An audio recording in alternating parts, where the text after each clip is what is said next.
We've mostly read stories about weak losers and runts who die and get reincarnated, only to become overpowered powerhouses later on. But this story is about a king who had plenty of achievements under his belt before he died. The reason behind his death remains a mystery, but after his death, he opens his eyes as a baby. And contrary to the lavish room fit for a king that he'd expect, he wakes up in a humble home. His mother's name is Alice, a kind-hearted woman, and his father is Reynolds, a dependable and charismatic man, if you can overlook his occasional childishness. The era the king is reborn into is much more archaic. After observing his surroundings for weeks, the king finally comes to the conclusion that he's learned everything this world has to offer. But that's when he finds out he's wrong. Later, he discovers that this world has magic when his mother uses healing magic to treat a wound inflicted by his father's mischief. It's then that the king realizes there's so much more to this world than he ever imagined. And if he has to be brutally honest, he actually knows nothing about it. Time passes, and once the king is able to crawl, he often sneaks out of his crib to read books and expand his knowledge about this world. Ever since he discovered this place, he's been sneaking out every night to learn more about it. He's found that the world he's been born into is made up of 3 major kingdoms. Eleanor, the elven kingdom deep in the forest. Darv, the vast underground kingdom and home of the dwarves. And Sapin, the human kingdom, which is also the most populated region. Both this world and his previous one share a monarchy system, but rulership here is passed down, not earned. Which basically means that this world is vastly underdeveloped compared to his old one. He realizes the reason for the lack of technological advancement is the presence of magic in this world. He's been studying the fundamentals of magic ever since. In his old world, there was a life force called Ki, which practitioners used to strengthen their bodies and weapons through rigorous training. But this world has a similar force called mana. However, unlike Ki, which exists only inside a person, mana is present all around them. The power to control mana is largely genetic.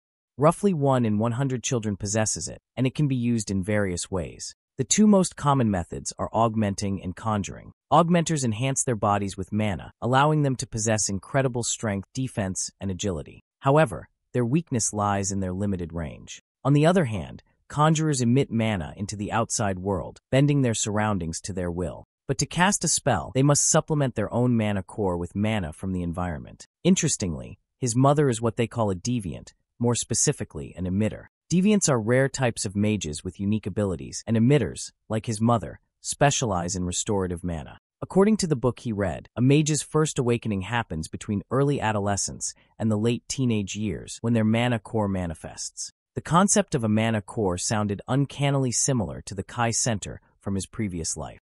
In his old world, children were taught to meditate and sense the fragments of Kai scattered inside their bodies, gathering them into a single place to form a key center. But when our little king decides to try this technique himself, to his surprise, he nails it on his first attempt. Though his mother interrupts him before he can do anything significant, time rolls on, and 2 years fly by. Yet Alice feels like she hasn't fully figured out her little boy. She's learning about him slowly, piece by piece. She's named him Arthur, and he's the most precious and adorable thing in her life. One day, she notices her husband teaching their little one how to swing a stick and fight, which sets her temper flaring because their baby can barely crawl. Alice loves documenting everything, keeping a daily diary, and moments like these never fail to put a smile on her face. She's also noticed that Arthur absolutely loves visiting the small merchant strip in central Ashbur. So, instead of shopping for groceries once or twice a week, she's taken to going downtown every other day. Of course, she tells herself she's not spoiling him by doing this. It's all for educational purposes since Arthur loves learning and seeing new things. And the fresh food she can bring home daily is just a bonus. Watching Arthur grow up so quickly, she sometimes wonders what he'll be like when he's older. With Ray as his father, she's sure he'll have an interest in becoming an adventurer, but she can't help worrying. She only hopes he fares better than the naive young teens dreaming of making it big as adventurers. Now, if only she could do something about his perpetual habit of sneaking into the study. It's even tempted her to move his crib into the study room, though that's a decision for another day. So far, this is the overview of what Alice has learned about her son over the past 2 years. One day, as Arthur peers through the window, he spots his father preparing to perform some magic. Reynolds closes his eyes in order to concentrate. The intensity of his concentration leaves Arthur brimming with curiosity, eager to see what kind of magic his father will perform. Suddenly, the pebbles on the ground began to lift. As his father reaches the peak of his enchantment, the debris floats only a few meters into the sky. Arthur is left utterly disappointed seeing this. While Reynolds looks quite pleased with his achievement, Arthur feels equally unimpressed. Watching his father take 3 minutes of utmost focus just to lift some pebbles a few feet is just ridiculous. He can't help but think doing it physically would have been easier. Just then, Alice joins him by the window. When she glances outside, her expression shifts to mild annoyance as she notices her husband has ruined the front yard again. So far, Arthur has learned that his father is an augmenter, which only deepens his curiosity about himself. He wonders what will he be when he awakens his manicure. After watching his father practice for a while, Arthur decides to retreat. As he tries to climb off the bench, he stumbles and struggles to get down. His eyes are half closed from focusing too hard, but Alice misinterprets this, thinking he's getting sleepy. She scoops him up, deciding it's time for his nap. But the poor boy quickly claps his tiny hands together and earnestly requests his mother to let him study instead. The innocence radiating from him is overwhelming, leaving Alice with no choice but to give in to his request. Arthur sits down with a book larger than himself spread open in front of him. Suddenly, a crashing noise echoes outside. Alice fears her clumsy husband might have knocked down yet another tree. She hurries out to investigate, leaving Arthur with a golden opportunity to practice his manicure formation. You see, aside from accumulating knowledge about this world, Arthur's greatest accomplishment so far has been his progress in forming his manicure. Over the past 2 years, he's painstakingly moved tens of thousands of tiny fragments of mana within his body, gathering them near his solar plexus. Arthur understands why it typically takes until adolescence for a manicure to form naturally. The fragments move agonizingly slowly toward the center, making it an arduous task for both the body and mind. But our boy's relentless efforts haven't gone to waste. He's almost there. Just one last piece remains. As soon as he places that final fragment, an explosion erupts inside the house, obliterating the entire structure in one powerful blast. Outside, Reynolds instinctively shields Alice, wrapping her in his arms to protect her from the searing heat and debris. When the dust finally settles, the devastated couple turns to find their home in ruins. Alice is beside herself with shock and grief as they rush toward the wreckage to check on their son. Reynolds frantically pushes aside debris, but when he notices his son, his worry quickly turns to shock and then to amazement. There, amidst the destruction, their son floats casually in the air, as if nothing had happened. Arthur looks completely unfazed, his tiny body surrounded by a faint glow of mana. After forming his manicure, the little one finally drops down onto his feet, and he can finally feel the presence of the manicure inside him. He's already starting to enjoy the sensation of having a monocore inside, and even the trees around him seem greener. But then, he realizes his house has been destroyed, and he has no idea who or what caused the damage. 5 years passed since that accident. Along with his mother teaching him how to read and write, Arthur has also been learning the basics of mana manipulation and augmentation. At first, since his body was too small for sparring, they focused on basic body workouts. Not long ago, his father decided it was finally time for Arthur to practice with the wooden sword he'd received for his 3rd birthday. Reynolds takes him outside to train, and as Arthur stands there with his newly acquired wooden sword, his father holds up a tree branch and tells him to match the flow of mana with his breathing. Just like your heart or lungs, your manicure is just another organ, his father explains. But Arthur doesn't think these abstract and vague instructions are going to teach anything to someone who is just literally 4 years old. Arthur takes his stance and exchanges a few playful blows with his father. The sparring drags on, with Reynolds clearly enjoying himself, but Arthur grows increasingly frustrated. Our boy knows that his father would not let him go until he accomplishes something noteworthy. With no other choice, he gathers his courage and swings his wooden sword hard enough to break the stick his father is holding. After this significant move, he immediately expresses his desire to return to his studies. Once our boy gets back to his studies about magic, we learn that in this world, strength is measured by the color of a person's mana core. Mana cores start off black, tainted by impurities like blood and other particles within the body. Over time, as these impurities are filtered out, the core's color changes, becoming purer and more powerful. The progression moves from black to red, orange, yellow, silver, and finally white. Each stage is divided into 3 shades: dark, solid, and light, with lighter shades signifying greater purity and strength. As our boy was deep in concentration, his mother interrupts him by urging him to come in for dinner. As they sit around eating, Arthur feels a growing irritation at the constant interruptions to his studies. Reynolds begins talking about finding a proper mentor for Arthur to further develop his skills. Alice immediately objects, pointing out that Arthur is only 4 years old and far too young for such a step. Reynolds counters that their son shows remarkable potential in mana manipulation, even at his young age, and he doesn't want to hold him back.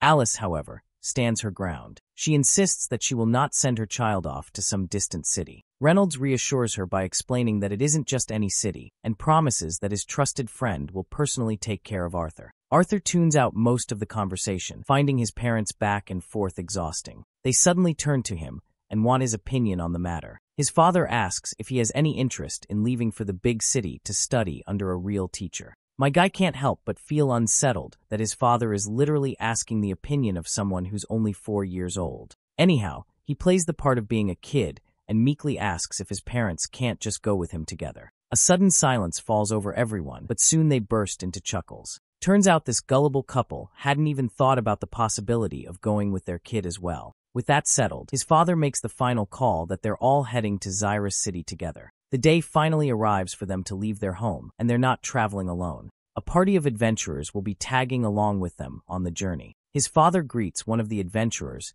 and introduces his son to them. The little one quickly bows his head in respect and expresses his gratitude for their help in accompanying them to Xyrus. This adventurer really likes the kid's mannerisms and is already fond of him. His name is Crench, an augmenter, and his specialty is the spear. Then there's Angela Rose, a conjurer with a focus on wind magic. She's got big hooters and stands out among the group. Next up is Durden Walker, also a conjurer, but his specialty is earth magic. There's also Jasmine Flameworth, an augmenter who specializes in dual daggers. Among all the adventurers, she's the most passive.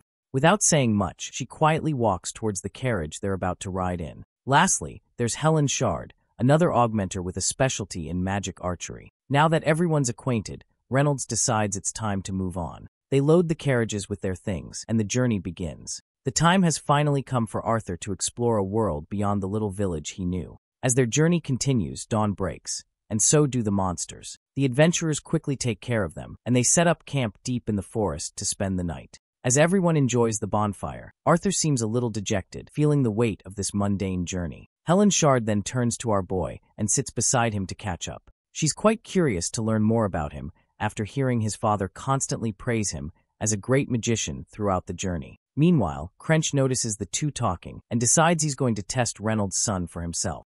Without much warning, he grabs the little one off the ground and proposes a quick duel. When Arthur finds himself facing off against Crench, he is unsure if he's even supposed to fight an adventurer like this. His pleading eyes dart toward his father, hoping for a way out. But his father only grins and starts egging him to win, feeling utterly hopeless. Arthur can't believe how his father is literally useless in moments like these. Anyhow, my guy takes his stance, tapping into the experiences of his previous life. With a firm grip on his sword, he launches himself at Crench. Crench, on the other hand, stays steady, ready to dodge the incoming attack. But little does he know, our boy vanishes right before his eyes and reappears directly behind this bastard's back. My guy steadies his tiny body and channels some magic into his sword. Without wasting a moment, he quickly swings at Crench. But Crench dodges the attack with ease and retaliates with a slash of his own. The little guy ducks just in time, letting the stick zip past over his head. He takes advantage of the brief opening, launching himself straight into Crench's ribs and knocking the big guy to the ground. Crench isn't one to go down easily, though. He quickly swings his leg to trip the kid up, but my guy ducks down once again, narrowly avoiding it. Although he dodged the first onslaught, he's not sure if he can handle the next move Crench is already preparing. Sure enough, as soon as Crench's stick connects with him, the impact sends our boy flying. He lands a few feet away, his back aching like hell. Durden Walker gives Crench a little slap on the neck for going overboard with a kid. Crench, on the other hand, is absolutely awestruck by the sheer display of skill he just witnessed in Arthur. He can't understand how his father claims he hasn't taught him anything. But as usual, the father insists he hasn't taught his son a thing. The doting mother quickly starts healing Arthur while scolding him because she does not like the idea that he had been studying fighting all this time. Arthur tries to brush it off, claiming he just picked up a few moves by watching his father and reading books. But Crench isn't convinced. He's sure those moves couldn't have been learned just from books, and he's eager to learn the techniques Arthur just pulled off. Eventually, Arthur explains how to perform the acrobatic moves he pulled off. But whenever the others try, they fail miserably. Several days pass since they began their journey to Xyrus City. During this time, Arthur's birthday also passed, and he received gifts, not only because it was his birthday, but also for the efforts he put into teaching them those techniques. Surprisingly, the one who gave him a gift was none other than the usually passive Jasmine Flameworth. Meanwhile, the training with Adam, Helen, and his father continued with decent progress. To Arthur's surprise, Jasmine had already succeeded in learning a few techniques. It still amazes him how quickly she managed to grasp his instructions, especially when it came to learning fight step. After some fun near a picturesque waterfall, the group decided to press on with their journey. Eventually, they arrived at a desolate and barren landscape, a stark contrast to the lush greenery they had left behind. As the group shared some light-hearted banter, they joked about Arthur's father being a trouble magnet who always managed to drag everyone into some kind of mess. Meanwhile, Arthur tries to focus on reading a book but finds it nearly impossible to concentrate. The cause of his distress is Jasmine's stares, who just can't stop staring at him for quite a while now. Suddenly, their journey is interrupted by bandits. While everyone gets ready to face them, the looters outside launch a barrage of arrows. Thankfully, Angela Rose's wind magic stops most of them in their tracks, scattering the projectiles harmlessly. The adventurers quickly exude an intense aura as they grab their respective weapons, preparing for the fight. Helen immediately takes her stance, drawing and readying an arrow. But judging by the sheer number of bandits swarming over the hills, it's clear her single arrow won't be enough to deal with the danger. There are a shitload of bandits surrounding them, completely cornering the group from all directions. Finally, we get a glimpse of this disgusting guy, who seems to be the leader of the bandit gang. The bastard wastes no time embarking orders at his goons to leave the women and the kid alive. He does not want any damage inflicted on the two he mentioned. After all, damaged goods wouldn't sell for much. This is the pivotal moment when Arthur realizes that this world isn't so different from the one he left behind. Crime exists here too, and it's just as cruel. Either way, my guy is ready to face the challenge ahead. He grabs his dagger tightly, preparing himself for what's to come. But before he can act, his mother instinctively pulls him into a warm hug, whispering that there's no need to worry because she's here. The bandits release another volley of arrows, but Durden Walker quickly conjures a wall of stone using his earth magic and blocks most of the attack. However, the bandits begin to overwhelm them, charging from every direction. A few arrows manage to slip past the stone wall, heading straight for Arthur and his mother. Thankfully, Angela Rose saves the day by using her wind magic to deflect the incoming projectiles. The leader of the bandit gang finally makes his move and comes down the hill to confront the party. Helen Shard isn't about to let that happen without a fight. She fires her arrows, managing to take down two of the goons, but the leader deflects her shots with ease. Meanwhile, Reynolds is going all out, cutting down these bastards left and right. With a single dash, he takes out a whole bunch of them in one fell swoop. One sneaky bastard tries to ambush Reynolds from behind, but Helen spots it just in time and drills him with a perfectly aimed arrow. The battle rages on, and we catch a glimpse of Crench in action as well. He's not holding back either. When a fat-ass tries to sneak up on him, Crench dodges the attack right away and counters with a series of devastating stabs. We also notice how fierce Jasmine is with her dual daggers. She's brutalizing these bastards, slashing their necks or gouging their eyes out without hesitation.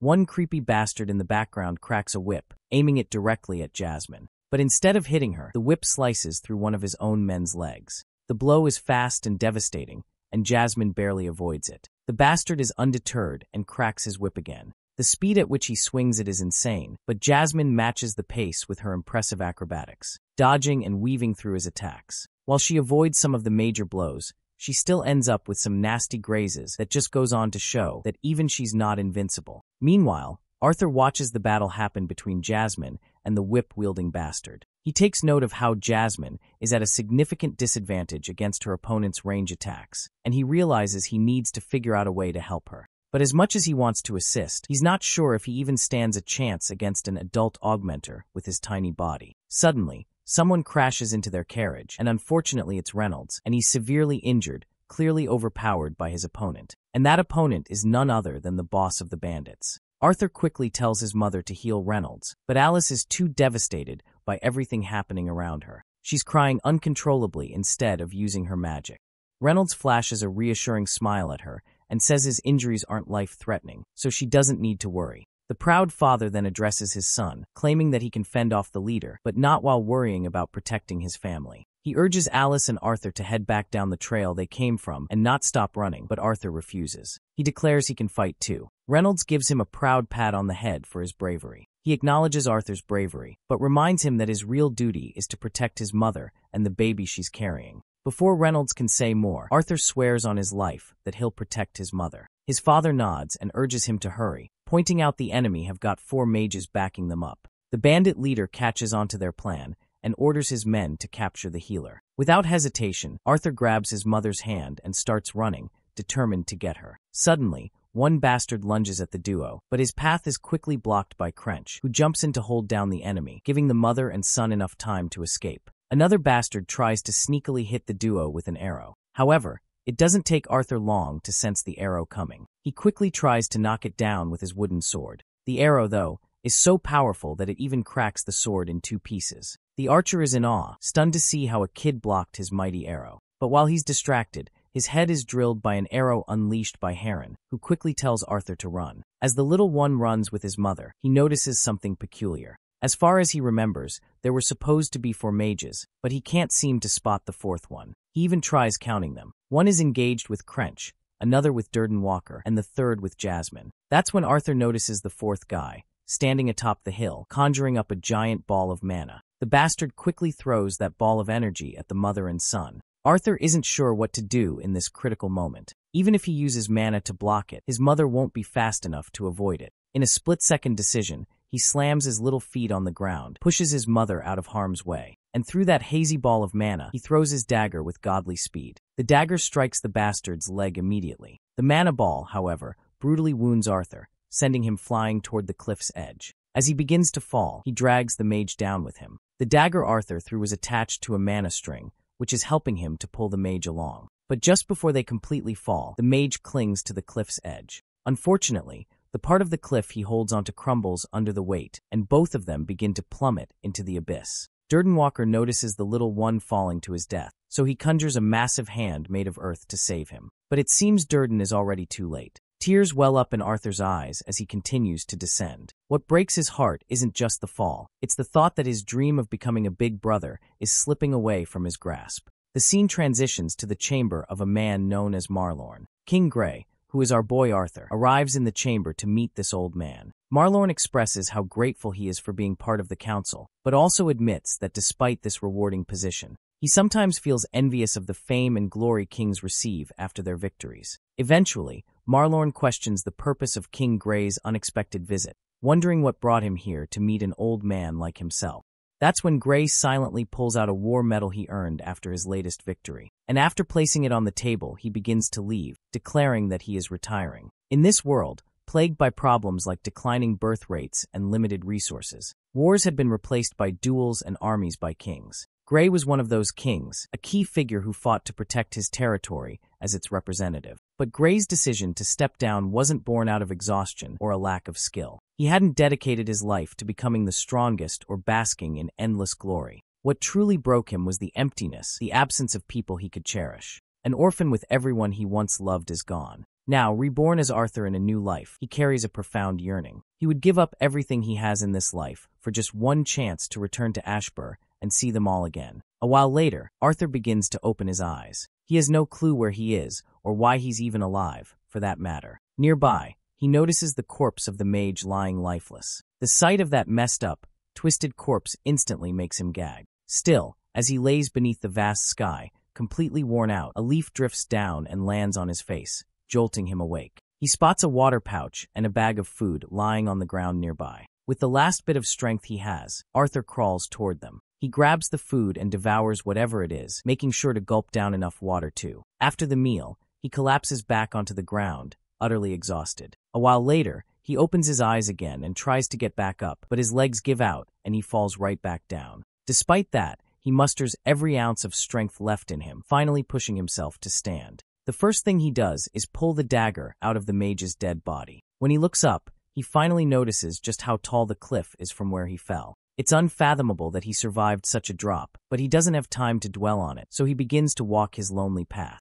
Suddenly, he hears a voice calling out to him. The first thought that pops into his mind is that the dead mage might be trying to tell him something. The voice echoes again, this time asking about the condition of his body. The poor kid musters up his courage and nervously tries to poke the mage's dead body to check if it's alive. But the voice quickly assures him that this corpse won't be reanimating, so there's nothing to worry about. Arthur heaves a sigh of relief at this unexpected reassurance. However, his guard immediately goes back up, and he questions the mysterious voice, asking if it was the one who saved him from that brutal fall. The voice doesn't hesitate to confirm that it indeed saved him, but when Arthur presses for its identity, the voice cryptically claims that he'll learn about it soon enough.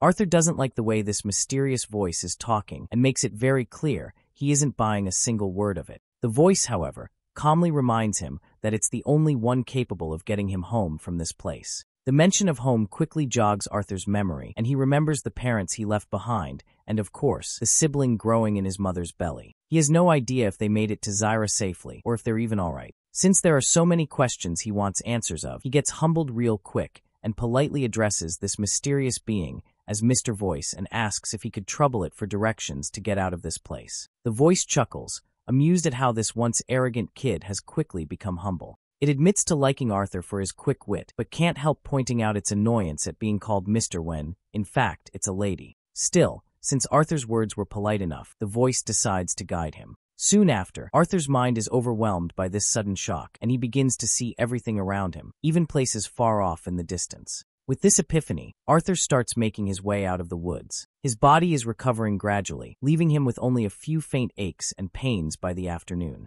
But he is still trying to figure out what magic she used to save him. How did she know he was falling, and why did she only save him? The more Arthur tries to come up with plausible explanations, the more questions he seems to end up with.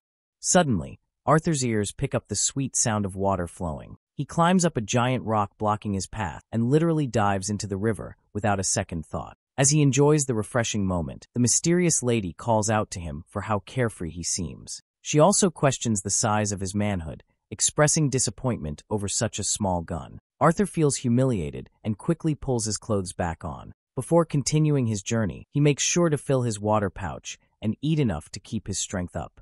Since he fell off the mountain towards the east, he must be near the elves' domain, but he doesn't see any of the fog that Forest Elchair is known for. His fears about traveling through the beast glades are quelled by the fact that only small animals seem to be present. Although he's surprised he hasn't seen any mana beasts, given how rich the area is in mana. He would love to stay and absorb some mana, but he knows he can't linger. He has no time to waste, especially it's more important to get back to his parents. With his mother pregnant, the stress of his potential death could endanger the baby inside her, and if they are still alive, he needs to be there for them. After walking long enough, Arthur finally arrives at the place where the mysterious lady resides. For a moment, he mistakes her for a cluster of rocks and feels relieved to have finally found her. But the lady quickly reminds him that she isn't some sentient pile of rocks, and tells him that if he wants to meet her, he'll have to head into the crevice. Without hesitation, Arthur begins making his way inside this tunnel, which has this arcane faint glow emanating. He swallows his fear and descends further into the passage. As he walks, he suddenly stumbles and falls into an abyss, glowing with arcane blue energy, eventually landing hard on solid ground. The crash is brutal, and his jaw aches like hell. Still, Arthur forces himself to get up, but no sooner does he stand than he collapses again. Before him stands a terrifying monster, so imposing it makes him trip over himself in fear. But as it turns out, this monster is none other than the mysterious lady who had been talking to him all along. As she slowly walks toward him, Arthur panics beyond belief, his jaw hanging wide open in sheer terror. The girl suggests he shut his mouth unless he wants bugs to crawl into it. She then extends her massive hand toward him, which freaks him out a little. Calmly, she explains that it will take her some time to open a dimensional rift strong enough to transport him home. Until then, she suggests he enjoy the nourishment provided by the mysterious plants around them. Arthur bows his head and expresses his gratitude before walking toward the strange glowing fruits nearby. They're so shiny that he can literally see his sad reflection in their surface. He feels sorrow as the fruits remind him of the times he spent eating with his family. As he drifts into these thoughts, the lady monster suddenly startles him from behind. The sudden scare causes Arthur to unintentionally crush the delicate fruit in his hand, splattering its juice all over his face. Later, the both of them settle down to chow down the fruits, and while eating, Arthur finally decides it's time for this creature to introduce herself. The monster promptly reveals her name as Sylvia. With names exchanged, Arthur's initial fear of Sylvia's appearance slowly fades, and he begins asking all the questions that had been on his mind since waking up from the fall. Where was this place? Why was she here all alone? Where did she come from? How did she get that wound? And most importantly, why did she save him? Sylvia starts by answering his first question, explaining that this place is a narrow zone resting between the Beast Glades and the Forest of Elsha. No one knows about this area because she has been warding off anyone who comes near. Besides, not that many ever come here in the first place. So Arthur is basically the first person to enter her domain. Feeling more at ease with her now, Arthur gives her permission to call him Art, just as his family does. Sylvia acknowledges this with a nod and moves on to his second question. She explains that she is here alone because she has no one left to be with. She has many enemies who desperately want something she possesses. Her last battle with those foes, before she managed to escape, left her with the wound on her chest. As for why she decided to save Arthur, she admits she was moved by his courage and the sacrifice he made. Or perhaps it was simply that she had grown lonely and wanted someone to talk to. Whatever the case, she herself isn't entirely sure why she saved him in the first place. She then apologizes, explaining that she has to excuse herself for the night because her wound is festering, and she needs to be in good condition to work on the dimensional rift tomorrow. Arthur thanks her politely and wishes her a good night. As the imposing figure in dark armor walks away, he can't help but think about how lonely she appears. Before leaving, Sylvia shares one final piece of information with him. While her sight cannot reach the exact location of his family and friends, she assures him that they are all safe. This news leaves Arthur momentarily speechless, but then he feels overwhelmed with emotion, knowing they are safe. Tears of happiness flow as he cracks a smile and thanks her for giving him the good news he had been desperately craving. As time passed, Sylvia and Arthur spent hours talking about all sorts of things whenever she wasn't preparing the portal. Those hours bled into days, and the days into weeks, as they spent nearly every moment in each other's company. While Sylvia never spoke much about her own life, Arthur slowly began to understand what kind of person this mysterious being truly was. After living with this armor-clad mysterious lady, Arthur had come to understand that Sylvia was the living embodiment of the phrase, "Don't judge a book by its cover." Contrary to her trauma-inducing appearance, she was kind, gentle, patient, and warm. The way she cared for him reminded him of his mother, gentle and kind, but little strict when she needed to be, especially when he was wrong. Speaking of being strict, Arthur recalls something unpleasant. There was a time he had expressed his animosity toward the bandits who attacked him and his family. The image of the leader of that despicable gang is burned into his mind, and he knows his thoughts won't be at peace unless he hunts that bastard down. That's when Sylvia suddenly pokes him on the forehead, sending him flying several feet away, while she admits that he is not wrong and that those bandits deserved death, which was precisely why she didn't save the mage who had fallen alongside him. However, she makes it clear that letting his heart become clouded with hatred and vengeance would only cause harm to himself in the long run. Instead, she tells him to continue living proudly, keeping his gaze forward, free from the weight of vengeance. He will come across misfortunes again, but he shouldn't let grief and rage corrode his mind. Instead, he should learn from them, face the future with a smile, and only then will he truly be victorious. Arthur wasn't expecting a lecture on morals and life from someone who seemed like the epitome of evil, yet her words struck him deeply. Lost in thought, he barely notices when she pulls him out of his contemplation, reminding him to finish the fruit she's given him. As he eats, he notices her wound looks worse. She quickly reassures him that there's nothing to worry about. It's normal for her wound to fester from time to time. Still, she has something else on her mind. According to her understanding, humans usually awaken their mana cores around the age of 12 or 13. So, how has he already formed his core and learned to use mana more efficiently than many fully trained mages? To her query, Arthur proudly explains that he is simply a born genius. If that's the case, she says, she has something to teach him. It's a technique, a way to meditate and absorb mana while moving, and maybe even while fighting if he's skilled enough. When she demonstrates the technique, Arthur is awestruck to see this, and his curiosity shoots through the roof. Sylvia then explains that humans often have a very linear mindset when it comes to mana. To master this technique, he has to start small, with simple, mindless movements, and gradually work his way up from there. But these abstract words aren't much help to Arthur, so Sylvia tries to explain that mana beasts learn to do this naturally. However, since humans usually awaken much later, their bodies aren't capable of this kind of multitasking. Considering that this fact doesn't apply to Arthur, if he practices hard enough, he should be able to succeed. These few words of encouragement are enough to fire Arthur up, and he promises to do his best if that's the case. While Sylvia is busy forming a rift, Arthur focuses on practicing diligently. However, his wrong movement causes him to trip. Practicing this skill to its fullest essentially means being able to fight proficiently while maintaining a steady inward flow of mana. But his confidence doesn't waver, and he continues his practice. He keeps swinging and practicing, trying to absorb the mana around him. Eventually, he gets the hang of it and finally masters the art of mana absorption. He happily shares his little achievement with Sylvia, but it looks like she's already exhausted herself and isn't in any condition to respond. Seeing her lifeless there causes Arthur to panic.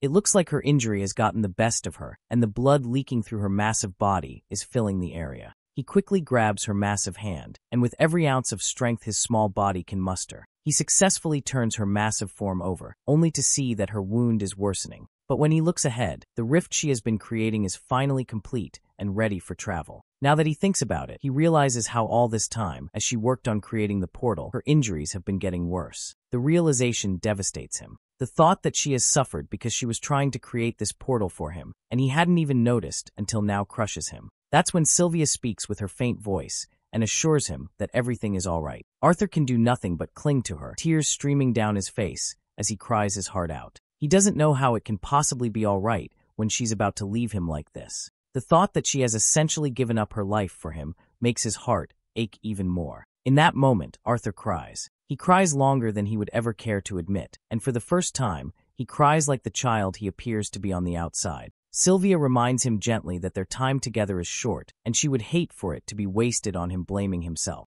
But Arthur doesn't know how he can possibly not blame himself. She's sacrificing herself so he can reunite with his family. Sylvia, however, is grateful. Because of Arthur, she will finally be able to leave this forsaken cave a little sooner, and for that reason alone, she has no regrets. Soon enough, her body begins to disintegrate, turning into ash. As the black armor she wears crumbles away, a pair of radiant white wings appear in its place. Before him stands Sylvia in a new form, one where she looks more like herself than she ever did before. Arthur definitely wasn't expecting Sylvia to turn out to be a dragon. She admits it, though. She is a dragon, or at least that's what humans would call a being like her. However, she reminds him that they don't need to waste time with small talk. She has to use her original form to finish the portal, and now that her veil is gone, her enemies will soon be coming for her. Before she parts ways with him, she tells him there are a few things she must say. She bestows upon him a rainbow-like egg, along with a handful of her feathers. She tells him to warm the egg with her feathers to conceal its aura. Before Arthur can even process what in the world is going on, she suddenly bumps into him. Right at that moment, some sort of reaction causes his clothes to tear, and patterns begin to appear across his skin. Sylvia reassures him that he'll understand everything in time. Now that she has done what she needed to do, she decides to open the portal. She doesn't have the time to make it lead directly to his home, but it should get him close to humans. She urges him to hurry and jump into the portal. Just as he's about to leap, rocks begin to fall from the ceiling. Sylvia quickly spreads her massive wings and saves him from being crushed. The one responsible for the destruction is a creepy sucker who oddly resembles Sylvia. He addresses Sylvia formally, requesting that she cease her stubbornness and hand it over. If she submits, he might even heal her wounds. Even Arthur can tell that this new figure looks quite similar to the form Sylvia had taken earlier. Sylvia then uses an ability that freezes time around her. The only ones who can move or speak are herself and Arthur. It looks like she has something important to reveal. She admits that she intentionally prolonged the transportation spell so she could spend more time with him. She understands it was selfish of her, but she has one more selfish request she wants him to fulfill. She asks him to call her grandma, just this once. Arthur, completely baffled by what she's talking about, looks at her in disbelief. But with time frozen and their moments suspended, he tells her to just leave this place with him instead. Sylvia's tears stream down her face as she tells Arthur that she can't leave with him. Before he can protest further, she forcefully throws him into the portal with a final bittersweet farewell. As he tumbles through the rift, Arthur calls out to her one last time, fulfilling her request by addressing her as Grandma. His words bring a gentle smile to Sylvia's face. She thanks him softly, and with those parting words, their story together comes to an end. But Arthur's story continues. He lands in a dense forest, surrounded by towering trees. The only thought in his mind is of her. His chest aches, not only with sadness but also with frustration and anger. He knows he will never see her again, and the weight of that realization is unbearable. All he can do is scream. It's no surprise that he's devastated by her loss. For 4 months, Sylvia had been a constant presence in his life, filling his head with memories that now refused to fade. For a time that seemed both fleeting and eternal, she treated him as though he were her own blood. She had given him what he lacked since coming to this world: care, guidance, and love. But it seems this isn't truly the end. As he lies there, he begins to hear her voice. But as it turns out, it's just a recorded message. Sylvia had burned it into his mind before parting ways, leaving him with one last piece of her. The recorded message from Sylvia begins. She tells Arthur that he is nowhere near ready to know the full truth. His body is still that of a boy barely past the age of 4, though his manicure has already progressed to the dark red stage. She explains that she has infused him with a parting gift, a unique will. His future as a mage will depend on how well he learns to wield this gift. But Arthur doesn't feel particularly grateful for this so-called gift. Bitterness churns within him, a mix of sorrow, anger, and guilt clouding his thoughts. Almost as if she can sense his emotions, Sylvia knows exactly how he feels right now. But he must remember that he still has a family waiting for him and a purpose to fulfill in this life. Her only wish is for him to embrace the joys and innocence of childhood, and one day grow into a man his parents and she can be proud of. Sylvia's message concludes with a promise. When his manicure surpasses the white stage, he will hear from her again. At that time, she will explain everything to him. Until then, she bids King Grey farewell. The mention of his previous life title grabs Arthur's attention. He stands frozen in place, with his mind completely clouded with confusion. The biggest question that haunts him is how long she's known his true identity, and how she even knew him in the first place. For now, he brushes off all the thoughts regarding her and focuses on his current predicament. If he spends this life only training for the sake of revenge, it will hardly be different from his last. So from now on, he has no choice but to move forward. But first, he wonders where the hell is he? He activates the mana absorption technique and dashes through the forest with godly speed.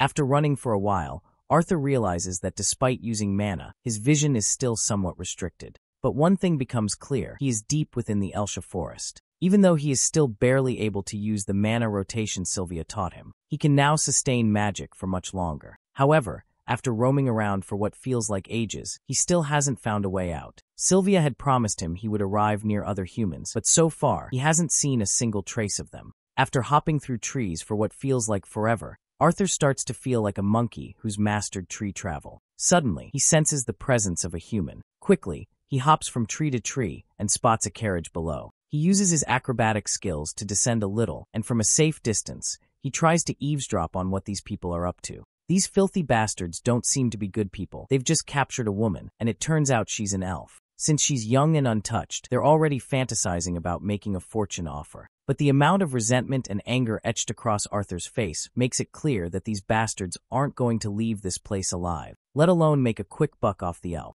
Arthur had no idea how these pigs managed to get their hands on forest hounds, but he knew that getting one of them would be his best bet to get out of this forest. And as for the slave traders, he is planning to use them as a punching bag to blow off some steam. As eager as Arthur is to get back home, he knows he still needs a solid plan to get there. Dealing with those slave traders first is the best course of action, but he doesn't want to strike blindly. Attacking all four of them head-on would be suicide, so he quietly follows them instead. He waits patiently, looking for the perfect opportunity, gathering his strength to strike when their guards are down. As night falls, it's finally time for him to make his move. Arthur executes his plan by throwing a nut into a nearby tree, which immediately sets the hounds on high alert. One of the men tells his companion to shut the dogs up before they wake up and attract all the dangers lurking in the forest. While one man is distracted with the hounds, Arthur seizes the opportunity. He makes his move by appearing right in front of the bastard, and with a quick slash from his mana-infused hand, he slices through the man's throat in one clean strike. After taking that bastard down, Arthur makes sure to loot his corpse, grabbing a decent-looking dagger from the man's belongings. Meanwhile, the other fat guy, who had sent his friend to silence the hounds, begins wondering why it's taking so long, especially since the dogs have gone quiet. When he goes to check, Arthur ambushes him as well, delivering a precise strike that slits his throat just like the first. With 2 down, there are still 2 left, but Arthur's body is already starting to wear out from the effort. Suddenly, the elf girl inside the carriage starts making a commotion, which is the last thing Arthur wanted to happen. The other 2 goons step out of their comfort zones and start looking around for their missing companions. Arthur stays hidden behind the carriage, but one of them senses something and attacks. Arthur barely manages to block the strike and counters by cutting the man's legs clean off. The piercing scream echoes through the night, catching the attention of the other bandit, who had been searching in the opposite direction. He rushes back to the scene, finding his friend writhing on the ground, mortally wounded. The injured baldy bastard warns his friend to be careful because the brat they're dealing with is a mage.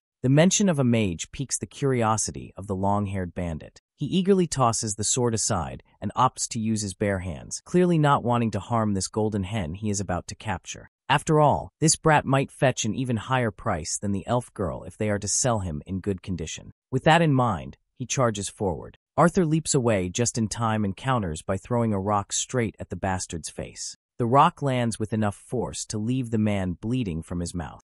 Arthur tries to take advantage of his dazed situation by throwing a mana-induced dagger at him, but the bandit snatches it midair. This strike only serves to intrigue this bastard even more, to think that this kid indeed has some nasty tricks up his sleeve. The bandit launches a powerful kick, slamming into Arthur with enough force to rattle his small frame and send him crashing to the ground. For a moment, Arthur is completely out of commission, winded and vulnerable. The bandit doesn't hesitate before grabbing the little one from the ground, locking him in his grip, but Arthur isn't one to go down quietly. He quickly grabs this bastard's wrist and begins condensing mana into his hand. At one particular moment, the technique causes an explosion, big enough to leave the bandit's hand scorched and utterly useless. The bandit screams in pain because of his fried hand. This is a clear chance for our boy to strike, and he does not hesitate to redeem it. He throws his knife and slits the man's throat, ending him on the spot. Now only the bald man remains, who is already writhing on the ground, begging for mercy as his severed legs leave him completely immobilized.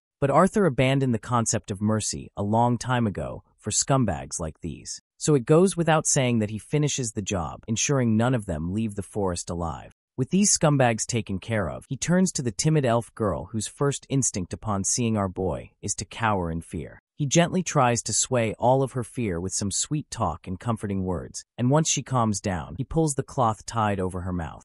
Now that he has saved her, he decides to walk his own path, but the thought of being left alone terrifies the girl, so she quickly clings to him with her cute, pleading eyes. Arthur tries to reason with her that since he has taken care of those bad guys, they won't be able to chase her anymore. Besides, elves are generally safe in this forest anyway. But the girl quickly shakes her head and reminds him that beasts are only scared of adults, and her parents said that kids will get eaten by hounds or golem trees. The thought of being a babysitter does not sit well with Arthur, but since he has no choice, he just reluctantly asks her how far her home is, to which the girl nonchalantly responds that she does not know. He lets out a sigh and begins to walk away, assuring her that he is simply going to gather some supplies for them. Although he salvaged what he could for the journey ahead, neither of them knew how long it would take, and he also had to think about the journey back. He feels quite sad to see that they can't take this carriage in use, as it would have been way faster. But if he did, they would just stick out like a sore thumb. He is looking forward to finding the elves, as they might have something that can take him back to the human kingdom. During his supply hunting, he found some clothes in the carriage and presents them to the little elf, and tells her to wear this cloak, as it will probably get cold. The little lady is glad for his kind gesture, and he gives her a pat on the head in response. With that, they are ready to make their way to their homes. As they walked in the vague direction she pointed to, Arthur got to know more about the elf child. Her name is Tesha Aerolith, and she got separated from her family and left out in the forest. She questions him if he is from the human kingdom. Whenever she remembers the human kingdom, all she thinks of are the rumors that say all male humans are perverts and have more than one wife. In their journey, they spend their time like this, with back-and-forth banter and teasing. Night settled, and they set up their camp in the thick of the woods. Arthur decided to keep watch outside and suggested she have some sleep in the meantime. Once Tesha Aerolith got inside the camp to have some well-deserved rest, Arthur sat alone under the expanse of brightly lit stars. As he reflects on his situation, we learn that his initial plan to utilize his time to figure out what this will Sylvia left for him was all about. But it looks like he will have to wait to unravel this secret until he escorts the elf girl to her home. The girl gets out and suggests he have some rest as well. Although her grandmother has prohibited her from sharing her bed with boys, she says she will make an exception once. But Arthur tells her that he is not sleepy. Before retreating back into the camp, the girl reminds him that beasts are more likely to appear if they notice him. Therefore, she wants him to get inside even if he is on guard duty, as it's safer for both of them. Eventually, Arthur gives in to her wishes, and they both get into the same bedding. The next day arrives, and after their well-deserved naps, they continue their journey with unfamiliar surroundings and time quickly passing as the only indicators of their progress. Arthur admits that worries of family and impatience to get back home did not leave him in the best of moods. But what made the journey almost unbearable were the agonizing pains coming from his moniker that struck unpredictably from time to time. And his pain has become an everyday occurrence. Every day he wakes up, he is just randomly hit by it. On one particular day during their journey, we see that they are getting followed by these wild wolves. But my guy doesn't even look back when he throws that knife, which lodges itself into the tree next to the wolf's head. And soon, all of these poor bastards get the jump scare of their life. While Tesha Aerolith points her finger in the direction ahead of her, Arthur is hit by this unbearable pain in his chest once again. He quickly hides behind a tree, so Tesha doesn't have to see the miserable state he's in, because he's afraid she would only worry. Another night comes, and they set their camp in the thick of the woods, and just like that, another day arrives. Days passed like this, and Tesha appeared to recognize more and more of their indistinguishable surroundings, which was a positive sign. However, their pace had slowed as Tesha's body couldn't keep up with the toll of constant travel. So, to ease some burden off her tiny shoulders, Arthur takes her luggage himself, though Arthur wasn't having it easy either. Despite strengthening his body with mana, the pain continued to grow, and it became harder to hide it from the worried elf. Another night comes and blends back into a day. One day, as they continue their journey, Tesha makes an odd request. Since they've gotten pretty close with each other, she wonders if, by any chance, she can call him Art, like how his family does. Well, our boy gives her the green light right away. Tesha wasn't expecting him to agree to this so easily, so for that reason, Arthur decides to act dramatic on purpose. In the creepiest way possible, he says he would be most honored if Tesha Aerolith would refer to this humble countryside boy as Arthur. The girl pinches his cheeks for teasing her like this, and as their banter continues, Tesha suddenly notices something. She happily rushes in that direction, while our boy isn't exactly thrilled. As far as he can see, it's just moss, leaves, fog, trees, and lots of trees. Anyhow, their journey continues, and I'm gonna be honest, this is one of the longest journeys I've faced in the manhwa. Though this journey serves its purpose in character development, and because of it, our boy seems to have gotten closer to the little lady. Despite the mental age gap, they've grown a lot closer. Another day arrives, bringing another round of exploring the unknown woods. It looks like this long journey has finally borne fruit, as they seem to have made their way. After feeling all the trees around her, Tesha finally finds the one she had been searching for. She does some magic mojo and opens a green gate in the wooden tree, inviting him to follow her inside. As soon as Arthur steps in, he falls through to the other side of the gate. When Arthur gets up and helps himself look ahead, he sees a magnificent sight. There's an entire civilization of elves, and the only word that pops into his mind after witnessing the grandeur of this place is pristine. But even that word feels like it doesn't do the place justice. As soon as the eyes of the local elves lock onto our boy, some soldiers quickly appear right before them. The soldiers aren't here to apprehend him, though. Instead, they're here to escort the royal princess with full protocol. The sight shocks Arthur to the point where he has no clue how in the hell he's supposed to react. His mind is clouded with all sorts of questions, but Tesha just nods her head slightly to affirm that what he's seeing is indeed real. One of the knights reports that they arrived as soon as they noticed the oral teleportation gate had been used. He also mentions that the king and queen have returned as well. Promptly, the scene pans to the panicking parents rushing toward their girl, Tesha. The lady is Mariel Aerolith, Queen of Eleanor, and the man behind her is, of course, her husband, Alduin Aerolith, King of Eleanor. Another big shot enters the scene, Virion Aerolith. A name noted in every history book, he's the former king of Eleanor, known for leading the last war against the humans of the Sapine Kingdom. With all of her family members gathered, Arthur gently pushes Tesha forward toward her worried parents, and they exchange warm hugs with her. Seeing how warm and full of love the scene is, Arthur remembers his own parents and wonders if his mother and father will react the same way when they see him again. King Alduin turns to Arthur and expresses his heartfelt gratitude, not just as the king of Eleanor, but as Tesha's father. As a small gesture of thanks for helping Tesha arrive home safely, he invites Arthur to accompany them to their home. Arthur is free to rest for a few days, and in the meantime, the king is eagerly looking forward to hearing the tale of their journey. Arthur can sense how firm and gentle the man's tone is, but his eyes clearly betray that feeling. From the look in his eyes, it's clear that what he requested isn't an offer, it's an order. Arthur reciprocates the gesture by expressing his gratitude for the offer, but he's suddenly yanked away when Tesha grabs him by the hand and starts dragging him along.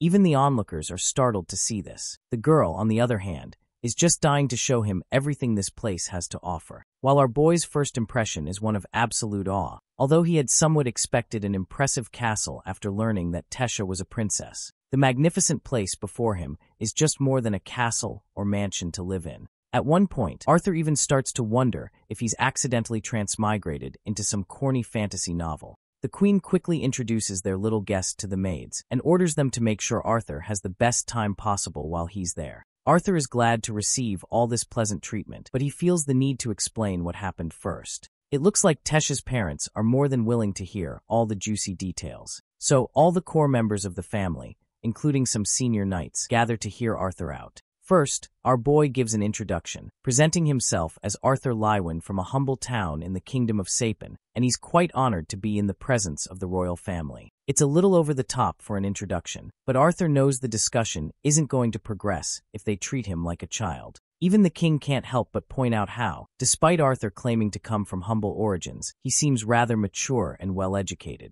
This only piques their interest in what he has to say. And so, our boy recounts his journey, starting with a vague explanation that he got separated from his family after running into bandits. It's not exactly a lie, but more of a half-truth.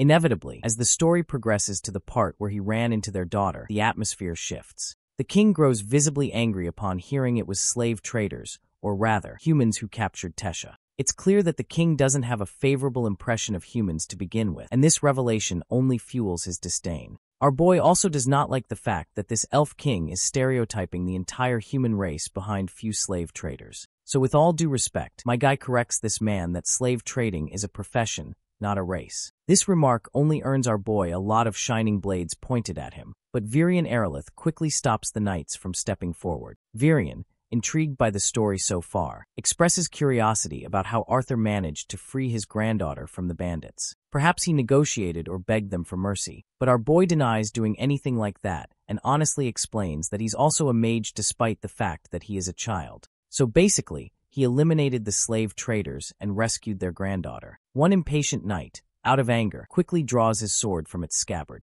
As far as he's concerned, Arthur is being absurd with the lies he's spouting in front of everyone. But this impulsive action only earns the knight a deadly glare from Virian Aerolith, a glare so intense it rattles the overeager knight on the spot. Finally, Arthur stands up from his seat and declares that he doesn't care whether anyone believes him or not. The fact remains that Tesha has been returned safely. The only wish he wants granted is to return to his family in Sapin. Hearing this, Tesha is shocked that Arthur is leaving so soon. The girl's parents are startled to see how much compassion she feels for him. Meanwhile, Arthur gently reminds her of the history humans and elves share, so he doesn't believe it's appropriate for a human to remain inside this kingdom for too long. Besides, his current priority is ensuring his family is safe and letting them know he's okay as well. The king decides to speak next. He briefly acknowledges the past between the two kingdoms and emphasizes that Arthur saved their daughter and went through the trouble of accompanying her all the way back to Eleanor. This, the king declares, entitles Arthur to a befitting reward. First,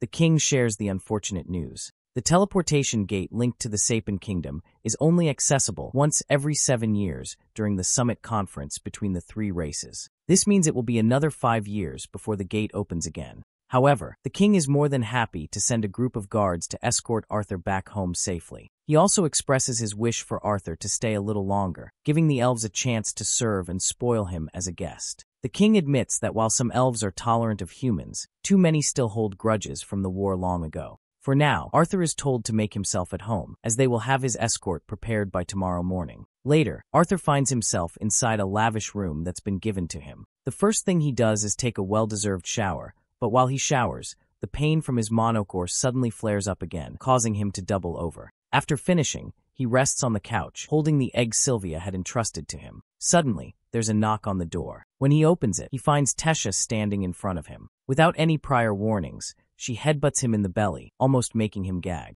Apparently, she's upset about how coldly he spoke to her parents, and the fact that he's planning to leave so soon. Arthur tries to remind this gullible girl that he was only being respectful, since they are the king and queen of the entire kingdom. In fact, he's the one who should be angry. She didn't tell him about their royal status beforehand. Tesha sticks to her guns and makes it clear that she doesn't want him to leave because he's the first friend she's ever made. Hearing this makes Arthur crack a smile. In a friendly gesture, he places his hand over her neck like they're lifelong buddies and tells her to stop being a crybaby and show him around the castle. And so, they explore the castle together. Tesha makes sure to take him to her favorite spot in the entire place. This particular spot looks absolutely breathtaking during spring when the flowers bloom. She also introduces him to a unique type of insect known as glow bees, which are specially cultivated there. As she's trying to show him the glow bees, Arthur suddenly notices something coming from behind. It's a dagger. Without wasting a single nanosecond, he grabs the little lady and pushes her aside.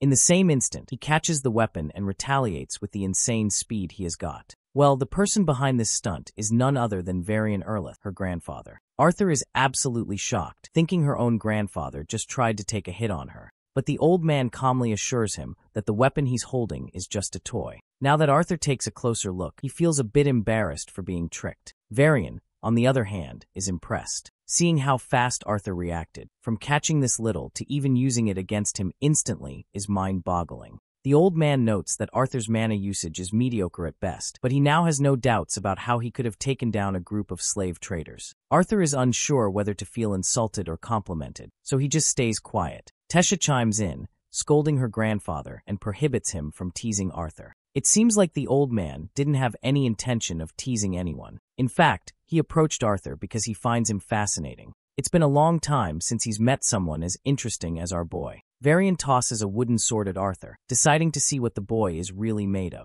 Arthur grabs it promptly and, without hesitation, swings it as fast as he can, directly slashing at the old man. But what he strikes turns out to be a mana illusion. Varian, however, is impressed by the guts of this little brat. Not backing down, Arthur charges again and strikes with his wooden sword. This time, too, what he hits is only a decoy. This moment of vulnerability leaves Arthur wide open, and the old man takes the chance to swing back. Arthur dodges just in time, jumping out of his initial position to safeguard himself. Despite his agility, Arthur still ends up taking a nasty elbow smash, but that's not enough to faze him. Without holding back, Arthur charges right back, wooden sword in hand. His speed is remarkable, but it's clear he's barely holding his own against this old coot who isn't even breaking a sweat. Eventually, Arthur finds himself wide open once more and gets knocked back by the old man, tumbling away. Tesha quickly rushes to check on him. It looks like the old man has not gone off without taking damage either. Arthur has finally managed to graze this old man with his blade. Well, this old man deserves this hit, considering how full of himself he looked, as if there is no better fighter than him. While Varian is eager for another round, Tesha firmly puts her foot down. She refuses to let it happen and playfully pinches her grandfather for thinking about bullying Arthur for more than he already has. The old man simply smiles back and admits that if he had gone easier on Arthur, he'd be the one at the mercy of someone decades his junior. Our boy, on the other hand, feels honored to see how highly Varian thinks of him. But Arthur's reaction seems to get to the old man, and he quickly shifts from smiling to serious. As far as he's concerned, if Arthur truly sees him as his esteemed and honorable senior, then he invites him to become his disciple. This unexpected offer leaves Arthur absolutely bewildered, and he questions whether the elder is actually serious. The old man, of course, confirms that he is. However, Arthur reminds him that he's just a human, and he's not even sure if it's allowed for humans to stay in this kingdom. But Varian promises that no one will dare kick him out while he's under his tutelage. He vows to teach Arthur something far more valuable than even the most capable mages in Sappen could offer. Still, despite the tempting offer, Arthur politely declines. He has no intention of wasting time here until he reunites with his parents. Hearing this, the old man makes another promise, to let Arthur communicate with his parents so they'll know he's alive and well. Before elaborating further, the old man orders the maids to take Tesha to bathe and get some rest. Once they're alone, the old man claims to know about Arthur's condition, like how he's been experiencing bouts of searing pain right where his mana core is located, and how those bouts are becoming more frequent. Naturally, Arthur is curious about how the old man knows so much, but Varian brushes off the question, saying it's pointless. Instead, Arthur should be asking what the real problem behind his illness is. Before elaborating anything, he asks Arthur if he knows anything about beast wills. Although this term is completely unfamiliar to Arthur, his mind immediately drifts back to the moment Sylvia struck his mana core. Before continuing the conversation, the old man assumes that Arthur has at least encountered a few mana beasts by now. He then explains that a beast powerful enough to be categorized as Class A or higher gains the ability to pass on their will or inherent ability to another, either to their offspring or to someone they choose to bond with. He promises not to pry into how Arthur stumbled upon such a powerful beast will, but warns him that at this stage, the power within him is doing more harm than good. The fact that the old man knows all this makes Arthur assume that Varian also possesses a beast will too. Well, the old man doesn't shy away from admitting it. He claims he's professionally a beast tamer, a title he earned by fully conquering the monstrous beast will inside himself. He acknowledges why Arthur desperately wants to see his family and return home, but he warns that doing so right now comes with a grave risk. The power of the beast will inside Arthur is too potent for his immature body to handle. If it isn't controlled soon, the power he has obtained will destroy his body from the inside out. As Arthur lays down, his face is covered with glistening sweat. There's a heavy sensation pressing down on his body. As he drifts in and out of unconsciousness, he sees the monstrous personification of his worries and burdens. The expectations placed on him haunt him, even in his sleep. But the source of all this weight is not some ethereal creature. It is Tesha, perched right atop him, unknowingly pressing him further into the depths of his exhaustion. She's apparently here to wake him up because she can't wait to start this new, exciting day with him. But it seems Arthur still hasn't had enough sleep, so calls the shadow monster back to give him just a few more minutes. Later, while Arthur gets ready for the day, Tesha asks to confirm if what her grandpa said about him staying is actually true. Well, our boy isn't too sure about this. His plan to stay here depends entirely on the trip with Elder Varian. As Arthur walks toward the carriage he's supposed to ride with the Elder, the Varian Queen can be seen pleading with Elder Varian to reconsider because it's inappropriate for a human to stay in their kingdom. It goes against the traditions the elves have upheld for decades. But the old coot makes it clear that Arthur has caught his attention, so he wants him to stay a little longer. Besides, their daughter seems to have taken a liking to him as well, which is just another reason to keep him around for a bit more time. Despite all the pleas from the king, Elder Varian sticks to his guns. He assures the royals that he'll keep Arthur under his direct guidance to ensure everyone in the kingdom knows he's being watched over. Seeing how Elder Varian is standing up for him makes Arthur crack a smile. Once they hop into the carriage, they begin their journey. After quite a while on the road, Arthur starts wondering how much longer this trip will take as he's eager to meet the old man's mysterious friend. Out of nowhere, Tesha leans over Arthur's shoulder and falls asleep. Looks like waking up so early out of excitement finally caught up to her. Since Tesha is the only princess of the kingdom, she grew up in a lonely environment. She's been hurt too many times by both adults and children pretending to be her friends. Over time, she became cold and distant, building a wall around herself to keep others out. But in the short time he's seen her with Arthur, she's shown more smiles and laughter than she has in the past few years. For that, the old man is genuinely glad and expresses his gratitude to our boy. After a short journey, the carriage comes to a halt and they arrive at a lonely house in the middle of nowhere. By now, Arthur is genuinely curious to see who this mysterious friend is that the former king had to travel all the way to this rural area to meet. The old man, however, goes absolutely bonkers, kicking the door with all the force he can muster and yelling for the witch inside to come out. A woman eventually emerges, equally annoyed and angry at Varian's impudence. The old man takes his time introducing her to Arthur. She is Lilia Darkasson, an old friend and a very special deviant who, according to Varian, can help him. Despite his short height, Arthur's manners know no bounds. He promptly bows his head in respect to greet the lady. Lilia invites them inside while Arthur reflects on the fact that as a deviant, her magic doesn't fall into the 4 basic elements, much like his mother's abilities. But he's still unsure how she's supposed to help him. Although Arthur doesn't want to seem like an impatient brat, he can't help but feel curious about how Lilia plans to assist him in reaching his parents. The lady finally explains that she is what they call a diviner. Magic of this nature varies from mage to mage, but she's quite capable. This means there's very little someone can hide from her if she chooses to pry. For instance, she already knows that Arthur is special, so special in fact that there are parts of his life even she can't see. However, her eyes have glimpsed pieces of both his past and future. She also knows he isn't here for her clairvoyant abilities, but because he wants to see his parents and let them know he's alive. She instructs him to lean forward and keep his eyes on the basin of water. As soon as Arthur complies, the lady begins her magic. Once he can see his parents in the water, he'll be able to speak to them. While Arthur tries to make the connection, the perspective shifts to his parents. There, his doting mother and father are having a meal, something Arthur used to enjoy a lot. Suddenly, they begin to hear Arthur's voice calling out to them. The sound catches them completely off guard, leaving them frozen. When Arthur says he's their son, that's enough to paralyze them entirely, their spoons slipping out of their hands as they let the shock sink in. As surprising as it is, Arthur assures them that he is indeed their son speaking directly into their heads. He doesn't have time to explain everything right now, but wanted to let them know he's safe and alive. He managed to survive the fall off the cliff, though barely. He also reveals that he's currently staying in the kingdom of Eleanor with the elves, but insists they must keep this a secret. Arthur tells them not to blame themselves for what happened back then. He's proud of what he did, and if he could go back in time, he wouldn't hesitate to make the same choices again. Arthur explains a bit about his illness he has got, so he will be staying here longer to be treated before he can return home. He admits he's unsure if he'll get another chance to talk to them, as there's only one woman capable of helping him make this connection. Before ending the conversation, he asks his father to keep his mother and the baby safe.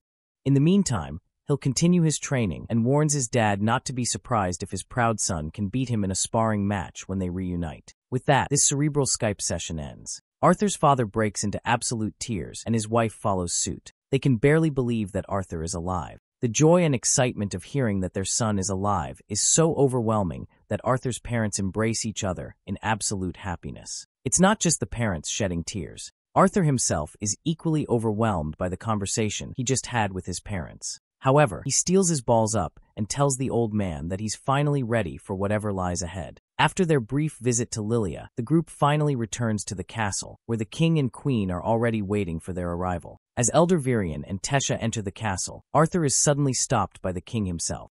It's not because the king resents him or wishes to bar his entry, but because he wants to reconcile. Even the queen wants to express her regret for their earlier behavior. Neither of them holds back in showing genuine contrition for how they treated him initially. Arthur, ever the forgiving soul, is more than happy to mend bridges. He promptly shakes hands with the king on friendly terms. However, Tesha is not sure if that is how apologies should work.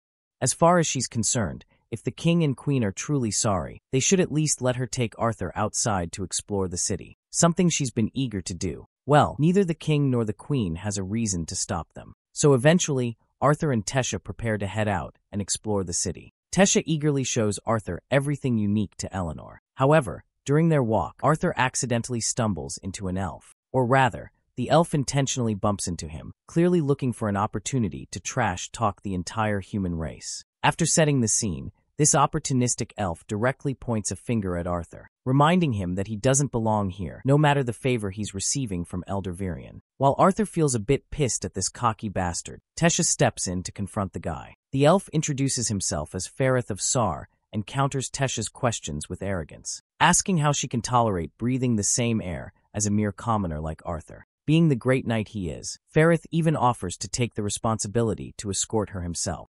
But Arthur quickly turns the tide with some playful banter. His few well-aimed words manage to piss Ferrith off to no end. The idea of someone mocking his knighthood is too much for this little punk to handle. In a fit of rage, Ferrith throws down the gauntlet and challenges Arthur to a duel. Arthur, who already thought this guy was stupid, finds his expectations exceeded in the worst way possible. Tesha immediately steps forward, questioning the audacity of this so-called knight. How dare Ferrith challenge the disciple of Elder Virion to a duel? Ferrith makes it clear that he would never allow anyone to trample on his pride, as this is the way he was raised. Determined to defend his honor, he challenges Arthur to accept the duel, or retreat with his primate tail tucked between his legs. To add pressure, Ferrith reminds Arthur that in Elven society, his decision will reflect directly on his mentor, Elder Virion. Arthur, on the other hand, is fascinated by the intense expressions on everyone's faces. He hadn't realized that dueling was taken so seriously here. Ferrith, eager to get things started, takes Arthur's silence as acceptance. To get the things rolling, he insists that Princess Tesha officiate the duel. Reluctantly, Tesha agrees, and as soon as she gives the signal, Ferrith charges forward, aiming to land the first blow. But my guy simply balls up his fist and delivers a single devastating punch. The impact is so brutal that Ferrith's spit flies out of his mouth, and he's sent sprawling a few feet away. Arthur is left standing there, genuinely unsure if this is all it takes to win a duel. Meanwhile, Tesha isn't surprised to see the outcome, especially since she had expected this much to happen. As Arthur tries to wrap his head around whether he's become genuinely strong or if this was just a fluke, Tesha grabs his hand and dashes off. As they continue their journey once again, Arthur can't help but grow fonder of the little princess. While the rest of the day wasn't quite as exciting as dealing with Ferrith, it was refreshing and gave Arthur a chance to get his mind off heavier matters. As Arthur and Tesha sit together, she asks him if he's feeling nervous about the tough training ahead. Well, it is clear that the weight of the upcoming day has already begun to press on Arthur's mind. He recalls Elder Virion's words of warning, crystal clear and unyielding. Virion had told him that the lessons would be far from easy. In fact, he made it clear that Arthur would need to brace himself for the grueling challenges ahead. The pain from his manicurse assimilation process would be excruciating, and if you want a little perspective how grueling it would be, it's the same as submerging one's body in boiling tar. Arthur would be stuck in this foreign land, away from the comfort of his family. Even the simplest aspects of daily life would feel arduous. But Virion had also promised that, if Arthur could endure the trials, the rewards awaiting him at the end would be extraordinary. In the present, Arthur breaks out of his thoughts and responds to Tesha with a determined smile. He tells her that he's excited, not nervous. He's come a long way to get to where he is now. Training, seeing his parents again, and growing stronger are all things he looks forward to. He can't wait to see what the future holds for him. And with that, the first season wraps up, leaving Arthur ready to face whatever challenges come his way. The years fly by in the blink of an eye, and the first thing we see is a more mature Tesha. She's here to wake our boy up, who has also grown a lot since the last time we saw him. It looks like their relationship has evolved a lot. And just as they're bickering, the old man cuts them off, telling them to get ready for their lessons ahead. Before we get into the action, here's a quick lore drop. There are 4 basic elements, and then there are higher forms. The higher elements, ice, gravity, lightning, and sound, can only be controlled by mages who have mastered their foundational elements. These people are known as deviants. Dwarves are limited to manipulating earth and fire, but they have a much higher affinity for these elements. Their special trait is their ability to mold and bend metal, and the most skilled among them can control fire and earth to the point where they can summon and manipulate magma. Elves can manipulate water, wind, and earth, but with much higher affinity than humans. In rare cases, elves can also produce a special type of deviant mage capable of controlling plants. However, elves cannot produce mages who can control the higher forms of water, wind, or earth. Humans, on the other hand, can manipulate any of the 4 basic elements and are the only race capable of producing deviants in any of those elements, as well as anomalies that can't be categorized into the elements, like emitters or healers. There's a delicate power balance between the 3 races, taking into account their populations, overall affinity to elements, and the diversity of their mages. At least, this is all Arthur knows, and he asks his master if this level of explanation is plausible for the audience. Virion takes a moment to think before giving it a pass. It seems Tesha has something to say. While she understands that the assimilation process is meant to prepare Arthur's body for his beast will, she believes it would be even better for him to train his body physically, just as she does, using magic in the process. Arthur understands the reasoning behind her response. Over these 3 years, the differences in their races have really stood out to him. While humans are considered talented if they awaken in their late preteen years, it's not surprising for elves to awaken by the age of 10. For Tesha, it happened even earlier, at the tender age of 9, and since then, she's been training her magic under a tutor while also learning to fight from her grandfather. The old man playfully questions her if she's perhaps angry that she's the only one getting beaten up during her training, to which the poor girl quickly admits. As grueling as these exercises seem, Arthur knows Tesha is going to be a monster in the future. The old man takes a moment to elaborate further for Tesha. He explains that what Arthur has been doing over the past 3 years is essentially fusing his bones, muscles, and organs with his mana. While he hasn't been physically training like her, the old man assures her that once this process is complete, Arthur's body will be stronger and more resilient than even a veteran warrior. Now shifting back to Arthur, the old man notes that 3 years of mana fusion hasn't been enough to drain his energy entirely, so he decides to help him a little. After today, Arthur will become a true beast tamer, unlike those lucky adventurers who treat their beast wills as mere tools. Apparently, Varian plans to ignite Arthur's mana core by transferring a large amount of his own mana into him. He reassures his junior that it might feel a bit warm, but it shouldn't be too bad.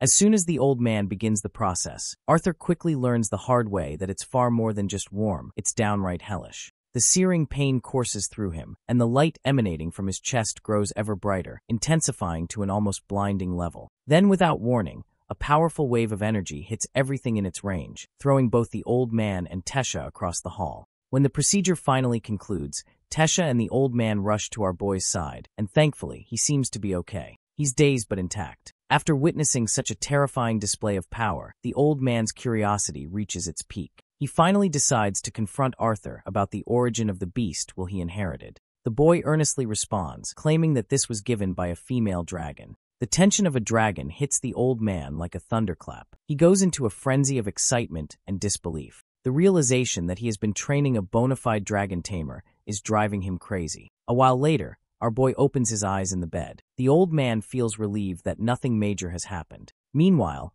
our boy asks if they're going to keep his abilities a secret even if he leaves. The old man promises they will, but then unexpectedly drops a bombshell. Apparently, Arthur's departure has been set for just 4 months from now. Of course, this news shakes our boy to his core. He had been under the impression he'd be stuck here for another 2 years. The old man goes on to explain that an inter-kingdom tournament for the youths of the 3 kingdoms has finally been confirmed. The portal in Zyra City, within the Supon Kingdom, will soon open to allow travel between Eleanor and Darv. This is also why Tesha isn't around. She'd have gone absolutely bonkers upon hearing that he is leaving. It's finally time for Arthur to be united back with his family. Although Arthur looks forward to reuniting with his family, he still feels that 4 months is far too soon. This is when the old man assures him that these 4 months will be so excruciating that he'll end up begging for them to pass quickly. Now that his assimilation is complete, his training is about to get even tougher. With that said, the old man leaves. Right at that moment, Arthur's eyes catch sight of his egg, which has fallen down from the couch for some mysterious reason. It's beginning to show cracks, as if it's about to hatch. Not long after, the shell starts to shatter, and out comes a tiny dragon. The first thing the little creature does is let out a yawn, then promptly falls over, leaving Arthur completely baffled about what just happened. Later, Arthur finds himself staring at the little cutie pie. It's clear the dragon has taken a liking to him, and it's equally obvious that Arthur finds the little one irresistible. Honestly, it's just too damn cute. But it seems I spoke too soon. The dragon suddenly bites him, and the only reason it releases its grip is because the little one doesn't like how Arthur's sweaty, salty skin tastes. The bite burns Arthur a little, and the burn leaves a permanent mark on his arm. The little cutie happily calls him Mama after the attack.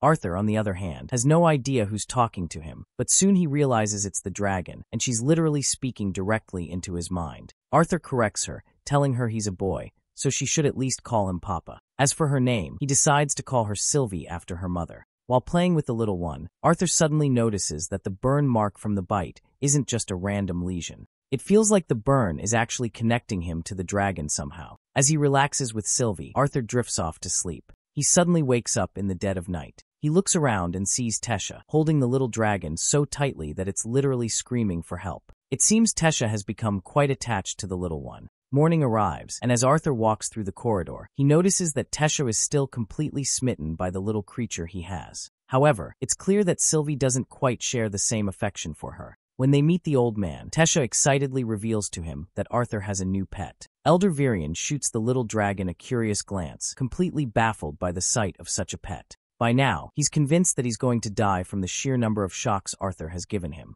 Eventually, Arthur takes the time to explain to Virion what happened and where Sylvie came from. Virion reveals that beings like Sylvie usually only hatch in the presence of their kin. When Arthur wonders why she hatched in front of him, the only reason they can come up with is that he had fully activated Sylvie's will the day before. Arthur then questions the old man, asking if it's really necessary to hide the little one. As far as he's concerned, most people won't realize she's such a powerful being. The old man acknowledges his point, but reminds him that he should be more concerned about other things. Their progress in strengthening his mana core had been delayed during the assimilation, but now that he has fully awakened, it's time for him to start training both his core and his new dragon will. Arthur inquires about the next course of action, to which the old man responds that the best way to access the first stage of Beast will is by strengthening his mana core and engaging in constant combat. With the instructions now clear, Arthur is ready for action, but the old man adds one more thing. If Arthur fights a fellow beast tamer who can use stages, it will help him grow even more. Right at that moment,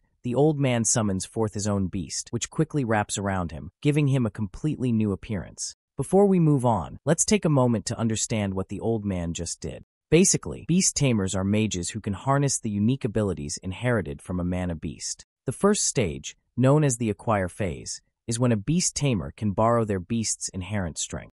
However, it's only at the second stage, called the integrate phase, that the mage can truly utilize their beast's unique abilities and characteristics. For Elder Virion, who had unlocked the second stage only after decades of studying his beast will, the transformation allows him to wield the deadly prowess of a Shadow Panther. Now empowered by the Shadow Panther's abilities, the old man instructs his disciple to pay closer attention, particularly when he sneaks up behind him. This prior warning leaves Arthur deeply unsettled. From what he can gather, the old man is essentially saying he'll be able to sneak up on him even though Arthur is aware of his intentions. In an instant, the old man vanishes from sight, and before our boy can even process it, he feels a light tap on his shoulder. Arthur quickly twirls around at impressive speed, but finds no one behind him. Before he can react further, the old man once again appears behind him, catching Arthur completely off guard. This time, Arthur surrenders, unable to keep up with the old man's blinding speed and the sheer presence of the Shadow Panther's terrifying form, a sight both awe-inspiring and trauma-inducing.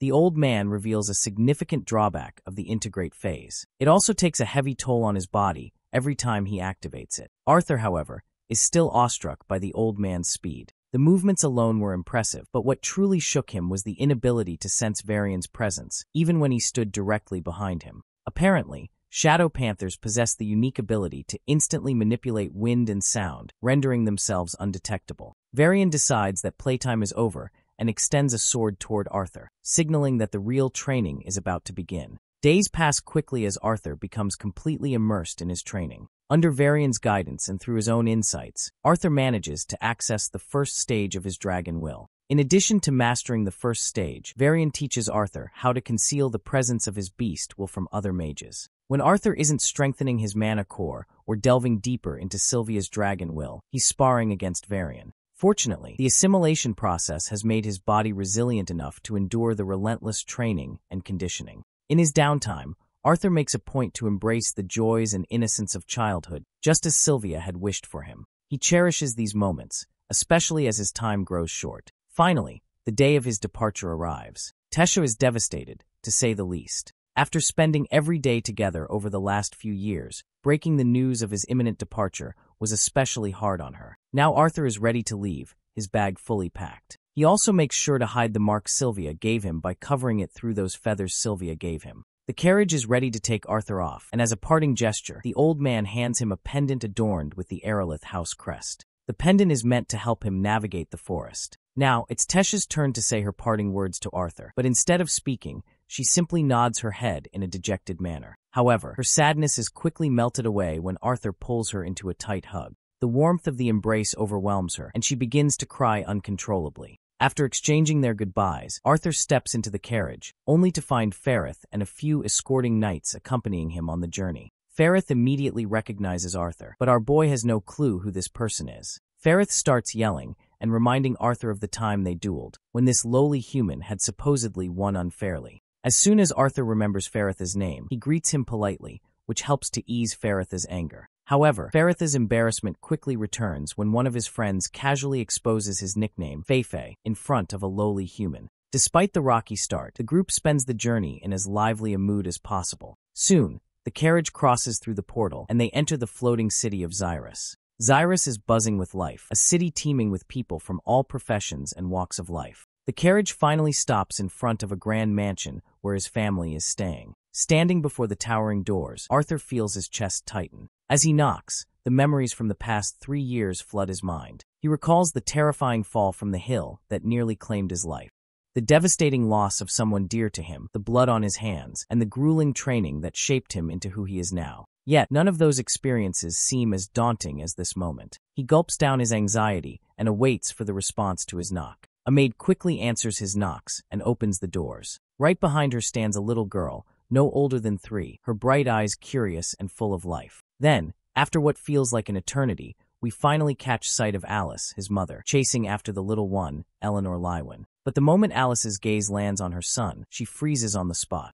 Even the bowl of food she was holding slips from her hands. The boy, on the other hand, is equally overwhelmed with emotions to think that this little one is his sister. He gathers his thoughts, flashes a smile, and greets his mother in the most heartfelt moment possible. His mother comes running in response and hugs him tightly. The tears of the mother just cannot stop falling, and even the little one gets overwhelmed and begins to sob, seeing her mother in a condition like this. Let's not forget about Reynolds, who is just as eager to meet his son. As the mansion doors remain open, he follows suit, joining the hugging spree with his wife.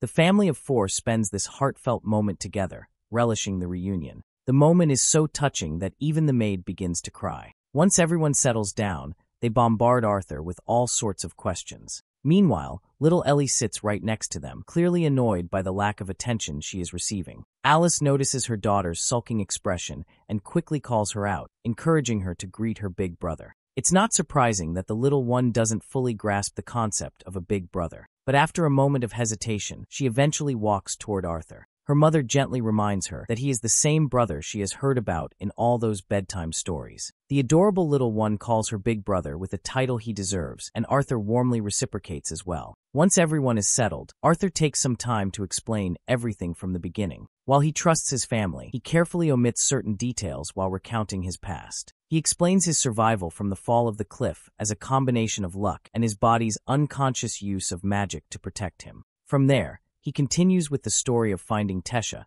spending time in the kingdom of Eleanor, and recovering. What Arthur says makes sense to his parents, but Reynolds' attention is drawn to the small creature perched on Arthur's head. Curiosity gets the better of him, and he asks about it. Arthur responds honestly, explaining that he stumbled upon a mana-beast's den where Sylvie's mother was dying from an injury. While he could do nothing to save the mother, he chose to take care of Sylvie from that point on. The concerned mother then asks if he is truly healed, especially given the illness he had suffered from in the past. Arthur confidently reassures her that he is fine now, explaining that his condition had more to do with the instability of his mana core from awakening too early. However, he does not tell them the entire truth.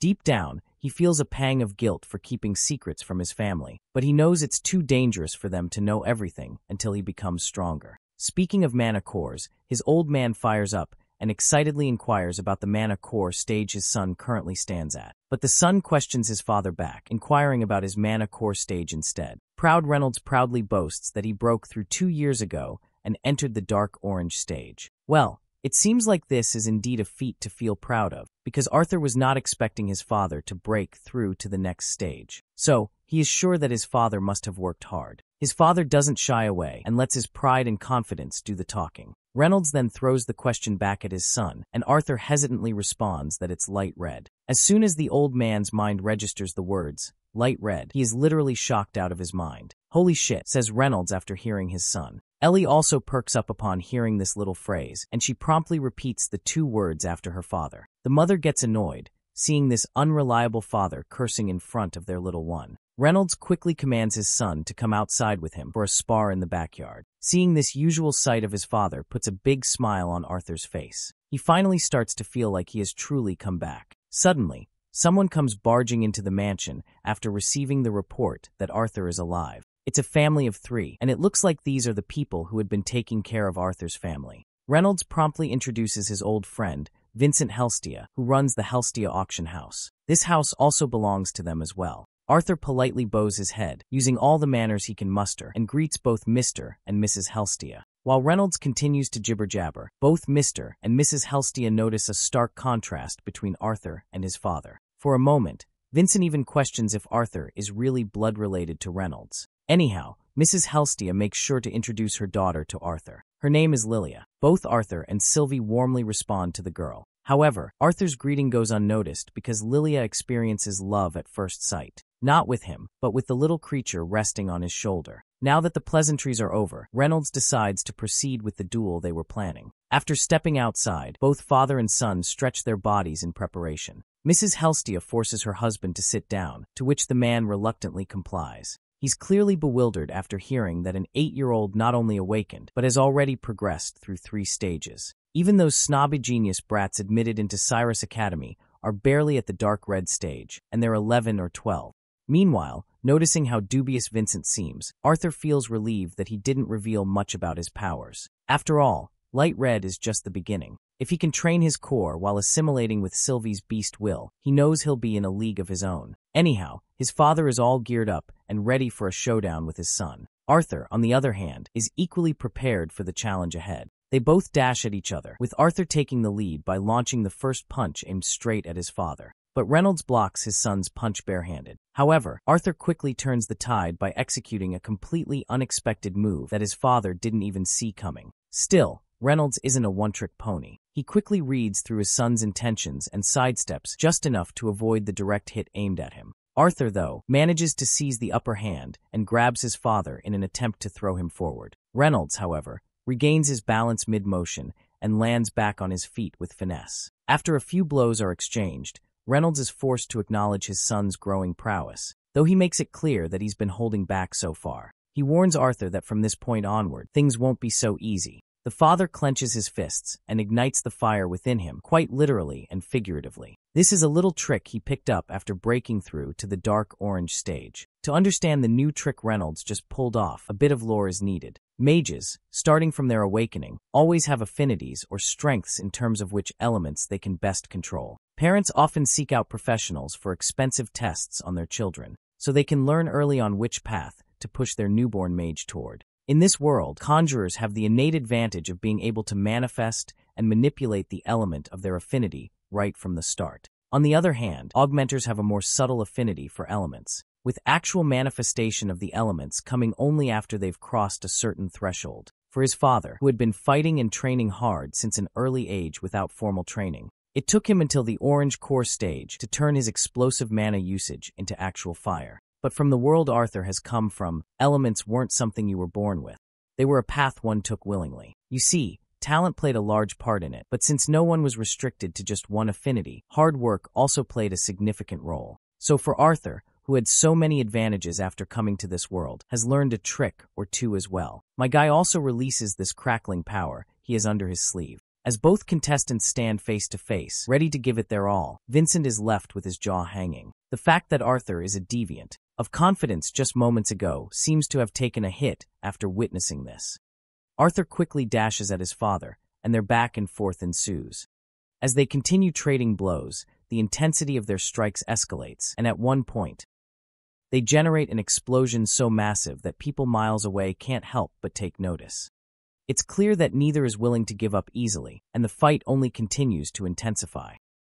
After a relentless barrage of punches, one of Reynolds' punches finally lands squarely on Arthur's face. But instead of getting discouraged, this punch only makes Arthur happier. This is exactly what he expects from his father. Reynolds' punches are getting sharper, and he's using his longer reach to prevent Arthur from getting too close. But my guy is not letting this old man get the better of him. He quickly ducks down and throws a precise uppercut that has 0% chance to fail. This sight leaves everyone with their jaws hitting the floor, and as you can imagine, the fight is over. So hitting his father felt unnecessary, and Arthur stopped his punch mid-motion. The father feels immensely proud of his son and grabs him in a tight hug. Regarding Arthur's lightning powers, they are by far his most successful deviant affinity. However, he still has a long way to go. His ice magic remains unstable, and he hasn't even unlocked sound or gravity yet. Despite this, it feels good for Arthur to brag a little to his parents. Vincent, on the other hand, is completely exhausted. All this is far too much for him to handle in one day. Later, both families gather for dinner together, and Reynolds is still absolutely smitten with his son's prowess. He reminisces about how Arthur was only 3 years old when he awakened. Mrs. Helstia finds it shocking to hear that Arthur literally awakened at the age of 3. Alice then chimes in and further reveals that Arthur even blew up the entire house in the process. After everything Vincent had endured that day, he wasn't expecting to be overwhelmed even further. Yet here he is, snapping out of his drunkard state. He suggests enrolling Arthur in Xyrus Academy. However, Arthur doesn't seem particularly thrilled by the idea. His father, too, is unsure about this decision. As far as Reynolds is concerned, Arthur is only 8, and Xyrus Academy is the most prestigious magic institution on the continent. Mrs. Helstia, however, supports her somewhat tipsy husband's suggestion. With Arthur's level of talent, she believes it would even be worthwhile for their family to sponsor him, so he wouldn't have to worry about tuition costs. But Alice firmly refuses to accept yet another favor, especially after all the Helstia family has already done for them. Vincent assures her that it wouldn't be a burden, since he does a lot of business with the famed director of Xyrus Academy herself, and he can speak to her directly. That's when the man in question finally speaks up. He doesn't seem to appreciate the fact that everyone is discussing his future and making decisions for him without even asking for his input. Later, it's time for everyone to head to bed. Before going to sleep, both parents once again express how grateful they are that Arthur has returned. They are overjoyed to see him grown up and thriving. The idea that their son is a deviant with the potential to become one of the strongest mages in the future is news of an extraordinary scale. His mother also acknowledges this, but seems a little sad as she remarks that Arthur can't give her goodnight kisses anymore now that he has grown up so much. Seeing how earnestly his mother is pleading, Arthur relents and gives her a sweet smooch on the cheek. With that, the parents decide to head out. However, Reynolds stops once again to address his son. He reminds Arthur not to hold it against Vincent for being so excited earlier, as Vincent harbors no ill intentions toward them. The scene then transitions back to when Vincent was suggesting that Arthur join the academy. In response, Arthur made it clear that he had just reunited with his family today and would like to spend some time with them before deciding whether to leave them again to attend the academy. With those words, Arthur left the dining area respectfully. Later, as Arthur is walking to his room, Lilia spooks him. She points out that he's heading in the wrong direction and invites him to a better place where they can talk. Eventually, they arrive at the servants' quarters, where it becomes apparent that Lilia gets along with the staff remarkably well. The servants respectfully give them a place to sit. Lilia even enjoys some food while there, her high spirits causing the servants to crack smiles. One of the maids reveals to Arthur that Lady Lilia often sneaks into the servants' quarters when she feels stressed.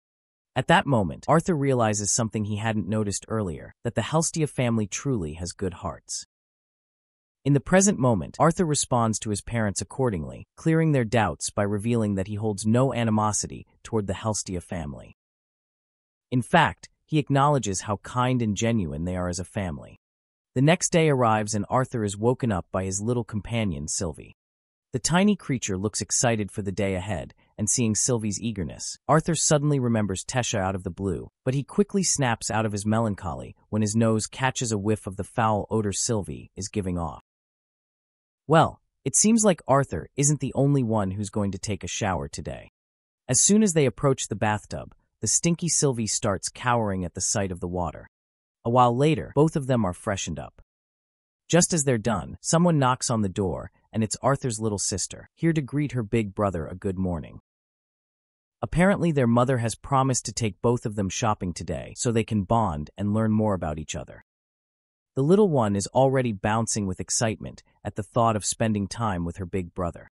They race through the corridor toward the dining hall to join the family for breakfast. After a while, we find ourselves in the bustling marketplace where merchants eagerly peddle their goods to passers-by. Arthur finds himself quite fascinated to finally see Zyra City in person. The marketplace is filled with various intriguing items, and one particular shop catches his attention. This shop displays crystal balls and the mounted heads of monsters.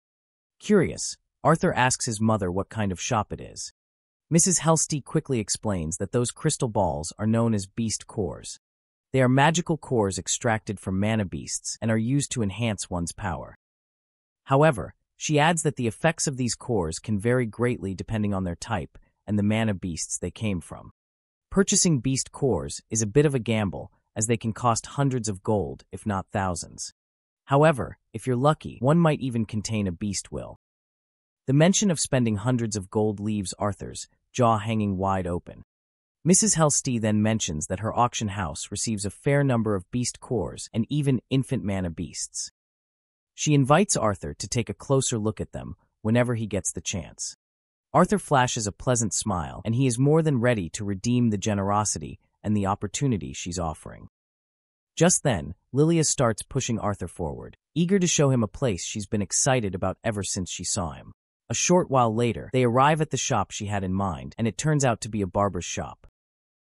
Arthur seems unsure if a visit to the barber is really necessary, but his mother insists it's long overdue because as far as she can tell, his current hairstyle is nothing short of atrocious. The barber, however, is quite the character. It looks like Bro has watched too much of JoJo's Bizarre Adventure. When he gets unusually enthusiastic about Arthur's feminine charm, Arthur's inner self recoils in absolute terror, feeling as though his very soul is trying to escape his body. After getting his haircut done, the moment of the grand reveal finally arrives.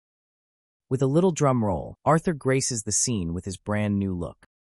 He looks more charming than ever, to the point where even little Ellie enthusiastically approves of her brother's haircut. After their little tour to the barber, they return to the bustling streets of the marketplace.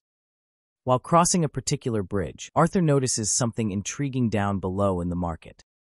He spots a group of boys in the crowd mocking someone. Ellie quickly fills him in, explaining that those boys are students from Zyra's Academy.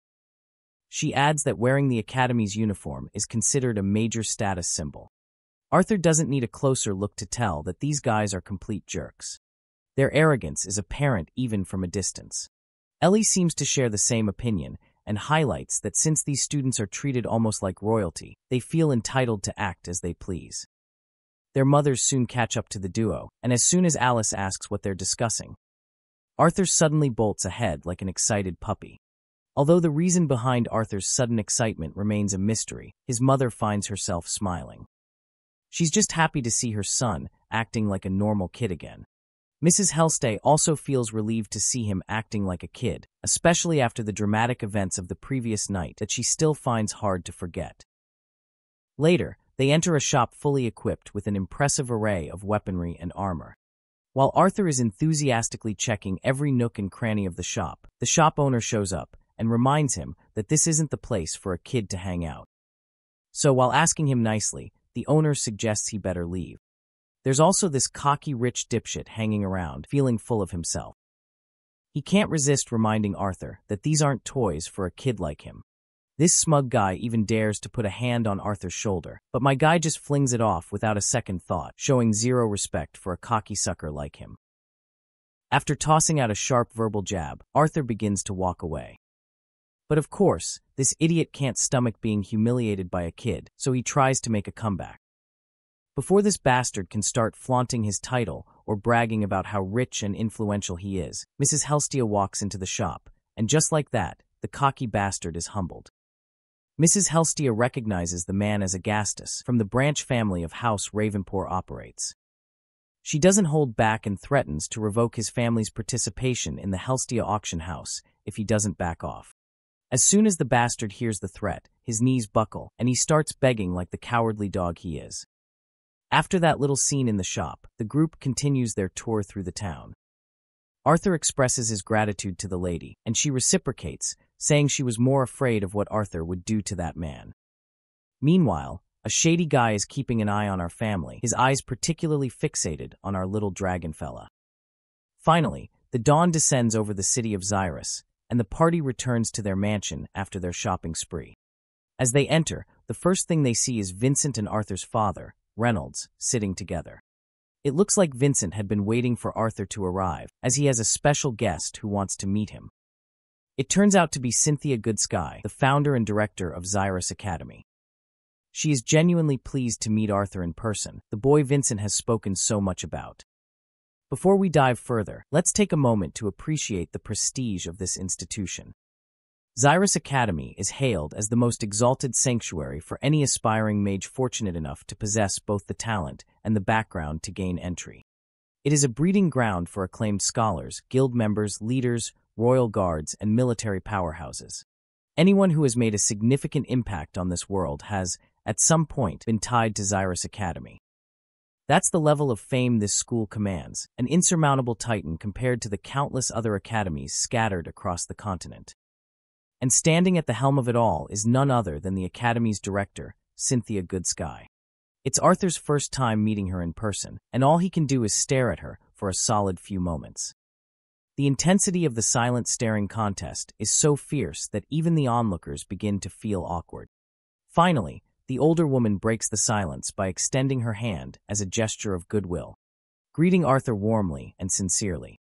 Arthur, on the other hand, can only stare at her hand, completely clueless about the proper social convention in a situation like this. Should he kiss her hand? Shake it? He has absolutely no idea.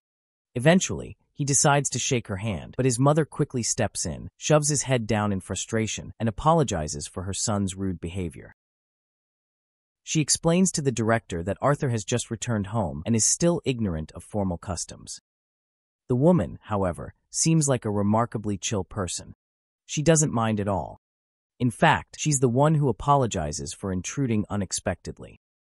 She admits that she couldn't refuse a favor from Vincent, given all his great efforts and contributions to Xyrus Academy. Meanwhile, we shift our focus to Lilia, standing quietly in the back with her mood noticeably sulking. It seems she isn't a fan of all the attention Arthur is getting, or perhaps she simply doesn't want him to leave for the academy like this. Regardless, we shift to this old hag, who reveals something intriguing, mentioning that it's not often she takes a trip to someone's house to visit a potential student. But Vincent had piqued her interest when he insisted that a prodigy of the highest caliber was currently staying in his home. She then turns to Mrs. Helsty and requests her to lead them to an open space so she can catch a glimpse of what this boy is capable of. Arthur, meanwhile, tries to bail out of the scene, making the excuse that he's hungry. Unfortunately for him, his mother doesn't allow him to act on that thought. Eventually, Vincent and Mrs. Helstia proceed to escort their esteemed guest to the mansion's beautifully paved courtyard. As for Arthur, it seems he wasn't lying. He really is hungry, and he looks even more defeated to see that he won't be able to eat dinner anytime soon. Little Sylvie, equally hungry, has no choice but to follow her papa, looking just as dejected about this whole ordeal. This is the moment when the old hag notices the little one, finding the mono beast quite adorable. She asks if it's his father's contracted beast. Arthur quickly clarifies that Sylvie is his bond and that she hatched just a few months ago. The old woman finds this fascinating. You see, most nobles here purchase mana beasts to form contracts, but she has never seen a mana beast quite like Sylvie before. Arthur then explains that Sylvie's mother was some kind of scaled wolf with small wings. She was gravely injured, almost dead, while protecting her egg when he stumbled upon her nest. This brings the whole thing up to nothing more than a stroke of luck. Cynthia, however, seems skeptical, but chooses not to voice her doubts. After walking down the corridor for a few minutes, they finally arrive at the grand courtyard. Now that they're outside, Cynthia looks eager to see if Arthur can live up to the praise Vincent had lavished on him, or if it's all just empty talk. As far as she remembers, Vincent mentioned that Arthur was an augmenter, but he didn't provide many details as he merely wanted to keep it a surprise for her.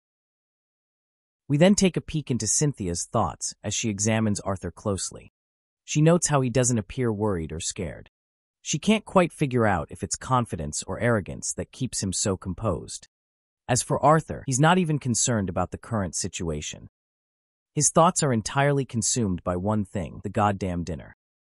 He's desperately craving grilled fish today, and that's all he can focus on. Meanwhile, Vincent looks quite smug as he confidently claims that Cynthia will definitely be shocked when Arthur shows her his fire and lightning magic. He's also relieved that Reynolds won't be able to burn down the courtyard again, like last time. Before Arthur begins, Cynthia questions whether he doesn't plan to arm himself with a weapon at the very least.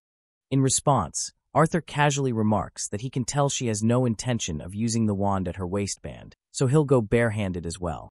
This causes Cynthia to pause for a moment, realizing he's right, and her unexpected response makes her crack a smile.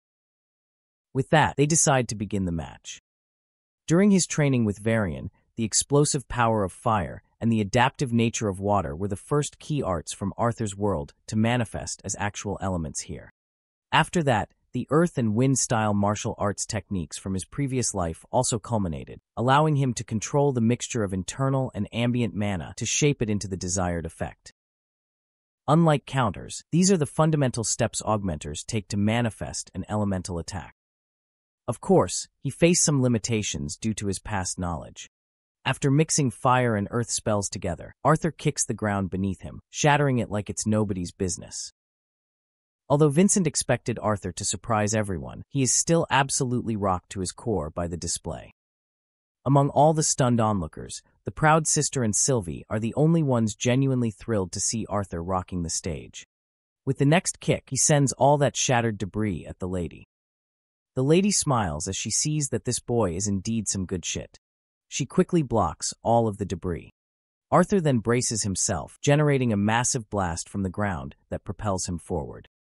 He breaks through the barrier of air surrounding her and attempts to strike her over the face. But she counters effortlessly, throwing him back with a burst of her power. Arthur quickly reacts, using earth and wind spells to conjure a floating stone that supports his body, preventing him from careening aimlessly. He grits his teeth, frustrated by how difficult it still is to use earth and wind spells simultaneously.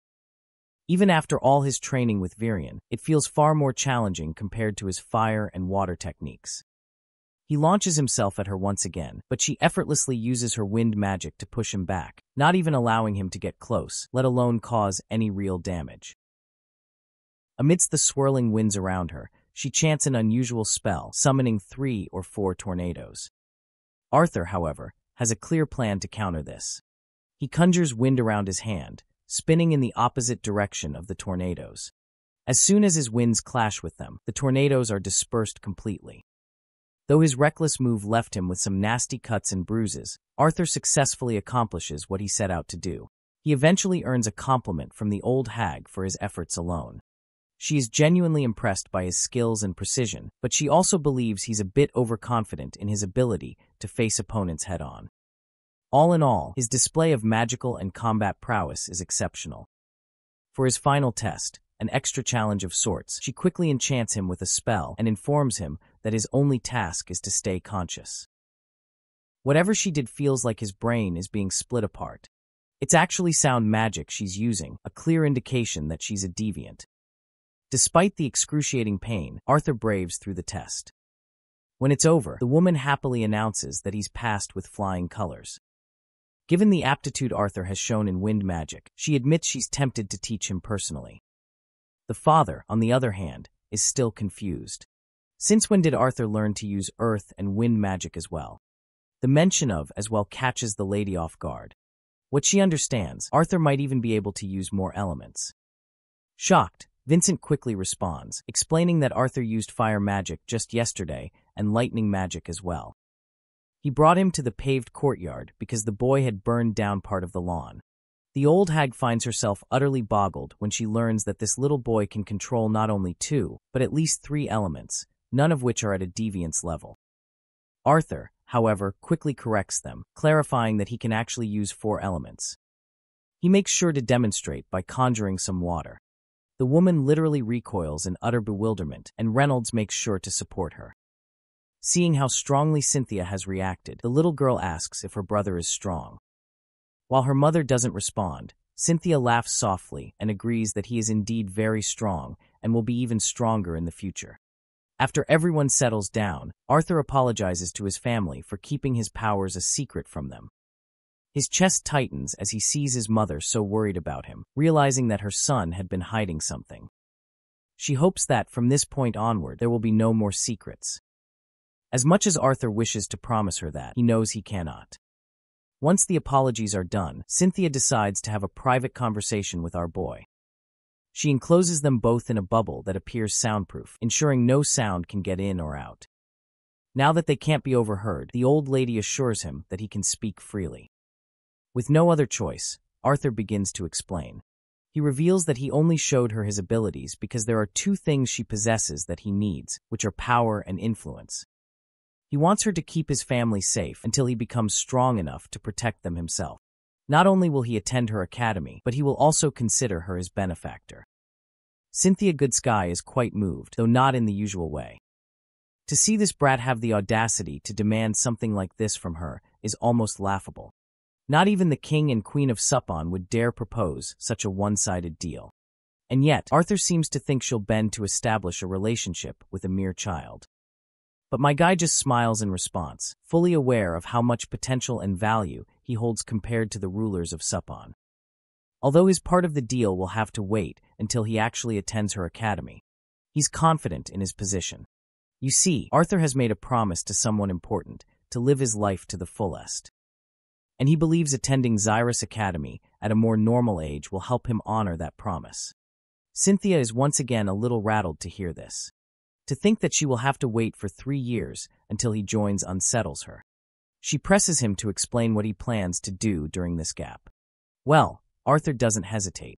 He speaks his mind and reveals his plan to become an adventurer. Later, Arthur's parents take him aside for a private conversation as they are absolutely against his idea. His mother is distraught the most and begins to berate him. After everything they've endured, after thinking he was dead for years, he now says he wants to put himself in danger again. It's a thought she simply cannot bear. The little girl also starts tearing up, unable to handle her mother's outburst. Reynolds steps up in order to calm her down and suggests that they at least hear Arthur out and listen to his reasoning. But his mother does not relent. She continues lashing out, questioning how he could even consider such a thing after everything they've been through to get to this point. Eventually, her emotions overwhelm her. Her thoughts spiral, clouded by worry and pain, until she can no longer discern what is right or wrong. It's then that Arthur speaks up. His voice is calm but resolute as he explains that he isn't planning on leaving anytime soon. In fact, he's looking forward to spending several months at home with everyone. He admits that while he's only just returned, spending over 3 years in the Elven Kingdom has left him feeling disconnected from Sapin and the rest of Dicothan. He wants to experience the same thrill and excitement his parents had when they were adventurers. It's not just about seeking danger, it's about truly living, understanding his world, and growing stronger in ways he can't within the safety of their home. His father acknowledges Arthur's point, understanding exactly what his son is talking about. He even admits that, as an awakened teenager, he himself had been eager to experience the adventurous life. However, he also recognizes that Alice's concerns are entirely valid. No matter how strong or prepared Arthur thinks he is, the life of an adventurer is both dangerous and unpredictable. Arthur then suggests having some sort of guard or supervisor accompany him on his journeys. But Alice remains unconvinced. That's when Reynolds startles his wife by approving Arthur's plan. She immediately turns on her husband, practically strangling him in frustration. She can't believe he would even consider such a thing, let alone agree to it. There's no way she's letting her son leave again, not after just getting him back. Things begin to settle down when Arthur clarifies that he isn't planning to be away for 3 full years. He explains that he intends to come back every few months, or even more frequently between missions. Even so, Alice remains skeptical and is not sure how to proceed with this. At that moment, Ellie approaches her brother with her eyes filled with tears. The thought of him leaving already is too much for her.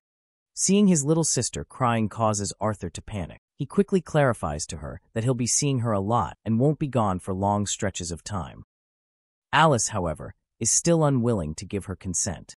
She demands an answer. Why does he want to become an adventurer now? What drives him to take this path so soon after returning home? As far as she is concerned, it makes far more sense for her son to go to school before setting out as an adventurer. Arthur, however, reminds them that if he were to attend school now, he'd be quite a bit younger than the other students. He explains that he actually wants to fit in and make friends, but a significant age gap might make that harder. His worried mother quickly counters, suggesting that he doesn't have to go to school right away. Instead, she proposes helping him train herself, along with Reynolds. Well, Arthur is open to the idea, but he doesn't just want to train. He wants to fight and test the skills he's learned since coming to this world in real-world scenarios. He wants to experience an open environment where he can truly challenge himself as what he's looking for, though he does not say all this to their parents. The next morning arrives, and the entire family gathers at the dining table, joined by the Helst family. As they eat, the room is filled with lively banter and conversation. At one point, Arthur asks what plans everyone has for the day. Mrs. Helst responds that she and Alice need to run some errands around town to prepare for an upcoming event at the Helst auction house. She adds that they're taking Ellie and Lilia along, and Arthur is welcome to join them if he wants. Arthur, however, decides to stay behind today. Vincent then grabs everyone's attention and inquires if they've decided what to do about Arthur's plan. Alice then reveals that she has agreed to let him become an adventurer under certain conditions. The father outlines them as follows. First, Arthur will wait until after his birthday in 3 months. Second, he must have a guard with him at all times during his missions. And third, he will need to visit home at least once every 2 months. Beyond that, his father is confident that Arthur is smart enough to manage the rest on his own. Vincent acknowledges the rationality behind the decision, but raises an important question. Who will be Arthur's guard? From what he's seen so far, it seems highly unlikely that there's anyone capable of guarding Arthur effectively. Meanwhile, the little girl is having her own fun. She pretends to be a Sylvie, balancing 2 forks over her head to mimic the creature's horns. Her childish antics give Reynolds a sudden idea. With a wide grin, he announces that the twin horns will be returning from a dungeon expedition soon. He recently received a letter from the Adventurers Guild confirming that they'll be back in 2 months, and they could arrange for one of them to accompany Arthur as his guard. The idea is so solid that even Alice agrees right away. The mention of the twin horns immediately excites Arthur, as he's been eagerly waiting to reunite with them. After all, the twin horns were the group that had helped escort him back to his family years ago. It means he'll get to see all his old friends, Jasmine, Durden, Angela, Helen, and Adam, together again. He can hardly wait. Later, Arthur visits Vincent's office to discuss a certain matter. Meanwhile, the ladies are out on a shopping spree. During their outing, Ellie and Alina get into an argument. Since Alina is older than Ellie, Mrs. Helstade doesn't appreciate her daughter teasing the younger girl like this, so she gives her a bonk on her head. But Alina snaps and angrily responds that all Ellie ever does is think about her brother. She finally lets out her frustration that has been bubbling over the past few days.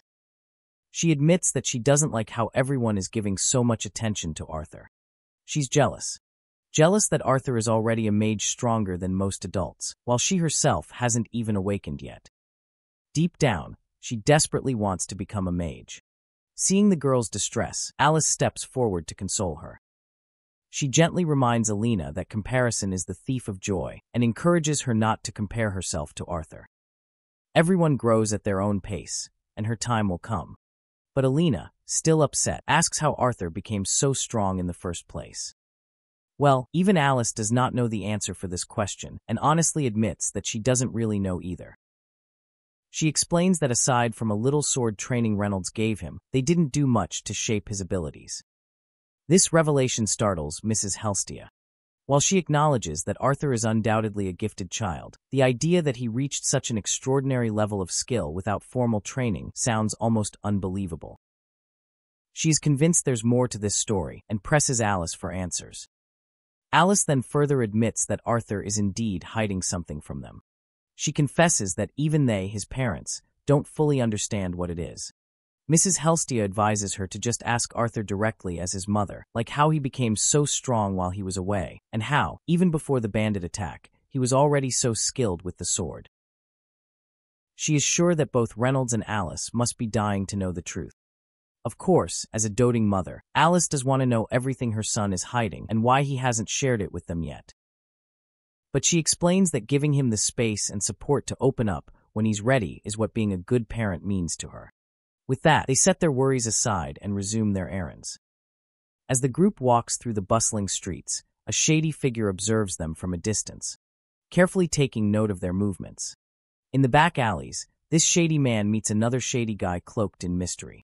He informs his companion to relay to Lord Sebastian that the Mana Beast wasn't with the group today. Furthermore, a mage from Xyrus Academy was guarding them, which made trailing them extensively impossible. However, he adds that the boy, who is most likely the master of the Mana Beast, is expected to attend the 10th anniversary event at the Helstia auction house. The second shady guy replies that they will make sure to inform Lord Sebastian right away and that the auction event will be their best opportunity to act.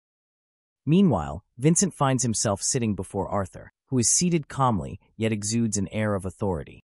The way Arthur carries himself, his posture and presence, feels as if Vincent is sitting in the presence of a king. In fact, Vincent is more nervous now than he's ever been before the King of Supon. He also notes how starkly different Arthur's demeanor is compared to when he's with his family. The relaxed and carefree boy he had observed earlier seems like a completely different person. The commanding aura Arthur displays now feels like his true nature. Adjusting his glasses to compose himself, Vincent greets Arthur politely, saying it's his pleasure to speak with him.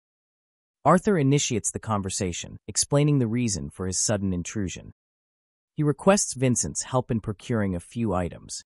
Specifically, he asks for a protective cloak, preferably one with a hood, a decent sword suited to his size, and a mask capable of altering his voice.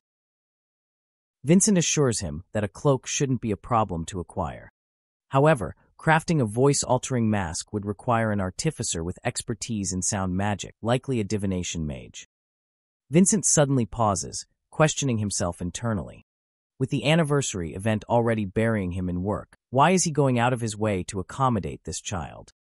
Yet, even as the thought crosses his mind, he knows he can't bring himself to refuse Arthur's request. Something about the boy demands compliance. Arthur, on the other hand, is truly grateful for Vincent's help. Although he doesn't have any money to offer as compensation, he thinks of another way to repay Vincent for his kindness. However, Vincent quickly refuses any form of compensation. He explains that Arthur's father has been an immense help ever since they began working together. Thanks to Reynolds and the training he's provided for their guards, thefts and fights in the auction house have reached their lowest point ever. But our boy still insists that he still wants to offer something in return. Apparently, he has recently discovered a method that might aid his sister hasten her awakening. And while he is going to help his sister, he can also help Lilia in awakening. This revelation startles Vincent, as neither he nor his wife is a mage. However, Arthur confidently assures him that he can help their daughter awaken as a mage and eventually attend Xyrus Academy. Later, Arthur is seen practicing his beast will. Despite his efforts, he can only wield it for a few seconds before it dissipates. Frustration begins to creep in as he feels his efforts are insufficient. Whether it's his past life or this one, he knows he needs strength to protect the people he loves. His mind drifts to memories from his past life, where he lost someone dear to him and was powerless to stop it. This time, he vows to gain strength, not for revenge, but to ensure the safety of those he holds dear. As Arthur heads back downstairs, he encounters his mother, who has just returned from her errands. He seems angry because she thinks he is making fake promises of helping Lilia in her magic awakening. Mrs. Helsty is equally frustrated, visibly annoyed at the idea that Arthur might be playing pranks on them. Arthur makes it clear that he would never joke about something as serious as this. He reminds them that he made a deal with Mr. Helsty. Later, as they all settle down, Arthur sits between his two sisters, ready to demonstrate something no one expected. He begins explaining that mana is best sensed during slow and deep breaths that follow a precise rhythmic pattern. He strives to keep the explanation simple and clear as he prepares to demonstrate the technique. Arthur first instructs them on the first step, to breathe in a special way. He even closes his eyes to demonstrate the proper technique. As soon as both ladies try to follow, there are many hurdles to overcome to get their breathing right. But once he sets the stage, Arthur decides to check if his theory is working. He warns them that their bodies might feel a little hot, but they should continue breathing the way he instructed. As they persist in their rhythmic breathing, they begin to see small artifacts with their own eyes. Arthur then tells them to focus on gathering the white sparks together, because these little lights are their friends and need to be united in order to be happy. After the training session, the three of them are exhausted. Vincent has a lot of questions, particularly about how this method will help his daughter become a mage. Arthur explains that it will take a few years, but if he can help them with the first few months of training, Lila should have no trouble awakening as a mage. Before he can finish his sentence, Mrs. Helstia suddenly hugs him tightly. Overcome with emotion, she begins to cry, thinking of how Arthur has just opened up endless opportunities in front of their daughter. Opportunities that her non-mage parents are unable to offer. Vincent too is overwhelmed, and the moment is heavy with emotion. From that point on, Arthur's life falls into a comfortable rhythm. Every morning he trains, then helps his sister and Lila get closer to awakening. Even with his impatience to grow stronger, he makes sure to spend time with everyone, knowing that there wouldn't be many more opportunities like this in the future. 2 months later, it's finally time for the twin horns to arrive. Arthur stands anxiously in front of the door, eagerly awaiting their arrival. When the door is knocked, he rushes to open it, and instantly Angela bursts through, wrapping him in a tight hug. Durden is there as well, looking even bigger than the last time Arthur saw him. Despite his imposing size, Durden's heart is just as soft, and the sight of Arthur brings back memories that make him emotional. Adam, meanwhile, is as cheerful and energetic as ever, exuding the same lively presence. Helen, on the other hand, almost chokes Adam for his antics. She's also smitten to see how handsome Arthur has become since they last met. Jasmine, the quiet one, steps forward as well and gives Arthur a tight hug. Her tears flow as she continues to apologize to him for not protecting him back then. Later, everyone gathers, ready for the day ahead. The gentlemen come down after getting prepared, and soon, once everyone is assembled at the exit door, they prepare to leave for the Hellstay auction house. They leave the mansion and climb into the carriages. The vehicles zoom through the bustling streets of the city. As they sit together, Arthur begins to reveal the entire backstory of how he ended up back with them, sharing the details of his journey and everything that led him to this moment. Adam expresses his apologies for all the trouble Arthur had to endure after he fell from the cliff, though they are glad that at least Arthur was able to form a bond, which is something even seasoned adventurers and nobles rarely achieve. Suddenly, the carriage screeches to a halt, and 2 servants step forward to welcome and escort our party. Arthur is awestruck when he actually sees the Hellstay auction house for the first time. The 10th anniversary of the Hellstay auction house is an event that nobles and adventurers alike have been eagerly anticipating. It won't just be a celebration, but also a chance to see and perhaps buy priceless artifacts that have been kept locked away and guarded for this particular event. As soon as Arthur lays his eyes on the magnificence of this place, he's struck with awe. The exterior of the building is amazing, but the inside holds up just as well. Vincent then addresses everyone, reminding them that since today is a big day, they should get their heads together and make sure no mistakes are made. Reynolds also takes charge, instructing and assigning soldiers to their respective posts. Arthur, Mrs. Helstay, and Alice make their way into the grand auditorium before everyone else. The place is so massive that it could easily house more than 10,000 people. Arthur, who had been a king and lived among the royal family of the Eleanor Kingdom, finds what he's currently seeing jaw-dropping, even for him. Mrs. Helstay inquires about Arthur's opinion on the auction house, to which he responds that calling it a house would be an understatement. Lilia then assures Arthur to wait until he sees the private viewing rooms at the top, as he's going to be even more awestruck. And as expected, the private viewing room is nothing short of magnificent. It even has its own bar, with a bartender ready to serve them delicious drinks. Lilia and Island then peek through the windows and notice that people have already started to arrive, and the place is already bustling with life. Suddenly a servant arrives and informs Mrs. Helstay that the VIP guests have arrived and will be here soon. Our family members stand respectfully as the knights ensure the esteemed guests are escorted inside. The guests are none other than the king's family. King Blaine Glider, Queen Priscilla Glider, Prince Curtis Glider, and Princess Catherine Glider. Seeing the other guests, the king inquires of Vincent why he must share the space with them. Vincent quickly reminds His Majesty that this is his family. He brought them here because he remembers that His Majesty had explicitly wished to see his family. Vincent introduces his wife, Tabitha, and his daughter, Lilia. He then introduces Alice Lewin, his close friend's wife, along with their children, Arthur and Eleanor Lewin. The king seems to be a very laid-back person and happily tells Alice and her children to stand up because Vincent's friends are his friends as well. After all, they are all here to congratulate the Helsteys on the 10th anniversary of this wonderful place and to enjoy the event. Queen Glider suddenly notices the little mana beast Arthur has acquired. Arthur quickly responds to the queen that she just hatched several months ago and introduces her as Sylvie. This also catches the attention of the king himself, who quickly asks if perhaps this mana beast is his bond. Arthur doesn't shy away from claiming that it is. The king seems so fond of this little creature that he even tickles her. He can tell Arthur is fortunate to have her, as even infant beasts are not easy to tame. Yet she seems very obedient. Arthur quickly states that he can communicate mentally with the beast, so it's more like a mutual agreement rather than simple obedience. That's when a shady old man grabs everyone's attention by questioning if Arthur is implying that he's under an equal contract with the mana beast. Arthur hesitates briefly before affirming, claiming that Sylvie was the one who initiated the contract. The old man then quickly puts his hand over Arthur's to check what kind of bond he has. But before this shady old man can succeed in his intention, the king stops him, reminding him that this is neither the time nor the place to study someone's pet. The man stumbles over his feet and apologizes heartily. To defuse the tension, Mrs. Helstey quickly chimes in and requests the king that the event is about to start and requests that he take a seat. It seems like this old man might be behind those hooded bastards who had been trailing Arthur and his family for quite some time. Lo and behold, the Helstia auction event is underway. The host welcomes the esteemed audience for their most anticipated event.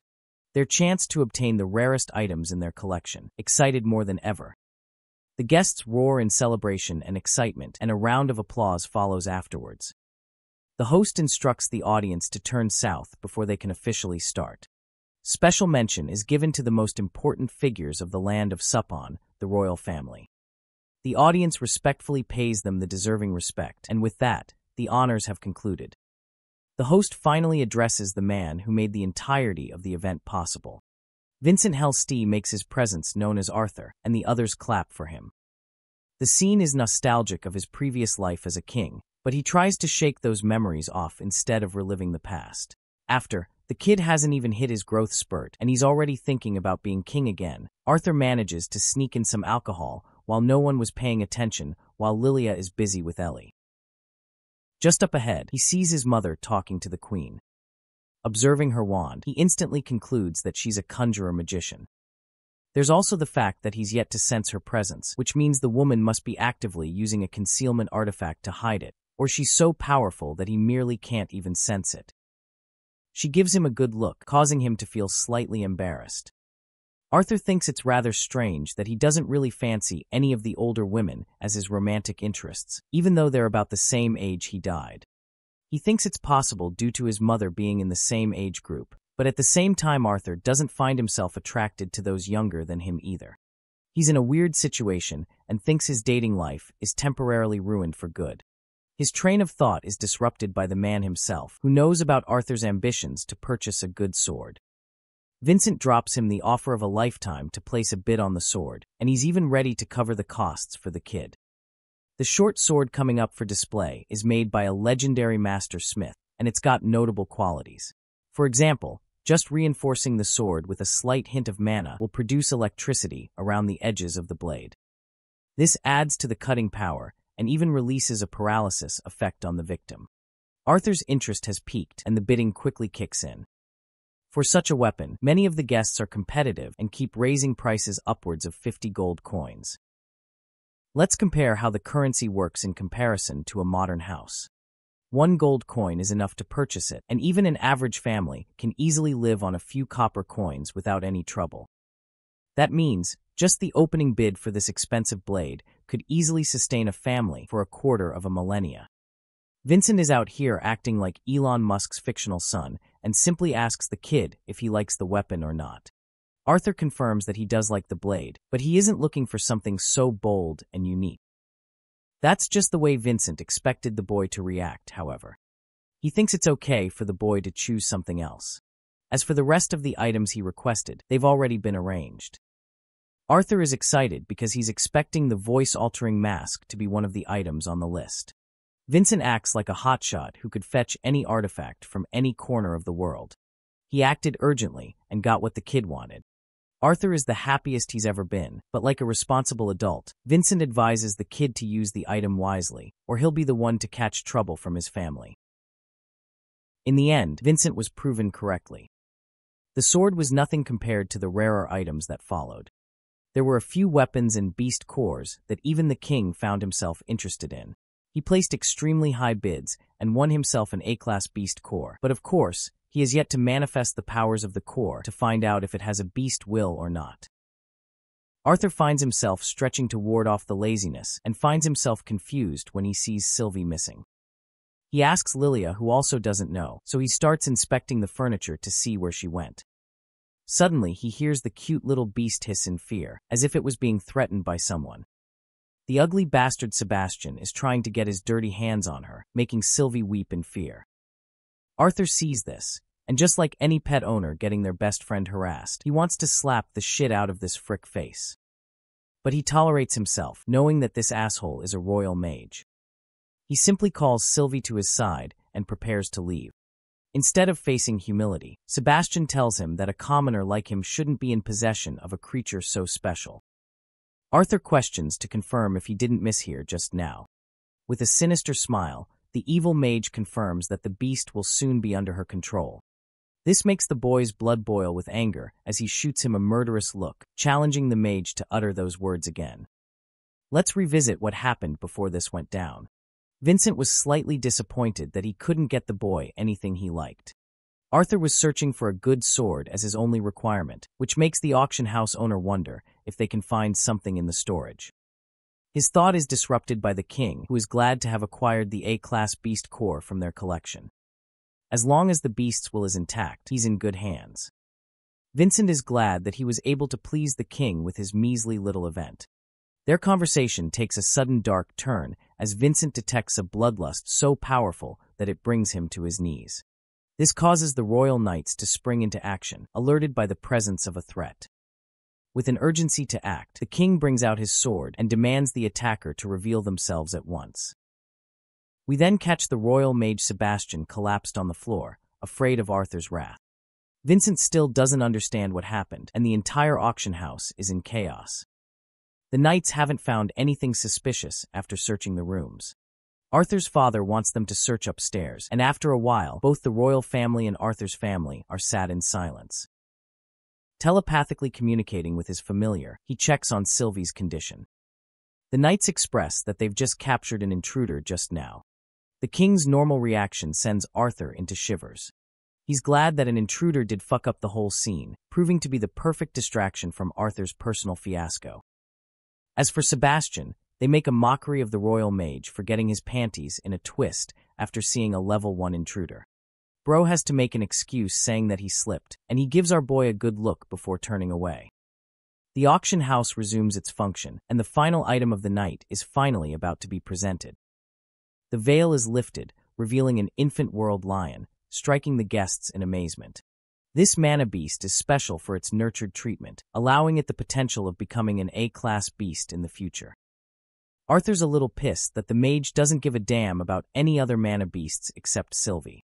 The host starts the enormous opening bid at 500 gold coins. People raise 550, 600, all the way up to even 800, until finally the king steps up with 1,000 gold coins to offer, double the price of the opening bid. Of course, the guests surrender their bids knowing they can't compete with the wealth of the king. Vincent congratulates him and asks about his plans regarding the new pet. After all, it does require a legendary beast tamer to be brought up properly. Instead of raising the pet himself, the king wants Curtis to take care of the special beast. Curtis rises to the occasion, hoping to do the very best for his father. Her mother teases the kid, which invites a generous thought from Arthur, who thinks that even the royal family behaves like any normal family would. Vincent claims the end of the auction and wonders how the king would like his items. The king isn't planning to wait and intends to grab his prized possessions with the man. Vincent wants to lead him the way, when suddenly the royal mage makes a sudden request, which is whispering in his master's ear. After that, he shoots a sharp glare at our boy, which means the dipshit is planning something again. Vincent escorts them to the room where the king's items are kept. He also uses this opportunity to allow Arthur a chance to grab a good sword. Intrigued by the boy's interest in a sword, the king wonders if he's planning to take sword lessons. Since Curtis is also interested, he wants the two of them to have a sparring session someday. However, Sebastian is against the idea and mocks the kid for being nothing more than a commoner. Arthur pays respect to the king's generous offer and acts humble in front of the family. The boy's father comes into the picture, startled to find the king there as well. The king learns that he's the one who captured the intruder and commends Captain Lewin for his work. The king also learns that Arthur is Reynolds' son. He presents Sebastian as a royal guard who has done the king's family many favors throughout the years. And this time, he's seeking a reward, particularly in the boy's familiar. This announcement shakes Arthur to the core, knowing where this conversation is headed. The king declares that giving up Arthur's beast would be a service done for the welfare of the kingdom. This is bad news, and Reynolds can immediately see it on his son's face. He tries to intervene on the boy's behalf. The king is prepared to compensate them thoroughly, and is even prepared to hire a personal mage to sever the contract between the two. Reynolds apologizes in his resignation. He claims that his son has his own decisions to make, and he doesn't intervene on the boy's behalf. Father of the Year award goes to Reynolds Lewin. Anyway, the king now turns to the boy, who has eyes filled with frustration. He then tries to start a fire, but his master stops him. He greets the child and presents the same offer to the kid. Maintaining his calm, Arthur does his best to respond adequately to the king of Sappen. While thanking the king, he refuses in kind, claiming that he could never give up his familiar for even the most brilliant sword. Pet Owner of the Year award goes to this kid. The mage tries to butt in and is immediately slammed shut by the king. He even pitches the rare world lion cub in exchange for Sylvie, which prompts an annoyed reaction by Curtis. Once more, Arthur refuses, apologizing for being unclear just now. He's adamant about his decision to keep Sylvie, no matter what. Hearing this, the king is now peeved. He has been kind in his approach in requesting a favor, and yet the boy is yet to budge. The king asks once again, this time warning Arthur of his thin patience. Controlling his anger, Arthur asks a counter-question to the king of Sappen. Boldly and shockingly, he asks for a price on the king's children. Then, he follows up by reasoning that even though he's declined 3 times, the king's pride refuses to budge. That's why he's asking such an important question. He wants to know how much money would be worth to exchange even one of his children. The atmosphere turns tense and silent. Sebastian gestures to the knight to act immediately. The royal knight furiously advances to cut down the boy who insulted the royal family. Sensing mana concentrated inside the blade, Arthur realizes the knight is going for a kill. Remaining calm with his own mana, he evades both strikes and throws the knight off balance. Then he grabs the knight's fist and releases every single ounce of his momentum into an uppercut. This knocks the knight out instantly, gaining shock from even the royal mage who ordered to kill him. Sebastian is done playing around and decides to act on his own, ready to accept any punishment. He knows that Sylvie's potential with Arthur actually triumphs that of an A-class beast, which is why he's so greedy and stubborn about the bond. Sebastian prepares a beam strike to vaporize Arthur as his family swoops in. All of a sudden, something happens as time stops, freezing the spectators around them. Confused, the mage finds himself perplexed where his charged attack went. One boy's voice echoes and gains his attention. He deems Sebastian's efforts meaningless. After all, each spell that requires ambient mana won't work against him. He shoots Sebastian a resolute glare and instantly appears next to his body. The royal mage's overconfidence has been used against him. One move is enough to break Sebastian's leg, causing him to wail in agony. He begs for someone to come and help him, failing to understand why everyone has frozen still. Arthur's voice and embrace is the only loudness he feels and hears. The boy offers a bone-chilling announcement, reminding him that no one will come to help him. Traumatized to the bone, the pathetic mage begs to be spared as the royal conjurer. Arthur simply gets up and confirms his statement. He only says 3 words, reminding the mage to know his place like the dog he is. Let's go back to the uppercut from a moment ago. As you can expect, even the king was shocked to find a commoner child overwhelming a trained royal guard. So much so that he wonders if his own guard made a mistake. Seconds after, Arthur's body is seen collapsed in a different location on the ground, causing Lilia to panic. What's even more brutal is when she and the others come to notice Sebastian's twisted leg. The man's face is bawling with tears and sweat, with a frightened cry for help. Even the king is terrified to see him in this state, while the queen orders the guards to check Sebastian's vitals at once. A while later, Reynolds checks on his son's unconscious body. The boy's mother is worried sick. She does her best to use her healing magic, but eventually gives up, realizing that nothing can be done. Vincent's family weeps alongside him, seeing the boy's loss. Arthur's fading consciousness is brought back into reality a while later. He finds himself on a bed with a ringing headache, wondering how he got back here.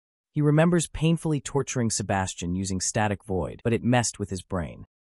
It's only thanks to Sylvia that he was able to use the ability. Thanks to that, he could momentarily disconnect himself from the string of time. It's a godly ability that only he has possession of due to being a legacy tamer. At the same time, it comes at a cost. He's done years of training until now, and still can't use the ability for more than a few seconds without enduring the painful backlash. He went over the time limit and suffered great consequences. This was also his first experience using it on another person, adding to his list of troubles. He rests on the bed, grateful that the worst was just him falling unconscious. The door opens with Sylvia curious as heck to see her master. The boy's mother is shocked to find him awake at last. She endearingly hugs him and found herself at calm after hearing the doctor's verdict. It's been 8 hours, and he woke up much later than expected. The boy is disappointed, making his mother cry again. He experiences a sharp ache, startling his mother. Instead of addressing it, Arthur asks what followed after he passed out. It turns out that the king's family left early. They sent a representative of the king to discuss matters with the boy's father. Arthur is curious and wants to go see what's up. He tells his mother that he's doing splendidly okay and that he wants her to get some rest instead. He also orders Sylvia to stay with her. Arthur is managing his way downstairs, hearing Reynolds' speech about how his son was nearly killed. The boy interrupts their talk, causing his father to come rushing to his aid. He reveals that the representative of the king is here to spend a few gold coins on them for the small incident they caused. You can tell Reynolds gives very little fucks about royalty and places his family first. The king's representative greets the boy as Jasper Cogright.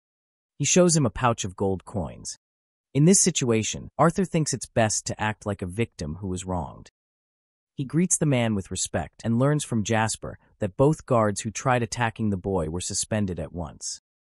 Reynolds is still frustrated that the king thinks this will undo the unjustified treatment.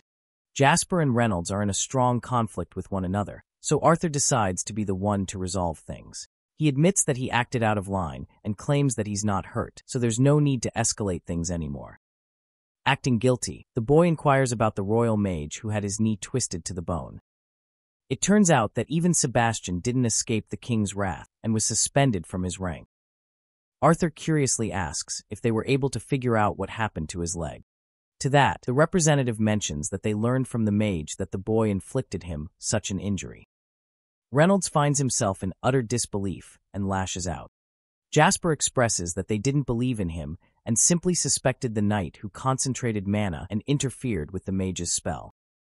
It sounds confusing, but it's the ideal situation Arthur was looking for.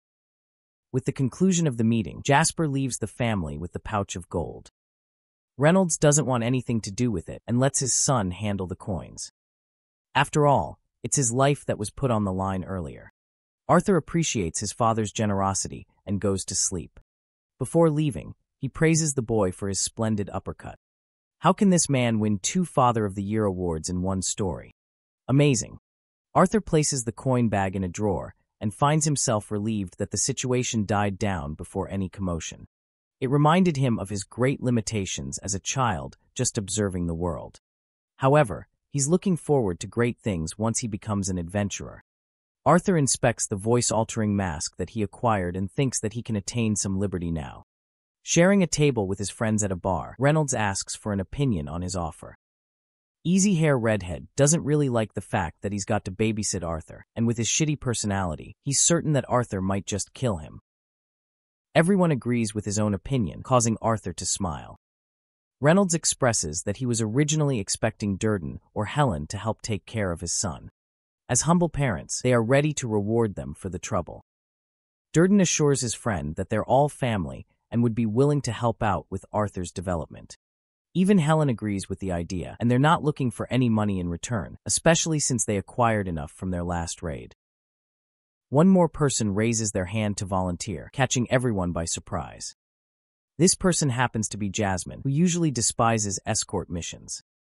It's really surprising that she's okay with joining, reasoning that it's Arthur. Helen argues that Jasmine is the most fitting person to take care of the boy. Jasmine's area of expertise is AoE-focused spells with larger groups, so he won't be much help. As for herself, she isn't the best at defense or protection. The boy's mother questions if Jasmine is truly okay with the idea, and she responds with a thumbs up like it's no big deal. The redhead agrees that they should allow Jasmine to shine, as she's the only augmenter among them possessing an elemental affinity. She's the best candidate to protect a guy like him. Durden agrees, even though he wanted to personally accompany the boy, but reasons that it doesn't fit for him to go. Reynolds comforts him and tells him to look forward to next time, while Arthur feels safe journeying with Jasmine, fast-forwarding to the boy's family visiting Vincent's place. Lilia is seen practicing meditation according to Arthur's teachings instead of relying on him completely. Arthur believes that even Ellie should be capable of awakening at age 7 or more if she can meditate, but he's also hoping that she doesn't awaken too soon or else there will be too much attention. Excited, the boy requests his father to visit the auction house since he's been meaning to pick out a sword. Arthur's mother decides to cook dinner while they're away. At the auction house, Vincent and his wife were already busy with work when they found the duo entering inside.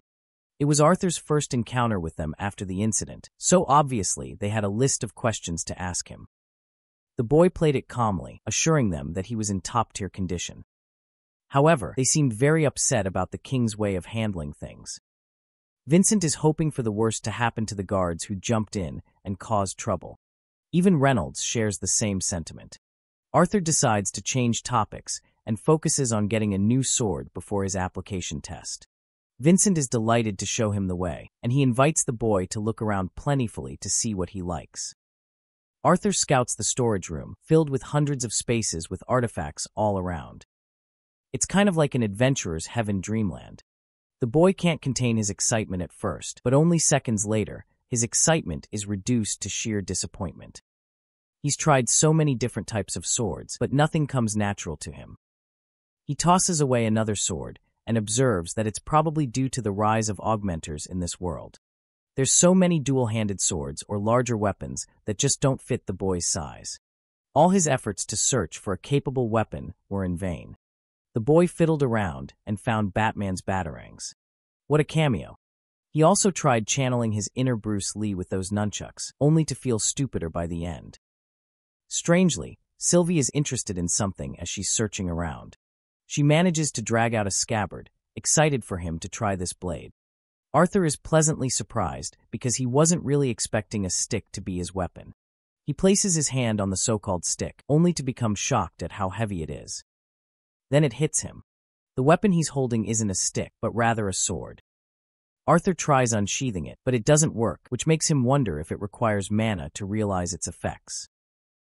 He tries pulling that off, but that doesn't work either. Testing his theory even more, he tried to cast electricity, wondering if it reacted to an elemental affinity. In the end, a mere stick sword got the best of him, as he couldn't learn how to use it. Arthur has hit a wall for answers until he suddenly spots the band on his arm. He decides to entrust his new theory and picks up the blade again. Activating his powers, the boy manages to unlock the weapon at last. The sword appears a mystical teal, catching the boy's undivided attention and gaze. He could find himself swinging the weapon beautifully all around, to the point he couldn't even consider the blade a tool of war. However, even he understands that the weapon is too heavy for him to use fully in his current state. Energizing to Vincent, the boy takes a shot by cutting a barrel clean. This proves that the sword is both the cutting power and the right size for him to use. Arthur takes a closer look at the blade and finds a bunch of letters inscribed on it. The words read Dawn's Ballad, which is as confusing as it sounds. Suddenly, the boy experiences a jolt of electricity, wounding his hand. He assures his little pet that he's all good, but strangely can't find an explanation for why the sword reacted this way. The blood stains on the sword vanished moments after. He picks up the blade again, only to find himself astonished how light it feels. It turns out the weapon adjusted its weight and balance according to the needs of the user. This time, Arthur tests it out, only to perform his swings flawlessly without any trouble. Even the length and handle have shortened to accommodate for the boy's stature. It's the perfect kind of weapon. In his past life, he's had many invaluable swords, but none could compare to the synchronicity he feels with this one. Arthur decides to take another swing at the barrel, this time cutting it clean with a precise slash. The barrel is sliced in two, instead of getting smashed from the sheer weight the previous time. It's a rare case for master artificers to create wands having the ability to bond with their user. The weapon in that example would adjust to the needs of the user, allowing for better mana manipulation. However, the boy never anticipated for a sword to have a similar property of binding to its user. This makes him question the sword's previous owner. Right then, his father and Vincent come along searching for the boy. They want to leave since it's getting late. Arthur rushes to their sword while picking up another sword. He's happy that Sylvie picked out the best weapon for him. Even his father is impressed that he was able to scavenge something to his liking. Arthur claims that he finds this weapon to be perfect. Vincent isn't really impressed since the boy chose a common sword that would never sell at any stall. Unsheathing the blade, Reynolds tests out the weapon to get a good feel of it. Vincent asks for his opinion. Reynolds points out the flaws of the weapon rooted in its weight distribution. At the same time, he thinks it's the perfect weapon for the boy. He returns the blade to his son and questions the stick he's got attached to his belt. As much as Arthur wanted to play it cool, things have just messed up. Maintaining composure, he tells them that he liked the stick to be a good practice tool. Vincent is surprised because he's never found this thing laying around. Inspecting the cane for himself, he asks his assistant if they've got any records around. James explains that one of the merchants sold them with a story about a crazy old man. They tried using multiple inspectors to check the weapon, but it only turns out to be a mere cane. They wonder if they should fetch a master artificer to check it for them. Arthur apologizes if he's overstepping his boundaries. Dude gives him the most puppy-eyed look imaginable with his pet dragon. Vincent obviously can't keep the cane after that and returns it easily. The mission is a glaring success for our protagonist, who now has a special blade no one knows about. It's that time of the year. Arthur's birthday is celebrated with a roar, and he thanks the group for always supporting him. They can't believe that he's reached the age of 9 so quickly. Vincent has brought out premium treatment for the boy with special waiters and food serving them all around. They share a table to celebrate the joyous occasion. I know you guys are salivating seeing the food, but I advise you against eating pixels on the screen. Anyway, they got a lot of great memories that day, securing them in memorable frames for everyone to remember. The redhead freak is out here drunk as a mess, snitching Durden's horrific story of his pants getting caught on fire. Embarrassed as hell, Durden covers his face. Next up is Jasmine, who takes a dig at Adam and reminds him of the time he got scared so bad he pissed himself in the dungeon. Yeah, that's a story not even Batman could beat the shit out of me for. Jasmine's story got the whole party laughing in uproar, including Arthur and our favorite little reptilian. After wrapping up the dinner party, it was finally time to get to the presents. Coming up first, Reynolds and Alice prepared a special gift for a boy. Arthur invited his cute little sister to come open the gift with him. He lifted the top and found a special glove. These gloves were specially prepared by hunting monsters and imbuing magical gems on top of them. The 3 gems could provide a one-time healing effect when needed. It's the perfect gift for Arthur, who wants to gear up for missions. He embraces his parents with endearment and love. Next up is Vincent's gift, who presents the boy with a mystical pair of rings. His wife slaps the shit out of him for unnecessarily teasing the kid. Vincent is out here getting on his knees for a 9-year-old, so I can get why she's worried. Anyway, one of the rings is for Arthur while the other is for his mother. The ring's purpose is to inform Alice of Arthur's mana levels dropping down to a dangerous level. It's the right kind of artifact for someone like Alice who worries too much for her son. She hugs her dear friend for presenting them with such a wonderful gift. As for our boy, he sees the ring in both a positive and negative light. It may help his family to stop worrying about him, but at the same time, they would be in constant tension whenever the ring would fire off. Next up is Adam and Jasmine's pair, who are ready to one-up both their presents. They wanted to follow Vincent's train of thought and already knew about the boy's monstrous strength. That's why they got something for the entire family to enjoy. It's a sound transmission scroll, and they cost quite a damn bit. Jasmine kicks the idiot for ruining the mood. Getting back to his speech, the redhead explains the usage of the scroll. It allows for a one-way communication path, which would go along well with the rings.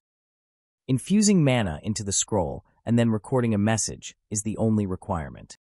Then, as soon as Alice gets the message, she can reply one time. After the message reaches Arthur, the scrolls will unfortunately vanish into thin air. Have you ever thought about our phones being a blessing to our world? Arthur has to go through so much for just one message. Arthur's application test is just one day ahead. His father is excited while his mother only wants her son to be safe, no matter his rank or status. She kisses him with tear-filled eyes. His parents have so much love for him that he can't help but promise them of his return. The party ends with the group leaving. Jasmine in particular catches Arthur's attention as she waves him goodbye. That night, he found himself wide awake, despite trying his best to sleep.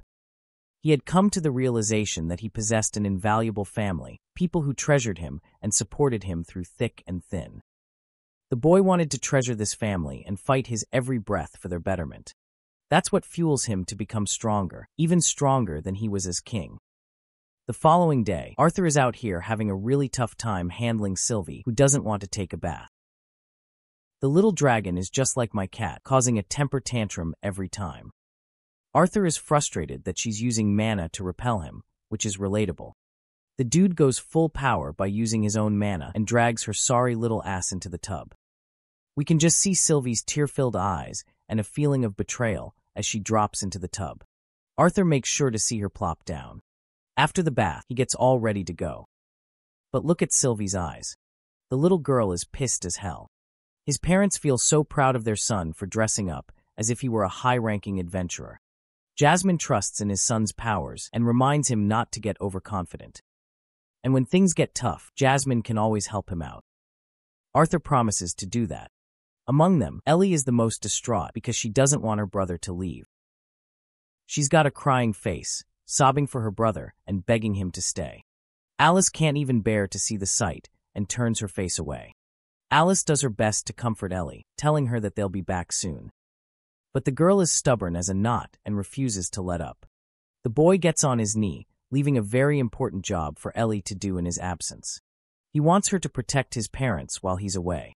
In response, she meets him with a tender hug, crying her eyes out. She tells him about the fruits of her practice and how she can see the little lights he was talking about. Ellie is prepared to protect their parents for him. Reflecting on the moment, Arthur expresses that he had been absent in a large part of his sister's life. While it kills him to leave, he wants to become stronger for the greater benefit of his family. Alice hugs him with a worried look as well, promising him that they'll all be okay, so he doesn't have anything to worry about. The sentimental moment draws to an end with Alice reminding her son to keep the ring on at all times. As Arthur grips the door handle, his parents see him off, sharing their undying support for their son. The moment the door closes, Alice is seen breaking into tears. Outside, Jasmine was waiting for the boy. She asks if he's good to go at last. Arthur puts on his voice-altering mask, donning his iconic look, and the real adventures begin. They arrive at the Adventurers Guild, where a whole bunch of people are scouting for conjurers and augmenters. Sylvie is already exhausted, and the journey hasn't even begun. Jasmine observes the beast and claims that she looks different from last time. The boy expresses that Sylvie is actually capable of altering her appearance to a certain extent. Currently, she's modeling a black lizard instead of a dragon. They come across the receptionist's desk, where the lady welcomes them to the guild hall. Arthur wants to speak, but Jasmine merely slaps a note on the desk, expressing her request to sponsor the boy for his rank examination. The receptionist lady is seen pressing a button before exiting her quarters. She leads the way, sharing how they've got a bunch of examinations taking place today. As for sponsors, they're ready to bump them at the front of the queue to cut out the waiting time. They follow her into another room. Arthur is seen catching a bunch of people staring at him. Jasmine tells them to just keep up for now. They enter a second hall, where Jasmine's request as an A-rank adventurer is expressed for a rank examination. The gentleman knows enough about Jasmine and is ready to accommodate them. He asks about her father, but apparently Jasmine doesn't seem to take a liking to the guy. Caspian introduces himself as the manager of the branch. He tells them about the application process that is usually accompanied with an inspection and then a practical test. However, with Jasmine's special request as an A-rank adventurer, he's ready to skip those steps to make it easier for the boy. Arthur observes her reaction and wonders if the Flamesworth family really carries that much weight. With the extra steps gone, the only test remaining for Arthur is to face off in a mock duel against one of the examiners. Caspian judges the boy to be a fighter or augmenter type. While he's usually uninterested in knowing about people's names, he's interested in learning Arthur's identity because of the boy's connection to Jasmine. The boy remembers observing the mark on his mask, which reminded him of a half note on a music sheet. So now he introduces himself as Note and shakes Caspian's hand. Their first contact is a mutual reaction for both of them, judging the other as a strong fighter. Once that's settled, the branch master tells Mary to handle things from here and take the boy to the exam hall. He shoots Caspian a glance before going away. As they're walking along, the boy has come to an understanding. He now knows about the weight of the Flamesworth household, which also makes him wonder if that was the reason Jasmine volunteered to come with him. At the same time, he could tell her to be annoyed at the mention of her father. There's no telling about her goal for now. Mary introduces both of them to the route that leads them to the level where the testing will occur. The boy blocks a strong shimmer of light as he enters the testing hall. Here, one examiner is adequately dodging a warrior's repeated strikes. Arthur observes Egghead's fight over here. The dude thinks he's in a comic and announces his attack right before using them. Even the kid thinks he's a little lame for that. Conjurers are supposed to use incantations. So in this case, Arthur thinks that augmenters also chant the names of their attacks. Still, it's stupid to do that for simple moves. Egghead finds his spear tossed and loses the fight, much to his surprise. The examiner is really annoyed and tells him that even grannies could swing his weapon better than him. Yeah, this examiner just verbally murdered this man. He critiques his strength-to-mana reinforcement ratio and his open attacks that anyone could dodge. The dude ends up whining like a child despite being in his mid-30s. He's a Saitama copy who thought 100 push-ups, sit-ups, and squats would be enough. The examiner is just done with this guy and recommends placing him in E-class. At the same time, he does acknowledge One Punch Man's fire affinity in this comic. Slapping the note on his face, we learn that he's placed in D-class instead of the bottom rung. The kid walks away disappointed, while the next candidate is announced to step into the stage. Forget about beating monsters. Diane can't even beat a flight of stairs. She crashes down, face planting on the floor and earning everyone's laughter. One particular brat thinks she deserves E-class for her inability to walk. Arthur observes this kid from afar, immediately classifying him as one of the stronger people here. Arthur gains her confidence and introduces herself loud and clear. She's a conjurer specializing in water. But this introduction turns awkward as the examiners remind her that they already know about her. She is directed to choose her weapon and assured that she'll be fine in case she gets hurt. Sitting on the side, Arthur reflects that conjurers reach specialty after crossing the orange stage. Instead of the stupid approach of mastering all 4 elements like the Avatar or something, they focus on mastering one element to the highest level. The boy has also heard how some conjurers are capable of commanding dual specialization, which makes it really difficult and demands a stricter test to judge their true abilities. The professional conjurer awaits Diane's powers and urges her to give her best shot. Waving her wand, she commands a water spell and surrounds herself with a body of water. Jasmine teaches Arthur about the limitations of conjurers who aren't proficient with mana reinforcement like augmenters are. That's why their first setup is to claim a defensive approach in a fight.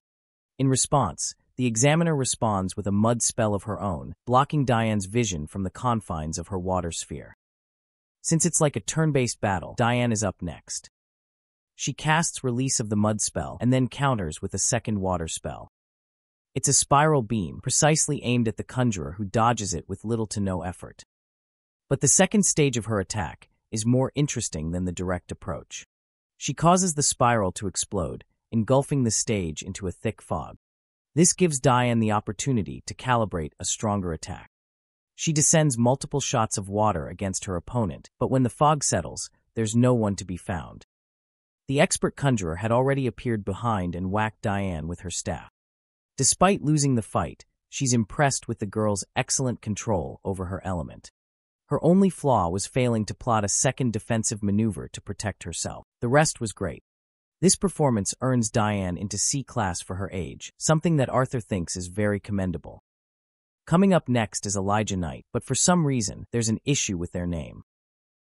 The elite augmenter examiner deems this candidate AB-class rank without even testing them out.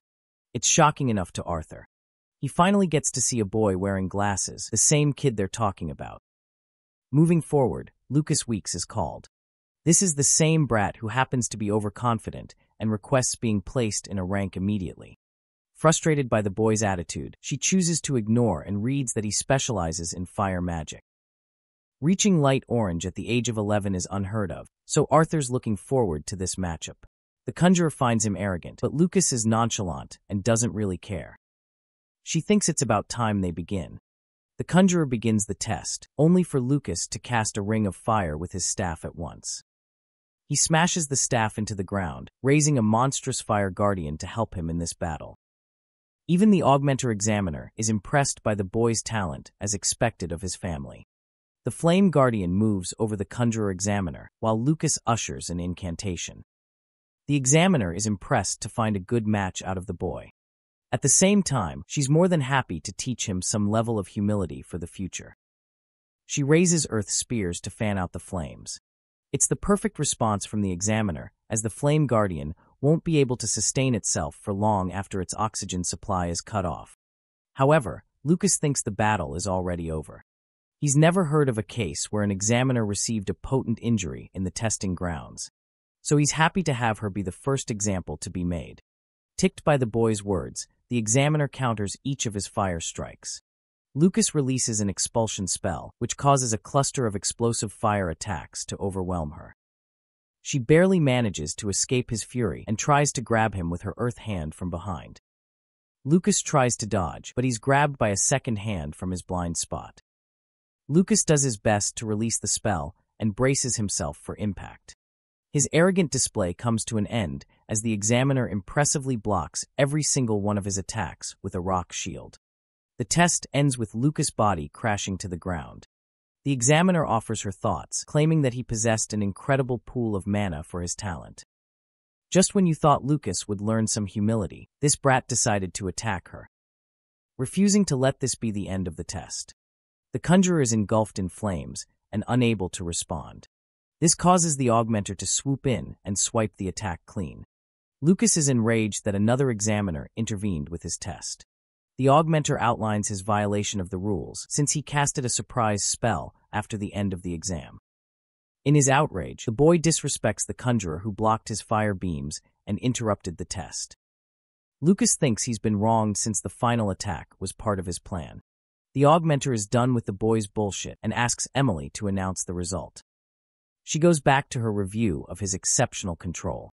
His only weakness is a lack of experience, and yet that's more than enough to earn him a spot in the B-class category. Lucas returns to the stands, frustrated by the outcome. Egghead tries to congratulate the boy for his exceptional result. However, Lucas feels insecure and thinks they're mocking him. He sits in annoyance, hoping for his father to swoop into his rescue when the time comes. Next up is Arthur's turn, who is announced as note in the candidates list. Jasmine bids him the best of luck, while the boy descends down the stands, questioning how he should handle an augmenter with years of training and experience. At the same time, the boy could judge the man's weaknesses in the openings he created. The augmenter learns that Arthur is also taking the test under special conditions, as no background information regarding his past is provided. He readies his blade to test the kid's capabilities, when all of a sudden, the augmenter is overwhelmed by peerless pressure emanating from the one approaching him. It's enough to make his very body shiver. Before the match could even begin, Caspian commands the battle to be done with. He doesn't want George to test the skills of this one, and instead volunteers to personally test him. George is shocked that the branch head has taken an interest in testing the candidate. It doesn't make sense for a powerful mage like him to test an examinee. George even apologizes for his initial hesitance. The branch head tells him to be at ease, as he isn't here to question the augmenter's capabilities. He's just obligated to take the test as the sponsor. He's curious about Arthur's opinion of the change. The guildmaster points his blade before the boy. He's one of the most reputable masters in Supon, as well as an AA-class adventurer. This guy possessed no openings, and his bloodlust was obvious as day. It was as if Caspian never intended for this to be an ordinary test. In response, Arthur finds himself more excited than ever. The branch master hopes that the boy doesn't take this test to a discouraging level. The boy simply nods and receives Caspian's thunderous lunge. His insane speed has already caught Arthur in a twist. The boy deflects the sword and uses the ground to his advantage. Caspian tries to swipe him with the swing of his blade, only for Arthur to roll and duck his attacks. Each time Arthur turns to take a swing at him, Caspian vanishes and blitzes from behind. Arthur manages to surprise his opponent by ducking the strike and following a counterattack that even shocks the branch head for a moment. He takes his distance before assessing the kid's remarkable talent. Caspian swoops in again as both warriors clash their swords against the other. Arthur swipes and Caspian dodges. The guildmaster grazes the boy's face before bolting from behind and attacking Arthur with the hilt of his blade. As the battle raged on, Arthur was starting to understand his disadvantages. Since he had a lower physical strength and stature than his opponent, he is constantly on edge than when he was at his prime. Caspian relentlessly attacks him, while Arthur is busy thinking about his body's weaknesses against an advanced fighter who had exceptional control over his mana. Gaining an opening to stroke, Arthur lunges with a swing of his blade. Both swords deflect the other as they gain distance again. He finds his current body trembling due to inexperience, despite his skill.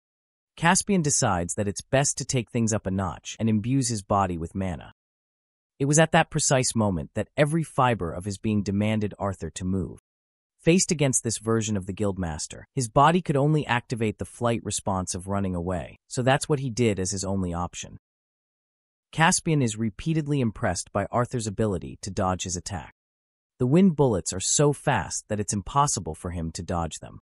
It's only thanks to their predictable trajectories that he's managing in this fight. The only fighting chance he has is to narrow the distance between him and his opponent. Arthur skillfully rolls, lunges, leaps, and dashes away from Caspian's wind bullets. Finally, he's in range to commence a blazing strike of his own. The examiners are left stunned by the boy's command over the flames. He cuts past Caspian's wind bullets and reveals to the world his fire abilities. Their swords clash against the other, both elements colliding on equal footing. The outcome of this match should have been clear according to Caspian, as he's a double-A ranked adventurer with spells that any augmenter would die to achieve. And even in this moment, as he's facing a mere examinee, he finds himself actively worried in the face of defeat. In complete denial, Caspian expresses a furious side to himself and overwhelms the boy with his wind waves. The powerful attack even alarms Jasmine to worry for him. The branch head seems to have lost his sense of reason as he's attacking Arthur without even giving him the chance to land. The boy escapes his wrath and returns to the fight with a descending swing of his blade. He was so close to dealing a finishing blow, but unfortunately couldn't manage to deal it. Caspian's incredible casting speed overwhelms the boy as a wind bullet is aimed right towards his head. It's only thanks to Arthur slipping on his feet that he dodged the lethal attack.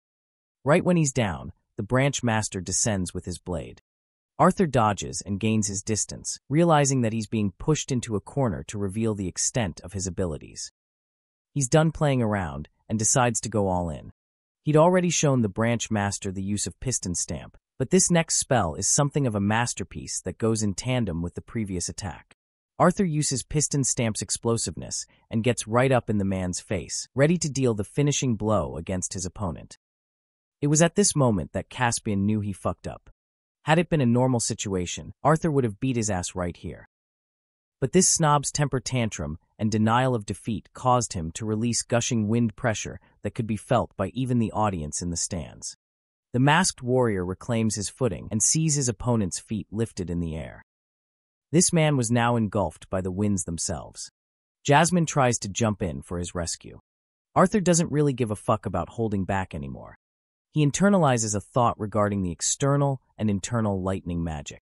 The book suggests that internal lightning is too difficult for typical mages to learn. But this is where he strongly disagrees. Arthur charges his entire body with a flow of lightning magic and thinks that with his inhuman reflexes, he can dodge anything in his path. Preparing to finish this fight with his enhanced state, Arthur suddenly hears a release from his opponent, causing him to become perplexed at what happened. Caspian sheets his blade, apologizing for going overboard with the testing. Bro avoided the smoke is what happened. The branch master fully understands the boy's interest to remain at a lower rank.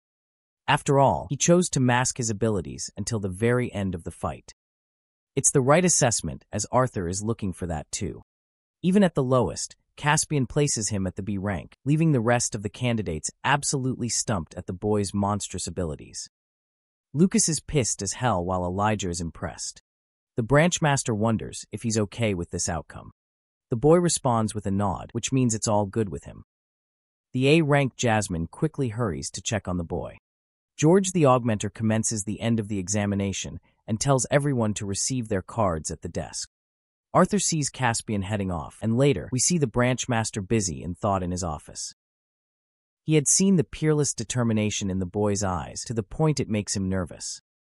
Both examiners want to have an immediate meeting with their leader to see what's going on. Caspian tells them to close the doors shut. Both Emily and George can't comprehend how there were 3 monstrous B-ranked candidates today. Their roaring is stopped by Caspian, who reminds them of what happened 6 months ago in Xyrus City. It was the time when the first tournament between the 3 races took place. Caspian confirms this and explains that he was recently told about the revoked banning policy on elves and dwarves from joining the guild.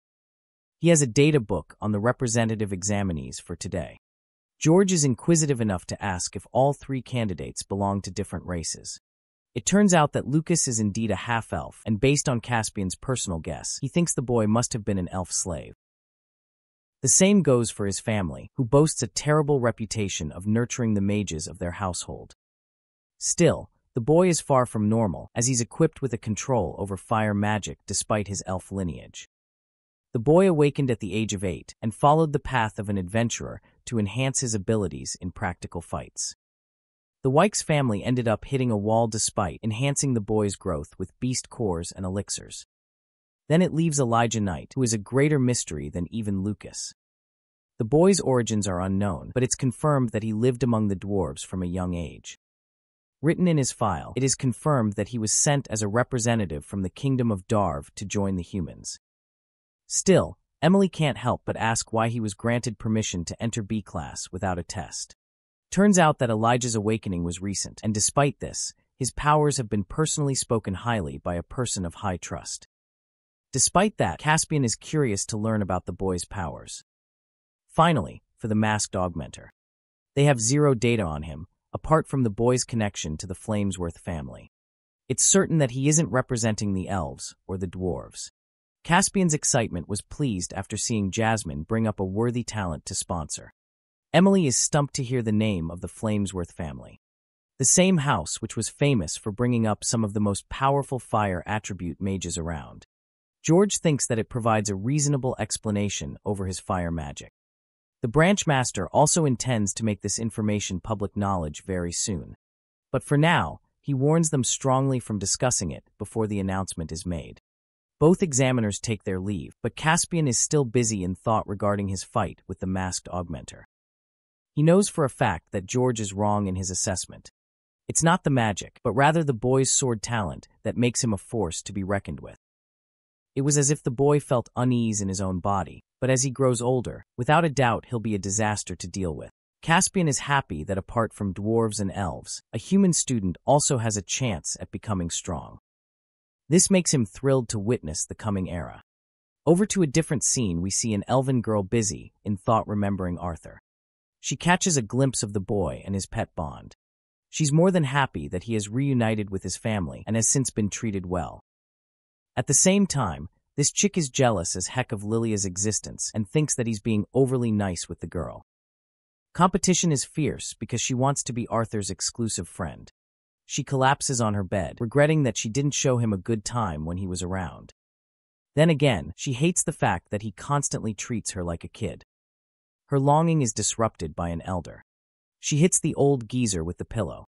Her grandpa interrupted her without knocking first, but this man out here is ready to accept a marriage proposal from Arthur. He tries to soothe the little child by entertaining the possibility of helping her attend the same school as Arthur's. This fills her with joy and excitement. The sheer possibility of sharing the same school is way too much for Tesha to handle.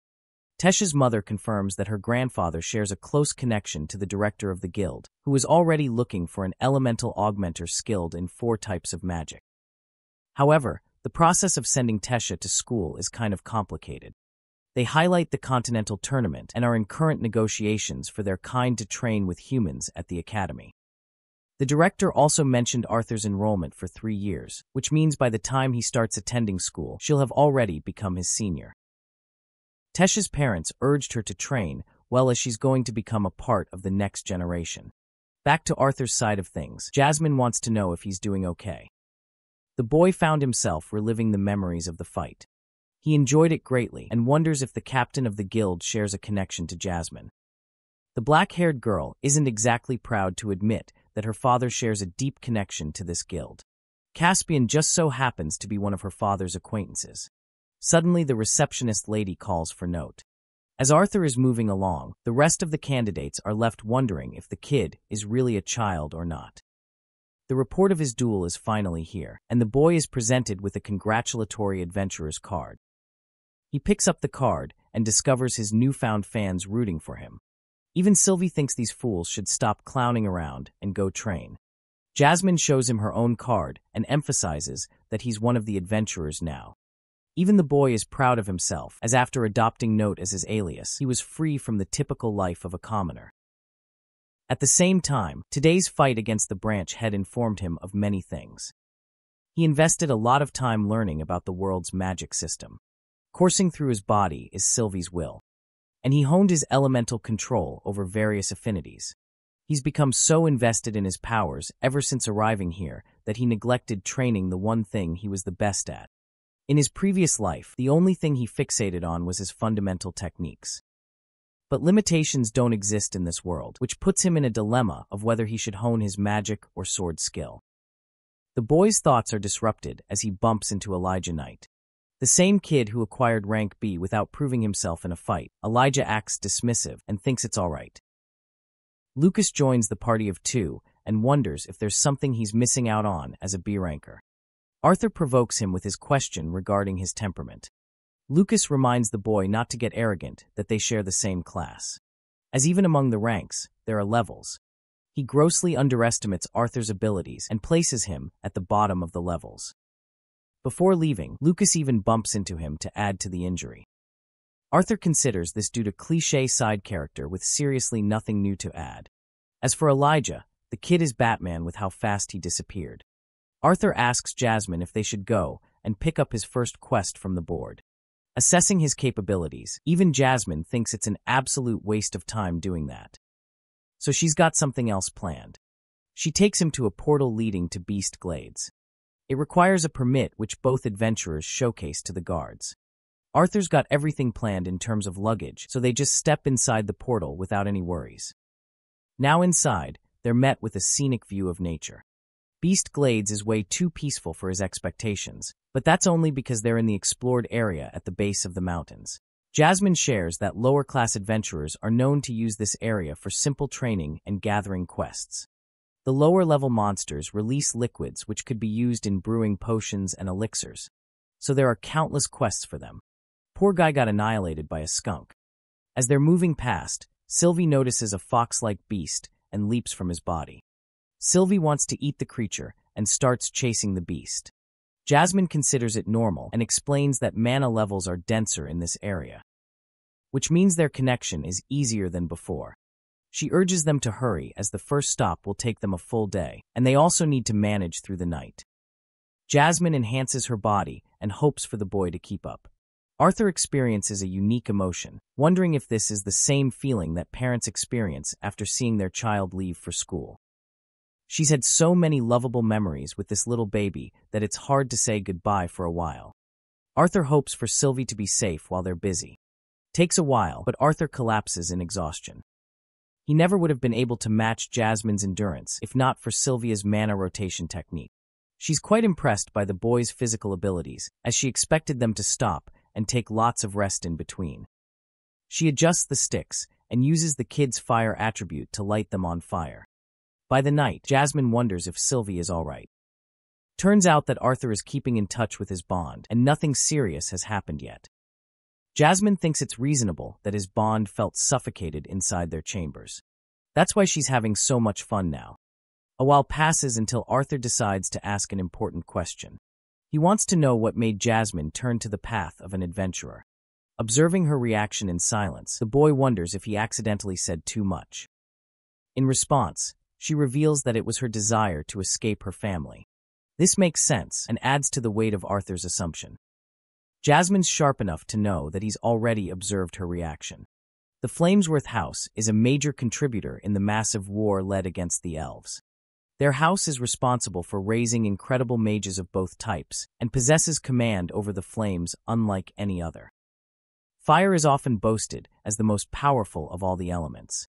So when Jasmine awakened her powers sooner than the rest, she was hailed with high expectations from all fronts.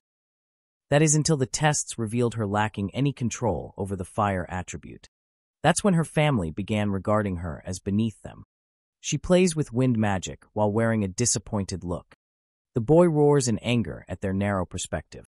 He thinks it's pure insanity for mages to create a hierarchy centered around the elements alone. After all, no element is considered the absolute best in all cases. Each has its different use. His uproarious reaction just now causes Jasmine to break into laughter. It makes him embarrassed, but Jasmine can't believe that he reacted in such a way despite remaining composed nearly all of the time.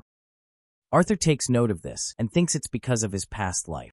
The one disadvantage he shared back then was his Kai pool, similar to the world's mana core, being much weaker than even the average person. He had to persevere and manage in the previous world. But this world is different.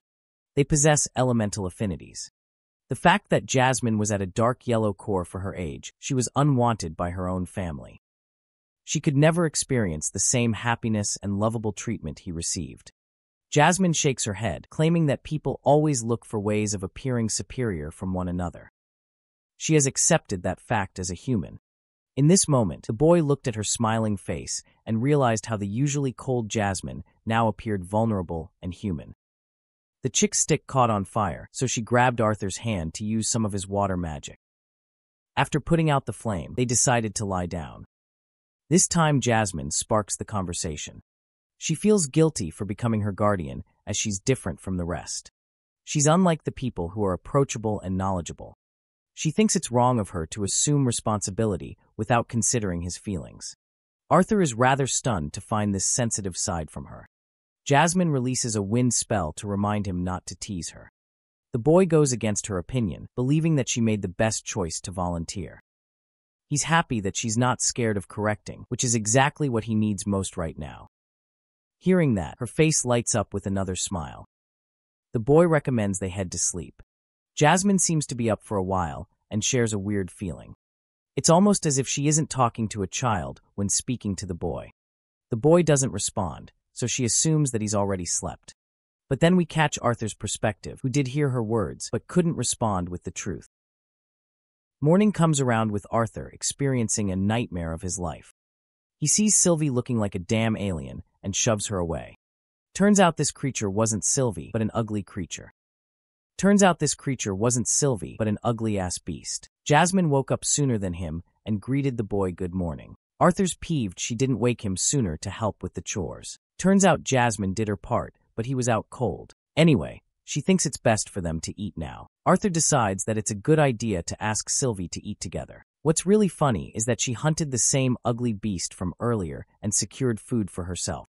Since she's fine on her own, they share breakfast and get ready to go. Jasmine explains that she brought him to this place to fight against him. Arthur hadn't considered that. She wants to fight him to help mitigate the stance issues with his fighting style, almost as if his body isn't listening properly. She could see that in his fight against Caspian. Arthur knows she's right and asks what they're going to be focusing on. Jasmine draws her blade and explains that she wants to test his physical prowess before jumping into missions. That's why she wants him to focus his mana only on his weapon. Arthur reaches for the sword, only for Jasmine to shockingly instruct him to use his real sword. The boy is stunned that she knew, but Jasmine found out judging by his personality and use of practical equipment. He grabs the stick and follows Jasmine's lead. Arriving at last, the boy unsheathes his blade, surprising her greatly. He gets into stance to take her on, so she responds the same. Both fighters are ready to fight, and it's been quite some time since Arthur fought without reinforcing mana. The fight begins with him being aggressive. Jasmine blocks his attack with her twin blades and responds critically to each attack. Arthur goes for a forward thrust, which is also conveniently dodged by her. This fight experience has confirmed his fears from his previous fight. He could barely keep up with Jasmine with her overwhelming flurry of attacks. Arthur gains his distance, only to find her advancing with her blade again. He realized his mistake with being obsessed with magic only. Arthur quickly found himself on the extreme defensive as a swordsman, and Jasmine was exploiting this side of him to an extreme extent. He faced much difficulty without relying on magic, to the point he was nearing exhaustion. It was as if the magic he had been using became a crutch to rely on. By the end, his exhausted state couldn't continue. Arthur conceded the match, leading to Jasmine's verdict. She values his techniques, but finds his movements jarring and unnatural. She also praises his intuitive talent. At the same time, Arthur could tell she was holding back to an extreme extent, once again confirming her assessment of his skills. Jasmine believes that he's only become stronger with experience in his teen years. However, Arthur doesn't want to wait that long. His new training is to focus on his sword fighting skill without focusing on mana. Jasmine thinks he's going crazy if he thinks he'll survive dungeons without activating mana. The boy confidently declares that he only needs 2 years to overcome the gap. A time skip of 2 years follows after the boy's declaration. In one of the guild gatherings, talks of a famous masked swordsman are circling about. One guy confirms that the rumor is true as his friend managed to team up with him once. The swordsman travels with Jasmine. The only thing his acquaintance mentioned about the boy was him not being a mage. But no one is ready to believe those words. After all, many are under the impression that the masked swordsman is supposed to be an augmenter. Everyone has heard stories about the guy solo clearing dungeons all on his own. It's something even the B-class augmenters greatly struggle with. That's why no one is ready to believe that the kid is an ordinary swordsman without mana. Also, the fact that Jasmine is with him adds to the possibility that he was assisted greatly. They all undermine the masked swordsman's skill and believe that the rumors must be linked to Jasmine instead. The brute, drunk musclehead is ready to take on the masked swordsman any day of the week. Still, it appears that Arthur's identity as Note has become a really big deal. Some stories talk about him being Jasmine's personal apprentice. But that possibility seems out of the question too. They recall the boy being placed in B class out of the bat, and even moved up to a class recently. heavy on the drinks. The dudes think he must be a class after honing his skills. This NPC is regretting that he's nothing more than a C-class adventurer who couldn't promote himself for 3 years straight. He understands Termin the musclehead's frustration, as he's also a B-class augmenter himself. The masked swordsman's very existence is a hard thing for many people to accept because of their own weaknesses. Interestingly, the door opens as one warrior steps forth. The same guy they were just talking about. It's the masked swordsman in the flesh, and he's come right on time. Termin tosses his drink and prepares his blade. He's happy to test out the midget who everyone has been obsessing over. Termin's backlash receives concerns from his friends, but he's too busy talking Arthur down. The boy merely ignores him and walks past as if he were nothing. This provokes the brute into taking a swing. Termin tries to go for a kill shot from his blind spot. The attack wraps up in his disappointment. He missed the boy. Either that or the masked swordsman dodged. He stares at Termin with a dark glare, pissing him off even more. The brute rages on after infusing his blade with wind magic. He thinks the outcome this time will be different, but Arthur simply dodges all of his swings like nothing. In one precise moment, Arthur gets so pissed that he slashes the man's fingers clean off of his hand. Termin wails in agony and fear, crying his eyeballs out. Then he sees a haunting face, an atmospheric pressure unlike any other. The overwhelming swordsman is done with this man's temper tantrum and takes his seat. The rest of them are intimidated by his mere presence. Arthur wants the waitress to fetch him a sack of rations. He takes what he came here for and goes back to Jasmine, who wonders what took him so long. Choosing not to divulge into the truth, he blames it on the waitress, but Jasmine can tell something went down with blood on his mask. Arthur lifts his mask and confirms that he didn't cause irreversible damage to his victim. The same day, Arthur decides to write a heartfelt letter to his parents, mentioning his forthcoming experience in the dungeon. He apologizes for his lack of visits and glosses over the past 2 years. His excitement over Lilia is uncontainable and hopes for Vincent to have an easy hand on his daughter. He wants Lilia to train on her own for a while before heading to the academy. The boy finds it strange to think that she'll be his senior. He talks about becoming even stronger than last time when he challenged his pops in an arm wrestling match. And recently, the boy broke through the light orange stage. Jasmine, on the other hand, is helping him lots with training and expertise on wind magic. At the same time, he is coaching her on techniques, so they're learning from each other. As promised, this is going to be his last trip before he starts his school life. He closes the letter with an endearing confession of love. After writing, Arthur expresses that the letter will be mailed soon. Jasmine thinks there's nothing to worry about now, because a letter is better than his family waiting outside a dangerous dungeon. Jasmine asks if the little Bond will be accompanying them today, but Arthur tells her that Sylvie has only been communicating telepathically. She's also grown smarter and talks in detail now. She doesn't want to engage with him until she's fully ready. Arthur doesn't get what she's implying by that either. The black-haired girl suspects that she wants to become stronger before they start school together. With that settled, she places emphasis on their current mission. They both hurry ahead and find themselves stuck with Lucas's annoying group. Yeah, that bratty kid who got on our boys' nerves last time. The beefy guy with a mustache seems to be the leader of the group and wants to introduce them to his party. He's also glad to meet the masked swordsman in all his glory. This guy is Reginald Bastion, an A-class warrior. He mentions Lucas's specialties, but they don't need an introduction on that since they're already aware. There's also Creole, a water specialist augmenter acting as their line of defense. Then there's another in their group, Elijah, who is currently recruited as an A-class warrior with a specialization in earth.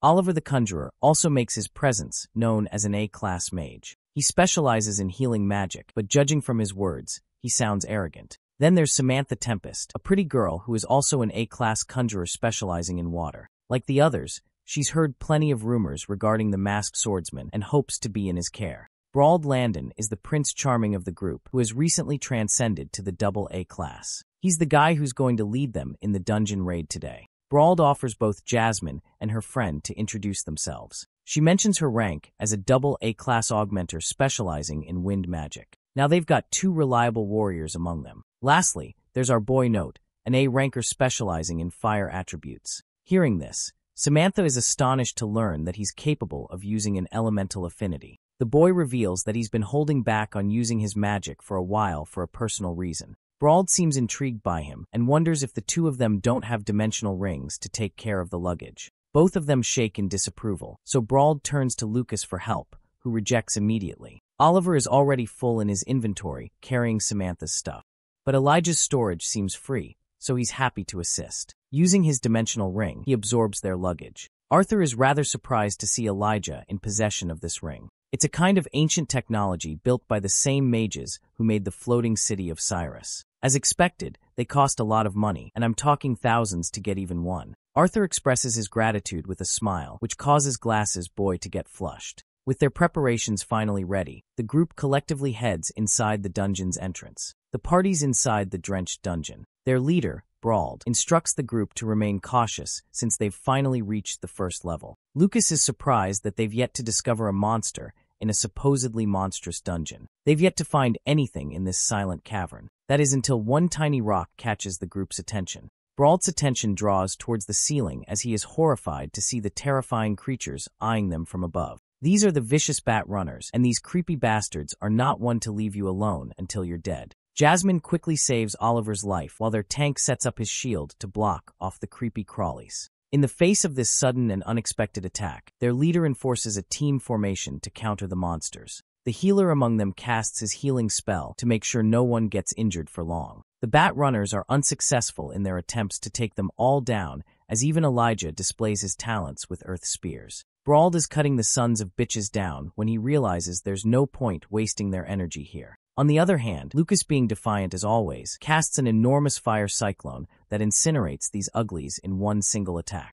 But the leader is extremely displeased with his personal decision on the matter, especially since they are needed to conserve their mana for now. He wonders if the kid even knows the kind of dungeon he stepped into. Lucas is narrow-minded and reasons that he wanted to prevent everyone else from wasting their mana. The leader leaves him alone and recommends they hurry up ahead unless they want Batman's cousins here to get back up again. Arthur notes that this dungeon is infamously known for mysterious undead and immortal creatures. This made it impossible to recover mana cores by other adventurers. It was just an endless amount of fighting to no avail. There's a solid reason why the first raiders of the dungeon decided to call this hellhole the Dire Tombs. Traversing up ahead in the dark dungeon, Brauld recalls the location he marked last time he came here. This assures Arthur of the reason they stepped into the dungeon in the first place. The leader wants Elijah to cast some handholds for them to use as a climbing mechanism. The rest of the group decides to assist each other with the use of the handholds, and eventually all of them are up at the top.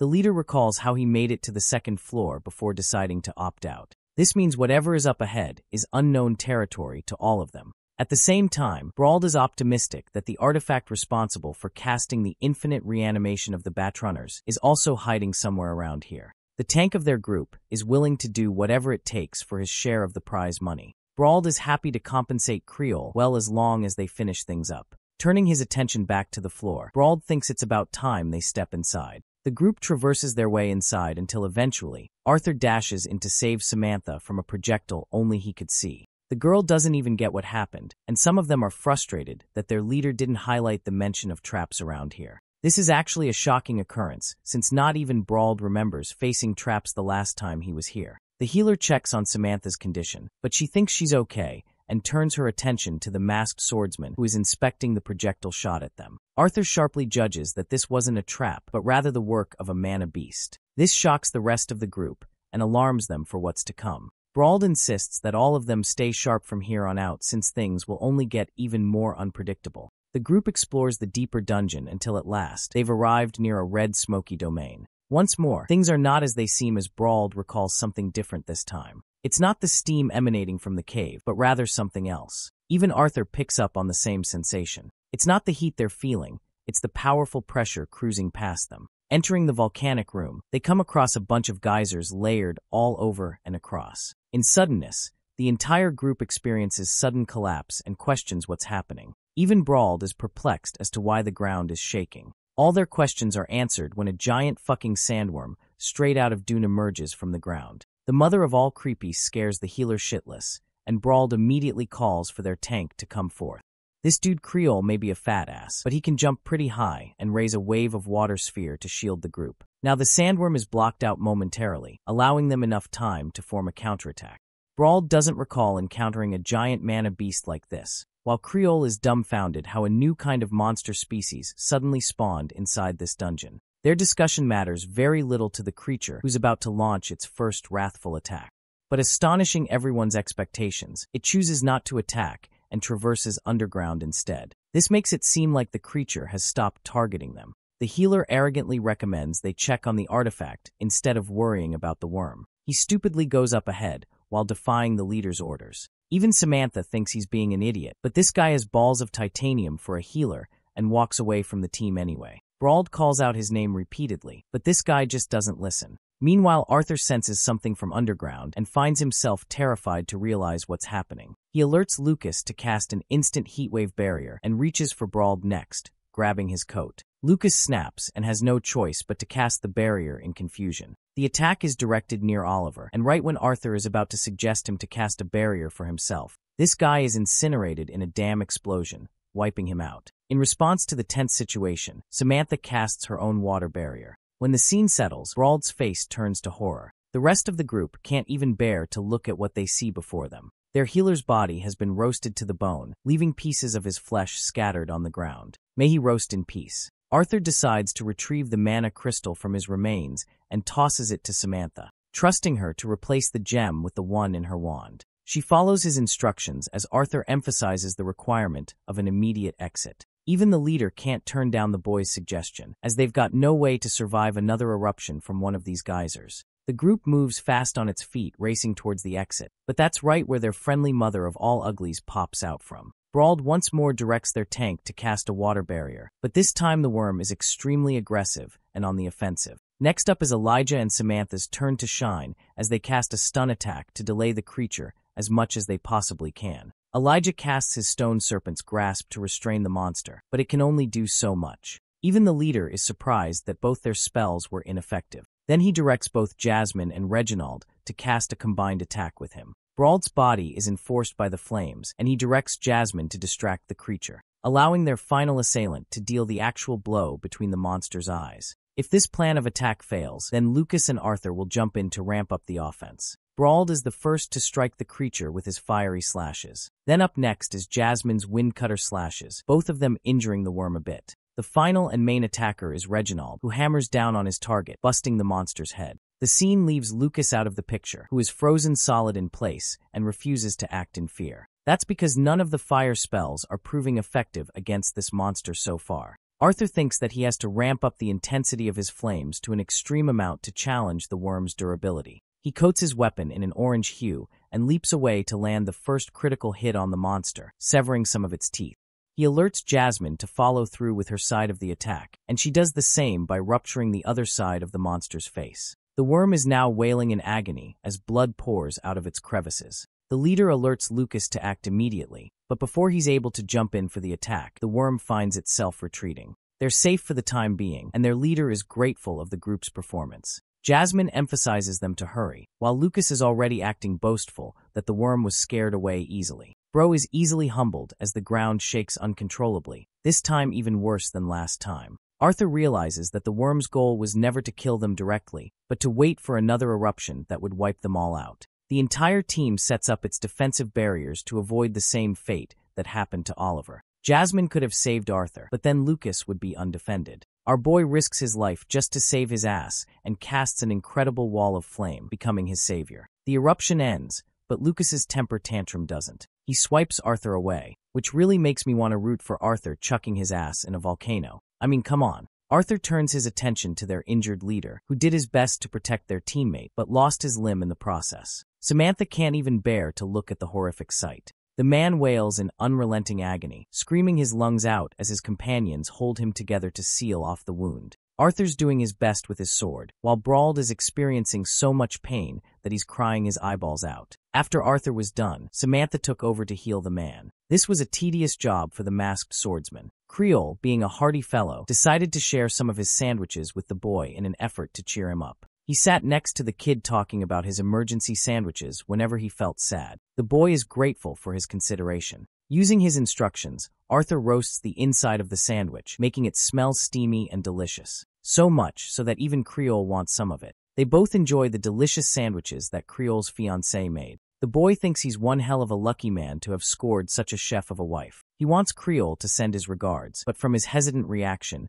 we can assume the worst for his wife. Aside from these guys, the group is in shambles because Lucas is fucking around pointing fingers at their leader. He's pissed that their leader is effectively useless now, and their main healer is also no more. A seriously annoyed Brawl roars at the arrogant child who got saved by Arthur at the last second. The leader wanted to save a teammate, that being Samantha, which is why he sacrificed his limb for the job. Brawl roars at Lucas for failing to set up a proper defense barrier in time. But the masked swordsman has had enough of their crap and confronts Lucas as the main issue. Arthur shuts his bullshit down by stating that he doesn't give a flying fuck if he's the best augmenter or conjurer there is. All he thinks of him right now is that the spoiled brat is nothing more than a liability to the team. Hearing this, Lucas frustratingly leaves while Reginald recommends their team leader to get some rest in the meantime. With Lucas gone, the boy confronts their leader, requesting him to make an immediate decision before they advance deeper into the dungeon. Reginald has suffered burns because of the eruption, but his injuries aren't deep. The rest of the team is okay, but the only person in jeopardy is the team leader himself. Arthur wants him to decide here and now if he's going to continue onwards or not. Grinding his teeth, the team leader shows eyes of determination, claiming that he's ready to take on the final dungeon raid of his life all the way. Samantha offers her concerns, knowing that he'll have trouble fighting with one arm. Regardless, Brawl is a powerful augmenter in their team. He confirms that he won't be a liability. However, his only condition is that the leadership be switched to Arthur instead. After all, he's the most practical person of the group, despite facing so much uncertainty. The rest of the team members agree with this decision without any trouble. Realizing that they're all okay with this decision, Arthur is okay with the decision. His first command is to rest for 1 hour before advancing forward. Having rested, the team goes up ahead, but Brawl is continually confused at new revelations. The tunnel wasn't blocked before. Reginald does his best to swing his weapon, but there's only a dent. So this time, he uses his elemental affinity, coating his weapon with a rocky barrage and casting Impact Blast. Even that only leaves a spiral that isn't enough to break through. Tapping the guy's shoulder, Jasmine prepares her wind cutters and recommends that he use the same move again. The both of them lunge forth to use a dual attack. This time, it obliterates the tunnel's shield and creates an opening for them. Rising light blocks their vision before the group is shocked to find a forest out of nowhere. The team enters the forest, and the first thought that comes to the boy's mind is how there aren't any pillars, which begs the question why it hasn't collapsed yet. Around them are pretty flowers and a space to rest as Creole claims he's getting sleepy. It's a surprising suggestion, especially since they've rested a while ago. Heather insists that they keep the move on, and he thinks something about their current environment is an issue. Creole is unsure of his opinion, but the masked swordsman's senses are going off the charts. He just can't tell what's wrong with this weird place. Just up ahead, Jasmine spots a shrouded figure, and soon after, she seems hypnotized for a second. That is until a loud thud breaks her from the illusion. Creole has just dropped his weapon, and he sees his late wife Clara, just up ahead. He tries to reach out for her, prematurely rushing to get to her. The rest of the group knows that he made a hasty decision, but their words can't reach him. Arthur knows this is getting dangerous and tries to stop him, but it's of no use. Jasmine grabs him and claims that the mist is affecting all of them with its illusions. This is exactly why Arthur's senses were on high alert earlier. He bands the group together and explains how the mist is fooling them all. Samantha is instructed to cast an immediate water barrier, which she does. She's also curious about this Clara person. Reginald is sad to express the truth, that Clara is already long gone, as she was killed in a dungeon. Even Brawl was there to witness the horrific scene. They buried her ashes with their own hands, so it's impossible. Reginald believes they should go and search for their teammate, but Lucas is seriously getting fed up with their bullshit. He can't figure out how they're still going against the devised plan of sticking together, despite being the senior adventurers of the bunch. Meanwhile, Arthur is focused on Jasmine, who seems to be consistently dazed and worried. The boy asks if she also saw someone. It turns out that she witnessed her father's illusion, who called out to her as if to accept her. He brought back some bad memories for her. Seeing her distraught makes Arthur angry, and he comforts her by saying she's going to be all right. She smiles in front of him, signaling she's okay now. Arthur now wants her to use a wind spell to get rid of the mist. Unfortunately, her spells aren't capable of destroying the mist completely, but she can clear a path for them to find Creole. She casts 2 wind orbs and goes rushing with her spell. Arthur tells Samantha to put down her barrier, allowing Jasmine to use a move called the Banshee's Howl, casting a strong, concentrated gust of wind that forges a path ahead. With the mist cleared, the group is horrified to see what lies ahead. Extremely large vines weren't even accounted for a moment ago, and they were unaffected by Jasmine's wind spell just now too. Their first line of attack is Lucas, who's already ready to rumble and casts his crescent ember flames to incinerate the vines in his path.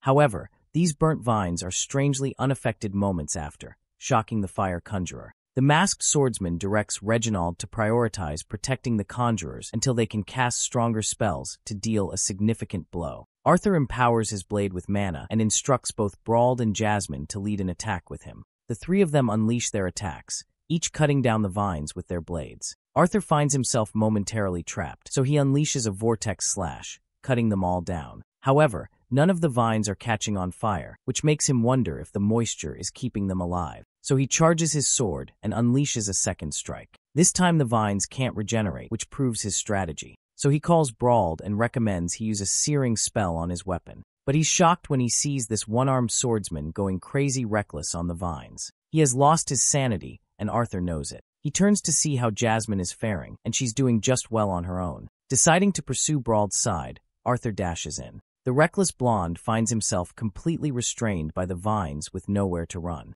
Thankfully, Arthur is there to save him by cutting them all down. He then turns to ask the former team leader if he really plans to die in this dungeon with how reckless he's being. Arthur requests that he fight smarter with his Brian instead of going crazy, since they still need him for the completion. Lucas drinks a mana potion and decides to go crazy with his flame spell. This attack is weaker in potency but has further range and is more flammable. Our boy is impressed with the spoiled brat's performance so far. Reginald warns Elijah as a vine is headed right towards him. Thankfully, Brauld has regained his senses and protects him when it's the right moment. This allows Elijah to prepare his own earth spell, breaking the ground and causing the vines to sink.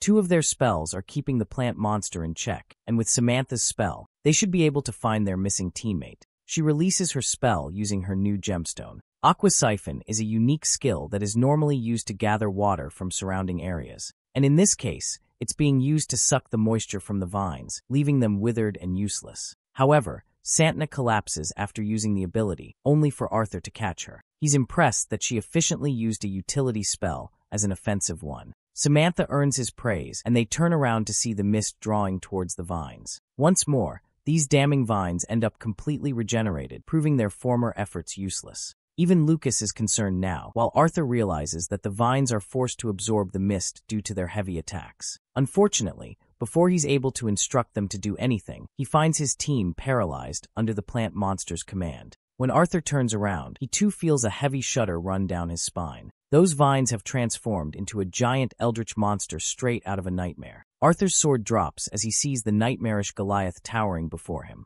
This thing is a sleep paralysis demon on steroids. Samantha's so overwhelmed with fear that she surrenders at once, realizing that the legend of the Elderwood Guardian isn't just a legend at all. Brauld, who is supposed to be one of the strongest, also accepts that they simply cannot survive this dungeon. Arthur realizes that this blonde idiot has lost his sanity again. Reginald is staring at the thing with his fucking eyeballs popping out. There's just no way they're dealing with an S-class mana beast in a dungeon like this. What's more, they see Creel's body being used up like a vessel. His very life is being sucked out of him, and he's still a whining mess pleading for his wife to come back. The entire team is too stunned to lift even a finger. The Elderwood Guardian lifts its gigantic leg and crushes Creel, leaving Reginald to wail for his lost friend's name. In response, the monster releases its own tantalizing roar with terrifying layered mouths and horrific teeth. Reginald is out here turning Super Saiyan like he's just lost Krillin or something. Arthur knows this guy is getting annihilated if he challenges a colossus monster like that. He wants them to stop fighting, but Reginald is pissed and uses his hammer to send Arthur flying. Reginald is done playing around, and he's lost his mind. He covers his body full of rocks, adopting a powerful transformation. The fight begins as the horrific colossus releases its vortex of vines blitzing at the man. Arthur begs Elijah to cast an immediate shield to protect Reginald at once, but the shield immediately shatters upon impact. Meanwhile, Jasmine grabs our boy's hand, insisting that they leave at once since they've got no shot of defeating this Goliath. Arthur, on the other hand, is worried about his team. Elijah's barrier is slowly being penetrated by the creature, and he's expiring his own life force just to sustain it. Arthur reminds Jasmine of his promise to the team, but in response, Jasmine is teary-eyed in reminding him that she promised his family that they'll make it back. The attack annihilates Elijah's barrier, while Jasmine insists on her promise to protect Arthur for his family's sake. Reginald is a madman because this dude actually survives the attack and comes out cussing the giant vegetable of a monster. Arthur knows they should be leaving, but he isn't willing to leave his team in a lurch. Not like this. Despite her feelings, Jasmine decides to accept his decision. Back to the fight between the mother of all uglies and Rocky Hulk over here. Reginald's got his golem armor on, and he's in the mood to obliterate this walking salad. His first attack pierces the creature's vines, causing it to scream in pain. The rest of the vines are directed towards the other team, who can barely manage to deflect them. Reginald's attention turns to the vines coming at him from behind. He manages to clear them with the swipe of his weapon, but the relentless Elderwood Guardian still ends up restraining him anyway. Supporting Samantha's body, Arthur directs Elijah to cover Jasmine while she can escape with Brauld. Their only goal now is to focus on escaping. That's until Arthur sees the Elderwood Guardian roaring in its dominating presence. They're scared shitless to find Reginald fully entrapped. Arthur tries to instruct Lucas to burn the vines and save their teammate, but the fire mage is done playing around and points his fire staff towards Samantha. But that was only a misdirection to catch the masked swordsman off guard, as his spell pierces Arthur's body. We get a recap of what happened when the vines struck down Lucas earlier. He quickly got up and realized how outclassed he found himself. He could see the exit within reach and saw his teammates fighting for each other's lives. But his damn pride in the Wykes family got the better of him, so he grabbed his staff and reclaimed his stance. Lucas couldn't allow this to go on. In an unexpected plot twist, he pointed his weapon towards Arthur, ensuring his own survival. Then he blasted Arthur at point-blank range, sending him flying from the impact. His body is tossed aside with grievous injuries in his abdomen. The very sight leaves Jasmine in terror as she mindlessly jumps in to protect him. Lucas warns her to stop and releases a fire beam while she's distracted. The attack hits her too, giving her similar injuries like Arthur as her body flops to the ground. Geralt is in a pinch too now, while Lucas points his staff towards Elijah, happy to send him to hell if he moves an inch. Elijah questions what's gotten into him, but this stupid half-elf is succumbed by his pride and isn't ready to risk his life to let the rest of them escape. He thinks they should be honored to have died as heroes, giving him the time to escape. Lucas blasts the crystal and hopes to inform everyone about their courageous sacrifices. Elijah wants to kick his ass, but he's unfortunately knocked down by the Elderwood Guardian, leaving very little hope for our heroes. They're all in critical condition as Toothy Plant Monster gnaws at them. Elijah refuses to let this be the end of his story, stringing together every last bit of his strength to do what he can. Coming to his rescue is the AA-class hero Brauld, who wraps his flames around the vines, protecting the boy at the last moment. This time, the former leader is finally acting like a man and refuses to let the young adventurers bite the dust. The monster issues a menacing roar at him, but the flaming hero of justice is defiant as he marches on with his flame sword in hand. The hero leaps with a blazing sword strike, descending his full wrath upon the Goliath. Meanwhile, Elijah sees both Arthur and Jasmine in seriously bad condition. The Elderwood Guardian's body is totally severed in half with Brauld's final stand. But as the vines find themselves regenerating, the hero's flames fan out and his face turns to despair. The horrifying monstrosity staring him down is so fucking scary that even Brauld is scared to the bone. He simply accepts his fate as the creature of vines encroaches him with its tendrils. It's safe to say that Brauld is fucked. As for Arthur, he's in a shitty condition, coughing out blood. His mask has dropped, and he can barely maintain consciousness before Elijah. The boy turns to look at Jasmine, who is also down for good. Then he sees the crystals and realizes that there's genuinely no way out except his last resort. Still, after using the move, he thinks he may not even survive. Arthur casts use of his powers and taps into Phase 2 of the Dragon's Awakening. Previously, his training in the land of elves led to significant discoveries, the first of which was unlocking Phase 1, called Acquire. By using Sylvia's innate skills,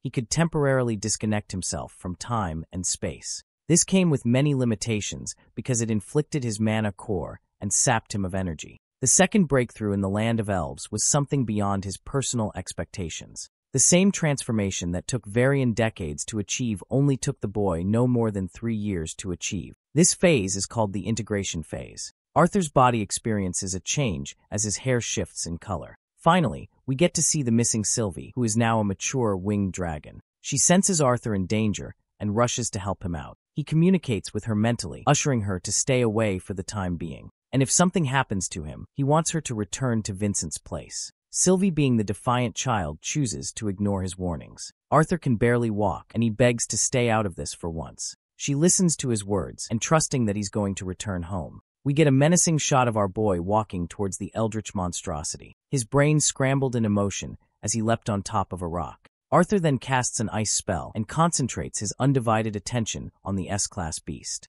He's the first to launch his attack, reflecting how Varian felt necessary to knock him out immediately after the boy entered the integrate phase. He's hoping to get this done quickly so he can reduce the backlash of the ability afterwards. Arthur's Ice Affinity freezes the vines in place. However, despite his control of ambient mana, he still has trouble dealing with the spell. With the vines frozen in his path, he lunges forth to freeze everything ahead, clashing nearer and nearer to the monster's face. Arthur's trouble increases when he sees the vines breaking free and moving despite being frozen. He freezes them again right before they reach his face. In fact, the ability he used just now is called Absolute Zero, and it has completely neutralized the monster. With all the time in the world, Arthur concentrates 3 elemental affinities in the palm of his hand. His body eroded in purple, crackling lightning. This attack obliterates the creature's face and obliterates what was left of its vines. With the boss monster defeated, blood floods out of his body from every opening. Our boy has saved the day at the cost of his own life.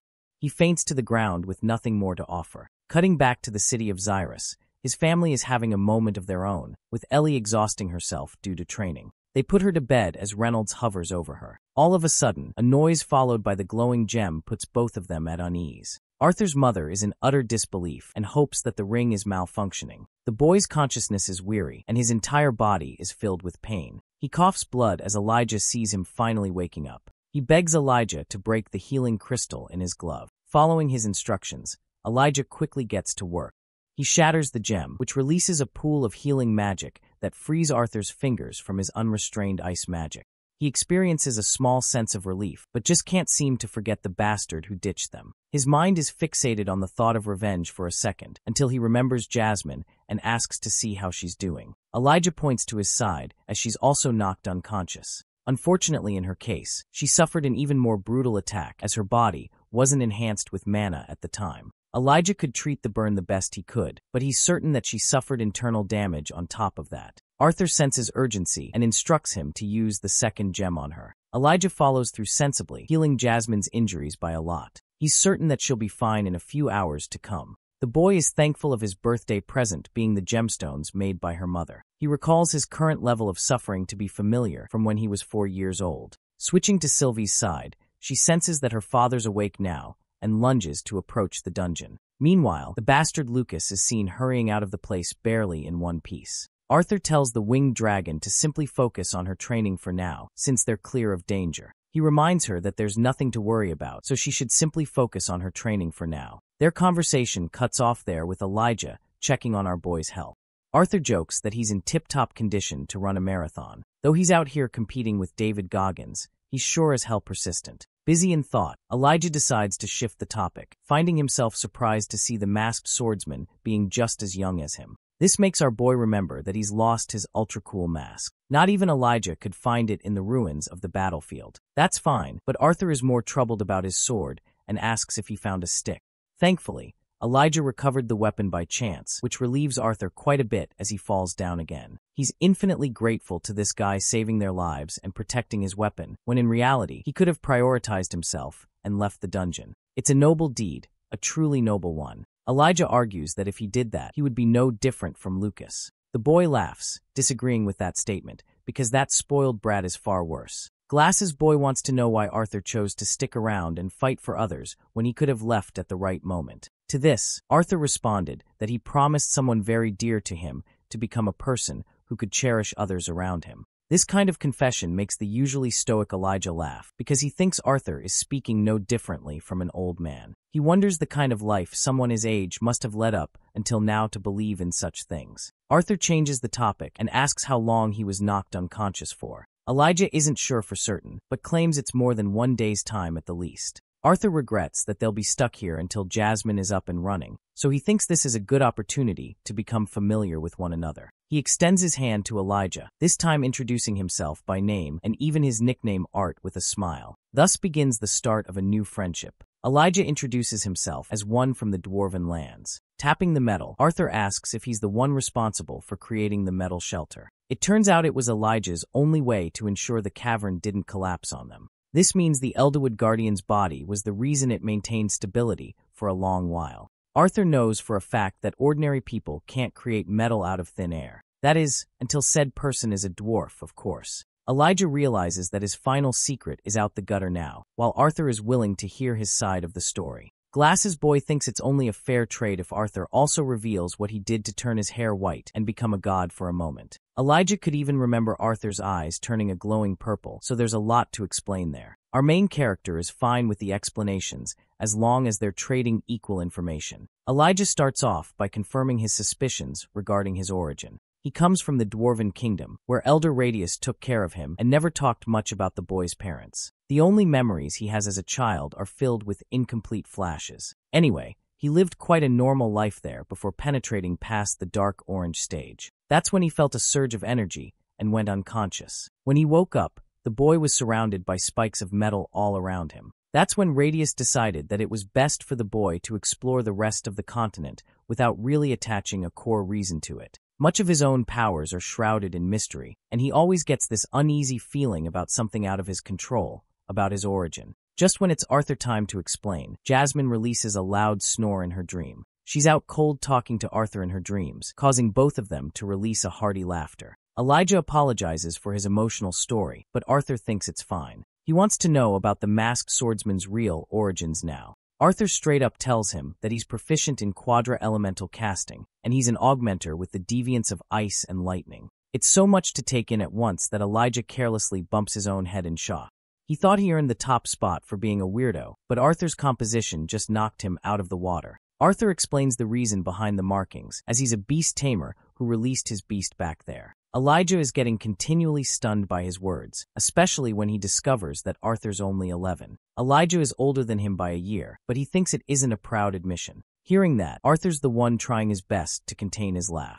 Both misfits laugh at each other in good memories. Still, Arthur hasn't fully recovered and feels pain from his injuries. He uses the final gem on himself, and that's when Jasmine wakes up seeing the boy's condition. She quickly grabs his body, apologizing for failing him. Jasmine sheds tears, overwhelmed by the guilt of being unable to protect him. Arthur softens his expression seeing her in this state and tells her that it's all right. He embraces her with love as she finds herself overlapped with her actions. Arthur soothes her, stating that it was his choice to stay behind and fight, and she got hurt for it. While this is happening, Arthur muses a thought. It's the first time he feels that Jasmine is smaller than him. He releases a slight ache, which makes her worried about his injuries. She wants Elijah to use the storage ring to release their bags. Thankfully, she packed an emergency kit for them to use. After a while, she gives our boy a bandage treatment. He looks like a mummy with how much he's covered. Arthur takes his stand, supported by his friends. It's time for them to head home now. The trio makes it out alive as Elijah releases his metal barrier.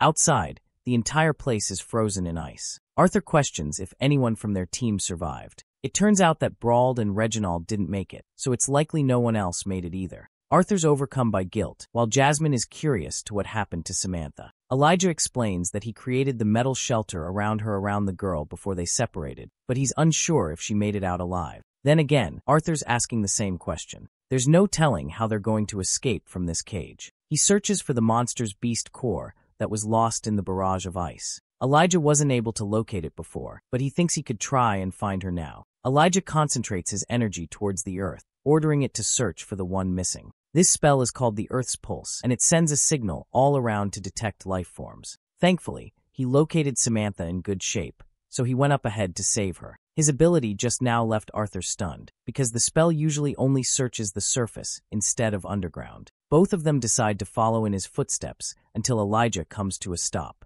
There, he sees the metal encasing he wrapped around Samantha. He grabs the metallic wall and carves it open, asking for her. Samantha is in seriously bad shape, burned and bruised all over her body. Elijah tries to reach for her, but Arthur thinks it's unsafe, as the vine is responsible for making her injuries worse. Thankfully, her breathing is good, but her fever's concerning. Arthur is glad that she's unconscious at the very least, or else she wouldn't have survived. But Elijah wonders if that's really a good thing at all. Being the strongest of the group right now, Jasmine carries her flailing body and suggests they return. Arthur looks around, worried that he won't be able to track the creature's beast core. A priceless core of an S-class mana beast will be lost for good. As the group is walking along, they feel a sudden tremor underneath.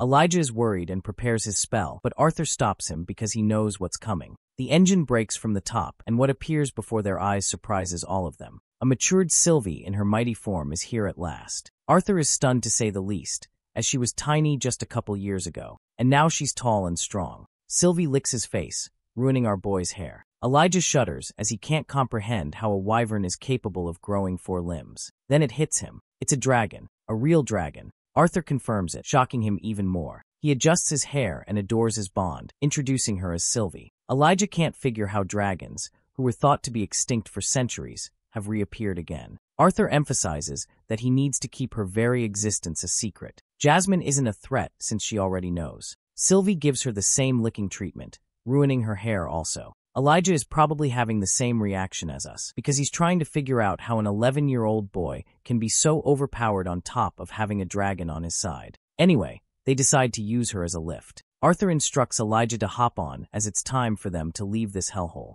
They land outside the boss's lair, and the rest of the journey is traversed by foot, where the group takes on the bat runners. The monsters end up getting scared the heck away after seeing a giant dragon nearby. Elijah is really confused why they didn't bring Toothless over here from the beginning of the raid. As for Samantha, she's slowly regaining consciousness. They put her on the ground for some rest. She opens her eyes and finds our boy even prettier without the mask on. Arthur just wants her to conserve her energy. Samantha reveals that she's holding onto something Dara and critical. She not only acquired the beast core, but also protected Arthur's shattered mask. Both things make him smile, and he praises her for it. Arthur thinks it's a good idea to split the beast core's profits after selling it. However, Jasmine doesn't want it and thinks Arthur is the most deserving of the group.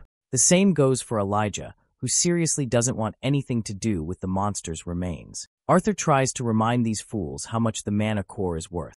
Samantha leaves it in his care, emphasizing that she's only breathing right now because of Arthur's final stand. She thinks he's rightfully deserving of the reward. The boy takes it as the rest of his allies are content leaving the core in his hands. He thanks them for entrusting him and turns to Samantha. He checks her pulse and recommends both Jasmine and Elijah to get some help as soon as possible. The both of them get up, but right before leaving, Elijah leaves his emergency bag with our boy to make sure he's up to date with supplies in case he needs them. It's here where Arthur sees the mana scroll and senses the urge to write back to his parents to make them not worry anymore. The message is sent, and he's glad they won't be worried when he returns to them. Next up, he's curious to learn how Sylvie grew so much by devouring cores. Sylvie hunts a lot of creatures to get this big and strong, which makes him wonder if she's capable of using her transformation ability. She demonstrates it by molding her form back to the tiny little lizard we all know and love. The little girl draws near as Arthur pets her well. His own injuries are getting rough on him, and it's going to take at least a few hours before help arrives. He thinks he should be okay with the newly acquired beast core. Taking a deep breath, Arthur remembers the name of Lucas Wykes well, the same boy who belongs to a family filled with a notorious reputation.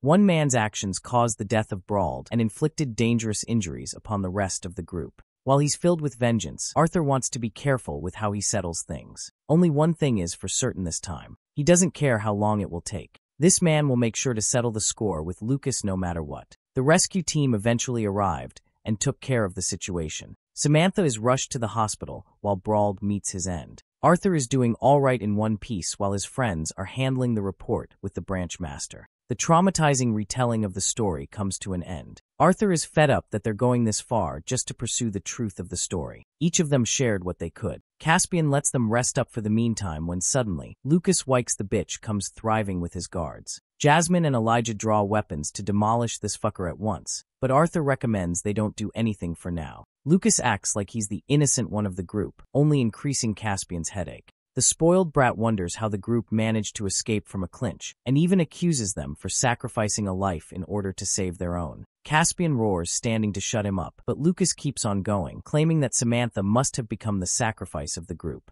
Next, he turns to accuse Brauld of being the sacrificial pawn. His words are tossed shut when Arthur slaps a blade right next to his face, slicing his ear clean without even his notice. Lucas acts like he's the one getting attacked, but Arthur has had enough as he gets up with his overwhelming rage. Each of the men experience a strange shift in pressure. Lucas can't believe that they're standing around without even trying to protect him. The guards are ordered to attack at once. In response, Arthur merely makes a fool out of all of them in his injured state. He doesn't even have to kill them and casually dodges their attacks. Caspian warns the boy to be careful as his premature actions could lead to issues. However, Arthur has already chucked his fist for a strike. Turns out, he just wanted to retrieve his weapon, but his attack just now scared Lucas shitless. That's for sure. This guy is literally shaking in his boots while Arthur acts like he just wanted to reclaim his blade. He then turns to Caspian, who orders his assistant to escort Lucas to the medical ward immediately. Arthur wants both of his friends gone for a one-on-one conversation with the branch master. Caspian was scared for a moment and recommended Arthur to not fall to provocations. However, Arthur ruthlessly marches with a case of his own. He has the full power to squash the bug and protect his identity using his mask. He also really doesn't like Caspian's tone, as if to suggest that he's the one threatening the boy. Arthur releases a bone-chilling question, asking if Caspian is capable enough to protect Lucas from his wrath. This time, his eyes are different. These are the eyes of a merciless killer. The branch master maintains his calm and explains that he isn't threatening him, but rather saying for the best of his interests. Even if he manages to squash the bug, the Wykes family won't stay silent. They'll start with Jasmine and then target the rest of the group. Their connections too. He thinks it's unwise to earn the Wykes family's attention until Arthur fosters the capacity to protect his loved ones. Even with his strength, it's impossible for him to deal with someone like Lucas's half-brother. This is actually an enlightening realization for Arthur, who thanks Caspian for his words. He comes forward for the real subject of interest. He sits on the branch master's chair and claims that the guild would only do its best to benefit a talent like him. Caspian feels an air of confidence coming from him and offers whatever assistance he can. Arthur lays out a list of his demands and promptly exits the room. There, he finds his friends waiting for him, who are worried he might kill Lucas for sure. He changes topics because he's seriously hungry after all that. Arthur walks away, leaving both of his allies concerned over his state. Let's see how the hearing goes out. Both Arthur and Lucas are presented on each side for their case in front of the jury. They've come to conclude that among the reports, Lucas is the rat who betrayed his party, and thus his ranking is stripped at once. Also, he can never be enlisted as an adventurer again. They want him to return his card, which is what follows. Arthur is unimpressed that he was freed with such a minor punishment when his crime could have ended with him in prison. The panel turns to Arthur for his crimes against Lucas Wykes and potentially the rest of the Wykes family. The Adventurers Guild has come to a conclusion to ban Note completely from the city until Lucas Wykes' term at the academy ends. This is the exact outcome the boy wished for. He's smiling under his mask and decides to object against the decision on purpose to make it seem like he's worried. The panel emphasizes their order, claiming that they refuse to take away his guild license because of his righteous acts. He will be allowed to continue his adventures as an adventurer so long as Lucas Wykes isn't around. The spoiled brat's smile quickly fades as he brings in the obvious concern regarding Note's identity. After all, he could easily unmask himself and decide to target the Wykes family under a different identity. The panel has judged for the boy's identity to be recorded right after the sentencing is cleared. They will not inform Lucas' family of his identity either, but only a few conjurers of the guild will keep an eye on the boy's whereabouts. Lucas' temper tantrum doesn't do him well, and he's left disappointed on the side. He leaves Arthur with a warning to stay as far away as possible from him. In response, the masked swordsman responds calmly, claiming that he's nothing more than a pretty boy. Lucas turns away as Arthur is requested to be escorted. However, the panel's head decides it's best to grant the boy his own protection and leads him the way. They go through a secret passage room, and as the door closes, it's revealed that everything was a setup from the ground up. Arthur is glad they compiled. The court is hoping that he doesn't cause any more trouble, as they won't be able to contain the truth from the Wykes family for long. Arthur emphasizes that underneath the mask he's cautious. A secret passageway opens. The panel is hoping that Arthur remembers this favor that was granted to him because they really might need his help someday. The masked swordsman is glad that they chose to support the correct person. He turns to remind him that he'll never forget, and then he walks away. The final impression of this Note character, according to the Elder, is that Caspian was right to call him truly frightening. Arthur reaches for the door handle and opens it to find Sylvie tackling her papa. Both his friends are also there, and it's finally all over. It's time to return home. As they walk together, Elijah asks if it would be right to visit Samantha before leaving. Arthur thinks it's a bad idea for him, but recommends Jasmine to check on her eventually. They reach the gate where Elijah realizes they're supposed to part soon. Arthur remembers that he isn't from the Sapban Kingdom and offers Elijah to come hang out with them before he heads off to school. This man tries to explain what a school is, causing Elijah to get frustrated. He originally never had any ambitions to go to a school, which is why he's surprised for Arthur. The masked swordsman thinks that it would be a wise investment to climb the ranks by receiving an education from the academy. However, Elijah has his objections. He doesn't know how he'll be able to step foot inside the best magic academy there is. After all, there are qualifications, money, and network that come first. Arthur wraps his arm around him and assures his friend that he can take care of the rest. All he has to do is drag himself to the academy, and the rest is nothing to worry about. Arthur tells Jasmine to take their new friend home because he's got something else to deal with for the meantime. There's the issue that Lucas is also going to attend the academy, which is one reason that Elijah decides to go. He is grateful for Arthur's help, having earned a really good friend. With them gone, he tells Caspian to emerge from his hiding spot. Arthur is thankful he got the judge to act the way he wanted. Lucas is blinded for the time being, and the issue has been resolved. However, Arthur is quick to remind the branchmaster that this shithole still resulted in the murders of valuable heroes. Caspian emphasizes that he doesn't want to start a fight. He tosses him a bag, a parting gift for the boy. It's full of gold, the kind of money that could really help him in Caspian's eyes. Arthur thinks he'll only face trouble if he wills it. The only concern is if Lucas has spotted Sylvie before. But in response to that, the creature simply changes into another form. This surprises him, as he wasn't expecting her to wield so many transformations. It's just a benefit of having a familiar dragon. First forwarding ahead, Arthur adjusts his hairstyle and decides to enter an inventory shop to buy a dimension ring. The boy acts clueless and lost, so the shopkeeper reminds him about the hefty price of the ring. Arthur decides to showcase a bag full of gold and ends up leaving the man speechless. He foolishly spends most of his gold on a dimension ring that could barely fit his sword and a beast core. Still, with this, his preparations are now fully complete. He books a carriage to the Hell's Day Manor. Busy in thought, the boy remembers how 2 years have passed since he adopted his new identity of note. He gazes at the view and wonders how his school life will go. By night, Arthur has returned home. Ellie angrily stares him down before tackling her brother mid-sentence. She can't believe that he returned, but she did say it with angry, tear-filled eyes. Arthur's happy and returns her a smile. She relieves him at last and goes inside. Arthur is glad to find her growing up quickly, but a shocking realization hits him. There's going to come a time where she'll date some bozo, and that's just every brother's nightmare. His parents are quick to welcome him in loving arms.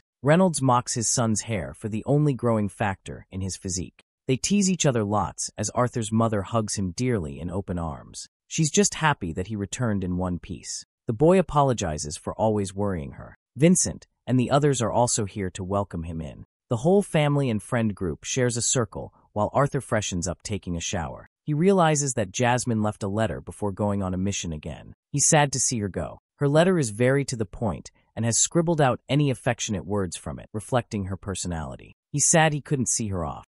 At least he knows about her coordinates. As for Vincent, the man's beaming like an angel to announce that Lilia is currently a part of Xyrus Academy and has been attending for almost a year now. Arthur's glad to hear that. Vincent's family will forever be in his debt for helping their lineage become mages. They never expected it from the Hellstay house. In return, Arthur looks towards Elijah and claims that he's got a request to make for someone. Before that, though, Reynolds is all up and excited to hear about the boys' dungeon diving. It's a long story, and he has trouble starting it. Anyway, they get to the really scary bits, and that's how the story concludes. Vincent is left shuddering by the end. They can't believe an Elderwood guardian faced them off, and Arthur single-handedly defeated the monster. The boy is curious to ask about his father's stage. He learns that Reynolds hasn't advanced from the dark orange stage, no matter how much he tries to purify his mana. So he tosses a beast core to Reynolds, recommending to use it. He did use some of its energy to heal, but the rest of it is intact and powerful enough to break through the level. Reynolds hesitates to take this gift, as this is something Arthur risked his very life for. None of them could imagine him gifting an S-class beast core, as it would reap a lot of profit. However,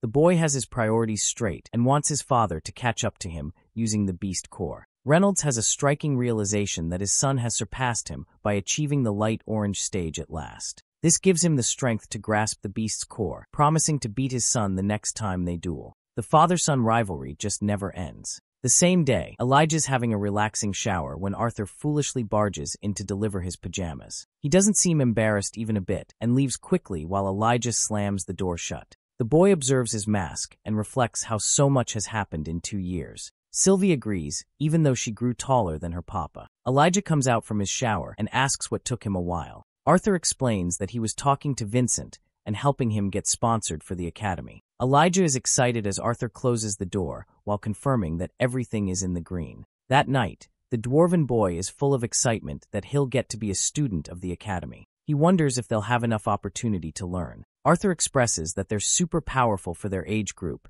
so it might be a boring experience if anything. Even so, Elijah can't wait to encounter powerful rivals and awakening greater powers. Arthur thinks the best benefit for him would be information regarding his two deviance affinities. Lightning especially exhausts his mana, while ice is hard to control despite his beast will. Worried, Elijah asks how they'll handle Lucas. For the time being, the spoiled brat doesn't know about Arthur's identity, which is good since he only wants to challenge his entire family when he's ready. Glass's boy is surprised that he can hold himself that much. On the other hand, Arthur can't figure out why Elijah is so shy that he built a pillow wall between them. He teases the kid and receives a body pillow smacked in his face. Curious about relationships, Elijah asks if he'll be able to score a girlfriend at the academy, which comes as surprising to Arthur. He thinks the nerd will end up finding a nerd girlfriend, and then they'll have Jimmy Neutron for a baby. It will be a nerd family basically. On the other hand, Elijah is easily confident that our boy will be the Rizmaster 69 at the academy with his lethal face card.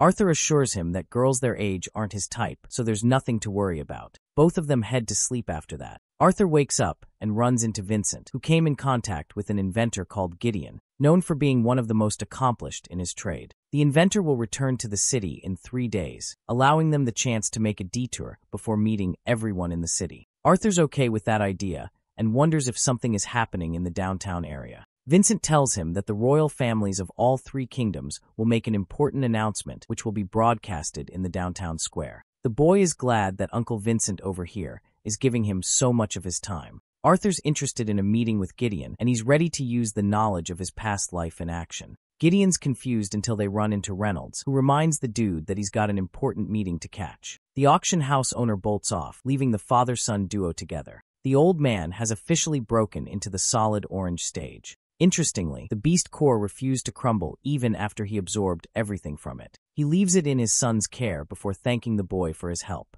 Later that day, Arthur finds himself perplexed. He can't place how the jewel didn't crumble. It's only when he meditates and sees the haunting image of the towering beast that he realizes that the beast still exists inside the core. Let's explore how beast wills work. These things are powerhouses that seriously ramp up the intensity of the user. They're only obtainable via a powerful mana beast passing on their will. This makes Arthur excited as to what would happen if he integrates 2 beasts. He tests that theory out by meditating and interacting with the horrific Elderwood Guardian. His body is enveloped in a coat of purple as Sylvia's will manifests and terrifies the giant. Arthur breaks free of the experience and has confirmed one thing. The 2 beast wills are at odds with each other. He wonders why his father couldn't absorb the whole of the crystal. The kid suddenly remembers that a large factor is dependent on one's compatibility. So now, he's absolutely certain of the person he should grant this beast core to. He wonders how Tesha is holding up. The next few days flew by like nothing. He continued training and enjoyed a fun time with his family like any ordinary kid. One day, Ellie came to inform her brother to eat breakfast, but she could hear him knocking him cold talking in his sleep.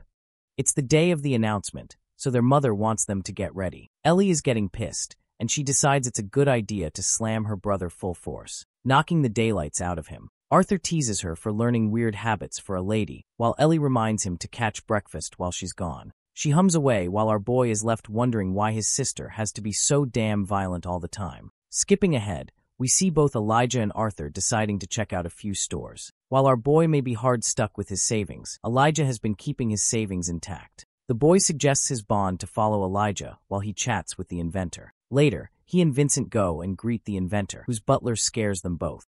Himes leads the way, when suddenly Arthur catches a musty smell that stops him dead in his tracks. The old butler thinks he's asking the wrong question and should instead focus on what isn't a smell. The inventory pops out his clothes, looking like a zombie who hasn't showered in 2 centuries. He's furious at first, but quickly realizes that it's Vincent who's come here to meet him. The inventor Gideon expresses his annoyance with meeting people nowadays, as he's got over 12 messengers from the royal family coming to him. They've all tried their best to coerce him to travel the ocean for his abilities. Arthur questions why they would ever try to do that, which only makes the inventor more pissed. Anyway, Gideon wants to know about the pipsqueak that Vincent has brought along. The boy introduces himself in good manners as one of the Lewin family, an admirer of Gideon's work. The inventor seriously doesn't like the fact that Vincent brought him here regardless, as he doesn't like taking disciples under his name. The auction house owner expresses that it's rather the boy who wanted to come here on his own. Arthur uses this opportunity to express that he's got an offer, and is willing to take care of the fact that this musty, smelly bastard has to travel safe distances over the ocean. The inventor is listening, so Arthur grabs a chart and starts drawing away. Gideon belittles the boy for drawing a bunch of doodles until he finally sees what's on the canvas, causing him a great deal of shock. Gideon's expression worsens every second as he reads the concept of an engine powered by steam and generated by external materials, an idea that not even the great inventor himself could come up with. However, even with this idea, he feels as if something is missing from the equation. Arthur expresses that he intentionally left out important details, which he would be interested in sharing as long as their negotiations are finished. The inventory quickly realizes that this smiling boy isn't just any ordinary kid. He swipes off the feeling and requests his butler Himes to show the boy something worthy of his knowledge. The chest opens to reveal a brilliant ironized diamond in all its beauty. But Arthur isn't impressed. The inventor explains that this gem is one of the most valuable on the planet and can store 5 times its size through mana. However, Arthur is disinterested as the object has little to no use for him. Gideon thinks it's time to bring out the big guns and shows the boy a whole bunch of valuable items. Among the pile, he takes out one mirror that is so special he hasn't shown to anyone. The boy coldly turns down each one of his suggestions, causing the inventor to drop the mirror in utter disbelief. If Alfred the butler wasn't here to catch it, they would have lost it permanently. Vincent sees how Arthur consistently turns down the great inventor himself. It gets to the point that Gideon is throwing shit at our boy to just take something for once. Vincent can't even comprehend what's going on anymore. Forced into a corner, the inventor thinks the pendants are the only options left. The butler reminds his master of their original worth, but he's snapped now. Himes quickly rushes to fetch the pendants and comes back a moment afterwards with 2 boxes. Both are snapped open, revealing the best pendants made possible for the likeliness of the royal family. Arthur inspects the object in his hand, realizing that it was made from a phoenix worm. His impressive knowledge astonishing Gideon. Not even Vincent knows about them. Gideon explains that phoenix worms are a race of S-class mana beasts typically considered just as rare as the existence of dragons. They're known for their ability to preserve their existences, which is how they were able to store the same ability inside the pendant. It's a cool concept as a phoenix worm is capable of protecting itself in the face of danger. It causes a protective shell conjured around the person it is supposed to protect. The best part comes after the shield breaking, as the mana stored inside the pendant will be consumed by the wearer and transporting them to the safest location in their mind. It's just the perfect defensive artifact. Arthur questions how many times he could abuse the ability to his advantage. The inventor can't tell, but he's wasted 5 precious phoenix beast cores, which are typically considered the most valuable of the S ranks. He points out his fingers and thinks the artifact should be good enough to use twice. The boy is thinking of both his mother and sister, considering the effects of the object. Also, he quickly remembers that these were crafted for the royal family. The inventor confirms that they were responsible for donating the cores after all, but he doesn't care much about that. All he cares about is Arthur's special little idea and what the boy is aiming for. Arthur acts like he just wants to give his sister a good birthday gift, but even Gideon can tell he's lying under his skin. The boy adds one condition to his knowledge, stating that he won't reveal any information unless he knows the intentions of the inventor. Gideon thinks it's pointless since he'll find out soon in the announcement to come. Arthur points out the shortcomings of the speeches reserved for the masses. He wants to hear the cold, hard truth from the inventor himself. The inventor wonders if he'll drop the deal for the pendants if he just tells his goals. But Arthur is relentless in his negotiations and isn't planning to back down either. Gideon is out here begging for him to just take 1 instead of 2. In response, Arthur wears a happy little smile and lights a torch in his hand, threatening to burn the drawing he just made. The inventor realizes he's dealing with a highly capable brat. Vincent pounces in vouching for the boy's promises. At last, Gideon is done and decides to leave the pendants in the boy's care. He talks about how only last year they came to shockingly entertain the idea of there being a second continent beyond Dickethan. This information stuns Arthur. While Vincent can't believe the rumors are true, he was informed by an employee of the royal family who told him not to pass information on. Gideon's confirmation just now has added another layer of truth. The boy goes deep in contemplation and asks for proof of certainty. The inventor is nearly offended that he thinks they didn't compile evidence for the fact. He sits down on his chair to explain everything in detail. It turns out that they discovered a unique artifact attached to a mana beast a few years ago, an artifact never seen before on their continent. It had the unique ability to camouflage completely, blending in with the world. Vincent is shocked and wonders how they were able to catch it. Giddy luck favored them that day as one adventurer aimed to strike down a squirrel and eventually struck the bird instead. They found an artifact attached to it that was so complex not even the great inventor could figure out its intricacies. The purpose of the artifact is not revealed to anyone unless they're from the royal family, so Arthur threatens him by threatening the blueprint again. Now pissed, Gideon reveals that the artifact efficiently records moving and still images with ease. The boy is curious if that's everything. Vincent thinks it's the best kind of proof, but Arthur doesn't get how that could work, as it could be made by any inventor in the Dickethan continent. The auction house owner explains that he's already introduced him to one of the best artificers known to the world. It just so happens that Gideon is at the top of the list for being the greatest artificer the continent has ever seen. But our boy out here is seriously doubting this guy's reputation, causing Gideon to lash out, claiming that he's living proof of the fact that there can't be a secret artificer like Arthur is suggesting. The boy outlines how foolish of an idea it is for the royal families to conclude that there's another continent based on Gideon's inability to comprehend the artifact. The inventor agrees and adds that the same artifact had recorded images of all the 3 kingdoms, complicating the matter. Arthur's calm reaction sends this dude's temper flying as he highlights the dangers of stronger and better mages and inventors on the opposing continent. Our boy confirms that he's already well aware of the dangers, but he doesn't want to imagine hypotheticals. Instead, he's ready to showcase how the steam engine could prove the existence of a new continent or not. Later that day, Vincent remarks how Gideon's the happiest he has ever been since receiving the blueprint. At the same time, not even the auction house owner can envision a steam engine powerful enough to move a large ship across the ocean. Arthur thinks it's only natural for the people of this world to have completely become dependent on mana and forget about the capabilities of technology. Vincent goes ranting about his own crap, while Arthur zones out recalling how he could easily manipulate the use of a harmless technology in exchange for a good weapon for his family. Still, the fact that there's a second continent outside their own makes him excited. Sylvie communicates with him, telling Arthur she's coming to see him and Big Glass's boy, which is Vincent. Elijah's done shopping around and reunites with the group. He simply cannot wait for the announcement to come regarding the unification. Arthur knows for a fact that the unification is definitely because of the discovery of the continent. Vincent acts like he already knows about the contents of the announcement. All of a sudden, Elijah sees a violent scene taking place in front of them. A boy is shoved by a brutal kick as he collapses to the ground, begging for his life. The bully is a scumbag brat who hates dwarves and mocks the child for using mana to protect himself.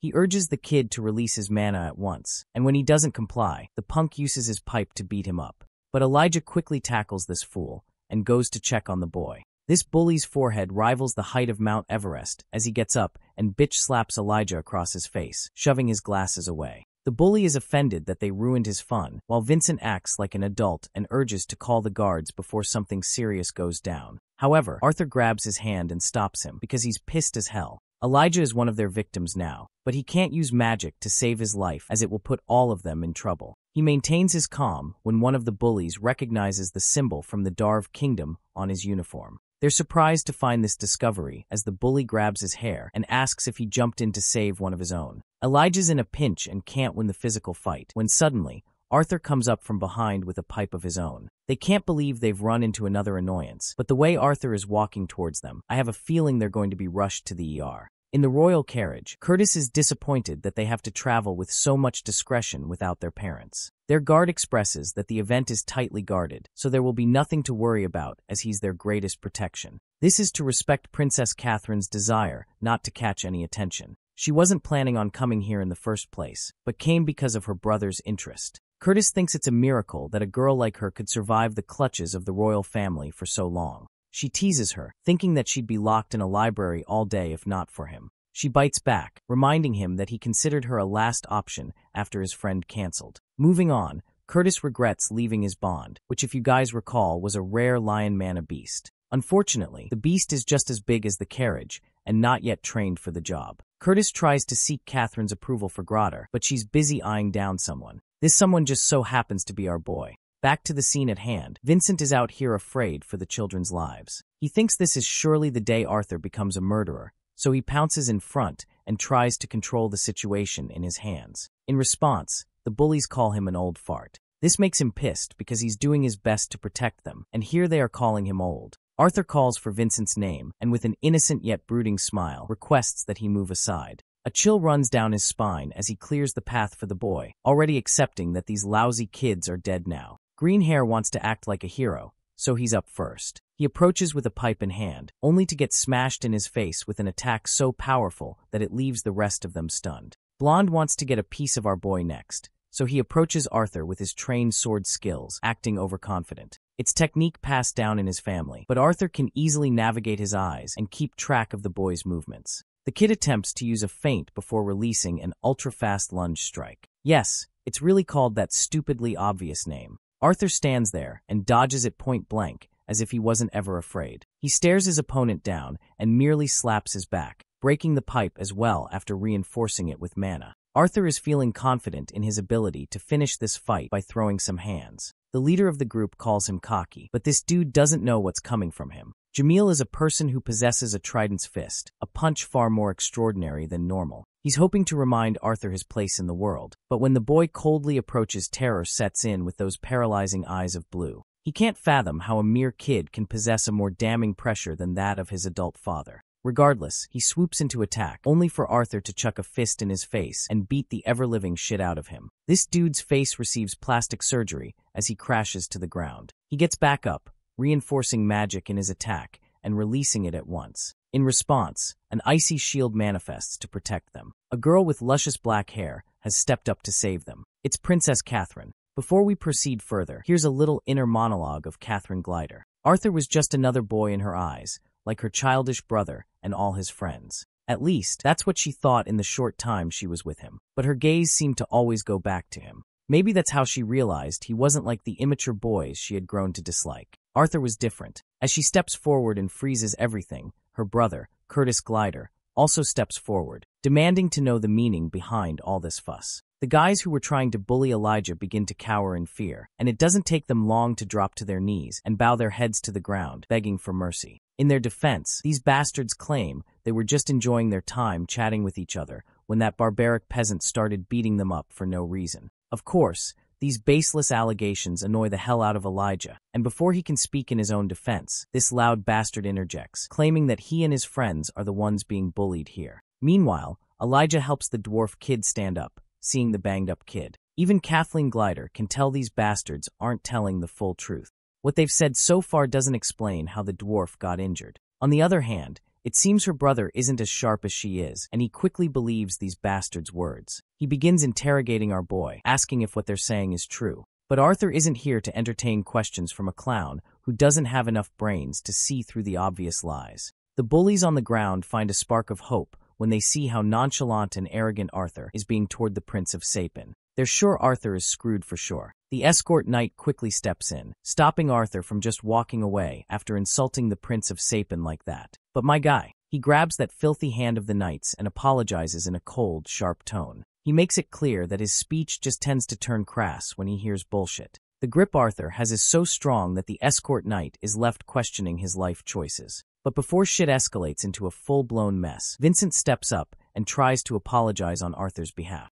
He explains that what Arthur meant to say was that the boys on the ground are the ones lying. The prince is quite startled to see Vincent Helstia here. Vincent quickly explains that they were on their way to the announcement at the plaza when they came across this group of hooligans bullying the poor dwarf boy. As if to seal the deal, the beaten-up dwarf boy even coughs up blood, making it painfully clear he's seriously injured. The prince finally channels all his annoyance toward the bullies and demands to know their identities. The first guy introduces himself as Jamiel, the firstborn son of House Trident. As soon as the prince hears the mention of such an influential and renowned house, he finds himself at a loss. While it's obvious Jamiel has been bullying the dwarf boy, the prince can't help but remember that the Trident House is a major donor to both his family and Xyrus Academy. Since he does not want to stir up any bad blood or animosity, the prince is left unsure of what to do next. Meanwhile, it looks like Princess Catherine already knows exactly what should be done with these bastards. But before she can hand down her judgment, her brother cuts her off. Contrary to what his sister wanted to suggest, he tells everyone to just reconcile and move on,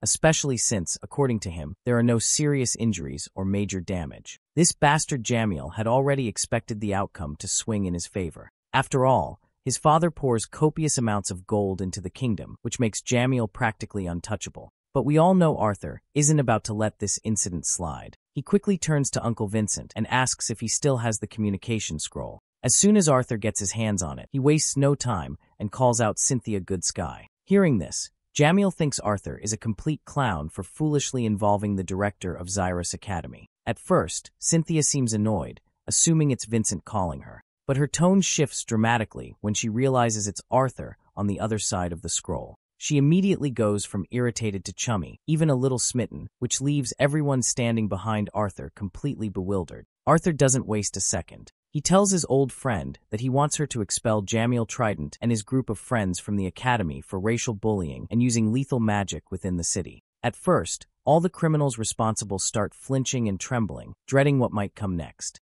But then Cynthia casually asks what's wrong and what Jamiel Trident did. For a moment, Jamiel feels a glimmer of hope. Even if that peasant Arthur is a bit close to the director, there's no way she would side with him. Not when his family pours so much money into her school. But my guy doesn't hesitate before issuing his own subtle threat. He might reconsider joining her academy. Well, that's all it takes for the old lady to fall in line. Without a second thought, she complies with Arthur's wishes and rolls out an order on the spot. Jamiel and his group are officially expelled. Later, the prince personally visits Arthur to apologize for his earlier behavior, admitting it was unbecoming of a prince to be swayed so easily. Arthur also apologizes for letting his emotions get the better of him earlier. Surprisingly, the prince doesn't mind at all. In fact, he respects Arthur for standing his ground. House Trident or not, the prince is just glad those students won't be attending Xyrus Academy anymore. After that, the prince joins his sister back in the carriage. As he takes his seat, he mumbles about how Arthur is quite a strange fellow. While there's no doubt Arthur is a good kid, something about him doesn't feel right. But his sister doesn't seem to be paying him any attention. She suddenly stands up, and out of the blue, she invites Arthur for a tea time together once they meet each other in school. Well, my guy has no reason to reject the offer, so he simply says yes. Meanwhile, Elijah standing behind him can't help but feel a bit jealous that the princess herself invited him. Even her brother is absolutely dumbfounded, seeing his usually heartless sister showing interest in someone. By now, a huge crowd has gathered to hear the big announcement that's about to happen. All these people are just moments away from discovering that there's another continent out there. Arthur can't help but look forward to seeing how everyone will react. But there's one thing bothering him. The fact that this other continent has been spying on Dick Ethan using camouflaging mana beasts and recording artifacts. They wouldn't be doing that unless they were either scared of Dick Ethan or had some seriously malicious intentions. By now, Arthur isn't sure if he made the right decision in expediting Dick Ethan's ability to reach this new continent. Perhaps it's for the best. If these people from the other continent really are hostile, then Dick Ethan might be able to launch a preemptive attack.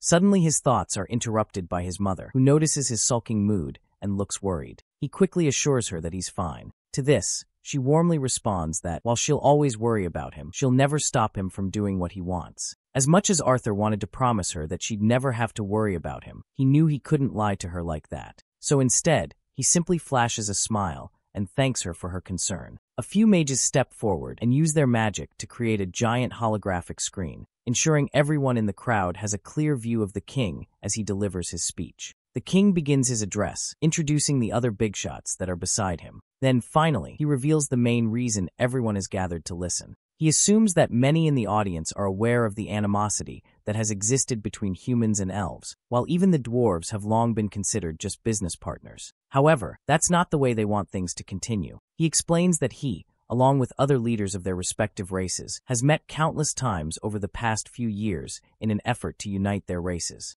2 years ago, they took the first step by allowing members of all 3 races to become adventurers. It brings a smile to his face to see parties of humans, elves, and dwarves forming and working together toward a common goal. Last year marked another milestone. Xyrus Academy welcomed students from the Kingdom of Eleanor and the Kingdom of Darv. Now, a new generation of mages can form friendships and memories without the outdated barriers that once separated them. As a leader, he acknowledges that he and his fellow leaders understand how difficult it may be for some to adjust, especially after years of constant enmity. However, he emphasizes that it's time for everyone to let go of the past and any lingering discrimination. Thinking beyond narrow perspectives has become a necessity, not just for individual growth, but for the future of this continent and its children. All the people gathered seem to support the king's idea. Next, it's the turn of the king of the elves, Alduin, to deliver his speech. He begins by expressing how honored he feels to speak on behalf of those gathered here on this unforgettable day. He firmly agrees with the message King Glader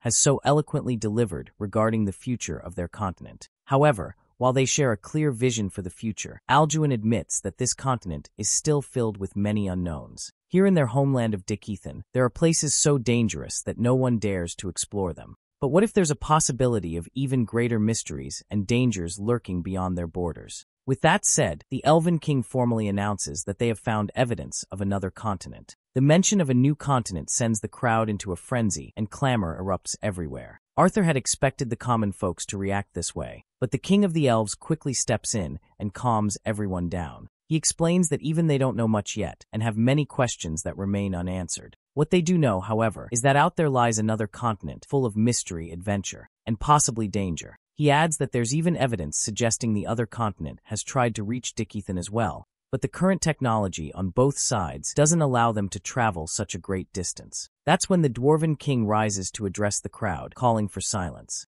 As Alduin said, they don't know much yet. However, he emphasizes to the masses that, in these times of uncertainty, one thing is clear. Standing together as one people is what's best for their continent and its future. Fighting amongst themselves is pointless. Their appearances may be different, and their cultures may sometimes clash. But everyone must remember that they were all born on the continent of Dicethan, and he for one is really proud of that. He hopes future generations will feel the same way. He asks the crowd if they share the same sentiment. For a moment the crowd falls silent, deep in thought. Then they erupt into a round of applause, clearly confirming their support for the idea. The process of bringing the three races and kingdoms together is a long-term endeavor. To ensure the process runs smoothly, 6 individuals will be appointed for this important task. These individuals, chosen by the royal families, are believed to be the most courageous, tactful, intelligent, and powerful representatives of their respective nations. They will represent each of the 3 races on a continental scale.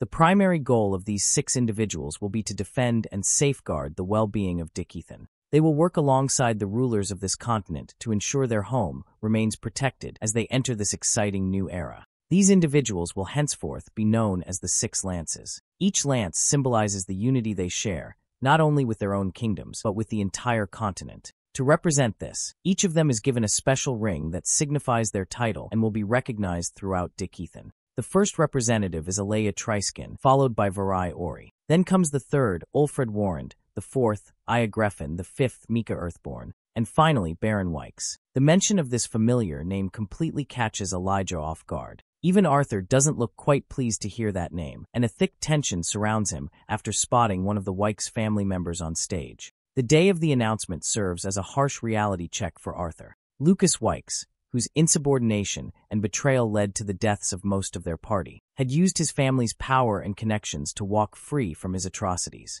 Arthur had been warned that seeking revenge against Lucas would be suicide. Standing behind Lucas was his older brother, a powerful mage who now holds the title of a lance. While this complicates his plans, Arthur decides to push all of it aside for now, as he has more pressing matters to attend to, such as his sister's birthday. He's ready for the event, looking like an absolute gentleman. When Sylvie tries to come with him, he quickly tells her to stay in the room for the night. There might be some guests at Ellie's birthday party who are watching him as a pretense, so he doesn't want to take any chances. He reassures his little buddy that he'll make sure someone brings back lots of food for her. That promise is enough to perk the little one's spirits, and with that, they happily wave goodbyes to each other. The night is lively, and the mansion is getting busy with the arrival of all the guests. Arthur can be seen standing at the door, welcoming everyone inside. Meanwhile, Elijah is in the corner, talking to some hot chick. He doesn't waste the opportunity and invites her to grab some lunch together later. But his clumsy attitude causes him to spill his drink all over his clothes, and it doesn't take long for the girl to put some distance between him and her. Arthur quickly twirls around to avoid eye contact with his friend, knowing it would only embarrass the poor guy further. Finally,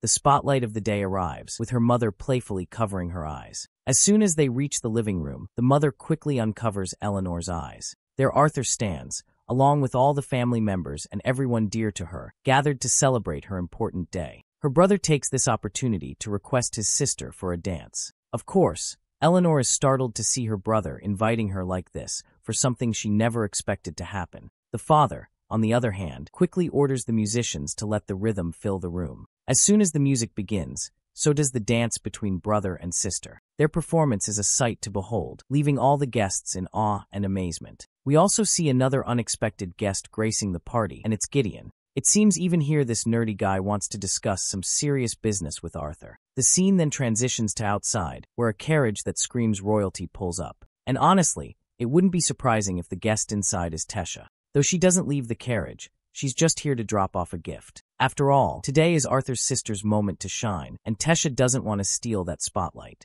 Instead, she simply tells her servant to deliver the gift. Now back to this nutjob Gideon. Once they step aside for a private chat, Arthur is hoping Gideon didn't crash the party just to talk business. But Gideon quickly denies it, adding that he even brought Eleanor a gift as well. Whatever the case, Arthur quickly asks Gideon what pleasure he owes to a visit from the #1 artificer of Dick Ethan. Gideon, with his usual annoyed expression, explains that he just wanted to deliver the news that the council has approved the design he refined from his blueprint, and it's already undergoing construction. The council, by the way, is what the kings and queens of Dick Ethan now prefer to call themselves, after abandoning the monarchy they once held over the 3 kingdoms. Arthur congratulates him, sure that Gideon's efforts are deserving of a reward befitting his achievements. But for Gideon, money and fame are just means to an end. What he actually wants is something even the council can't provide. Suddenly, Gideon's fans start surrounding him, completely occupying his attention and leaving Arthur to his thoughts. As Arthur stands there, he notices Lilia calling out to him. She's out of breath after sprinting all the way here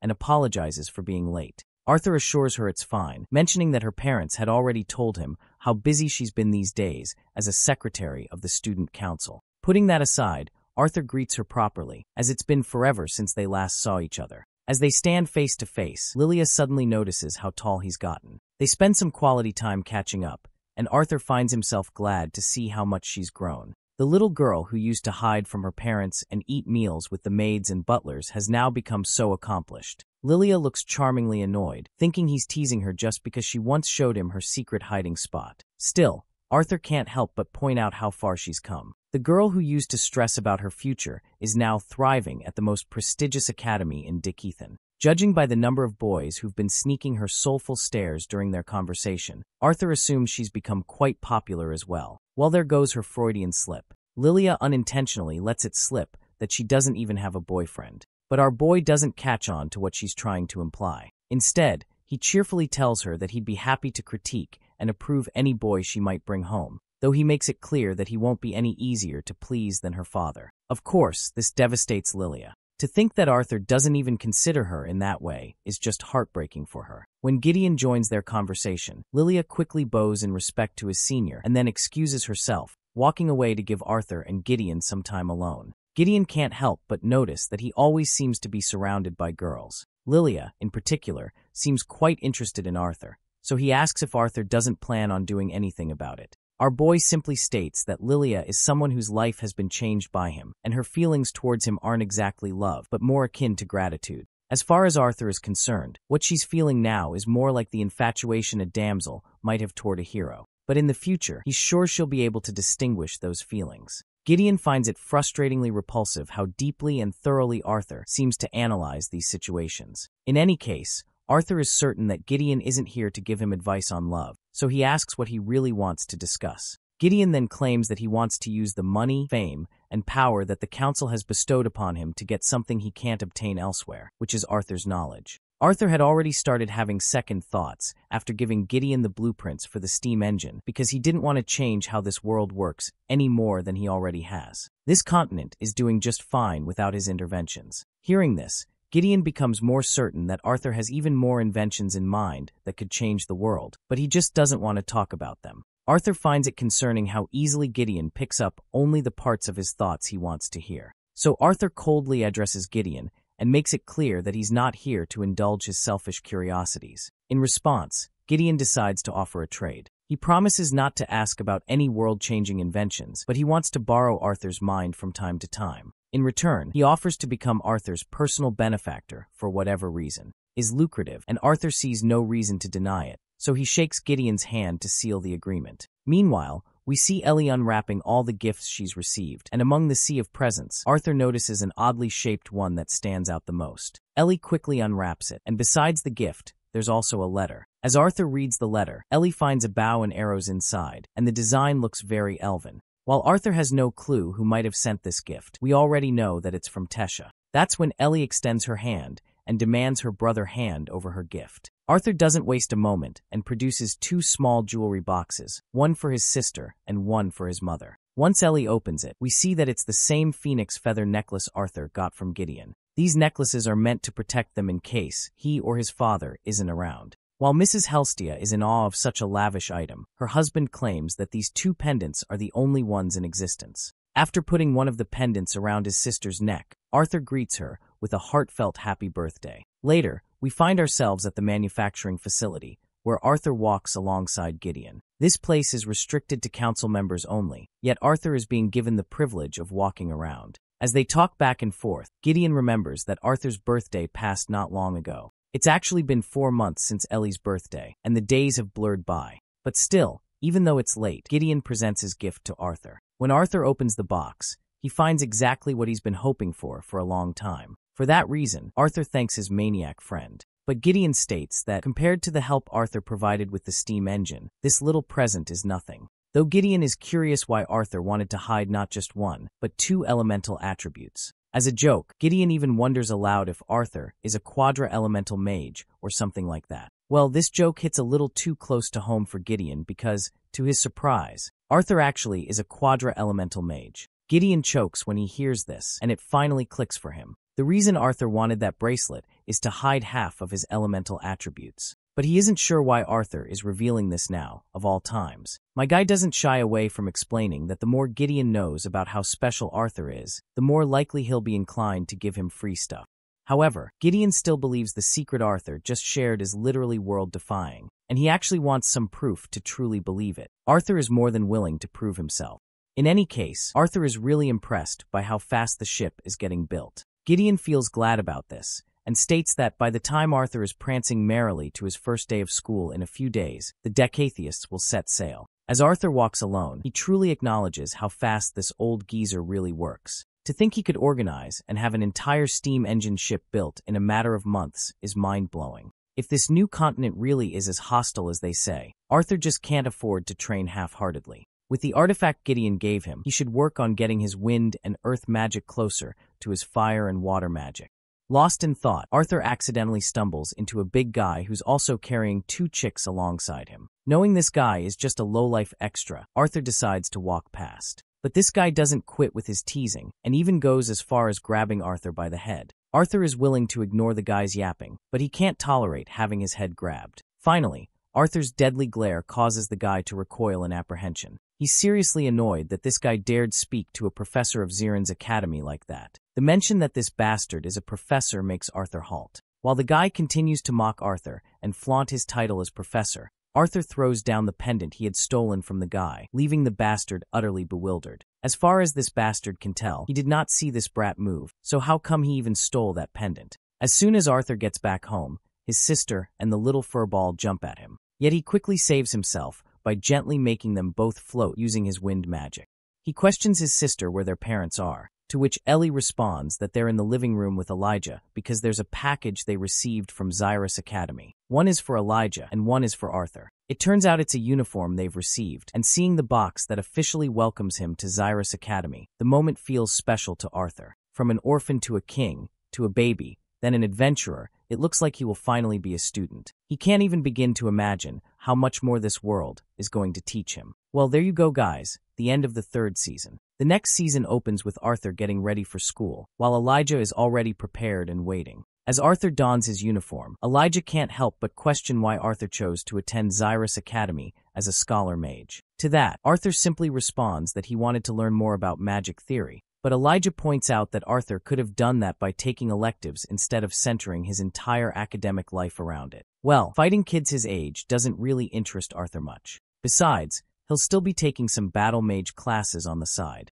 Elijah knows all this, but he's heard that scholar mages tend to be looked down upon by battle mage students. He's worried about how many students Arthur will end up sending to the medical ward for looking down on him. Anyhow, as Arthur finishes getting ready, he assures his friend that he'll try to behave. Later, they arrive in the dining area and sit down for breakfast. Ellie is sulking because she wanted to go to Zyrus Academy as well. Seeing her brother in that prestigious uniform doesn't make things any easier for her. After breakfast, Arthur and Elijah are finally ready to depart for their academy. Before boarding the carriage, Arthur makes sure to give his parents a sweet hug. He also makes sure to show some love to his sister, ruffling her hair playfully. Arthur reminds them to keep the pendants he gave them on at all times. Both his mother and sister proudly show the pendants they're already wearing. His father, not wanting to be left out, asks if his son has any final words for him. To this, Arthur simply smirks and advises his old man to just don't burn the house down while he is training. After their short journey, Arthur finally arrives at the academy.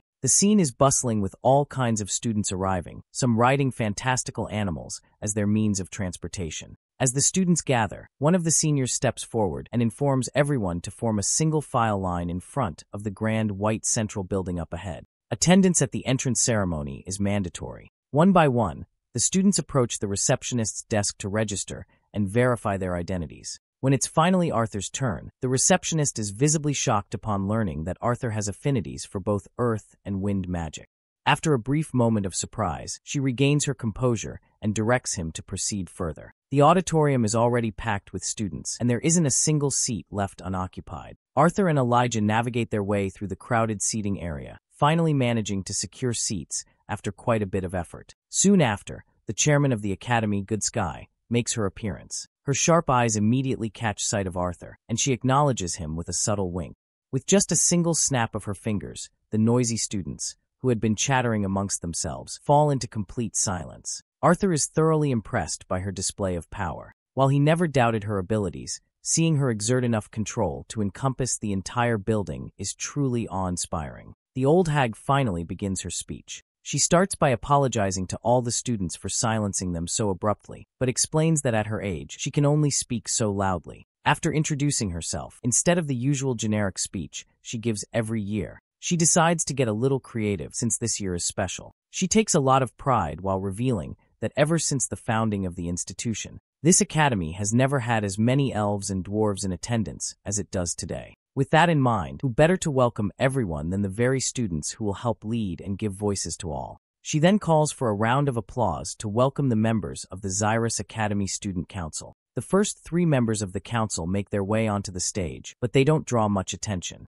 However, the one who walks in last commands an undeniable presence, instantly stealing the spotlight and drawing every pair of eyes in the room. The figure is so familiar that even Sylvie perks up in excitement. The other can't help but crack a smile as well, his heart warming as he finally sees Tesha after such a long time. All the students had heard rumors that Tesha had been on campus since last year as a direct disciple under Director Good Sky. What makes this so shocking is that the director is infamous for never taking on a disciple. That fact alone speaks volumes about just how talented this lady is. As the student council takes their places on the podium, Tesha takes the initiative to introduce herself as the student council president. First and foremost, she congratulates everyone for gaining admission to the finest institute of mages this continent has to offer. While she's a first year like the rest of them, she shares that she had the privilege of observing the academy for an entire year beforehand. During that time, she not only gained insight into the lessons and bonds formed within these grounds, but also witnessed the discrimination that scholar mages, in particular, have faced. She points out that if something as small as differences in uniforms can divide people, she worries about what differences in race might lead to. Standing before them as students of a new generation, Tesha implores them to cast aside the mindset of the older generation, a mindset that bred hostility among the different races. Just as the royal families have come together to form the council, everyone should do the same for the future of this continent. Everyone erupts into a round of applause at her energetic speech. Sylvie is also really happy to hear the speech and feels very proud of her mama. This of course catches Arthur off guard, wondering why Sylvie is calling her mama. Meanwhile, it looks like Elijah has been struck by love at first sight. Well, my guy isn't surprised to see Elijah in love because, to be fair, she does look too damn cute. After that long speech, all the students walk outside to catch their breaths. Suddenly, they notice some guys trying to bully a short dwarf about his height, and Elijah decides to step in. Seeing this, Arthur can't help but make a mental note about how Tesha is going to have a hard time cleaning out all the filth. The human Nicholas Drayle keeps mocking the dwarf. In response, the dwarf Bronze and Boar issues a duel to defend his pride and honor. Nicholas quickly accepts the duel, flashing the artifact on his uniform in order to confirm the duel. Seeing this, Arthur realizes that these school-issued artifacts can conjure barriers around their users for sanctioned duels. Well, that's a pretty interesting concept. As both contestants ready themselves, Elijah can be seen cheering for the dwarf. Bronze. Meanwhile, Arthur scans the two contestants and notices Nicholas is a dark red core, while Bronze and Boar is a black core augmenter. Bronze and Boar takes the lead, charging at his opponent, but Nicholas quickly uses earth magic to conjure dual blades of earth. This was quite awe-inducing for Elijah, as well as for Arthur. To be able to conjure earth like that as an augmenter, especially as a red core mage, shows not only natural talent, but also extensive training. Meanwhile, Bronze and Boar counters by using his giant axe to fend off the earth blades. At the same time, Nicholas tries to sneak behind his opponent for a surprise attack. But the dwarf reacts quickly, staying light on his feet, and repels Nicholas right away. Nicholas lands back on his feet, and the smirk spreading across his face clearly says he's not done yet. Using a cheap tactic, Nicholas shoves debris into Bronze and Boar's eyes. While the poor guy is blinded by this sudden attack, Nicholas wastes no time and lands a decisive blow on his helpless opponent. And just like that, the duel of pride is over, with Nicholas winning in the most unprideful way possible. The duel is over since the barrier has vanished, but Nicholas doesn't seem to have any plans of stopping. The bastard proceeds to break the poor guy's arm, who's lying helpless on the ground. But Elijah isn't ready to let this happen and seizes the opportunity to play the hero. However, his dream of becoming a hero is quickly dashed when Arthur simply shouts for the student council president. Nicholas is caught off guard and starts looking around, trying to figure out where the president is. Meanwhile, Elijah is complaining about how Arthur just ruined his perfect moment to be the hero, when suddenly, Arthur is yanked by that bastard Nicholas, who's annoyed by Arthur's antics. Arthur tries to keep cool and reminds the bully that discrimination isn't a good thing. Besides, the duel was over long before that. Eventually, Nicholas shoves Arthur away and walks off, muttering insults under his breath.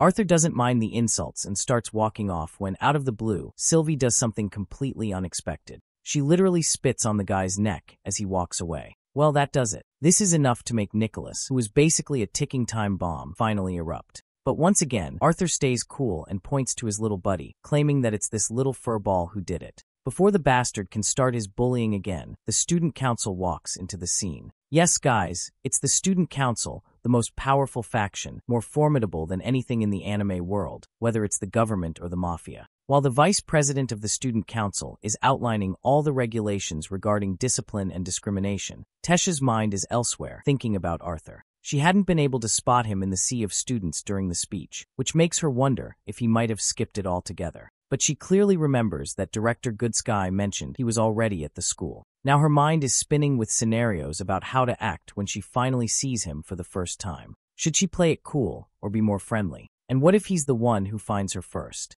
All these thoughts weigh her down, and just as she gets lost in her own musings, the vice president snaps her out of it, asking if she's feeling unwell, and offers to cancel the remaining meetings for the day. But Tesha quickly brushes it off, saying she's totally fine. That's when her eyes catch something unexpected. It's Arthur. Noticing the direction of her gaze, the vice president also looks over and starts explaining. That's Nicholas from House Drayle. He's one of the more promising students who joined last year. The red-haired boy next to Nicholas seems to be a first year. The vice president adds that he doesn't recognize him from any of the noble family's prospective student parties, so he must be a commoner. Lilia, another member of the council, also spots Arthur. When both Tesha and Lilia see how rowdy Nicholas is getting, their first thought is the same. This student might actually die if he ends up pissing Arthur off. To prevent things from escalating, Tesha steps in and questions Nicholas directly, asking if he really dares to draw his abilities. The guy quickly switches to defense mode, claiming it's all a misunderstanding. He insists that he simply accepted a duel from Bronze and Boar when this first year rudely interrupted. Arthur also notices Tesha and casually waves at her, but before he can say anything, Lilia interrupts and questions him about what actually happened. Seeing this, Tesha turns to Lilia and asks if she knows him. Lilia doesn't hesitate to reveal that Arthur's father has worked for her family for several years, so they've been friends for a long time. Arthur further clarifies to Tesha that he and Lilia have been living together for a while now. While Arthur is just trying to clarify things, Tesha finds herself getting even more confused. She just can't wrap her head around the idea of them living together. And now, a flood of questions and doubt starts clouding her mind. The vice president turns to Nicholas, asking about the meaning behind his antics. He reminds Nicholas that even if he was interrupted, that doesn't give him an excuse to pull a weapon on any student. Nicholas quickly tries to defend himself, claiming he just wanted to scare the other student off and never intended to actually harm him. Although the vice president is annoyed by such a lousy excuse, he decides to let it slide. However, The president herself doesn't agree that Nicholas' actions should go unaddressed. As far as she's concerned, pointing a weapon at someone outside of a sanctioned duel is a clear violation of school rules. She firmly reminds him of the rules, stating that even threatening someone with a weapon is enough to warrant suspension. And if he ever laid a hand on someone, expulsion would be the least of his worries. With a commanding tone, she questions him again, demanding to know if he dared to act recklessly. Seeing no way out of the mess, Nicholas finally owns up to his mistake and quickly offers an apology for acting rashly out of anger towards Arthur. Arthur acts nonchalantly, not bothering to respond to Nicholas' apology. Tesha steps in and reminds Nicholas that his actions will be reported, but for now, he's allowed to leave. The rest of the cowards with ill intentions start retreating, not wanting to get caught up in more trouble. Tesha then turns to Arthur, questioning why he's starting fights on the very first day of school. As far as she recalls, her grandfather had told her Arthur was trying to keep a low profile, but beating up a senior is hardly something that could go unnoticed. Arthur is visibly disappointed to see how she is taking this matter so lightly. She reminds her that she's judging him based on just 5 seconds of what she saw and insists that he never intended to fight in the first place. Tesha doesn't back down, making it clear that it doesn't matter who started the issue. He should have kept the consequences in mind that could have followed if the situation had escalated further. Arthur stands his ground and clarifies that Nicholas was about to seriously injure that poor student. If Arthur hadn't intervened to distract Nicholas, that student would have been dealing with far worse than just a few injuries. Seeing how Arthur is getting so serious about the situation, Elijah tries to snap him out of it. He tells his friend to let it go since the president isn't entirely wrong either. With all the frustration caused by the people around him, Arthur has had enough and starts walking away from the scene. Seeing how rudely Arthur is acting, the vice president quickly stops him and throws an insult, questioning if he was raised in a barn. My guy, however, just lets out a heavy sigh, clearly fed up with people always putting their filthy hands over his shoulder. This naturally pisses Clive off even more. But before the poor guy can react, Arthur releases a heavy pressure that makes everyone around him cower. Before anyone can make sense of what's happening, Clive is sent flying into the air, only to come crashing down butt first onto the solid ground. Lilia quickly rushes over to Clive, who's sprawled on the ground, and checks if he's okay. Arthur is seriously sick of everyone around him and simply walks off. Even Tesha doesn't have the courage to stop him. Later that day, as dusk settles, Tesha is inside her dorm room building, banging her head against the wall in frustration after messing up so badly. She's both frustrated and embarrassed with herself. All she had been trying to do was help Arthur avoid trouble. If he got into trouble, he'd lose access to the library and training facility privileges, something she thought he'd value. But she realizes she shouldn't have been so biased in her judgment. After all, Arthur wasn't the one holding a weapon in the first place. So let's be real, Arthur himself is basically a weapon. But currently, this fiasco is the least of her concerns right now. Most importantly, why the hell did Arthur end up living with Lilia? Her irritation only grows as she blames it all on Director Goodsky. If not for Goodsky making her the student council president, she wouldn't have had to deal with all this fairness nonsense. She could have just reunited with Arthur like an old friend, without all the formalities and pressure. But now, everything's ruined. Suddenly a knock on the door pulls her out of her thoughts. It's Clive on the other side of the door. He just wanted to check on her, since she seemed a bit drained after their earlier encounter with that first-year student. The lady doesn't bother opening the door, and simply tells Clive that she's fine. As Clive walks away from her door, her mind remains stuck on Arthur. What makes her situation worse is that damn guy has somehow gotten even more good-looking, making him even harder for her to resist. Now that she thinks about it, she becomes convinced that countless girls in the academy must be hitting on him by now. This realization only fuels her panic, and she ends up letting out a scream so loud it grabs Clive's attention as he quietly walks away. Meanwhile, we catch up with our boys, who have just arrived back at their dorm room. Elijah can't help but ask Arthur why he got so worked up earlier, pointing out that it's pretty rare for him to get that irritated. Now that Arthur thinks about it, he realizes that what Tesha said wasn't entirely wrong. Whatever the case, he decides to shove all the gloomy thoughts aside. What's done is done, and there's no point dwelling on it. Suddenly, there's a knock at the door. When Arthur opens it, it's none other than Director Goodsky herself.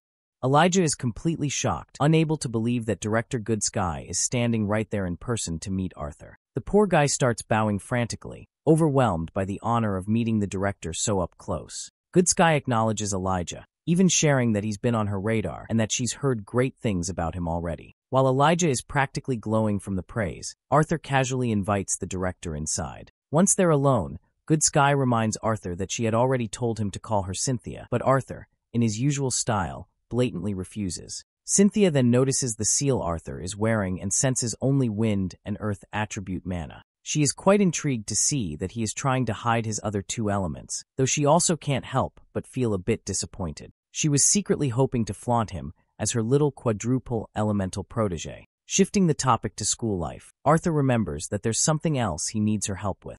Apparently, he wants to take higher-level mana theory classes, especially ones focused on deviance. Cynthia nods and remarks that it wouldn't be too difficult to arrange, but she's curious. She thought one of Arthur's main reasons for enrolling at the academy so late was to blend in with his peers. Arthur quickly clarifies that he plans to take these advanced classes on top of the normal ones with students his age. He's just feeling a bit impatient to learn more about deviant mana manipulation since he's hit a ceiling in that area recently. Anyhow, Cynthia promises Arthur that she'll make it happen. She even mentions that she can arrange for him to observe mock battles between the top upper-class mages, if he's interested. As Arthur is about to ask her more about it, Elijah suddenly shows up with tea in hand. Cynthia takes the moment to question both of them about their awareness of the student council's implications. You see, if the student council is what you'd call the shield of this school, then this year she has decided to create the swords. She wastes no time getting to the point. She wants Arthur to join the disciplinary committee. Naturally,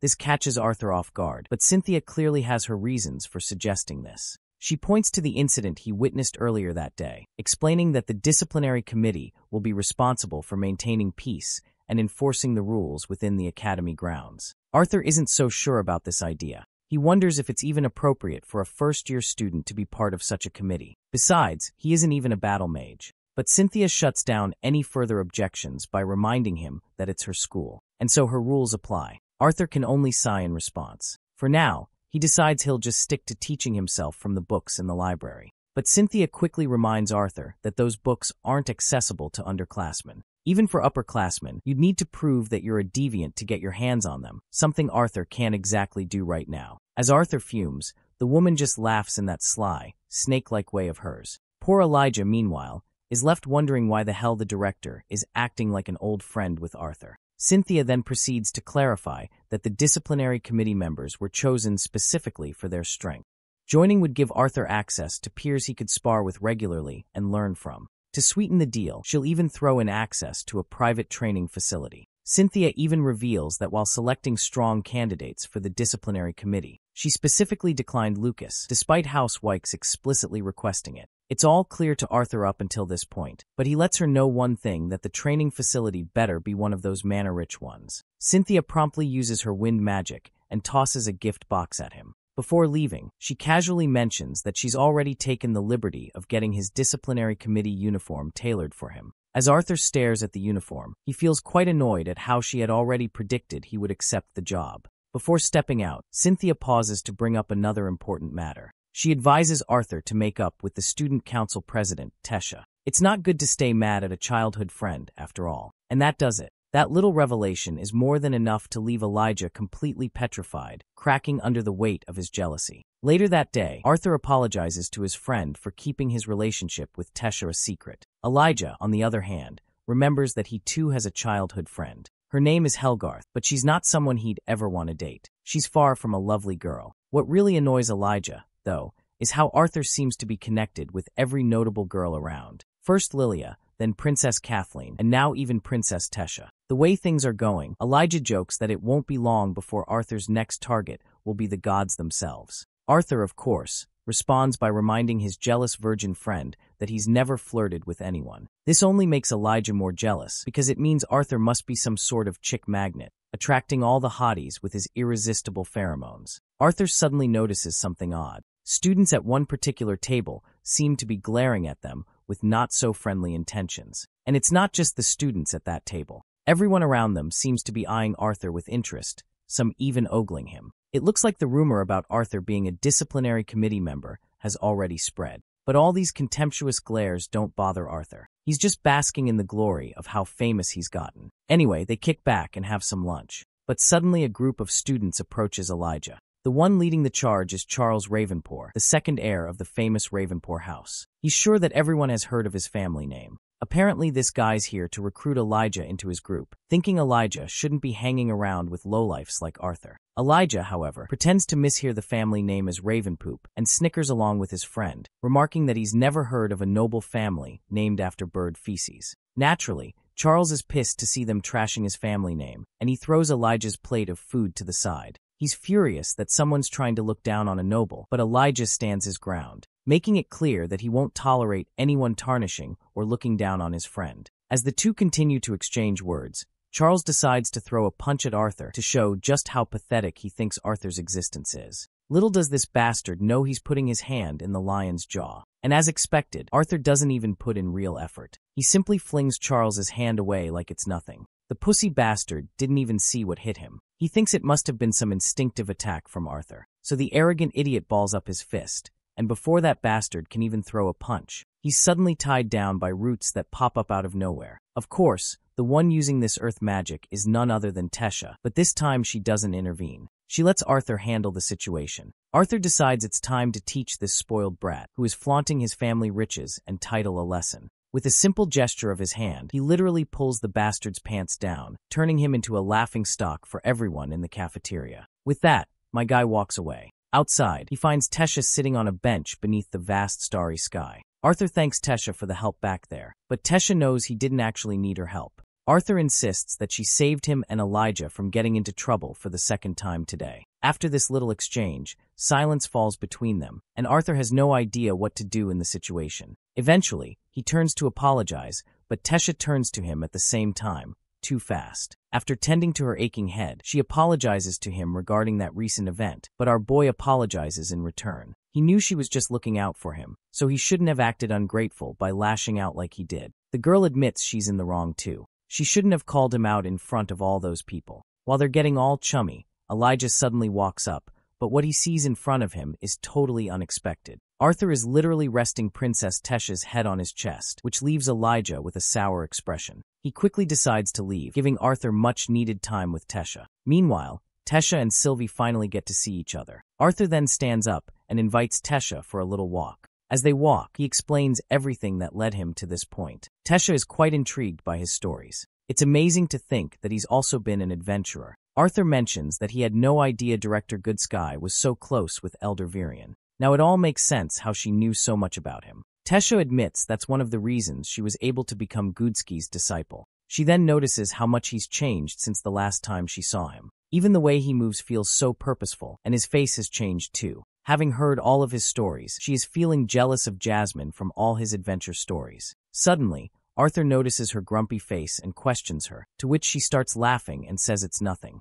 As they walk, they finally make their way to the dorm rooms. While they're at it, Arthur shows her the beast's will and gives it to her as a little present for becoming a dual elemental mage. The girl is in awe when she sees it, since she's heard about it from Master Goodsky. While she hesitates to take it, Arthur hands it over anyway because he can't think of a better gift for her than this. With that, he waves her goodbye and tells her to get some sleep as they have a big day ahead tomorrow. The girl feels totally warmed up to see him giving her such a precious gift so casually, which definitely makes her feel more important. When Arthur comes into the dorm room, he notices his friend under the blankets, who still hasn't gotten over the fact that Arthur has scored yet another girl on his already long and extensive list. His rather unusual behavior even unsettles Arthur. As they both get into bed, Elijah can't believe that Tesha, the lunar goddess, was leaning her head on Arthur's chest. Arthur questions him about this weird name, so Elijah explains that it's a name the students of this school have bestowed upon their student council president. She looks like the moon. The moon seems so close that you could grab it, but no matter how hard one tries, no one can touch it. But the fact that Arthur touched that moon is really pissing the hell out of this idiot. Arthur shuts this loud mouth up by throwing his pillow over his face and proceeds to go to sleep. The night quickly transitions to the day at the academy, and in the corridor, all the eyes are glued to Arthur, who is rocking his new disciplinary committee uniform, making him stand out more than ever. As he proceeds to enter the committee room, he looks forward to seeing the so-called strongest students of Xyrus Academy. As soon as the door is opened, a lion roars right in Arthur's face, and all the spit coming out of the lion's mouth glistens on Arthur's face. Then steps forward this guy, who had ordered his lion to intimidate our boy. But I guess his plan flopped miserably, as my guy didn't even flinch, let alone cower. He can now understand that Director Goodsky has indeed picked someone interesting. Regardless, the guy smiles and introduces himself as Kai Kressless from the 4th year, and he'd rather be called Kai. Arthur reciprocates with the gesture and shakes his hand. Arthur also doesn't forget to introduce his bond, Sylvie. While Sylvie is short in height, her presence has already humbled that giant lion that was trying to scare everyone off just now. Even Kai finds it really awe-inducing to think about what kind of beast could render such a powerful lion so submissive. Finally, another member of the council arrives, and this one is so colorful that I don't want to assume their gender, not wanting to offend anyone. But seeing them quickly jogs a memory for Arthur, who remembers them as Same Helgarth, who is head over heels for Elijah. But it looks like our boy has mistaken this person for someone else, because this colorful individual quickly corrects Arthur, saying their name is Doradria Orgard from the 1st year. Arthur awkwardly smiles and greets his new fellow, and as a gesture of goodwill, he extends his hand for a shake. But Doradria quickly slaps Arthur's hand away in a rather playful manner. Kai then mentions that the rest of the DC officers are waiting in the other room. As they make their way through this grand place, Kai mentions that Director Goodsky didn't even tell Arthur's name, let alone give any details, so everyone was pretty curious. Doradria quickly grabs Arthur's hand and starts running into the committee room to get him acquainted with everyone. But what Arthur sees inside catches his attention. Well, it's Curtis, the prince himself, who had been waiting for him inside. They both shake hands like good buddies. Meanwhile, Doradria is looking bewildered to see how chummy they both are acting with each other, which makes them believe that perhaps they know each other already. It's not just the prince who's going to be in the committee, there's also Princess Cathome, who will be playing her role in the committee. Then there's another guy who seems to know Arthur pretty well, but I think our boy does not seem to recall this guy's name. But after all these years, Arthur's memory has been a bit hazy, and he asks this dude who he even is. Of course, Ferrith gets annoyed and once again introduces himself as Ivysaur. Now that Ferrith gives out his full name, Arthur quickly remembers that he's the same guy who had escorted Arthur from Eleanor to the human city of Xyrus. Arthur even recalls this guy's embarrassing nickname, Fei-Fei, which is enough to make everyone standing behind crack up in laughter. Fei-Fei then boasts that even though he's in the 1st year, he's still 1 year older than Arthur, so he should be respected. Well, my guy is ready to give this guy the respect he deserves, but he can't seem to forget the time when he literally knocked him out with one punch, and that memory still feels like it was yesterday. Now this duo enters. The girl with red hair introduces herself as Claire Bladeheart, a 6th year battle mage student, and also the leader of this little ragtag group. The mention of Bladeheart jogs a memory for Arthur, and he questions her if she's somehow related to Casparian Bladeheart. The girl quickly asks if he knows her uncle, to which Arthur quickly feigns ignorance. He simply twists the story, saying he's heard many great things about Casparian Bladeheart's strength from his father. She then points out that her uncle started training her almost as soon as she awakened, so a lot of her techniques are similar to his. Let's not forget about this big guy, who doesn't seem too thrilled to see Arthur, whom he considers a twerp. Anyhow, he extends his hand to shake, and as soon as their handshake takes place, Arthur feels this gravity magic pinning him down. He now knows that this big guy is just trying to test him, but well, Arthur breezes through this test like it's nothing, and it's all thanks to his body's assimilation with Sylvie's beast will. All the guys watching are in awe to see that Arthur made it through the big guy's test, and the big guy officially recognizes him. By the way, this big guy is Theo. Kai takes a moment for a round of applause for Arthur, because Fei-Fei over there fell face first into the ground when Theo did that to him. Fei-Fei is annoyed to hear this insult and tries to excuse himself by stating that he's a conjurer while Arthur is an augmenter, so there's no comparison between a brute and a conjurer. Claire tells Fei-Fei to take a chill pill because they barely have any time for the club rush announcement. You see, this will be the very first time the disciplinary committee officers will show their faces to the student body. It looks like Arthur wasn't informed about this development beforehand, so he hasn't prepared anything for his speech. The prince quickly assures him that there's nothing to prepare since the student council will be taking their turn to speak on behalf of the disciplinary committee, and all the disciplinary committee has to do is walk in and look tough. Later, we see the student council president formally introducing the disciplinary committee, a group handpicked by the director to resolve and prevent disputes among students, as well as enforce punishments for troublemakers, all for the sake of upholding peace and safety for everyone. The group finally appears right in front of the entire student body, and Tesha proudly introduces them as the disciplinary committee. A while later, when the regular classes begin, we see all the students in the classroom clamoring about Arthur, now known as a disciplinary committee officer. It seems all the attention his title is attracting has already started to wear him down. Finally, the professor arrives. This guy is a conjurer, and his control over his core is so refined that Arthur can't even sense his level. As soon as the professor hits the podium with a thick book, silence spreads through the room. With everyone's attention now captured, he takes the opportunity to welcome everyone to fundamentals of Mona theory. He introduces himself as Professor Avius, their instructor for this course. Although this is technically a basic class, he emphasizes that understanding the topics covered this semester is imperative. There will be plenty of fun projects and assignments along the way. In light of the new changes starting this year, Professor Avius thinks it's appropriate to address what actually started the whole conjurers are better than augmenters stigma. Back in the old days, when achieving even an orange core was considered extremely difficult, conjurers had a massive advantage over augmenters. Physiologically, conjurers have much more developed mana veins, which are responsible for absorbing ambient mana and transporting it to the mana core. Meanwhile, augmenters naturally have more developed mana channels, which are responsible for distributing mana from the mage's core to the rest of their body. As of how much more efficiently conjurers can absorb mana from their surroundings, it's much easier for them to ascend to higher core levels. However, as both types of mages ascend to higher core levels, this distinction becomes less pronounced. Conjurers will eventually be able to distribute their mana through their body more easily, while augmenters will have better control over manipulating mana remotely. So Professor Avius asks the class if, in the end, two mages, one a conjurer and one an augmenter, both reach the silver core stage, who would have the advantage. It's obvious, he explains, that the mage who trains not only their core but also their body would have the bigger advantage.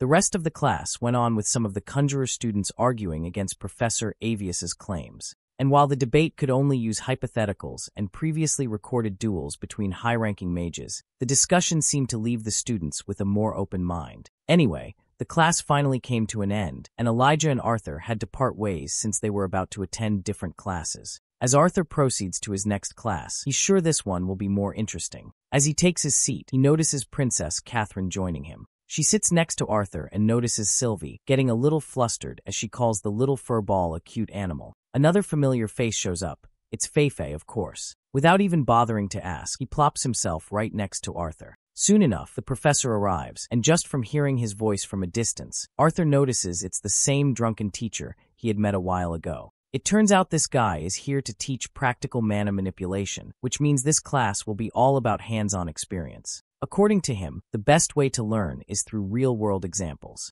As this guy delivers his lecture, he takes the liberty of eyeing all the hotties in the crowd of students. And then, in the midst of the crowd, he spots Arthur, the same brat who had humiliated him before. Seeing Arthur in his class makes this shitty teacher downright happy, because now he can easily make Arthur's life a living hell. So he indirectly calls Arthur out by sarcastically claiming how it's an honor to be teaching their very own disciplinary committee officer. He adds that he's really curious to see what kind of abilities the members of this newly formed DC have to offer. Arthur can see right through the bait this drunkard bastard is throwing out, so he doesn't take it because he's no idiot. However, while Arthur stays smart, Feifei once again proves himself to be an idiot. He introduces himself and confidently expresses his desire to demonstrate his abilities. The bastard teacher, on the other hand, feels smug knowing his bait worked perfectly. As Ferrith stands in front of the shitty professor, the teacher smirks and announces the start of their little demonstration. He conjures up a sword and states that even though he's an augmenter, he'll only use long-range attacks during this demonstration as a handicap.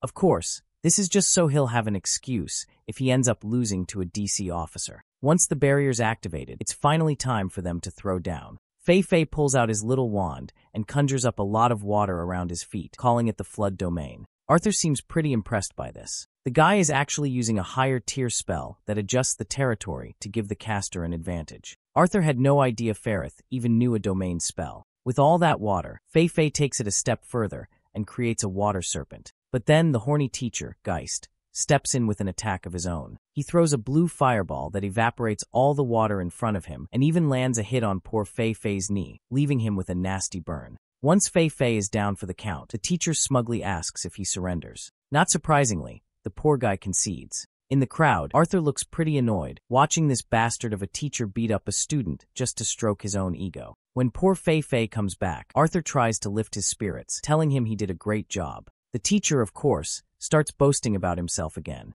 He tells everyone that this should be a lesson for them all. One should not be too confident about themselves. While this bastard is completely successful in his plan to humiliate Feifei, the princess isn't about to let this slide so easily. She volunteers to participate. Fei Fei is bewildered to see this. Even the teacher is thrown off, clearly not expecting or wanting a girl to volunteer. After all, he's a horny sucker, so he can't bring himself to injure a hottie. Arthur remembers that Kathleen has an affinity for ice magic, and she's just witnessed Geist's fire attribute in action. Fei Fei tries to stop her from going, but she eventually steps down into the arena. The horny teacher feels quite honored to have the princess herself as his opponent and humbly asks her not to hold it against him if he goes a bit rough. Of course, Kathleen doesn't give much of a response. She quickly conjures her wand and gets ready. The teacher, on the other hand, summons his fire powers again and decides to proceed. Kathleen raises her hand and, with a command, launches needles made of ice. But those are quickly blocked by the teacher's fiery powers. Undeterred,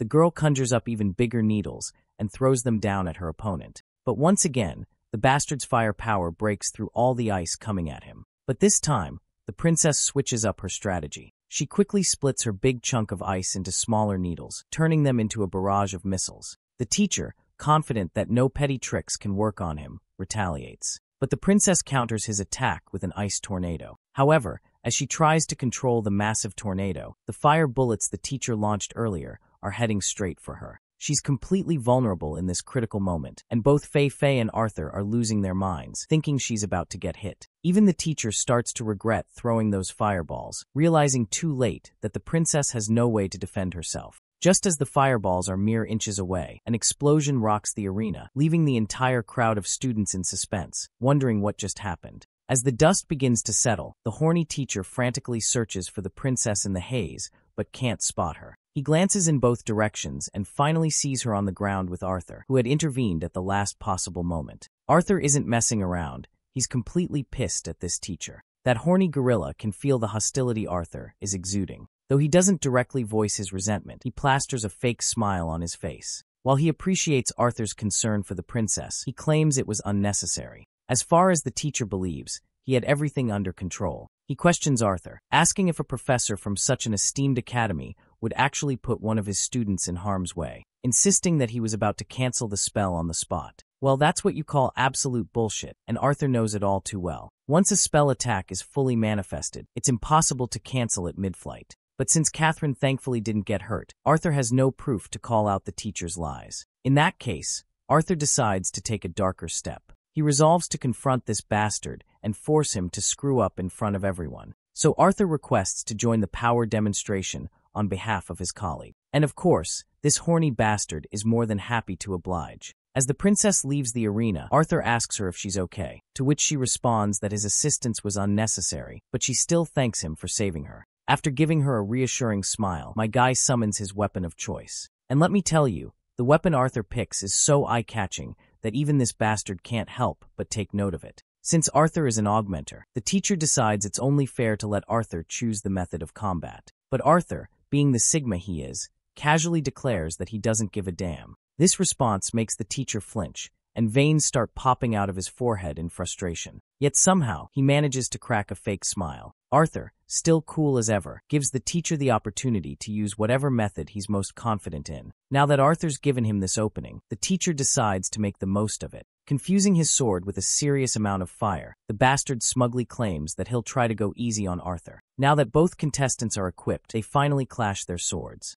You can tell that this bastard is putting every ounce of power he can muster into his swings, while still claiming he's going easy on Arthur. But as strong as those swings might be, Arthur is dodging them left and right. After playing this tag game for a few minutes, the horny bastard starts to get annoyed. What's really pissing him off is the fact that Arthur isn't using any spells. He's just strengthening his body and sword with mana. So, in a failed attempt at provocation, the teacher directly calls Arthur a rat for constantly dodging. But Arthur's got sass for days. He fires back, asking this bastard if there's really a point in attacking back when his esteemed professor can't even land a single blow on a first-year student. Of course, the teacher takes the bait and gets provoked as expected. And with all the strength he can muster, he launches an attack that causes a massive eruption of fire. But that still isn't enough to take Arthur down. He continues dodging them left and right. As this game of tag continues, with the teacher giving his all to take Arthur down, the students begin to suspect that this is spiraling out of control. This fight doesn't look like a demonstration anymore.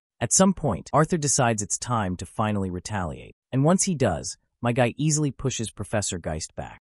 Seeing this, Fei and the princess are left in awe. Arthur looks like he's on a completely different level. He charges at the teacher and launches a barrage of air blades. No matter how much the professor tries to block these attacks, nothing is able to withstand the mighty wind blades Arthur throws at him. Geist finally falls to the ground, which was his rightful place all along. Once the battle is over, the students break into a round of applause directed to Arthur. After the class wraps up, Arthur tries to catch up with the princess, who's walking ahead. But before he can reach her, Fei interrupts him, clearly thrilled and eager to express how impressive Arthur was back there. But in return, our boy gives Fei some props for his own solid performance as well. As the two chat amongst themselves, the princess also joins in. She turns to Arthur and asks his opinion regarding her performance. Well, if Arthur had to be brutally honest in his critique, he'd say that ignoring her defense in order to finish that last spell was her biggest mistake. An awkward silence follows, which only gets more uncomfortable until the princess herself turns around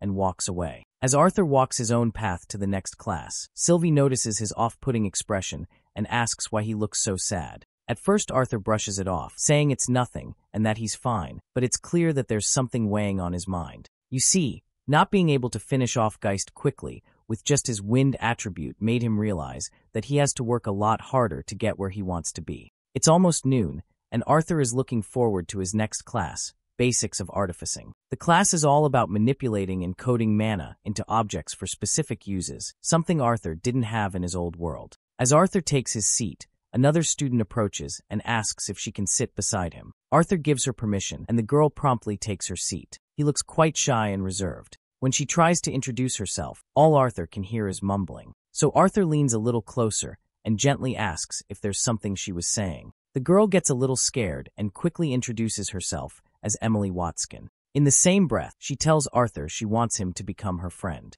After this little confession, she feels exhausted and starts dreading how Arthur might react. But to her surprise, Arthur simply extends his hand as a gesture of goodwill and introduces himself.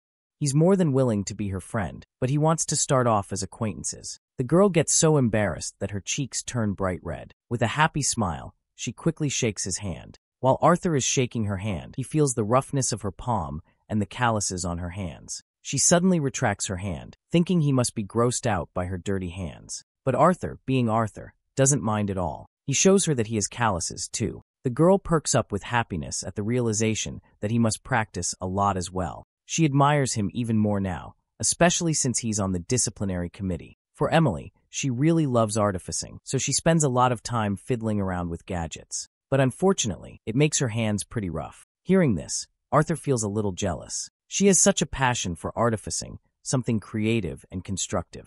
With fighting, the only thing he can get better at is destroying and killing. But with artificing, the better she gets, the more things she can create. Emily blinks in surprise. She's never thought of it that way, but that's quite something coming from a 12-year-old. It's been a while since anyone said anything like that to her, not since she created the projection display artifact. The mention of the projection display artifact catches Arthur's attention, because he had seen this projection display during the announcement of an unknown continent. Now that he thinks about it, he wonders just how young she was when she invented that. By now he feels truly honored to be in the presence of a genius like her. Well, she finds it hilarious that someone as talented as Arthur is trying to flatter her with those words. After all, this genius even has a weird mana beast. This is a magic academy, so it's no surprise she knows so much about him. News travels fast, and gossip travels even faster. Finally, the professor arrives in the classroom. And of course, it has to be Professor Gideon, the nutjob himself.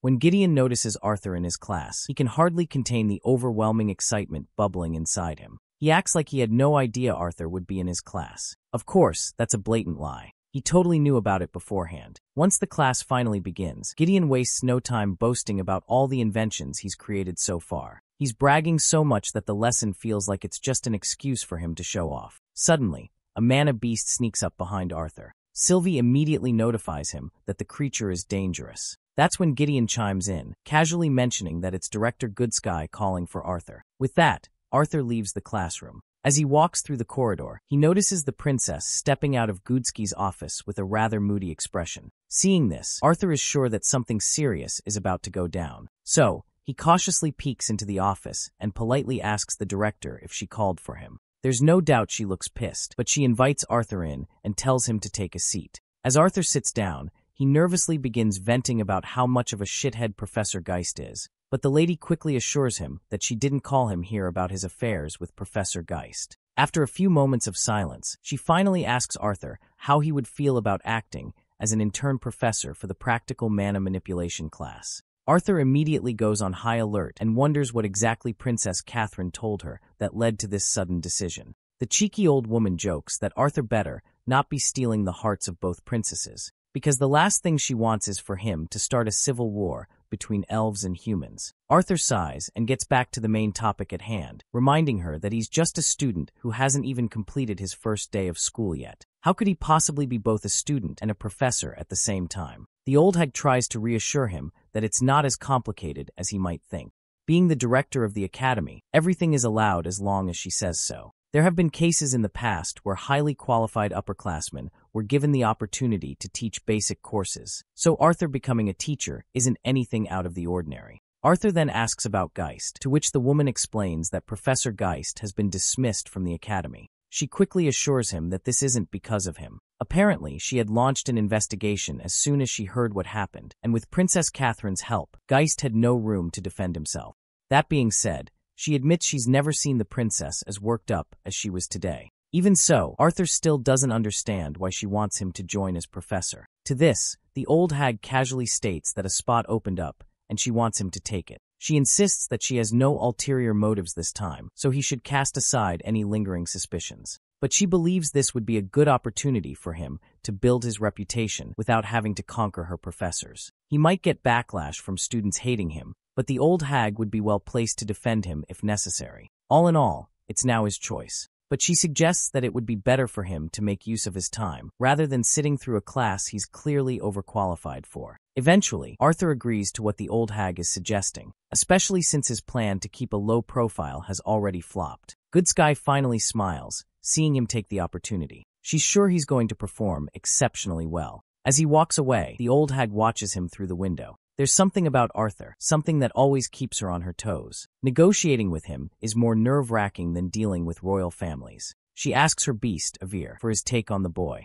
The Vice Owl simply replies that Arthur is not ordinary. He warns her not to make the mistake of viewing Arthur Lewin as just a child. Whether it is mental acuity or emotional maturity, there is far more to Arthur than meets the eye. Cynthia questions Avir, asking what makes him so sure about this. To this, Avir explains that it's his bond. Sylvia is not a fox as she appears to be, but a dragon. Avir suspects that when Sylvia fully develops, her strength could easily overshadow his own by an immense margin. Avir further warns Cynthia not to make an enemy out of Arthur. If treated with trust and respect, he could become her greatest ally. But if betrayed, he might very well be the cause of this continent's downfall. In the cafeteria, Elijah spots Arthur and calls out to him. As the two sit together, Elijah introduces the girl seated across from him, Charlotte. While Sylvia drools at the sight of the delicious chicken steak on Arthur's plate, Charlotte tries to pet the little fur ball. But of course, Sylvia gets defensive and lets out a sharp hiss, causing Charlotte to retract her hand quickly. Meanwhile, Elijah explains that Charlotte is in his chain casting class and that she's exceptionally skilled. Elijah then remembers rumors circulating in the academy about Arthur defeating a professor. My guy reveals to his friend that not only did he defeat the professor, but he also ended up taking his place as professor.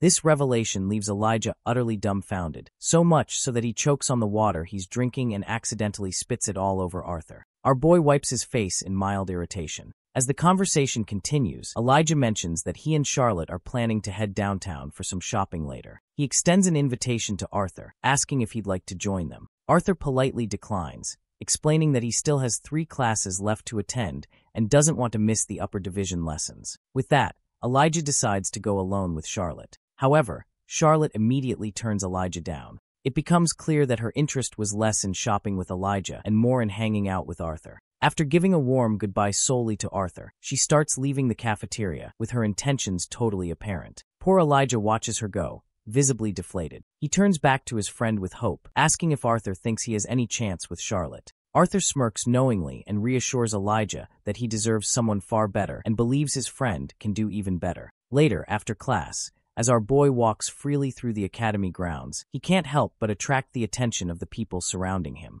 Soon enough, he hears the familiar voice of Claire calling out to him, and alongside her stands none other than Prince Curtis. As the friends catch up, they notice members of the student council mingling in the crowd as well. It doesn't take Tesha long to notice Arthur's presence, and her face lights up with happiness at the sight of him. Meanwhile, Claire is practically suffocating Arthur under her shoulder wrap, but Tesha doesn't look too thrilled to see him clinging to another woman. She can't help but pout. So disappointed, Tesha literally just walks right past him. Claire also notices Tesha's bad mood, but little does she realize, it's all her fault. Once Arthur finally escapes Claire's grasp and catches his breath, he senses a familiar yet utterly disgusting presence walking past him. That presence is none other than Lucas Wykes. All the horrible memories come flooding back, making Arthur clench his fists in frustration. Then out of nowhere, a giant hawk lands in the courtyard. Hiding on its back is none other than Professor Glory, the instructor for team fighting mechanics. The massive bird, a flare hawk named Torch, is actually her bond. Arthur quickly decides to scan Professor Glory from head to toe, trying to gauge how powerful she is.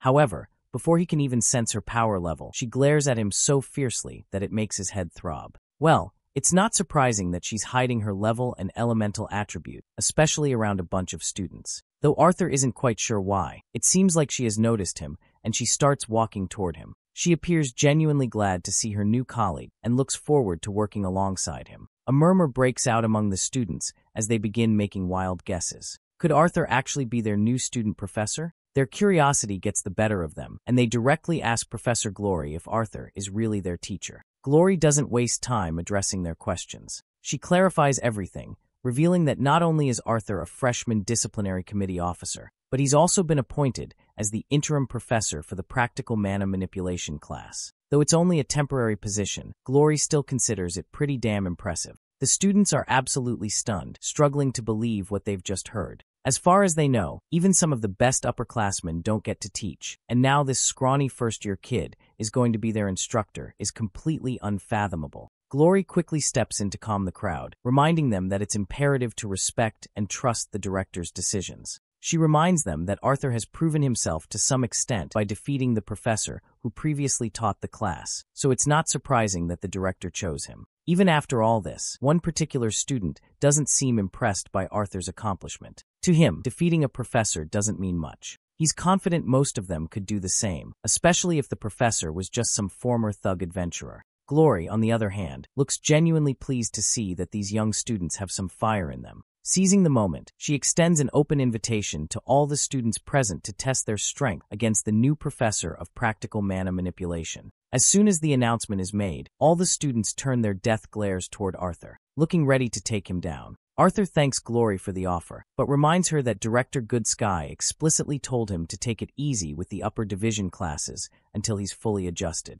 especially since this is literally his first day. But Glory considers him a party pooper. She points out that since he's a first year in an upper division class, there's no special treatment here. He has to prove his qualifications through demonstrations. She then turns to the eager students and asks if they agree with her. And unsurprisingly, the students enthusiastically support her idea. Glory then reveals that she wants to kick off the semester with a fun casual game. She suggests war and conquest, but the students don't seem particularly thrilled by the idea. Prince Curtis chimes in with his own suggestion, a team mock battle with the 3 disciplinary committee officers on one team. According to him, it would be a great opportunity for them to work on their teamwork.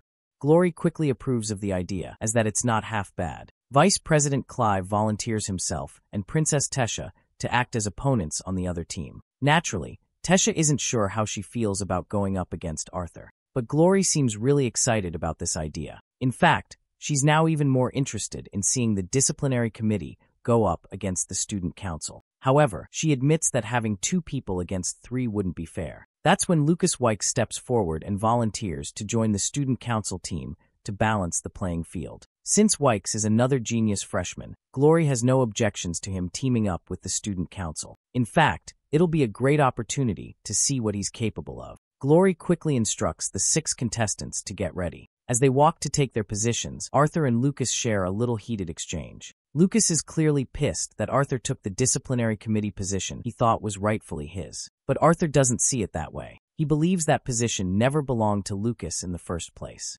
Before the match starts, all the students gear up in their practice uniforms. While Arthur is struggling to put on his protective gear, Tesha takes the initiative to help him. Arthur tries to tease her, asking if someone like Princess Tesha should really be helping him with something like this. However, his little attempt at banter only earns him a sharp pinch, and she tells him to keep his voice down as people around him might overhear. As she finishes helping him, she confesses that she actually hates how they have to act like they don't know each other in public. Arthur, in his usual blunt way, tells her there's no need to act like strangers, especially since it doesn't really matter. Tesha is shocked to hear this. As far as she remembers, Director Good Sky explicitly told her that Arthur wanted to keep a low profile, so she'd been careful not to show they knew each other. Arthur shrugs it off, admitting that he hasn't been doing a great job of keeping a low profile anyway, so at this point, it mostly doesn't matter. As long as the secret about his true powers remains a secret, everything is fine. As the two of them stand uncomfortably close to each other, Professor Glory suddenly startles them. Tesha, acting on instinct, shoves Arthur back, as if he's some kind of creep trying to grope her. Finally, the opposing teams face off against each other. Before the match begins, Glory steps in to lay down the rules to keep things fair. The match will have a 30-minute time limit, after which they'll have a short discussion and analysis of how everything played out. The disciplinary committee team will start with a handicap since Curtis and Claire have had more classical training compared to the student council team, which includes 2 first years. Arthur Lewin will play the role of the king in this match. If he's knocked out, the entire team will be disqualified. The gear they're using is specially designed by artificers to measure the amount of damage dealt. If the damage surpasses the threshold encrypted into the gear, it will release a shrill noise. Anyone who chooses to ignore this warning and continues to fight or cast spells will be immediately banned from the class, and the situation could escalate to expulsion. That said, this equipment isn't meant to protect anyone, so the students should be skilled enough to protect themselves with their mana. They shouldn't forget that they could still get injured if they charge recklessly. With that, Professor Glory signals the start of the battle. Prince Curtis immediately goes after Tesha, and without waiting for the outcome, Arthur feels confident that Curtis probably won't be able to beat Tesha, but he should be able to hold her off long enough. Then Lucas, wand in hand, marches toward Arthur. It doesn't take Arthur long to conjure up a weapon of his own. You see, my guy had been hoping that this bastard might have gotten a bit more humble since coming to Xyrus, but it seems like he's still the same piece of work. As they stand face to face, Arthur waits for his opponent to make the first move. But instead of striking, Lucas decides to take his time throwing verbal jabs. While it looks like Arthur has no choice now, he begins to exude an immense pressure that causes Lucas to flinch. Meanwhile, Professor Glory, observing from above, seems to be having the time of her life, almost as if she wanted Arthur to go to such extremes. Even the other contestants can't help but take notice of Arthur's overwhelming presence. Tesha, however, doesn't seem too surprised. She knew something like this was inevitable. Arthur dashes toward his opponent with unwavering confidence. Seeing him charged so fearlessly causes Lucas to freeze for a moment, but he quickly gathers himself and summons his fire element, conjuring flames to execute a technique known as Inferno's Cage. Arthur quickly deflects the fiery attack using his wind magic and lands gracefully back on his feet. It seems Lucas is already prepared for his next onslaught. This time, he conjures glowing fireballs, and he is prepared to unleash them. The fiery orbs light up and begin to surround Arthur, trapping him in their blaze. Some of the fireballs even travel toward our boy, but my guy begins dashing left and right. One of Arthur's steps accidentally triggers one of Lucas's traps, causing an explosion. Thankfully, he is safe, but Lucas is having the time of his life watching Arthur struggle and dance around his attacks. He continues to bombard our boy with those relentless fireballs. Sylvie gets concerned to see her papa struggling. Arthur reassures her that he's fine and quickly inquires about how the rest of the team is doing. Sylvie happily reports that Mama is winning against Curtis and Claire is holding her own against Grumpy Guy. Satisfied with the update, Arthur shifts his focus back to his opponent. He observes that Lucas's mana pool has grown significantly since his adventurer days, larger than Arthur expected. Regardless, he decides to close the gap between them, so he charges straight at the smug bastard. But Lucas counters with yet another fire attack, forcing his opponent to step back again. Without fire or water elemental mana, Arthur struggles against the intense heat. He starts to worry that if this drags on, his mana pool might eventually be drained. Another explosion erupts, sending Arthur flying backward. Lucas, on the other hand, revels in his dominance. He's glad he didn't join the disciplinary committee. If he had to work alongside someone as incompetent as Arthur, he says he might have quit school out of sheer embarrassment. It looks like Arthur is struggling more than he anticipated. He wants to conjure a wind spell strong enough to counter the scorching fire, but he's not getting any space to make it happen. He focuses himself, recalling that wind magic is essentially about pushing, pulling, and manipulating air to achieve desired effects. But what if he manipulates the air particles themselves? He could get rid of the very thing fire needs to keep burning, which is oxygen in this case. Arthur isn't sure if he can manipulate the oxygen fast enough to extinguish the flames before they reach him. And even if he does, would he still be able to breathe? With all these daunting questions swirling in his mind, he cracks a smile. After all, the reason he came to this school in the first place was to face the unpredictable and learn from it. All the while, Professor Glory is genuinely surprised to see that Lucas is better than she's heard. Inferno's Cage is one of the tougher flame attribute domain spells, yet Lucas is able to use it so proficiently at such a young age. On top of that, his mana reserves seem almost on par with that of a silver core mage. This also causes her to sulk a little. Given how fast the younger generation is growing, the old-timers like her will eventually be left behind. Still, she's glad to see kids like Arthur Lewin. He lacks the variety in his spells that would be typical for a dual elemental mage, but he makes up for it with fluid movements and tight control. She was only mildly curious about the kid who managed to best a veteran adventurer, even one as careless as Geist. But after sensing that pressure he exuded, she has no doubts how he was able to conquer his senior. It makes her wonder what kind of life he's lived to be capable of something like that at his age. Suddenly she notices something unusual. From what she can see, Arthur seems to be holding his breath. After holding it, he stands still and lets the fireballs hit him. At first she's unimpressed, thinking his uniform is about to burn off if he keeps this up. But then something unexpected happens. The fire simply disperses the moment it gets closer to him. This piques her curiosity instantly. She orders her beast to lower in altitude because she wants to see this little monster up close. From what she can see, unlike wind magic, trying to manipulate the air itself involves much more insight and a higher level of concentration and channeling in order to cast properly. That's why there aren't many mages capable of just sucking the air out of their opponent's lungs. It doesn't take hours of concentration to manipulate the air directly around a moving living target. That's why mages typically use their own body as the source or a pre-designated unmovable location. Arthur, however, is keeping his area of effect as close to his body as possible. Even then, to be able to do this in the middle of a fight is just awe-inspiring. Now let's switch to our boy's perspective. Arthur is manipulating a thin layer of air around his body to form a vacuum and disperse the fire before it hits him. It sure sounded a lot easier in his head, but at this rate, his uniform is going to hit its threshold before he can get the hang of it. Still, if he can just break through the barrier that bastard has surrounded himself with, Lucas is as good as defeated. Meanwhile, the bastard is starting to lose his cool, seeing how Arthur is able to block his spells like that. He doesn't see any wind magic being used, so he is dying to know how Arthur is defending himself. But regardless, Lucas decides to end this battle once and for all. He quickly uses another technique and conjures up a flame guardian. The fire golem charges at Arthur, but our boy isn't fazed in the slightest. In fact, he's kind of glad to see that this bastard has finally pushed to his limits and has to use his trump card. As Arthur prepares himself for the attack, he suddenly feels an overwhelming surge of mana. Sylvie quickly warns him that the mana he's feeling is a danger. Before Arthur can figure out who is exuding this copious amount of mana, the fire guardian sneaks up on him and hits him hard, sending him skidding across the ground. Thankfully, he manages to save himself from getting hit directly. Just as the beast charges at him, Arthur quickly uses one of his signature moves, where top time seems to stop for him. But the hits he's taken already are weighing him down, and he knows he has to get out of there fast. He needs to reach Tesha because he senses she's in trouble. He realizes that the mana spike he felt earlier is coming from Curtis releasing his beast will, and the target of this is none other than Tesha. What's really bothering Arthur is that Tesha doesn't have any sort of protective barrier around her.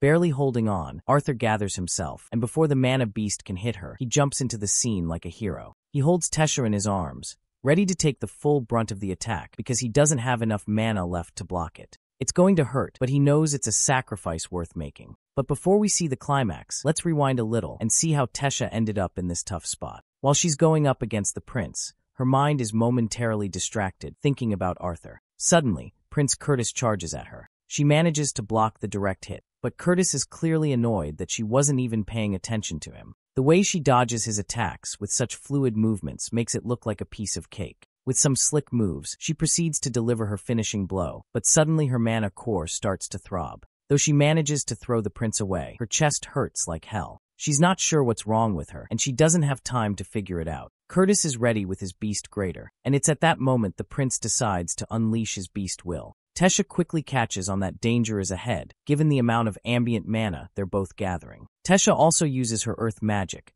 summoning strong roots to fight against her opponent. But Prince Curtis just hops over those roots effortlessly, making it look like a piece of cake. Tesha, on the other hand, is still unsure of what's going on with her mana core. She's struggling to properly assimilate the energy from the Elderwood Guardian's core. She even considers forfeiting the match, but then her pride gets the better of her. As the student council president, she just can't bring herself to concede defeat. She can't let anyone think she's weak, much less a coward, so she gives it her all. Prince Curtis, meanwhile, readies himself for his final attack. With all the mana he's managed to gather, he releases a massive blast of fire with a lion's roar, sending it flying toward her. All the while, with Tesha's mana core overwhelming her, she begins to lose consciousness. And the last thing she notices is the blazing fire heading straight toward her before her eyes shut. The powerful attack from Prince Curtis causes a devastating blast that rocks the entire arena. Professor Glory is devastated when she realizes that she wasn't able to make it there faster in time to prevent the destruction.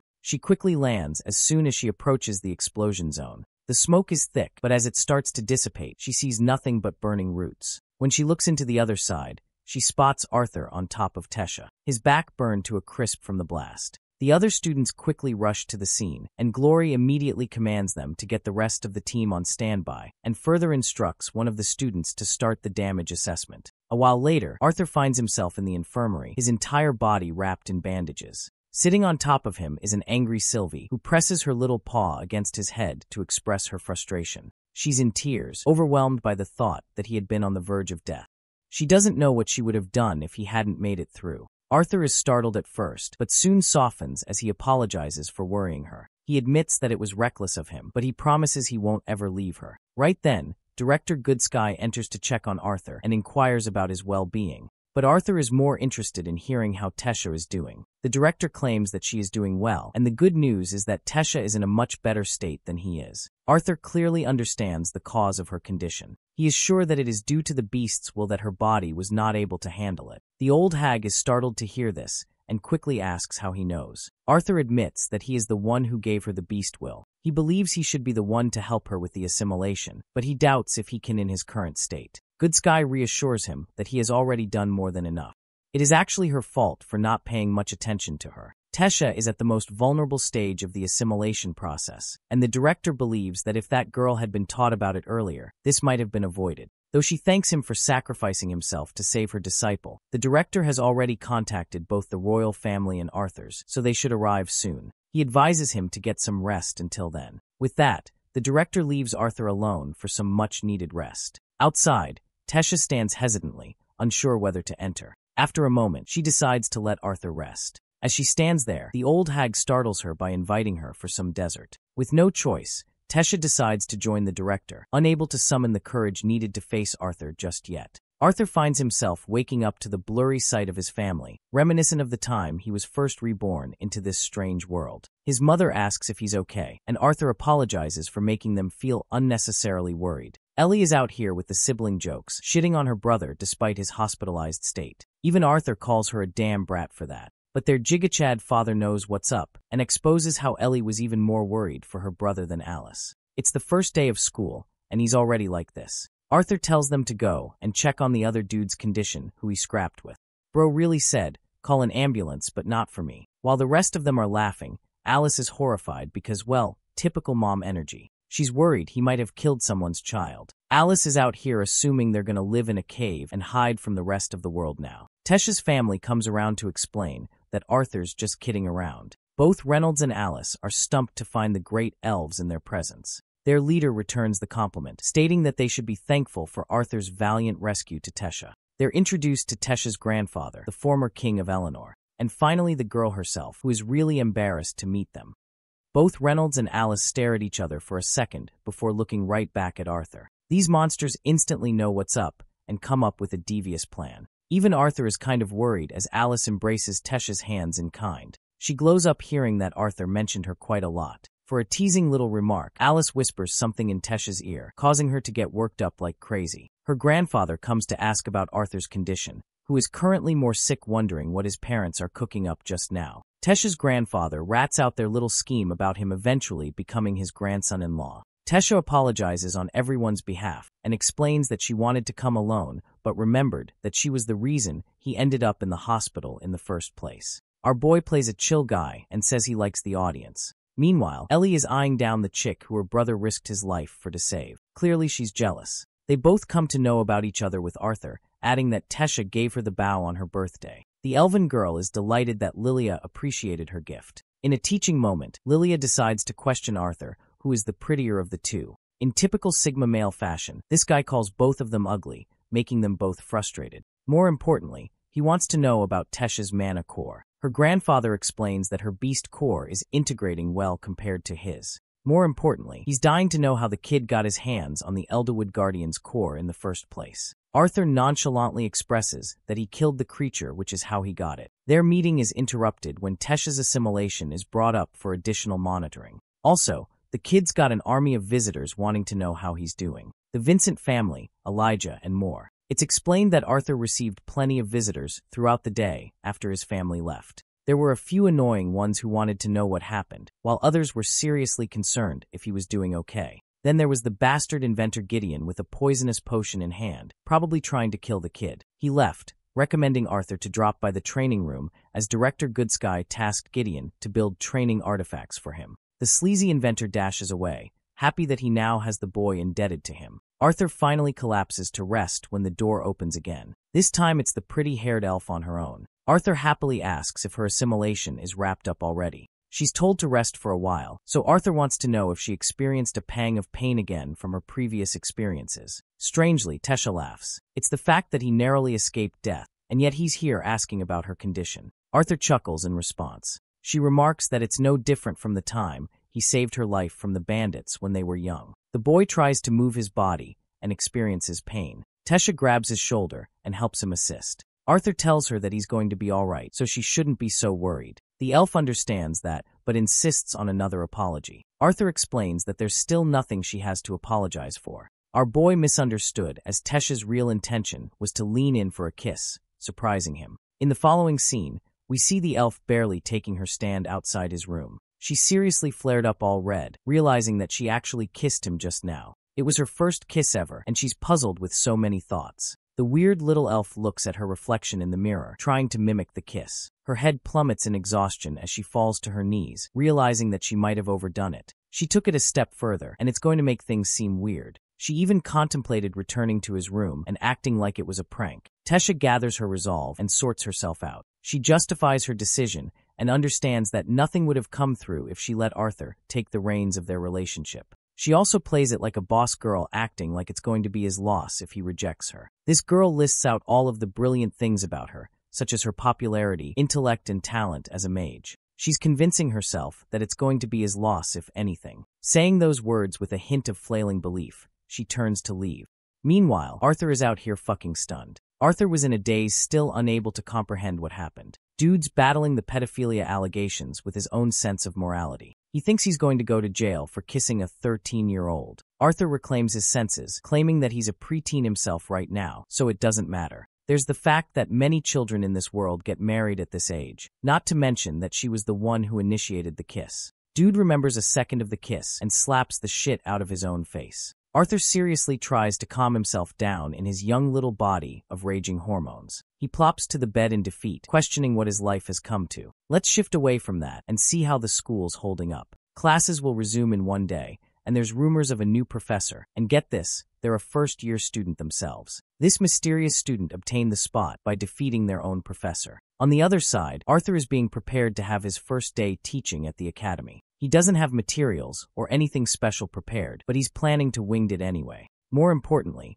he's worried about Tesha's assimilation issue. He's been avoiding her like a blind man ever since the time she kissed him. Arthur learns that her assimilation is proceeding smoothly, but Varian has to return to Eleanor soon. Varian breaks their conversation and wants them to focus on the main thing. The old lady is rather surprised he's beaming with joy to get the show on the road. She requested for a bunch of artifacts to help with Arthur's training. But knowing our mad genius smelly psychopath of an inventor, he's busted his balls for a hell of a lot more. The guy opens up the room, showcasing a paradise land and a metal robot. Arthur is more impressed by the room than by his artifact. They can sense mana fluctuations radiating about, which gives Gideon the chance to explain the thing he just built. His newest creation is called the Training Operator and Blast Inductor, a machine that can brutally withstand the brunt of spells from capable mages. He dubs this new creation as Toby for short, and its spec levels are set to 5, representing the strength of a dark orange core mana beast. Arthur's already getting intrigued to try out the art of Cat's durability, while Gideon explains that Toby has an incredible iron body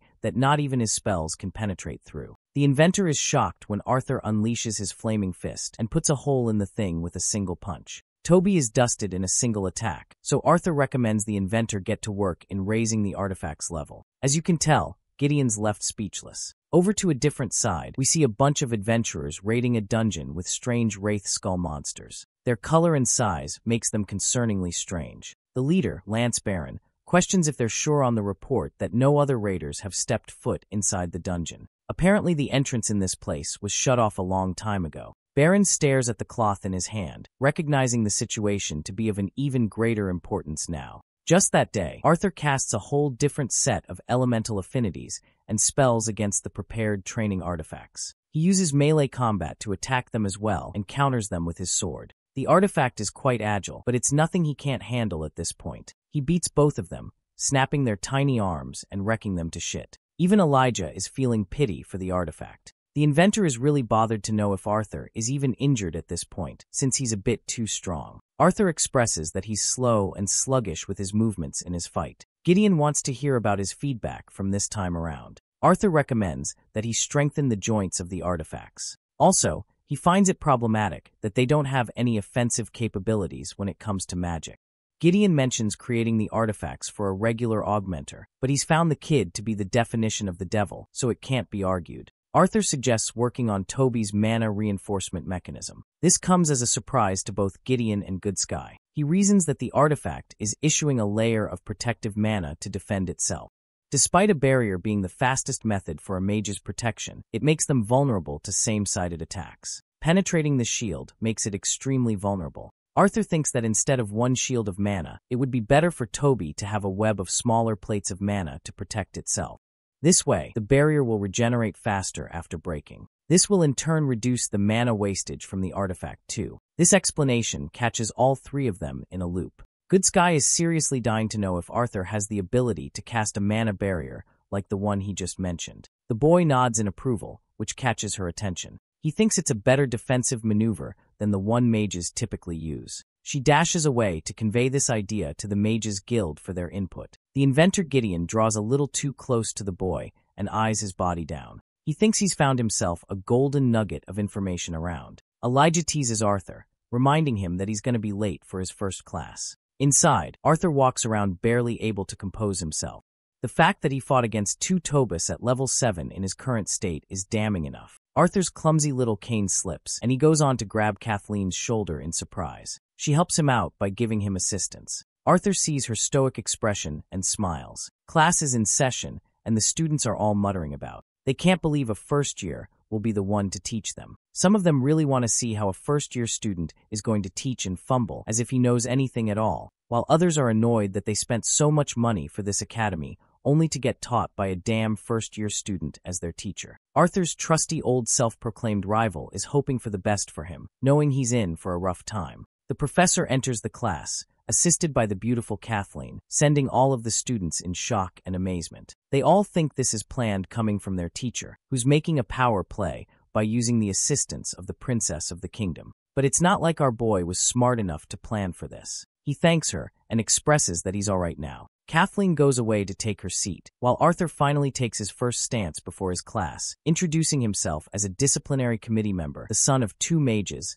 a loving brother, and finally their newest professor. As you can guess, the class erupts in anger and vitriol, discriminating against the first year who thinks he's too good to be their professor. They're provoked enough to file a complaint against the academy for wasting their time. Arthur stares at Sylvie, realizing that he's got to fix their attitudes. Everything would have proceeded smoothly if the headmaster came here to make an introduction on his behalf. One of the students jumps up to the big stage to arrogantly challenge their newest professor. Arthur questions what joke he's trying to pull. The class clown expresses that he's willing to take the position for himself by beating the instructor into the ground. The class roars for Lester in support, vouching him to beat his ass. In one simple and serious tone, Arthur demands Lester to sit back down. His mere command causes Lester to fall. Lester makes it very clear to this class that he'll be taking over as the professor, even if they don't like it. He's happy for any of them to leave, and even prepared to help them to transfer to another class of their own choice. But for those who are curious how a seemingly crippled kid is currently the professor of the most prestigious academy, Arthur invites such souls to learn under his tutelage. With that settled, he tells Lester to either ditch the class or return to his seat. The dude bolts back, calling him sir and giving him the respect he deserves. The rest of the students are in a state of shock.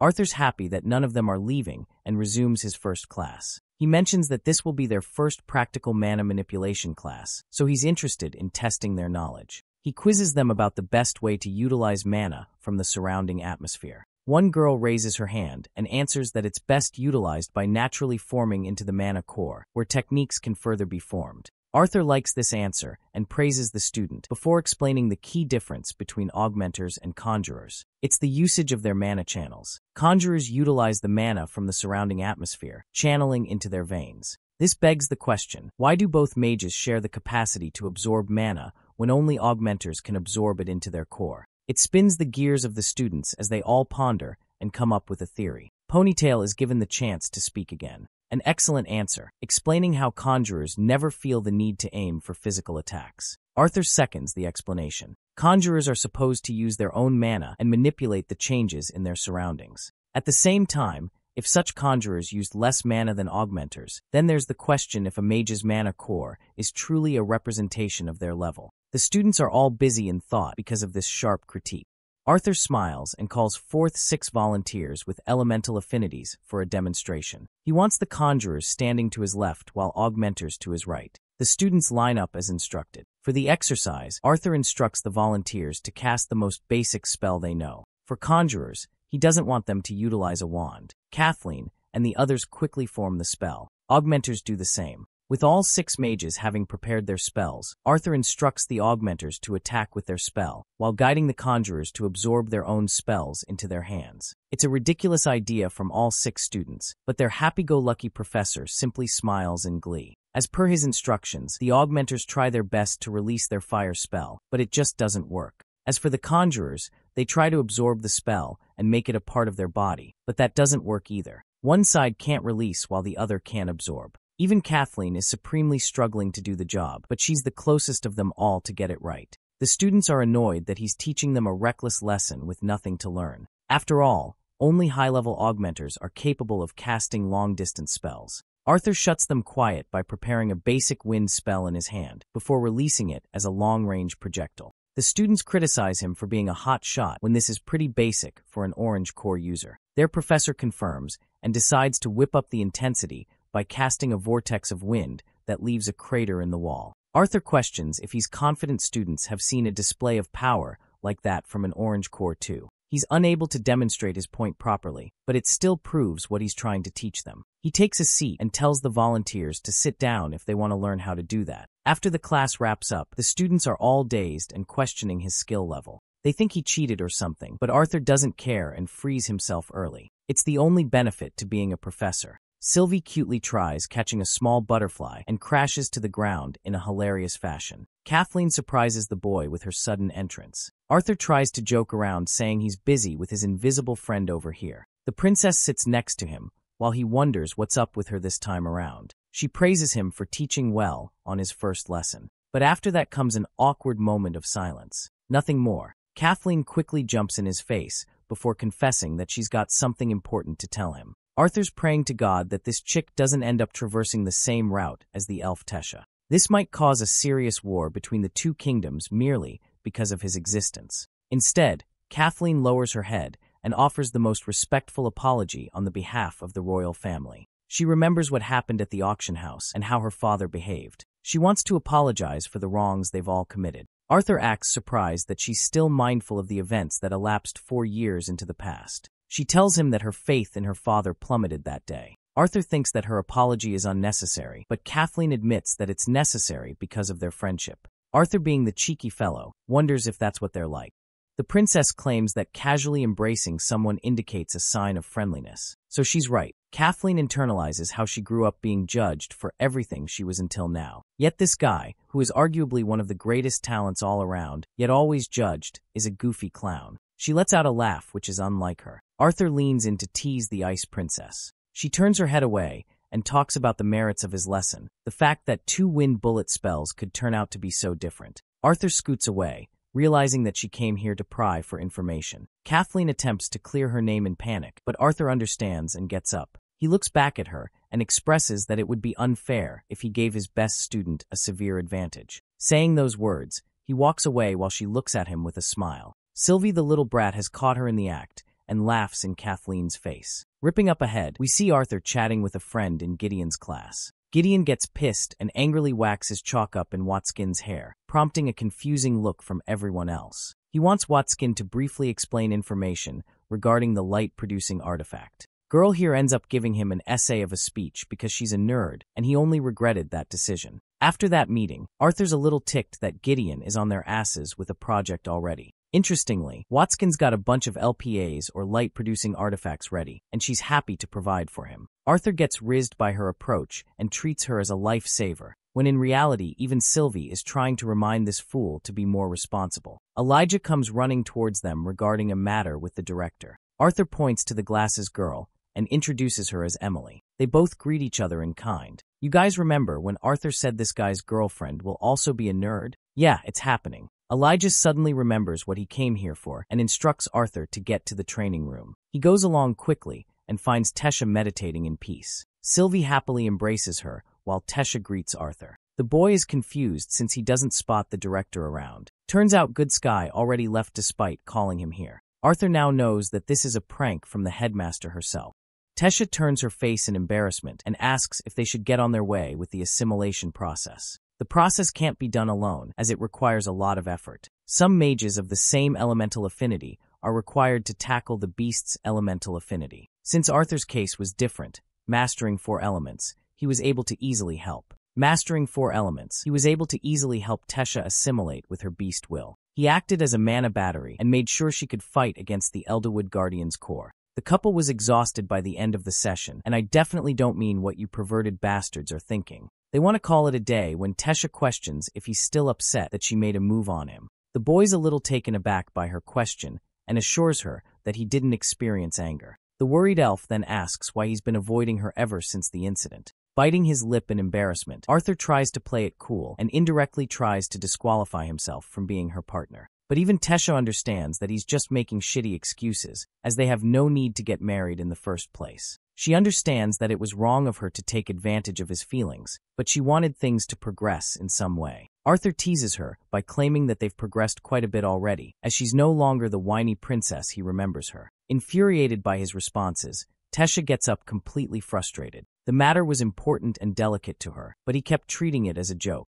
She turns away disappointed while Arthur tries to call for her. Before leaving, Tesha issues a complaint. She knows he's good at everything he does, which is why he's so confident. But the only things he isn't confident about are his weaknesses. Tesha has seen through his facades and understands that he fakes his emotions. She's disappointed in the way he reacted just now and argues that he's the one who is being immature, the same way he rejected Lilia. The conversation has taken a shift, and Arthur is out here experiencing it in real time. Dude realizes that he fumbled the baddie big time, but he's more concerned that Tesha was able to overhear their conversation. He wonders what kind of response she wants to hear, and he's forced into a position where he can't reveal his previous life.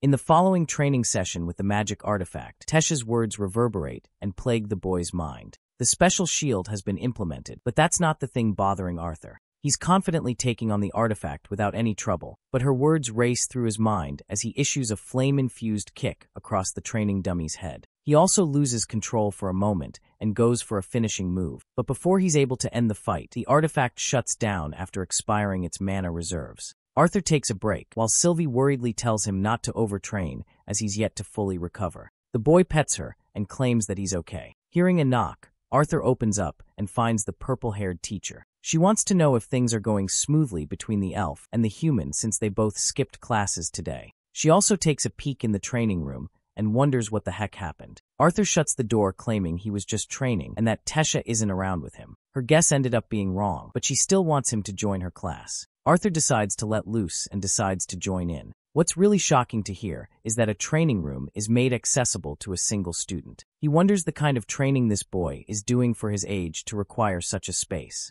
The more she learns about him, the more mysterious he seems. During class, Arthur finds himself dozing off. They're all talking and teasing him, but he doesn't give a flying fuck. Bro just wants to pet his little girl, and he does that. Sylvie isn't asleep but training, which is quite the hack. Arthur zones back in as the teacher calls for his name. He's happy to greet the boy who returned to classes after his injury. Arthur apologizes for missing a ton of his classes and starting late. The professor is okay with that, and he wants to give him a chance to share what he knows about spell formations. Arthur gets to work and elaborates how spell formations require manipulation of the more fundamental spells. In simple terms, same starting point, but different outcome or effect. A perfect answer according to Professor Maynor. He uses his answer as a starting point for their lecture. Maynor hypothesizes a world where everyone could read each other's mind. It would be quite the troublesome world, if anything. But in this hypothetical world, the smallest thought could make an enemy out of a person. The kindest person could seem terrifying. Interestingly, Maynor believes that kind of world would produce monstrous mages. Since Sylvie and Arthur can read each other's mind, this little furball thinks they're the ideal mages the professor is talking about. Maynor poses a question to his class, wanting to know why certain conjurers and augmenters use incantations while others don't. One kid argues that if you've mastered a spell, incantations are unnecessary. However, mastering something is unclear on its own. The professor reasons that chanting is done because those very words influence their consciousness. It allows the mage to use the correct idea or suggestion, which later refines the mana into the perfect spell. Maynor touches on another humorous example. He wonders what would happen if one confessed their love to a partner who hated them. There would obviously be a strong reaction from this person. Arthur's out here daydreaming about Tesha's reaction, funnily enough. Anyway, Maynor explains that the incantation of love is actually the trigger for the effect, the spell from the other person, which would result in a reaction of either hatred or disgust, or even physically lashing out. This makes the class roar in laughter, which is a nice quality to have for a teacher according to Arthur. Maynor explains that no different from their thoughts, incantations allow for the manipulation of spells when the mage has visualized it clearly. That is the very reason, in a world where everyone could reach each other's mind, that world would boast the strongest magicians known to mankind. The answer lies in absolute control over one's thoughts. With his brilliant speech finished, Maynor continues on, and the scene ends there. With the class coming to an end, Arthur finds himself distraught. He couldn't focus much because of what happened with the elf. He doesn't comprehend why her words are stinging him so much. Sylvie takes a side with Tesha and explains that she was spitting facts. Arthur argues that enough people hated him while he was an adventurer, but it never bothered him then. The cheeky little pet teases him by stating that he secretly likes Tesha, which is why he's hurting inside. Arthur is a little annoyed that this damn furball is hitting truth bombs. The guy comes to a stop. Why? Because a bunch of clowns were creeping up on him from behind, thinking he wouldn't notice. It's Lucas the fucker and his lackeys. Even Sylvie's pissed off seeing their ugly faces. The lackeys try their best to intimidate Arthur, but Arthur's just ahead of the curve and roasts the heck out of them. Lucas shoves his goon to the ground and confronts Arthur for running off from their match like a coward. He wants to know how he was able to escape. Arthur tells him about the tiny hole, which was his exit. This infuriates bitch boy over here, because he was really asking about how Arthur escaped the Inferno cage spell unscathed, and helped Tesha on top of that. Like a Chad, Arthur swipes his hand away, claiming that it's rude to ask a question like that. Then he gets up in his face to egg him on even more, stating that he's got no reason to say shit to a bitch. Lucas convinces himself that Arthur must have used an artifact of some sort, since it's obviously the only explanation, right? The egotistical dumbass thinks that either Arthur's pet or the elf princess must have helped him acquire one. In return, he simply listens, understanding that Lacuas will never change. The refrigerator delinquent with the bad haircut accuses him of using tricks to seduce Kathleen too. This ugly fuckface is jealous and reminds Arthur about their rank differences. His friend tries to calm the clown down, reminding him that he's using mana in school grounds. But this stuttering son of a bitch is ticked off for real and has no plans of backing down. Lucas doesn't want to deal with a problem child and ditches the lackey. The fat fridge is out here losing his brain that Arthur was able to seduce Kathleen when it should have been him. Our lovable orange-haired MC reminds this clown that he isn't attempting to seduce anyone here. The fatty gets even more pissed, delusionally convincing himself that Kathleen is in love with him when it's really not the case. She'd rather date an actual fridge before coming to this guy. Lucas understands that the fat clown has gone psycho too. This dude is losing his marbles, and even Sylvie understands that something is not right. Arthur has sensed that he's leaking an abnormal amount of mana. It's so bad that his eyeballs are popping out red and his body is tensed up like crazy. The psychopathic freak lunges to kill Arthur. He sharply turns to his pet, realizing that Sylvie is about to make a really bad move if he doesn't act. Arthur reinforces his magic defense in an effort to block the attack.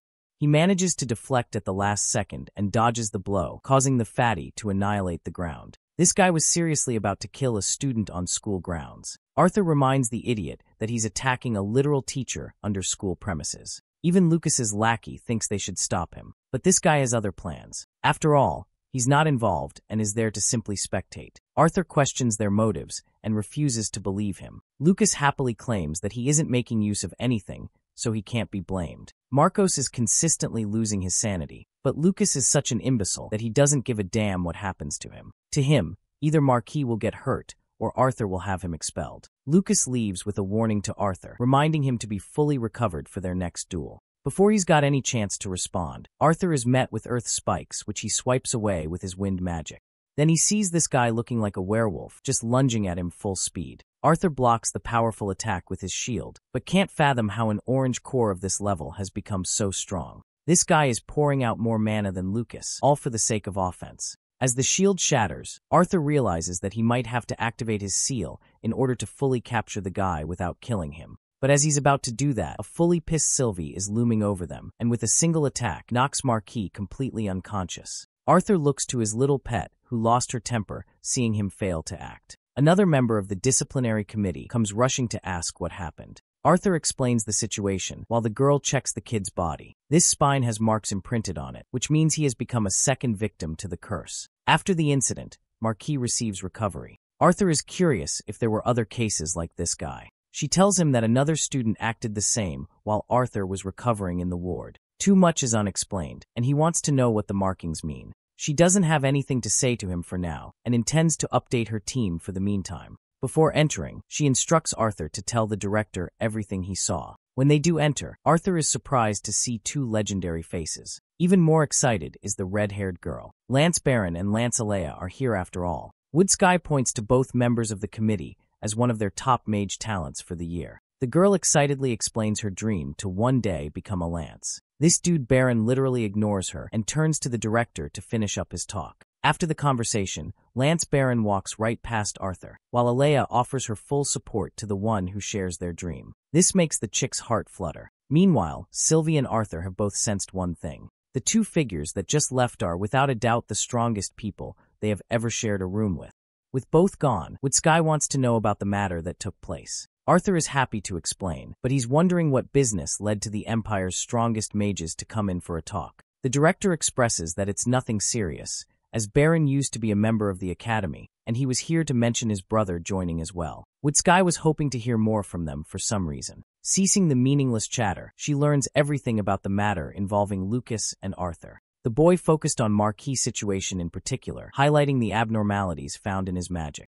With the explanations finished, the director talks about the symbols appearing on the student's spine. She goes in deep thought, her reaction pretty much confirming that she knows something. Woodsky tells Arthur that Claire is correct. This kid isn't the first case of the bunch, and there's only more to come. Arthur prides further for information, but it seems like there isn't any logical information available to explain what's happening. Even the Mage Guild researchers have been tasked to find out what's wrong, and it's only a matter of time until they discover something. Arthur goes all quiet, while the director orders Claire to have more officers patrolling the classes. He emphasizes security during the night as well. As for Arthur, she's really glad that he's recovering well because the officers need his aid critically. The meeting ends with Woodsky returning to her room, wondering if it was a reckless decision to involve her own students into this mess. She fears the worst of the worst happening, and yet, the director fully understands that sacrifices are necessary. Still, Woodsky is pensive on why everything is proceeding faster than she anticipated.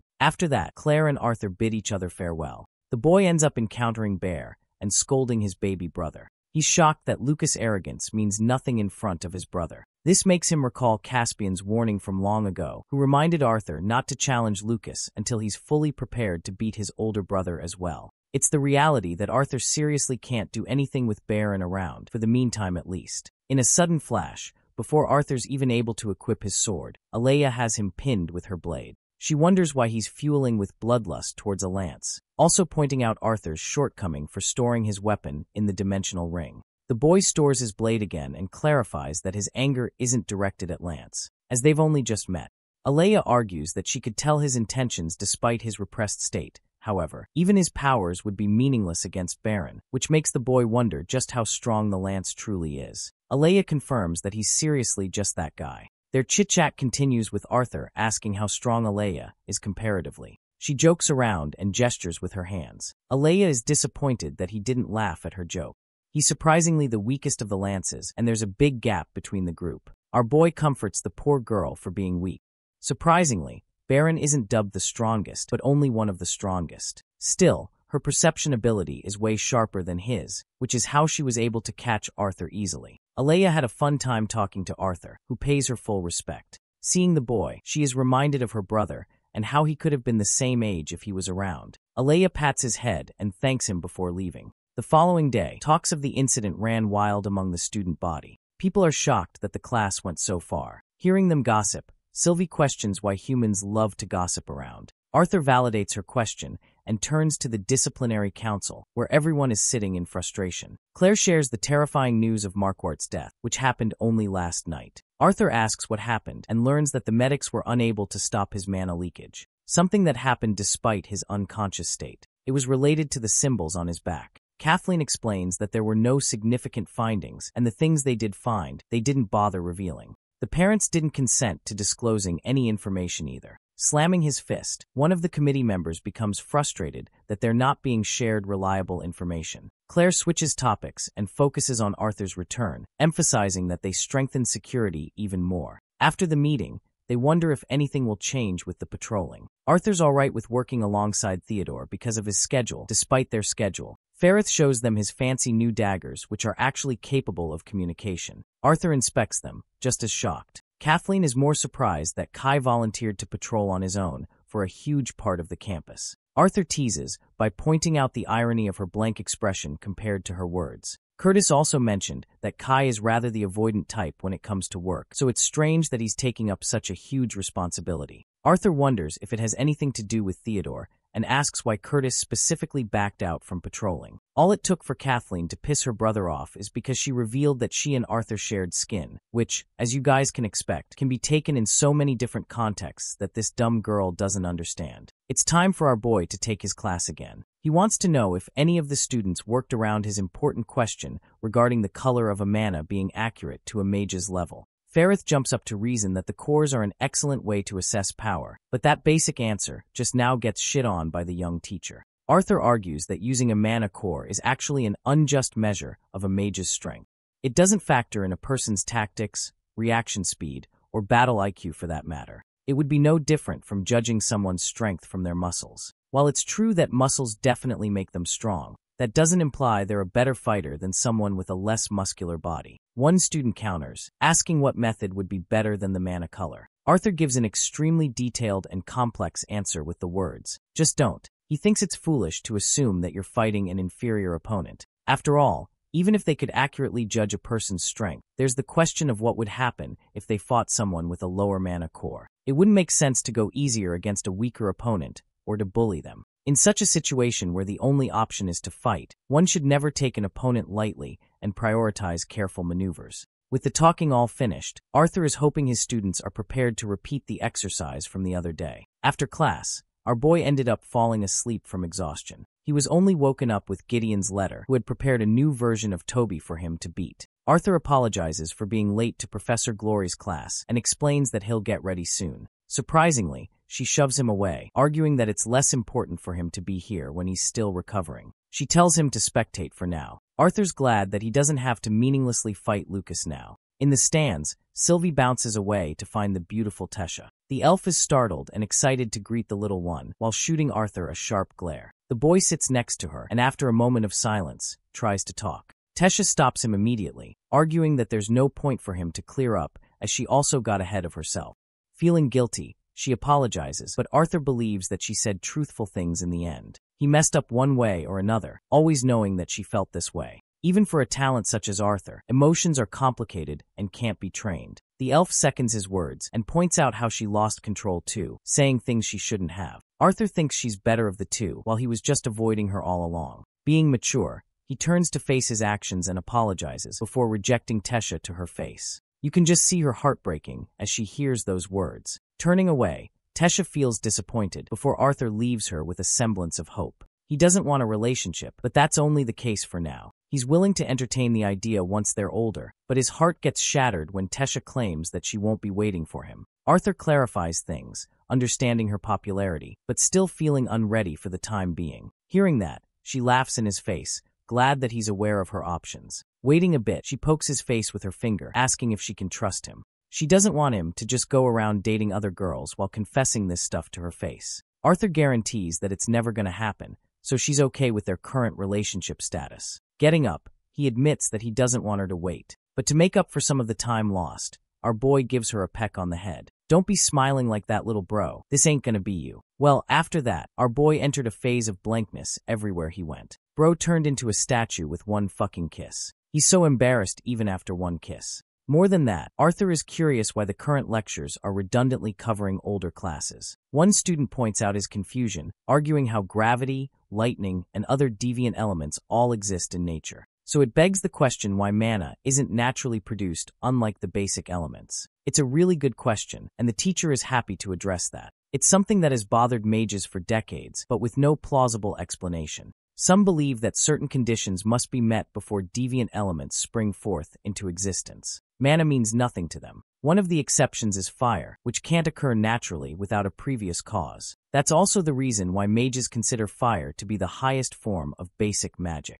specifically because it follows deviant magic closely. Arthur finally comprehends why this class is falling behind in lectures. But even more, he wonders how Tess is holding up after what happened. Speaking of the elf, the girl is fuming with happiness and embarrassment that he made a move on her. Despite being the forehead, it was still something. She's so happy that she's out here checking herself out. Not only that, this bitch is already wondering how their kids are going to turn out. And of course, to have kids, they must undergo the sacred ritual of the birds and the bees, which only makes her even more embarrassed. On a different note, a bunch of clowns are spraying graffiti to inspire hate against elves and dwarves. Arthur catches them and scares them shitless. One of them naively attacks him, only to get swept with a single kick. She face plants to the ground while insulting him for hitting a girl. And get this, my man goes, I believe in gender equality. That's fucking gold. He demonstrates the point by charging up a strong wind spell and politely asks if she's willing to fuck around and find out. The other kid is caught by another patrol member. Unfortunately,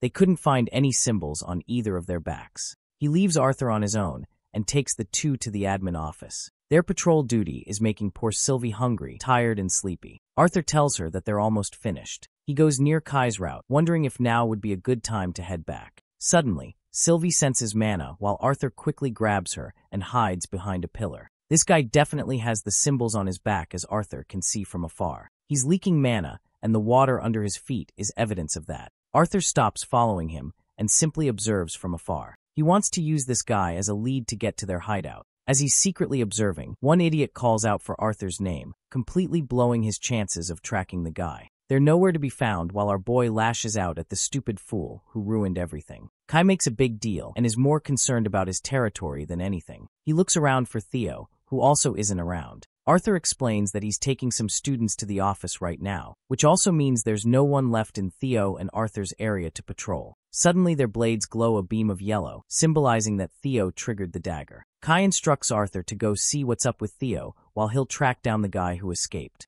While leaving, our boy tells him about the guy's appearance. And then we catch a sinister look from Kai, implying that this guy is definitely suspicious and probably ruined Arthur's hunt on purpose. The two of them bolt right towards Theo and the others. Arthur learns that someone bashed his damn head with a bat, but he could feel that the attack was way too strong. He was ambushed right when he took the kids to the admin building. It won't be tough to find the kids since they're students. Arthur wonders if there was a third among them who tried helping, but it doesn't make any reasonable sense for Theodore to get knocked out with a single attack. Then Arthur lays out the possibility that someone like Marquis could have attacked. Unfortunately, Theodore was unable to catch a visual of this person before fainting. Arthur recalls Kai sharing an injury on his arm. More importantly, Theo is dying to know where Arthur went. He doesn't have any clear evidence for the guy he was tailing, so Arthur decides to keep it down. The rest of the committee looked confused. They think he's just compensating for Kai's part, who's stronger and more dependable than he looks. The following day, Arthur reflects that they were unsuccessful in finding any leads from both fronts. He's still bothered by his intrusive greeting. Dude is overthinking and making a mess out of his project. Gideon startles him and feels underwhelmed that Arthur couldn't come up with another revolutionary idea. His friend notices that Arthur is spacing out and worried about something. He tells her that it's regarding the committee and all. He was so focused the entire morning that he spaced out in both his first classes. Bumping his shoulder, the nerd girl reveals the light-producing artifacts she got for him. Luca's face is beaming with joy while Sylvie realizes that this man is just cheating. In Professor Glory's class, the students are hard at work battling each other. Arthur observes all of this going down from the sides and still can't fathom how Lucas received nothing more than a suspension from the previous incident. Sylvie is bored that Tesha isn't around, but they're going to meet her soon in the training room tonight. Sylvie is glad they won't have to do patrolling again since she despises it with her life. Drawing near the boy, Professor Glory sits down in exhaustion. She explains how the council has decided to ban excursions in the safe dungeons she likes to venture with her students. Arthur's curious about the trip, but Glory thinks they'll explore an even lower-level dungeon than usual. It's going to be way too easy for people like Arthur. Later that day, Arthur and Tesha finish off their assimilation practice for the day. Now exhausted, the boy recommends they enjoy the pool for a bit. Both sit together, seeing the defeated Toby artifacts. Arthur checks on the elf's health, and if she's been rejected by the beast will so far. Thankfully, nothing of the sort has happened lately, which is great for them. Arthur instructs her to inform the director, or even him if something goes wrong since her grandpa is away for a while. Tesha stretches her body and claims that she'll be all right. In the best-case scenario, Arthur thinks her assimilation should complete within a few weeks' time. In the luckiest case, they could get her core to a high level. That is until the dude gets his face splashed with water, this cheeky elf. In response, Arthur does the same by splashing her face, apologizing for helping her cool off and all. They both play with each other until they're cooled off. At this delicate moment, their hands are nearing an embrace, which makes Tesha shy. The moment is interrupted by Director Good Sky, who appears completely battle-worn and fatigued. Tesha runs towards the director to check on her health, but Good Sky is standing on business and claims that she's all right and simply had a sparring session at the guild. Arthur is worried because he recalls that she was going to group up at the council. Good Sky claims that she was interested in making a small detour. Even Tesha is worried that the old woman is pushing herself beyond her limits at her tender age. Good Sky understands that they're both worried and agrees to be more careful next time. She wants to use Arthur's training room for their class lesson for the night. The boy doesn't mind since he's already finished the assimilation exercise for the day. Arthur leaves with Good Sky under Tesha's care and internalizes that the director is definitely keeping something from them. At the same time, he thinks it's none of his business to spy on her. The next day, Arthur finds himself extremely fatigued during classes. Elijah is worried what the hell this guy was up to for the night. He returned to the dorm late too because of his social club activity. Elijah is proud to announce that he's interested in going to the chain casting research club. Why, you might ask? For the bitches. Arthur is turned off and wonders if this guy experienced a hell of a rejection in his previous life to be so thirsty and horny in this one. Glass's boy rants about how this is the optimal age of discovery and relationships. His stupid little announcement is cut short with the professor insulting him for being more focused on love than his class. The scene is seriously funny, as even our boy is laughing with the rest of the class. Before Elijah sits down in embarrassment, the professor brings up the incident regarding the tragic classmate who passed away a few days ago, highlighting that he wants to teach the dangers of wielding the power of magic that many people take for granted. The best mages and medics are already figuring out what went wrong with Marquis and what concerns his passing, but one thing is for certain. He was using a type of magic way beyond the limitations of his body. The dangers of overexerting one's mana core are severe. It's like any other muscle in a human's body, causing extreme strain will end up with permanent injuries, and in rare cases, prove to be fatal. One girl counters and argues how Marquis was still alive after experiencing the severe backlash. She can't figure out how he wasn't able to survive using mana elixirs. The professors agree that while her point stands, there are exceptions to the rule. He simply wants to warn his dear students of the dangers to be wary of. After all, external supports that could increase mana reserves are notorious for coming with side effects. Mana leakage is just one of the many effects. Arthur is listening attentively, but internalizes that Marquis' deranged behavior is yet to be explained. Taysame goes for the curse markings on his back. Fast-forwarding to Arthur's own class, he greets them and decides to show them hints of the solution behind the exercise he tasked them with. The first person he calls is Lester, the ugly, arrogant brute who he humbled the first day. Lester is fearing for his life for being picked, while Arthur instructs his class to imagine a situation where he's facing a strong opponent. The augmenter in this case wouldn't risk getting close to Lester and instead focus on striking with a long-range spell. Using the molded piece of paper, Arthur expresses that he's prepared a spell. He then blows the paper off his hand, but it doesn't even reach Lester before dropping off. Next, Arthur wants to demonstrate the spell he showed as a solution last time. He wraps it up in a paper ball and uses a pipe to blow it, striking Lester's big-ass forehead. The class roars in laughter, but Arthur has demonstrated his hint pretty smoothly. Next up, he brings up the hint for conjurers, but that isn't revealed to us as the scene forwards to Lance Baron and Lance Alea. Alea was initially under the impression that their next mission was an El Noir with Lance Aya, but apparently they were called early by Lance Varee for some reason. Baron explains that they have a pressing matter regarding the dungeon on the outskirts of the Beast Glades, a discovery that he personally made. Without delaying any further, the third Lance is finally introduced to us in the story. She takes her seat, boasting white hair, and deciding to skip the formalities. She first talks about the reason the council decided on a detour from the mission with Lance Aya. It's because of a new discovery in the deepest levels of certain dungeons. What they've found are real traces from mages that aren't from the Dickethan continent. Alea stands up in shock, recalling how the existence of a second continent was nothing more than a rumor at first. But Baron preaches the worst part is that this foreign continent knows enough about them, while they know nothing about these mysterious invaders. He turns to ask Varee if the material has been confirmed. She actually confirms that the piece of cloth they discovered boasts a mana that doesn't exist in Dickethan. Baron could even sense the mana imbued in the fabric, so he's interested in knowing whatever spell was casted. Varee explains that the spell was disabled as the cloth no longer functions. Varee focuses on a separate matter that solely concerns Alea. She reveals a scroll highlighting the sightings of giant bloodworms in different parts of Beast Glades. Alea doesn't understand why it's such an issue since these bloodworms aren't considered rare to begin with.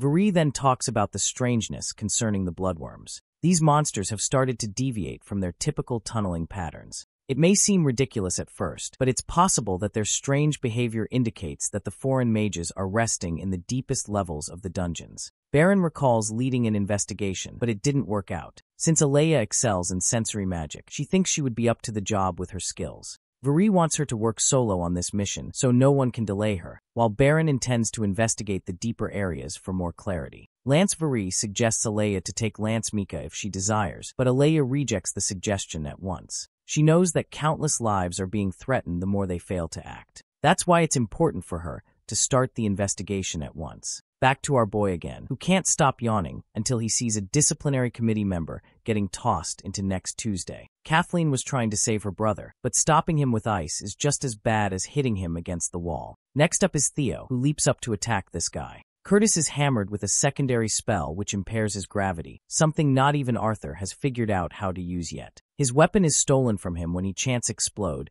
and throws up a column of flame, separating the two fighters. It's a tactic even Theo is impressed with. The fifth round of training begins when Kai uses his threads to stop them from fighting on Claire's orders. This is the first time Arthur has seen this kind of unique magic. He wonders how Kai is able to manipulate the strings. The fight was progressing smoothly, but Claire wants them to attend classes safe and sound. The group gathers in a meeting as Claire highlights how Arthur, Curtis, and herself will be off campus for a trip in the Beast Glades region. They've already routined a bunch of patrol routes to make up for their loss while they're absent. Kai is willing to volunteer for more hours and patrolling work, which sounds like a careful approach. Another student quickly follows the volunteering process. Lastly, Kai manipulates Dora Dree's arm with his strings to make her volunteer. He's looking forward to enjoying his time with her, as it's been a while. Dora Darrow accepts as long as she's well fed. The meeting concludes with Arthur being stopped by his so-called rival. He warns the guy to be careful in the wild, not knowing that our boy is already classed as an A-rank adventurer before he even came to school. Arthur escapes them and goes up to ask Claire about the kind of magic Kai specializes in. Interestingly, he hasn't told anyone apart from the fact that his metal wires are special. Arthur wonders if the wires are capable of hiding the mana attribute of the spell. The creepy guy draws near Arthur, wondering what they're talking about. Arthur harmlessly asks about the intricacies of his metal wires, only to receive a creepy and suspicious warning from the guy. Claire breaks their confrontation, reminding them about their upcoming class. In the training room, Elijah is busy focusing on sharpening his earth attacks against level 7 Toby. The attacks are easily dodged until he finally manages to pin the artifact down. Elijah's about to deal the finishing blow when suddenly, Toby initiates a fire spell that releases a cannon so powerful only Arthur is there to save him. Elijah is dying to know how recent the artifact managed to learn how to control flames. Devna Arthur was unaware until now, and believes it must be a tricky tactic from the lousy inventor to beat him somehow. Elijah is really interested in how he works on the uniqueness of the artifact. He's always had an interest in artificing, but was unable to take his interest anywhere because he's trash at magic. Arthur teases him for only learning magic to impress the chicks. The nerd doesn't even deny it. So now, his friend hands him a wooden sword, claiming that he should at least learn the basics of melee combat. Bro finishes up his point by saying that it's also for the girls. This provokes Elijah into attacking him, only for Arthur to dodge back to back. He's actually rather impressed with Elijah's form and wonders if he's received training before. This guy swings with very little wasted movement, and his footwork is steady and balanced. It's impressive to the point Arthur thinks he boasts a talent for becoming a swordsman. If he could manage that with his metal magic, he'd be tough to beat. Arthur dodges his attack and swipes him dead. Elijah's anger created a careless opening for him. When he sees Arthur extending his hand, the boy is reminded of an image of an important figure. Suddenly, his brain is clogged with a plethora of emotions and conflicting feelings, making Arthur worried. Even Elijah doesn't get what's happening or why he's experiencing such a surge of emotions. While Arthur insists that they take him to the medical ward, Glass's boy says he's okay, and he just experienced a headache. He doesn't explain anything and intends to wash up now. He bids him farewell for the meantime. Arthur waves him goodbye all the same. The following few weeks were as peaceful as they could get. Our boy was sleeping through his classes because of exhaustion. They were nearing the mid-cycle exams, and Arthur found it difficult to keep in touch with each of his classes. He taught the same in his own class. Despite his growing skills with the help of teachers and artifacts, Arthur never forgot about the reason he attended school in the first place. He found himself at peace just enjoying the small, everyday moments of life with the people he loved most. That's the only thing that he looked forward to every day. Arthur and Elijah are sharing a walk when suddenly Glass's boy freezes and spaces out. It's been like that for a few days, but Elijah doesn't want to talk about it and deflects that it's because of his exams. Their trip to Beast Glades is also right around the corner. Elijah hopes for Arthur to be careful in his training with Tesha to remain healthy. Interestingly, Sylvie has picked up on his strange anger towards Arthur, who has also felt the same. Later in his assimilation training with Tesha, Arthur is glad to announce that her mana core is stabilizing rapidly. She has high hopes for the future, only for them to get dashed with a flick of our boy's finger. He doesn't want her to get overly arrogant, as she's barely at her full strength due to the assimilation process. Then there's Arthur, who literally can't use his most powerful elements right now in his upcoming trip.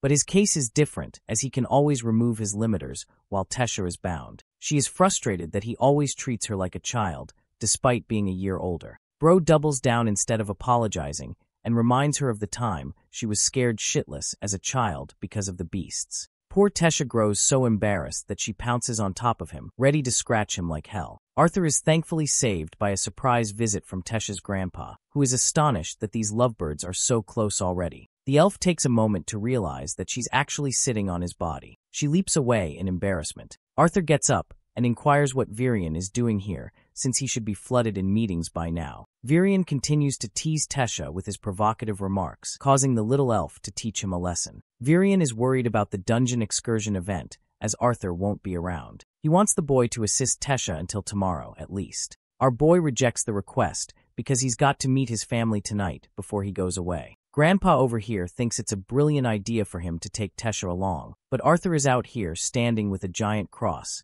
denying anything like that. He knows his parents will go crazy if that happens. Yeah, well, all that ranting ended up useless as Arthur ended up bringing her home. The family opens the door, excited to find the two of them here. Arthur wonders how they already know about Tesha's visit. Turns out this family is one step ahead and already prepared presents for them too. Alice welcomes them inside, while Ellie is dying to show Tesha her improvement in archery skills. From afar, Arthur gazes at the view of the people he loves with all his heart. It makes him smile as he enters inside. With the sweet moment aside, let's explore a darker twist. Lancea is on her own exploring the splitting trail in the dungeon. This means Varai's suspicion regarding the bloodworms was right, as they couldn't have possibly shifted their paths on their own. Just based on the pattern made in these tunnels, she can conclude their convergence leading towards the Grand Mountains. Alia understands her objective and bolts ahead, taking the right path.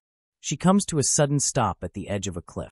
A falling stone provoked the two-headed giant monster. It's a Hades serpent, but strangely with unique coloring and horns. It's also strangely guarding the tunnel, despite its usual behavior of being independent and ruthless. Alia submits her report to Varai regarding the serpent and unusual quantities of mana from a tunnel. She thinks it must be the source linked to the deviant mana beasts as well. Alia requests backup before proceeding ahead. Varai intends to send 50 battle mages near her location and instructs her to remain on standby. The dinner table is prepared with Vincent Helstay being a drunk fool who is always the same coming home. Lilia teases him, but their mother explains how dearly Vincent misses his daughter ever since he sent her to the academy. Lilia finds herself extremely embarrassed that he made her a laughingstock instead of the council president. She's more curious about where Tesha went all of a sudden. Arthur explains that HSE went away to catch some air, and his mother followed her. With Ellie completely asleep, Arthur asks if his father will take her upstairs. But he merely passes her body to her brother and insists that Arthur be the one to do it since she missed him a lot. Outside, Alice and Tesha are enjoying a meeting together. The elf had a lot of fun seeing Vincent and Reynold giving them good company. Alice argues that they were embarrassing more than anything. She laughs at her suggestion and quietly drinks tea. An inquisitive Tesha asks if Alice is worried about Arthur's dungeon raid tomorrow. Like a loving mother, she can't help but be worried about her son, despite his incredible strength.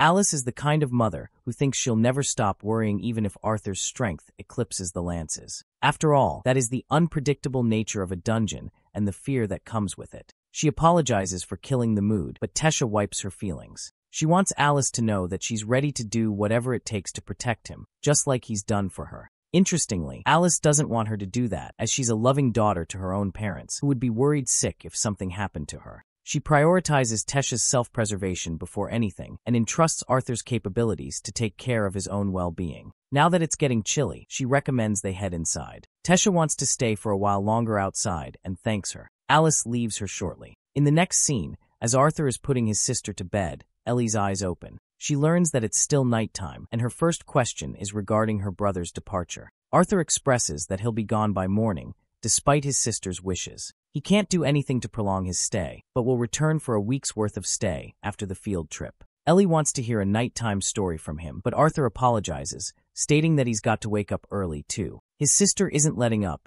and requests that he share one. Arthur gives up and sits next to her to continue the story of him becoming a professor. Remembering where he left off, Arthur explains how he saved Kathleen while she was most vulnerable. Even Ellie remembers her as the daughter of the king and feels jealous that her brother keeps saving princesses for a living. Bro continues his story on how he challenged the professor to duel him instead, only for Ellie to tease that he did it for showing off. Arthur summarizes how he bested Professor Geist, and the academy's director extended him an invitation to become a teacher. He didn't accept so easily and kept rejecting until he realized he could access some privileges if he took her up on the offer. There was also a private training room, helping him more time to train and refine his skills. Ellie wanted to know if he is a good teacher and if he uses the training room with his friends. Arthur had to explain everything, but only more questions popped up afterwards. It was daytime already, but Arthur's nowhere to be found, not even in his room. Reynolds suspects that he got up early to make breakfast. They decide to check on Ellie and smile at the sight of both their children completely asleep. Poor Arthur couldn't stop answering questions all night. It's time for the field trip to finally get underway. Miss Glory calls everyone to get into teams. Arthur recommends little Sylvie to get some hunting done while they're busy. It won't be an issue, as it's only a low-level dungeon, so he'll be fine. Sylvie hops away and wants her master to inform her if anything goes south. Well, Arthur for one can't believe that he was groped with fucking Lucas of all people. The arrogant mage acts so tough and powerful with his A-rank adventurer background. Arthur decides to egg him on by mentioning how this same guy got his license revoked. Having destroyed this guy with a single line, he goes about his day when suddenly Lucas grabs his shoulder and questions if he's jealous of him. Arthur maintains his cool and claims that he only mentioned the truth. Lucas powers up to fight, but their confrontation is broken off from another student who highlights the importance of the team leader. Bitchface out here thinks he's going to be the leader, but everyone somehow unanimously agrees for Tesha to become the team leader. After all, she's the student council president and a mid-range conjurer to keep the students in check. Lucas is pissed, while Professor Glory gives her students the signal to get the move on and remember the tactics they learned. The group approaches the entrance of the dungeon. Inside, Glory recommends that they stick to their team formations and enforce protection with mana. The The dungeon's temperature is unusually cold for some, so it's required to augment and protect yourself using mana. However, Arthur feels strange that his body doesn't feel affected thanks to his assimilation with Sylvia. Tesha for one remarks just how beautiful this dungeon looks with its glowing crystals. Glory uses this opportunity to introduce themselves to the dungeon called the Widow's Crypt. It's a low-ranking dungeon, and they'll only be exploring the first 2 floors, so the mana beasts are not more powerful than snarlers. Some of the students are scared like crap because snarlers are difficult to kill. Also, they're ugly as shit. Curtis expresses his confusion, as snarlers are supposed to appear by now. But strangely, there's nothing so far. Claire also thinks it's weird because the guild specifically restricted access to this dungeon for the students, so it's not like other adventurers already raided or anything. Traversing deeper, Glory is starting to get ticked at the same issue. She tells her students to stay sharp as the monsters could just be hiding. Lucas is getting pissed that they've yet to move in a location where there are more monsters. One student asks if they'll be venturing in the deeper levels of the dungeon if they don't encounter monsters here. To this, Glory strongly refuses and rejects the idea. If they don't spot anything here, they'll just report their findings to the guild, and that will be the end of it. Curtis is in the middle of his statement when he suddenly bumps into Professor Glory. She has seen something so terrifying that she froze. Glory immediately orders her students to retreat as a giant pack of snarlers has come out without warning. Arthur and the others follow the professor's command and aim for a solid retreat.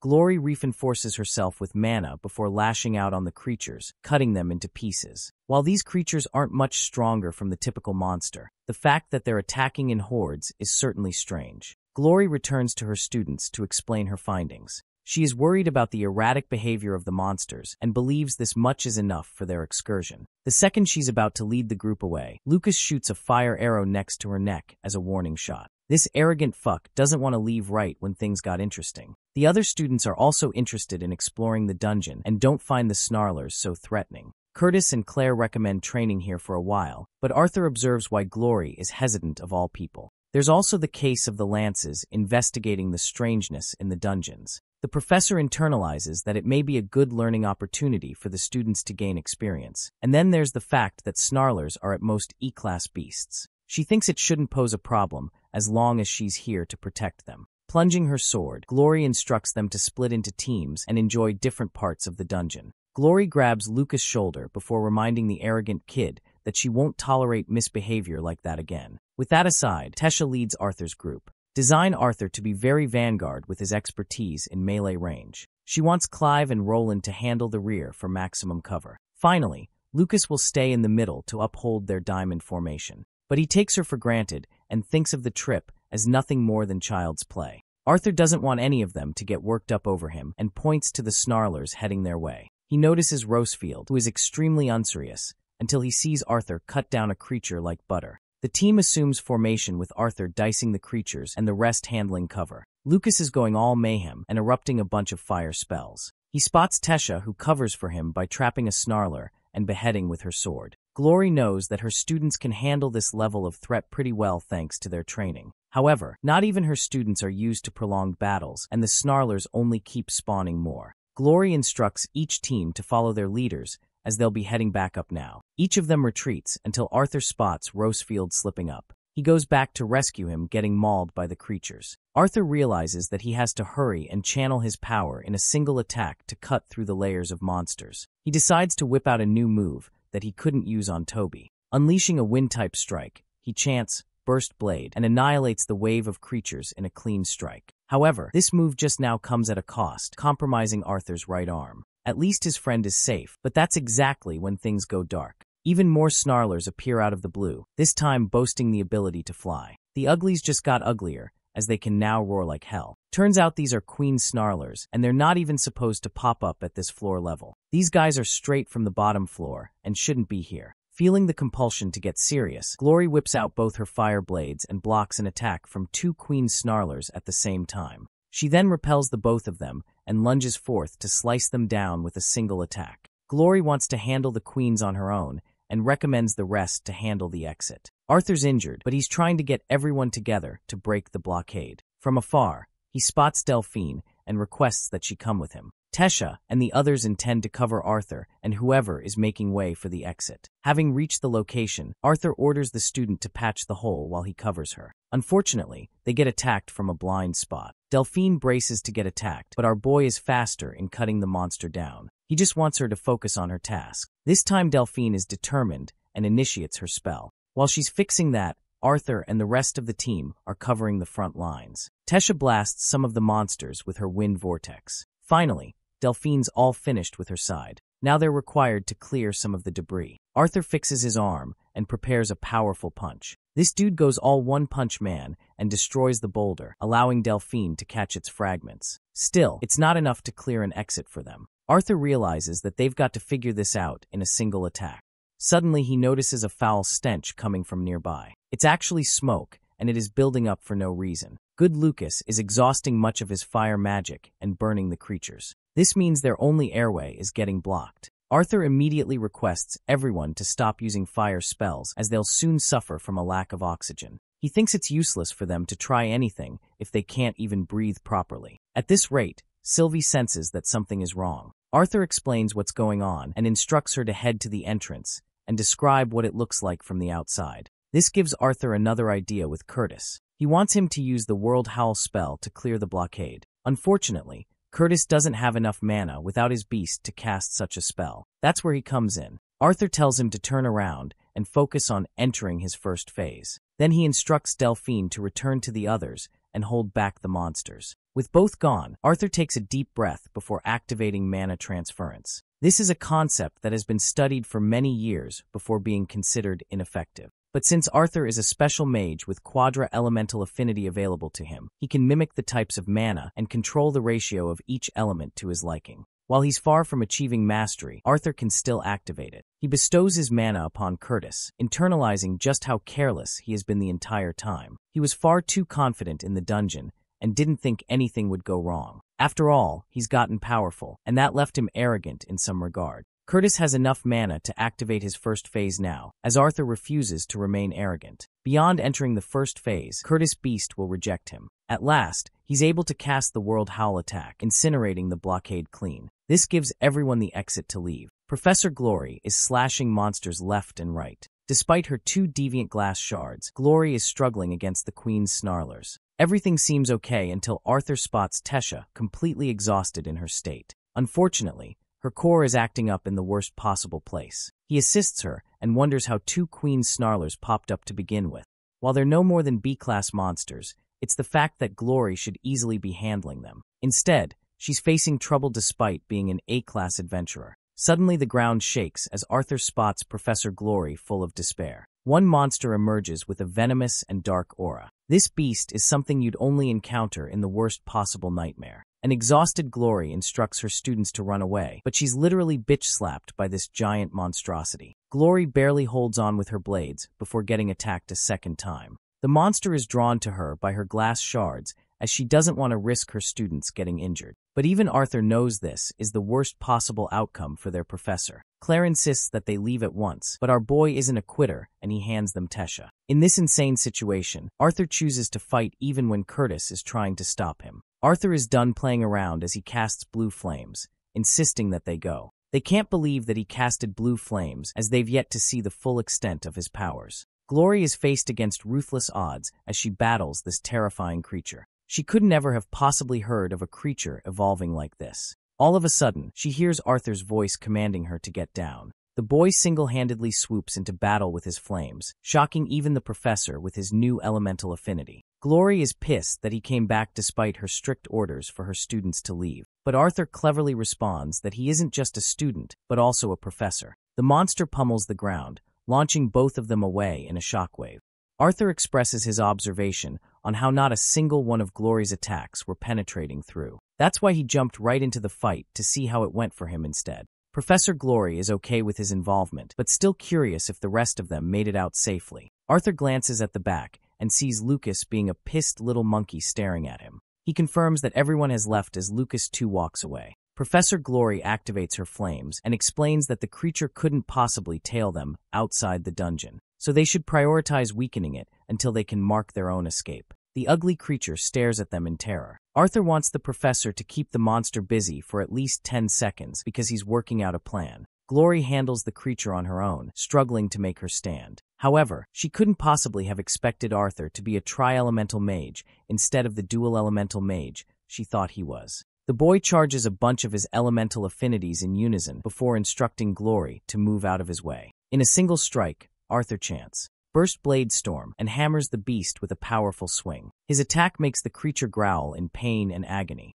But just like last time, his body suffers a major backlash, experiencing yet another dislocated bone. Arthur is about to get swiped by the monster when Glory grabs him and insists on running away. Unfortunately, his blade is still plunged inside the creature's body, and he couldn't retrieve it. Having made their escape, both of them are utterly horrified when they see this monster emerging from the dungeon's entrance. It stabs Arthur's calf with a painful claw, making him wail in pain. Professor Glory attempts to prepare her sword, but then we get to see a close-up. A close-up of this unfathomable creature with beaming yellow and purple eyes. Arthur senses that something's about to happen and tells Glory to back off. But by that time, the creature explodes along with the ground, making Arthur crash inside the dungeon on his own. In his final-ditch effort, he tries to activate a wind element, but unfortunately, a boulder comes crashing down and hits his head, knocking him out before he's able to cast the spell. Arthur's consciousness fades as he descends into the deep, dark gallows of the dungeon on his own. Right before impact, he regains consciousness and struggles to keep himself alive with an earth enhancement. Unfortunately, his powers are waning, and by this point, his tenacity is the only reason he's holding on. But even that fails with Arthur plummeting again. This time, he goes for a wind-based magic approach to soften the fall. The thing is, he doesn't have enough mana, and that's a problem. Pouring the last bits of his strength, he does his best to lighten the fall by using a wind-based current attack. The brief tornado slows down his descent until the boy eventually makes full contact with the ground at last. Arthur's body slowly regains some of its energy as he manages to get back up while holding his head. Thankfully, he sees his weapon in the distance. Sylvia's beast will is the reason he's functioning right now, supplying him with regeneration and sharp senses. The boy pulls out his blade from the creature's body and understands the situation he's in. It's going to take a while for him to climb back up a hole so high. He scouts around for an opening, and interestingly finds a path that leads to running water. In his injured state, he follows the path and reaches the waterfall. There, he navigates through the waterfall only to find himself horrified by what he sees. A graveyard of adventurers, all killed ruthlessly without fail. Hearing a cough nearby, Arthur is made alert and quickly follows the voice asking for help. He looks around hopelessly but can't find anything, so he asks the person to speak one more time. The boy is utterly horrified to see their body. This person is none other than the beautiful Lancelea, her legs severed and her body impaled brutally. He is instantly reminded of the memories they shared, and can't believe the fact that a competent lance was reduced to such a position. A white core mage being one of the strongest there is, and now they're nothing more than a pool of blood. Arthur attempts to heal her with what's left of his powers. She can't even recognize him anymore because she's also lost her sight. The boy reminds her that he's the kid she met at the academy, the same one who reminded her of her brother. Alia suddenly remembers, but wonders how he even got here. Her condition is critical as she coughs blood. Arthur insists she doesn't talk and attempts to heal her. She helplessly grabs his hand and requests to stop. After all, even he knows that saving her is impossible. Arthur apologizes for his shortcoming, even though she's in a much better state now than before. He wonders if there's anything in his powers he could do to help her, but Alia simply shakes her head. Arthur finds himself in frustration and can't fathom what the hell went down in this place. What could possibly make such a mess out of a white core mage? In her dying state, Alia explains that the only reason she's even alive is because someone forced her to suffer through revenge for even laying a single hand on him. She casts a small stone and shares it with Arthur. Someone requests the boy to draw near. Despite her shattered core, Alia thinks she's capable of showing him what happened a while ago. Arthur experiences a clump of her memories all the way back when the battle mages arrive to take down the serpent. They successfully beat this monster without trouble, but something bothered them. The group of battle mages arrived in front of a warrior in black, staring them down. In a flash of a second, he impaled their bodies in a massacre. Before long, the place was filled with suspended bodies, and yet the man didn't move an inch from his position. A close-up of this fucker is revealed, and he looks terrifying. He decides to give Alia two options for her life. The first was to fight him and suffer the same fate. The second one was for her to kill each of her team members to prioritize her own survival. It was a brutal dilemma with no easy way out. Being the lance that she is, Alia decided to place her bets in a fight. But nothing mattered, as each of her men were impaled no differently from her. This gloomy and mysterious man thinks their efforts are in vain, as the war is soon to come. Interestingly, Alia was capable of smacking his head with her vines, which resulted in a chipped piece of his horns. Now infuriated, the monster decided to make her suffer the most out of all, severing her arm from her body. He impaled not only her but the rest of her men. Then this bastard came up to her and grabbed both her legs before ripping them off clean. Finally, he wanted to make her suffer in the most agonizing manner, so he took both her eyes out too. The poor mage experienced ruthless horror and the worst fate imaginable. And then she went through the fate of hearing all of her men die while she couldn't even see them. Having witnessed such a traumatic memory, Arthur vomits at the thought. Alia apologizes and understands that not a single person deserves seeing something so horrific, but it was necessary. The boy argues that he's the only one who is capable of passing information ahead. He's content that he was able to know the pain and suffering she went through. Arthur thanks Lancelea for fighting for the kingdom. The poor girl, in absolute pain and agony, breaks her facade and reveals her tear-filled state, begging for another chance at life. Nobody wants to die, and that's just the reality. Arthur finds himself helpless before her and hugs Alia, right when she's the most vulnerable she can be, right when she's the most scared in her life. He tells her that he's here and won't leave her no matter what. Finally, Alia's life comes to an abrupt end as she reminisces about her final memory. Poor girl. The boy persuaded himself, believing that somehow Alia's death wasn't in vain. He buried the warriors and learned that there was more than just one demon. While he was unaware how many, it was clear as day that they had a goal of their own. It's no different from the time he met one at Sylvia's cave. This demon either wanted Sylvie or the whole of the Dicethan continent, and despite his quadri-elemental powers, Arthur at his current level is so weak that he doesn't see him beating one of them. He grabs Alia's blood-filled body and understands that from now on, he can no longer risk being complacent in a war that's about to break loose. He wipes her face clean and understands the pure necessity of becoming even stronger than before. The boy coats her body with his ice magic before leaving a flower, decorating her remains. Arthur emphasizes that he'll send others to retrieve her once he gets out. Not just her, but also the rest of these guys. We see a shot of them, all of them he has buried with his own 2 hands. He turns to see Sylvie just around the corner and expresses that he's okay. Even though Arthur has experienced a lot for one day, he thinks it's time for them to just get the hell out of the place, as there's not much more for them to do. And that's what happens as Sylvie takes off to the skies, leaving behind the so-called low-level dungeon that was going to be used for training. Walking his way to the entrance, Arthur is stopped by the guards until they spot that he's Arthur Leywin from the Xyrus Academy. The guard realizes that he's returning from the brutal incident that the other students reported on. He immediately instructs another guard to inform the academy and the guild at once. It turns out that they were already planning to put together a rescue team for the boy. The guard wants to fetch a healer for the boy, but Arthur stops him, expressing that he just wants to go home right now. He doesn't want to report anything to the academy until tomorrow. The guard understands and lets him off. In the next scene, the boy arrives back at home, standing before his house, realizing that everyone inside is probably worried sick for him. At the same time, if he goes in, he'll have to talk through everything.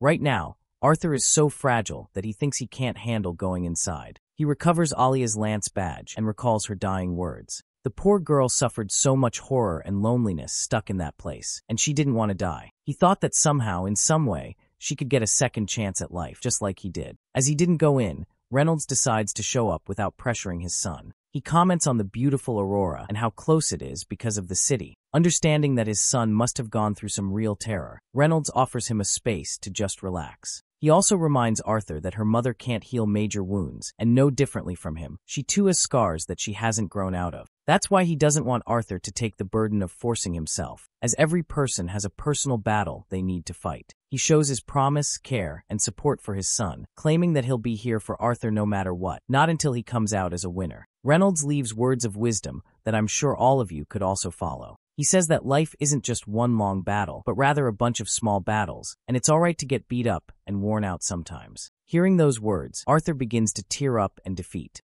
His father's voice is the only thing offering him comfort, telling him that he should stand back on his feet and persevere until he wins the war. That's how the night ends. The next day, Arthur's observing academy when Good Sky makes her appearance. He called her here and left Sylvie at home too. The director is glad that he's maximizing his rest, which is why Arthur intends to go shopping with his family later. Drawing nearer, Good Sky worriedly asks what happened. She already knows about some of the situation from Glory's perspective. Arthur turns to her and merely shows her Alea's battle tag, causing the woman to experience a jolt of horror and despair. She couldn't possibly accept it, but Arthur confirms that Alea is dead. The rest of the team is left in the bottom floor too. Good Sky realizes the danger that comes with the situation. With a lance killed, it's no mistake that their enemies are already here. Good Sky wants to urgently know if Arthur was able to see what caused the incident. Instead of saying yes, he goes with the denial. The director understands the seriousness of the situation and plans to inform the council. She thinks the matter has just gone way beyond Arthur's capabilities, and the rest can only be handled with the lances. The boy is seriously hoping that she's right, hoping that they'll take care of it. It's shopping time. Arthur and his family are exploring a bunch of different venues and having fun. They're getting dragged by Tabitha to visit all kinds of stores. The boy curiously asks if there's a place that sells training materials. She thinks he means elixirs and tells him to visit the shop around the corner. Alice wants to come along, but Ellie is obsessed with the current shop. Arthur thinks it's all right and leaves them to have fun for a while, including Sylvie, who feels trapped while our boy deems her a sacrifice for the cause. He's walking among the crowd until he spots a tiny grave and a broken flower. The scene floods his brain with the memories of what happened. He walks past anyway. Arthur reaches the store that is supposedly going to sell him important elixirs, but he's extremely underwhelmed and thinks the place probably sells poisons instead. Inside, the boy finds himself in shock when he fails to sense an old man just next to him. The old man teases him and begs for a couple of changes. Arthur wonders what led to this guy ending up like this. Still, like a good gentleman, he helps him out. Unfortunately, our boy overextended and accidentally handed the fool a silver coin. But before he's able to whip out a copper coin, the old fart is already long gone. Arthur experiences dread at the loss of his money. Interestingly, he finds a ring imbued with magic and wonders if it's some kind of test from the store owner. Arthur grabs the handle and opens it up, shocked to find the same bastard inside the store. He hollers at him for stealing the coin and putting up a fake persona. The smart old geezer is willing to hand him any item of his choosing for free in return for the coin. Arthur monitors his surroundings and fails to accept that even a single one is worth the silver coin he just lost. Bro is on the brink of losing his patience and constantly reminding himself that he's got to respect the elderly. He inspects the shop and realizes that it's quite old and dusty to no end. The geezer doesn't even bother cleaning it because he thinks it's just fine. Arthur investigates around until he spots a cat-like creature that runs away upon seeing him. He finds a ring box and wonders if this crappy object is worth anything. Suddenly, Arthur dodges a water beam that came out of the ring. He puts it down, slowly getting more ticked off that he has to investigate a good item for his money. At last, Sylvie comes crashing down on his head. Arthur's glad she survived, while the little one is pissed he left her. The old geezer sees his pet and freezes at the sight of it. Arthur has to wave his hand around to snap him back into his senses. The boy didn't find anything worth his time, so he just wants his coin back now. The shop owner thinks he's got a terrible eye for things. He tosses Arthur something valuable and scoots him out of the place without an explanation. The door closes shut, and the boy once again sees the cat from before. He returns to his family without having found anything worth his time. Tabitha expresses that the place is always overcrowded, so it's impossible for him not to find anything worthwhile. But her description doesn't match the experience he just went through. When they decide to revisit the same damn place, it's no longer a rundown shack, but a damn mansion. The scene cuts off to our least favorite mage, Lucas. He's come to meet someone. The leader of the group is glad that Lucas came to join them here. However, the arrogant mage quickly corrects them, stating that he's got no interest in joining a group of clowns. He came here on behalf of Charles and doesn't find anything impressive so far. The subordinates of the group call him a mutt, angering Lucas. But before he's even capable of responding, their leader incinerates the man in a brutal column of flames. While Lucas intended to do the same, he's shocked that the spell lacks a presence of mana. He wants to inquire more information about the cult, specifically on why it is requesting his aid. Turns out these bastards are the ones that are drugging the students too. The leader emphasizes that his plans reach beyond the scope of the academy. However, a bunch of conditions are stopping him from fulfilling his goal. He needs more capable mages on his side, and Lucas just so happens to be one of them. When the rest of them are trash human nobles in their group, Lucas shows promise. He wonders if the boy also feels disgusted by the academy's motto and mission. Lucas Wykes seriously hates the fact that he has to share classes with weaklings whom he could defeat at any point. The same goes for the trashy nobles behind him, who are not worth his time. Lucas shares no interest in taking orders either, so he hastens to leave. From this interaction, the masked leader thinks that it's true that Lucas Wykes is indeed a prideful mage with a superiority complex. And then he spews words that froze him solid, mentioning Arthur's name and angering Lucas to the core. The leader goes on claiming that while Lucas was a prodigy at first, he too was pampered by elixirs. And yet, it resulted in vain when it came to fighting against Arthur. Infuriated now, Lucas takes to violent means, but the masked leader magnifies his sad reality even more. The fact that Arthur had been holding back this entire time, a reality that Lucas knew too well. He was pissed when he saw the boy matching Professor Glory's strength and beating the monster with his powers. Lucas finally questions the identity of this masked mastermind. The man humbly introduces himself as nothing more than a benefactor who wants to help the city. He promises Lucas a clear-cut benefit from this deal, but Lucas is really annoyed and wants to know just for how long he's been spying on them. The man expresses that he will soon launch a personal attack, and that attack will simply shatter the alliance of the three races. He currently has the council and the director of the academy in a pinch, so it's only a matter of time until he executes his move. The only thing left is for Lucas to help him out with some of the loose ends. And one of those loose ends happens to be the existence of Arthur himself. The fire mage confirms that he can't beat someone like Arthur, who's barely used any of his strength recently. He's also in no mood to take the damn drug that Marquis took. The masked leader confirms that the drug will bear different effects on Lucas, who is actually stronger than the fatty who died. The powers he's going to grant him are going to be on a whole different level too. Lucas is hoping that he's going to get Arthur to use the full extent of his strength.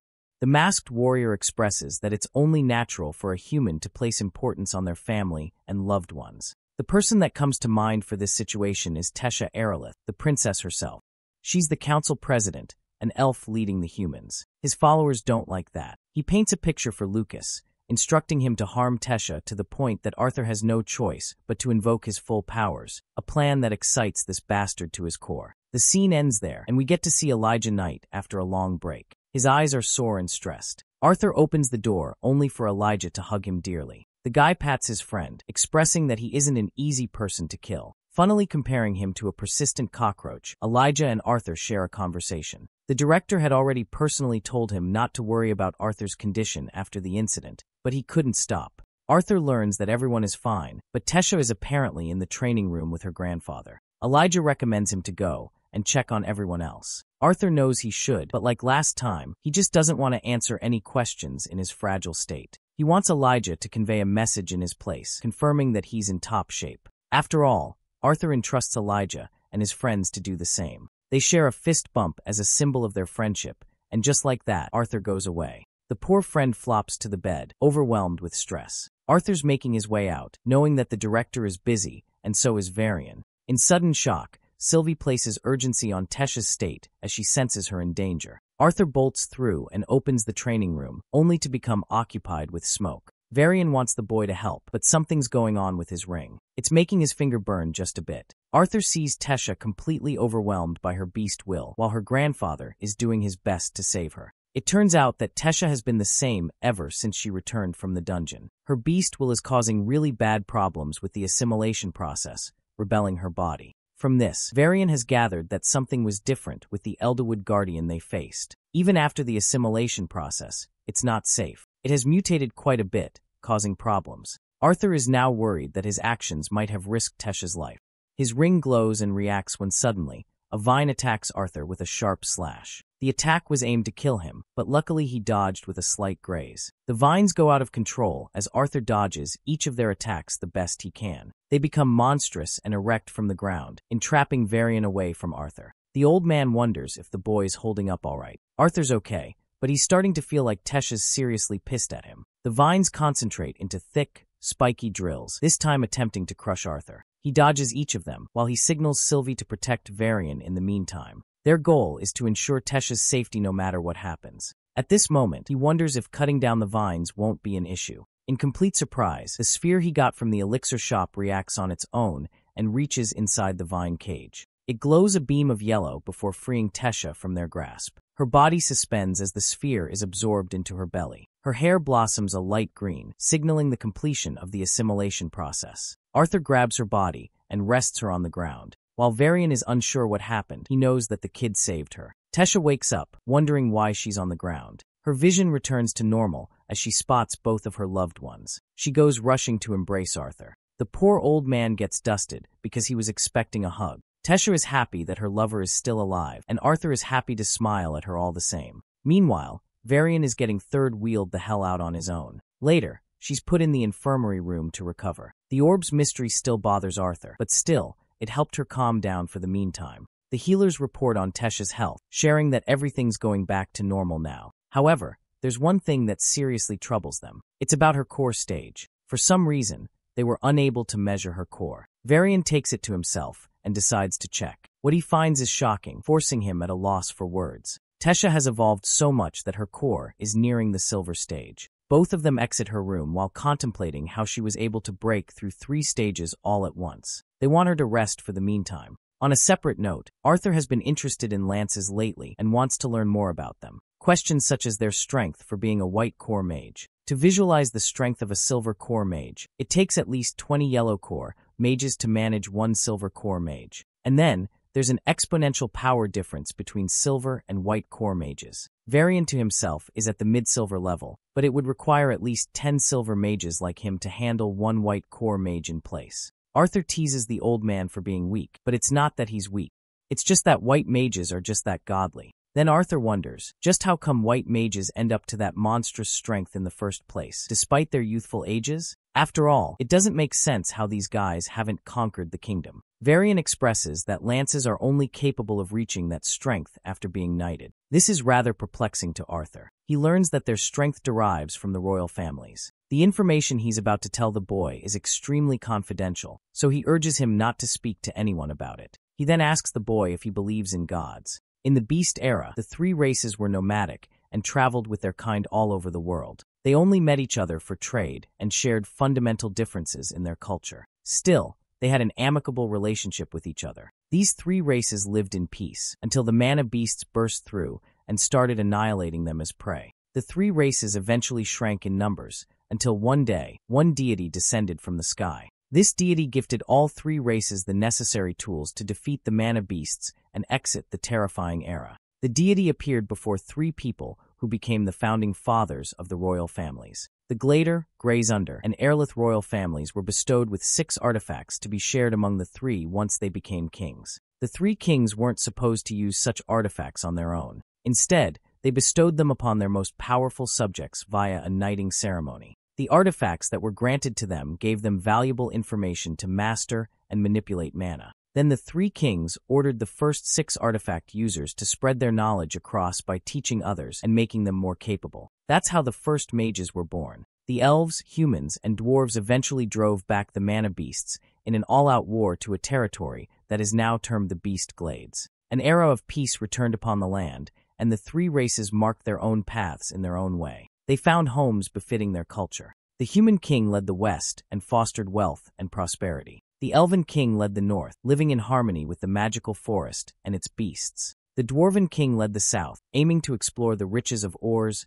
metals, and gems. The 3 kings and their lances eventually governed the people. True peace was established at last. Arthur shortly summarizes the story and rudely interrupts the old man. The boy thinks that something must have happened to cause the war between the 3 races. Varian pulls his ear for ruining the tale as he's getting to that part. He doesn't want to explain the details of the war, since the boy already knows enough. The most important detail is regarding the peace that lasted only a couple of generations. That is when the 3 races began to forget their once shared alliance. Greed took over them. As far as the lances are concerned, they didn't vanish into thin air. They've always existed, and were closely nurtured by the royal families to wield an artifact. The only reason the lances were even made public to begin with is because of the discovery of the second continent. Arthur now understands the reason why this is considered top-secret information, as the lances are supposed to be nurtured for the kings. If the public knew about the existence of special artifacts capable of manufacturing lances, then the continent would fall apart in internal warfare.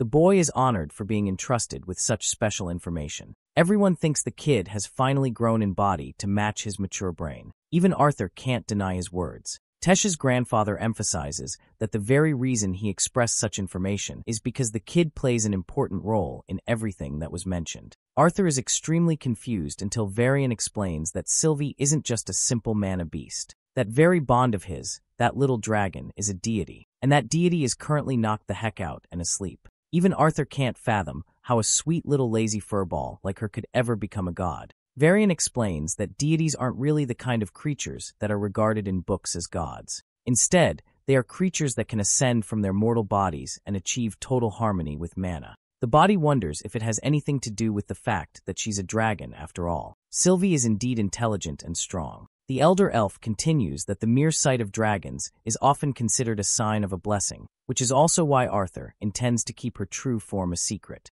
Varian understands why the boy chooses to do that, as he would do the same in his case. He wants Arthur to know that they didn't just become familiar with each other by chance. The world is on the brink of another change, and while Arthur's role is uncertain, Varian wants the kid to be ready for when he has to play his part. After that serious conversation, the boy takes a walk, contemplating the existence of the deities. Sylvie wonders where they're headed now, because apparently the boy is interested in checking something. He arrives in the same wretched place where he met the owner of the shop. There he spots the same sphere in a narrow line. The boy picks it up along with the note and throws it away. The following day, Arthur's having family time with his loved ones. However, he's usually busy in thought, so Alice wonders if he's all right. The boy puts on a smile and compliments his mother's delicious food that he missed in a long while. However, his clever mother knows he's making excuses as he's eating slowly. When he turns down to look, the culprit is Sylvie, who is munching on his food. Alice tells her son that it's understandable if something is keeping his mind on edge. The boy wards off such worries and claims that he wants to go to visit the Aurora Constellate. However, even Reynolds knows that his son is bothered with something and recommends that he doesn't go. Both parents just want him to be safe and happy, no matter what happens. Ellie, being the cute sister, asks her brother to bring back presents because she hates her father's gifts. Poor Reynolds. Arthur lets out a smile, grateful that his family is so understanding of his situation. He bids them farewell at last, ready to head to his next destination with a note in hand. The message is revealed to us at last. The sender wants to tell Arthur the full story and requests that he pay a visit at the teleportation gate. From here, we transition into one of King Gray's memories. One of his subjects talked of how important it was for them to kill a woman, to show the devotion and determination of the king for his people. They all wanted him to kill the woman so that no one could ever mess with their country again. That was all he heard, to kill and kill and kill. The boy snaps right to his senses with Sylvie calling his name. He pets her and expresses that it was nothing more than a bad dream. Arthur wonders why that specific memory popped up all of a sudden. He pulls out the note again and recalls his few interactions over the past few days. He's almost certain that this note is from the shop owner. He definitely overheard their talk and probably wants to tell Arthur an important detail that the elf elder missed. At the same time, Arthur thinks that Varian wouldn't just leave out something so critical like that. He wonders how a person could know more about this pertinent matter than Varian himself. The carriage transports him to the gate where he finds a guard requesting for verification. The elf explains that the portal leads to the kingdom of Eleanor, so the kid needs verification to pass through. This is a surprising turn of events because Arthur doesn't yet understand why he's headed to Eleanor of all places. He reveals the royal seal of the family of Eleanor, making even the guard shudder. He lets Arthur through, and he strides inside before experiencing a beam of yellow. Even Sylvie is worried as both their bodies are clung to threads of mana. Eventually, they're pulled inside a place of black. Arthur and Sylvie look around to see what's going on. What's really terrifying is that Sylvie is scared, and she's never been scared in her life. The boy ignites a flame to see what's going on. He doesn't know what's up. Suddenly, both their bodies experience a jolt of power so overwhelming that they're barely surviving the pressure. Poor Sylvie closes her eyes while Arthur questions who it is they're seeing. A pair of eyes, sharp as a serpent, stare them down. The boy and his bond are struck with fear. The voice emanates and sucks the pitch black into a space of white. Sylvie is shaking so hard that Arthur is now frustrated. He sees the cat, the same cat from the store he met earlier. The cat stares at him before transforming into a humanoid figure, calling himself Winsome. To sway his confusion, Winsome introduces himself as one of the deities. The scene cuts off there, and we get to see Director Goodsky on her own. In the council room, she heard how every single one of them were distraught at the death of the Lances. One was pissed and wanted to interrogate the student who witnessed the scene. But the rest of the council decided it wouldn't make sense, as the interrogation would be useless. They're concerned with the next course of action. Dispatching the best mages possible, they want to see what was left of the dungeon. Cynthia rejected the request in front of the council. They could agree that the headmaster did enough for the council and needed to take care of the academy instead. Goodsky is reflecting on those memories. She wonders if she took the right course of action by keeping the boy's name a secret.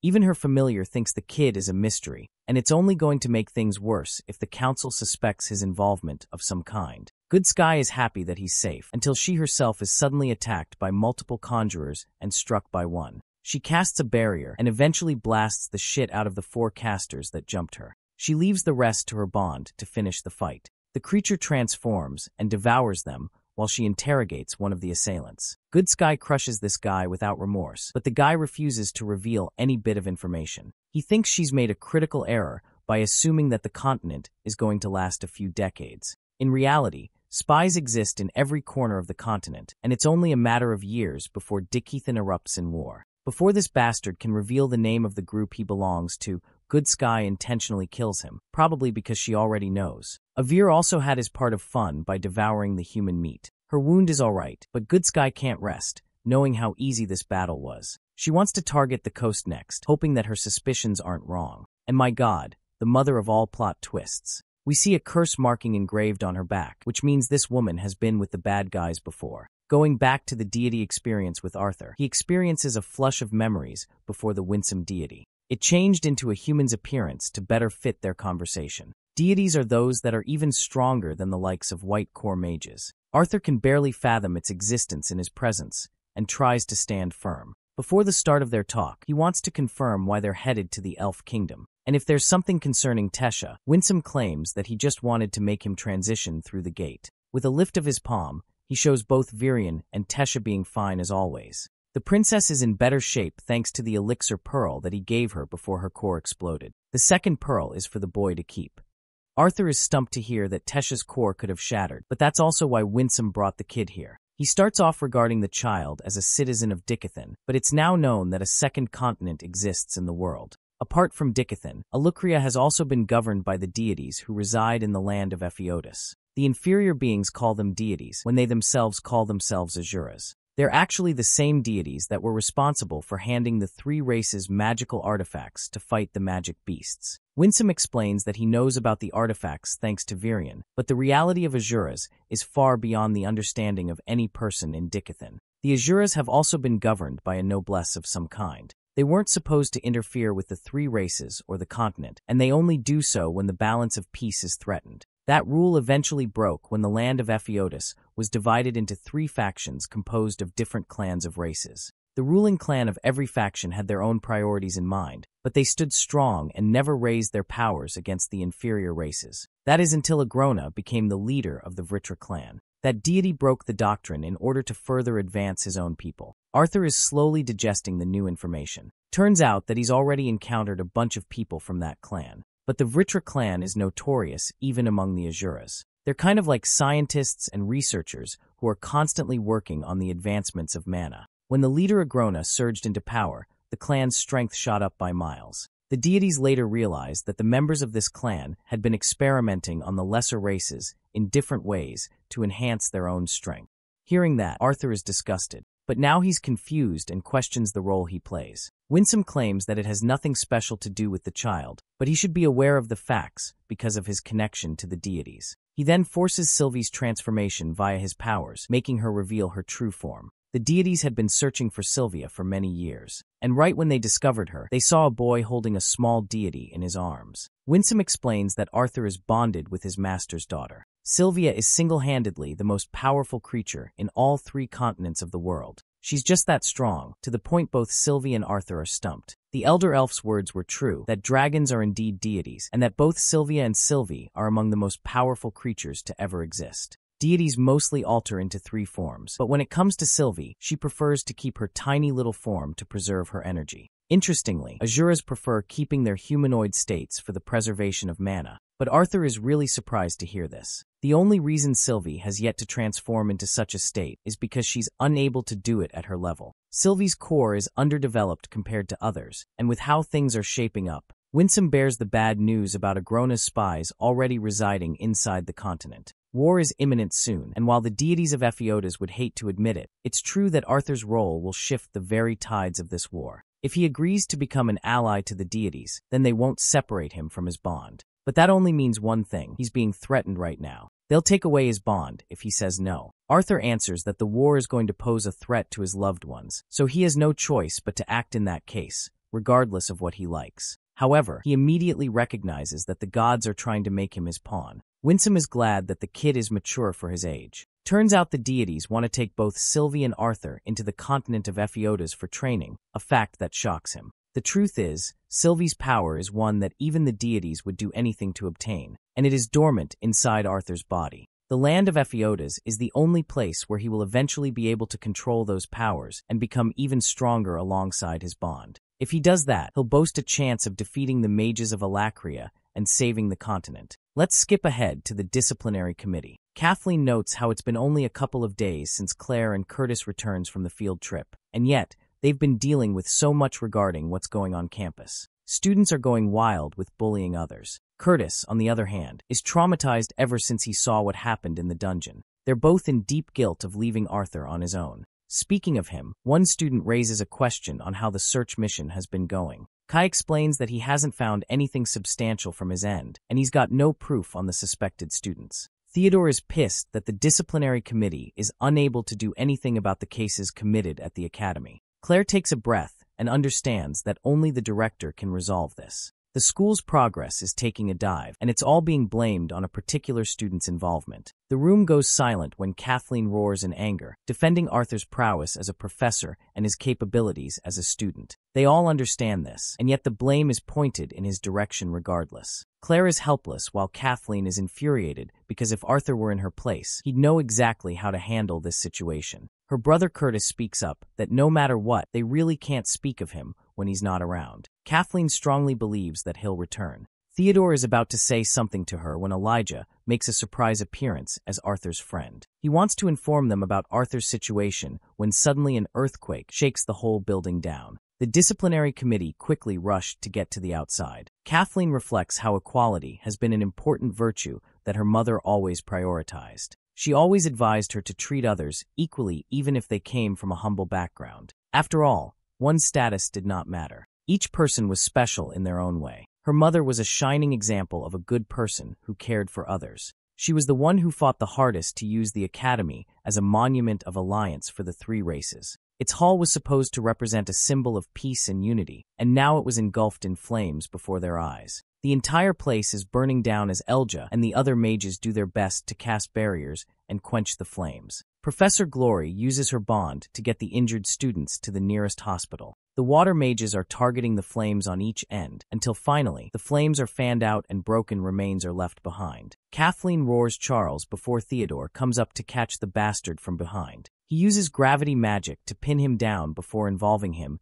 in an immediate investigation. Interestingly, Charles is playing the innocent who has been wrongly convicted. One teacher comes rushing to his aid, arguing that it's not the right time to harass other students. Glory notices something about this guy. Charles acts like he's a victim who did nothing wrong and almost survived an explosion. Theodore furiously pins him down for ever deeming himself an innocent, as he's been spotted numerous times in a radical group, always perpetrating the scene of the crime. The teacher defends Charles and strongly opposes the decisions of the disciplinary committee. Glory comes out as the mediator and stops both. She knows Theodore is feeling frustrated, but there's no way they could accuse a student without pure evidence. The actions of the disciplinary committee are put on the forefront, and the rest of the students are gossiping about how the committee was about to abuse its power. Curtis grabs Kathleen and stops Theodore as well. Their current objective is to save the students inside the building instead of targeting a scumbag. Theodore angrily releases his spell from Charles before grabbing his shirt and shoving him away. As they're going away, Kathleen notices a sinister smile on the bastard's face, meaning he's definitely the one behind the scene. On the flip side, Elijah is busy training hard in the training room. He finds himself completely exhausted trying to exercise his precision and control over his elemental affinity. Even after he reached the light orange stage, he thinks a lot of progress has to be made for him to grow. His gift isn't doing him any favors here either, and now he regrets keeping his weaknesses a secret from Arthur, who could have helped him. If he was here with them, he could have stopped the entire incident on his own without the need of the committee. After the fire went out, Elijah told everyone about Arthur's survival, relieving them greatly. He wanted to clear up this mess before his arrival so he wouldn't have to worry about doing so much. Then again, these guys don't even know half of his true abilities. Only Elijah does. Still, he thinks they genuinely care about him. Despite not revealing his powers, he's respected by the committee members and even the princess. Elijah loses himself in comparison and wonders if he could have lived a similar life with the humans. They're both weird in their own way, and yet fate only favors Arthur more than ever. Those emotions start to whirl up inside Elijah's head as he becomes overwhelmed with all the sweet moments they shared, the tough battles they faced. He snaps himself back into his senses and understands how Arthur has been there to support him. Yet he's facing even bigger battles than anyone else. If Elijah wants to compare himself to him, then he's got to become even stronger. At the teleportation site, a bunch of travelers are annoyed that they have to do so much work. One of them spots Arthur and stops him in his sleep. He scolds the boy for having lost his track, and right when the lady is talking over his importance in the kingdom, the man angrily swats her arm away. Roger is pissed that they had to become licensed while this pipsqueak is cutting down the line without trouble. The boy expresses that the very reason he's skipping the line is because it's important enough for him to do so. This time, Roger becomes violent with his methods and uses his magic to grab a hold of the kid. He doesn't want to kill Arthur but intimidate him, but this dude forgot that he was messing with the wrong human as Arthur releases his own blue flames, despairing the man before him. With that, he walks away with his escort. Let's go over what happened in his meeting with Winsome. Arthur was curious how the deity was unable to track them down for so long. It turns out that whenever he was hiding his bond's insignia with Sylvia's feathers, he concealed its presence for a long time. But now they've finally found him, and he's got no choice but to prepare himself to leave for the land of Ephiodus. As he's walking by, Arthur thinks of his next destination. He greets a bunch of elven guards and quickly shows them the official pendant of the royal family, which has already received verification. The boy's a little annoyed that people are so suspicious of the badge despite it being real. He's shown the way forward, but right then, a strong earthquake shakes them all from where they stand. The guards jump ahead to protect Arthur, which is a good thing because he's glad to find that they've got some value. Still, the boy prepares a windcutter spell, and from within, Virion emerges. He's been having a tough time dealing with an opponent. This mysterious opponent turns out to be Tesha herself, who has become so unbelievably strong that she can't find herself controlling her powers. Arthur's shocked to learn that Tesha is fully integrated with an S-class beast already. He suspects that the strange marble had something to do with it. Despite her conscious state, she's unable to control the vines so far. They keep multiplying without end. Virion wants Arthur to step into the fight and rejects the royal guards for becoming obstacles in the way. The royal guards are puzzled when Virion sends them away, but keeps Arthur in the fight. This is done so that only a handful of people know about the extent of Tesha's powers at her current state. Sylvie is ready to act, but Arthur wants her to constrain her powers. Arthur leaps ahead and actually gets slashed by one of the vines. He understands the risk involved with using a fire-based spell in such a setting. The boy decides to exercise the powers of his beast will, activating the thunderclap impulse. His hair turns blonde, and his body is covered in purple as he makes his way past the vines. Arthur is near Tesha and instructs her to maintain her vines. She does her best to hold out for a while until Arthur's able to reach her. He embraces her body and then activates his ice deviant magic to finish off the rest of the vines. The boy has safely secured her and asks if Tesha is feeling all right. She may be safe, but she's frustrated with how much dependent she is on his help. Arthur attempts consoling her, but she lightly jabs him before mentioning how he became her cause to grow and become even stronger. The boy smiles, hearing those words as they match fists. Winsome sees this interaction from afar and understands how one day, Arthur's going to have to do everything he can to learn as much as possible about Sylvie and the truth behind her family. As they're both smiling at each other, Varian comes around, interrupting the sweet encounter. He wants to remind these two lovebirds that the cleanup crew is here to take care of the mess that was made.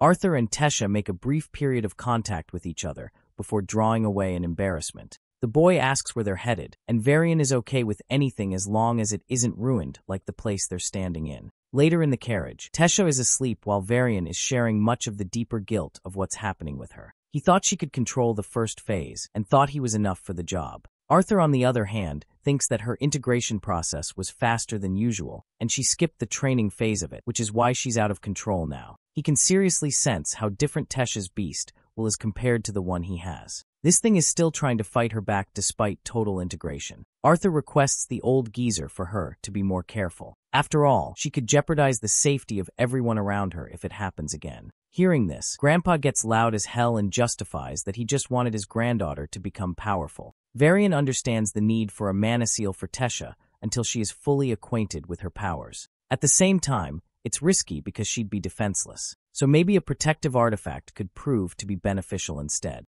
Arthur agrees with that approach and agrees to stay by Tessia's side until she's all safe and sound. Speaking of which, Varian is actually serious now and properly asks Arthur for his opinion on Tessia. He wants to know if the boy shares any intentions of seriously marrying her someday. To this, the boy doesn't make any jokes, but thinks deeply for a moment. Right when he's about to issue a response, Varian talks down on Tessia's sour and spoiled personality. Arthur's a little overwhelmed because he thought elves were known to marry much later in their lives. The old geezer is ready to break this simple traditional rule for the sake of greater progress. To make his words really clear, Varian straight up asks if the boy takes a liking to Tessia. Arthur starts off with a clear yes, but then goes into ambiguity, claiming how he has yet to experience what the words like or love truly mean. He wants to give it some time before coming to an answer. Until that time arrives, he wants to improve his abilities to the best possible realm before he can ask for her hand in marriage. Varian is impressed that the kid is approaching his life in the right direction.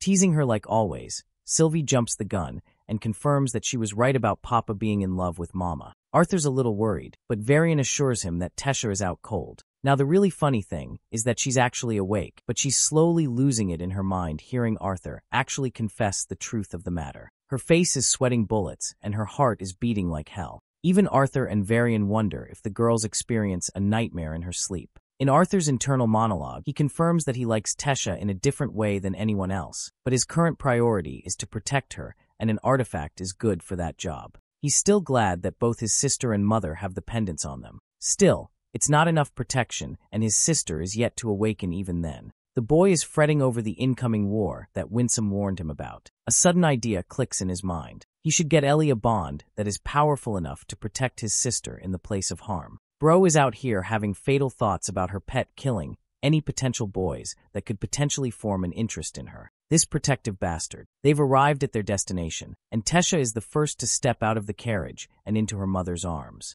She's so happy to see them, while Arthur confusingly looks around to see where they are. Arthur's parents are so happy that he's there to protect their daughter whenever there's trouble. Also, they're dying to know what happened to the royal manor, but Varian has severe trouble explaining that it just got blasted to pieces thanks to Tessia. The poor girl confesses that it did happen, shocking both the parents. Varian plays it cool on how he was just training with his granddaughter and ended up accidentally destroying the place. Arthur's a little confused with how he's framing this story, since it was Tessia who destroyed the manor instead. He ends up agreeing to the cover story, while Gramps over here plays it cool and chill having annihilated their beautiful manor. He's also been meaning to visit Rinia for a long time. Rinia is Tessia's grandmother, and she's been busy, a lot busy. She's been curiously invested in Arthur's future, but the boy fails to understand why. He also doesn't recall this place the last time he came here. Tessia's mom expresses that it's been a while since any of them paid a visit to Rinia. It turns out that she's chosen to isolate herself for a strange reason. One time, Varian nearly died from one of her traps. That's how severe her case became. He wants them to understand that she's probably hiding from dangerous people for a reason, something that bothers Arthur as he wonders who those people could be. As they're moving along, Sylvie is out here grilling other creatures in the forest with ease. Tessia's father is amazed by his bond every time he sees her. He also wants to thank both of them for always keeping Tessia in check and taking care of her. He learned how she managed to escape dangerous situations only thanks to his help. The boy acts like it's nothing special, as he's also received help from Tessia. Intrigued, her father asks how. The boy looks up and states that she helped maintain his sanity, a response that is so unusual of a 13-year-old boy. Even he admits that Arthur seems like an adult, if anything. The boy takes it as a compliment, but the leader of the elves stops in his tracks and claims that it's not just a compliment. Rather, he claims how parents don't want their children to grow up too soon to face the burdens of the adults. To this, Arthur internalizes how it's been nearly 3 decades since he reached the end of his youthful life. Surprisingly, the whole Reasonte Council was even formed is solely because of the boy. Tessia's father seriously despised humans and became very disappointed with them after the war. He lost his mother due to that war and never had it in his heart to forgive the humans for their actions. Then he nearly lost his daughter too until one boy came along, a human boy who rescued his daughter and brought her back. He freed her from the slave traders and even spoke up against the Elven King. It was that time when the young boy helped the king reclaim his senses. Even this guy admits that he's okay with Arthur being brought into their family. His wife Meryl also exposes how the king has been meaning to see the boy for a while now. Also, their conversation just now was heard by everyone, so it wasn't really private. After a while, Varian signals everyone to quiet down. They wait to hear a bunch of noise, while Sylvie gets progressively more aggressive. The boy prepares his sword as each one of them prepares to meet the threat. An old woman emerges from the bushes, but our boy foolishly launches a preemptive strike on the defenseless old woman. If Virion hadn't caught him just now, she would have been sliced in half.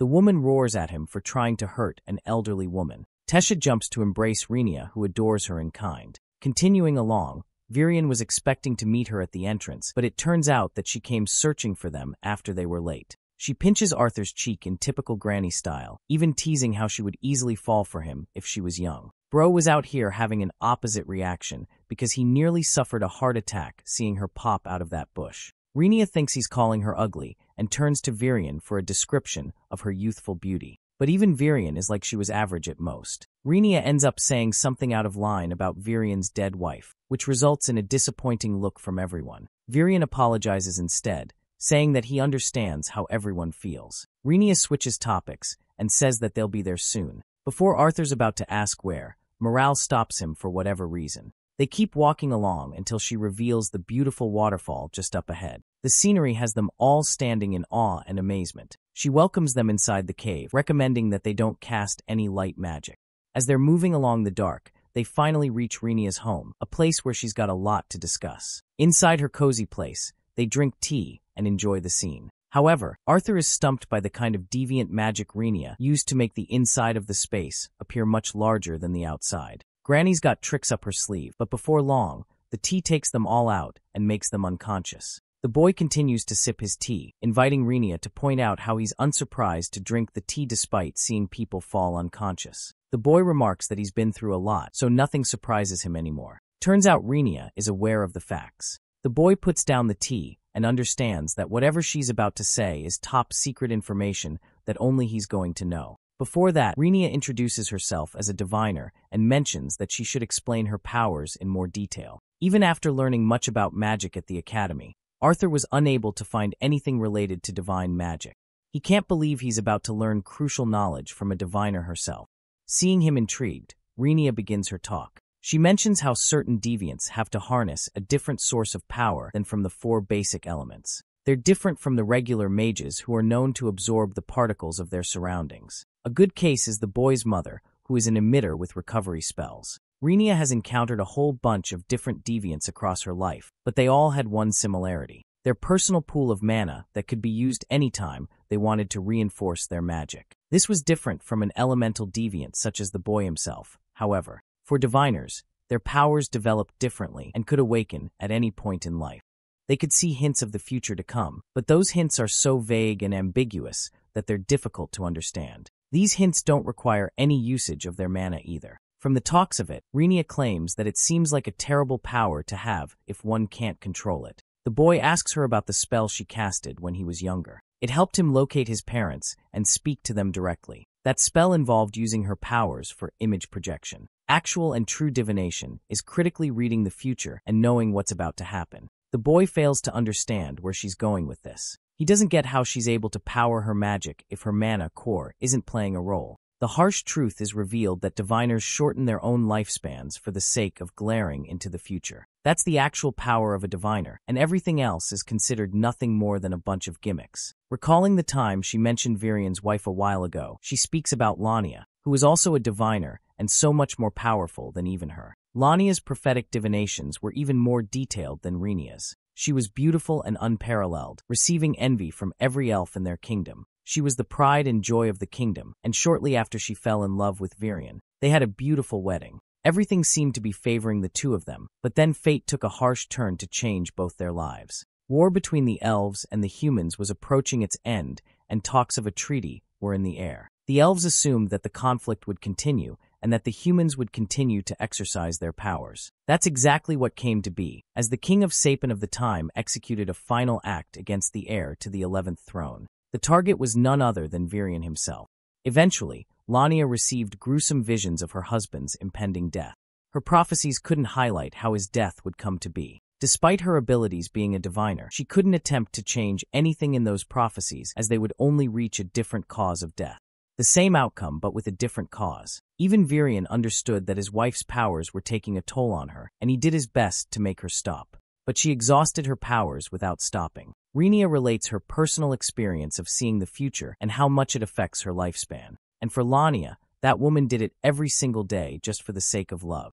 She endured so much hardship, allowing Virion to escape death for long enough for the current king to come into power and revolt against the throne. He took down his own father and ended the war. While Lania succeeded, she extinguished too much of her lifespan. Only a few weeks later, she tragically passed. For that, she despised Virion for a long time and despised her own sister for leaving her alone. Arthur is shocked to learn that both Lania and Renia were sisters, and that the poor old geezer Virion has endured a lot in his life, despite always being cheerful around them. Sylvie wakes up and notices her papa in a slump. Renia reveals the reason she told Arthur everything just now. She used the same prophetic powers to peer into the boy's future. Hearing that, Arthur comes to a pause, questioning why she did that. Poor Sylvie hops on his lap, as if she senses danger and distraught from Arthur. He pets the little girl and tells her that he's okay. Renia expresses that she's been getting glimpses of the boy before ever encountering him. It's something that has never happened to a diviner before. Regardless, the continent of Dichethan is entering a new stage.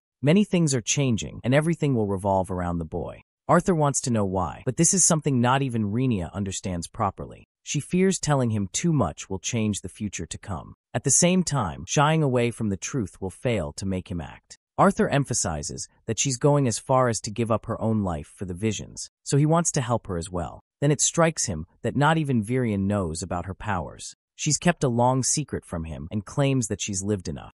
The thing is, by staring into the boy's future, she attracted a ton of enemies to herself, which is why she now secludes herself.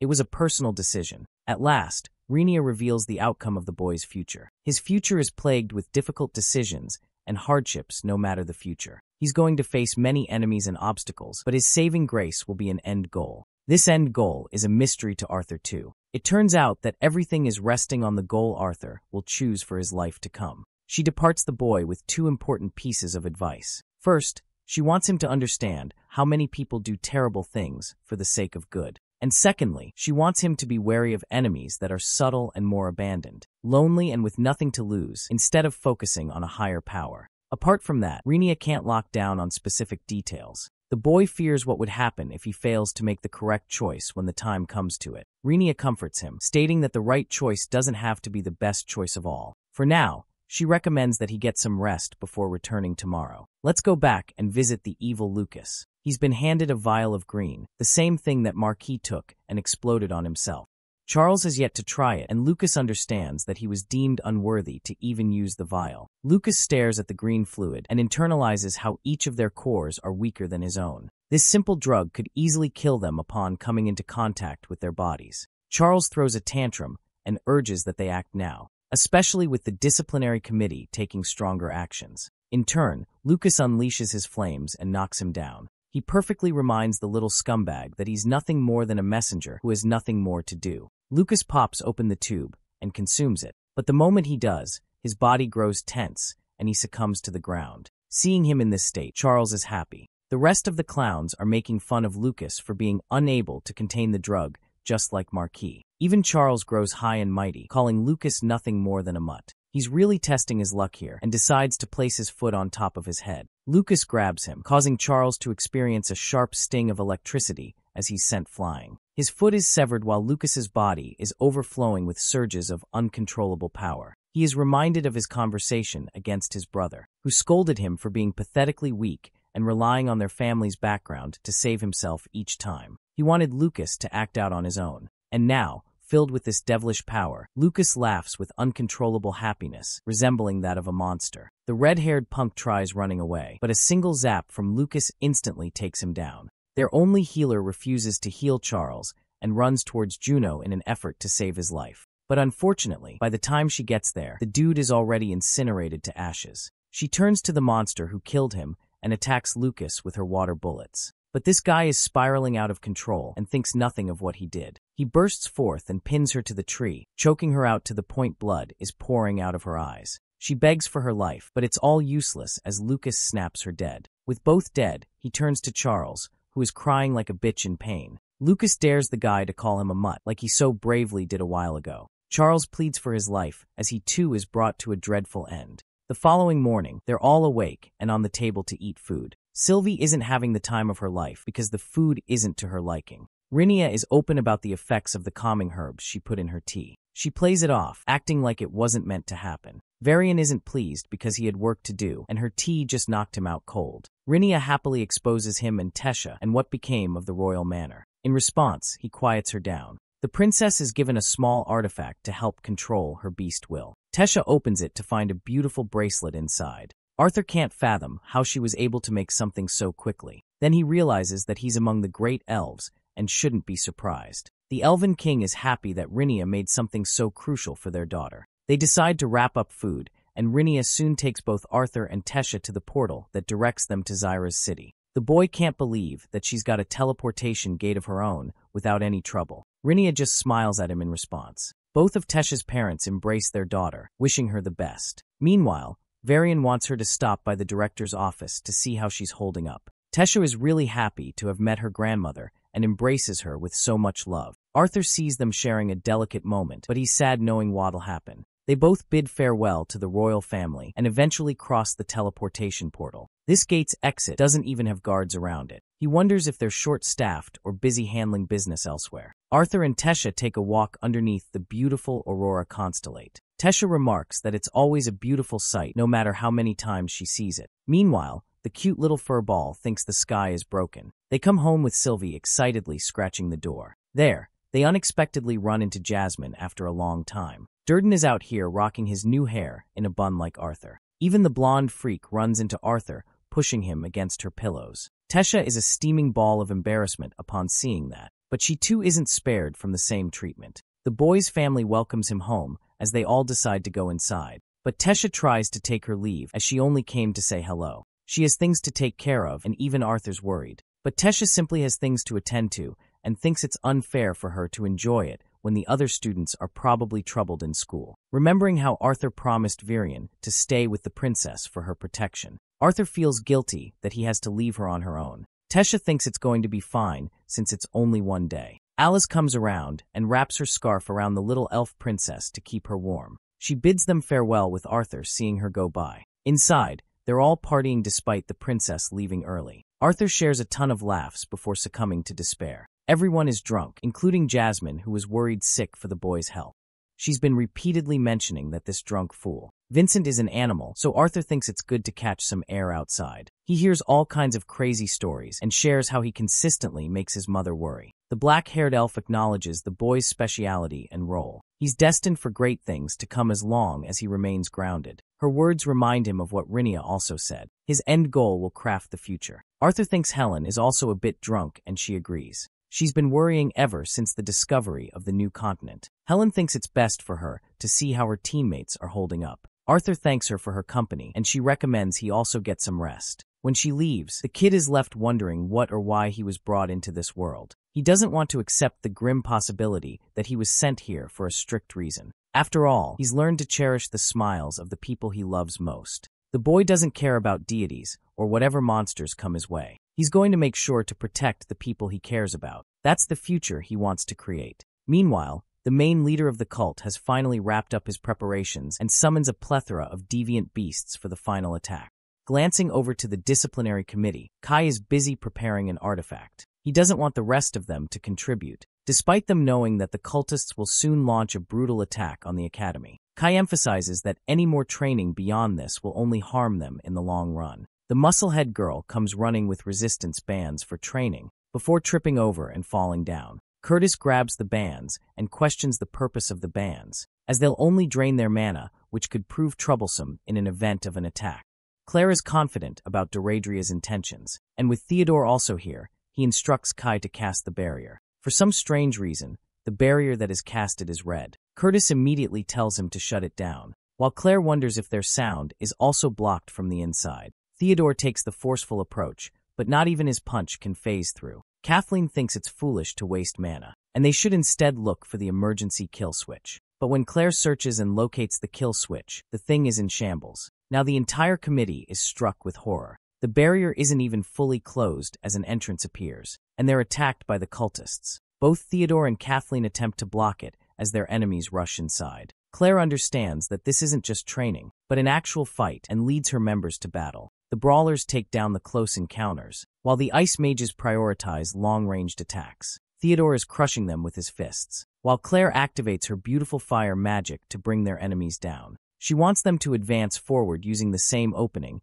and rush outside to help Kai. But instead of Kai, the bastard Lucas steps inside, happy to tell them what's really going on. The committee members are shocked to find him inside the barrier, and he's delighted to reveal that Kai is the culprit who trapped them here. The committee members refuse to believe his lies at first, but Lucas thinks he's got no benefit to gain from lying when he can easily prove his point in battle. This guy is so fast that he jumps between them with insane speed and attacks all of them at once. Claire attempts to bring him down, but he casts a fire fiend that nearly strikes her down. Thankfully, she's safe, and she's also located an opening from one of the resistance bands that fell around the circumference of the barrier. She instructs Doradria to carve an opening large enough for them to escape. But it's not an easy task, especially with the current version of Lucas before them. This guy's strength is even beyond the professor's right now. Theodore uses his gravity magic to get the jump on him, but the maniacal mage grabs his throat and calls him an insect for even trying. Lucas drops him and checks his transmitter. His real target is nearby,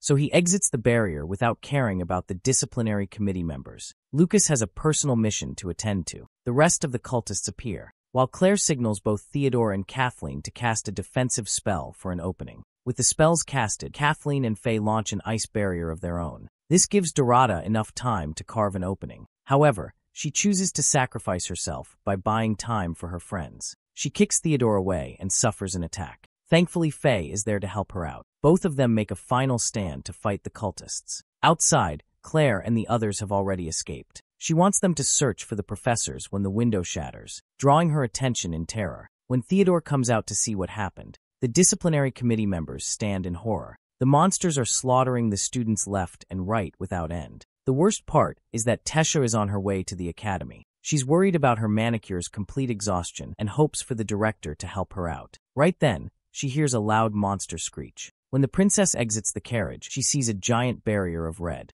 Understanding the grave danger of the situation, Tesha wants to return, but she's struck by Lucas's deadly attack, burning down her carriage. He can't believe that she came here on her own. Tesha sees a crazier version of the psychopath standing before her. He's lost his mind and his haunting face looks uglier than ever. Poor Tesha is doing her best to prioritize saving the life of the coachman, but there's no use as Lucas makes sure the guy is dead, just so she could focus on him fully. Lucas thinks she's got her priorities messed up for failing to defend herself.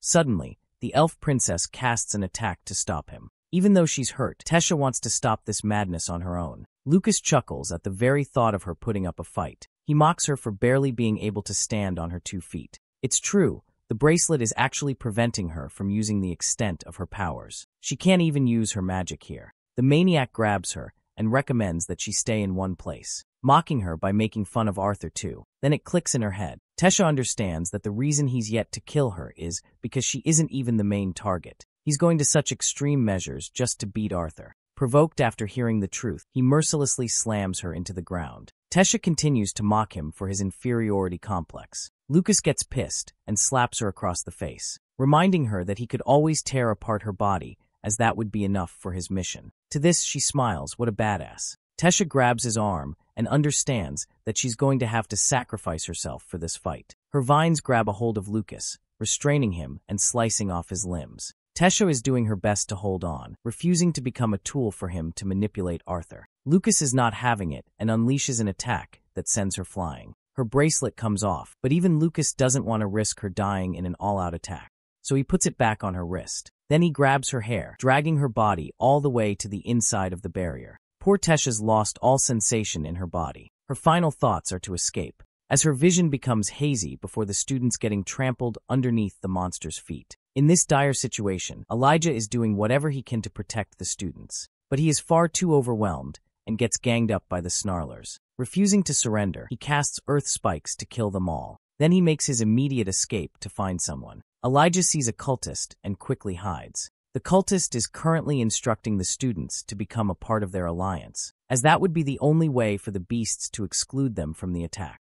The dwarves and the elves will suffer a worse fate, as their mana cores will be destroyed for good. Elijah questions what led to such a horrific outcome. He fails to understand how the director allowed things to unfold to such a state. The boy hears a female student calling for help. It's the same damn professor from last time who is also a cultist. Elijah uses his attack, but the professor blocks by casting a water barrier. This scumbag is attacked by Curtis's bond, breaking his barrier. Grotter is here to protect them, while Elijah approaches the shitty teacher. The professor makes his immediate escape. Curtis wants the students to reach the training facility, as it is safe. Elijah learns that the rest of the disciplinary committee members are in a pinch. Unfortunately, Deradria and Faye stayed behind to combat the cultists so they could escape. As for Arthur and Tesha, they're nowhere to be found. Curtis thinks it's a good thing they haven't come to the school, which relieves Elijah to some extent. Curtis doesn't get what they should be doing. They can barely do anything in this situation beyond staying alive. Suddenly, a loud screech attracts the attention of the students. The leader behind the attack wants the students to know that his monsters won't be attacking anymore. He just wants them to reach the clock tower as the final showdown's about to begin. The concerned parents of the students have also arrived just outside the barrier, but they're being stopped from entering inside. The rest of the mages are doing their best to create an opening to get inside. Not even the Artificers Guild has seen such a strange barrier. When the question is asked whether they can break the barrier, unfortunately, they don't have enough powerful artifacts to create an opening. They want to use a larger beam drill for the job, but it has yet to arrive. They wonder if they should try contacting the Lances, but it's already done and tried. The Lances are busy with the rest of the incident all across. Blonde suspects that this must be a part of a coordinated attack, but he stopped shut as his words could create some serious trouble. The guild is doing its best to identify weak points of the barrier, and hopefully they'll be able to form an opening soon. They're just hoping they aren't too late, because there's too much going on inside. As for the students, they've all collected themselves in the training facility. Curtis wants to find the rest of the committee members, and instructs Elijah to look after the students. The situation here is really grim, as countless students have been injured and others are traumatized for life. There's still no understanding of what caused this. The students just want to leave and question the cultists who are subjecting them to this fate. The leader happily makes his debut in front of them with a bloody bag in hand. The students attempt to unleash their attacks, but the barrier's too strong. The situation invites a maniacal laughter from the man who orchestrated this event. He's seriously surprised that these idiots have yet to understand the gravity of the situation. Reaching for the bag, he tosses someone's head in the open. Deradria's mortifying and pitiful state receives utter horror from the students. Elijah vomits in trauma and disgust, refusing to believe that this is real. Theodore is enraged as he does his best to break the barrier, but it's all in vain. Deradria is dead, and they can't do anything about it. Filled with so much emotion, he invites the leader to fight him in a one-on-one fight. The leader laughs as he removes his mask, introducing himself as the mighty Dranove. Theo wants to fight him, so this psychopath catches his hand and draws him inside the barrier. Theo reclaims his foot using his gravity magic and goes bats-hit crazy to kill this guy. Dranove is just waiting for him to strike. Theo's first attack sends ripples in the ground, inviting optimism from the students who believe in his strength. But in the end, he's the one who got brutally injured. Dranove sets his foot on his head, questioning if Theo is all talk in the end. Dranove casts incineration magic and literally grills Theodore's body until he's all black. He turns to the students in glee and assures them that Theodore is still alive and kicking. Dranove invites them all to become the next victim of this event. The rest of the captives are shown, including an injured Faye. Elijah horrifically lays his eyes on the dragged body of the council president, Tesha, who is knocked fully unconscious. The academy is going up in flames, and there's death all around. Theodore's body has been scorched, while Claire attempts to hold back Curtis with all her strength. She understands how frustrating the situation is, but stops him from going inside. Curtis is enraged, but Claire doesn't want to risk losing him too. However, Curtis simply can't sit around and watch his friends die. To take control of the situation, Catherine raises her hand against her brother, reminding him that they've got to find a solution and protect the students here. But if he loses himself in his feelings, they'll all die. Curtis finally understands, and Claire is there to comfort him. Professor Glory and the others bear witness to Ferrith being held captive while Lucas drags Tesha's body. Elijah doesn't understand how she's here, as it's the worst possible outcome. With everyone's attention under control, Dranove decides to officially introduce himself a second time. He presents himself as a messiah who has come to save them from a land far away, a place that is torturous to those that are weak.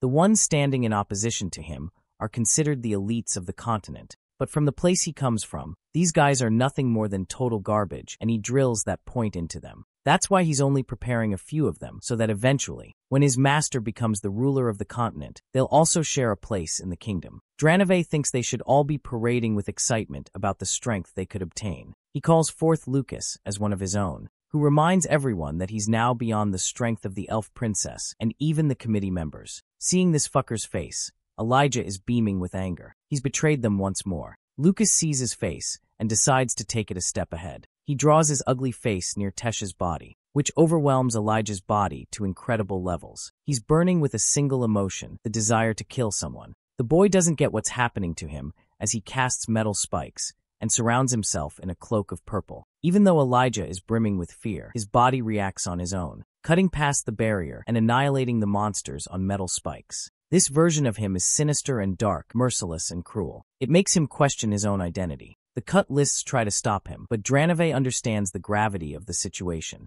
Elijah's body collapses on its own. He's destroying his physical body in a final-ditch effort to kill Lucas. The metal spike manages to pierce Lucas's shoulder, but that's where he burns out completely, losing consciousness. The really surprising part is that Dranove is out here comforting his body, while Elijah's final thought is for Arthur to come and save them. Humility, loyalty, resoluteness, and courage. The 4 tenets of the great family in which Claire was brought into. Those qualities are what made her become a skilled swordsman. She believed in those qualities and trusted them until now, until she realized how ignorant she had been. While she fails to comprehend the magic that was used to break the barrier, Claire senses that this is their only chance to strike. And yet her body is riddled with fear, and she can't move an inch. The professors are here and want to take on the fight instead. But Claire knows that they will fall short against Dranove's powers. It's as if they are prepared to accept their own deaths. Claire's own committee is awaiting orders from her side, questioning if they should support the professors.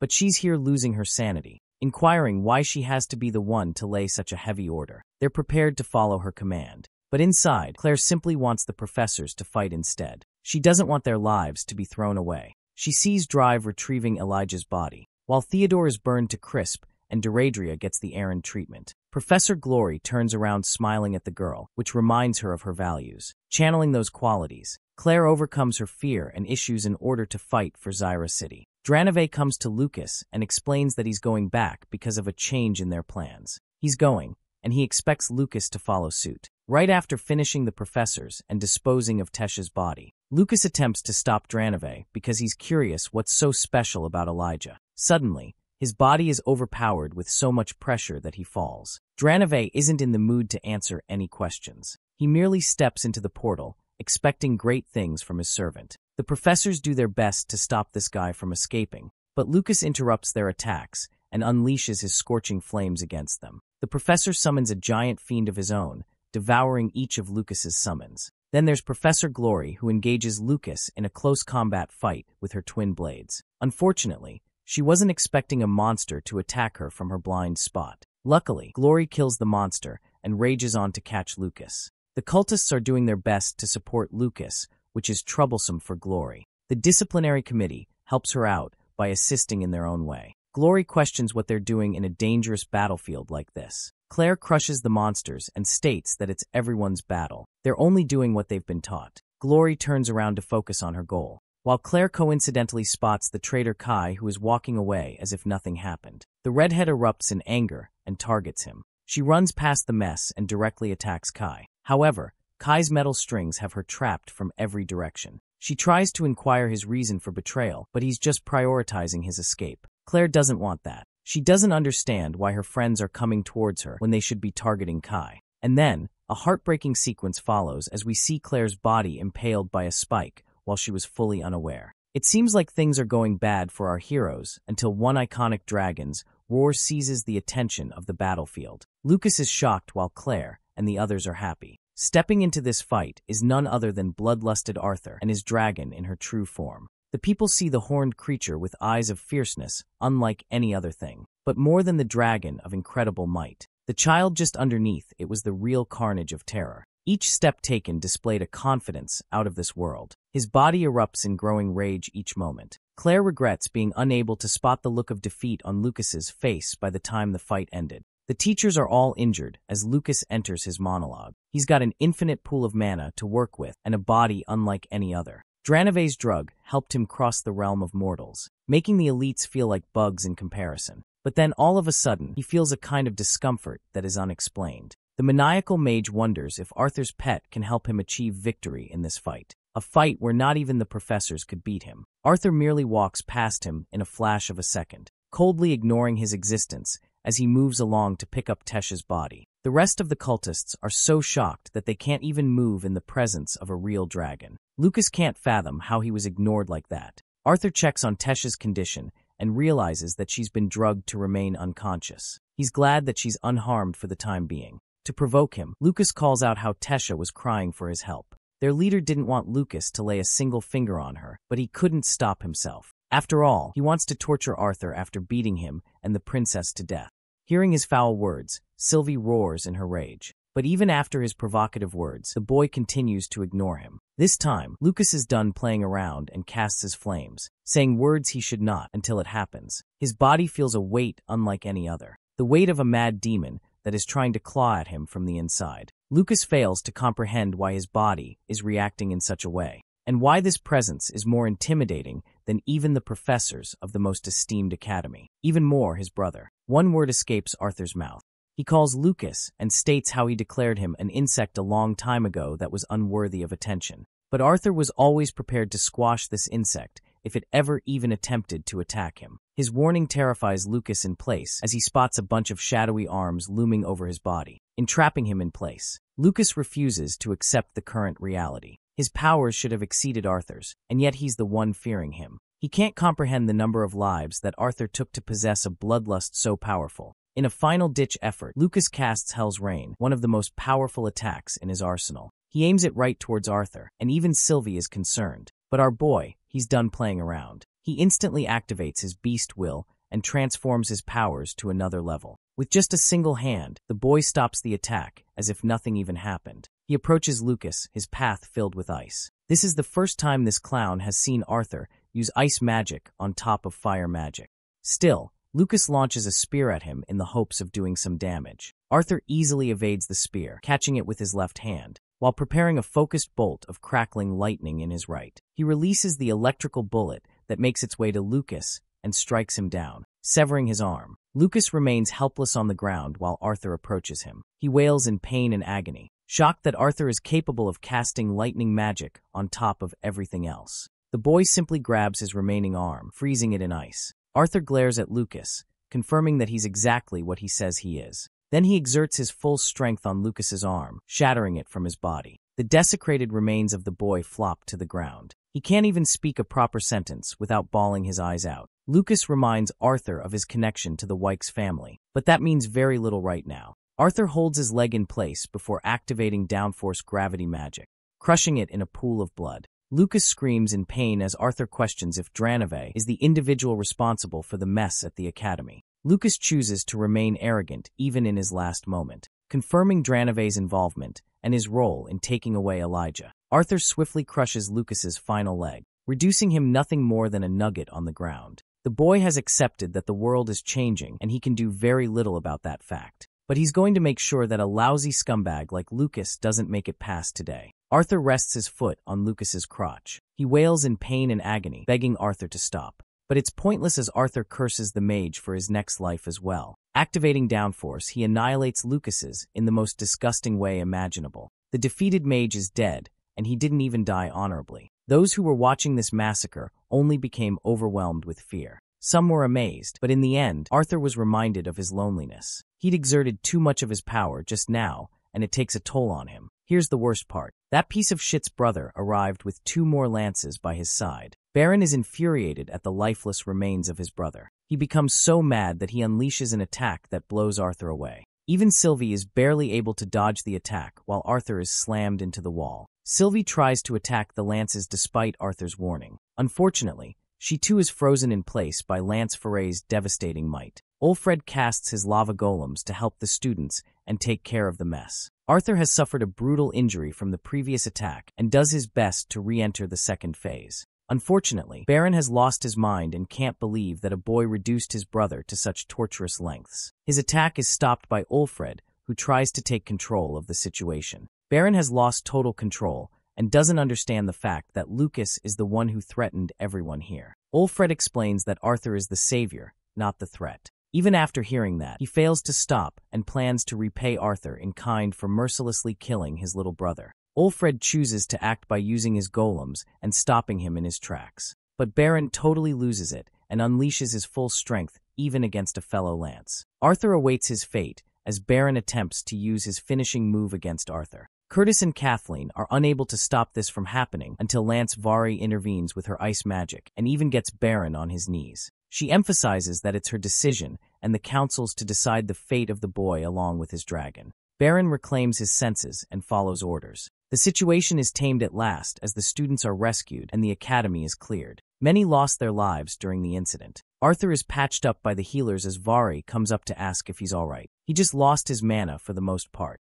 Vari hands him handcuffs for the time being. She knows that these cuffs won't be enough to stop him, so she takes a step ahead and smashes an artifact next to his chest. Arthur wants to follow their instructions, but hopes that they can do the same for his bond. Vari is surprised to find that the boy has an entire dragon to himself as a bond. She releases the spell while Arthur orders her to return to her fox state. Sylvie is pissed for what they did, but right now even Arthur understands that they're outmatched by the lances. Sylvie accepts and transforms right back to her fox state. She runs to Arthur and worries what might happen to them. Arthur doesn't know either, but he thinks they'll be okay. The boy and his bond are both chained together and following the lead of the lances. They're going to be taken to the Mage Guild camp until they receive further orders. Here, many people are gossiping about the death of a noble from the Wykes family. They don't know the truth of the situation, but Arthur's brutal killing methods are being called to question. He's being judged for his class too. Even his family arrives at the scene in worry. He asks Vari if he can have a moment with his family. She grants him permission, a decision that pisses off Baron the most. The older brother has listened to many testimonies of what went down, and he still has his emotions overwhelming him. Arthur smiles before his family, separated by a barrier. He tells them that it's just a misunderstanding and that he'll be okay no matter what. He just wants them to take care of the rest while he's away. Arthur emphasizes that he's going to be okay as their son. Now Vari's ring glows a beam of yellow, which means the council has already arrived at a decision. The lance recommends Arthur to continue moving alongside them. He has to unfortunately obey their orders without question. Vari reads a scroll announcing the official decision made by the council. The official decision is ruled against his favor, deeming his manicure to be restrained and his title as a mage to be stirpiped from him. He's also going to be completely incarcerated, a decision that is effective at once. The boy stands at the center of the academy, with his family breaking into tears on the ruling decision made against their son. Some students are gossiping in his favor, while others against. Kathleen single-handedly exercises her right. She can't fathom how they're punishing the one person responsible for saving them all. After all, if he wasn't here, the lances wouldn't have been able to save anyone. She wants to use her parents to rescind the decision. But then it is shockingly revealed that both the human and dwarven families voted in favor of this judgment. The only ones who didn't were the Elven King and Queen. Kathleen can't accept this betrayal by her family. But Curtis thinks it's inevitable, and they can't do anything now. Arthur realizes that there's nothing stopping the lances if the decision is made by the higher-ups. What's worse is that he's being treated like he led the attack in the first place. The boy requests for Ree's attention and asks permission to speak to his family a final time before leaving. She allows him to do as much, and the boy approaches his worried parents. He smiles like always, masking his fear and emotions. Arthur confirms that he'll help clear the misunderstanding sooner or later. His mother is a crying mess and understands that in reality, not even Arthur knows what's going to happen. Ellie is crying too, and Arthur now regrets being unable to spend enough time with her. He assures her that he'll be back, and goes away stating it as a promise. His father is the last to speak. Reynolds wants to remind the boy that no matter what happens, his family will always continue to support him. My respect for this guy is seriously not enough. He assures Arthur that they'll always care for him. Such words actually reduce the boy to a fragile state as he goes away. The three Lance are there speaking to one another. Baron is the first to leave, and he gives our boy a murderous glare before taking his brother's body and leaving. Ulfred creates a lava golem to manage flight and assures the boy that he's not going to experience any burns. Even if he does, he doesn't have a choice. They take off with Veer using flight. Even the little Sylvie is caged in a water spell. Arthur gives the academy a final look, and that's the end of the scene. From the other side, Baron's roaring thunder descends straight to the Wykes family manor. He carries the deceased body of his brother, ignoring the butlers around him. He kicks the door open, taking the maids by surprise. Baron requests an immediate meeting with his father, adding to the seriousness of the situation. Soon after, we see his father infuriated to find what became of Lucas and his representation to the Wykes family. Even after investing so much on him, it was all wasted in the end. He also channels his hatred towards Baron forever, even retrieving the scoundrel back without being able to exact revenge. Baron catches his father's hand before he's able to hit him. He wants his father to know that he's still a lance despite all this mess. The patriarch wants to remind Baron that he only got this position because of his link to the family. He wants to know what happened in detail. Baron expresses how Lucas became responsible for leading an attack against an academy, alongside a man named Dranove. The kid who killed Lucas, on the other hand, tortured him in a brutal way before ending his life.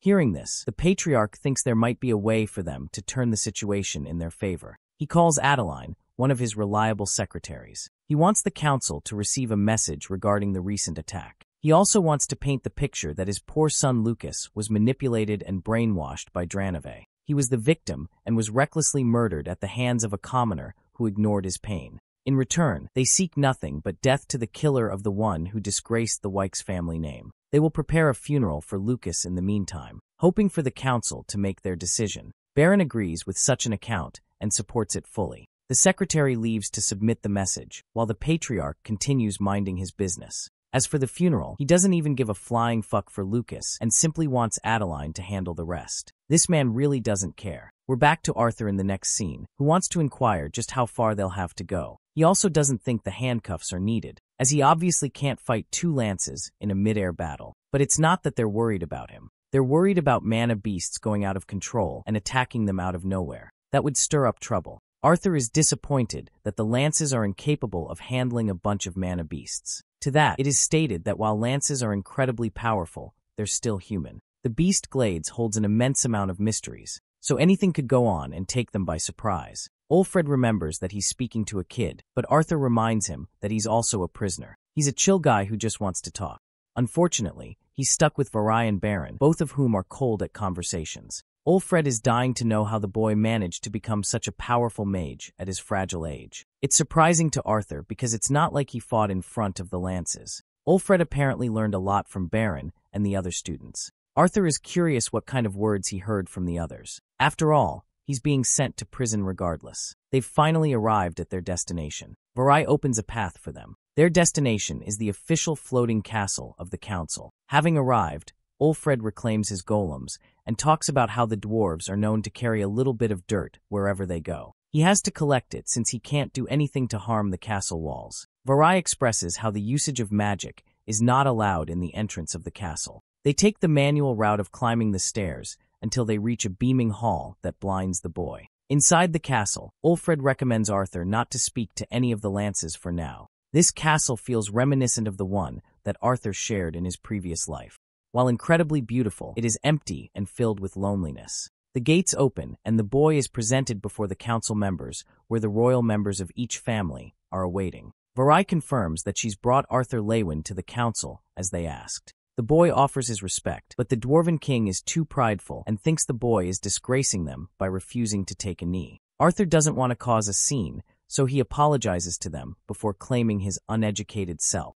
The Glader family is easier on him in comparison, and requests Varai to uncuff Arthur for the procedure to begin. She does as much. Both the Elven King and Queen want to thank the boy for his services and saving their daughter. However, the Grey Sunders are incredibly mad as leaders of the continent. They want to exclusively highlight Arthur's crimes for mutilating a schoolmate before dealing the killing blow. Further descriptions of Lucas's brutal death are provided. Dosset is taking it very far as the Dwarven King, and even the Elf King and Queen are done with his words. They still want to remind him that he became responsible for saving the Zero Academy. But Dosset thinks it's nothing more than a convenient excuse, as it doesn't justify the treatment Lucas received. He thinks Arthur plotted this scheme to get one up over his rival whom he hated. The Elven King points emphasis to the fact that Arthur saved the Academy and the children of every race. That's why the Dwarven Queen merely seeks for the boy to receive permanent stoppage as a mage. They deem him a threat that can't be tamed. They fear the future where he and his bond become enemies of the races. The Elven Queen thinks they're being severely judgmental over this reaction. She wants Priscilla's thoughts on the situation. She and her husband both agree on how Arthur became the sole reason for protecting their children. But when thinking of the subject as rulers and leaders of the continent, they can't ignore the view of the Graysunders, who are thinking objectively. But this triggers the Elven King, who can't accept the fact that they have to go to such lengths of crippling the boy and then killing his bond. Dosset roars against the Elven King, who fights back, stating that they can't throw baseless accusations here. Dosset takes a step further by saying words he shouldn't. He points out the weakness of the Elven family for losing their most trusted and powerful assets, the lances. Arthur wants to speak, but Dosset hammers down on him, reminding the boy of his place. One side is acting extremely irrationally, and Arthur sees that. He speaks his voice, claiming that his presence here is pointless if he isn't allowed to say a word. He wants to offer his side of the story, or what followed the event. The obnoxious dwarven queen doesn't want to listen to his words at all, and orders Ulfred to lock him up beyond further orders. The same goes for Sylvie as his pet. The Elven King raises his voice, strongly defending Arthur, and even making sure his only lance gets in on the scene. Io is called out, but Dosset is arrogant and reminds the Elven King that he's got nothing more than one lance at his disposal. The tension settles as he sits down and stops Aya from acting. Ulfred uses his golems and very soon escorts them out of the room. Back in the hall, Arthur has confirmed for himself how both the Dwarf King and Queen are strongly against him. The Gladers are extremely neutral, on the other hand. He's taken to his cell and glad that Sylvie is exhausted and won't think much of the chaotic mess. The boy wonders if he doesn't really have any choice but to rely on Alduin and Mariel here. Ulfred, being the kind-hearted soul he is, states that he'll come back to visit him often. Arthur seems to have found his peace and solitude until he hears a familiar voice, the voice of Director Goodsky. In this giant cell, Goodsky had been imprisoned all the same for the past few days. The news of the attack was kept a secret from her, so Arthur did his part in explaining everything that went down. He still couldn't comprehend why she was locked up by the council shortly after her meeting. Goodsky is happy to hear everything from the boy, but sad that he got into so much trouble. She really wants to know more about what happened to Lucas. Arthur shares how he was also using the drug, but something was different. He retained his sanity, some of it at least. He was fully intentional. Apart from that, the boy was unable to see the face of the leader who launched the attack. Goodsky wanted to know about this person's appearance to confirm a few things. She knew this attack would come through, but she didn't expect it soon. Their enemies are moving faster than anticipated. Hearing her words, Arthur is intrigued and wants to know more about this enemy. After hearing a long silence, Arthur claims that he's starting to get a hint of the truth.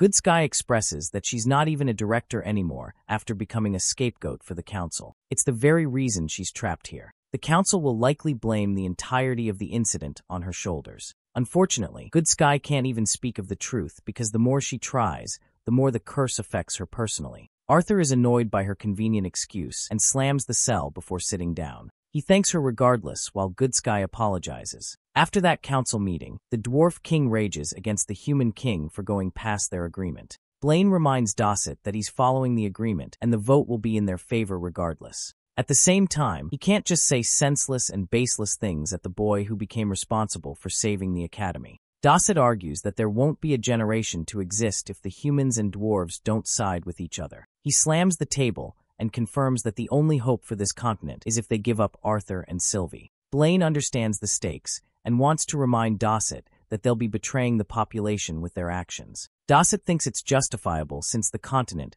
will soon be headed for destruction anyway. They have to save what they can for now. Blaine thinks his words are nothing more than a sorry excuse, as they're still abandoning the people to save themselves. The Dwarf King is apparently happy to surrender to gain new benefits from the other continent. As for their people, neither Blaine nor Dosset know what will become of their kingdoms. Dosset blames the elves for always trying to be right instead of acting like a true leader. He wants them to envision the kind of technology that will take a rise in Dicathan once they accept. They'll be rich and powerful with so much wealth to flaunt. Blaine is done with this bastard stammering about how rich he'd like to be. His reason to follow this mysterious enemy is solely motivated by his family. Dosset is doing it for the riches, without even caring about the consequences that will occur. Blaine is a victim of his emotions, valuing the safety of his children over the safety of their kingdom, and he wants to make sure to prevail for the sacrifices he made for the throne. Blaine is hoping for his ancestors to forgive him for his crimes. Dosset leaves him be while the Human King thinks nothing of the riches they were promised in the deal. His only goal in life was to become the strongest mage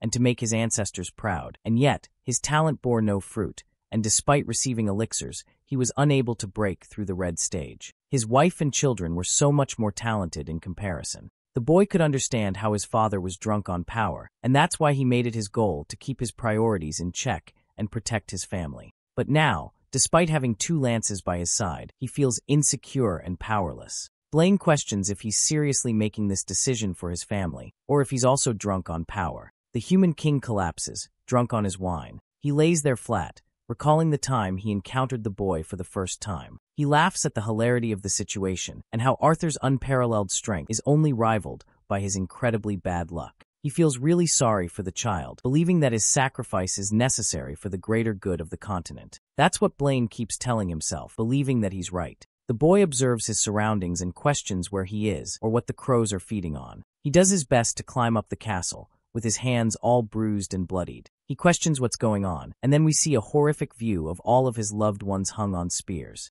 Their heads turn, and they scream in agony, as that's the family Arthur once cherished and loved. From that moment onwards, he falls to his death. The boy wakes up from that nightmare, his body still shivering from the cold experience. He then suddenly spots Aya, the lance, who scares him with her presence. She telepathically orders him not to speak and hands him a letter to read. Arthur closely follows instructions and reads the letter. The boy learns that the council actually intends to declare him and the director as the perpetrators behind the acts of terrorism. The Elven King heard a conversation between Glader and Dosset and learned that their plans are to surrender both Arthur and Good Sky to a certain someone. Virion has already been instructed to take the boy's family to a secure location so they may not be threatened. The king understands how much the boy has struggled to keep their daughter safe, and apologizes for this is the best he could do for the boy in return. The letter vanishes in thin air after he's done reading. This time, the visitor is Baron, who has come to collect the boy for the council. They're standing next to the door in the next scene. Baron is enthusiastic about this trial and hopes to return the favor to the boy's family for massacring his brother. Arthur funnily mocks him for trying to fight a mere 13-year-old boy.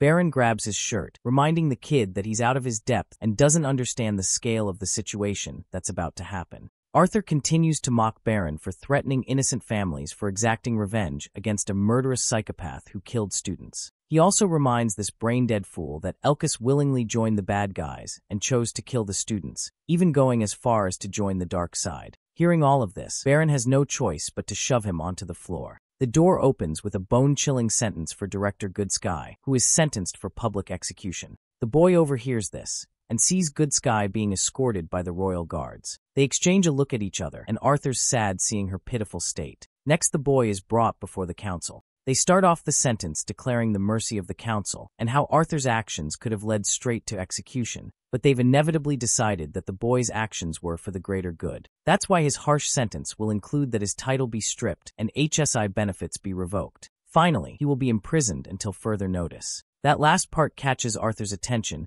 as he requests them to clarify. Blaine expresses that the victims of the families are being closely monitored right now, and as soon as the tragedy has escaped the public mind, the boy will be freed from his prison. So it's kind of like temporary detention instead of an actual imprisonment sentence. But make no mistake, Arthur understands that these bastards aren't doing this out of kindness. Rather, their goal is to deliver him alive to someone. That's why they're planting the future thought of freeing him. The boy agrees to the fairness and questions what will become of his bond. Queen Greysunder becomes extremely infuriated that he has the audacity to think about his bond in times like these. The Elven King explains that losing one's right to being a mage also implies losing in touch with their bond. As painful as that sounds, Arthur understands the situation. Dosset acts arrogant, claiming that his pet will be in good hands and taken care of. Blaine orders his lance to return the boy to his cell and keep him chained. From this meeting, Arthur has confirmed for himself that the Greysunders are only in it for themselves by allying with the Vritra clan. Anyway, Baron takes the kid back to his cell, where he's shoved inside and slammed shut. Come to think of it, Arthur thinks this place is quite peaceful if you just ignore the imprisonment factor. At least it's better than the previous cell he was in, the room full of white. Turns out that Winsome is already here, and Arthur had been anticipating his arrival for a while. Meanwhile, the bastards of the Dwarf Kingdom are celebrating the changes that will come upon them. They can now lead the continent into a new era alongside their mysterious ally. Glaudra learns that this mysterious ally is actually more terrifying than any man-beast the Dwarf King has ever faced in his life. It's a singular experience that he felt more fear than ever in his entire life. When the mysterious force made himself appear for the first time, it felt no differently than facing a true god, and that god chose them, despite not needing any of them to achieve their goals. These fools think they're happy for being the chosen ones. For the human and elf kings, on the other hand, Dosset flaunts how he was once more powerful than both of them. It's only because of one incident that gripped him, but he has yet to tell Glaudera about it. Dosset acts like he's some hotshot when he's merely an orange core at his level. They keep getting drunk on wine, while Dosset internalizes how his mana core became permanently damaged, all because a single peasant landed a proper strike for cheating on his wife. I think this fat ass doesn't know what he's talking about. Dosset questions why the peasant got so upset when there were plenty of women to choose from. Even torture or execution was enough for what happened to him. Glaudera reminds her husband that their people admire him, but he's of the opinion that they only obey him. It's only because of the lances that he's been able to maintain his throne, or else he'd be kicked out. Glaudera, being equally as much of a psycho as her husband, thinks that it's right to kill anyone who dares threaten their position on the throne. After all, he does have the power and has control over 2 lances. And now, they'll even have more power from their newest ally. These royal refrigerators are getting horny when a loud bang interrupts them. From the corner, a royal guard has been brutally killed. A powerful old man wearing all black has come to make his introduction. Dosset tries to get mean and angry against this guy, but he's just pure malice. He deems the dwarf king and queen an infestation that needs to be squashed. And so, that's exactly what was about to happen before Ulfred stepped in and saved them with his golems. This intruder has come with a mission to retrieve the heads of the Grey Sunders, but Ulfred isn't ready to hand them up so easily. He is forced to use the castle structure to erect his magma knights. Dosset grows all cocky, believing that these knights will be more than enough. The 5 knights jump the intruder, but all he has to do is lift his hand to annihilate each of them in a single swing. Ulfred understands the seriousness of the situation and coats himself with hell armor, a badass reinforcement ability that makes him godlike. Dacid is rooting for the intruder's death as Ulfred puts everything into a single punch, hoping for him to deal some serious damage. But his attack doesn't even reach the intruder as it is blocked by his shield. The man doesn't move an inch from his place before sending Ulfred flying into the nearest wall. That fancy hell armor is ripped to shreds with a single attack.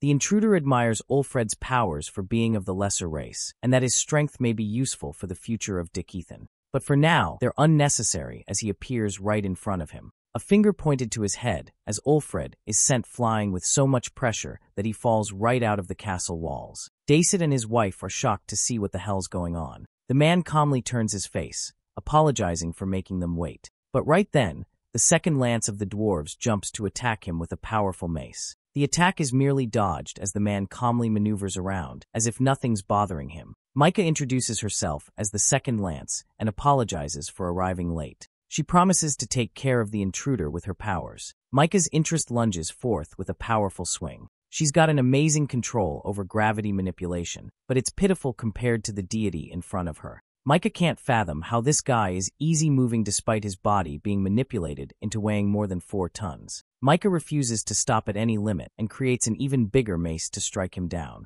In response, the man merely points his finger and once again annihilates her with a single attack.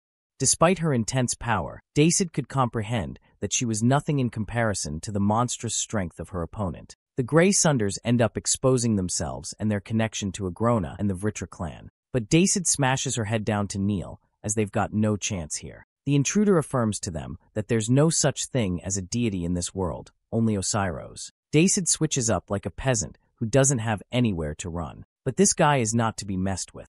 He thinks Agrona made a mistake in choosing weaklings like Dacid and his kingdom. The dwarf king claims that he hasn't even encountered Agrona and only surrendered under his great threat. He seeks forgiveness from this intruder. The intruder orders them to release their lances from their oaths. It's an insulting condition, but the old man is serious. Dacid was taught never to break the oath, but he's willing to violate that sacred condition for the sake of his own life. He quickly releases both and begs for forgiveness. But this is the best part. The intruder never even mentioned the concept of sparing their lives. He merely ordered them, and they followed suit. The dwarf king meets his shitty end as his body is pierced with a sharp beam. The same goes for Glaudera. Both insects meet their end. And now, the game of chess has officially begun. Now let's go back and see what happened with Winsome, who brought little Sylvie alongside him. Arthur was happy to find that she's still asleep. He thanks him for all of his help. The deity wasn't expecting them to get caught so soon and suddenly at that. He admires the boy's actions to save his academy, but his priorities must have Sylvie's protection on top of the list. Arthur only took that step because he cares about the lives of other people more than his own, especially Tesha, but not just her, the disciplinary committee, and even Elijah. Winsome confirms that they can't do anything to change the past, but he's really confused on why Elijah was taken captive by the bad guys. Arthur fails to understand their scheme too, but he's just happy that Winsome is here to help them so that he can eventually rescue Elijah. However, the deity strictly and shockingly reveals to Arthur that they've already taken Elijah to the second continent, Alucria. There's just no saving him anymore, not so easily. Winsome emphasizes how the boy is far too powerless to escape his current shackles, and yet he's already thinking about saving a friend. It's going to be a useless effort in the end. Arthur is seriously hoping that his best friend is still alive, but even he knows that he's no match for the bad guys and will easily get one shot the moment he steps foot in Alucria. Now that he's got nowhere to go, he questions what he should do. Winsome is just happy that Drive left right before the boy's arrival. After all, the Vritra clan seeks to capture Arthur in one piece, and if they also find out that he's related to Sylvia and Sylvie, then not even the best of deities could protect the boy in one piece. The path is clear, and it means Elijah won't be rescued. Arthur can't accept that, especially knowing that the majority of those on the council are already working for the Vritra clan in secret. He can't hide his family for long, and the Lances are soon going to act anyway. He can't hide in the Beast Glades territory because of the mana beasts. So in this shitty situation, Arthur is dying to know what his options are. The deity understands the boy's frustration and knows that Arthur thought a lot in silence. The Grey Sunders share a close connection to the clan, and the Gladers are only reluctantly on their side. Winsome is actually impressed with the boy's sharp observation. Right as he was about to establish their next plan of action, Baron cracked the door open to question Winsome's identity. He wants to know if he and the other intruders share a connection. Winsome confirms, and that's all Baron needed to act as a lance. He activates his powerful flash ray, which is easily blocked as if it were nothing. Winsome deems the human nothing more than a child, giving him a pure demonstration on how outmatched the lance is compared to a deity. Baron's ego gets the better of him as he activates another barrage of attacks. But Winsome plays around, merely tapping the electrical discs as if they were nothing. He uses his heal ability to knock Baron down with an absurd amount of pressure. The lance is powerless in this situation, so Varai takes it personally to step up and orders Baron to stop trying. He doesn't get what she's saying. Varai sharply notes that they're dealing with a deity, which also means they can't joke around with them. She gives Winsome proper respect before requesting a humble meeting with the human king. Here, all of the council members and Winsome's partner are there. Arthur sees the other guy, who introduces himself as Alder. He wants to make things very clear. Both Winsome and Alder were sent here to give the three races a shot at survival for the war to come. Thankfully, even Director Good Sky is in one piece. The Elven King and the others are now certain that war is imminent no matter what. Alder made sure to eradicate the Grey Suddeners and took their lances under his control. He also politely alludes to the alliance that were made with the humans. Blaine speaks up, humbly accepting how the deities are more powerful than the three races. He wants to know why the Azuras aren't acting to defeat the Vritra clan on their own. It's a good question, but Alder expresses that things are more complicated than just that. The Vritra clan operates with three others under them. The evil Azuras have broken their law, and if they were to fight, the entire world would be flattened. The Azuras have formed a direct treaty not to cast a direct attack or interfere with the affairs of the lesser beings. But Arthur is immediately quick to point out the contradiction on how their current acts to eliminate the Grey Suddeners violated the same treaty. Winsome explains that the Dickeathan continent is soon going to face a population to fight the Vritra clan. But Arthur is pissed and mentions the Blackhorn demons that were responsible for invading their nation for many years and causing havoc. He is fueled with anger, remembering how they brutally killed a lance. The Elven King stands up in confusion, questioning how the boy knows such information. Director Good Sky reveals a fragment in the palm of her hands, revealing what he's talking about. Alder now sees why Arthur is deemed a complicated creature. But as it turns out, the spies sent to Dickeathan aren't Azuras, but rather, these monsters were also lesser beings in the past. They've just undergone countless experiments. Mariel is worried that these monsters are so powerful that they're capable of easily annihilating one of the strongest mages in Dickeathan all around, so there's just very little chance for them to win. Alder explains that the demons are Agrona's trump card. They're not too many in number. They're only going to be dispatched right after learning their involvement. Alder is going to play the part of a general in the war to come, but even the Azuras are hoping to protect and defend Dickethan as part of their plans. After the meeting, Arthur questions where they're headed, as they should be involved with the talks of the war. Winsome explains that Alder will take care of the discussions. For now, he's going to be taking the boy to his family, and there he will bid them farewell for the time being. The boy is confused and asks for clarification. Winsome turns around and emphasizes that Arthur will be taken to their homeland, the land of Epheotis, where he and Sylvie will continue their training. Arthur walks with Winsome, annoyed as always that he's got to take a long walk in the forest. He was expecting the deity to grant him the privilege of teleportation to Rinia's place. He could have done that, but it would lead to a barrier disruption that is guarding his family. Arthur understands now. They mention the topic of the 8 races of Azuras in the land of Epheotis. Each race is supposed to be composed of numerous clans, but only one clan is a part of the High 8. The Vritra clan is part of the Basilisk race, but the boy still can't accept how the other clans tried to assassinate Agrona on their own. After all, the treaty was their priority, so he was expecting them to cater to the lines of peace. This means Agrona's a really gruesome threat for even Azuras, so much so that they're ignoring the treaty for now. They don't understand his intentions or future plans for now, so the clans ultimately decided to get rid of Agrona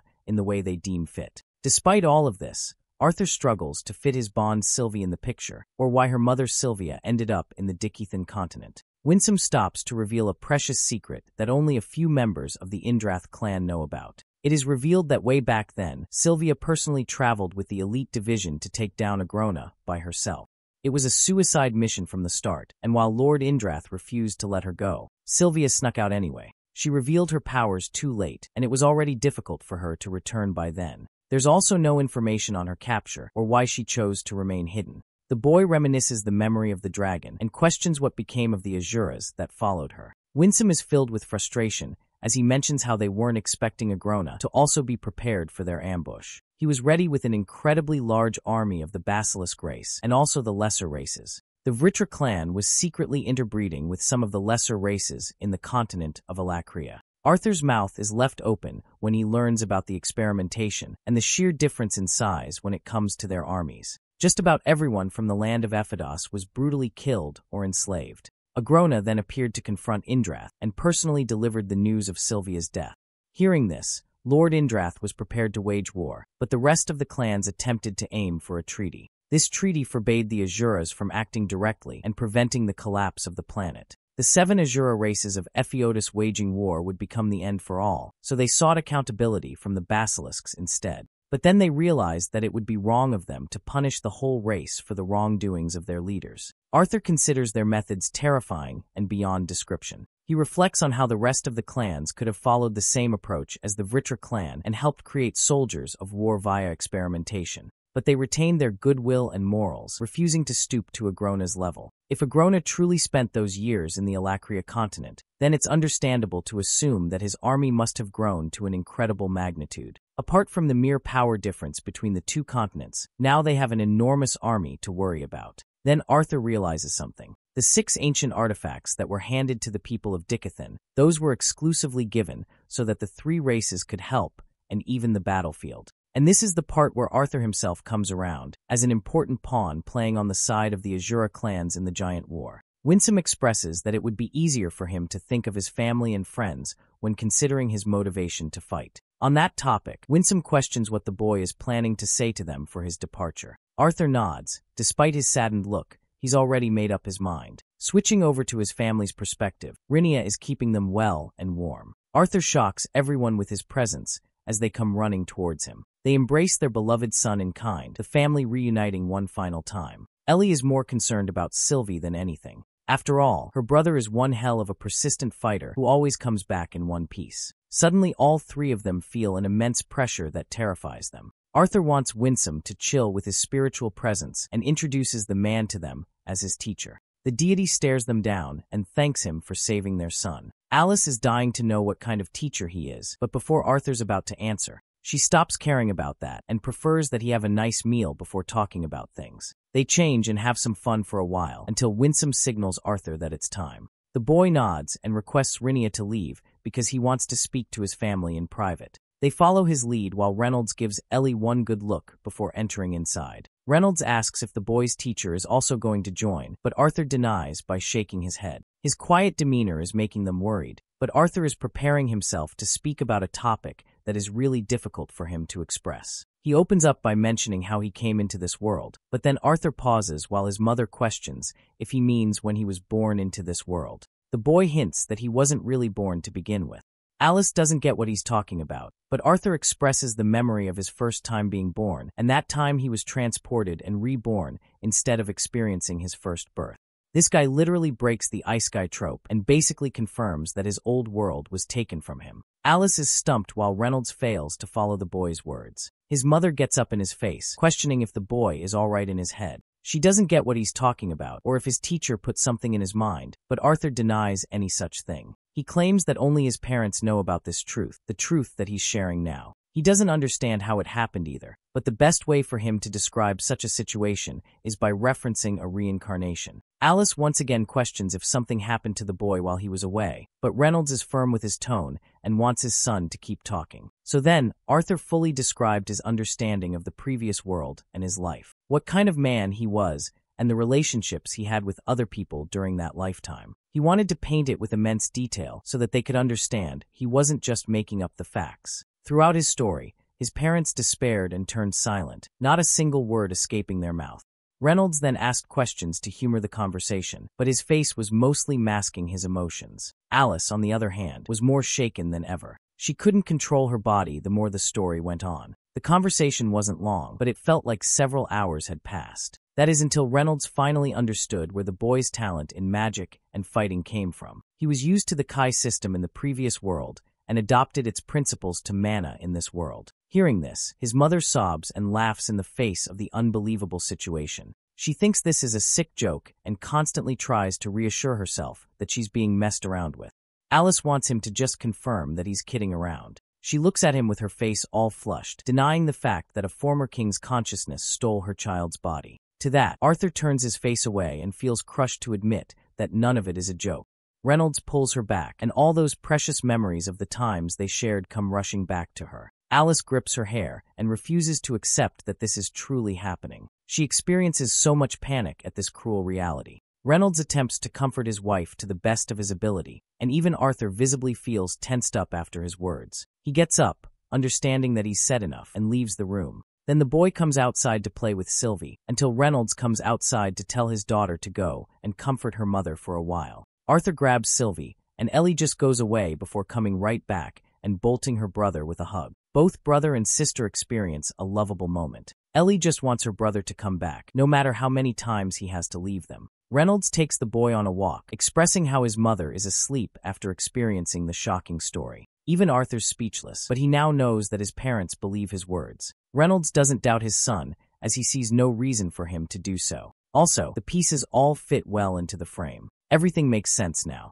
Arthur is really disappointed to ask if his father is all right after hearing that. Burt Reynolds, who is usually stoic, bursts in his anger. He doesn't know what to make of his family or his son anymore. The memories they shared were nothing more than an act. He blames Arthur for attempting to act like the son they could have had. Reynolds has no idea how he should act around the kid, as King Gray's actual age even supersedes his own, and yet the boy is 13 in his body. Reynolds is even more pressed that Alice had to mother a grown man believing that it was her own child. It makes him so mad that he smashes the wall right next to them, even injuring his fist. Reynolds is dying to know if Arthur is truly their child, or if the reincarnation robbed their actual son's consciousness. Hearing all of that, the boy remains silent on his feet. Reynolds understands that he said way too much in his anger, and expresses that he's just perplexed with this revelation. Arthur habitually stops himself from calling Reynolds his dad, before referring to the man by name. It weighs heavy on his heart, but not even he knows about the truth of the situation. He fails to understand if he was the one to replace their son. The process is unknown to him in reality. He just didn't want to keep on the act for long, but now, he's left questioning if his difficult choice was truly the right one in the end. He had wanted to reveal this secret to his family for a long time, but didn't know how to. Arthur finally invokes the purpose of his revelation. He will leave, and he thinks it's best for him to leave for the time being. Reynolds then learns that his son will be away for at least a few years, a reality that saddens him. I don't know about you guys, but I still think Reynolds is the best dad, and his reaction is totally justified. Arthur walks right past him and talks about how he doesn't have a single memory of the family he shared in his past life. He persevered in an environment where there wasn't any love to nurture him. It made him unstoppable as a fighter, but a terrible person. After arriving into this world, he met his parents and shared a lovable bond with his sister. He could never experience such emotions otherwise, and while he isn't the strongest in this world, he's a person with much better character in this life than in his life. Arthur apologizes for the pain and suffering he made them suffer, and he thanks Reynolds truly for helping him become a capable man and for loving him as his son. Both men shed tears, hearing those difficult words. The boy comes out to Winsome, who understands they're done talking, so it's time to leave for good. Rinia is shocked that the boy isn't planning to bid farewell to any of his family. Arthur thinks what he said is enough and merely leaves them in her care. Rinia stops the boy, noting his painstaking expression, a face that is so different from the kind-hearted soul he usually is. She's hoping that after persevering long and hard, he doesn't return to his previous place, because if he sinks to that level, it will be harder for him to get back out. Saying those words, Rinia promises to take care of things for the boy here while he's away. Winsome makes his preparations by setting a disc and using his blood as activation. The disc opens a portal. Arthur wants to know if there's anything unsettling about his current expression. The deity notes that his expression is just like the Pantheon Azuras. They are warriors who turn off their emotions in order to fight with incredible force. He wants the boy to be fully focused on what's ahead after he's done with things here. Arthur, with a determined look on his face, declares himself ready. Let's see Reynolds' reaction from what followed after the scene. He despised himself for being unable to tell Arthur that they still considered him as a part of the family, but what he despised even more was wishing that he had never confronted them with the cold, hard truth. Reynolds, now a defeated father, comes out understanding that he always acknowledged his son to be unique and different from others. It was hard for him to accept because of his pride, because he let himself believe that he was the one who raised a genius. Everything pointed in the right direction. The boy was strange from a young age and incredibly talented as a swordsman. Then he had talents as a mage, too. Rinia breaks the news of the boy's departure. Shockingly, Rinia also knows about the boy's past life.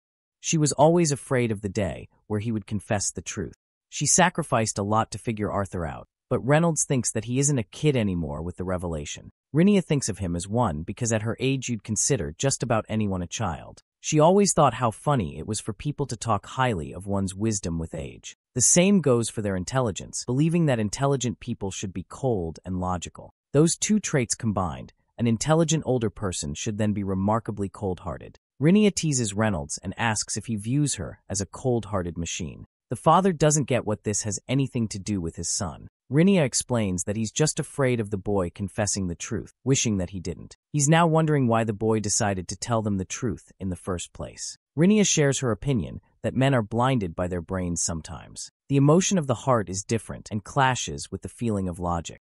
It is the reason that gets them hurt or even killed sometimes, but humans can't help but follow it. It might make them seem inferior as an individual, but strengthens their bonds as a group. Reynolds inquisitively asks if his son was operating on emotion when he said such things. Rinia wonders what that boy was thinking, but she is aware of the simple reality that she's known Arthur ever since he was a toddler. He's come a long way, and this step was necessary for him to take so that he could break his limits. Rinia gives Reynolds something wrapped in a white cloth.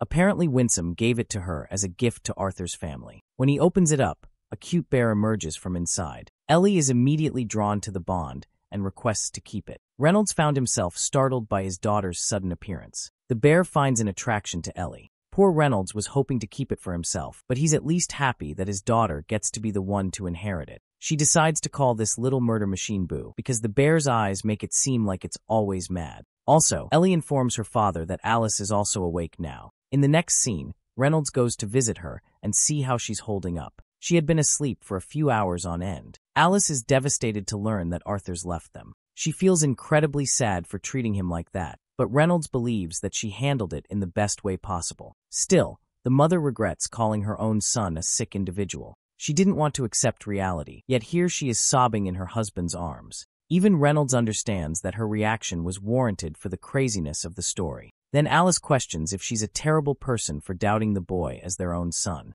While Reynolds knows that her words are wrong, he just can't have the heart to say the same thing when deep down, he struggles to find an answer. Alice, being the mother of the child, endured a lot just to bring the little one into this world. She was the one who took care of him and taught him the ways of the world. But now, she just learned that the story had been a lie. Reynolds wants to be the stronger individual in this situation and wants his wife to rely on him. Alice apologizes once more, so he embraces her lovingly and emphasizes that they just need time to digest what has happened. Their son knew of this fact before he told them this. Alice also learns that they won't be seeing him for a few years at least. Alice stabs even deeper, questioning the kind of son they could have brought up if Arthur didn't just steal his body. Reynolds experiences a shock hearing those words and suggests her not to wallow in that kind of thought or believe in such words. But Alice is lifeless, and she's full of thoughts on how their real child could have been like. Reynolds sheds tears, unable to control himself despite forcing himself to be strong. He wants her to accept Arthur for being who he is, but Alice merely can't accept that. She wants to remind her husband that they haven't called him their son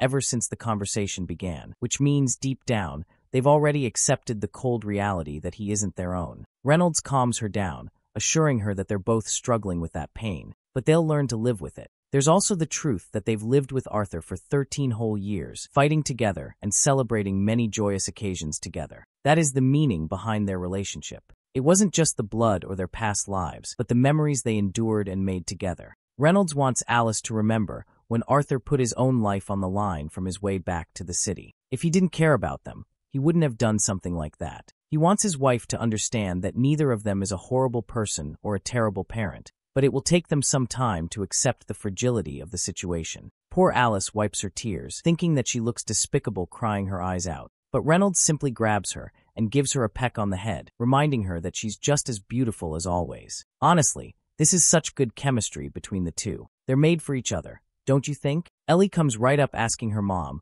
to take a look at her new pet. Alice doesn't even know about Boo, but both of them manage to make light out of the situation, and they once again embrace each other in joy. Now let's see how Arthur's holding up on his side. He's just arrived in the land of Ephiodus, the continent of the Azuras. It's a beautiful place through and through. Winston welcomes the boy to the Indrath clan's castle, a structure unlike any other. The boy walks in the ethereal pond, filled with beauty through and about. He notices how there aren't any guards for security, but Winston claims that they've already been keeping watch ever since they crossed over. It's important that they meet up with Lord Indrath.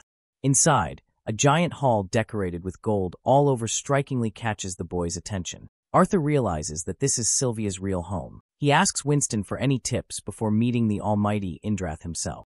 But in this case, even he doesn't know what to expect because of the uniqueness of the situation. They're brought to a room where two human-like people are keeping watch. They refer to Winston as an elder, glad that they've retrieved the human boy. They're then escorted to Lord Indrath's room. The door opens as Arthur awaits in anticipation. They enter inside, where the almighty ruler is sitting comfortably on his throne. Winston kneels before his lord, and Arthur quickly bows as a show of respect. The first thing he notices about Lord Indrath is that he doesn't even have a detectable aura. Suddenly the boy experiences a sharp pressure in his body. It burns from the inside out as his marks appear bright as ever. Then he is compelled to kneel on the ground. Indrath takes a breath as Arthur suddenly notices how Sylvia is missing from his arm. He can't even fathom Indrath's incredible speed, who is able to take the little one from his grasp in moments. Indrath just wants a happy reunion with his granddaughter. He's a little disappointed that Arthur didn't train her at all, hence her mana levels are barely manageable. While she's in her hibernating state, Indrath understands that the boy has only held her back. Winston apologizes for being unable to train Sylvia during his time in Dickethan. Indrath wants to assume personal responsibility over Sylvia for now, which infuriates the boy greatly, as she is her bond. The man taps her head, making her jolt up and awake. Sylvia's eyes lock in with Indrath as she questions where she's at. Arthur doesn't know what to tell her and simply asks if she's feeling all right. The little one wants to return to sleep, and Arthur grants her permission to do whatever. Then he turns to Lord Indrath and expresses how Winston has explained what is required of him, yet he still doesn't know what should be done during his time here. After all, if training was the only thing that was necessary, a dungeon in Dickethan could have worked. There's no reason to bring him to the land of Ephiodus. Indrath claims that he's declared Arthur to be one of the necessary pieces on the board against his war with Agrona. He assumes that Arthur is already aware of the stakes and mutual benefits for both sides. Indrath wants the help of numerous specialists to assist with the boy's training. It's a very special privilege for a lesser race human like him to receive training by the gods. Arthur wants to know his thoughts regarding the war and when it will begin. Indrath chooses to be private about that matter and asserts Arthur to focus only on his training. When the boy is ready, he will personally tell Winsome to return him to Dickethan. As for Sylvie, she's also going to be staying with Indrath until her training is fully over. Arthur is personal about Sylvie more than he is about himself. He really wants to know when he'll be able to see her, or if at all. But Winsome recommends that he get the move on instead of asking too many questions. After the meeting, Arthur is furious about the purpose of the meeting. He was ready to receive Indratha's scolding, but not ready for Sylvie to be stolen from him. The thing is, Azuras aren't exactly fond of the boy either. That's why the meeting was held privately, if anything. There's the issue that the gods have to rely on one lesser being as their tool. It hurts their pride greatly, but Winsome wants him to understand that neither of them will receive any kind of ill treatment. They're both important after all, but Arthur knows that his importance is only related to his utility in the war and nothing more. Winsome grabs the boy's arm and recommends that he hold on tightly. Arthur isn't impressed, to say the least. It's just a tree. Turns out Winsome shoves his damn body right into the tree, which sucks him in and pulls him right into a kind of dungeon or cave. Winsome greets Cordry, who appears to be a bald figure with markings engraved over his body. He understands that Arthur Lewin is brought to him for training purposes. Winsome explains that this guy is his personal friend from the Thyestes clan, just like Alder. The boy greets him in kind, while Cordry is curious on how Winsome was able to get his hands on the ether orb. Turns out that it's Indratha's gift to invest into Arthur and bring out the best of his abilities. The boy looks confused and inquires about the real purpose of the orb. Essentially, it will boost his training progress by a lot. They're using the dragon race's power to influence ether, an element that dictates the flow of the universe. And that orb will separate Arthur's body and soul, allowing him greater control over manipulation of time. Arthur didn't follow a thing that was said and wants a recap. Winsome explains that along with the orb, Indrath has also signaled the use of exclusive training grounds. This training ground is filled with ether, which will further boost Arthur's training progress and even heal his wounds immediately. The pawn surrounds the boy as he asks in confusion. Winsome assures him to just wait and watch. Let's revisit King Grey's previous life. At the institution, he shared 8 hours of non-stop brutal combat training. After this training, they had to endure 10 hours of meditation for the nurturing of their Kai. This kind of training was brutal and shared its flaws. The most important information he gained there was learning about the vital spots of the human body. The techniques, on the other hand, were merely trained to inflict the most amount of damage against a person. Yet, he followed his instructors strictly and attended every single lesson that he possibly could. That's how he honed his skills. And before his key center even reached cultivation, King Grey spent countless hours fighting and losing against his peers. And now, he thinks the same is happening as he's placed in a similar training situation. This guy Cordray is beating the crap out of him. Arthur is defeated again and collapses on the ground, but Cordray doesn't stop as he whips out a brutal punch against the boy's shoulder. Arthur experiences so much agony from his swollen and broken shoulder that he's brought to tears from the pain. And yet, he stands right back on his feet, showing his perseverance. Cordray mercilessly restarts his attacks, but suddenly the fight is drawn to a stop. Arthur wakes up after the traumatizing training session, immediately vomiting after the experience. He's never endured such harsh training before. The boy pants and gets back up, claiming that he wants to go again. Cordray is impressed by the kid's willpower, as they've been training for an hour inside the spatial dimension, yet only 5 minutes passed outside. Winsome expresses that the more he's forced out of the realm, the more time he will waste from his training cycle. Despite slowing down the time greatly, he won't be prepared for the upcoming war if he's knocked out every few minutes. But it's not like the kid is at fault either. It's seriously just Cordray killing Arthur in a matter of minutes without end. The four-eyed freak explains that he's holding back immensely, and it's an issue because young Azuras can hold their own for a lot longer than Arthur does. Cordray is impressed that the boy is at least coping with his death well. Arthur thinks it's one hell of a compliment in this situation. The training session continues as they both transfer to the dimension again. Here, 1 week has passed since their brutal training. Arthur has been eating brutal attacks left and right. Right when they began, Arthur learned that he'd be fighting Cordray in his soul state. It's only thanks to the wonders of the ether orb that he has reduced the pain of death. But in reality, it only made him shiver to grasp the kind of horrific pain he'd have to deal with in his actual body. Cordray smashes his ribs as Arthur is once more defeated on the ground. It was at this point he had spent far too many months in the same grassland, training consistently against Cordray, who kept his patience with the boy. When he came here for the first time, Arthur's neck was broken from a single punch before he was even able to react. Cordray didn't shift his training pattern, and despite weeks of training, the boy was barely capable of evading any of his attacks. He finds himself defeated once more, and advised to believe in his body, as it will never betray him. Arthur wakes up from his terrified state. The only way he could think about their power levels was an embarrassment. He was an ant facing against a mountain. Back to his training, Arthur's dodging continued seeing progress. He was getting grazed, but not totally injured. Even Cordray couldn't help but compliment his endurance and longevity in the training. He wants the boy to forget about the pain, as his body will take care of it on its own. Desperation is one other thing that Arthur needs to master. Still, after much dodging, the boy gets kicked in the face and gets knocked down. Cordray is impressed that he saved himself from dying. In response, Arthur launches a nuclear middle finger at him, because that's just the kind of situation he's dealing with. Cordray wants the kid to rest for now. He recommends taking a break from combat training. But it's not because of Arthur's shortcomings. Actually, even Cordray is impressed by the level of his adaptation and fast growth. It's because of the boy's stubbornness that he recommends another form of training. Arthur doesn't understand, though, because he was told the ether orb would take care of all injuries and maintain his essence despite death.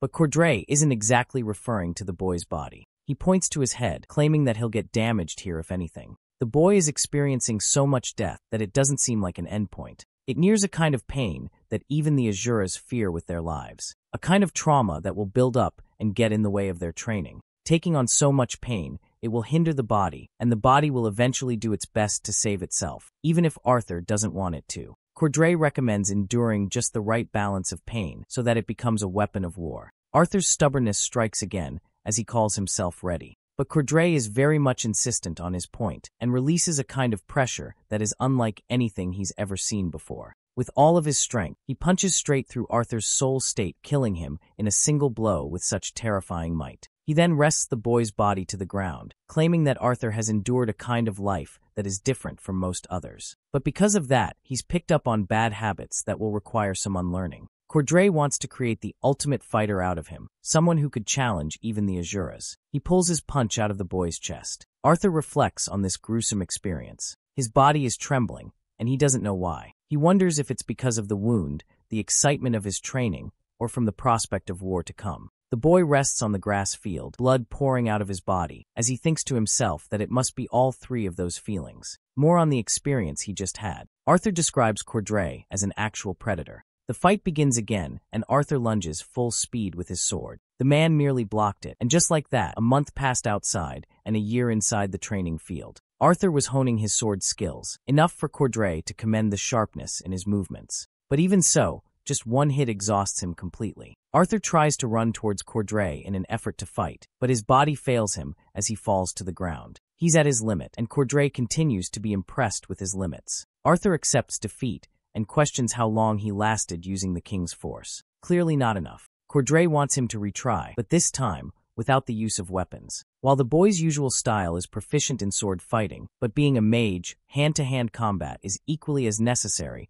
and perhaps even more useful in a fight. Cordray wants to prepare Arthur's body from his bones to his muscles to his mind, breaking each of them into greater heights so that he could become the knight that is capable of protecting his continent. While Arthur's powers are commendable in close combat, it's a style limited in dueling against one opponent. When it comes to the war, Azuras won't be participating on their own, which means their mixed blood descendants will become the greatest threats imaginable. Cordray wants the boy to envision a situation where he's facing an Azura-level opponent in the war. Physical combat with proper mana usage will probably become the boy's greatest weapon in this upcoming fight. Arthur understands the situation at hand. Cordray has already gone over how to survive and dodge at high speeds. This next lesson is all about fighting under extreme pressure and learning from it. Cordray's King Force ability is called Killing Intent in human terms. Arthur's begun to tolerate it immensely in the past few months, but he's still too narrow in his focus and blindsided easily. The boy spins quickly to counter Cordray with his barrage of punches. Even the teacher is impressed that he reacted quickly. Arthur continues with his offensive maneuvers, but Cordray teases him that the strength behind his punches won't matter if he can't endure at least a few days fighting like that.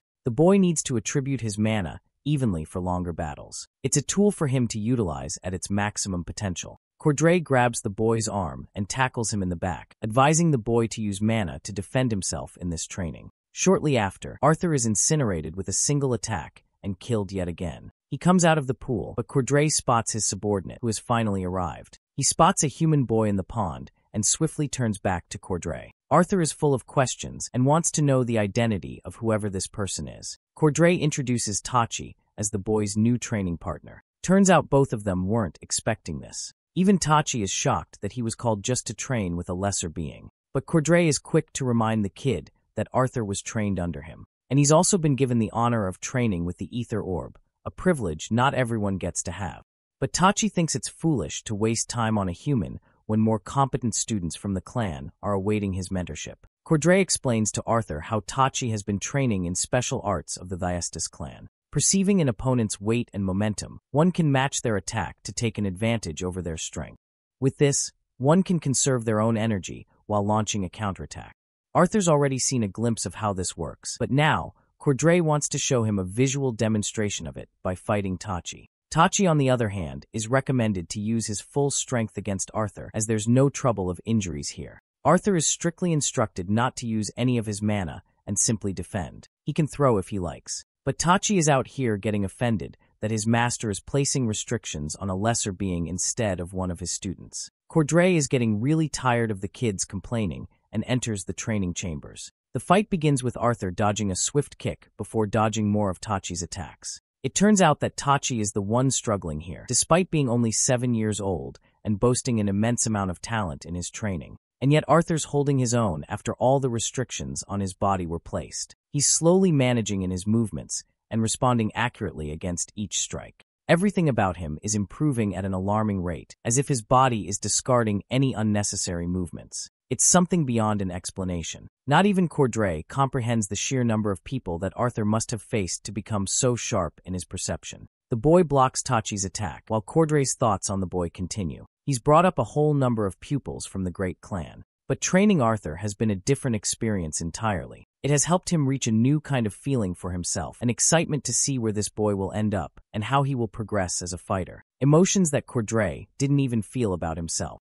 The only thing he cares about is Arthur's inevitable growth, and the emotion he describes for it is nothing short of excitement. If only the boy had been born in Azura, he would have quickly risen to the highest members of the gods. Remembering that he can utilize throws in this fight, Arthur slams Tachi's body on the ground. Despite Arthur's immense talent, Cordray pities him to be a pawn of the gods, only to be disposed of when he's no longer needed. What a dark turnaround. Taisai dashes forward with an emotional swing. Arthur capitalizes on his weakness and ducks before approaching the second fighter. He sees her kick too high, which will throw her off balance soon. Arthur takes advantage of her balance and flips her over. Then he advances towards the third fighter, who prepared his punch too early. Arthur calculated the evasion and dodged it before dashing away. This time, all three are pouncing on him, aiming for different parts of his body. Their coordinated strikes mean nothing to Arthur, who is quickly dodging and exchanging them throughout the fight. When confronted from two angles, the boy intentionally evades the attack from behind and leans in to block the one targeted at his ribs. He maintains his distance by hopping away as the four fighters continue to jump on him.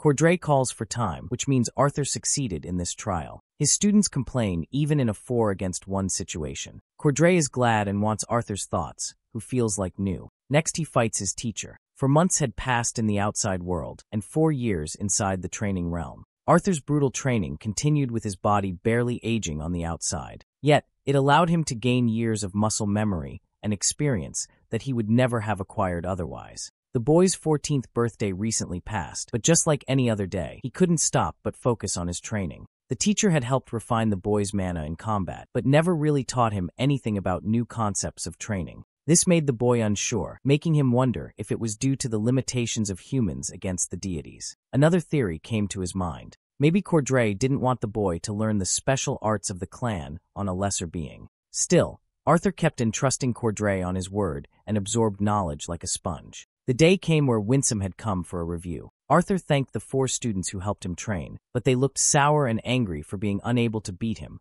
especially Tachi, who was pissed more than ever. The boy then turned to Cordray, thanking the master for training him for all these years. It was a mutual exchange of satisfaction between the student and the master. Arthur wants to have his next portion of training, but for some reason, both Azuras are standing there quietly. Winsome confirms that the next phase of training will soon begin. Unfortunately, they're both a little upset seeing the boy remain the same as always. This confuses Arthur greatly. He talks about how his mana core has jumped up several levels, almost reaching the mature stage of yellow. However, Winsome expresses that while the Ether Orb helps train a body, it is still forbidden to be used on children for extremely long periods of time. This could actually cause a real displacement between the body and the soul, especially if a person has yet to mature properly. Lord Indrath was hesitant on using the orb on the boy at first, but the imminent war made it impossible to consider other options. The really shocking part to Winsome is that they've yet to see any changes in the boy's mannerisms or speech patterns ever since the training began. While his mind did develop mentally, Arthur didn't exhibit any kind of physical changes that a normal child should have received. To this, the boy expresses that he's always been considered wise for his age and treated as such for his entire life, so it's kind of a habit for him to present as much. Then there was the fact that he became professor at Xyrus Academy, creating a divide between him and the other students. Hearing this, Winsome is relieved that it won't hinder his training a lot. As for Cordry, he's thanked once more for his help. As the rest of the Azuras pale in comparison to this guy's experience and maturity in close combat battles. The master thinks nothing much of the training, as he too wants Arthur to become a killing machine to slaughter monsters bigger than him. He grabs the boy's shoulder and reminds him how the mages in the Alakria continent have also received training from the Azuras. This then means that mana arts on that continent are actually way more advanced than on Dicathan. It's a really upsetting situation that they've been snared in such a risky situation, but breaking the treaty would only cause the entire world to become destroyed. That's why it's necessary that he and the rest of his allies do their very best to persevere and fight at their strongest. Arthur agrees with those words and receives a second scroll from Winsome. The boy opens it, only to become startled by what he reads. They take a walk. After sulking to find out that the four scythes are their new enemies according to Director Goodsky, they've also confirmed their association with a retainer, a personal aide, and a direct subordinate who could very much defeat a lance on their own. Then there are four more even more capable than those guys. They concluded this information from the horn fragment that Alea obtained before her brutal death. The director also confirmed that the fragment belongs to a prime blood who is as strong as a retainer. This actually shocks Arthur for a bit, because he learned from Goodsky herself on how she was cursed and couldn't reveal important information. The deity refuses to answer the boy's question, which makes Arthur reflect that the person who was responsible for killing Alea must have been a retainer-class mage, and not a scythe. It helps him gauge the scale of the war to come, as both continents will send millions of soldiers from each side. Thankfully his family is safe, but it's only a matter of time before Vritra's army breaks hell loose. Arthur sways such distracting thoughts and focuses on his new goal, which is to eliminate a bunch of new targets. He's already got his eyes set on his enemies, while Winsome brings the boy to his next destination for training. It's a crappy location like last time. The deity reminds the boy of the restrictions for this new training. Arthur can't use anything except for the items inside of his bag, and he's also restricted from using external mana arts. Now Winsome tells the boy what his win conditions for completing the missions are. First, he needs to obtain the pelt of a raptor squirrel, then the beast core of a silver panther, and finally the claws of a titan bear. These items will be living proof of the boy's readiness, and will indicate his level of preparation for the next phase of training. There's one final condition that Winsome adds by showing him a bell. The boy will wear this bell at all times to gather attention, and when he's collected the items, he'll break the bell to summon Winsome. Lastly, the deity wants all the items collected in a specific order. That's a lot of conditions for Arthur, and he's starting to get pissed. Anyway, he gets ready to let loose by jumping right under the cliff. Our boy lands among the bushes where he's doing his best to catch the squirrels. The bell makes it all the more harder for him, since it makes a ton of noise, scaring the animals away. Arthur disappointedly hides again, wasting a bunch of days observing the squirrels and learning that the bell wasn't the only hindrance in his way. The boy was able to gather that these squirrels were highly sensitive to mana, so they could know he was coming from a mile away. While these squirrels are at the bottom of the food chain, they have incredible senses to make up for their lack of size and strength. It wasn't easy for Arthur to merely hide his presence, so he had to concoct a second solution to his rescue. The process of knowing how to catch them was a part of his training. Arthur found himself at a loss until he started meditating and withdrew the mana that circulated his body. While this endangered his body to the creatures that could strike him at any time, it was still a necessary risk he had to take. But his mana wasn't the only thing he had to restrict. The boy quickly realized that it was also necessary to clear his mind and intentions when hunting prey animals. So he did that, and eventually the squirrels gathered nearby. Unfortunately, the kid got cocky and scared them away again. It was another loss for Arthur, a task more difficult than he anticipated. For days passed, and he kept testing the limitations of the squirrels to gather more information. The first information he acquired was that a slight leakage of his mana alarmed them greatly. This meant that he had to be extremely precise. Then, the second realization he took on was that internalizing his mana was another solution to the problem. However, too much concentration inevitably signaled the squirrels and notified them of his intent, causing them to scatter.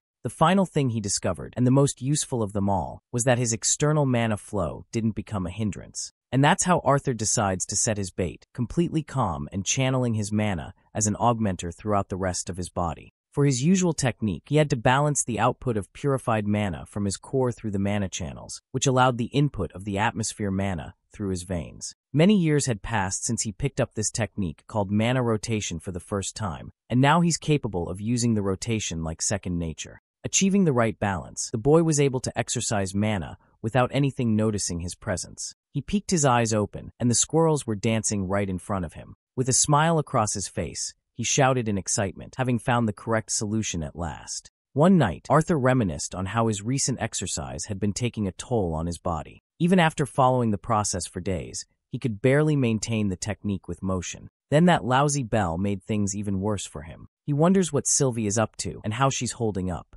Even the thoughts of his family and friends pop up. He can't help but think about them. But then his thoughts rush back to his training and how important it is for him to complete it as soon as he can. The following day, Arthur decides to utilize his mana in bursts of energy to capitalize on the squirrels before the bell could be heard. So now, he's training by speeding his way to the tree before the bell even makes a sound. This additionally requires him balancing his internal and external mana so that the squirrels don't catch him. On his first try, he failed. The same went for other tries, as he couldn't possibly move at a consistent speed without the bell making a sound. The process was very frustrating. It reminded Arthur of Cordry's words, who insisted on controlling the flow of mana and power while manipulating one's presence, erasing one's presence using the atmospheric mana, and then utilizing godlike speed of internal mana to reach an opponent. This is the kind of skill set that Winsome is trying to test from Arthur. The evening comes around and Arthur exhausts himself trying over and over again. The deity observes his training from afar, questioning what the kid is doing, wasting his time for 2 weeks. Winsome overestimated his capabilities and thought that Arthur would be more than capable of catching a squirrel. He internalizes how raptor squirrels are simple-minded creatures,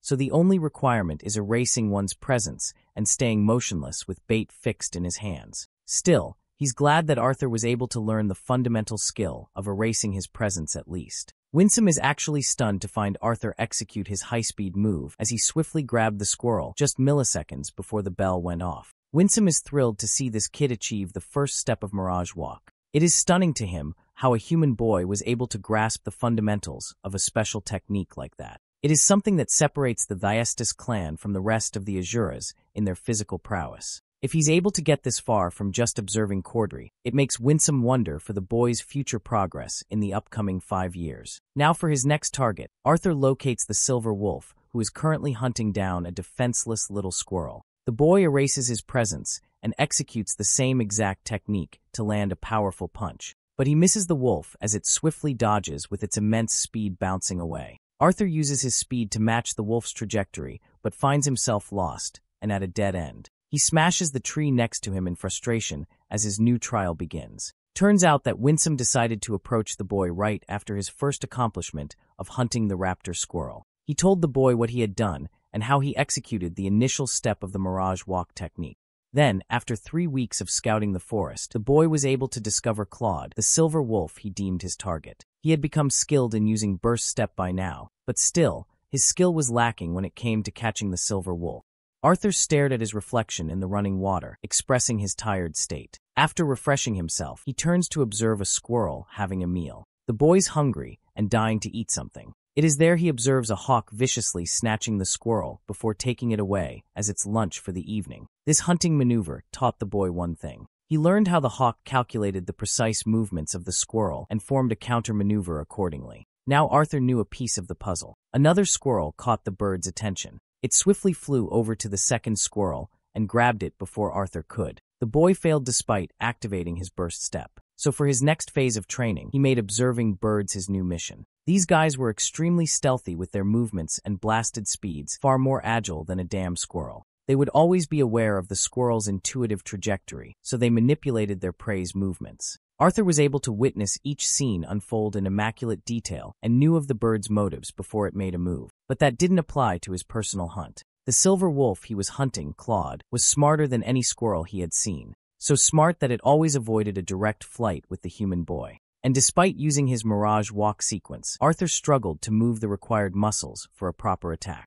While it's quick enough for squirrels, it's not nearly as fast for the silver wolf, who dashed away in mere instants before Arthur could reach it. Another failure in his face. The boy began to wonder if he could somehow eliminate the motion required for the burst step in the first place. That would make it seem as if he's teleporting from one space to another. That's one way to manipulate the wolf's movement. From his previous life, he learned about the body's intricate muscular system and how it worked in pairings to another. The flexion of the biceps happened when the arm curled, while triceps activated when the arm straightened in one motion. Similarly, ABS contract with the forward motion of the body, but the calf muscles were just as crucial. Despite their small size, the propulsion of the forward movement of the body relied on them. The mechanisms of the body were more complex than anything when put in motion that went for all kinds of physical activities. The knowledge he obtained from his previous life was starting to prove its use. Arthur decided to mask his presence and concentrated on specific manipulation of mana into particular muscles at one time.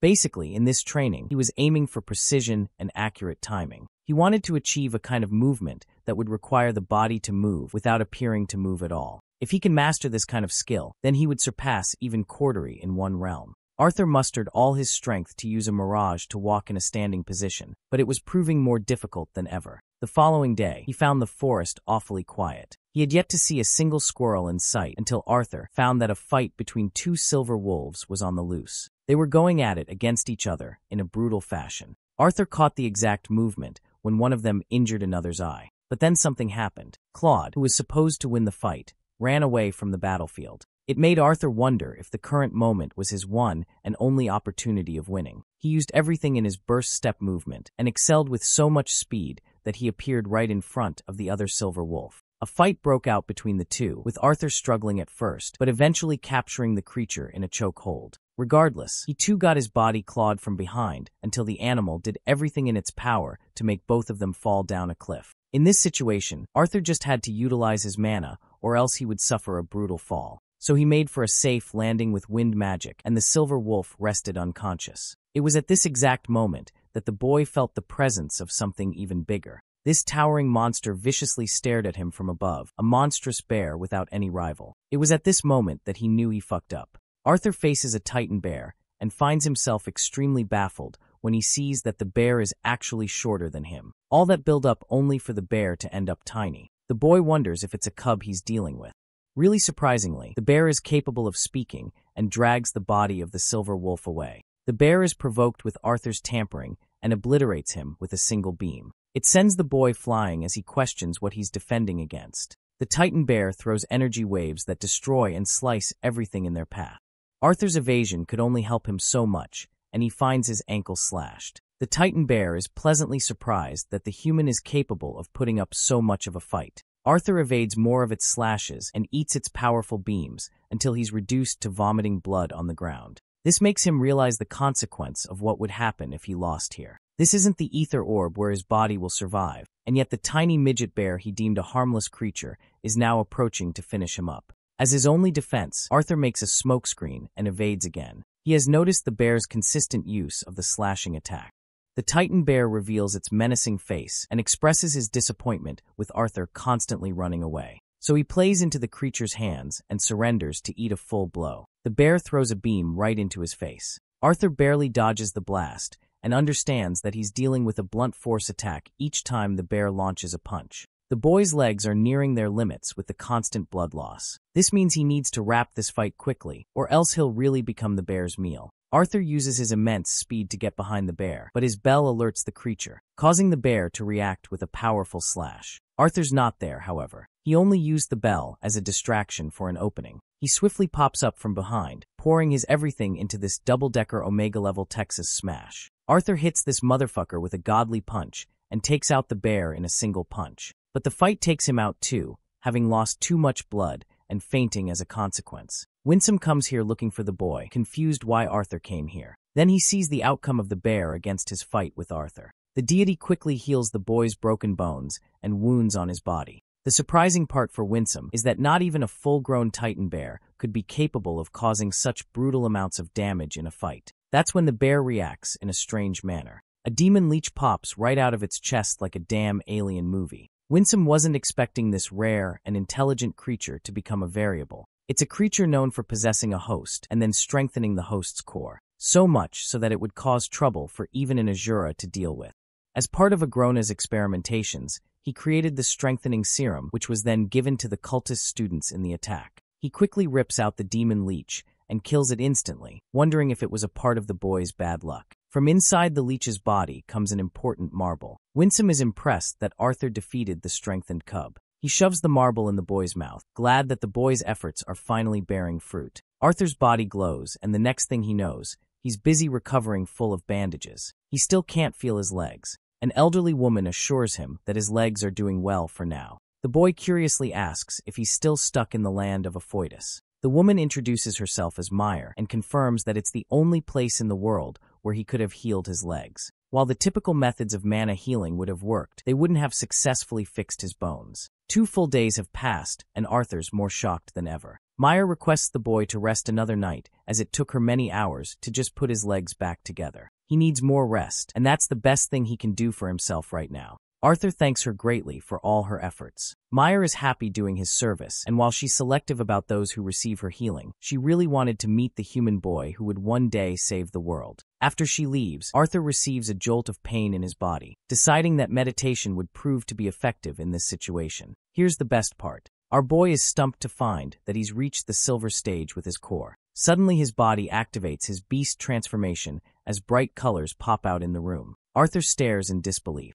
He's never been able to see the purple particles before. He tries to exert some effort, but it exhausts him out of the state. Micah is glad to learn that he's inheriting Realm Heart finally. The boy is clueless, so she explains that the physical manifestation he endures after activating Sylvia's powers, this is called the Realm Heart physique, unique to the Indrath bloodline only. She then asks if the boy was successfully able to see the 5 colors of the physical realm. Arthur confirms and learns that the Realm Heart physique earned its name after the ancestors of the clan. During this state, one's physical prowess is deemed unmatched. It allows the user to gain unique insight that no one else could ever achieve. It goes back to the old adage that knowledge is true power. Arthur expresses how upon activating the second phase, he was only able to perceive 4 colors, but now he can see purple too. He wonders if this is another secret he's yet to know. Micah laughs and confirms that the clan is known for being secretive and prideful about its ways. She's no different, but then again, she's had a long life to not care about such things. Micah offers the boy some insight on a walk. She takes him on a wheelchair and shows him the beautiful sanctuary. The creatures thriving here on raw mana exist throughout the land of the Azuras. She knows the boy can feel it as well. It's actually unnatural for the lesser beings, as well as the Azuras, to manipulate raw mana. The same goes for the rest of the living creatures, including mana beasts. Images with certain elemental affinities easily absorb the atmospheric mana relating to that element. The firebug sitting on the boy's finger is one example. It's exposed to the mana of the world, but naturally only takes in the particles of mana that are most suited for its body. The same is for the mages. For someone with the Realm Heart physique, a fire affinity mage would seem to absorb only the red particles. But after the refinement process is complete, the mana would take the appearance of white. The mage's affinity is comparable to the water. During the refinement process of raw mana, the water absorbed is often larger in proportionate size than the other elements. Yet, the mage refines the water to suit his body's needs. The raw mana alters his body to become more fixated on that element. If the same mage were to execute a fireball attack, the water mage would require the manipulation of various variables, such as shape and density, to launch an attack. But then, the same mage will have little difficulty with separating water. Meyer wonders if Arthur knows the reason behind it. The boy answers that it's because of the mage's influence that is absorbing most of the water element during the refinement process. He hits a bullseye with his answer, and Meyer further expresses that a mage ends up gaining continued insight after being exposed to one particular element. She takes him to a tea table and decides to quiz the boy's knowledge on ether. Arthur expresses that he knows very little, but he knows for a fact that it can manipulate time. Turns out that ether is entirely different from mana itself. While both of them compose the world they reside in, ether operates in a different playing field than mana. Some have theorized that ether is actually the fundamental building blocks of this world, while mana is the fluid that fills it with sustenance and life. This means in simple terms ether is the container or the cup, and water is the mana or the fluid that gives it life. One can easily manipulate the water without even using mana, but it's actually a greater task to mold the shape of the cup without breaking reality. Even among the Indrath clan, there's no proper theory on how ether actually works. The only answers they do have is their ability to detect ether after tapping into the realm heart physique. Meyer explains that the physical beings cannot even sense ether. There are fundamental laws in the world stopping them from doing so. And now for the purple particles that the boy saw in his second phase. They're actually ether particles themselves. It's only after the use of the realm heart physique that he can detect the glass cup, or the boundaries that govern the world. As for mana, the more he strengthens his core, the more fluid or mana he can manipulate. But ether is on a whole different level, as achieving control over it could make one unstoppable. Now for the components that make ether as a whole, there are three, the first of which is avim, or the control of time. The second is its authority over space, or spatium. The third is the influence it has on living beings, or vivum. Of these three, they're so intricate and detailed that no mage can ever be capable of learning about more than one at a time. And yet, they discovered a way for certain Asuras to test their true limits. Arthur inquisitively questions how, waiting for an answer. The lady smiles before transforming into the beautiful realm heart physique of her own. The answer lies in the runes of the body when using the special state. The boy is flabbergasted. Meyer continues that each rune symbol is different for every user of the realm heart physique. Her markings represent that she has influence over living beings, hence she has immense healing capabilities and did the impossible. So now, she urges the boy to activate his state. Arthur does that on his wheelchair, causing his body to glow all over. She was only able to catch one glimpse of his state before, but now she's even more impressed by what she sees. The boy plays around with each element one by one before he's able to see the ether particles again. He's never been able to notice them before. Meyer believes that it's only natural for a human to not understand the true purpose of the form, which lies in studying the imperceivable matter. Ether is virtually different from mana, and the boy won't see any success if he tries to manipulate it in the same way he does with mana. She tries to paint a picture of a cup filled with water. With this cup, one can drink and spit water out so long as they know the methods. But it would be stupid to do the same thing with the cup itself. Ether is like that. It's quite different and binds the limits of reality. Vivum, or the influence on all living beings, allows nurturing of the impossible. The boy is shocked to see her playing with the ether particles while he's clueless of it. He has so many burning questions. Meyer slowly answers him, explaining how she studied Vivum in intricate detail for centuries, and yet she still is limited in her answers. The boy expresses his desire to learn, which is reason enough for her to talk. She explains the key difference between mana and ether. Absorption can be done with one, but not the other. Arthur wonders if it doesn't depend on one's core, as the core merely connects their body to the physical realm, but the core is crucial in this case as well. Meyer explains that he'll soon materialize his path over time, but right now she wants to focus on the basics of his cultivation. After reaching a certain point, cultivation doesn't require refinement of mana, but rather the knowledge of the things that can never be passed down. It's not exactly the work of fate, but there's actually one main reason hindering a person to utilize ether. She quizzes the boy's knowledge on getting the right answer. Arthur explains that he always thought it was due to his beast will. While it's half the answer, it's not the main reason as to why he can't manipulate ether. The boy reaches a sudden enlightenment, realizing that it's because he can manipulate all four basic elements. You see, having insight on all four elements allows them to look ahead of the fluid of mana and reach for the glass cup or the container. She also sees Arthur struggling to maintain his realm heart state for long and advises him to release its powers. The boy follows her instructions and taps out of the state, but he's curious if Meyer has an answer for the kind of ether he's best suited for. Before answering, she gives him a warning. She wants the boy to acknowledge that it's uncertain if he can manipulate ether in the same manner the Asuras can. The boy has all four elements on him and even a dragon's will, including the realm heart's physique. Despite all of those talents, he's limited by his human body. This is an answer that frustrates the boy. Meyer makes up for his mood by offering a benefit. While she's unsure as to why he's unable to manipulate time at his current evil, she theorizes that the boy's path is different from controlling Evum or the flow of time. Instead, she believes he was unable to fully grasp full control of ether manipulation despite the dragon's powers. That's precisely why, no differently from Sylvia, the boy controlled the spatial boundaries. Meyer's theory leads to one answer, that instead of controlling time, the boy has the ability to control space. But even after learning this fact, it doesn't change the fact that he's yet to control this ability. Arthur is in a pinch and really wants a solution to his worries. After all, he's been unable to make good of the superior abilities he possesses. It's because of the limitations of the human body that he'll be unable to handle the burden of ether. His frustrations are valued and acknowledged by Meyer, who pities the child for having unbearable potential for greatness, and yet he is only held back by his body. She wasted her time telling him all of these things to make him realize that he's still got an ability with him. And with eventual knowledge, the boy may discover a boundary beyond the knowledge of even the Azuras. Finally, the lady expresses how she's basically broken many of her clan's rules by sharing so much knowledge with him.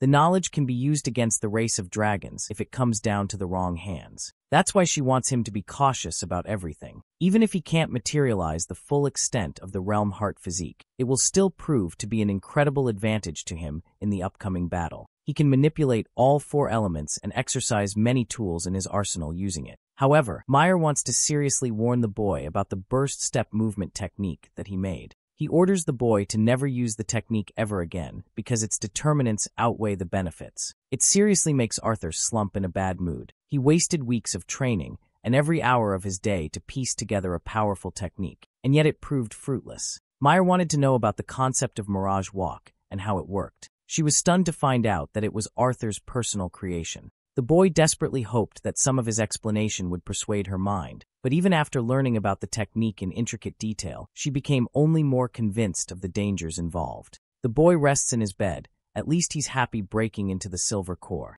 Just his combat with Cordry alone could classify him into the AA class as an adventurer without even using his mana. As he was right now, he had little improvement in terms of actual mana refinement. The only technique he made after exhausting efforts was taken away from him. The knowledge of Azuras residing in Alakrea also troubled him. After all, they boasted mana manipulation far greater than the boy's imagination. Winsome also reported that just a single retainer is capable of wiping out entire teams led by a lance. The boy sulks in desperation, staring at the empty cup, remembering Meyer's words that knowledge is power, but he's convinced that even knowledge won't be enough in his battle against the Alakrea continent. More healed up and ready the next day, the boy manages himself some movement. She can already see that he had a difficult night. Arthur still feels bad just moving his legs, but he's at least capable of moving now. Meyer thinks it's a good thing, because she has personally requested Winsome some time to train him. For how long? That depends on the boy's achievements and the duration given. She wants to impart some of her knowledge with the boy to help him guide in the correct direction.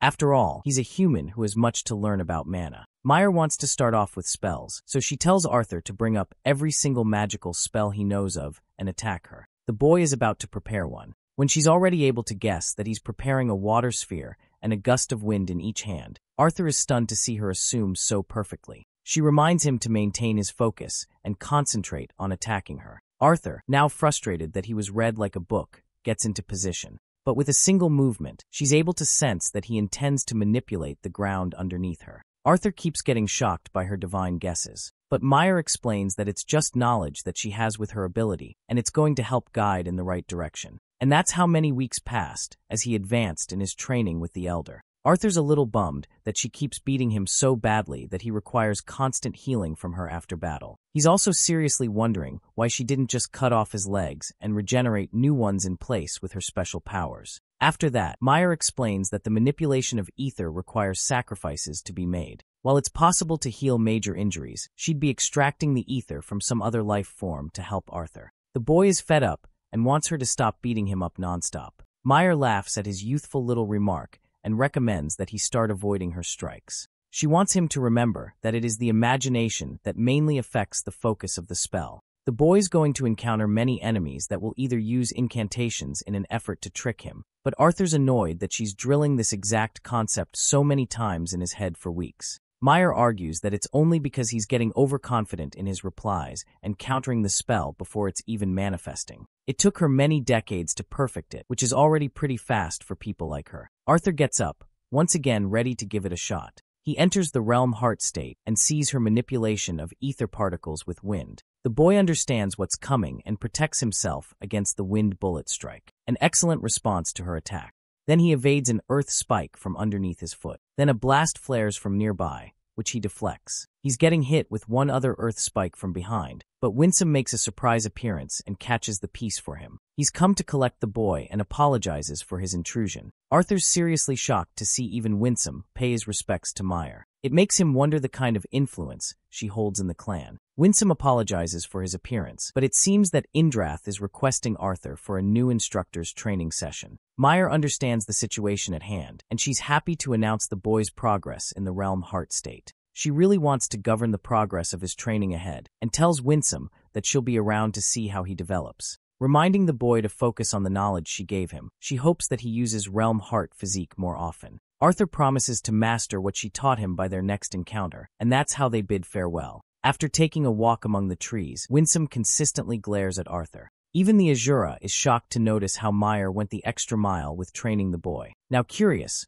Arthur questions Meyer's status. Unfortunately, not even Winsome can say anything that she hasn't told him already. The boy talks about how he thought highly of Winsome at first, but he's starting to see otherwise. It's a kind of tease that not even Winsome tolerates, as he warns Arthur that despite his lower-ranked status among the Azuras, he's still stronger than any lesser being out there. As for the boy's next instructor, they head right into the portal to see what he's up to. Coming out of the portal, Arthur's intrigued to find nothing but rocks around. From his training with both Meyer and Winsome, the boy learned many skills for war. Now he's going to use those skills in one style that will further utilize his elemental magic as well as his melee combat. One voice roars from the cliff above, noting the human that is to become his student. The voice talks in an arrogant tone, almost as if he's disappointed to find Arthur as the savior of the Dickythan continent. This instructor goes the extra mile in being flashy as he descends down a cliff, causing an explosion. Then a giant arm grabs Arthur's tiny little body before he stares at the towering golem before him.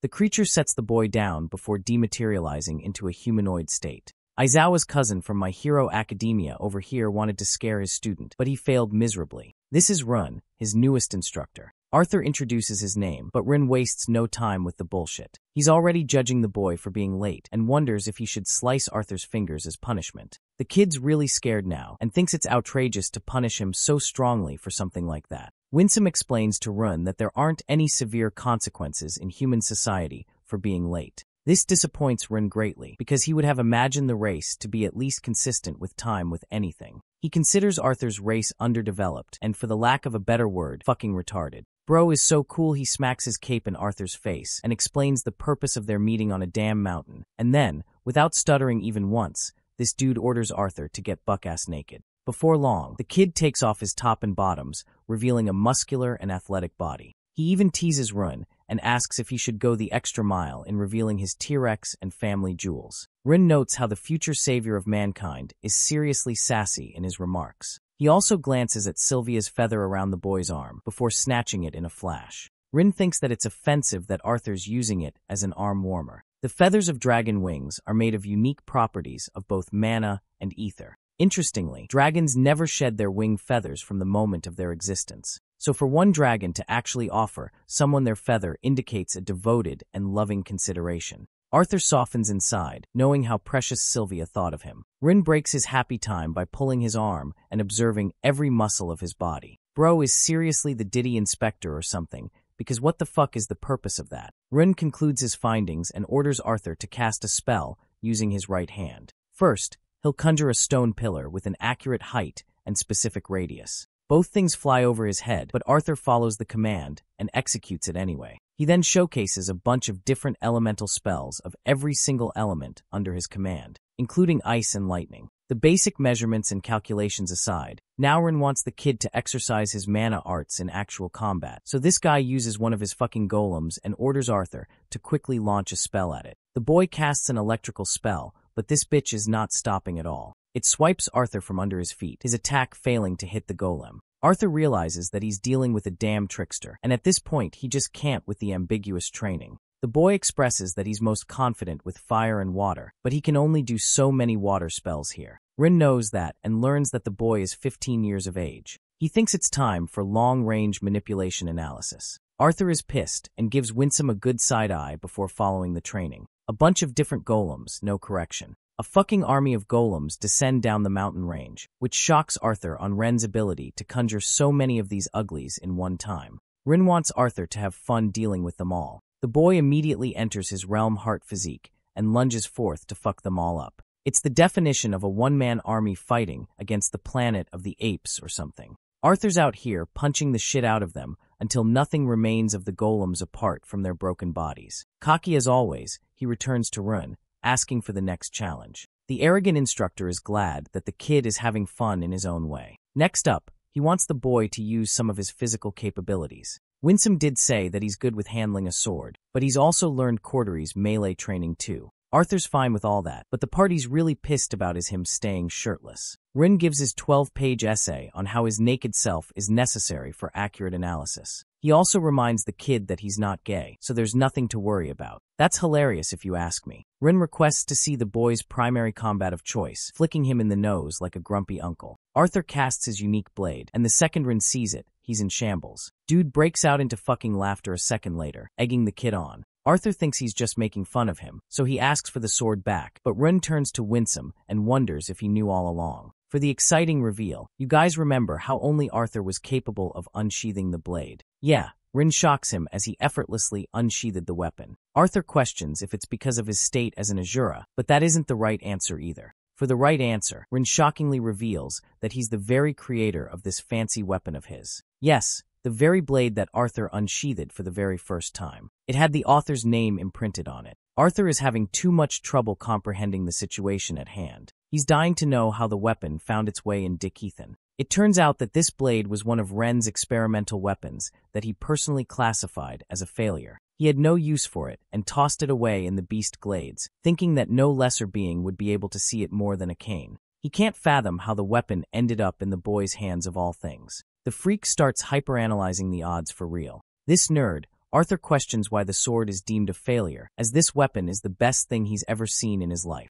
Rin is offended at the thought of Arthur comparing his special blade to primitive weapons of the human race. His purpose with this sword was to make it usable for any wielder, but he can't see it as a good idea anymore. It's nothing more than a sharp tool, really. It still makes everything all the more interesting. Winsome is curious if Rin will now fulfill the request for the child. Arthur is confused, but that's nothing new, and even I'm tired of repeating that. Winsome tells the kid that he was brought to his latest instructor for two main reasons. The first goal is to analyze his practical combat, and the second goal is for Run to produce a weapon, a sword even more capable than the one he has. Arthur becomes excited that he'll get a new sword. Run corrects him that he creates swords instead of just forging them. He agreed to the training procedure for a favor he owed to Indrath, but that favor didn't have any conditions of creating a new weapon for an inferior being like him. For now, he'll be taking Arthur's sword for a while. Rin has no intentions of stealing it from him, as the weapon decided to choose Arthur regardless of its creator. Channeling his powers,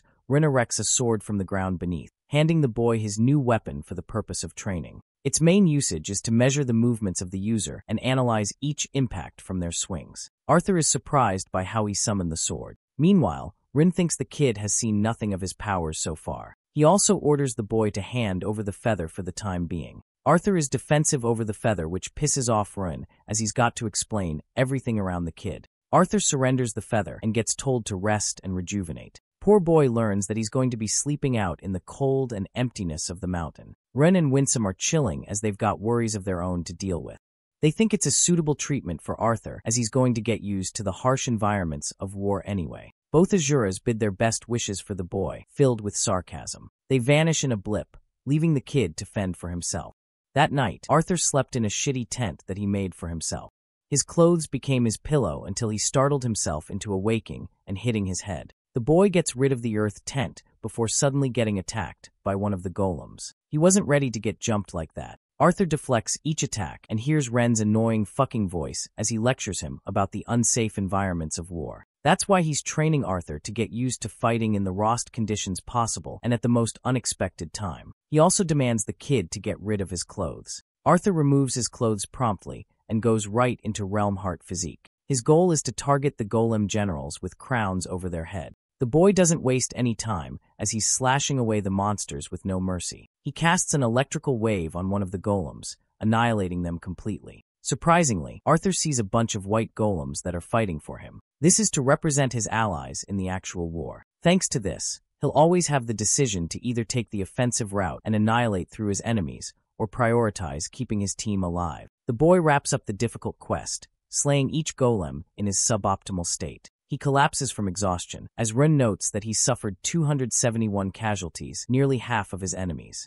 It wasn't exactly the safest victory achievable, especially with the weaker golems around. His only mistake was letting his allies die. Arthur talks shit but freezes before the sight of delicious food and water. He munches on it while the instructor gathers his report. The boy has trouble seeing the rock golems as his own allies, which is why he isn't incentivized in saving them as much. Rin finds that helpful and prefers the kid to return to sleep, as his battles will only get tougher from here on. So tired and exhausted, the boy shuts his eyes, and for what feels like a second, he awakens the next morning at the sight of a murderous demon strangling Tesha. Bro, this crazy instructor went from 0 to 100 after that tip. The elf calls for help. Arthur instantly goes into a static void and risks everything in his body to save her life. He prepares a wide swing and slashes the bastard's arm, freeing the beautiful elf before launching a second attack. The demon dodges it and gains distance before unleashing a barrage of its own strikes. Arthur swings right into Realm Heart Physique mode and counters every single attack with his elemental output. One spear targets Tesha, so the boy risks activating Static Voice a second time, injuring his own hands just to protect Tesha from the dangerous attack. That one deflection proves useless as the demon stands before Arthur, tall and terrifying. The kid is done playing around and roars at Ren for messing with his head. Soon after, the illusion fades from both puppets. The instructor is surprised to see the boy react so quickly. He was planning to play out the fight to see more of Arthur's reactions. But the boy is hardly surprised after knowing the kind of instructor this bastard is. Rin explains that he adopted this harsh method for the boy's benefit. As in his current state, he used too much of his powers to prioritize saving one elf. It could cost him his actual life on the battlefield. Arthur understands that while it wasn't the best option on the table, he only did it because he prioritizes certain people's lives over his own. Rin criticizes his reckless decision, making even if the boy did it for a partner. The word mate makes the kid embarrassed, as he explains that Tesha isn't anything like that. It surprises Rin, who was thinking that she and the boy had already done the deed by now. Arthur becomes a beaming ball of embarrassment, denying anything like that. He switches the topic and realizes that Rin has immense control over the earth and can form anything from it. The chair is one example. The only limitation that comes to his mind is that he can't mimic properties of water using the earth. Also, he's really curious about wanting to know how Arthur was able to detect the demon being a fake. The boy explains that he could see fluctuation of yellow particles around both puppets, and the rest he pieced together by deduction. Arthur wants to know if lesser beings will ever be able to reach this level of mana manipulation that only Asuras are capable of. Rin argues that it's extremely unlikely for that to happen, but the boy shouldn't be worried as the kid himself is the definition of impossibilities. He's got the ability to perceive 4 main elements and some deviations. Then he's got the power to perceive ether, which only Sylvia managed to grant him. Every single thing about the boy is peculiar, unique, or different. Not even the best of deities have that kind of broken luck or talent. Arthur finds himself very happy to hear those words and asks for the next mission. Rin takes the boy's hand and explains what a nickelite mineral is. While it's a rare mineral, it's also kind of useless on its own, but with the correct synthesis, it can create something extraordinary. He calls back to his words regarding how he can create swords instead of forging them. It's actually using this tiny gem. It's kind of like growing a tree, but not at the same time. Under normal circumstances, Rin would have preferred watching Arthur train for many years and then come back with proper feedback. But right now, he's going to have to take a gamble considering their specific circumstances. Just as Arthur is about to question his ridiculous words, this dude presses the sharp mineral in the palm of his hand, making it bleed. Rin explains that he synthesized the mineral with Sylvia's feather, making it a part of Arthur now. Each thought, action, and change in his body will matter when it comes to the manifestation of his new weapon. At its current level, even Rin has no idea of what will become of it. The boy grips his head, questioning why they must take the uncertain route. He's also surprised that Rin is actually following through with the weapon creation process. The instructor reasons that it's clear he's going to need a better stick to fight against literal incarnations of gods. Also, they're low on time. Arthur reaches a horrific realization when he learns that the war will be coming within 2 years. Winsome has just learned stuff from Alder on what's going on with Dick Ethan. Unfortunately, the echloric mineral is unpredictable and takes sometimes 5 years before manifesting into a weapon. Still, the boy needs to strengthen himself for the war to come. Rin seems more troubled than usual, and Arthur can sense that. It's because, and here's the plot twist, the war has already begun. Arthur's body quivers at the thought of what he's just heard. To his knowledge, 2 more years were left, but as it turns out it's here already. Arthur immediately senses the need to return to his continent. After all, he's required to fight for Dick Ethan, but suddenly both his legs are restrained by a golem's hands. Rin explains that the only conclusion his fight will lead is death. Arthur argues that he's done a lot of training to face the monsters. It's the sole reason he came here in the first place. But Rin knows, and even the boy knows, that his training is incomplete. He's no challenge for even a retainer. Rin requests 1 year from the boy. In this 1 year, he'll train him to become strong enough for the continent to stand a fighting chance. Gritting his teeth, Arthur accepts the condition, hoping for this 1 year to pass. It's been a long time since we visited Dick Ethan. Tesha is sitting on the council, and she wants to fight for the war to come. But Varian rejects her strongly, and Alder is in support of that. Putting Tesha on the front lines is way too risky and unnecessary for now. The princess argues that her inaction could result in multiple lives taken. Despite her evolved strength, she's not powerful enough. The fact frustrates her, and Tesha angrily leaves. Varian is having a headache and wonders if this is their best shot. Alder has to remind the old man that Tesha is critical to Arthur's performance. If they send her out on the battlefield, the boy's performance will hinder even after his training. In the hall, Tesha walks right up to the gate guards, requesting them to open the doors. However, they strongly oppose her, as only Alder could authorize such a command. Tesha gets insistent with her word, so Lance Vare decides to back the girl with her authority. The guards imbue their powers as Vari and Tesha are asked of their destination. The princess offers Ediston City as her coordinates. The teleportation gate is ready, but they're both reminded to authorize properly outside. Tesha asks if Vari's presence is really necessary, but it turns out that she's fine with it after wrapping Kathleen's training. Now Ediston was once the capital of the humans in the country of Sapban. In school, they learned that it was built out of reach of both Dwarven and Elven countries, as well as the Beastglades territory. However, with all the fighting right now,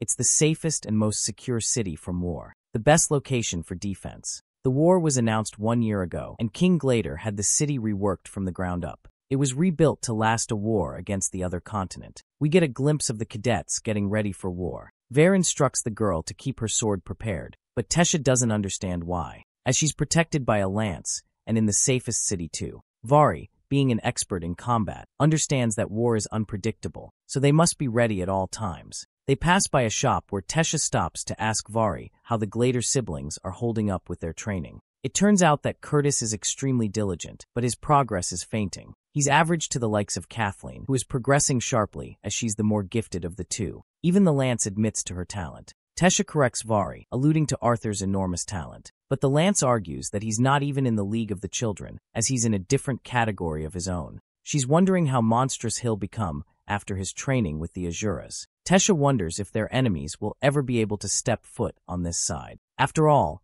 Alacria is on the west of Dick Ethan, which should mean that Ateston is actually pretty close to their enemies. While that is true, it's also noted how their enemies don't exactly have a method of transport over the sea. That's why Vari suspects them to take a more subtle and devious method, such as the teleportation gates that are hidden across the territories. The Vritra clan could seriously bring a huge army for them to deal with. Even Tesha is frustrated that they're very limited on their knowledge of their enemies. We finally learn that Alder was able to break the curse that bounded her from talking about her homeland, and still she fell into a comatose state. Tesha's relationship with her grandpa has also grown tense, but it's understandable with the pressure he's having to deal with. Both the Dwarven king and queen are dead. The council did its best to gain their allegiance and recommended each city to prepare for war. While she's busy in thought, Tesha bumps into Emily, whom she assumes is an enemy, and immediately points a sword at. That girl is happy to see a classmate and hugs Tesha, also greeting Vari. Tesha collects her papers and apologizes for attacking so suddenly. Emily realizes that she's actually in a hurry and gets back to her stuff. She's supposed to send these papers to Gideon, who is in search of Alance's help. Vari and Tesha figured that it's a nice way to join them. Tesha spots Emily's worn-down reaction and asks what Emily has been up to these days. The poor girl refuses to call her professor a professor because of how insane this guy actually is. She's already lost her mind many times taking care of his mess. Emily teases the elf with her princess name and learns that it's been suffocating for her hiding inside the castle. Emily teases her for being a rich, spoiled brat. It turns out that both of them are hating their damn lives with their own struggles. Emily wants her to take it easy on Varian because she remembers what happened after the Zyra City massacre. They're worrying about Tesha for a good reason. The past year has been unforgiving for all of them, and the only way to assure progress is training. Tesha has been having it rough, but with the latest attacks of the enemy, she wants to go out and help in the battlefield. Emily inquires about Arthur and learns that Alder has been parroting the same 2 lines about him for the past 2 years. He keeps telling them that the boy is training and nothing more. Finally, on the subject of Elijah, Tesha fidgets because she's genuinely got no clue on how he's holding up right now. They don't understand why he was taken away to begin with. She remembers his attempt to save her, and that's all. The touchy subject comes to a close with the group arriving at their destination. Emily fidgets with the door and cranks it open. Inside, there's foul stench of minerals and materials being refined. The workers are having a field day yelling at each other, right until Emily hears her beloved master's voice. Their assistant had been anticipating Emily, as Gideon is one of his sour moods again, and he's pissed. Before they're able to talk about him, the inventor comes on his own and grabs the notebook. He's all quiet before closing the notebook and cursing the situation. He'd previously submitted a formal request to the council for a lance, and he's happy to get the best of them for help. Ver questions where they're headed, and boy oh boy, it's the dangerous border of the Beast Glades. The group departs while they're left wondering why the inventor is acting in so much haste. Arriving at their destination, Gideon recommends they stay sharp. From above, they spot the Decathia's ship. Remember when Arthur came up with a plan to travel across the sea using a steam engine-powered machine? Well, that led to the invention of the ship in its fullest.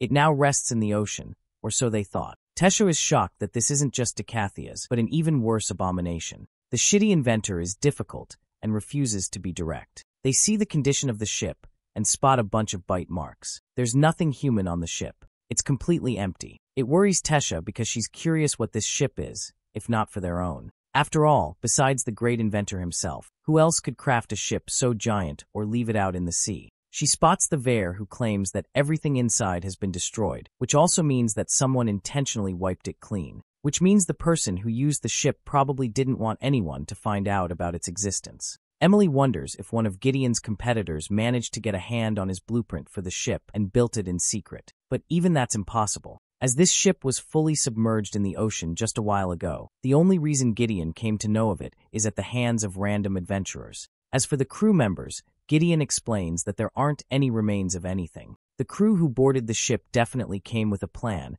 and emptied its contents completely. All roads lead to one possibility, a possibility that Varai wants to confirm. After reading the report, Gideon was hoping to God that his guess was wrong, but it wasn't. He was hoping for the lost crew of the original ship to return in one piece. But after examining it properly, he knows for a fact that this ship isn't the original. That means this very fact will change the entire dynamic of the war. It means that Alucria has now found itself the capability to create ships carrying entire battalions across the ocean. Gideon sits at his table, tired to accept the fact that the war is upon them much sooner than they anticipated. The human king and queen are both frustrated to find out the inventor's discovery. He's just confirmed about the ship belonging to the Alacrians, and has no doubt in his mind that it wasn't produced in the Dakathan continent. To give his credibility, he talks about how the Decathius ship was their one and only prideful piece of invention. That's why he placed markers all over the ship. However, those markings were not found on the ship, they just stumbled across. Even the frame was constructed differently, and the materials used were different. Blaine gets up in frustration, but it's not like much can be done right now. The human king can't maintain his calm after hearing how their enemies have a fleet of battleships prepared. Now the war will be even more damning, as they can easily send thousands of soldiers across the ocean to wage an attack. It's terrible for them already that some of the Alacrian spies have shown up in the Beast Glades territory too. Alder sits among them as the general and asks Lance Fury for her thoughts on the matter. Lance explains her agreement with the genius inventor and concludes the same result. Alder amuses the possibility of the Alacrians attempting to divide the Dakathan forces by making them believe the ocean is where they will launch an attack. Then again, this theory doesn't carry much weight because of the strong ocean currents which could have destroyed the ship. The only question to consider is for them to gauge the risk. Alder talks about Gudski's understanding of the situation. She thought the Alacrians wanted to gather their forces in the Beast Glades territory and handle things from there. But he also knows that Agrona is smart and probably planned multiple moves ahead. That's why they're going to have to deal with a double-sided attack on both parts. The problem is, the dwarves don't even have any leaders to go around, and their forces are limited. Blaine requests to join both the Elven King and Queen upon their next visit to the land of dwarves to resolve the situation. Varian agrees with this idea, as they're going to need as much help necessary to deal with the threat ahead. He's seriously worried about the discovery of the Alacrian ship, as well as Tesha's well-being. Fearing a knock, he grants Tesha permission to enter. Apparently, she was summoned by her grandfather for a talk. He wanted to show her something important. Varian showcases one hint of the brutal fight that took place just a couple of days ago. 400 men were sent into the dungeon, and only a few of them came back from the fight. Varian instructed the forces to go down, and it's because of him they all got slaughtered. The elder elf understands that he's made some important choices in the war that are unforgivable, but that's exactly the kind of thing that requires him to keep his beloved granddaughter safe, despite her value on the front lines. Varian wants Tesha to understand that while she's a talented mage, she'd be a powerful asset on the battlefield, and yet at the same time, her shortcoming is that she is just one person. One small mistake is all that's going to decide her fate. That's why he thought to prevent her from the war, but now he's changed his mind. Varian tests her resolve and questions if she's prepared to face the fight after seeing the brutal battlefield. To this, the brave elf nods with confidence. Varian challenges her to a fight to see if her words carry any weight. The rules of the fight are understood by both forces. Varian jumps right into his transformed state and attacks her head first. She dodges and uses her vines to entrap him and get him from his blind spot. He dodges a few of the vines, maneuvering the best he can, but all that dodging made him forget about Tesha's attack from behind. He's able to block it in time before grabbing her arm and shoving her into the ground. Thankfully, Tesha's vines protect her, getting her the momentum needed to push right back at him. Varian is impressed to find that her control over her beast will improve. They both fight each other in equal attacks. Tesha kicks the battle into overdrive as her vines start to devour her. Remembering what happened last time, Varian gets worried for his granddaughter. But this time, the results are different. She's entered a special state of her own, kind of like Arthur when he activates his phase transformations. Engravings appear over her face, and she's armed with dual blades. Now stronger than ever, Tesha overwhelms Varian with her speedy attacks. But even then, the skilled elder is keeping up just fine. They trade blow for blow, matching each other with scratches against their bodies. The fight reaches its climax as Tesha can't maintain her form for long. She's knocked the heck out by a kick in the face. The old geezer beat her fair and square. Tesha rises in shame, failing to land even a single hit on him. But seeing her like this, Varian wants her to remember that he'll be her commander on the battlefield. This basically confirms that she's passed the test in his expectations. She's happier than ever and thanks him. But the old geezer's got his own conditions for that. First, he wants her to get consent from both parents. Then, he wants her to do her best not to become a liability to her team. Finally, she will be removed from the team if she can't take proper care of herself. Tesha blindly accepts everything in excitement. Varian taps her head and warns her to stay away from her second phase because she's yet to master her form fully. Alder's already told her that the Elderwood Guardian she's assimilated with is different from others, but it's yet to be mentioned why. Still, Tesha intends to avoid using her second phase until she really needs it. Varian calls her and reminds her that he's stopped being her grandfather. He's going to treat her like a soldier. And because of that, she must understand here and now that she'll have to follow every order no matter how difficult it seems. It's his final warning to the girl to back out from the war. But Tesha rushes in to hug him instead, confirming to her commander that she'll be a reliable asset who supports the continent. With their salutations wrapped up, Varian is still afraid for her safety, but he doesn't tell her that. In the next scene, the old elf makes his way to the lower levels of the castle. Here he meets Anna, who is treating the director in her comatose state. Anna gives a general review of her condition. While Good Sky is doing well in her unconscious state, they still don't know if there's a way to bring her back. So Varian decides to do his thing, the same as always. He greets her and talks about the recent update of the Alacrian army, how they've discovered a battleship. He's confident that Good Sky wasn't aware of the ship either. But apart from that, he's come here to tell her about something special. He just gave Tesha permission to enter the war, a decision that is very much unlike him. Varian laughs at the kind of reckless things he said, but this poor old man is really afraid. He understands the stubbornness of his granddaughter. That's why he wanted to take part in the war, under strict supervision. But poor old Varian collapses in his emotions. He stepped down as the Elven King, and now he's been placed with an even bigger responsibility than before. On the daily, he trains with a proper Azura to become stronger and remain in shape. After all, this war is going to require his very best for Dickethan to survive. But at the same time, Varian doesn't want to do this. He doesn't want to be tangled in this mess. All he cares about is to enjoy his final days and see Tesha grow up and become strong. He couldn't have imagined a day where he would be sending his own granddaughter to war. The Royal Council members are doing their best to play their part. But even after that, they're all dependent on Varian for orders, as Alder deemed him the most fit to lead the 3 races. Varian shivers under the incredible pressure, the weight of becoming a leader, being lost and outlived his precious wife. He deeply grieved, and now he fears that a day will come where he will have to outlive his children, and even Tesha. That's the future he wants to prevent. Embracing her gentle hand, he apologizes to Good Sky for not knowing sooner. He could always tell that something was wrong. The curse placed on her wasn't fully removed by Alder. She risked her life to leak the information regarding the Alacrian continent and the Vritra clan. While they failed to stop her and became responsible for reducing her to such a state, Varian crumbles because he deeply regrets having done that to her. He's reminded of all the good times they shared together as friends. While many despise her for being a spy, he never thought of her that way. He thinks she's the strongest person in her heart. The war will begin soon, and he knows that this may be his very last visit. But Varian wants to promise her that after the war, he'll exhaust every living breath to make sure she wakes up. With the emotional roller coaster coming to an end, let's see Tesha's performance on the battlefield. Her team is doing its best, and they want her to remain in one piece so that her grandfather doesn't berate them. But this girl is a powerhouse and carries her own weight with little to no trouble. Tesha's really curious if they've located the boss monster yet, because there's just no end to these gorillas. The sharpshooter Stannard is doing his best, while one of the team members recommends they fall back for a retreat. Tesha knows that she's right and orders her team to fall back for the meantime. But make no mistake, they're not in the mood to leave these bastards roaming. Tesha instructs Stannard to go all out while she pins the creatures down. Using her vines, she catches all of them in one spot, an ability called Ivy Prison. Next up, Stannard loads his propulsion blast and fires an incredible laser that annihilates the entire field. The monsters are all cooked, and Tesha's team has just become the victors. Stannard is coming up with new spell combinations, but the recoil is painful for his body. Kuria teases him for not training enough, but it's all in tough love.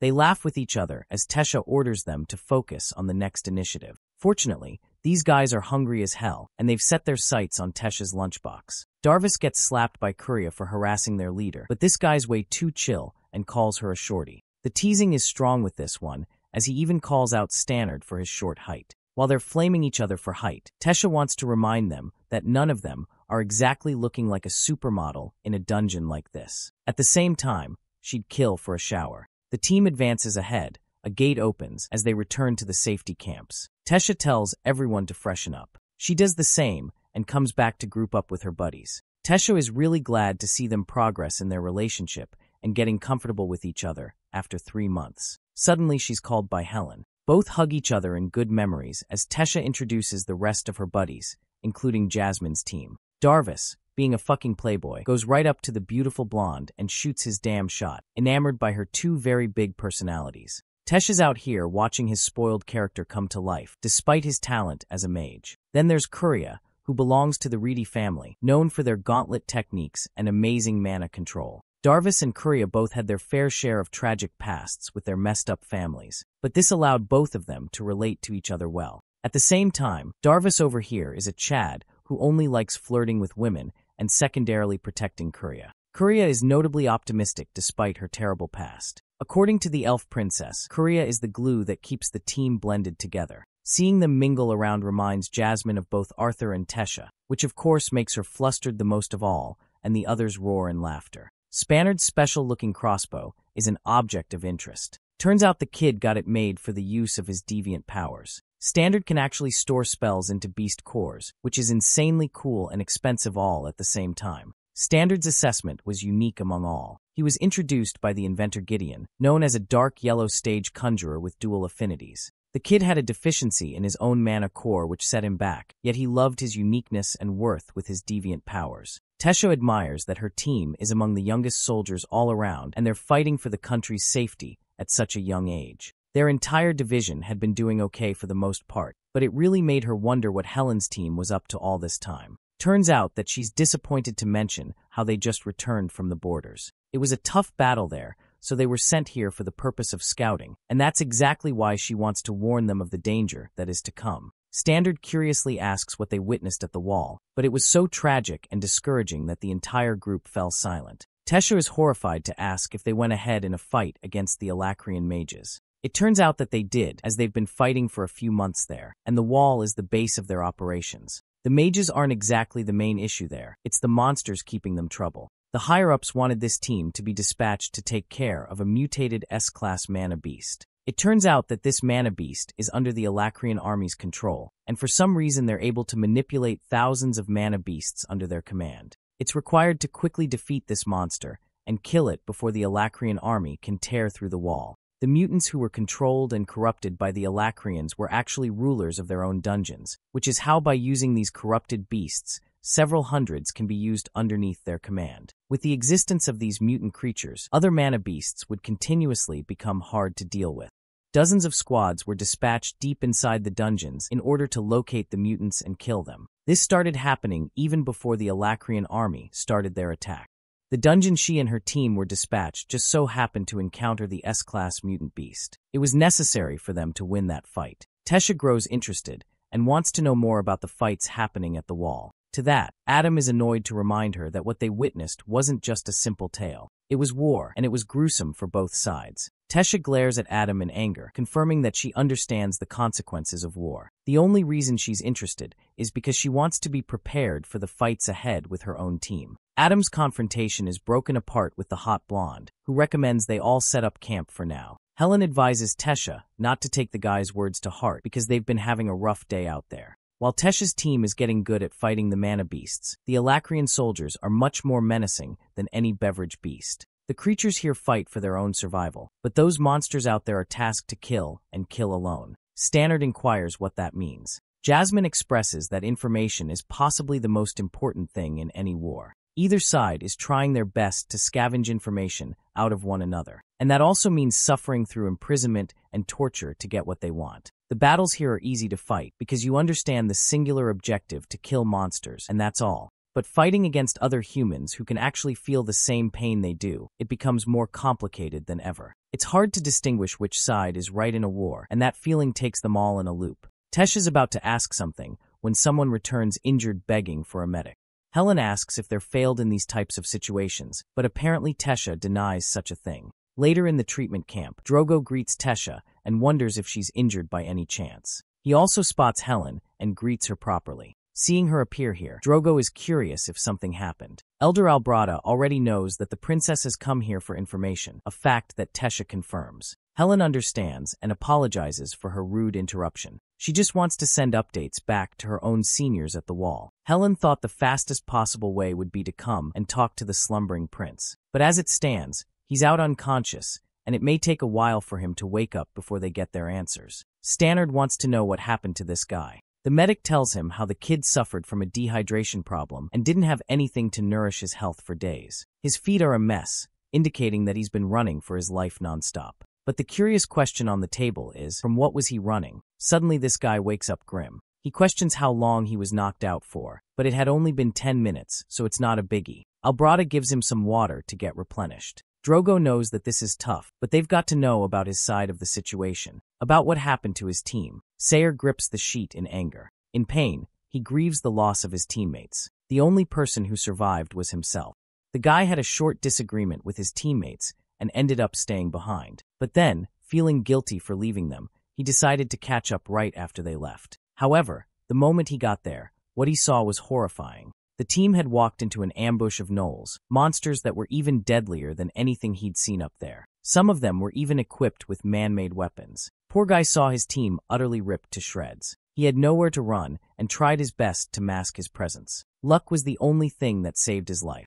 He tried to hide for many days before, eventually, he took a chance and set up a teleportation gate to exit the location. However, the risk was too heavy because the gnolls could have destroyed it, so he ran for his life. Drogo wants more clarity regarding the teleportation gate he set up. Stannard is terrified to reveal that there was a giant door behind the monsters, as if they were trying to protect something strongly. He's horrified to express the news of his finding, that they've finally located the S-class mutants' den at last. Moments after that, Drogo's voice roared across the cavern, alerting them the message of the location. Everyone there, hundreds of soldiers, prepared themselves for the battle to come. The kid, Stannard, had done his fair share for the time he was here, but now this fight was the real deal. The actual target, a real mutant for them to fight. He could tell that all of his team members were clearly nervous, but their team leader, Tesha, looked composed and confident, despite being the youngest of the group. The princess adjusted her hair, making him gaze at her for an unusual period of time. Lil Bro knows that she's out of his league and already in love with Arthur, so he tries to shake his feelings off.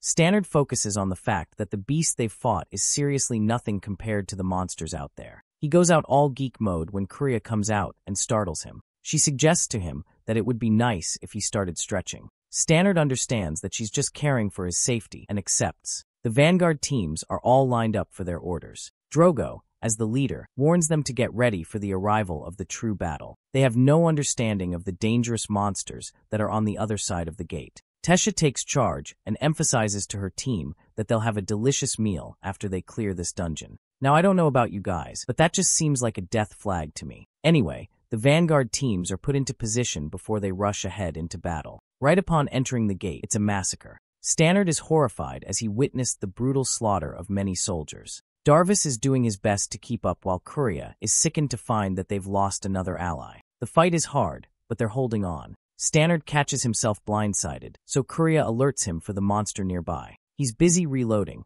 so Kuria swoops in to protect him in the meantime. Stannard also shoots down 3 monsters on his own. Darvis impressively teases the kid for not being useful enough.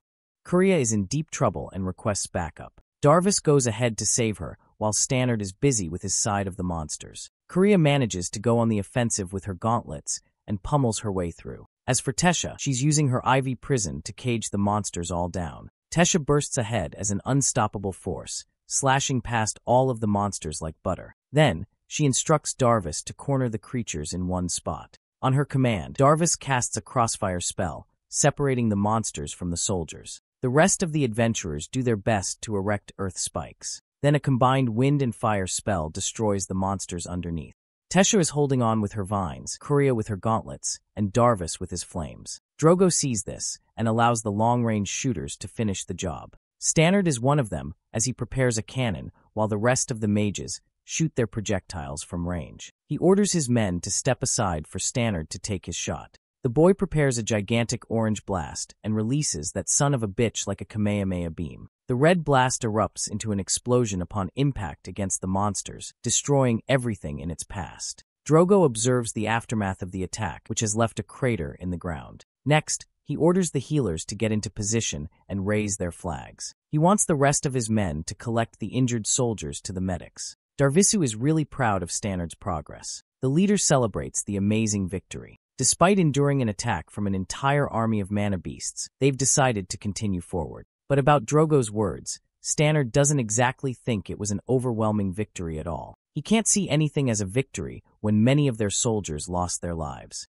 It's no longer just a number, as 10 of them have already lost their lives when they haven't even reached the end of the S-Class beast. The question is, how many more lives will be lost by the end of this raid? Tesha sees the injured being healed, but something about the situation makes her upset, and Stannard can see that. He directly asks her what's wrong. The elf remarks that it's good that they won, but still, losing soldiers makes her feel hurt. Darvisu comes up and teases her for acting compassionate towards the commoners and whatnot. Kuria grabs her hand and emphasizes that they did their absolute best to secure that victory. Stannard backs this statement and confirms that it's always a risk when going into battle. They can't save each soldier, and that is the reality. But he didn't word that right, and Tesha only gets more upset hearing the remark. Stannard tries to make up, but the princess is worried that she'll never be able to catch up to Arthur's level. Even Kuria knows that she's talking about the special guy who she can't stop talking about for some reason. Darvis is pissed because he doesn't even know who Arthur is, aside from the fact that he's powerful and charismatic without any weaknesses. It's clear in her description that she's being biased, but Kuria thinks the green-haired Casanova is only jealous because Arthur's the guy he wants to be. He was even popular in school, but never accepted that on his own. The teasing continues when Tesha expresses how she felt scared of him upon their first encounter. Kuria vividly remembers her saying how they escaped some slave traders. Tesha at the time felt like she wasn't saved because Arthur wanted that to be kind. Rather, it was probably intended as a pragmatic move on his part. Hearing that, Kuria deems him a bad boy who does whatever the fuck he wants. Darvis, being the jealous cunt, thinks little of Arthur's accomplishments. He recalls how Tesha got kidnapped at the academy, and Arthur wasn't there to check up on her after the fact. To this, she angrily responds how he already checked on her health with Virion,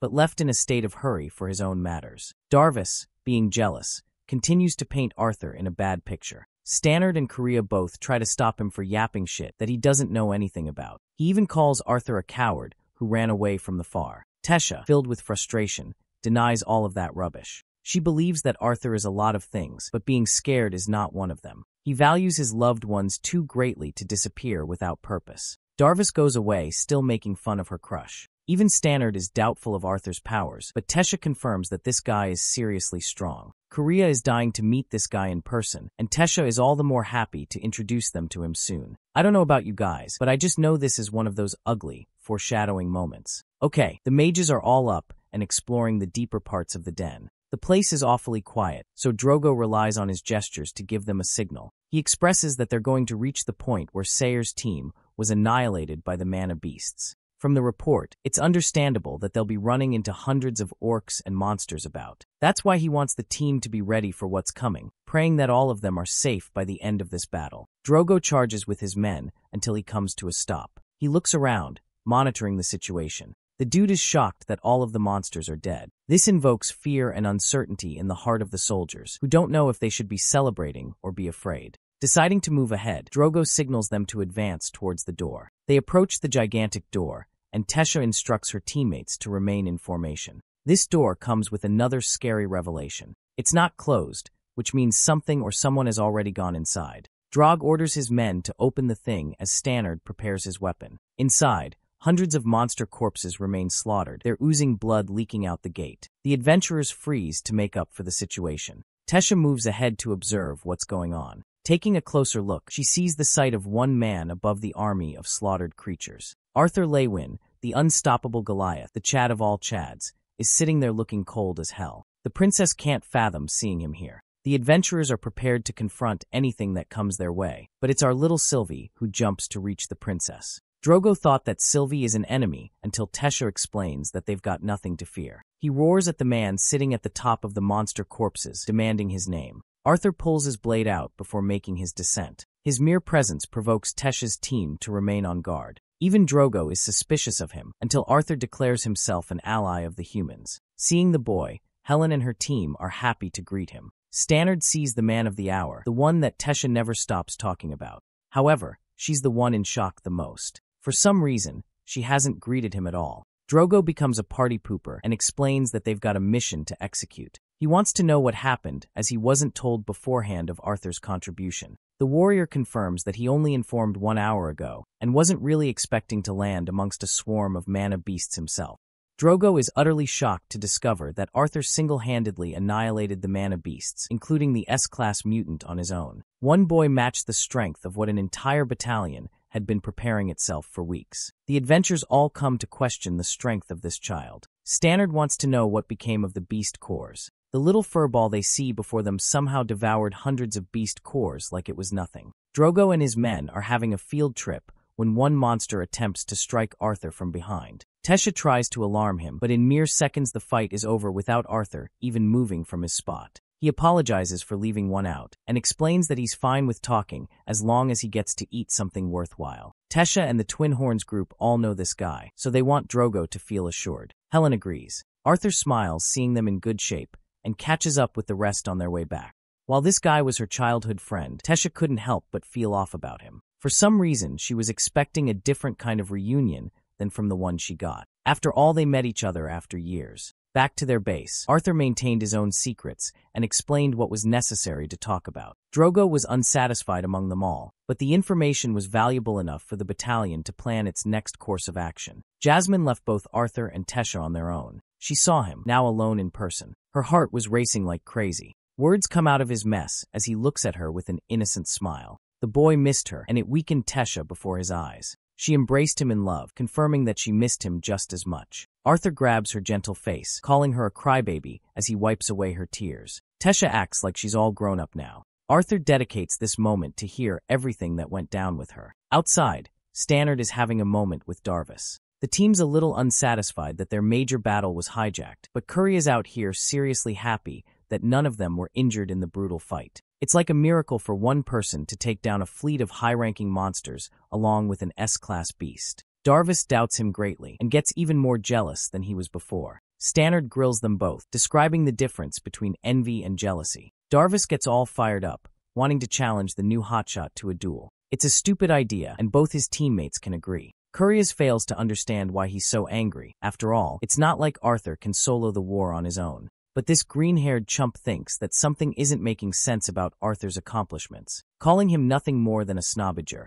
At the same time, Stannard defends Arthur for his stance, as the people didn't treat him any better either. He thinks it's really childish of Darvis to conclude Arthur's personality without knowing what he's even like. After all, Tesha always speaks positively of the boy, so it's not like he's a villain or anything. Deciding to pull the trigger, Darvis teases Stannard and thinks the kid finally has a shot with the princess, since Arthur's treating her like a bitch. Both get up against each other's necks, flared up and mouthing insults to hurt each other. Darvis stops the fight, realizing that he's no different from his prideful father if he continues. As for Tesha and Arthur, they both come out after catching up too. Darvis sees an opportunity and steps right up to Arthur Lewin, challenging him to a duel right off the bat. With little to no time wasted, people gather around for entertainment, supporting Darvis greatly. Tesha's team, on the other hand, is watching with worry. He readies his axe, confronting Arthur, who wants to inquire the purpose behind the duel. The green-haired chump calls it a matter of his pride, while Drogo the referee reminds them of the rules of the fight before they start off. Both fighters are restricted to use mana to bodily augmentations.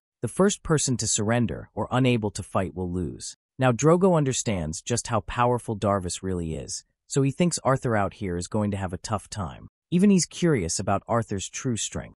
The fight begins with Darvis bursting with so much speed that he gets right up in Arthur's face. The first attack was a feint before he went behind a strike from his blind spot. But our boy isn't just an amateur. He sees this guy coming up and easily eyes him down. Sensing the threat of Arthur's attack, Darvis leaps away as if he felt afraid. This wimpy advance is met with confusion by the crowd. They berate him while Courier and Stannard look at each other in confusion. They've always seen Darvis easily cutting down mana beasts like butter. He's even seen him defeat adventurers among his own rank with satisfaction. But in this situation, it's almost unreal to see Darvis feeling fear for the first time in battle. Still, the green-haired freak show goes on ahead to strike, while Arthur gently sways his body, evading each swing. Darvis tries to go faster with an aerial attack, but Arthur merely blocks his axe before releasing just a single punch against his abs. Darvis is sent on a retreat, unable to believe that he's facing such monstrous reaction speed. He tosses a giant piece of earth, but Arthur merely crushes it with a tap of his punch. That attack was yet again a tactic for Darvis to catch Arthur from his blind spot, but he easily dodges without any trouble. Arthur is merely toying with Darvis, tapping his body from the front and back before unleashing his furious jabs all over his body. The strikes only connect right when Arthur's walking away as the victor. With his arms rendered unable to be used, Darvis releases his axes before collapsing on the ground. None of the spectators even saw what happened. Courier is the only one who could see Arthur activate mana flow rupturing, blocking the channels of mana with his bare hands. It's an impressive feat, especially since augmenters strengthen their channels after reinforcing their bodies. But what Arthur did here, it was precise and fast as if he were a veteran. Stannard admits that they've just witnessed something amazing before their eyes. Poor Darvis can't even get up because his body's all fucked up. Out of the blue, General Varian himself arrives to meet Arthur, and he's brought Alder alongside him. In the camp, Varian, being his grandpa's self, chokes our boy for not informing them of his return. Arthur sees Alder too, who is glad to see that much has changed for both Sylvie and Arthur. Turns out they received a message from Winsome about Arthur's departure. Though Alder wasn't expecting the kid to pop up at Tesha's battle station right away, it turns out that Ren is the one who wanted things to happen that way. That cheeky bastard. Tesha remarks that she felt great seeing Arthur instead of an S-class monster beast behind the gate. Arthur confirms that they didn't even have a second to spare, as he was getting jumped by so many monsters right after arrival. Tesha is amazed to hear that Arthur's story was the reality. He really did take down those monsters by himself. She's got a ton of questions to ask, but Varian stops her, explaining that he's got matters of his own to discuss with the boy before anything else. Tesha is told to stay here for now, but Arthur will be going away with them. She's annoyed that he's being taken away from her right after coming back. It's important for Arthur to tell them what's going on. Her grandfather emphasizes that after the clearance of this dungeon, they'll have their own battles to take care of, and that means her team is going to get even busier. He wants her to remember what they agreed upon. She's now a soldier, and he's her general. Hearing that, Tesha is happy to follow his command. She remembers his advice to level up from her fight slowly and build her strength. Alder wants them to head out at once. Before leaving, he senses that Tesha's strength has increased from the past few months. which means her recent battles have helped her a lot. Hearing Tesha call Alder her master makes Arthur astonished. He wasn't expecting a student-teacher relationship to form between the two of them. Arthur comes out of the tent and sees Stannard with a smile, who only salutes the guy as if he's too important to ignore. The three of them move their way up to the teleportation gate. Sylvia intentionally didn't speak to Tesha because she's all grown up and keeping her little secrets too. She wants to surprise her on their next encounter. The three step inside the gate, only to meet a giant fucking bear greeting them outside. From behind the bear's head pops up little Ellie. Even Arthur is freaking shocked to find his sister mounted on top of the damn thing. She runs into her brother at first glance. Arthur takes his sweet time adoring his little sister for a moment. He's teasing her before Ellie spots both their parents. Arthur, remembering what happened last time, tries to get away, but finds himself completely off guard as they embrace him with loving and open arms. The boy can't believe that he's receiving such treatment after what happened. But Alice, as a loving mother, reminds him that he's still the person she raised for more than a decade. The same goes for Reynolds, who's now keeping a beard. He knows his son has been through the worst of his training. Also, Alice really can't stay mad at him for long after loving Arthur so much. The kid is happy to confess that they both indeed have given him more than he's grateful for. Arthur pulls his shoulder because she wants him to ask about Boo. Arthur sees that titanic monster and jokes around how a giant dog is called Boo of all things. Provoked from his remark, Boo out here tries to exert its full force on Arthur's shoulder. The ground is in shambles, but to the monster's shock, nothing happened to Arthur. He thinks the pet has quite the temper. Turns out Ellie instructed her little pet to test out Arthur's powers right after his return. Arthur's seriously amazed to find that Ellie has properly bonded with the beast. He wonders when it happened. Apparently, Winsome has been keeping tabs from Arthur. He's the one who left the mana beast with the boy's family before leaving. Turns out it wasn't Arthur's doing at all. He just gave this monster as a gift. Arthur thinks it was a ridiculous idea to give a giant bear like that to his sister. Reynolds explains that the bear was a tiny thing when they got it. Boo has aged quickly in just 2 years. Alder insists that they get the move on and keep their reunion for later as more pressing matters are at stake. He promises the boy that he'll see his family often, so he's got nothing to worry about. Arthur bids farewell to his loved ones before leaving again, this time more relieved than ever that a bear is being protected and no longer lonely. Even Sylvie is happy with this development. In the next scene, the boy is surprised that there aren't any royal family members accompanying them. The least he was expecting was Director Goodsky's presence. Realizing that he's not caught up to speed, Varian explains to the boy how Goodsky fell to a state of slumber. It occurred right after she attempted to reveal important information on the Alacrians. Hearing that, Arthur groans in pain, feeling sorry for what happened to her. He wants to know everything that went down. Years passed as the two leaders talked about the things that happened in the past 2 years. Arthur had to catch up with the information that wasn't provided through Wren or Winsome. From Varian's information, the Human King was currently focused on refining a relationship with the Dwarven Kingdom, hoping to get them on their side. As for Curtis and Kathleen, they both took Tesha's path and formed their own teams to gain personal experience on the front lines. The boy's own family stayed at the castle for protection. As for the Hellstay family, they went elsewhere. Vincent did his best to assist with the war. Arthur asks Varian if his parents showed any interest in fighting too. Turns out that Reynolds was ready to go, but the elf recommended that he stay out of the fight until Arthur's return at the least. The boy is very much grateful that Varian handled the situation well, as he would have suffered much pain if his father died before his arrival. Next, it's finally time to address the main point of the meeting. After all, Arthur understands that he wasn't just brought here to catch up to speed. He knows that something serious is going on, so serious in fact that Tesha's involvement was considered unnecessary. Varian shakes his head, as if to deny that, but Arthur cuts the old man off, claiming that he knows that he cares about his granddaughter. Arthur knows that the war is a threat to everyone after all. Their defensive maneuvers won't matter if the hidden teleportation gates have all been set up by the Alacrian spies. Something about this is too suspicious. Arthur mentions how the Beast Glades territory is the perfect place for the Alacrian army to gather. After all, they've already acquired the S-class mana beasts, but that strategy would be too obvious. That means the only reason they haven't made a move yet probably indicates that either Dicathan is actually stronger than Alacria, or the other side is intentionally stalling for some other reason. And judging by Varian's grimacing face, the boy can tell that it's the second thing of the two. Varian confirms that they've just discovered something like that. Alder starts off by saying that it's okay for Arthur to doubt them after he reveals this information. Then he spreads a blueprint of a battleship, a ship that isn't Decathia's, but a ship built by the Alacrians inspired by Arthur's design. The boy is furious and crumbles the paper. Right as they're about to talk about the next subject, a soldier barges inside to inform critical information. They've just sighted the Alacrian armies, who are approaching through the western coast. The man shivers in fear as he declares the arrival of the Alacrian ships. The paper sets in the room, and Arthur's expression is proof of it. Without a second wasted, Arthur blitzes past the guard with incredible speed. Sylvie tails him, worried about what's about to happen.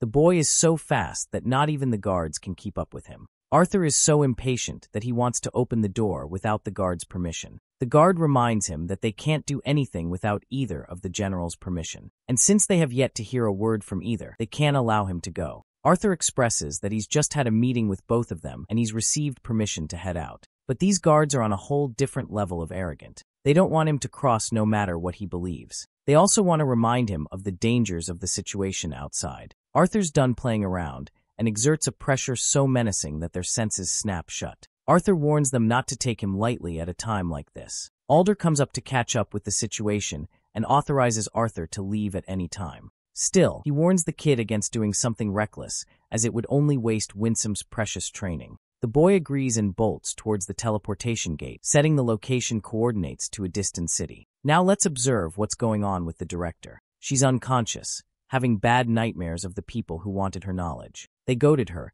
telling her that her knowledge will be critical in turning the tide of war. They didn't even want to care about her well-being after the fact. But this trembling nightmare is the reason she finally regains consciousness. All this time, Good Sky believed that she was free of the curse. It reminds her of the conversation she had with Virion, the last time they were a part of the Great War. For many years, both of them were enemies, but he stayed conscious of one thing. She teased him that he probably loved her. Virion denied the cheating accusations, since he was a loyal man. Anyway, he kept thinking about Gudsky's greater effect on the youth.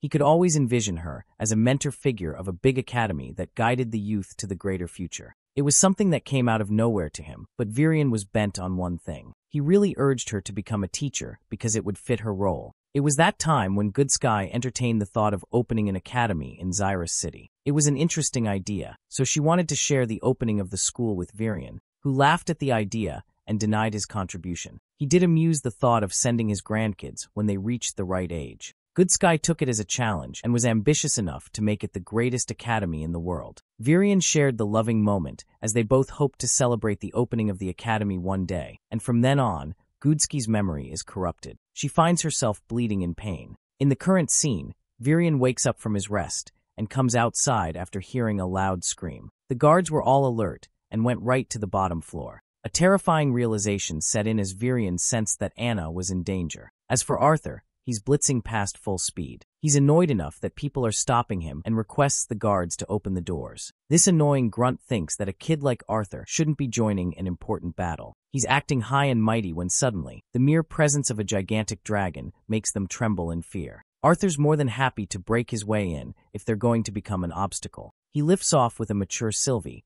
now a beautiful horned dragon. Too much is flooding inside the boy's mind. He remembers the time the blueprint was made for the ship. Sylvia sets in a snowy setting. From here on, Arthur walks in the heavy snow, recalling Virion's words to keep moving on forward instead of correcting the past. As for Virion himself, he's forcing his way to get to Gudsky's room until he spots Cynthia's Gudsky's body in shambles. The Alacrians got to her, and she's nothing more than a pool of blood on her bed. Poor Virion roars in agony at the traumatic sight of losing another loved one. The brave boy, Arthur, remarks that he now has another reason to fight. From the snowy top, he gazes at the fleet of battleships coming their way. The boy now fights for another reason, to correct his wrongdoing. The true war now begins. We get a cliffhanger cut off after that, and right now we're in the heart of a beaming blue city, witnessing a burglary scene. Two kids are trying to make a fortune, lockpicking the door while one is guarding. The lock's finished, and like a typical young boy, Nico is prideful of his powers. He goes around searching for some valuables. The boys reason to themselves that what they were doing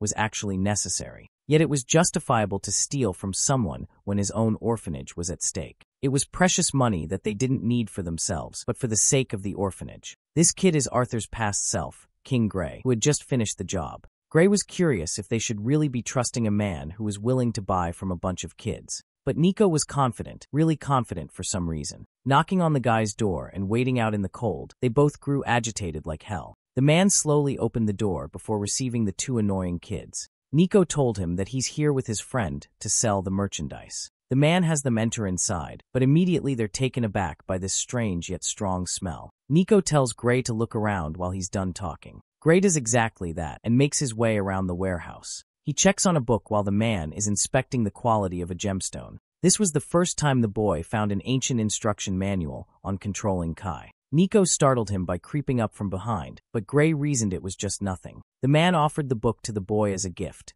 After all, none of them could read or learn from it. Nico was chill with the whole fling. The boys left that night, and now Gray was sinking in the rain, questioning why he was even tasked to come here. After all, Nico pretty much handled everything by himself. Nico remarked that at least Gray got to keep a book, if nothing else. That is when Gray alarmed him of the two creepy men at the shop. They were tailing the boys from behind. He signaled Nico to turn right and then make a run for it as fast as he could. So they did exactly that, both boys bolting with the best speed they knew. They climbed over a wall, and Nico crashed so Gray had to help him out. They both hid behind a garbage can where Nico stupidly tried sneaking on the men. One of the bastards had located them at last. He tried to snatch Nico, but his friend pulled him down. He told Nico to make a run for it as he fought off the man with his bag. But poor Nico had just tripped, complicating their situation even more. Gray grabbed the bag, calling both of the men, as he knew they came after the money. He made himself a decoy and began running until the boy located something from afar. He stopped, turning in their direction, and then he kicked a can so hard that it made the first guy slip carelessly. Using that first guy's body, he leaped up and over. From the puddle, Gray could see the second guy coming up to attack, but even his punch was quickly dodged by the sharp boy who then countered with a savage fist of his own. This punch, which was charged with his full strength, broke the man's nose. It made him a bleeding mess, allowing Gray the chance to escape with his friend. Having made their escape, Nico excitedly told Gray the reason he was brought along. He's a fighting genius who could hold his own against people much stronger than him. But even Gray claims that he didn't know what happened. For him, time just slowed down. But Nico vividly remembers the boy catching dishes with his immensely fast reaction time. Anyway, Nico was certain of it from a young age, that his friend was a fighting genius for some reason. Both boys hurried back up, hoping to make it to their rooms before anyone caught them. Even the faintest sound terrified Nico. But right as they're moving along incredibly slowly, one voice calls them both out, wanting them to come over here quickly. They tell the Grandmaster to wait for a second, while Gray wonders if she's already caught on. Nico doesn't think so at first, but then again, the headmaster is a sorceress, so there's no telling with her. They slowly go up to her room before the two boys are introduced to Cecilia, a beautiful girl who is the same age as them. The headmaster hoped for the three to become the best of friends. That reverie of his, Arthur's, comes to an end as he wakes up in his room. The sun kisses his face as he pets the little fur ball. It had been a while since he remembered a dream of his previous life. He sees outside, the winter season descending upon them. Hearing a knock, the boy tells his assistant to come inside. The man reports that they've finalized the location of the meeting, and Varian wants him to prepare at once. For a moment, Arthur is confused before he's met with three of his maids. Even Sylvie notices that these maids are actually deeply in love with our boy. She grills Arthur for only chasing after princesses. A little annoyed by her remark, he reminds her that he's unafraid of beating her up here. Anyway, both of them make their way up to the two generals. Arthur, our boy who we have seen all grown up now, looks majestic in his new attire. Varian even teases him for taking some pictures of him for Tesh's sake. While Arthur expresses his annoyance with the complicated outfit design, Alder recommends they get the move on. The three important figures walk right next to each other. Varian has been in better health ever since Gudski's tragic death. Even Arthur understands that in this situation, the man has no choice but to remain strong on his feet. He trails them, busy in thoughts of how the Vritra clan actually got to Gudsky in the first place. He understands that it must be eating away at Varian from the inside out. Varian questions if the boy is finally prepared to meet the representatives of the Vritra clan. But more than him, Arthur thinks it's the old man who should be ready. After all, he's dying to know about the culprit who killed Gudsky. Varian switches topics and cuts him off, stating that it's best for Arthur to stay alive, or else Tesha will slaughter both of them. Alder finalizes their preparations, and then both of them jump off. Arthur quickly follows as he descends with the cute Sylvie. Alder has cast an orb for travel, while the majestic Arthur Lewin mounts his beautiful dragon for the travel. Both sides travel at identical speeds, Arthur looking more serious than ever. Sylvie is worried if he's alright. He confirms that he's fine, but he's kind of surprised that she's calling him by his name these days. It turns out that Indrath taught her a lot about the dignity of dragons and how they should keep their heads high. Arthur is reminded of the time he had his final training session in the land of Ephiodus. He was summoned by Indrath himself. First, the boy had thought that there was nothing left to surprise him anymore. That is until he saw Meyer standing right next to the guy. Indrath was more than happy to introduce him to his wife. After all, the boy wouldn't have made it this far without her help. What really shook him was Meyer's appearance, as she looked younger than ever. But it was actually Indrath's second message that made his training look like a joke for a moment. Around them were cast mana orbs. Indrath stopped the flow of time, using his powers before departing the human child with one important piece of advice. That advice is yet to be revealed. Virion explains that they're almost there, so he should keep his guard up. He feels troubled about engaging in this meetup without any guards. But Alder expresses that he'll easily intervene if the messenger's words are proven wrong. But after knowing Vritra's dangerous method of experimentation and betrayal, there's no telling as to what they will do next. Virion only wonders what Agrona is hoping to achieve next, as the war is nothing more than a game to their main villain. Alder expresses that Agrona himself can't participate in the war, so it's natural that he's just acting as the general to move the pieces for his side. Then comes Virion's question, who wants to know who is going to decide the fate of the lesser beings. To that, Alder has to remind him of his position as mankind's leader in this far. But it's only a fearful position that Virion has to keep convincing himself of every night. Poor guy is just being forced into it. Anyway, Alder looks up at Arthur and recommends that both of them travel with them for now. Arthur likes the idea, and Sylvie Allo agrees. She's going to try and stay hidden in order to conceal her presence, but will always defend Arthur whenever necessary. So she transforms into her miniature state, and Arthur joins the generals. From up above, they spot the battleships. Arthur now convinced that what they received wasn't just a regular messenger. They descend on one of the ships, the creepy messengers welcoming them. Sirit, the more human-looking fellow, introduces himself. Standing right next to him is Yudo, and both of these guys are retainers instead of mere messengers. They've heard quite a lot about the famous Azuras of the land of Ephiodus. They want this meeting to be a guarantee of the Azuras staying out of the fight. Alder confirms that he won't intervene as long as their side complies. Yudo is rather intrigued by the boy wonder that everyone deems special. Arthur Leywin himself. Arthur returns the remark, questioning why they've been introduced to the retainers already. But Yudo is confident in his words, claiming that they're just playing as messengers who didn't really want to give them an opportunity to capture a weaker Alacrian. After all, it's a role Yudo himself enjoys doing the most, so he's wary of others. Anyway, Silrit warns Yudo not to get overboard, but he's severely overconfident since Azuras can't intervene in this fight. The Azura wants to hear the message at once. Silrit explains that their leader has requested to deliver one message alone. It is his order that the Dikethan continent surrender their ruling families, and if they abide by this treaty, the rest of them will be spared. Continual resistance will only invite permanent destruction from their side. Hearing this message, Varion's temper boils as he mocks the ridiculous terms. It's nothing more than an ultimatum. But Yudo argues that it's actually a saving grace for them, since they've got no chance otherwise. This smiling freakshow assures them that he'll be merciful in killing them with the first option. Silrit has to remind his maniacal retainer friend that they weren't sent here for a fight. But this guy doesn't give a fuck and merely says that he's warning them. To make it even more provocative, he talks about Varion's granddaughter and how he's going to enjoy slaughtering her while she watches. But this remark actually gets on the serious nerves of Arthur Leywin himself, who manifests his blade. But before that even happens, Varian has already struck this bastard with a bitch slap. But that's exactly what Yudo wanted. He thought nothing of the attack and revealed his fragmented horn. He's the motherfucker who downed Lancelia and reduced her to a horrific state. The memories all come flying back to Arthur. He's now furious and charges ahead to ask if he's the one who killed Lancelia, the one who was sent into the dungeon and had her limbs severed before death.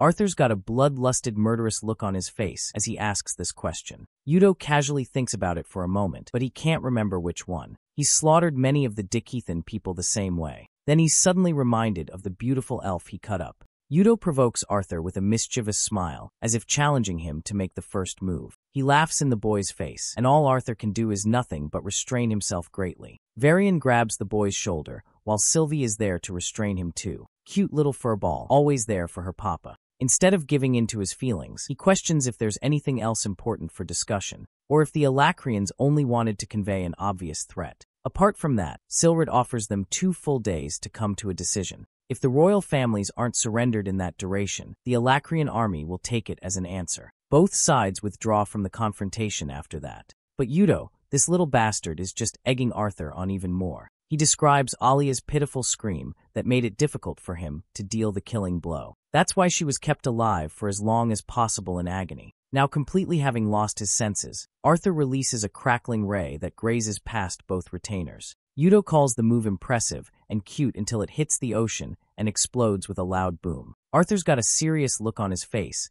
that basically says, "You're gonna get fucked if we fight for real." He turns back, hoping to settle their score on the battlefield. Coming off to Tesha's location, we see the remains of the monsters after Arthur's slaughter being collected by the whole team. They're being precise with the collection procedure, careful enough to properly extract the horns and fangs. They need valuable materials to forge better weapons after all. Among them, the green-haired punk is as overconfident as ever. He's pissed that they're still busy in the extraction procedure from the junk of these monsters. Unfortunately for these guys, Arthur's little pet ended up devouring all the cores, which puts Stannard in a pretty tough position since he can't conjure any more ammunition for his weapon. They can't believe that a tiny little Bond was able to devour so many cores at once. The green-haired shithead even thinks that Arthur might have stolen some cores. What's more, he can't fathom how an entire tower of monster corpses became stacked on top of each other. They wonder if it was Arthur's little stunt to appear cool and amazing, which is probably the author's real intention if you think about it. But this theory is disproved by Stannard, who explains that these beasts are different from normal monsters and appear more psychotic than usual. That's why they were probably trying to gang up on Arthur to collectively reach their prey, which of course did not end up going their way. Stannard, being the brains of the operation, shines through. That is until a sudden tremor even shakes him to his senses. The idiot behind him thinks very little of the situation, but it's clear that something is brewing from behind the scenes. Anyway, we go back to Tesha, who's almost done with the extraction process. The adventures are slower than usual because there aren't any rewards to collect in the first place. Adam is just glad that they didn't have to participate in the shitty part of the process. Tesha curiously asks what these two are looking forward to after this raid. Turns out they'll return to the Xyrus city to gather supplies and then eventually return to their next dungeon. As for the elf princess, she's not very excited to note that they'll just return to the flying castle until further orders are given to them for their next mission. Adam laughs and argues that she should use all the time she needs to get some rest from this opportunity. While Tesha is speaking to them, Jasmine and Kuria are staring at something strange up ahead. Durden is inspecting the composition of the glowing wall and seems to find it rather odd. Right when they least expected, cracks started appearing and fast. The wall was about to collapse, and Durden's only instruction to his friends was to run. They all ran for their lives as a bunch of orcs popped out from behind. None of them expected this, but they all got into battle position to face off the threat. Tesha and the rest of Helen's team realized the gravity of the situation. These monsters are too much for their group to handle, and they're literally taking each adventurer apart like butter. Among them, even the arrogant shithead gets smacked with a seriously powerful swing. Darvis hits the ground while Tesha steps up with her vines. She cages the creatures using her typical strategy, allowing Helen's powerful archery to throw them with ease. But what they weren't expecting was a flank attack from one of the orcs. This behemoth aimed right for them, but luckily both of these competent warriors evaded without suffering a brutal injury. From this fight alone, Tesha is coming to wonder one question only. How in the hell did Arthur Lewin, the one-man army, take down nearly thousands of these creatures all by himself? Even Darvis can't hold off more than one orc at one time, and he's dearly struggling to manage over here. Carrie, stepping up with her powerful gauntlets, saves his ass. She comes to knock some fucking sense into this fool. Unfortunately, Darvis is currently handicapped because of the technique Arthur used on him. His mana channels are all messed up. Tesha, as their team leader, orders both of them to run to the door with as many soldiers as they possibly can. They do exactly that with a bunch of monsters chasing right after them. But this is when the graceful Jasmine comes around to cover for them. She leaps away, and by herself easily slashes a group of orcs without much trouble. As for Darvis and the other adventurers, they're being safely escorted out while Stannard and Helen's team are keeping them cover. Even Adam is shining his best with his spear strikes, though he's also finding himself panting from the fight. Suddenly a giant explosion is heard from behind. He recognizes that it was Durden's doing to save his ass just now. Durden recommends that he focus on the bigger threats ahead instead of worrying about repaying favors.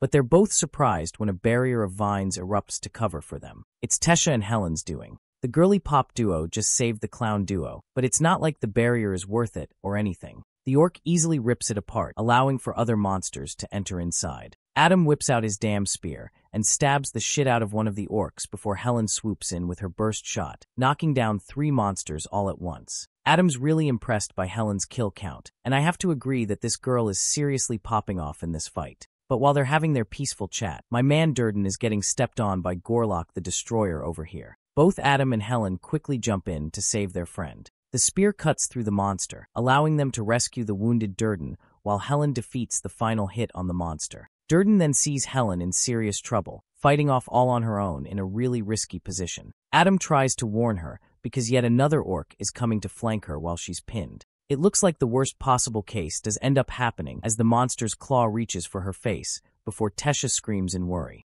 From here, we get a cliffhanger moment, jumping back to the flying castle. From the teleportation gate emerge both Arthur and Virion after their encounter against the retainers. The boy is seriously hoping that the old man isn't considering their offer right now. However, Virion is struggling with the weight of the decision at hand because he thinks that the prevention of war and an immediate surrender could really save innocent casualties in the long run. Still, Arthur thinks that's a huge miscalculation and a giant sacrifice that even his family may have to offer. Alder interestingly expresses agreement with the boy. He believes that the land of Ephiotis will also be threatened in this case, as the rest of the generations will eventually strike against the other Azuras. Virion is aware of the gravity of the situation, but he's really worried for the public's reaction that will come of this. Arthur realizes that Virion's goal is to announce the offer publicly, and you guys know how that's going to play out. The people are going to shit on the royal family and devour them alive.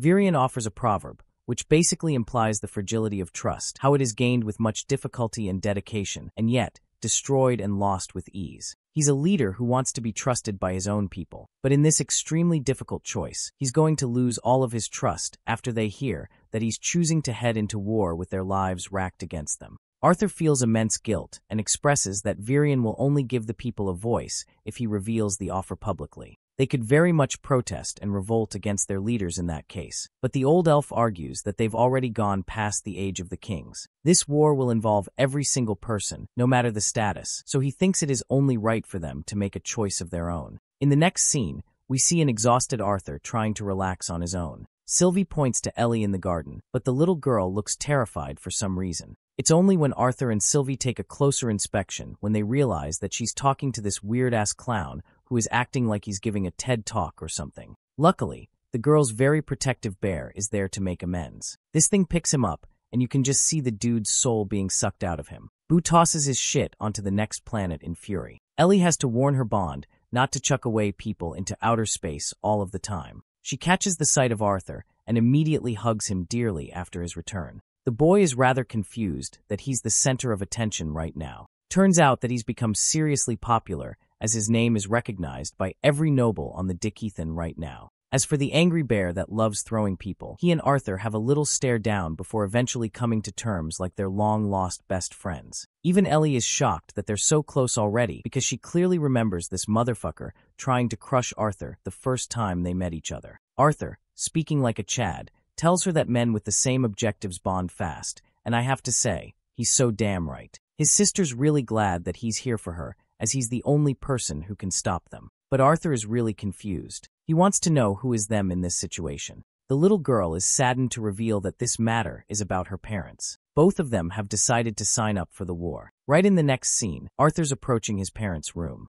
The voice of his sister saying those words still runs through his mind. He feels guilty trying to stop his parents from joining the war in the first place. After all, they're both really powerful and could become assets on their side. Arthur's hand shivers as he reaches for the door, thinking about the fact that they would be risking their lives on the front lines. The boy does not want to see that happen, and it's his only selfish wish. He knocks and promptly enters inside, where Reynolds and Alice are going about their business. They're surprised to see him pop up so suddenly and so soon. Arthur picks up their gear, realizing that they were intending to leave without sharing a word with him. It hurts him, but Alice clears this misunderstanding by saying that they were just preparing until he returned. Arthur shares that he really wasn't expecting them to take on such a risky mission before Ellie matured properly. To that, Reynolds explains that even Varian told them the same thing, but he also gave them the option to fight in case Arthur returned. The boy's face turns to worry as he realizes that his parents are now suddenly joining the fight all because he has returned.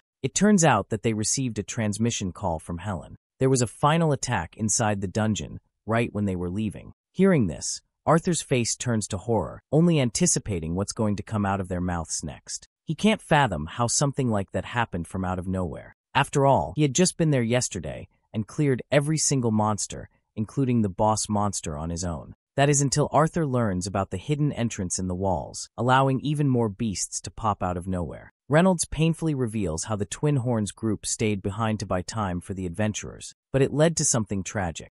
Finally, we get to see what happened with Helen. Right before the orc was about to land the final hit on her, Adam decided to sacrifice himself by becoming her shield, enduring the full wrath of the orc's slash. Fortunately, that was a lethal wound that Adam couldn't fight against. And now, Arthur experiences yet another feeling of loss. He stutters, unable to complete his words. He can't believe that this happened even after he cleared the dungeon completely. Reynolds understands that it was something out of the boy's control, as the other side was actually blocked off at first. The walls ended up being a barrier to sensing the creatures from the other side. And then there was the fact that no one was ready for a fight that day. They were just working for extraction. The Twin Horns did their best to hold the monsters off, but it still led to an unimaginable number of deaths. The moment he hears this, the first thought that comes to the boy's mind is Tesh's safety. He is terrified to ask who else suffered the same fate, but unfortunately not even his parents know about anyone specific. It was only an emergency transmission, and Helen could at most talk about the core situation.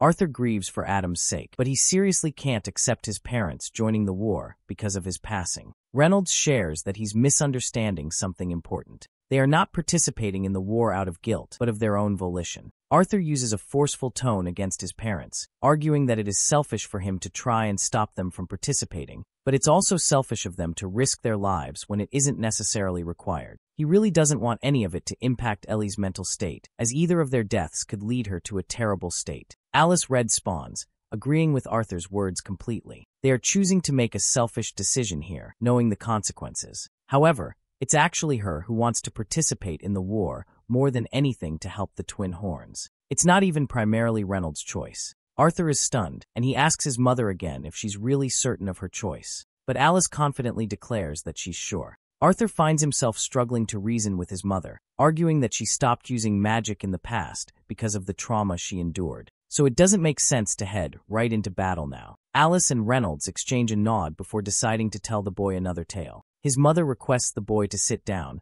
so he can learn more. Arthur already knows about the history they shared with the Twin Horns, but the part that they missed out was that they had one other member before the boy's birth.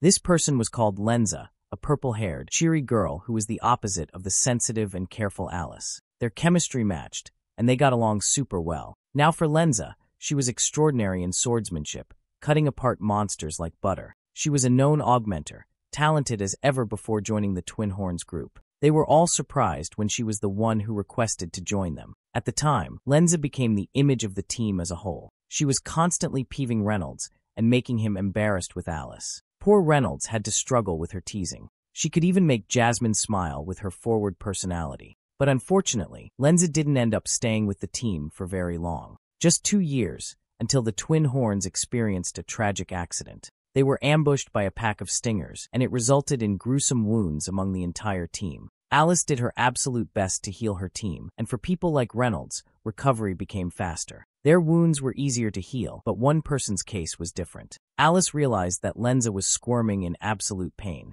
The stinger venom that she suffered was close to her mana core, allowing for a painful spread. After being hospitalized, Lenza's state made Alice despair. They learned that she had permanently damaged her mana core and could never practice mana manipulation. Despite her best efforts to close her team's wounds, Alice's efforts to close Lenza's scars made the venom advance to her system. She felt extremely guilty for accelerating the spread of the venom and robbing her friends' one and only joy. As for Lenza, she strongly vouched for a sacrificial death. She wanted to be out there and vanquish in a blaze of glory. But when she couldn't use mana anymore, it was different. She left her bed one day and decided to venture into a dungeon alone. After that, Lenza was never seen again. To this day, Alice is brought to tears, blaming herself for being the one responsible. Lenza could have survived if she didn't heal her wound and closed off chances of venom extraction. She wants Arthur to remember that his life is solely unique and dramatic. But for the rest of them, they endured many hardships, painful ones beyond imagination. Alice and her team loved Lenza. But ever since that incident, she's been afraid to use her magic to its fullest capacity beyond the basic injuries. She understands that Adam's death is different from what happened in the past. but Alice recognizes her team's contribution as a sign to be there and support them. Another reason is the fact that they're afraid of Arthur being out there, risking his life every day while his parents are staying home, expecting him to come alive. They don't want that to happen. While this is understandable, Arthur argues the case for Ellie, who will be damaged beyond repair if they don't return from this battle. Reynolds shares a moment with his son, wisely explaining that death is rarely caused by one's personal weakness. After all, death always creeps up when a person's guard is down, no matter how omnipotent they may seem. The same is for their son, Arthur, and that's why Reynolds promises to protect Alice with his life.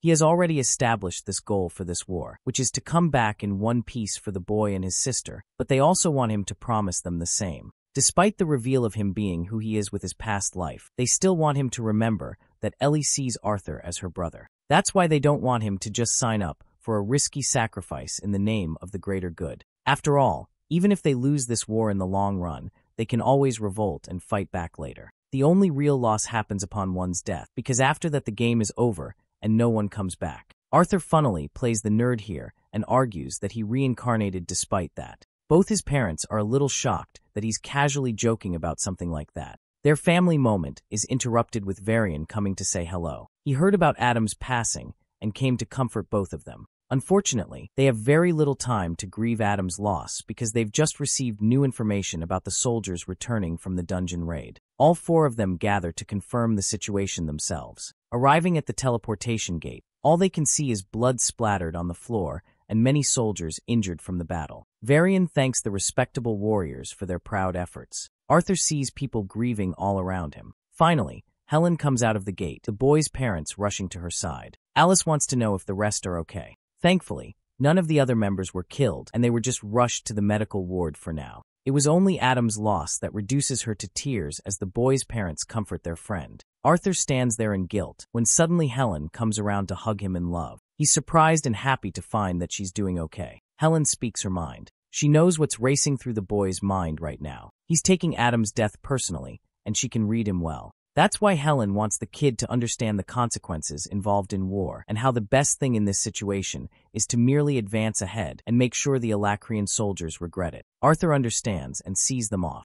Sylvie explains what's about to happen. The boy's parents are going to talk to her about their participation in the war, which will put her at ease to some extent. With Adam's loss, the team is going to need some support to stand on. The rest of the adventurers are slowly popping out of the gate. Arthur finally sees one of Tesha's squad members, Stannard, who is just shocked to be grabbed by Arthur immediately after arrival. Arthur really wants to know if something happened to the princess. He's so worried for her that he subconsciously grips Stannard way too tightly. He apologizes to Stannard shortly afterwards, glad to see him in top shape. As for the rest of his squad, not even he knows what became of them. The twin horns were responsible for their escort, but they all got mixed up as a consequence. At last Arthur sees Darvis being carried by Curia, who is a real friend if you ask me. What a girl. Arthur helps her assist him and puts him on the ground. Darvis receives healing when suddenly Arthur gets up to give Curia some water. He wants to know what happened with Tesha. Curia thinks for a moment before pointing to the gate. She just came out. Arthur sees her exhausted expression and attempts to reach out for her. And now we get a call back to the moment he shared with Indrath on the last day of his training with the Azuras. Time was entirely stopped as Indrath offered one final piece of advice for the boy. He requested Arthur to close his heart to the elf princess.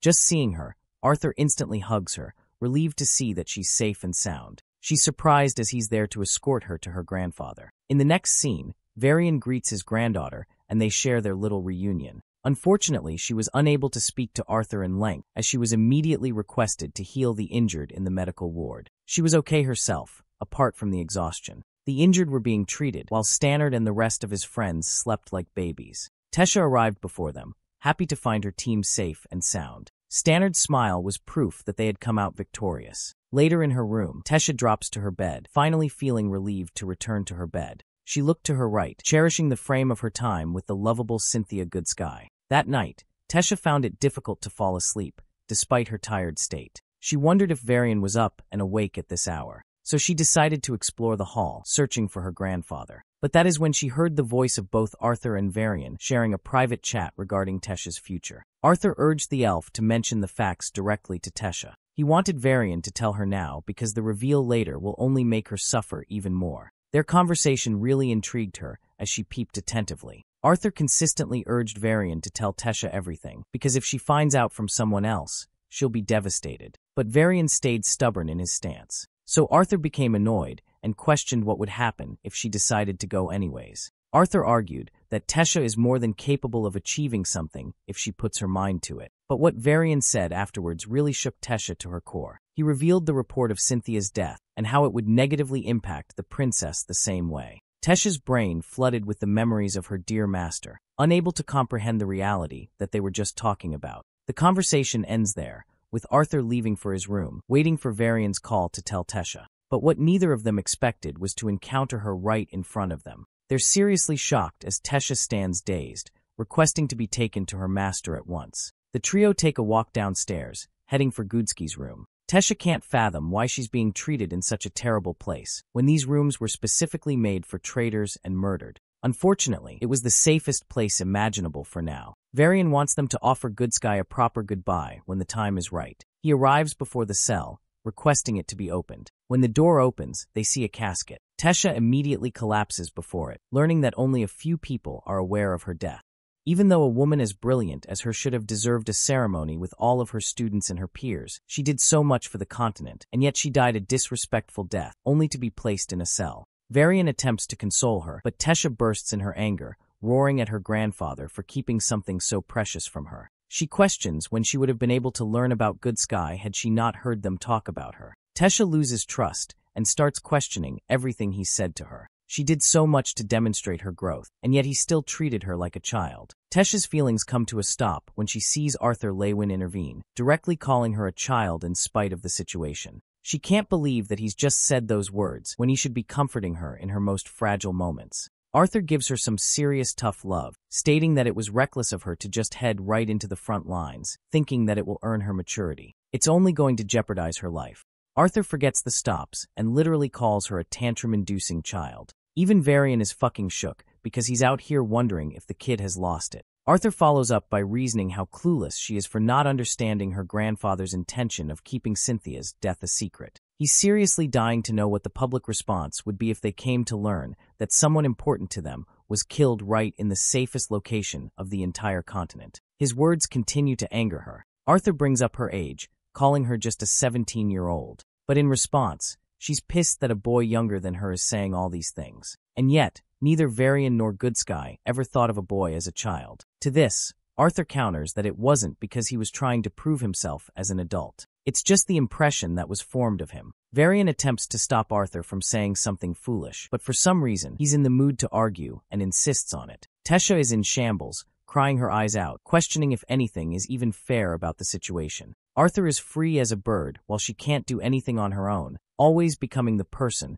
that requires rescuing. The boy attempts to counter her, but she interrupts him, stating that it is unfair of him to expect that she'll react like Ellie in a situation like this. Those words make even Arthur shut down, as Varian swoops in to break their heated confrontation. From this, Arthur looks up to Varian in anger, realizing that he was the one who was wrong all along. He shouldn't have taken her side against her grandfather earlier. Saying that, Arthur leaves while Varian tells his granddaughter that it's important to understand how Cynthia would have preferred a few loved ones instead of millions of people thinking about her death. Tesha crumbles before the casket as she and her grandfather offer a prayer in silence, the delicate moment coming to an end. Meanwhile, Arthur Lewin is walking away in frustration when our favorite little furball comes around to bite his damn foot. He shakes her off for being so rude all of a sudden. Arthur grabs the little fucker and questions what she did that for. It turns out that Sylvie read him like a book and wants to know why he specifically escalated the situation. Arthur explains that he said the things that were necessary. After all, the princess is letting her emotions cloud her judgment for what is truly necessary for the continent. He thinks all of it is a calculated and necessary form of action. But our little furball knows that something is up. She understands that Tesha spoke too far when she mentioned Ellie. But at the same time, Arthur's the one who became reckless and projected his personal frustrations upon her. Arthur strongly denies this at first, but quickly realizes that it might have been the case. During this moment, the boy asks his bond what she really trained for in the land of Ephiotis. Sylvie, being the world's strongest cutie pie, only became stronger than she did before. And she also learned something new that would allow her to tease him more often. Arthur slips away, staring at the horizon, reminiscing the joys of a much simpler life. We are then brought right back into one of the memories of his previous life. Gray was sitting against the headmaster, who couldn't see herself as a person who could help him with his Kai pool. After all, his Kai pool was supremely unremarkable compared to other kids. She wanted the boy to understand an important lesson, that if he ever caught himself lacking in resources, it would be wise to save his strength for the most opportune moment. Gray took those words to heart and thanked her. The headmaster is also really curious to know how they suddenly and out of nowhere received an immense amount of donations. Gray becomes nervous and tries to act surprised, but the headmaster decides to play with his head by stating that they will no longer be accepting any donations from anyone. This prompts an immediate reaction from the boy, who questions if she's going to close the orphanage. The old lady remarks that her intention isn't to close the orphanage, as the government has decided to fund their operations, so they will no longer have any troubles regarding money. This makes the kid worry because of what he and Nico did. He's at least glad to hear the good news. The boy turns to leave when the sorceress asks him how Cecilia is getting along with the two of them. The boy enters a contemplative state, sharing that they have made some bit of progress probing her. Turns out that she has yet to speak to either of the boys even once. The sorceress wanted both Gray and Nico to be the catalysts to help her escape her shell. But Gray doesn't understand why it's required for them to do so much to become friends with a girl like that. To this, she smiles and states that he's going to know the real reason when Cecilia shares her story on her own. Gray expresses how Cecilia looks normal, but for some strange reason, the other kids are intimidated by her due to her accidents. Gray and Nico are the exceptions, so they're not afraid. The issue is, some kids have been sent straight to the infirmary because of her accidents. That's why he's here asking for more information to see if there's anything to learn. The sorceress pats the boy, arguing that no amount of knowledge about that girl will ever be useful. After all, she decides things for herself. She wants Gray to understand that his role is to become a friend, instead of actively figuring out solutions for her. When Cecilia requires help, she will ask. Gray takes this advice to heart and excitedly calls the headmaster his mother in an endearing way. To that, she teases the boy that he's forgetting her status as headmaster. At the orphanage, the kids chased after Gray in order to get him to play tag with them. They tried doing their best to catch this guy, but Gray meticulously slid his way past all of the kids like it was child's play for him. Gray advises them to try harder when one of the kids suddenly tries to jump on him. But he's got to show these little bros who's their boss and easily catches them. Gray teases them for being 5 years too young to challenge the might of Gray. They call him too fast, but he tells them to stop making excuses. But Loki, I do have to agree with the kids here. Bro is picking on them at this point. He tells them to go away, as he's got some stuff to take care of. The kids leave after successfully sharing a game with him. Interestingly, Gray notices a wooden plank dislodged from its position. He observes how the house has been experiencing hits lately, and the headmaster hasn't been able to get around to taking care of it. The considerate boy thought that he should help her clean up the mess sometime. He slams the door open to Nico after singing praises of his might. Nico out here is actually knitting something. These are a bunch of special gloves. To show what they can do, Bro grabs Gray and shocks the ever-living shit out of him like he's Pikachu or something. Nico is impressed with his latest creation and explains that he had to take countermeasures after their experience with the thugs. This is one of the ways he's prepared himself for defense. After compiling some notes on Kai conducting materials, this beauty was born. The operation is powered by a conducting stone inside of the stones that is capable of harnessing his Kai. The microfiber material lengthens in reaction to catching an opponent's muscle. Gray is amazed to see Nico's brilliance shine through his invention, and it makes him wonder why he hasn't been adopted by a family so far. Nico doesn't mind that, claiming that parents aren't really the best thing in the world. Gray recalls why he doesn't share a single memory of his own parents. He does understand Nico's personal hatred for his parents. It was bad enough that he didn't want to be reminded of it. Gray returned to the previous topic and questioned why Nico didn't just learn fighting skills like him.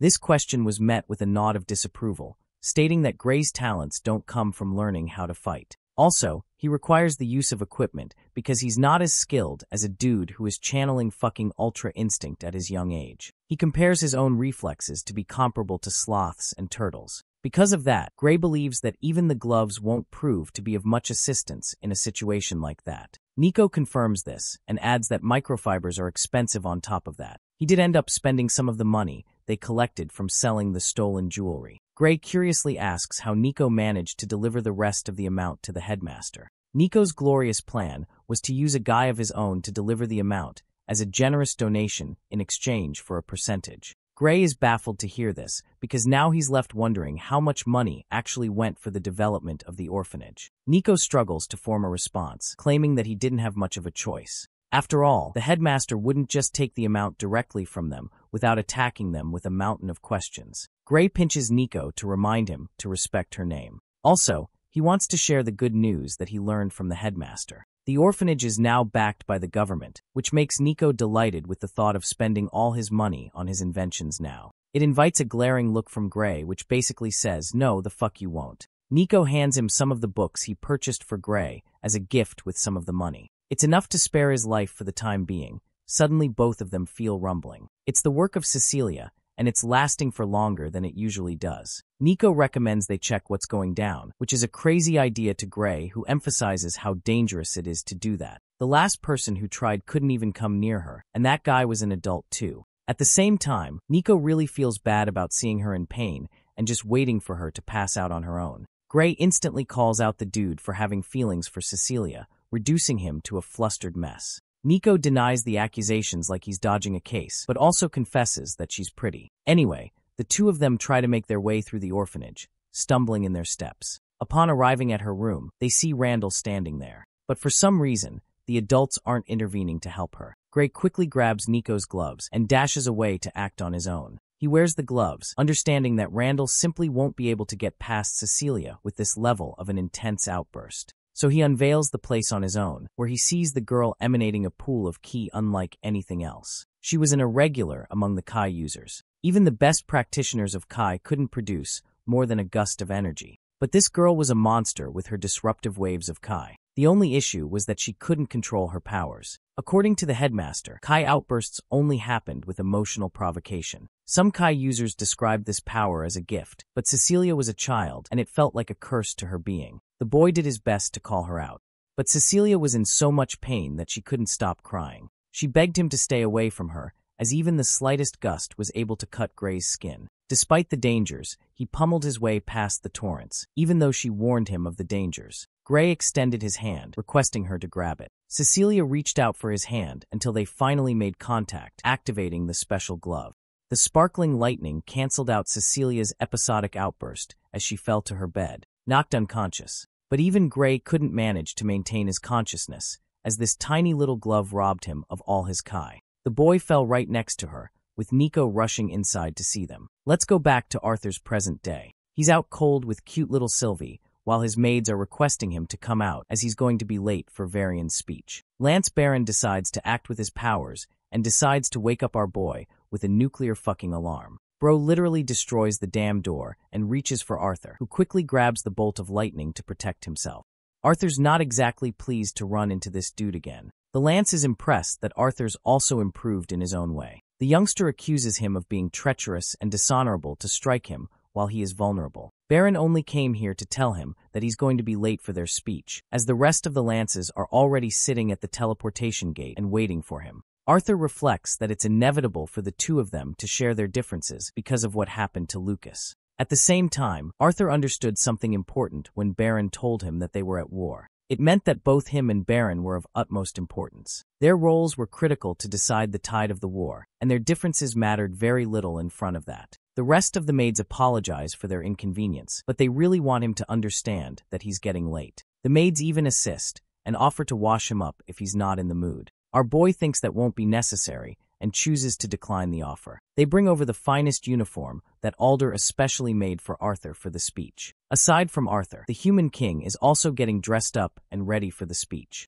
Blaine is seriously afraid of the consequences that would come with Virian's announcement regarding their continent's decision. After all, the Alacrian terrorists are almost near the shores, which could promise them danger. Even Queen Priscilla doesn't understand the commander's intentions, especially since they left their own castle for the purpose of safety. The Elven royal family is also here, adding his thoughts that Virian believed it would be better to raise the morale of the crowd, showing them that the royal families are also here to share the risk in this upcoming war. Not to mention, they've got their lances ready to fight for them. Virian is hoping for a specific reaction from the crowd. Blaine hopes that it is the case. And then the royal families look toward the last person who finally came right in. Virian looks at the boy with a smile. Arthur stands before the royal families, looking like a majestic king in his own right. He greets each member of the royal family with proper respect. The royal families are proud of Arthur's growth and how far he's come. Blaine is hoping that the kid's strength exceeds even further, beyond his height, as he's going to be one of the best soldiers in this upcoming war. Arthur counters, wanting to make it clear that he isn't just a soldier to humankind, but to the entire continent of Dicethan at his current level. From the side of the dwarves,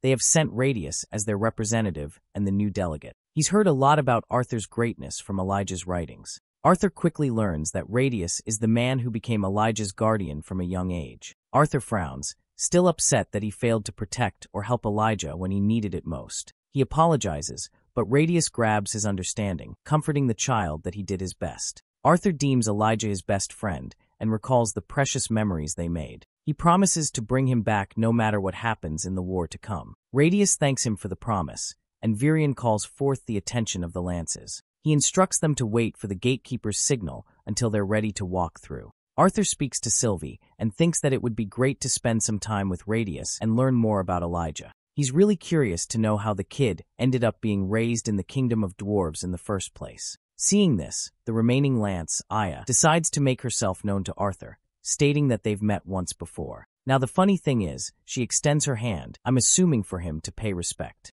But Arthur kind of stutters and ends up shaking her hand instead of giving proper respect to Lance. It's really funny because Aya sees him shaking in confusion. Aya thinks great of Arthur and hopes to get along well with him. On the outside, she seems really nice to Sylvie, but Arthur can sense just how powerful Aya truly is based off of her incredible mana. Finally, Veri comes around to greet the boy. She dons a shorter hairstyle resembling a boyish wolf cut. Veri sharply observes that Arthur has transcended into the mid-silver stage after his training, but Arthur thinks he's still not powerful enough to reach the white stage. To that, Veri believes that his growth may be closer than he thinks, which astonishes Arthur for a good minute. The lances are told to enter the teleportation gate at last. Sylvie found their interactions quite fun, but Arthur thinks her definition of fun is corrupted. The four lances collectively make their way through, seeing the enormous crowd gathered at Adistan. The royal families all greet them in kind. Even Prince Curtis and Princess Caitlin are there. From Veri's side, there's the elven princess Tesha herself.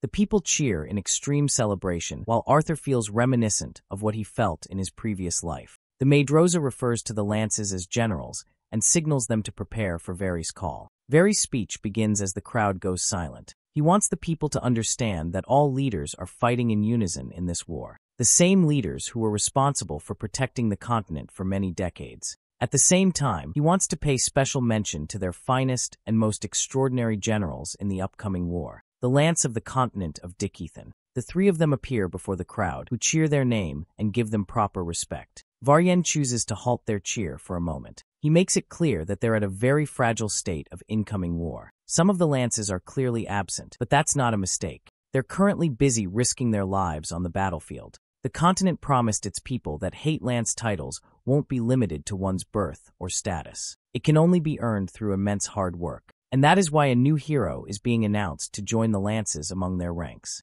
The newest lance of Dicethan, Arthur Lewin. Just hearing his name, the crowd goes crazy, with Kathleen and Curtis both cheering in respect. Tesha's face doesn't show a smile, but she still gives Arthur the respect he deserves. Arthur's a little annoyed that this old geezer pulled the announcement out of his ass. Varyen wanted to surprise him. Normally, he would have been really pissed if someone else made the announcement, but he's fine with Varian's decision. The commander wants him to wave properly because the people can see him on the projector. Varyen teases his dumb ass even more because he wants Arthur to give a speech regarding the upcoming war. Arthur has already experienced his first shock being announced as a lance, and then he has to give a speech on top of it while being unprepared. Varyen wanted things to happen this way and points to the people of Dicethan, signaling them to be Arthur's own people. The same ones he grew up with, and that is why they'll listen to them more attentively, with more love than they gave to any noble. Arthur is handed a microphone and told that he is entrusted dearly among them. That's why Varyen wants him to be a free spirit in heart and soul when speaking to them.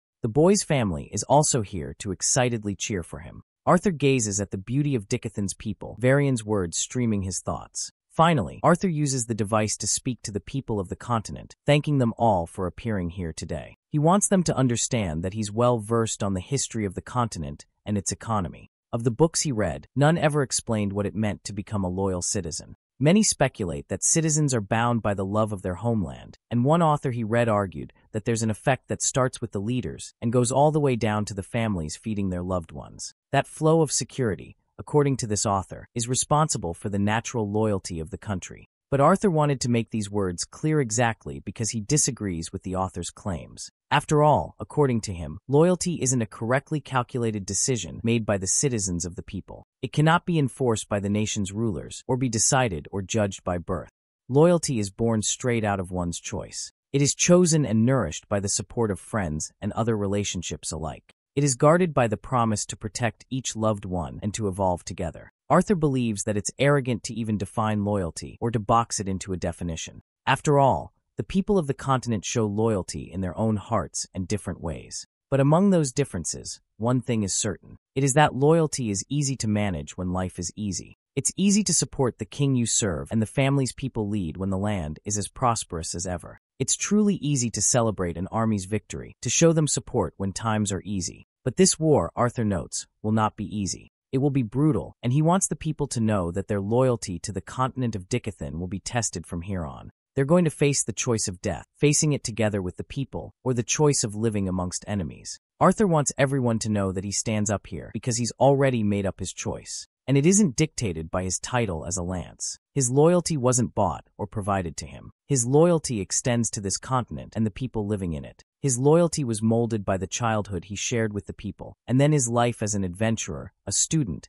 and then even a teacher. Finally, he'll have to prove his loyalty as a lance. He understands that the continent and its leaders all share flaws in their ways. But without a doubt, they've tried their best, and they're doing their best uniting the three kingdoms to form a council unheard of before. The leaders of the three races have come together, putting aside their personal differences and to share resources with each other to better the lives of the people. Arthur points out to the curtain of discrimination which still surrounds them, but he makes it clear that the continent is their own. A dangerous army is waiting for them beyond the city, and over 100 ships are creeping up to their shores. They've all been given the option to flee or to surrender the lives of the royal families that have served the continent. It is between that or continuing the war, causing the destruction at an even greater scale. Now, I want you guys to remember that Varian was supposed to make this part clear to the people, but I guess Arthur decided to take up his burden for him. What a guy. Arthur continues, declaring Commander Varian as the man who was ready to sacrifice his own life to protect the continent. But his hope was different. He wanted to fight,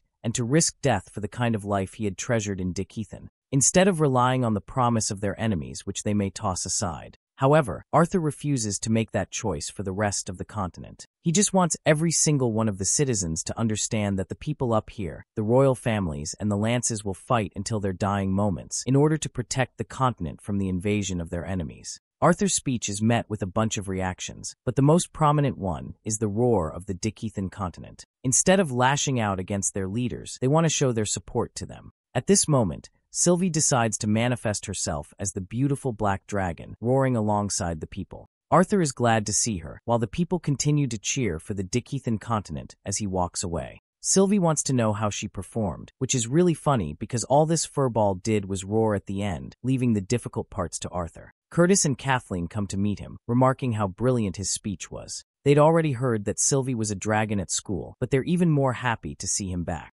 Kathleen wonders if he will be staying at the reception made for nobles. But Arthur doesn't have any plans for that, as he's got a personal event of his own to deal with. That event he's talking about is to share the grief of Adam's death. In the next scene, those closest to Adam all gather around to pay him a final show of respect, remembering him as the warrior who fought along and yet never changing, a big mouth who was fiercely loyal to his teammates. Reynolds reminisces the good times they all shared, understanding that it's wrong to cling to the past. He wants them to remember Adam as a fighter, a protector, and a friend to them all. Adam, being ambitious as always, wouldn't want to sit still. He'd always want to pursue strength, which is why Reynolds wants the same to become of them. To channel his motivation, to become stronger, and lead the world to a better place. And that's how Adam's funeral marks its end, as his loved ones weep in remembrance. Arthur takes it pretty hard too, while Helen exclusively thanks him for coming. Durden and the others are sorry they couldn't make it to his speech. They all want him to understand how proud they are of his progress, even though he's haunted by the loss of a good friend. Surprisingly, even Varian skipped the noble reception at the city and came here. Arthur emphasizes that holding the funeral at the Flying Castle was more than enough from the commander's end. but Varian willingly made the decision, remarking that the kings and queens are there at the reception, which is enough.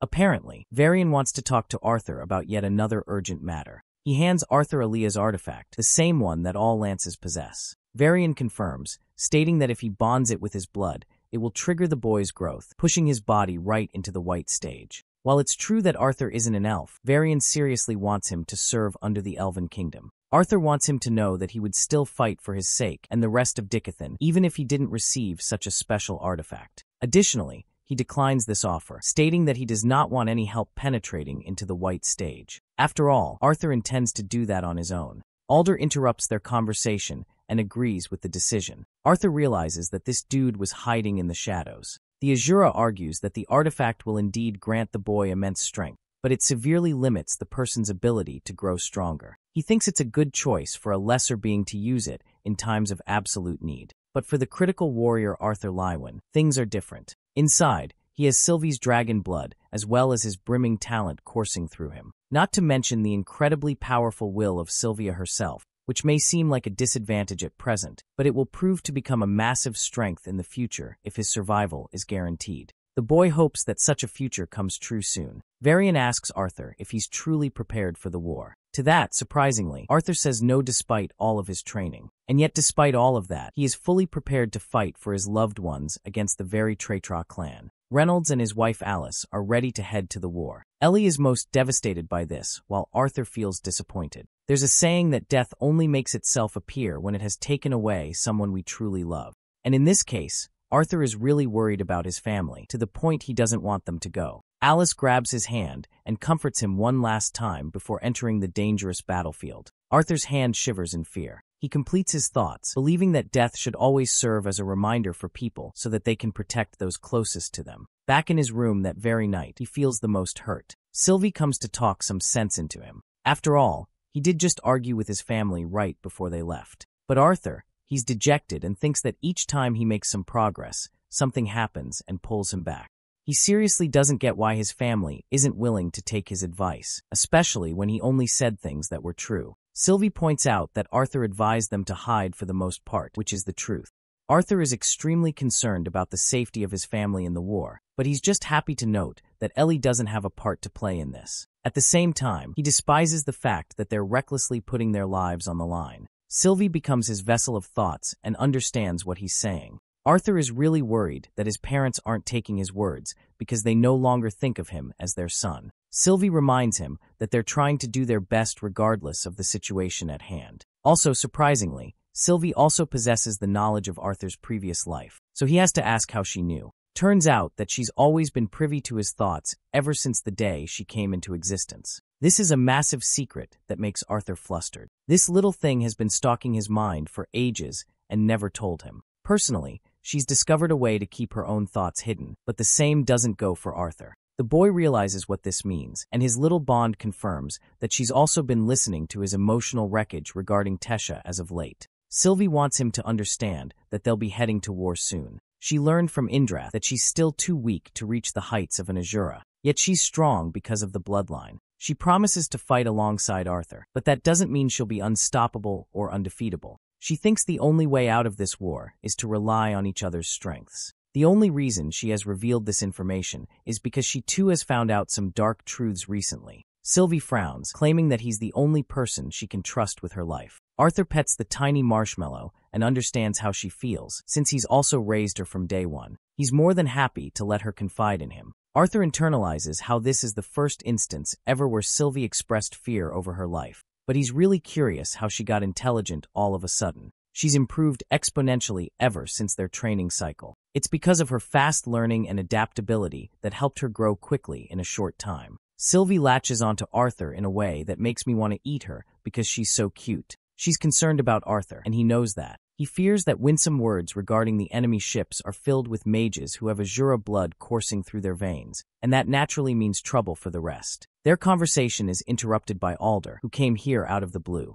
Our boy is starting to get annoyed with this dude popping out of nowhere lately. Alder explains that he is in search of something and requires Arthur's help. He received intel from Indrath to rely on Arthur's judgment throughout the war, and right after listening to the boy's speech, he could finally understand why. Alder believes that Arthur is more than just a soldier on the field. That's why he wants him to be at his side as a guide in the council. To put things into perspective on how ridiculous this offer sounds, Arthur questions if the deity is really looking to a 16-year-old's life advice with the council. To counter this, Adler argued that Arthur's mental capacity is beyond a regular teenager. That is why he will be required to attend certain meetings when the time is right. But he also wants to make it clear that he's got certain plans for the boy. Arthur seems frustrated and questions why someone as wise and capable as Alder isn't chosen for the role of making decisions. Alder tells him that this fight will be unlike any other, and his time to contribute will also shine. If the Dikethan continent wins and uses Azuras to fight alongside them, then Agrona and the rest of his clan are destined to fail. The world will have access to a new continent in the end. Arthur points out a sharp assumption, questioning if Alder has lost someone he loved by Agrona's hands. After that, Alder confirms that enough people have lost their cherished ones. The boy shares that he's got no intentions of slowing down with the state of the war. But if he's going to help, then he requires Alder to trust in his advice. Also, he wants to make it clear that the Lessers are fighting the battles for Azuras, so he'd prefer if he addressed them with proper names. Alder immediately applies this request into action by calling out the boy's name, and shockingly agrees to comply with his conditions. Instead of using Lessers to describe the three races, he uses people in his speech, a small touch that makes the boy smile. He tells Alder to wait because of one other thing. Arthur knows that he's soon going to initiate his new duties as a lance, but there's something else he wants to do before that. The scene ends there, leaving his request ambiguous for the time being. Let's cut to the shore, where Jonah is facing an elven warrior in a duel to sharpen their skills. Many adventurers have placed camps here, and Arthur's mysteriously hiding among them, perhaps to see how they're doing. He sees the people managing food until a woman donning black hair recognizes a familiar stature. Arthur's glad that none have recognized him so far out on his own. He sees the fight between Jonah and Cedri, with one of them being on the clear advantage. Cedri did improve, and sent Jonah flying with a punch. The boy is quietly observing this match and remarks that Cedri is actually another half-elf, which is rare enough for their continent. Sylvie thinks it's better to use the moment and introduce themselves to the current captain. Even Arthur states that melee combat is way more exciting than long-ranged in comparison. Jay comes to see the captain at their tent before a guard stops him from approaching. The man emphasizes that Arthur can't enter without a clear purpose, so he goes right ahead and flexes his lance badge, making this dude freeze up in shock. Arthur tells him not to shout his damn name because it will ruin the disguise. He enters the tent, and the face of the person is finally revealed. It's the beautiful Professor Glory and her bond. She's stunned and immediately goes in to hug the boy, remarking him as General Lywin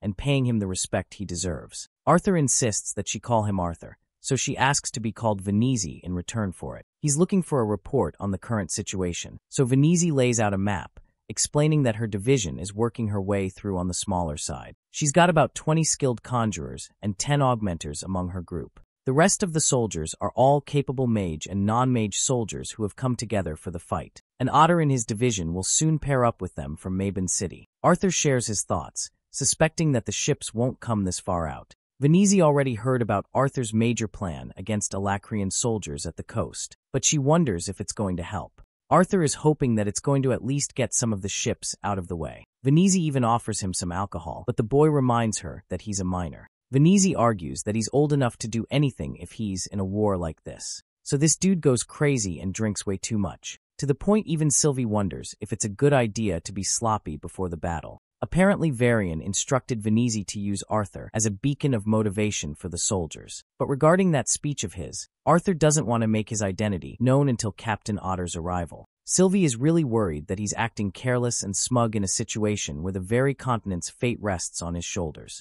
Drawing outside of her tent, Arthur has to remind the lousy guard to stay silent about him. He gets rid of his cloak and casually comes around to ask who won the fight between the two. It turns out that Cedri actually won. It was her first victory of the many matches they shared against each other. Jonah introduces himself and casually teases Cedri as the immature girl. They're wondering if Arthur's a new recruit, and he confirms their thoughts. The people here are enjoying fights for the rest of the night, with an audience cheering for Cedri especially. Her training paid off, and she's really proud of it. Jonah points out her flustered face, which is a cute interaction between the two. Sylvie remarks how close the recruits have gotten in so little time. But something about these two makes Arthur believe that they're more than just close. One big mouth comes around calling Arthur a country bumpkin and even goes on to cuss at him. Arthur questions if he really looks like a dude who came from the countryside. Cedric rises to his defense, snapping at Herrick for targeting new recruits. But Arthur's in the mood to fuck some shit up, so he happily takes Herrick on. The fool thinks he's using this time to give new recruits some tips. Though Arthur plays along and shakes hands before the guy yanks Arthur in an effort to smack him in the face, Herrick's cheap shot first tip actually lands as Arthur faces the full brunt of his strike. He's really questioning the kind of alcohol Venezi drinks, because it's way too strong. Meanwhile, Herrick's a little disappointed that he didn't just send the guy flying from his powerful punch. So he channels his mana and comes to strike Arthur down a second time. You won't believe it, but Arthur gives this asshole the cutest "I will fuck you up" smile ever and returns the punch, knocking Herrick out and sending his ass down on the ground. The crowd goes crazy for his attack. Meanwhile, Arthur is wondering how he still managed to toss him away, so far despite constraining his mana to a tiny amount. One girl steps up to fight Arthur, sounding cocky as the last guy. He's used to using weapons and recommends Arthur to use one as well. But he doesn't have a sword to play with right now, so that can't be managed. Arthur gets tossed a normal-sized sword to use. Nifia asks if he's prepared and quickly attacks him without stopping. She knows that he's not just any fresh recruit, as he's dodging too swiftly for his size. Arthur remarks how she's got an excellent control over her mana and is clearly on a different league than the last guy. The only thing stopping her is plain experience. He's able to exploit her weak footing and kick her down. Nifia still recovers, but she wants to get really serious this time. She tells everyone to back away, as she's going to cage the match. Arthur reminds her that this is just a friendly match that they don't have to get serious about. But Nifia strongly disagrees, claiming that it's her warm-up for the brutal war to come. Following that, she uses her earth magic to form a cage, reminding him that anything goes in a war. But Arthur funnily reflects that it's a stupid analogy since there aren't any cages in an actual war. In his previous life, the boy came to understand that people become careless when it comes to fighting with a strong ally above them. Certain soldiers still believe that they're going to win this fight as long as the lances are doing their battles for them. In reality, real wars are decided by the decisions that rest on a single person, that being the nation's leader. The nation, on the other hand, lived powerless as ever, unable to make significant change with their contribution. But that was only the case in his previous life. For this war, he's got hungry soldiers who will only feel even more motivated to fight with a lance among them. Arthur goes crazy on his attack against Nifia and still has time to think about his thoughts. He thinks that the very existence of mana is enough to rectify some of the mistakes made in a fight. But that also proves to make certain soldiers forget about improving their flaws, a mistake that Arthur Lewin made when he entered this world, and quickly got those mistakes annihilated by the Azuras in Epheotis. The fight between Nifia and Arthur comes to a close, and dinner time is just around the corner. Nifia was fully expecting to eat a kick to the face, but instead she found him offering his hand. They shake hands in good sportsmanship, while his new friends urge him to try the delicious stew. Even the cute Marshmallow comes out of her hiding to eat the food. By night, these soldiers are as joyous as ever, as if the thoughts of war weren't even on their mind. Arthur sees Cedric, who is popular and loves to get along with everyone. He learns from Jonah that she joined the war in order to fight for her family, and she's a serious stuck-up who really doesn't like receiving anybody's help. Arthur happily teases Jonah for also joining the war because he wanted to protect Cedric on the battlefield. The dude freezes up and tries to deny the accusations, but Arthur's really sharp and easily gets through him. Cedric, drunk as ever, comes up asking how these two are doing. Arthur tries to spill the tea about Jonah's obvious feelings for her before he's stopped. Jonah tries to cover it up and acts like he's interested in one of the girls with longer hair. Something about their interaction attracts Arthur, who reminisces how enjoyable life truly is when a person is youthful. The black-haired lady from before comes around, startling the boy all of a sudden. She consistently noticed him entering Venezi's tent. Her comment just now attracts the attention of some of the soldiers. Arthur learns that this woman is Chef Astra, who is curious about him and wants to spar. But for some reason, seeing her ripped fucking arms, Bro is thinking that she's more than just a normal chef. They both get to the dueling site, where Astra recommends they should fight seriously and give these people a show. Interestingly, this woman flash steps so fast that it surprises even Arthur for a second. He blocks her strike with his blade, confirming Astra's thoughts that she's not dealing with the average teenage boy. Her blade nearly strikes him down again, with Arthur reminding Astra that he's just as much of an average boy as she is as an average cook. He means to imply that they're both hiding underneath their disguise. Turns out that Astra's got her own students from around here, so Arthur questions if he's dealing with a former teacher of the academy. But Astra is pissed that he even compared her to that school's standards. He tells her about his experience as a student, and both of them agree that the students there are annoying stuck-ups. Astra explains that she taught at the Lancelot Academy right after the war between the humans and the elves came to an end. That school is known for producing the finest soldiers. But after the war, those elite soldiers weren't needed anymore. Seeing their incredible fight, Jonah and Cedra are stunned. Arthur, now annoyed, questions why she's here as a chef instead of nurturing students at Lancelot Academy. But Astra doesn't want to reveal that part of her life so soon. Also, she really wants him to stop holding back his true strength. Arthur tries to carve up an excuse, claiming that restricting himself to augmentation magic makes up for a fair duel. Astra thinks he's right to admit that, but she's interested in revealing her own full powers and showing the students a true spectacle. She powers up with an incredible aura wave, with even her students admitting that they'd have simply dropped out if she came at them with such a transformation. Arthur decides to adjust his powers to 40% of mana and responds adequately by showing her what he's capable of. Just looking at him, she's curious why a brilliant and yet talented boy ended up here, or Xyrus Academy for that matter, when he was so skilled with his sword. She comes at him full speed while Arthur stands there, answering that he already knew about handling his blade before entering the academy. He blocks her strike and states that he desires to improve his magic. Both of them have roughly equal exchanges between each other, but Astra's skills are enough to make Arthur admit her caliber as a seasoned veteran. Jonah is stumped to see Astra fight so hard. Cedri remarks that their teacher is bringing up her best while her opponent looks calm and collected, as if he's not even threatened. Arthur notes that her movements are precise and calculated. He can see her lunging forward and dodges preemptively, but it was actually a feint that he didn't anticipate. Arthur manages to block her real strike from behind. Unfortunately, his sword shattered in the process, so he easily accepts his loss. Astra is in utter disbelief, refusing to accept that she had just won. After all, it was just the fact that he used an amateur sword. He returns the blade to the warrior and promises to buy him a new one, but the atmosphere around him has completely shifted. They're all looking at him in awe. Glory comes out with applause, appreciating the battle between the two. As captain of the division, she allows them to have as much time needed to enjoy the night. And that's what happens. The main subject of the night is Astra's incredible movement and skills that were never seen before. One douchebag ridicules her performance and eats shit for it. They even call out their teacher's name to make him fight her. Cedri is seriously drunk and wants to fight Arthur. Jonah stops the midget and has to remind her that she's really being ambitious right now. The man of the hour, Arthur, is sitting by himself underneath the night sky. Sylvie noticed that Arthur really enjoyed the duel, as it is rare enough to come across a good opponent. He's finding it happy to be a normal soldier for a couple of days to celebrate the small things in life. But Sylvie argues that he's not the type of person to live a normal life. They've both been through so much, so she thinks they should indeed work on celebrating the small victories in life, the first celebration being Arthur's fight against Astra. Funnily enough, you might think this marshmallow became a motivational speaker all of a sudden, but her true intentions were to steal Arthur's food just now. She was just giving him reasons to do it. Arthur gives it up because she behaved properly for the night. Sylvie happily munches on it. All of a sudden, Astra pops out of nowhere and questions if she's really seeing a freaking jacket eat a piece of meat. Arthur excuses that he's saving the food for later. Both share a celebratory beer, and Arthur's going crazy with that alcohol intake. Astra now regrets downplaying Xyrus Academy's talents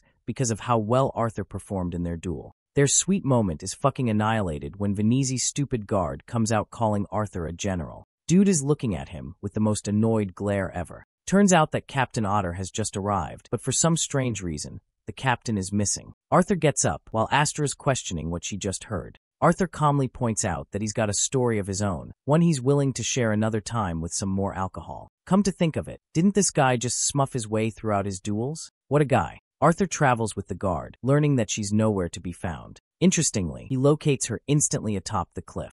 She's all by herself, and he wants to handle this on his own. As for Captain Otter, Arthur doesn't feel the urgent need to deal with the captain in his current alcoholic state. He'd be happy to meet him tomorrow instead. The guard respects his orders and goes away to report them. Arthur's left to himself and thinks it's okay to disturb Vasni to see if she's holding up all right. He jumps away and immediately pops right next to her. Venezzi hands him another bottle to drink, but Arthur thinks it's careless of her to drink here. But he's not clean either for being flushed like a drunk idiot. Bro literally goes against his own advice and drinks to his heart's content. Then he sits right next to her before Venezzi finally decides to speak. She asks him about their chances of victory regarding the war. Even as competent as he is right now, Arthur can't promise anything. but he's ready to do his very best for what he can do. Venezi, despite being double his age, finds comfort in his words, as if she's actually believing in the ridiculous idea that the boy will pull a miracle. Arthur claims that he's disappointed a lot of people before, and he doesn't want to do that.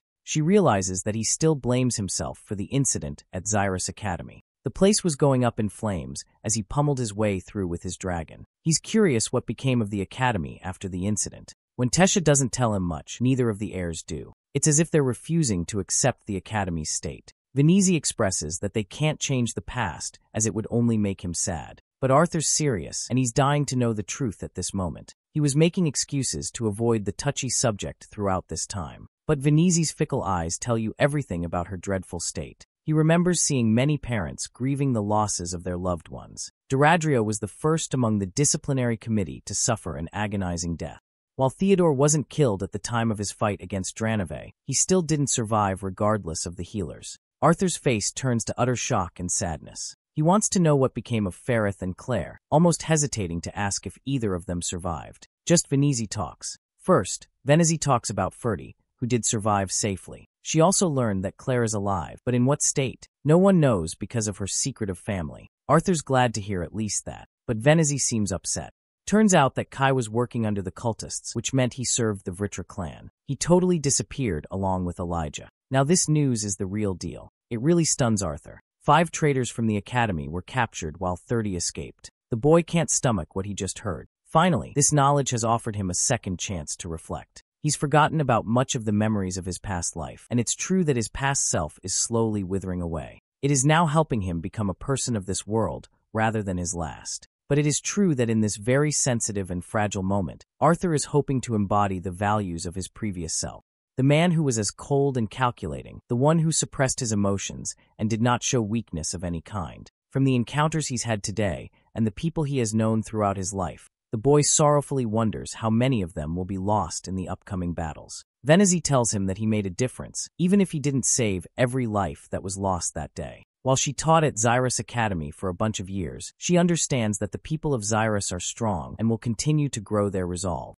But without Arthur being there wouldn't be anything for them to rebuild. He is the single reason that the school managed to reclaim its honor. He's the reason they can fortify themselves again. That is the importance of Arthur Lewin. Venezi takes heavy guilt and remembers failing Arthur time and time again. At the Widow's Crypt dungeon, she remembers losing him and was unable to help him even then. But the boy, being as outstanding and brilliant as ever, returned to them. Even with the attack at the academy, she couldn't have imagined the kind of strength that he embodied. Venezi wants to be strong for her soldiers, but she's the one feeling powerless and afraid. Hearing this, Arthur requests Sylvie to keep watch over them for the night. She understands his request and turns into her draconic state before flying away. Arthur then gets up, perplexing Venezi as he offers her his hand. Arthur wants her to be with the soldiers, to enjoy the mellow moments throughout the night. It's their duty to join them. The scene quickly cuts off right to the next morning, where this dumbass is sleeping like a cat because he partied all night. Venezi wakes him up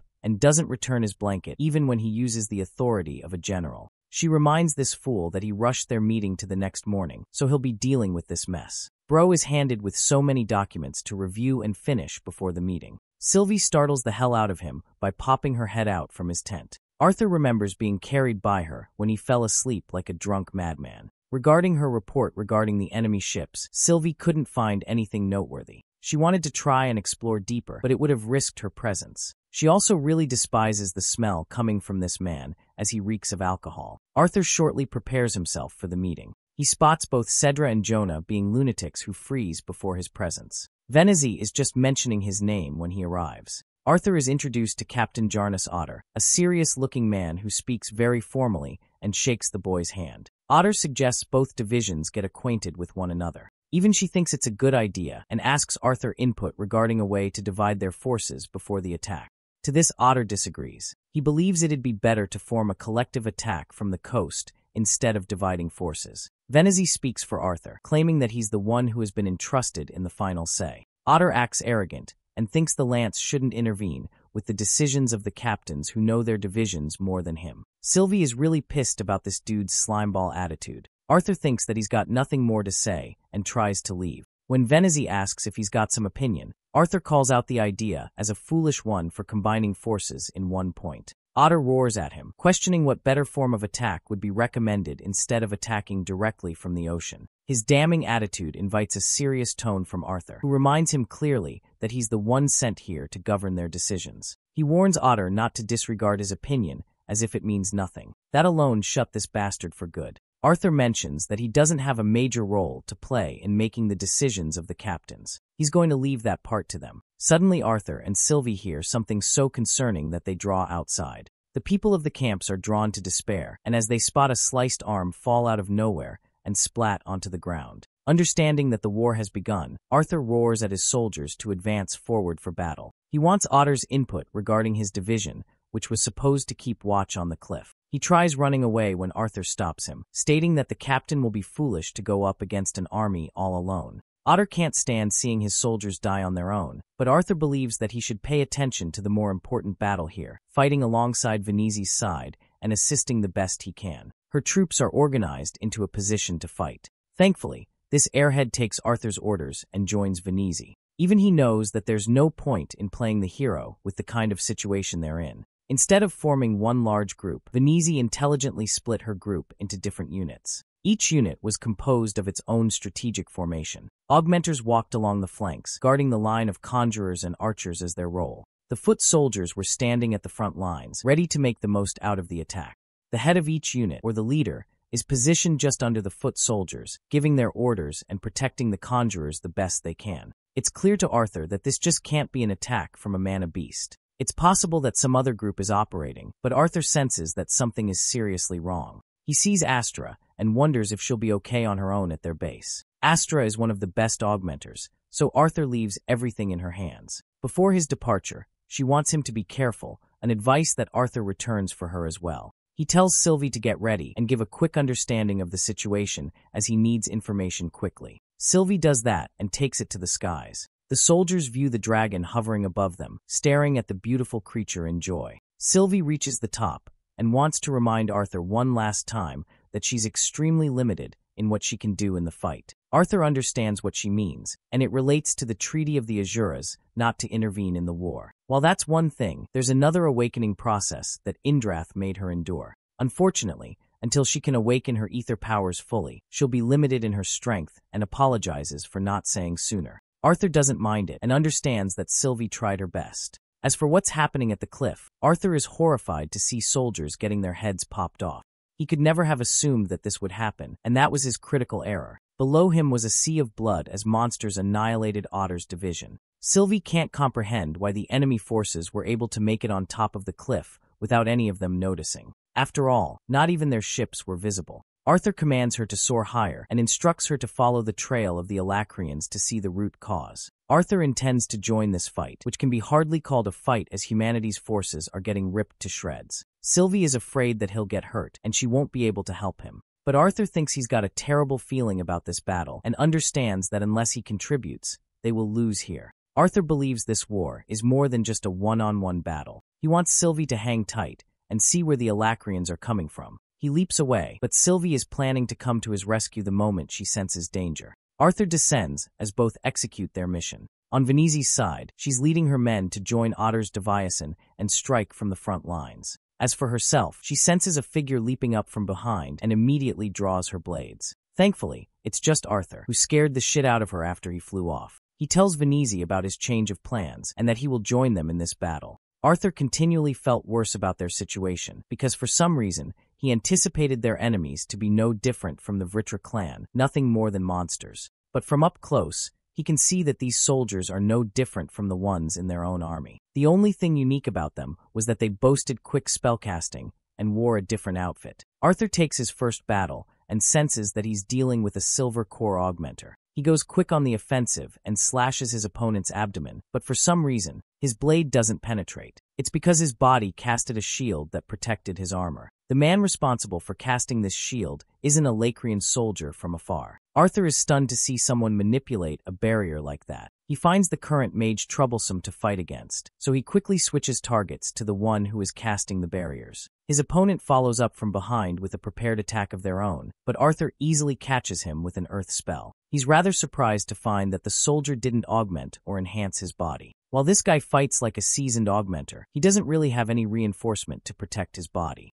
Still, Arthur's peeved about the way the Alacrians are fighting this war in general. Something about it feels strange, as if they aren't even being spotted by the enemy soldiers. It's to the point where Arthur is beginning to wonder if an illusion is set in place. The Alacrian soldier tells his friend to cast more shields, which gives Arthur the opportunity to reflect on the difference between their fighting styles. He still doesn't get why the soldiers are choosing to manifest mana in a single-handed approach. Arthur has judged that knowledge of the enemy forces will be critical in him winning this war. The augmenter he's facing is extremely skilled, but doesn't hold a candle to his mentor Cordry. The part that's bothering Arthur is why this guy's only enforcing mana on his claws. The Alacrian man is impressed to learn that Arthur is just any average soldier. The boy impressively uses a feint to catch this guy off guard, and yet the shield mage was still able to cast a barrier to protect his friend. Arthur is perplexed because none of the Alacrian soldiers seem to be worried about the shield mage, as he's defenseless. Just as he's about to attack him, fireballs come targeting him out of nowhere. Arthur points his blade to the long-ranged enemy soldier from far away. He then throws his sword at full speed to take that guy down. Luckily, the sword is deflected by the shield mage, casting yet another barrier. Then the guy with the claws comes up around, casting deceptive magic to trick Arthur. The dude literally creates fake shadow clones of himself. But this illusion of his just gives Arthur an easy crutch to invoke one of his strongest abilities, the Realm Heart Physique. This power allows him to distinguish between the fakes and the original. It turns out that the illusion being casted is actually made by the shield mage instead of the augmenter he's fighting. This guy is just the direct attacker, and he lunges to get Arthur from every direction. The long-range conjurer is supporting them with heavy blasts on the side. Their tactic seems interesting, and leads Arthur to wonder if this is how the Alacrian soldiers really operate in the state of war. He easily manages to blast one of the soldiers to ashes, and wonders if there's a shield for every warrior in each unit. Arthur's still trying to figure them out, but it's thanks to his Realm Heart transformation that he can think things clearly. The Alacrian trio fighting Arthur is fully taken down with ease after his transformation. The fight hasn't even crossed an hour, and yet the atmosphere was covered with the smell of blood and rotting flesh. Arthur faces his enemies, slowly culling their numbers with his blade. Unfortunately, the Alacrian divisions were much larger in size compared to their own. Arthur understood that the Alacrian forces clearly had much bigger surprises for them. But from the knowledge he acquired in this fight, he could easily navigate throughout the battlefield, striking down anyone who came in his way. He did not exchange a single word, and merely slaughtered beasts and Alacrian forces alike. The dreadful scene makes the boy wonder that if men fought with diplomacy instead of weapons, there would no more be any battles with blood. It's exactly when men have access to weapons that those words become useless. Cedra finds herself caught off guard as one of the Alacrian soldiers attempts to strike her down. Arthur remarks that the cycle of death only continues with such bloodshed. Thankfully, she ducked that strike and actually managed to beat the shit out of the soldier. From this distance, she can't hear Arthur, who's trying to yell at her. Cedra's heartfelt smile fades as her body is pierced by a vicious beam. Jonah drops his weapons and carelessly rushes to protect her. He grabs her flailing body as more men come to finish them off. Arthur comes right in, slashing those monsters down. Jonah is crying tears while Arthur is pissed that he's making himself vulnerable in an extremely dangerous situation. Jonah can't even listen to him and merely talks to Cedra, who has lost too much blood. Arthur is seriously annoyed because he's having to protect Jonah because of his stubbornness. In these thoughts, he confirms that Jonah is useless right now, and there's no way to make use of the guy in this situation. Then again, the pain and grief catches up to Arthur as well when he remembers the memories they shared. The softy knocks Jonah out and protects both of them, all the while blasting his way through the Alacrian soldiers with his wind magic. He even casts Static Void to stop time for the arrows aimed at his head. And you won't fucking believe this, but this man literally caught the arrow between his damn teeth. He's carrying 2 injured soldiers, and he caught a fucking arrow like Saitama or some shit. Anyway, back at base, Astra is doing her part by nurturing the soldiers. She sees Arthur carrying both her students. He sets them down and requests her to take care of both of them. Before leaving, Jonah grabs Arthur's feet, despairing at the fact that he couldn't save Cedra the way he saved him. Arthur simply states that he can't save everyone in a war like this. but Jonah only hates him for it, and he thinks that a lance should be capable of saving everyone. He could even sense that Arthur stopped time because of the projectile that was aimed at him. The general has no words for this amateur and merely states that his priority isn't to save each soldier. Jonah haunts Arthur with his final words, stating that Cedra wouldn't ever have reduced Arthur into the category of a soldier on the battlefield. This gets our boy's blood boiling because the motherfucker is talking too much shit after being rescued. He grabs Jonah and roars at him for acting incredibly naive in the middle of a war where their enemies are unstoppable. He wants them to remember that some of them are so powerful that only Arthur can fend them off. He can't save everyone when he's prioritizing protecting them all of the time. To all of that, Jonah ends up responding with a promise he shared with Cedra that he was going to eventually ask her to marry him. The poor guy sobs at the loss of his most trusted companion, while Astra promises to take care of him for Arthur. The lance returns to the battlefield as fast as he possibly could. He hears Venise, who's in shit condition but holding her own. Sylvie is also on her way back. She warns Arthur that someone extremely dangerous is coming to fight them, someone seriously strong. That warning alone reaps Arthur's soul, and Venise can see it on his face. He immediately tells her to take the fight elsewhere, which basically means retreat. Venise can't comprehend his message because they've basically taken down most of the Alacrian long-range conjurers. This means the Dickeathan forces are at a clear advantage right now. To that, Arthur responds that an incredible force is heading their way, and they may be even more powerful than him. He wants them to just leave so no one gets hurt. This also means he's going to be fighting this opponent all on his own. Arthur doesn't want any more senseless deaths. Venise is okay with him leaving so long as he promises to return to her in one piece, or else she'll drag his dead body out of hell again. It's really cute that she cares for him as a teacher, and I like that a lot. Venise leads her forces for an immediate retreat from the fight, which is a surprising order for even Otter. With these guys retreating, Arthur reflects that the Alacrian forces aren't even the real issue to deal with.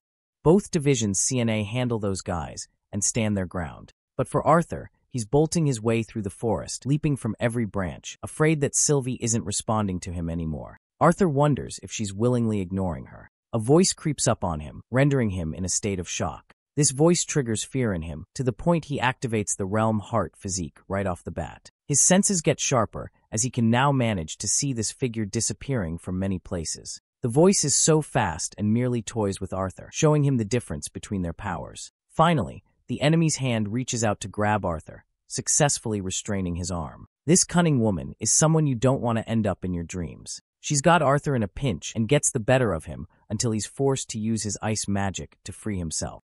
She plays with Arthur as if he were a prey, taunting him and asking his name. Arthur, being smooth as ever, tells her that he doesn't get along with strangers as strange as her. The woman remarks that they'll be growing close very soon, but right now she's got a mission to fulfill. She suggests that he voluntarily become her slave, but Arthur instantly declines. So she takes the forceful route of attacking him until he submits. Arthur tries to counter her and goes on to wonder if he's dealing with a retainer or a scythe-level enemy. Since she can block some of his attacks, he thinks it's time for him to use his absolute full power in this fight. It is the very reason he spent so much time training after all. Arthur slashes his way past the vines and uses absolute zero to render her completely defenseless. He thought that it would be enough for his win condition, but she pulled out an unexpected move and knocked him away with a toxic fume. It's so bad that Arthur's having to breathe. He's in deep trouble, as even his runes are fading and his mana isn't maintained. Arthur uses wind magic to clear the smoke. It happened because of the desperate situation he was placed in. His mana worked perfectly, allowing him the chance to cast Static Void and unleashing one final slash against her. But to Arthur's shock, his extremely capable blade, the Dawn's Ballad, chipped in his recent attack. The woman's mask shattered from Arthur's strike as she appeared frail and worried to search for it. She tries to search for the scattered pieces of her mask and unleashes an outburst of anger when she's unable to find it. Arthur wants to use this opportunity to slash her, this time with the intention of freezing her. He activates Static Void again and attempts to slash her abdomen. Unfortunately, he's extremely lacking in his mana to cast a full freeze. This puts him in a critical situation as this witch of a woman turns to him, telling him that she can no longer keep him as a pet after what he's done. Then she unleashes haunting fumes that nearly get to Arthur until he remembers the burst step technique that he created and was warned against by Lady Meyer. Arthur unleashes it in the time of need, appearing right behind her and grabbing her arm in order to freeze her. The smart enemy slashes her own arm clean to protect herself from fully freezing. What's worse is that Arthur's skin is burning from her acid. He does his best to seal his wounds using fire. His enemy is provoked to humiliate her to such levels, claiming that she is a powerful Vritra. She delivers haunting declarations of what he'll do to Arthur's body after he's beaten down and defeated. Arthur comments that she really must be a scythe to say something so bold. But hearing this, the woman becomes even more savage. She talks shit about the scythe of Alacria, who is worshipped by many. Arthur learns that his opponent is of the retainer rank, and yet she's so strong that he's been forced to a critical situation of mana. His runes are dimming too, and his attacks aren't working. If he wastes any more time, it will end terribly for him. Arthur powers up an attack and understands that he needs to cast Burst Step no matter what. So he does that and gets the better of her. It looked like he was aiming for her head when he was really aiming for his blade. Just one connection with the blade allowed him to release thunderous bolts of black lightning coursing through her body. He's really hoping that this attack is enough to finish her off because she's fucking unkillable so far. After the attack wears off, she looks at him alive and well before launching Arthur away with a counter. This time, as he's laying on the ground, Arthur understands the dangers of using Burst Step, but he's inclined to use it at least one more time. Thankfully, Sylvie manages to find him just in time. She wants him to throw their enemy in her direction. So Arthur releases a wind spell, causing her to whip into the air, where the mighty dragon grabs her, knocking her unconscious. Arthur casts ice magic one last time, erecting a wall of spikes for Sylvie to land. The mighty dragon goes all the way with a powerful swing, launching this woman full speed into the spikes, with so much devastation that it even launches Arthur to the nearest tree. He's there, barely alive, before seeing Sylvie rush towards him in a hurry and calling him Papa, a name that she said she would never bring up again. Arthur thinks of her words before fainting, while their enemy remains defeated at last. Otter and his men step foot in the forest where Arthur's fight just finished. They went to scout for the boy and find this current mission boring and stupid. He thinks Arthur's a liability, a weak boy who got lost in the middle of the war. After what happened, Venezia instructed them to aim for a retreat. Otter later came to know that it was the Lance General who issued the order. While he was impressed by the persistence of humans during the time of the Elven War, he really found it disappointing that they were no longer the same ruthless savage bunch that he used to respect. Venezia got injured, and Otter couldn't comprehend why the Lecrians decided to fall back instead of marching ahead. It was strange because Venezia was the one who called for the retreat, and not them. Still, Otter can't come to terms with the fact that Arthur left his post and went off elsewhere. One of his men points to remnants of burning acid on the tree. They're all shocked once the tree burns open and completely crashes on the spot. Those same acidic traces are left up ahead. Recognizing one of his soldiers' screams, Otter issues the order to march ahead. But they can't fathom why a strange fog lingers in the forest. It makes it difficult for them to see, to the point that Otter would have fallen off the crater, if not for one of his men rescuing him just now. They decide to clear the fog by using some of the wind magic.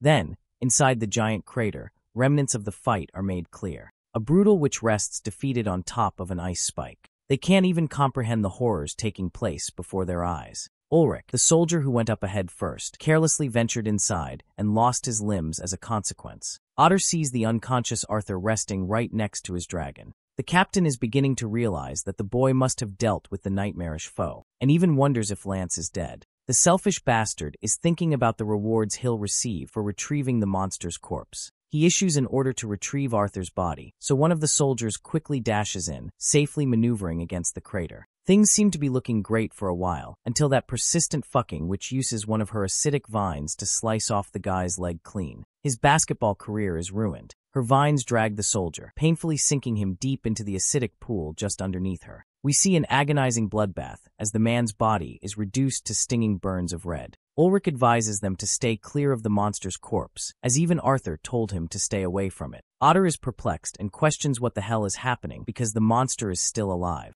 Arthur's voice reaches out and confirms that the monster is dead. Otter continues to pin the blame on the Lance General, only for Arthur to confirm that he's the one who defeated the retainer-class creature. Unfortunately, the witch has automatic defense spells activated after her death.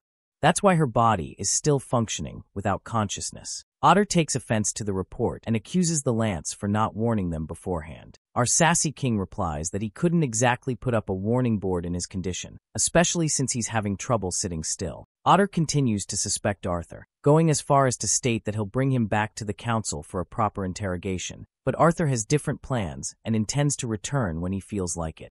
After his continued disobedience, Otter recklessly jumps inside the crater, once more taking offense to the general's lack of input regarding the situation. His weapon is restrained by the powerful vines, causing the captain to struggle until he slashes them all down. Otter bursts his way past the vines, taking forceful means to get information out of Arthur. But Sylvie, being protective of her papa, reminds this snob bastard that he'll be losing his head if he advances one step further. Every single one of the soldiers, including Otter, are shocked to learn that the dragon is capable of human speech. Arthur collects energy to stand before diving inside the crater, slowly approaching Otter and then walking right past him, as if the captain is unworthy of his respect. The moment the vines try to attack him, they get frozen solid. Arthur makes sure to take care of the mess by using his ice magic to shut down the defensive spells. Then he retrieves his blade from her body, ordering Otter to send Captain Glory to retrieve the retainer's corpse immediately. Otter, this time in no mood to fuck around, obeys the order of the general.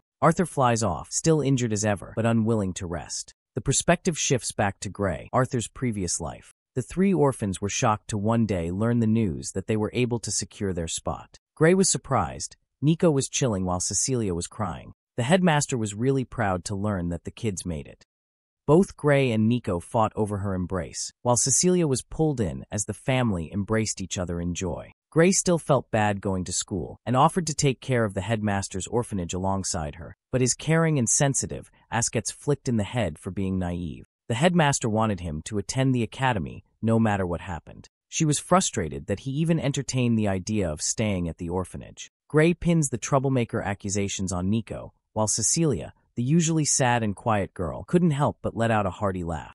Her smile was as pure as ever, and there was actually some tension between Gray and Cecilia, signaling their feelings for one another. The headmaster wanted to celebrate the occasion, so naturally, she whipped up a nice cake for them. Gray was unsure about the situation overall. He feared the academy's expenses because the headmaster already had to deal with money problems sustaining a bunch of kids. That's actually why Gray decided to take a different route. The route of exploring a military institution to get better at key control. The benefit being, there's no tuition costs. Nico thought his friend had lost his mind as he wouldn't exactly receive the best education. It was more like a scouting camp for brainless kings and whatnot. The students were always grinded to the bone and kicked out if they were unworthy. Nico understood that he was trying to repay the headmaster, but just couldn't grasp why Gray had to choose this path. Seeing him get all jumped up and worried like this, Gray smiled before letting out a laugh. It's as if Nico didn't want to be left alone by himself. Their banter continued for the day. Let's transition back to Arthur's world in the present. He's nearing the border, stretching his limbs to release some tension. Sylvie's shocked that his legs are in one piece, as this idiot had to rely on Sylvie's ether healing instead of Meyer. His birth step really could have done a number on him. But Arthur thinks she did just okay, because he just needs a bit of healing to correct his body from this point onwards. Sylvie questions if now would be the best time to execute a dangerous mission such as this. Especially considering the state they're both in, Sylvie warns him that they don't even have any leads to pick up on. But Arthur's confident, as he'd already gone through the map of Darv to discuss some mission plans with Virion. He knows a rough idea of what they're seeking. At the same time, the problematic part is where do they start looking from? Looking ahead, we see Arthur getting lucky enough to find what he's looking for. It looks like an ordinary wall, but he knows there must be a secret lock here somewhere. Sylvie, being tactical with her size, locates the exact spot, which reminds Arthur that dwarves are supposed to be shorter than humans. After seeing the lock, he places his hand on the designated spot. It lights up, while Arthur wonders if earth magic was enough to pull this off. But it didn't do anything, so he decided to deploy a risky move by activating the Realm Heart state, believing that there's a specific pattern put in place. Unfortunately, in the state he's in, Arthur can barely sustain his physique and coughs out blood. Sylvie is really worried, but she knows he's a stubborn ass and won't listen. That's why she wants him to wrap things up, so he can get some good rest. Arthur tries to break the pattern without using the Realm Heart physique. To his astonishment, the wall lights up a pattern, this time unlocking the door. The boy is really proud of his application of the Realm Heart physique. Anyway, he stumbles inside the tiny space, while Sylvie feels embarrassed calling this clumsy fool her papa sometimes. Arthur reminds her that she only came into existence because of him. This little sassy furball gets on his shoulder because Arthur intends to use a mirage walk from here on out to mask his footsteps. Venturing deep inside, he sees an endless amount of Alacrian soldiers teleporting from the gate. And now they know for a fact. They know for a fact that the dwarves are secretly betraying them by by giving the Alacrian army access to their portals. One of the soldiers actually becomes suspicious enough to peep his way through the tiny gap. But Arthur hides just enough for him and Sylvie to remain unnoticed. The soldier is called, so luckily there's no deeper inspection. From their conversations, Arthur has learned new, unfamiliar words. But he's surprised that they talk similarly to the Decathlon continent, even when neither initiated any contact. Sylvie believes it's because of the intervention of Azuras, as the Vritra clan was once a part of the great 8 races of Azuras. So they secretly sent representatives to cultivate advancement in both continents. It's similar to the logic behind the artifacts. It happened even before that, but the artifacts were known to be a major change. They were single-handedly responsible for preventing the extinction of the 3 races. Arthur feels a chill go down his spine, acknowledging that it's only because of the deities that they even survived the wrath of mana beasts. They conclude the investigation and attempt to leave, when suddenly Arthur hears the Alacrian soldiers submit before the presence of a great woman. This horned beauty steps through the portal, donning white hair and contrasting with a black dress. She's one of the scythes, who are even stronger than retainers. Arthur was confident in his ability to take on a scythe, and he was even surely confident that they'll win the war despite the betrayal of the dwarves. The scythe is catching up on reports with her soldiers, when suddenly her eyes are drawn to the presence of the one hiding nearby. As for Arthur, he could tell by Sylvie's frozen reaction that this woman was a monster who wields unfathomable power beyond Arthur. It was as if a terrifying hurricane was about to engulf him in terror. She could see them, and with her one sight, Arthur Leywin felt despair. Utter panic sets in for both Sylvie and Arthur, while the scythe is merely gazing at them with intrigue. He tries to hide and mask his beating heart, but this beautiful woman knows they're hiding. Interestingly, she willingly ignores them and seems to walk away. Sylvie senses so much danger that she thinks flying them out of here would be the only way, but Arthur knows they'd be detected and attacked instantly. However, Sylvie doesn't get what he's thinking about since Scythe spotted them already. Arthur assumed the worst too, but he still had a Mirage walk in place, so he thinks they lucked out, as there wouldn't be any reason for a Scythe to just bat an eye on discovering them. Regardless, he's done playing around for the day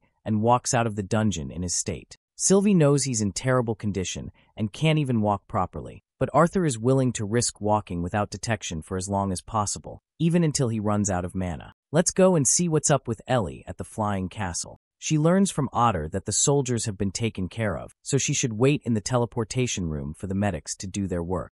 But just as worried as ever, Ellie is waiting for her brother and assures the captain she won't bother anyone. Otter learns from the child that Arthur Leywin of all people is her brother. Bro gets instant PTSD and senses the family resemblance. The captain thinks that it's more of a reason for her to wait for him inside. Bro gets a second shock of PTSD when he sees that even Arthur's sister has a scary bond. The captain has merely accepted the fact that the Arthurs don't care about respect. He walks away while Ellie cutely mimics his words in the exact tone. It's funny enough that she cracks into laughter, causing further injury to the man's dignity as he walks away. Also, Ellie wasn't expecting so many medics to be working overtime. But instead of worrying, she thinks her brother is fine because he's also incredibly powerful. He's known for returning home with a powerful victory. In that exact moment, the majestic dragon rises to the castle before crashing right down. She has brought Arthur Leywin in his barely conscious state. The medics can't believe what became of the lance, but Sylvie is extremely worried because he ended up depleting his manicure just to protect them. He's been totally unconscious for 5 minutes now, so the situation is critical. He's lost his legs and incurred chemical burns on one half of his body. Just like last time, even to Ellie's shock, they all learn that the dragon is capable of speaking the human language. She orders the medics to prioritize replenishing Arthur's manicure and offering him blood transfusion on the go. Ellie backs up Sylvie's command with her authority. The medics prioritized working on saving the life of the lance at full speed. After a while, Arthur opens his eyes, with Sylvie happy as ever to find him awake. He wonders what happened and spots his sister and her bond asleep. The medics explain how none of his loved ones left his side the entire time he was unconscious. When Arthur discovers that he was down for 2 days, he wakes up in worry because he's supposed to be at war. Unfortunately, his condition is still on an all-time low. Dr. Mendel, the head of the medics here, wants to see his consent for an operation. But Arthur doesn't give a crap about any operations beside his mission objectives. Mendel tells him that Varian's having a meeting with Captain Otter and Glory, as well as Lance Aya. Arthur suspects that they all return to the southern border, but he's seriously afraid that they'll run into a scythe and get decimated. He even bites at Sylvie for not warning Varian, but she was so worried about Arthur's well-being that she couldn't trust random people alone with him. The Lance inquires about Alder and learns that Varian is the only person who knows where he is. Mendel wants him to focus on mending his injuries for the time being. Arthur surprisingly complies and requests a diagnosis of his situation. Mendel confirms that they've got one, but he wants him to understand that he's a deviant capable of using mana to distinguish multiple layers throughout the human body. He can separate the muscular layer from the nervous, and even the skeletal layer. And right now, Arthur's legs are marked all over the place. He has endured the worst injuries imaginable, and it's only thanks to his mana core that he's returned to life.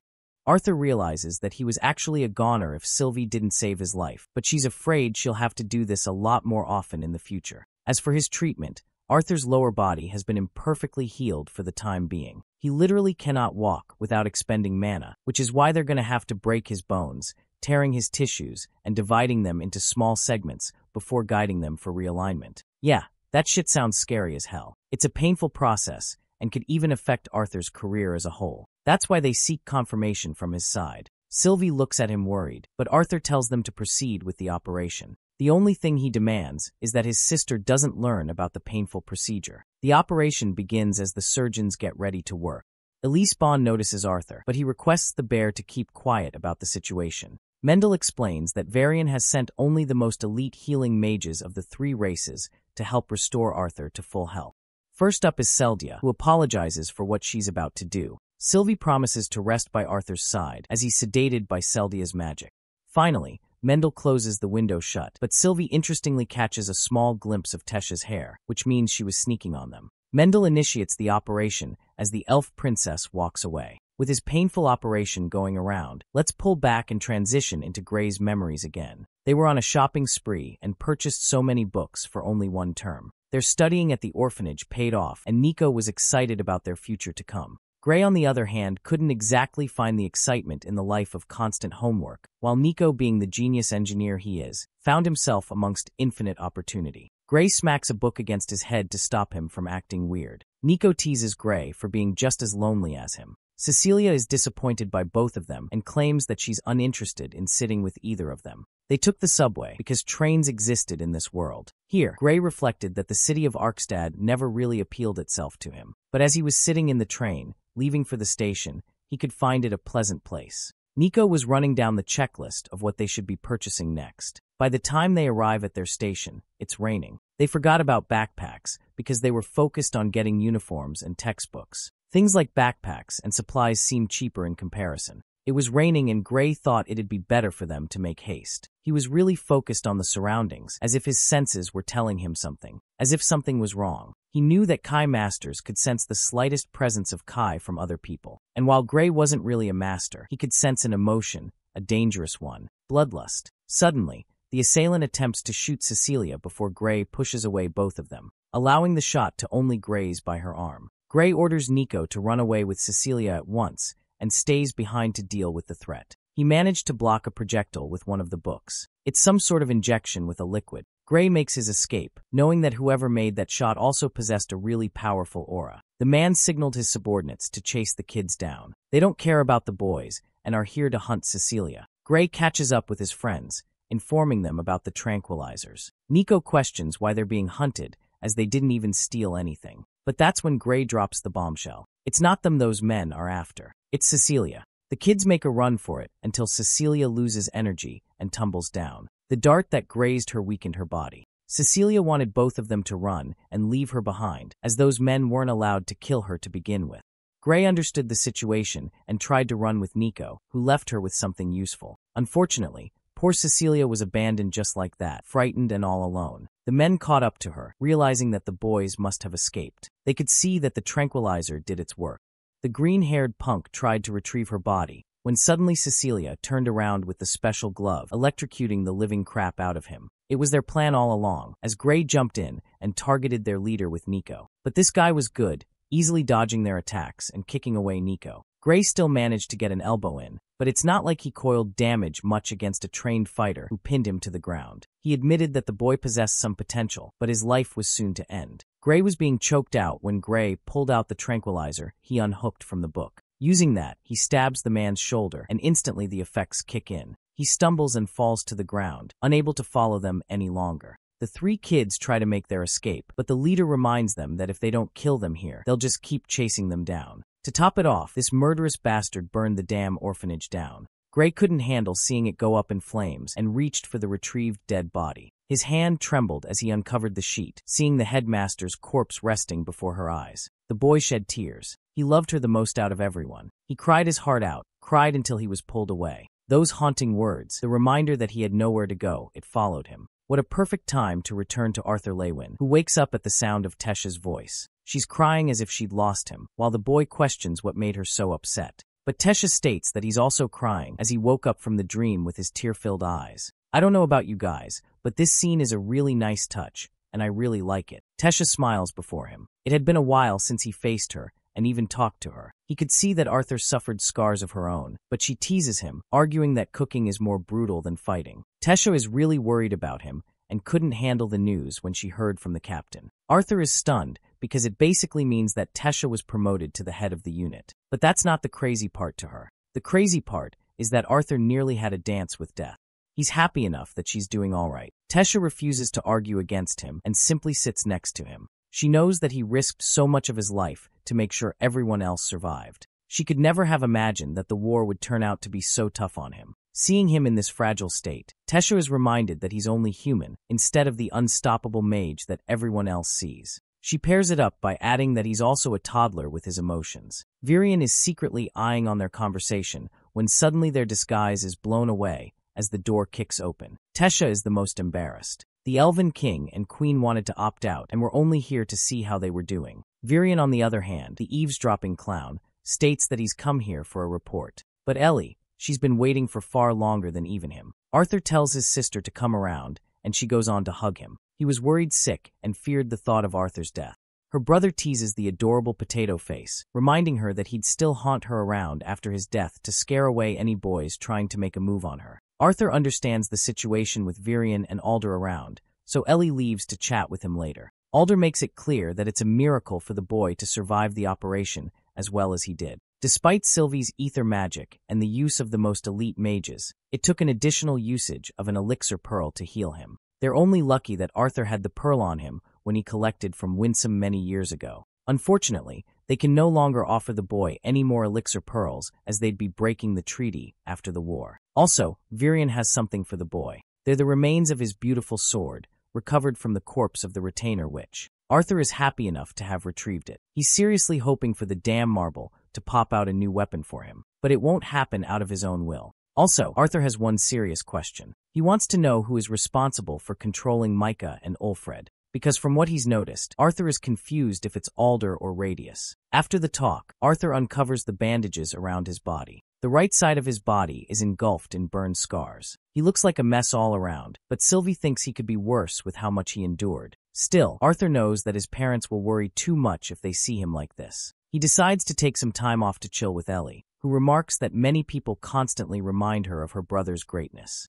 They're all jealous of him because he's a lance and talented at most things. He's got recognition from the leaders too. Ellie expresses a sensitive moment. There was once a time she despised her brother, blaming him for being the reason her life was a mess. She couldn't ever have a normal life with her friends, and then she hated him for letting their parents join the war. At the same time, the girl realized that she couldn't blame someone who had an even more difficult, more painful life than her own. She only remembers Arthur covered in injuries from her memories and his stories of fighting monsters back to back.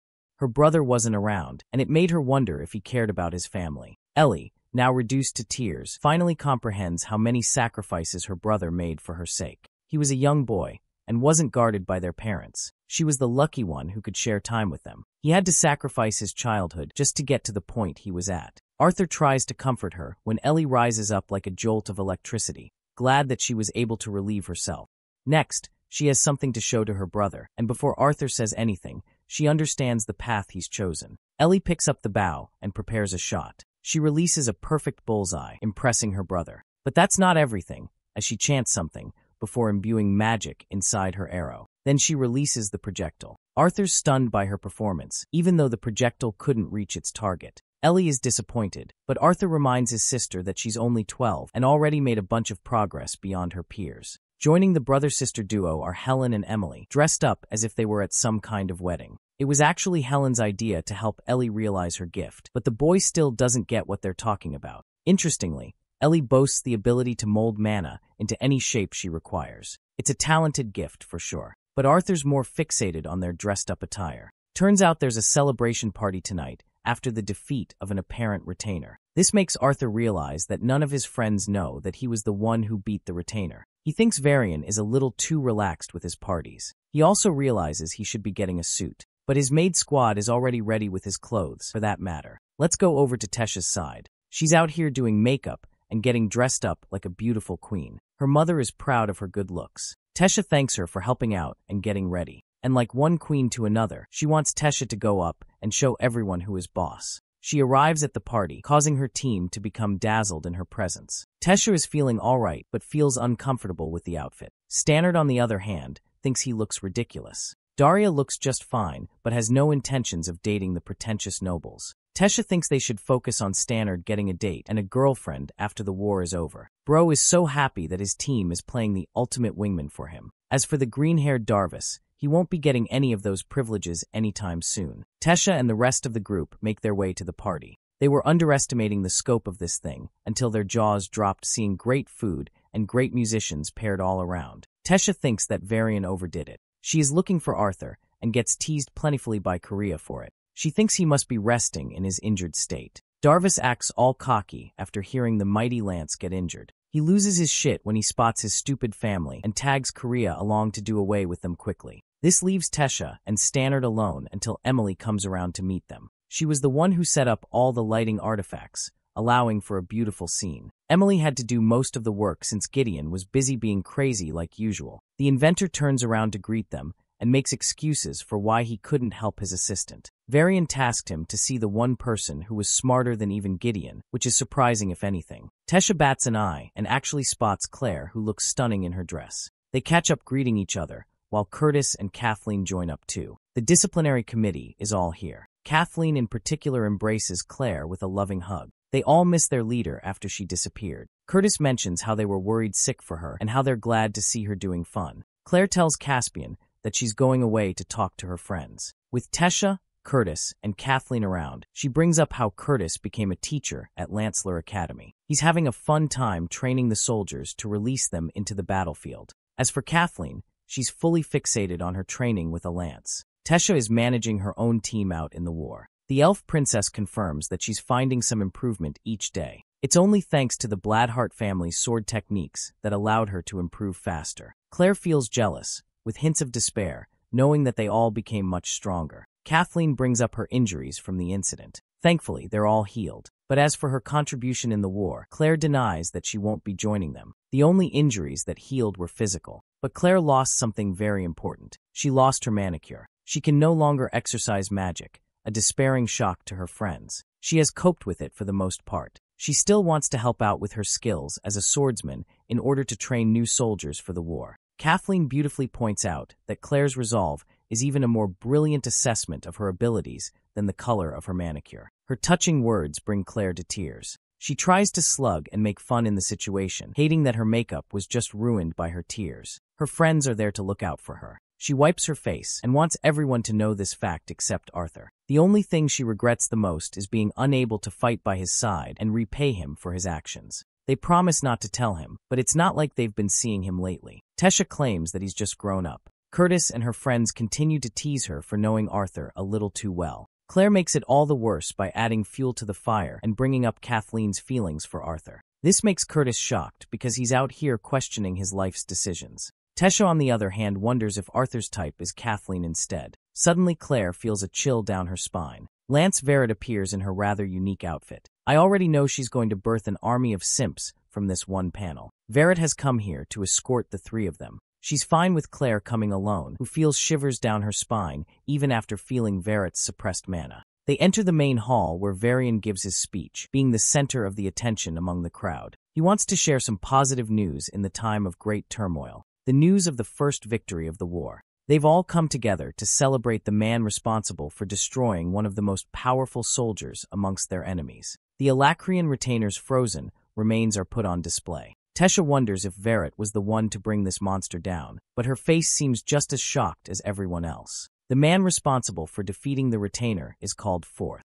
Lance Godspell, Arthur Lewin, and his first great win. Tesha freezes after coming to terms with reality. Arthur begins the speech by mentioning how it is disgraceful to show a corpse in front of the public, but he's here to talk about more important matters. The nobles of this party understand how each person among their territories is waiting for the current state of the war. They could only operate under a shade of assumption before, but now Arthur claims that he's brought exciting news. He brings up how he, as the newest and most weakest lance among the generals, was able to defeat a retainer on his own. These were supposed to be one of the strongest soldiers of the Alacrian forces, and yet Arthur actually lies to the public, stating that he incurred no injuries from the fight. This exciting news is a gift for everyone to share among their people, but Tesha is really stumped to see him in this state. The fact that he's recovered so quickly is ridiculous. Arthur allows the nobles to closely inspect the retainer and enjoy the evening. They draw near the corpse of the witch, but Tesha thinks the resemblance matches a human. She spots Arthur leaving with Varian in another room. The door closes with Arthur crumbling down. He had to put on a tough act out there, as if he wasn't injured in every part of his body. The old geezer just won't stop handing him ridiculous speeches. Thankfully, they got what they needed from the event. Gideon recorded it whole. He plays it on the projector to see the reactions of the people. Radius, for some reason, felt shocked and even troubled when he heard that Arthur sustained 0 injuries. Interestingly, Radius is fixated on observing Varai's reaction. That's actually why Arthur intentionally froze the corpse, to make Radius believe that only the strongest lance was capable of defeating the retainer. And only then did he drop the bombshell that it was him who defeated the retainer. Radius' face is full of unhappy expressions, especially since the weakest lance managed to deal a brutal blow on a strong retainer. It's not enough to prove Radius' loyalty, but they now understand what he's doing. Arthur surprisingly bumps into Tesha, who managed to hear just about everything. Meanwhile, Sylvie is having the time of her life devouring meals left and right. Arthur comes out to see the festive mood spring to action, but even the slightest of bumps causes him pain. He's having trouble standing as he can, so Tesha grabs him, stating that she's doing it so no one else invites her for a dance. At the same time, she doesn't want the chicks to get good with Arthur either. They walk around as Tesha introduces Arthur to a bunch of different people across the room. Their status made it impossible for the two of them to be ignored. Tesha had a solid understanding of the politics of this world and knew what was more important than anything. She could create personalities and handle people well. The same happened to Arthur in his past life, but he was meant to appear strong and indestructible in comparison. He didn't care about getting on anyone's nerves as the mighty king, and yet, in this life, he's a general, so he has to be more careful. Tesha makes it all easy for him to handle. Arthur smiles at a bunch of elven beauties, immediately causing Tesha to get annoyed as she wraps him tightly. Ellie waves at them from a distance. Arthur sees a bunch of dudes approaching his sister and signals to his homie to do what's necessary. His stern expression causes Tesha worry, but it's a calculated move to gesture Ellie's bond. The bear has locked its target and scares the shit out of the two guys. The couple arrives at the same balcony as before. The happy occasion makes Tesha rethink about life. It really paints the picture that there isn't any war out there. She frequents this spot to see the beautiful clouds and the ocean. She thinks it's childish of her to imagine something like that. But Arthur believes it's only right to be childish sometimes. Now that she's the head of a unit, she's responsible for handling some lives under him. It's going to be tough for her to manage that going forward. Tesha reminds him that while he may be a general, it's not like lances get to lead an army. Arthur confirms that lances mostly excel in one-on-one combat, taking down the strongest threats on the battlefield, which makes him want to discuss something important. Something he discussed with Gideon and her grandfather. The princess understands that he's not the sentimental type unless there is reason attached. This means that he's probably planning on another dangerous adventure. She describes Arthur's personality as an open chapter, with some obvious parts and then some ambiguous parts. Naturally, Arthur questions what she's talking about. Tesha grows closer and asks him about his big secret. She's dying to know how he's so good at everything he does. A generational talent. But that's not entirely the truth.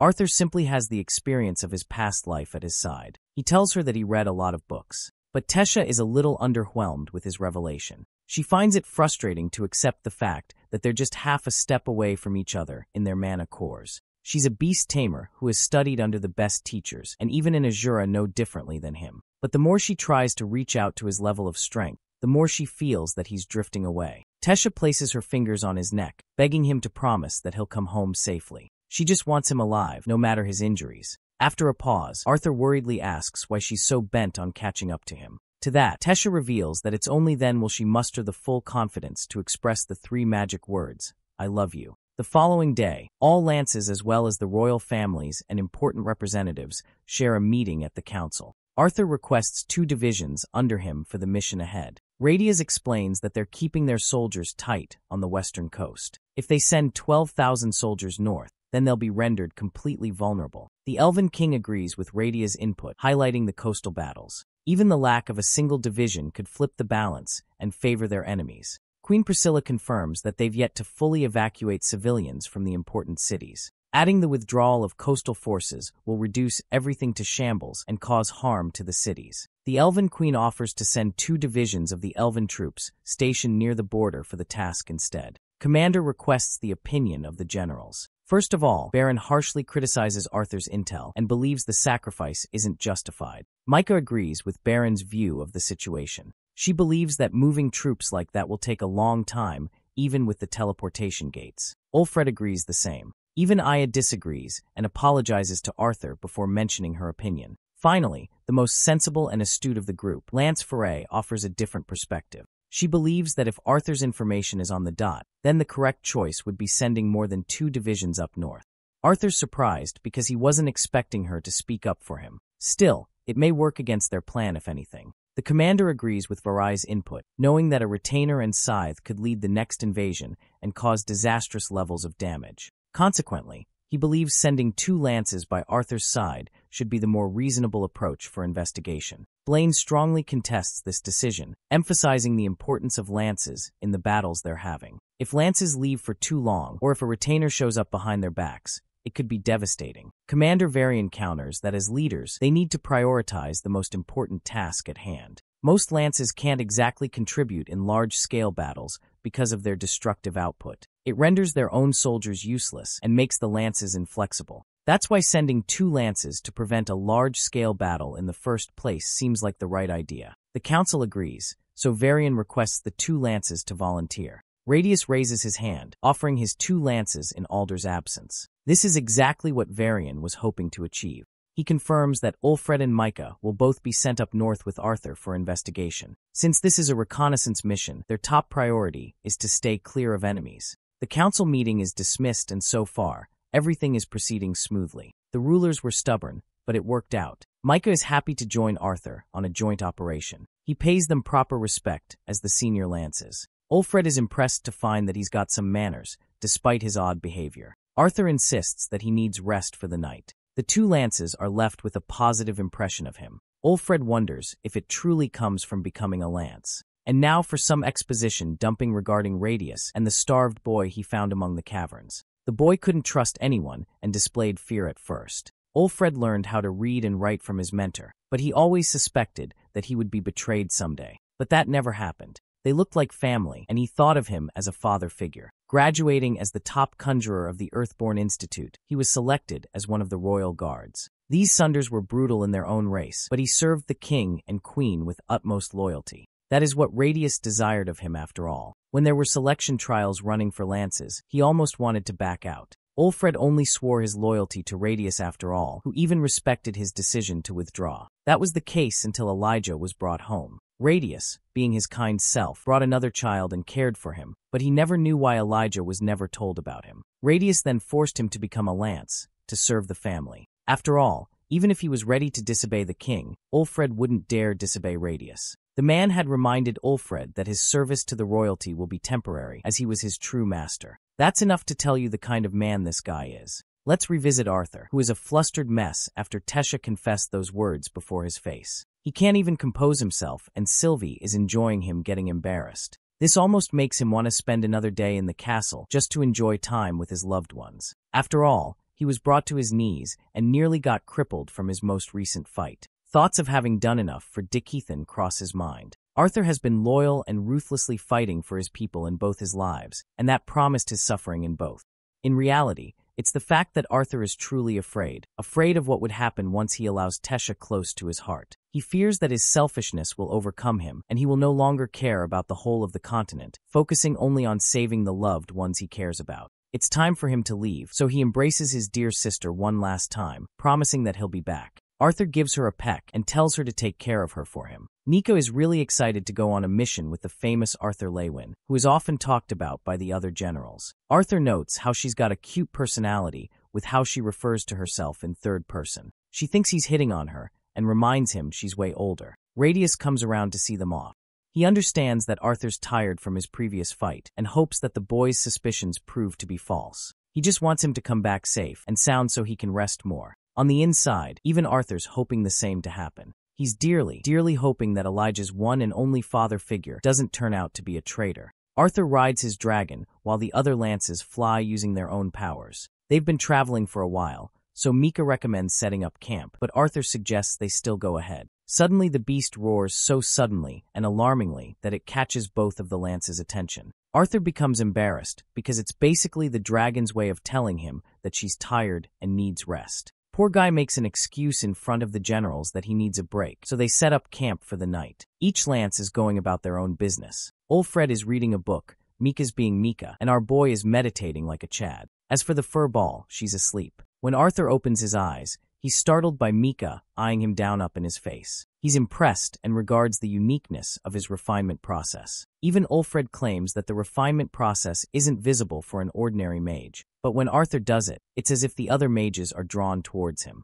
Arthur wonders if it's because of the fact that he's a quadra-elemental mage. Mika is stunned to hear that, while Ulfred now understands how the boy was capable of becoming a lance for his age. At first he thought the council was exaggerating his powers. Mika excitedly asks Arthur how it feels to wield all the basic elements, but Sylvie reminds this fool to keep sensitive information private. Arthur goes on to admit the difficulty of handling deviant elements like gravity. The most difficult part of being a quadra-elemental mage is that he doesn't know which spell to cast since he's got so many options. Ulfred argues that he must have a couple of comfortable elements, which Arthur confirms. Just a fun reminder for you guys who either skipped ahead or forgot. Arthur actually feels most comfortable using fire and water. Anyway, Mika is interested in teaching our boy gravity magic, since he struggles with deploying it. Arthur admits that he lacks confidence doing it more than anything. Mika childishly explains how gravity magic works, but her explanation is too obvious and dumbed down. Ulfred believes that Arthur has more chances learning gravity magic from a rock than this buffoon.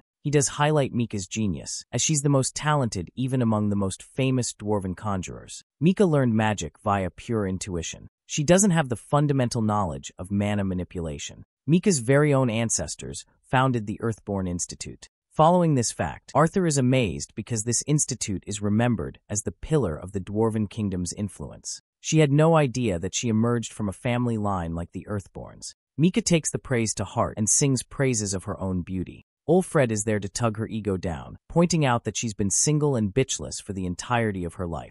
Bro is cooking her so hard that she whips out a giant-ass mace to kill him. Ulfred blocks using his golem magic, but Mika's in a murderous mood to kill this guy. She wants to dearly remind him that dwarves aren't exactly her type. As the destruction's going on and on, Arthur and Sylvie are trying to hide for their own safety. They're like, nah, we don't want any of that smoke. Mika's tantrums continue, but Ulfred doesn't stop there either. Bro literally destroys her by pointing out her privileged background behind the only reason she still maintains her reputation. Dude straight up calls her a fossil with the maturity of a sperm. Mic drop right there. Their destructive battle is going on while Arthur and Sylvie are like nope and escape the battleground. Mika calls him Old Fred, which is funny, I'll give her points for that. They both call each other childish and engage in an all-out war until finally Arthur decides to intervene by splashing a weak water magic spell on both their faces. He reminds them that they're about to destroy the freaking mountain they're standing on. Arthur suggests calling the Vritra clan over to settle their affairs. Both lances turn away, still roasting each other behind their backs. Ulfred creates his camp for the night using earth magic. Mika is fucking hilarious, because she does the same except she's got a finger to flip him off with. Meanwhile, Arthur is out here, realizing that the most powerful forces in the entirety of the continent are nothing more than a bunch of babies. He doesn't feel the need to set up anything and just sleeps with Sylvie. The following morning they're all up and ready to rumble. Ulfred learns that Arthur's got somewhat of a plan to locate the retainer and side they're looking for. First he takes off his outerwear and drops it on the ground before stomping the living shit out of it. Both of the generals are confused as hell. Arthur proudly presents the tattered clothes to Mika, stating that they'll be wearing these dirty things. His plan involves playing the part of slaves. As for Ulfred, he's going to play the part of the slave master. Arthur holds out his broken note mask as he says this. How nostalgic of his journey. As they're flying ahead, Ulfred plays around Arthur's mask, fixing the broken bits with gold. Their plan is to cross the Valden territory and then travel by foot. After all, Arthur knows that scythes are more than capable of sensing mana fluctuations from afar. So they do just that and step foot on the land. Arthur outlines that no one from Alucria would be out here scouting for lances, and only a handful of adventurers ever even wear masks. That's how they're going to acquire the information needed from the townsfolk.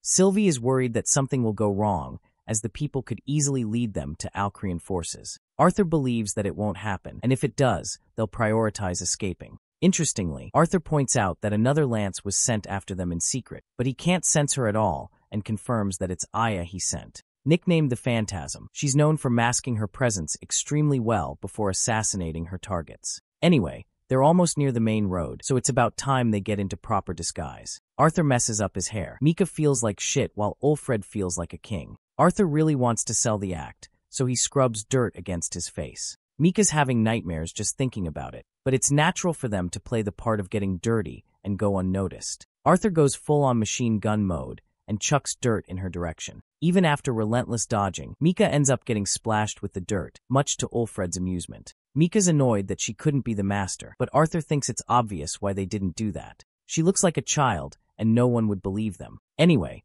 they've made it, and their disguises are ready. Now the plan is to follow the road and head into the nearest town. So they walk for a while before Ulfred calls out a bunch of dudes riding by. He tells them that they're heading north after their carriage was attacked by bandits. As for his mask, Ulfred perfects an excuse for that too, saying that he's hiding his identity to stay safe. The dwarves take pity on him, but still turn him away as their horses can't handle the extra weight. But you know how it goes. Money talks louder than reason, so these chumps easily persuade themselves at the sight of silver coins. Mika's really happy at first, until the carriage owner expresses that both slaves will have to travel by foot. Our girl is once again demolished, and has to walk for at least an hour now. Mika is surprised that Arthur knows this part of the world. It's only natural he would know, as he grew up in this humble hometown. After an hour of walking, Arthur takes a moment to observe his hometown. He hasn't been here in a long time, not even Sylvie knew about it. Unfortunately, Ashbur is now worn down more than ever. As they walk up ahead, Ulfred identifies at least 40 men inside the tavern, but Mika recalls at least 43. Arthur reminds the lances not to use any magic because they will draw attention from scythes. But the thing is, these guys weren't even using mana, they're just good at sensing people. But this causes Arthur worry, because he knows that their plan will go up in flames if they manage to sense Aya following them. They enter the tavern, with Arthur warning them of what not to do right off the bat. They're seated at the table as the waitress comes to take their order. Ulfred finishes up the order, and the hottie leaves. Mika is annoyed that she had to wear a promiscuous outfit and doesn't get the point. Even Ulfred agrees, funnily stating his idea of a good-looking woman. The people of the tavern are enjoying themselves, but Arthur's drawn to a man in the corner. The waitress brings them their order, while Ulfred tells her to bring 2 more bowls for the slaves. She gives them a disgusting stare before leaving in annoyance. Mika is out here devouring the ale because it tastes really good. Arthur senses danger, as some folks are creeping up on them. They recommend the slave master not to spoil his slaves too much, but Ulfred reminds them point blank that it's his business to deal with. The tavern owners emphasize that they're more than what they seem. They've got an entire stable of slaves for him to look around. Ulfred declines to look. While both Arthur and Mika are infuriated just hearing that these bastards have enslaved women and even little girls. In fact, they've even got dwarves and elves among their collection. Ulfred is about to crash out and reminds the 2 scumbags that interracial slavery is strictly prohibited. These lunatics laugh in his face, stating that it's exactly why their slaves sell so high. Sylvie wonders why there's a value difference among humans, dwarves, and elves. Arthur explains that noble families interbreed with their dwarven and elven slaves to allow their children to become powerful. That's exactly how Lucas Wykes came into existence. The forest around the Elven Kingdom and the Kingdom of Darv both are hard to navigate. This makes elven and dwarven slaves extremely rare. So the fact that these bastards have numerous foreign slaves must mean they're the worst of the worst. Ulfred decides to switch up and plays along with them to see what they've got. The tavern owners are interested in taking him to their boss. He requests keys to his room and orders Mika to prepare his room before his return.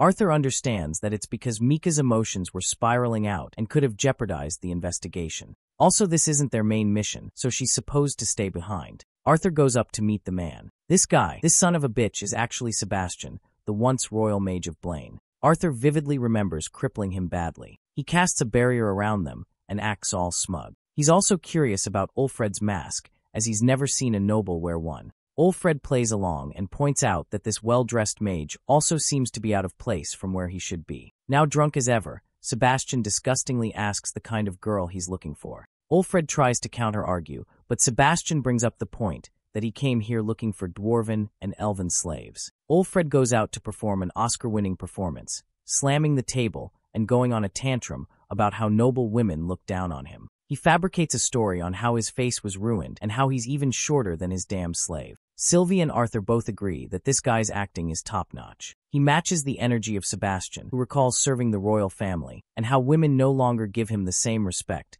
because he's stripped of his title. Ulfred acts surprised and questions why he retired from the job. Sebastian smashes his drink, infuriated to remember how a kid humiliated him. A dual attribute conjurer at the solid orange level receives no respect anymore. Ulfred matches his energy once more. Sebastian senses that he's found a best friend in Ulfred, and that's a testament to his acting skills. As for his slave, Sebastian roars at Arthur because he can't quite place why he's pissed off about him. Dude gets used as a walking stick, and he complies. Arthur helps carry Sebastian to his chambers, who orders his men to open the room for their customer. When the door opens, Arthur's face is struck with horror. He sees Damon, a vile piece of filth, reporting that one of the pregnant women died giving birth. But that's no trouble to Sebastian. He's excited to hear that they got a baby girl as a slave out of the situation. Arthur wants Sylvie to shut her eyes because only he can see how miserable these girls look in their condition. They're lifeless in their bodies. Sebastian wonders if Ulfred has found someone intriguing. As a response, Ulfred loses his temper and attempts to kill this guy at once. Even Arthur doesn't get what's going on. The guards rush to stop them, but Arthur quickly enters the realm heart physique to one-shot them. It's really funny to me that this dude just used his strongest form on level 1 thugs. Ulfred goes crazy and literally kills Sebastian in the worst way imaginable. The thing is, now Vritra will be certain that it's the work of a lance because he didn't kill this guy in a normal way. Speaking of which, the worst they feared does end up happening. Out in the distance stands the monster known as Udo, the same terrifying demon who ended Alea. He's so happy to see the boy wonder here of all places. Arthur is surprised too, as he was expecting to find a different retainer here. This impresses the demon, as he wasn't expecting Arthur to be so knowledgeable. Even Sylvie senses the extreme danger in this situation, knowing that their fight could bring about casualties. Arthur suggests taking the fight outside, but Udo finds it hilarious that Arthur suggested they were on equal footing. He looks down on the lesser, while Arthur reminds him that he's the one who came here on his own. Here's the shocking plot twist. Arthur points out that if Udo wanted him dead or perhaps captured, he would have used Ulfred's help and a bunch of soldiers to deal with him. Laughing away at the boy, Udo finds it funny and accepts the boy's provocation. Basically, his pride is too heavy and he does not want any others to interrupt his fight. Ulfred tries to intervene, reminding the retainer that their deal was to kill Arthur Lewin in a subtle manner. But that's exactly when Udo impales his damn nose, reminding the lesser that he doesn't have a crap about Radius's instructions or what their plan was. Sylvie wonders if it's really alright to leave Ulfred on his own. Arthur decides to break the green sphere, which is a signal to Aya to handle the rest. Ulfred gets up and notices that he popped the bead, which means Aya is close by. Now the situation has changed entirely. It means their entire plan from the beginning was a setup. Ulfred descends to the hidden Alacrian soldiers and tells them to evacuate at once. The Alacrian soldiers still don't understand where he's coming from. Ulfred realizes that they're not going to trust a traitor Lance of Dicethan who betrayed his own continent. He could kill them all, but they're unfortunately necessary to their plans. At the same time, it's far too late for these men. They're about to experience a death even more painful than anything in their lives. The soldiers wince in agony, while Ulfred commands Aya to come out of hiding. He's got his golems all readied up. Ulfred reminds her that a scythe of Vritra will soon be arriving. He can promise her survival if she chooses to flee. Ulfred understands that Aya is going to inform Alder, and he would then kill Ulfred using the artifact. Normally, this would be enough for her. But the type of person she is? An assassin. Ulfred knows he's not going to take the easy way, even though he much rather prefers she does. The mystical elf creeps up on him, instilling the fear of death before warping away. She thanks the fool for trapping the Alacrian soldiers here, as her spells will only become stronger and take them all out.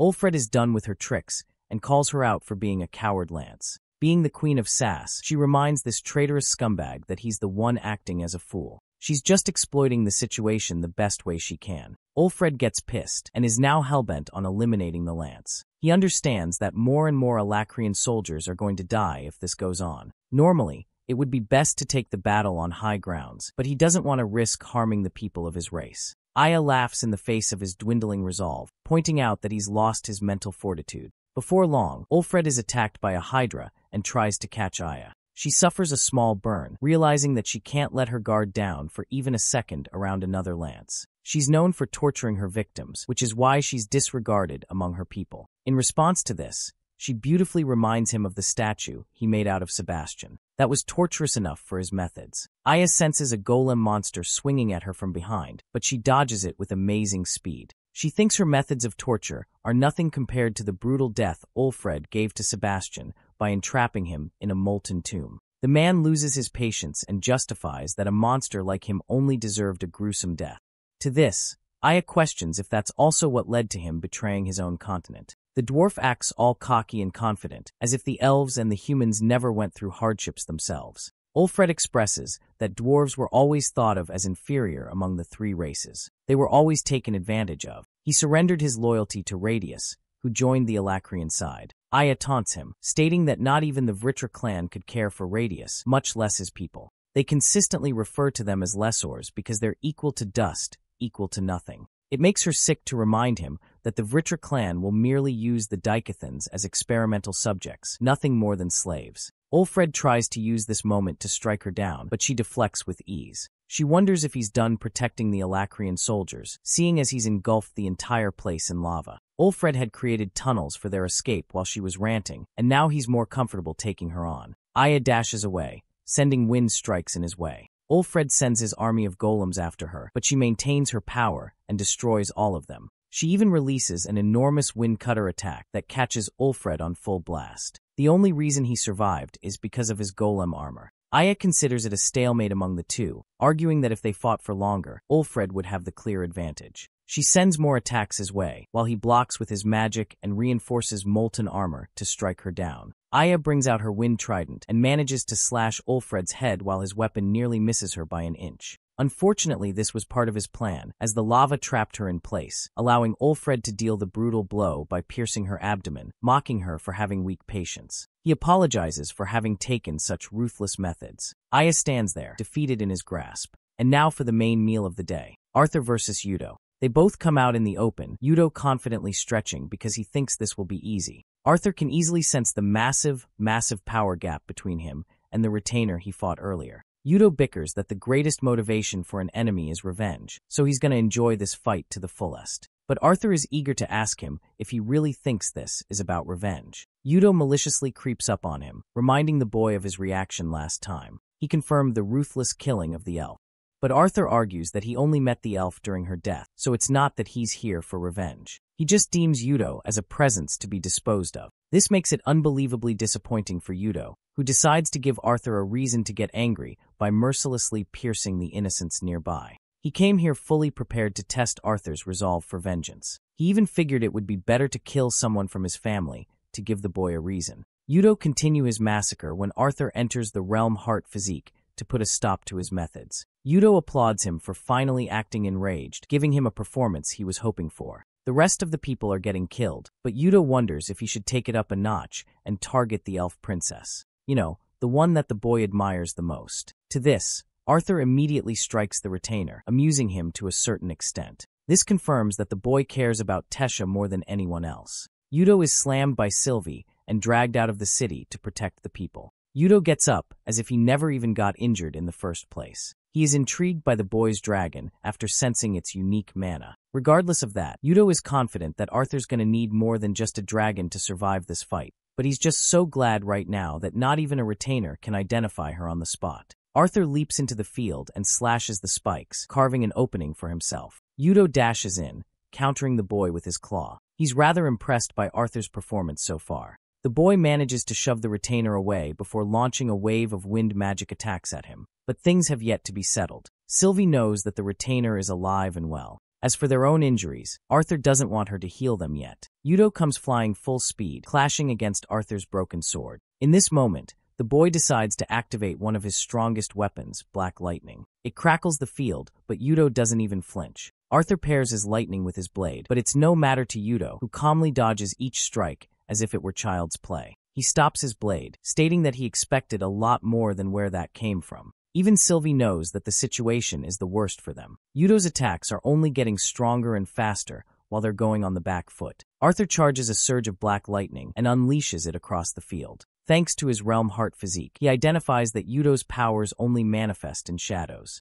It's also why his spells are becoming increasingly stronger the more darkness sets in. Yudo swiftly dodges each of the boy's slashes before slamming him with a powerful punch. The punch really hurts Arthur as he struggles to get up while Sylvie comes rushing to his help. Sylvie takes him away. Her plan involves moving out of the shadows, but Yudo's chill and merely raises his spikes to the point they reach the cloudy horizon. It's only thanks to her incredible speed that they're high up for the spikes to disappear. But this dude is a literal monster. He catches up in the air, impressed that they were able to exploit his weakness just now. Arthur gestures to Sylvie to be ready and lunges forth using Thunderclap Impulse. His plan was to slash Yudo a single time, but he clearly missed, allowing Yudo to counter him. Finally, he blocked the attack and managed to get on Sylvie because he can't fly. Then he jumps again, this time using Black Lightning to bring Yudo down. But he's having no trouble dodging Arthur. Yudo blocks his blade and sends him back. Yudo is rather disappointed that even after his powers were weakened, Arthur couldn't even land a single hit that actually left an impression. He finds it really unamusing with how weak Arthur is.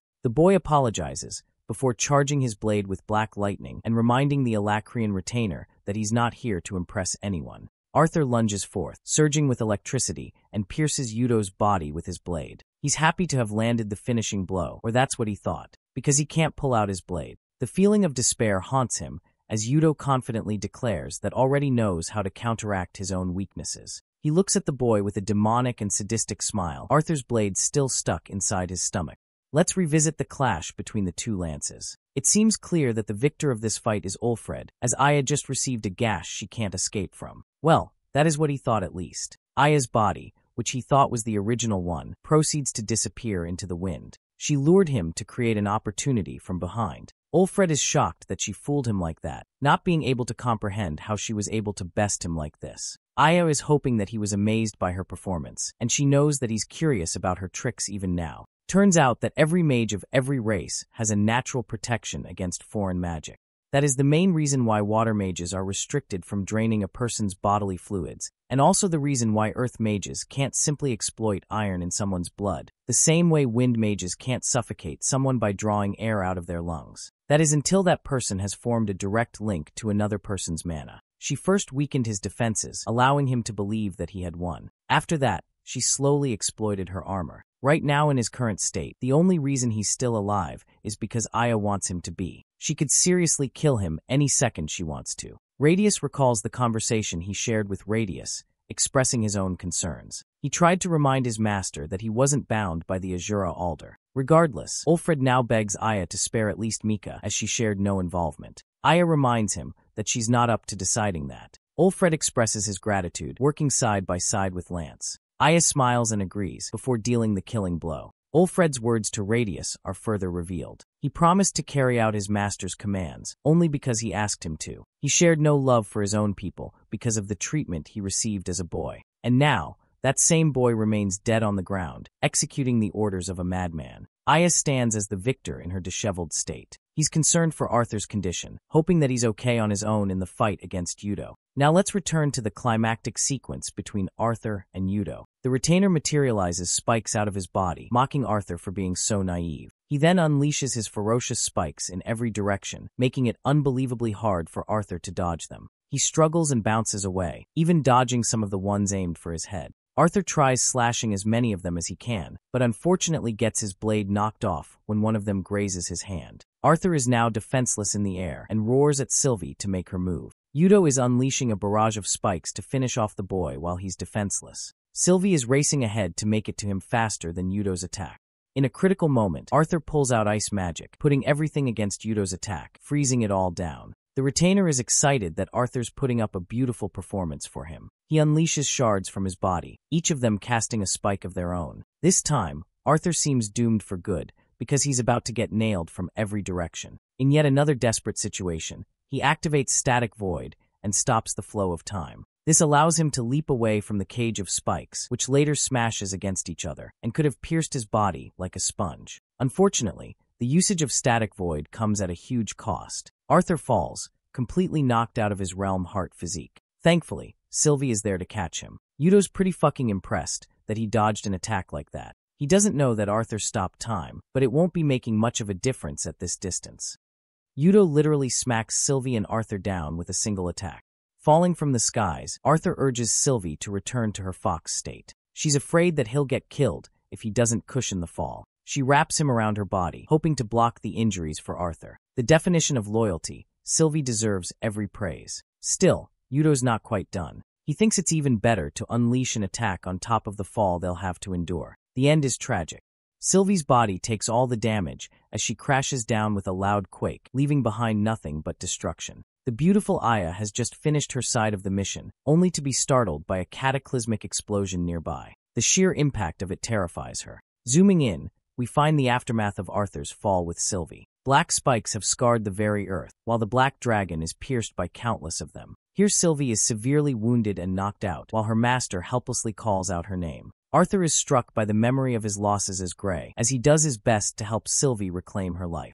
Helplessly, he tries gathering ether particles, hoping to miraculously heal her. Despite his best efforts to heal her, Sylvie doesn't respond. His trauma as Grey resurfaces, recalling the memories of his brutal training. Deep in his heart, he prays for the dragon's survival, knowing he can't live through the loss of his child. Arthur pleads with her in silence, when suddenly a female voice calls out to him, assuring him that his beast will survive. Towering over from atop are two jagged horns. It's the side that instilled fear into him during their first encounter, Lady Saris. Shockingly, she has Yudo in her grasp. Just one look at her reminds Arthur of the sheer danger he's in. She's so powerful that her aura is completely undetectable, but the silver lining is that she doesn't want to kill him yet. Grabbing Yudo's horns, Saris snaps them right off, bewildering our boy with her actions yet again. With the horns snapped clean, Mommy Saris throws them like a bone to a dog. Arthur is failing to process the meaning behind her actions as the horns stop just before him. Knowing that the horns are an important part of Avritra's body, he fails to understand why a scythe would traitorously betray her own ally. Then,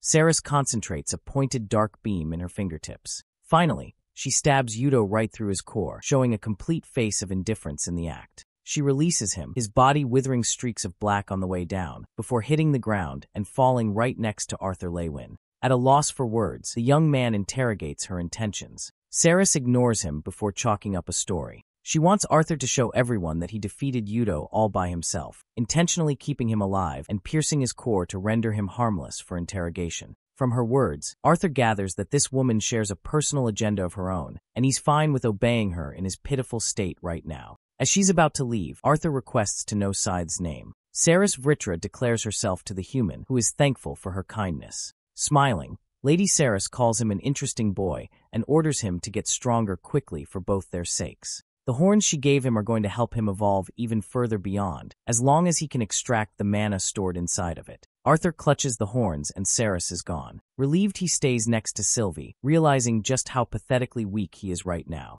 It's the start of the war, and he would have been killed by a mere retainer, so his chances of taking on a scythe are even worse. As he fades into black, Tesha's voice wakes him up. She's joyously running towards him, inquiring where he'd been. Suddenly her clothes change, and she extends her hand out to him. Unfortunately, our boy's mana is so low that he's starting to succumb to hallucinations. At the same time, the thought of leading a peaceful life with his beloved excites him, until Tesha's expression turns to grim. She moves back before haunting Arthur Lywin with bone-chilling words. She calls him undeserving of happiness and reminds him of his sins. All those people died for his selfishness. In both of his lives, whether as Arthur Lywin or King Grey, his hands are soaked in blood and he's destined to be alone. The traumatizing resurgence of memories snaps at him as he helplessly tries to reach out to Tesha. Suddenly, our boy breaks free from the hallucination and wakes up to Aya's concerned voice. She's come to rescue him and realizes that he's badly hurt. Arthur assures her that he's fine, while the Lance reports that she executed her mission flawlessly and helped the prisoner's escort without trouble. She took care of the traitorous Lance and placed Micah in custody. On Arthur's side, he sticks to Syrah's story and briefly explains that he was able to defeat Udo on his own. The Lance is really happy to hear that and declares their victory. The exhausted Arthur disagrees and declares that this is just the beginning. And yes, insert all the title jokes because this shit is real. In the next scene, we're in the council room to hold an official meeting of the incident. Multiple accounts testify to the events that transpired, including what Aya mentioned. However, the leaders want to focus on hearing Arthur's perspective the most out of all, knowing that he is responsible for taking down the retainer. Our boy agrees to report. Shortly after, he explained everything from top to bottom, excluding the part that the Lady Cirrus became pivotal in defeating Udo. The council stopped to question him numerous times, requesting clarifications or additional details. Immediately, some of them began doubting the latter part of his story. The Human King directly wanted to know how Arthur managed to defeat 2 retainers so quickly, even when he had yet to reach the White Core. Compared to him, Aya was killed prior to the war, who had much more experience.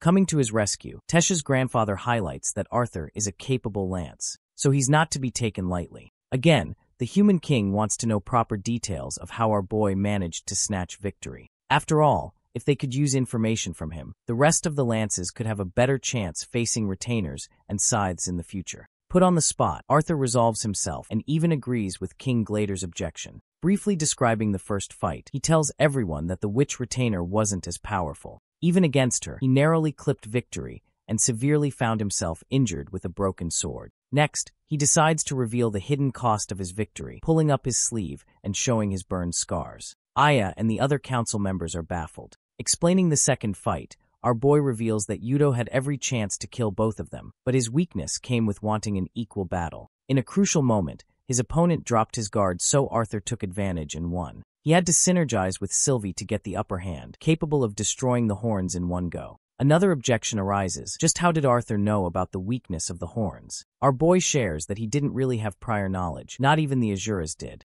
But during his final moments with Lance Alea, Arthur learned about Udo's furious reactions when she managed to crack his horn. Baron tries to counter-argue, but Very stops him and urges Arthur to continue. Sharing more, he reveals how easy it became to defeat Udo after destroying his horns. Right after defeating him, he passed out and woke up in front of Aya. Even with all his advantages, he lost Sylvie, who is currently unconscious in the hospital. That grim explanation leaves the council room silent, until Tesh's grandpa requests for the next thing on their agenda. They still have to address their alliance with the dwarves, now that they've betrayed the continent. King Glader slams the table in frustration, annoyed that Lord Alder, their one and only hope through the Azuras, is out of reach right now. Radias are kept in captivity as well, which means they have no way to control the dwarves anymore. From Arthur's investigation in the region of Darv, it's clear as day that there are numerous parties assisting the Alacrian army from within Dicethan. The Elf King suggests sending forces into Darv to try and control the dwarves. But King Glader argues that it's only going to intimidate them more, which means enforcing control is ultimately useless as an approach. Hearing their suggestions, Arthur decides to chip in, questioning if the news of Radia's capture was made public. Luckily, it wasn't announced, so he comes up with a brilliant solution to use that information to their advantage. His idea impresses the kings, and Tesh's grandfather thinks that anyone going up against Arthur via strategy will be demolished. That's how smart this man is. The Elven King realizes that they simply have to exploit Radia's communication with the traitorous factions and act as if he was the one issuing the orders in the first place. Though it's going to be difficult pulling away from the Alacrian army, it's still helping them secure information. With their strategy finalized, the old man ends on the note that he will conduct Micah's investigation while Aya will work with Udo. Before both of them, Radias will be questioned regarding their plans. With all else put aside, the leader of the continent addresses one last thing. Tesh's grandpa admits that it's hard to acknowledge every brave action committed in war. But when it comes to Arthur, this man is responsible for slaying 2 retainers, while Aya took down a lance-level threat. Virion wants to reward them, but Aya, being the humble soldier she is, doesn't request any reward in return.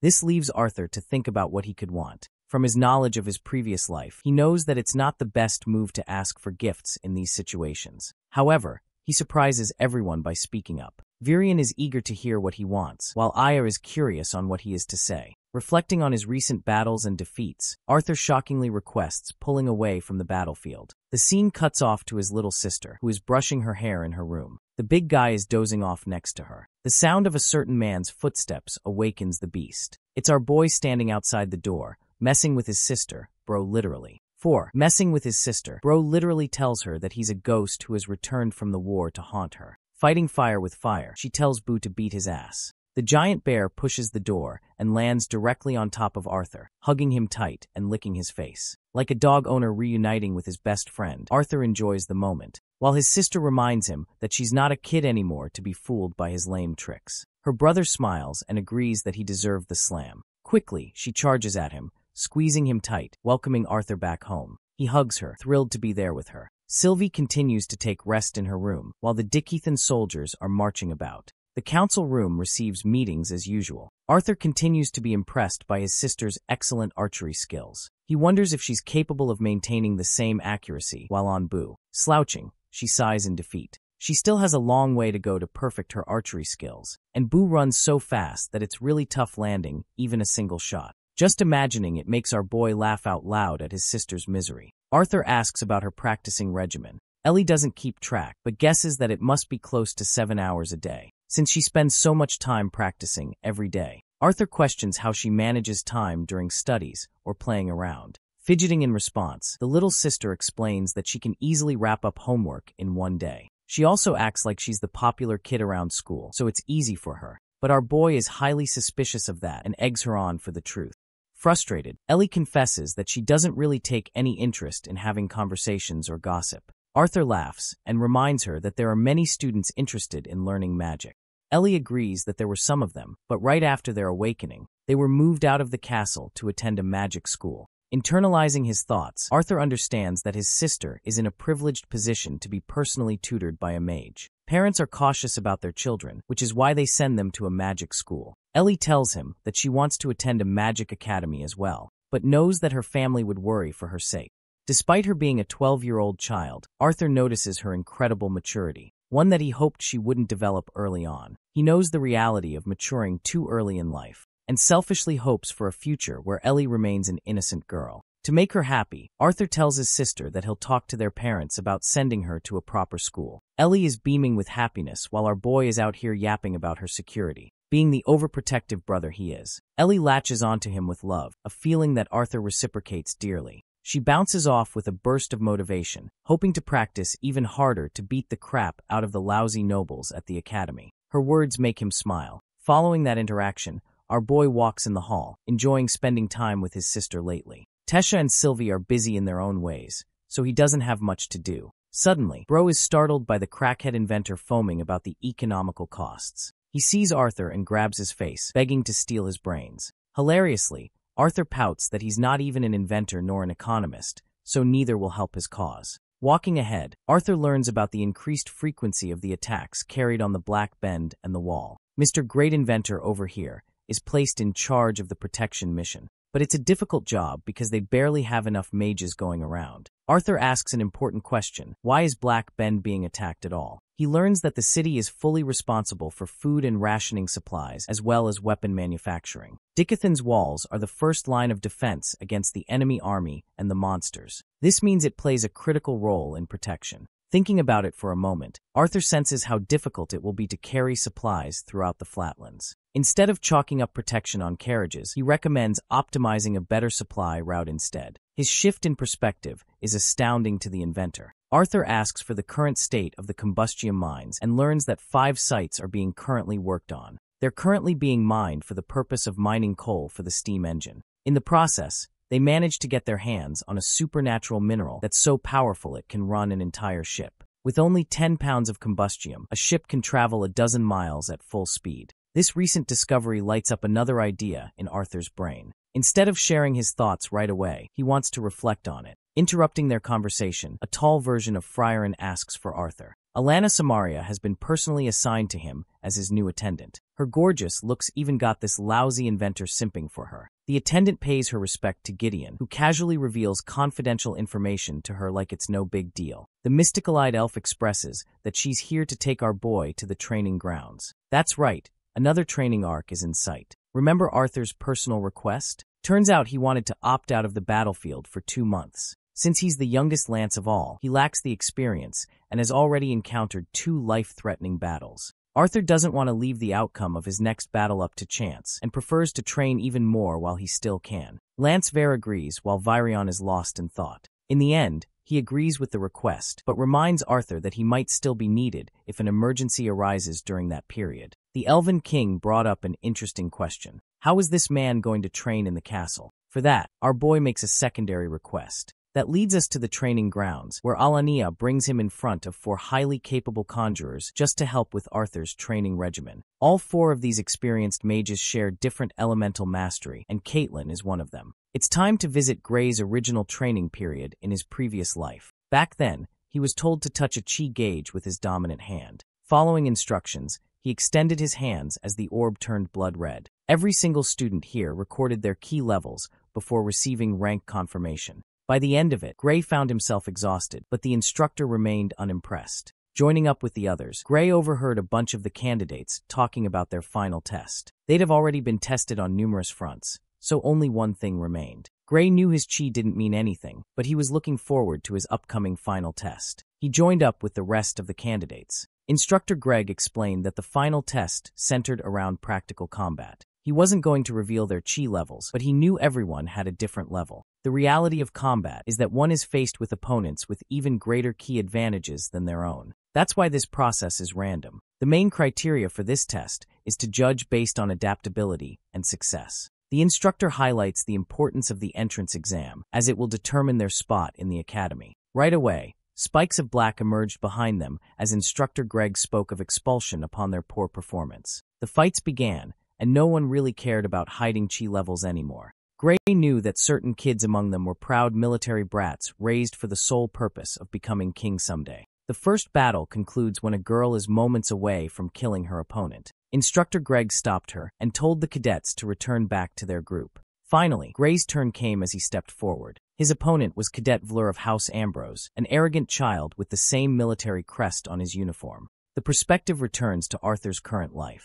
Viren has come to explain the situation. Princess Catherine and Hester Flamesworth are 2 of the 4 mages. Arthur is stunned to find another Flamesworth, recalling Jasmine's story about her strict family. He shows more enthusiasm to Catherine, wondering why she's come here. The humble and flustered girl explains her intention to train him. Arthur teases her for being Captain Obvious. He's impressed by her clear aura, making her a force to be reckoned with.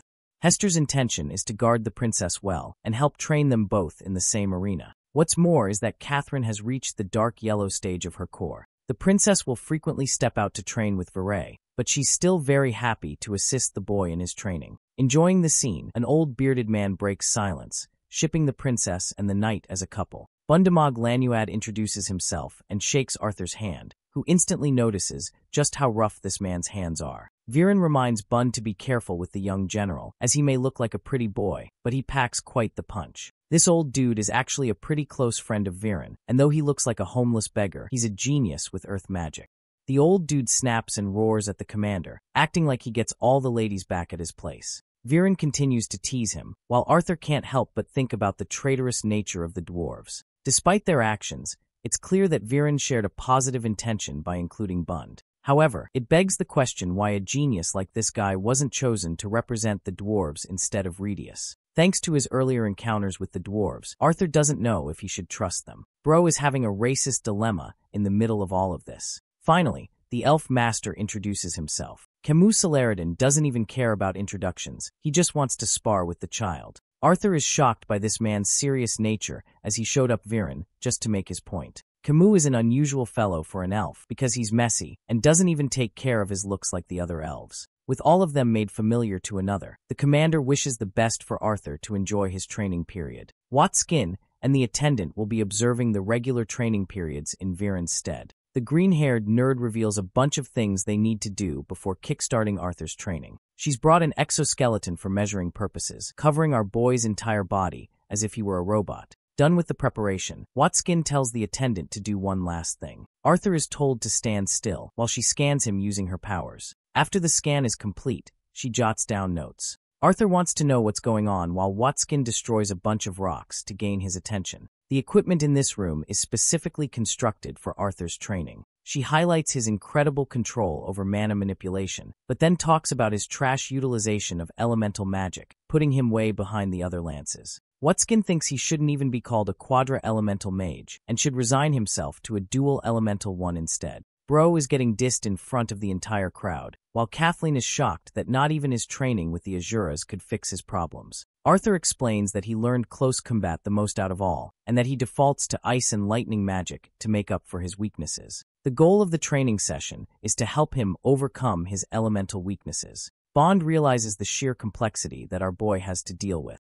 Even being a dual elemental mage is a headache, and yet Arthur is juggling for. Hester calls the old man low IQ, and they start to argue again. Whatskin intervenes and points to a bunch of crystals. These crystals are used to charge the device. Camus unleashes a powerful magic attack for testing purposes. His attack connects with the absorption crystals powering on the machine. Next up is Hester, who uses her flame magic to do the same. She raises a column of fire magic, but strangely Arthur can't even sense heat emanating from her attacks, showcasing impeccable control. Bond is the third to go. Whatskin warns them that this isn't supposed to be a contest of dominance, but this competitive old fart goes overboard and literally shakes the very ground they're standing on. Finally, there's Princess Kathleen, who is instructed to give the final push. Just one look at her makes Arthur think that she won't back down either. This girl literally pulls out an ice serpent and wraps up the final surge. With the preparations completed, Whatskin turns on the machine. None of them know what's going on. The attendant will explain the details later. For now, she urges the training session to begin. Arthur wonders how they should begin, but his helpers are already prepared to give him the answer. They're ready to beat his ass all at once. Smiling with confidence, our boy gears up to show them who's boss,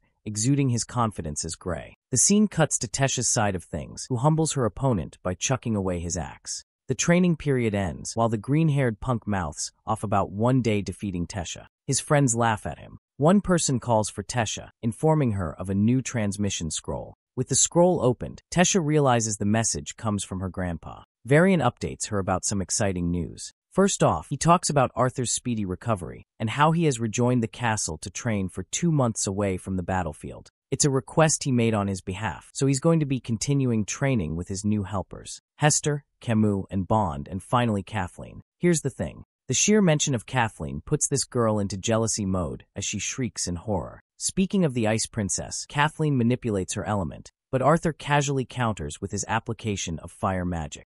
Right when he's finished dealing with her, Hester's incredible ball of flames is headed our boy's way. To deal with that, Arthur has already prepared a water elemental defense strike. Here's the problem. Bond messes with his feet by raising the ground and making our boy slip, leaving him wide open to be attacked. Arthur narrowly escapes and does his best to maintain his stance. He swings wide with his blue sword, clearing the arena's smoke. Our boy belittles Bond for using cheap tricks instead of the muscular physique he's built. Bond taunts him for getting fooled easily. While he's distracted, Camus releases a wind wave from behind, teaching the young Lance his first lesson on fighting conjurers. Our boy is the GOAT, so he deflects the attack just in time. But Camus wanted this, and introduced an air of unpredictability by unleashing a storm from the same spell. Arthur's starting to get overwhelmed, finding it impossible to get in range with even one of them. Leaping away, he tries to escape the storm, only to be overwhelmed by Kathleen's icy barrage of spikes. Maneuvering quickly, Arthur counters them with his flame magic, while Hester taps into the power of the blue flames to overwhelm him. This is the first time he's seen their application. Even Whatskin is stunned to see the young Lance struggle so hard.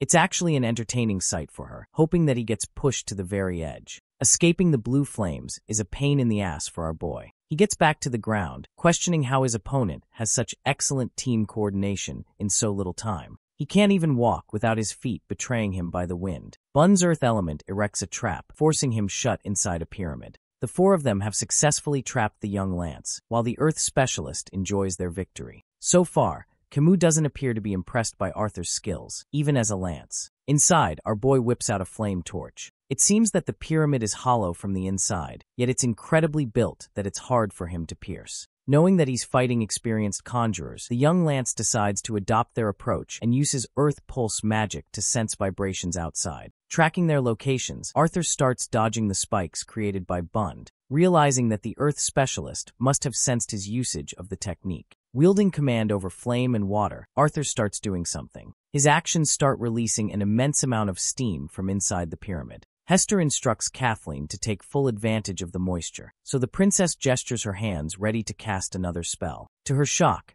the pyramid bursts open. In the smoke, Arthur has already escaped their grasp. Hester welcomes him back to the battlefield, while Arthur is blindsided by Camus popping up and thrashing him away. The wind magic knocks him from one side, while the blue flames smash him from the other. Kathleen senses that he's caught, and the blue flames quickly engulf Arthur's body into a spherical shape. The princess genuinely feels worried for his state. But let's not make any mistakes. This is Arthur we're talking about. This man cuts open the blue flame sphere and escapes Hester's grasp, remarking on his narrow escape again. Hester and the others act smug, while Bund assures the young lady that there's nothing to worry about. Hester remarks that though the lance shows promise, he's still not taking the battle seriously and underestimates his opponents. After all, it's going to take a lot longer than 2 months if he's this weak. Camus admits that he's bored and unmotivated to fight, knowing Arthur is barely trying. Arthur reveals that he has a habit of holding back to test his opponents, which honestly reminds me of Goku from Dragon Ball. Deciding to go full blast on them, he powers up to his realm heart state. His being is covered with runes while his hair goes silver. The sheer aura he's emitting is enough to excite and shock his opponents. Arthur highlights that he won't be using this level of power during his training period, but because he wants them to treat him seriously, he's going to show them what he's really about. The way he looks right now, with purple hues coming out of his body, could be best described as radiant and enthralling presence. Catherine is flabbergasted. She'd already seen this form back at the academy. It's even more magical to experience it here in person. Hester and the others spread out in different directions, finally enjoying the real battle. The princess highlights that their main advantage was in numbers, but Arthur Lewin has flipped those tables. All of them know that this very fight has become unfair to participate in. Catherine does her best to maintain her resolve, forcing herself to fight her doubts. Arthur glares at her before releasing mystical black lightning in his every movement. Camus is down in one blow, while Boone saves him using his earth magic.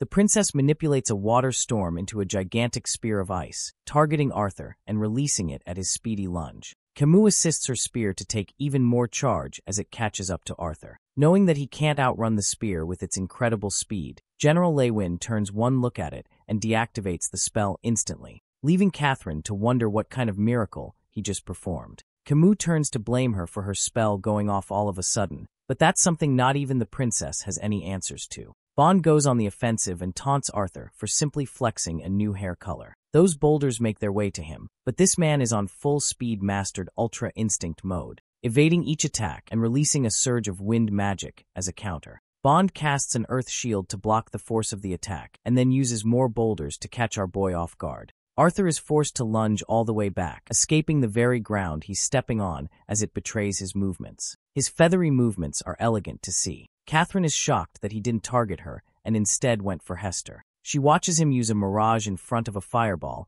while her brain races for an answer, questioning why he didn't attack her. Inside, Catherine senses that maybe Arthur is actually afraid of hurting her. Using her special move, the princess casts an attack General Verret personally taught her to use. She doesn't want to be pitted by him. Seraph of Snow covers her body with shards. Each step freezes the ground. While Arthur's busy fighting the 3 conjurers, she sneaks up to strike him down. But even when he is completely off guard, Arthur dodges the full extent of her slash. He still gets hurt on the shoulder, allowing Catherine to go for another attack. Arthur deploys earth magic to block her ice, but ultimately gets knocked away by Catherine's move. Camus has already cast a windstorm and traps him in the winds. The earth specialist adds his contribution in the form of a gigantic fist. Hester covers it in blue flames to amplify the damage. Bund leaps into the wind tornado where Arthur is trapped. Unfortunately, our boy is incapable of dodging the strike and gets slammed badly. Bro is nuked into the ground with a loud explosion. Bund remarks that he felt really good having dealt serious damage for once. It's all thanks to Catherine's contribution that made their teamwork successful. Even now they can sense that Arthur was holding back from using full strength. Pitifully, our boy emerges from the crater, expressing that he couldn't maintain that form for long. He compliments Catherine for going full ice ninja mode on his ass and playing a critical role. Arthur's biggest mistake on his own accord is underestimating the princess and suffering defeat for it. By the end of the first duel, Watskin lets everyone gather as they've got a lot to discuss. She makes it clear that the #1 priority in the training session is to ensure safety. Watskin is currently developing a proper device which will automatically signal a defense mechanism to prevent lethal attacks. Bund thinks that all of their soldiers could use such an artifact, but Watscan and the attendant understand that it would be extremely expensive to produce. Chipping in, our boy questions why he had to wear this tacky armor. The little scientist assures him that everything in this room is going to be used for measurement. His armor, as well as those measuring plates, are to record data to understand him better. Watskin laughs like an evil villain, revealing that the sensors measure the impact of each spell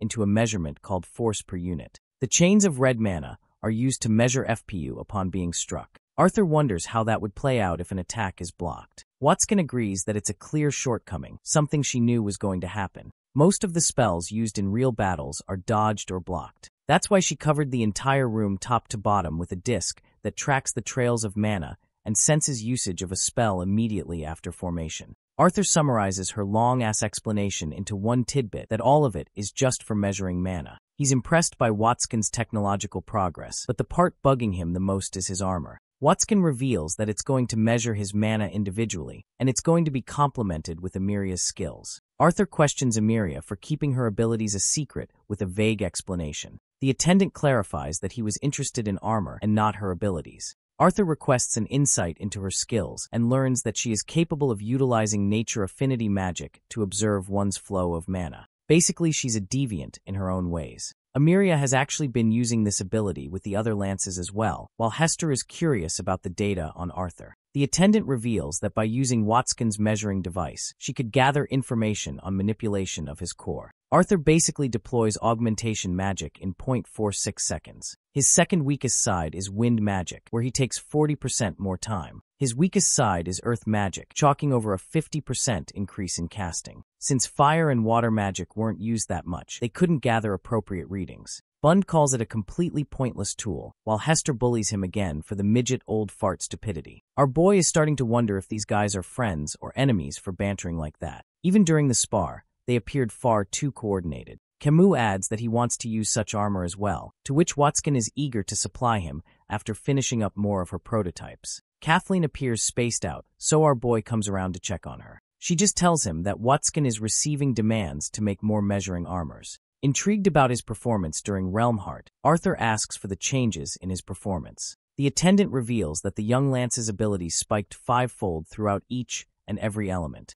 Unfortunately, she was unable to measure his body augmentation speed. Though his general augmentation compares to most lances after his transformation, he's so damn fast that not even she could record his speed. After the training session, Arthur takes a walk around the garden with the Ice Princess and learns that Curtis, her brother, is currently a training instructor at an academy. He's reliable enough that King Glader gave him permission to exit the castle under supervision. Teasing Kathleen, Arthur wonders if she's the one who got duped. The princess argues that she wanted to become a powerful mage to seize her freedom, but so far King Glader still sees her as a weak daughter. Our boy emphasizes that she's quite reserved, leading others to have a certain impression of her. Kathleen states that she's been trying to participate more and become more outgoing. She even personally insisted to become his sparring partner. The moment Kathleen confesses that out loud, she realizes the weight of her words, teasing her like always. Our boy wonders just how insistent she was. The princess acts like she only did it for her personal benefit, but deep down,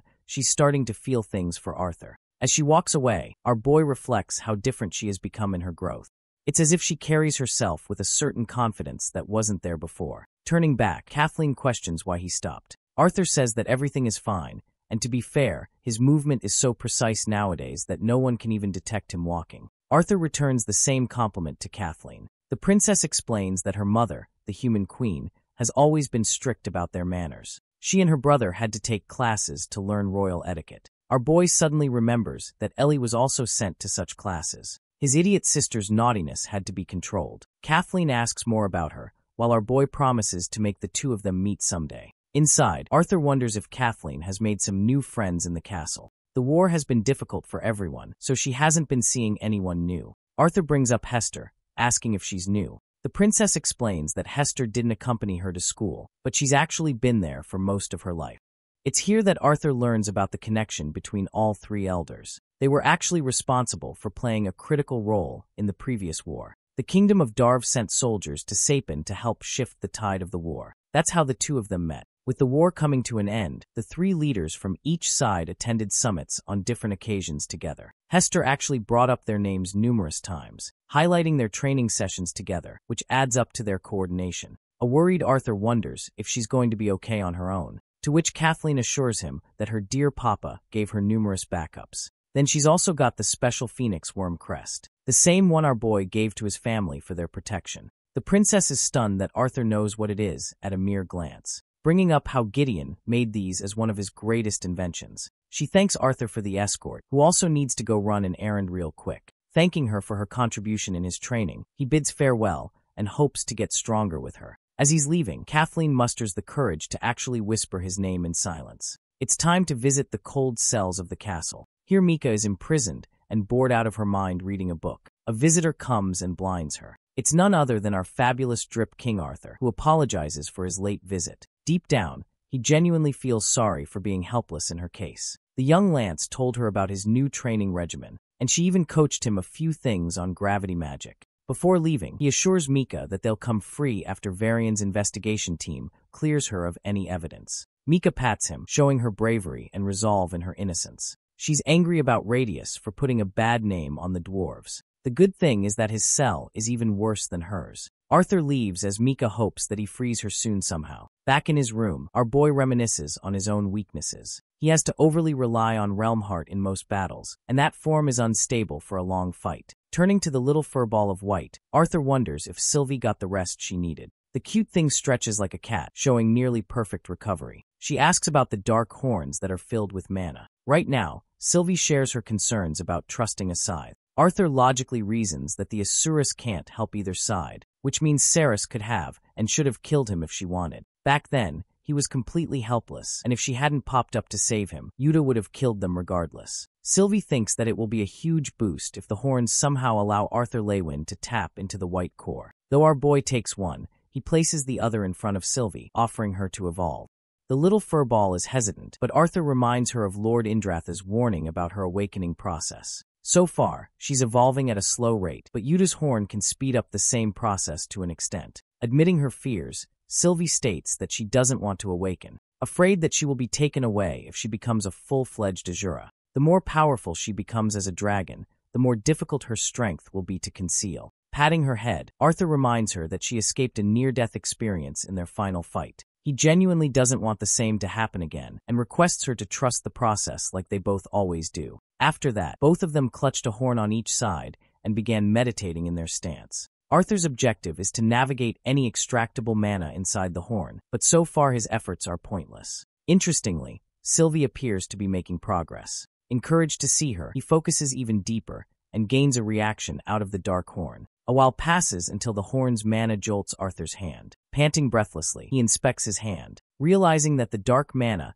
ended up being swallowed by his dormant weapon seed instead. Our boy faints in exhaustion, frustrated that the Acolyte is stealing his progress every time. He's desperately hoping that this thing lives up to the hype for how annoying it has been. Back to Gray's fight with the military brat. The battle begins with both sword warriors in stance. Gray's opponent makes the first move. Vlair's aura and control over his Kai stands out to him. Even though Vlair is someone with a privileged background, it's clear that he trained really hard. Gray evades casually, knowing that he only has a set amount of Kai to use in this battle. As he's dodging every swing, he understands full well that even one precise strike could lead to his defeat. Vlair roars at him and commits a mistake. Gray can easily highlight the weaknesses when it comes to his opponent's speed compared to his own. Countering with a kick, our boy retaliates with a sword strike that sends Vlair flying back from the impact. Having made contact with his body, the fight is concluded over. Vlair is pissed off, arguing that he can still fight. However, the instructor reminds the cadet that there is no victory in such matches. All he cares about is observing their talents.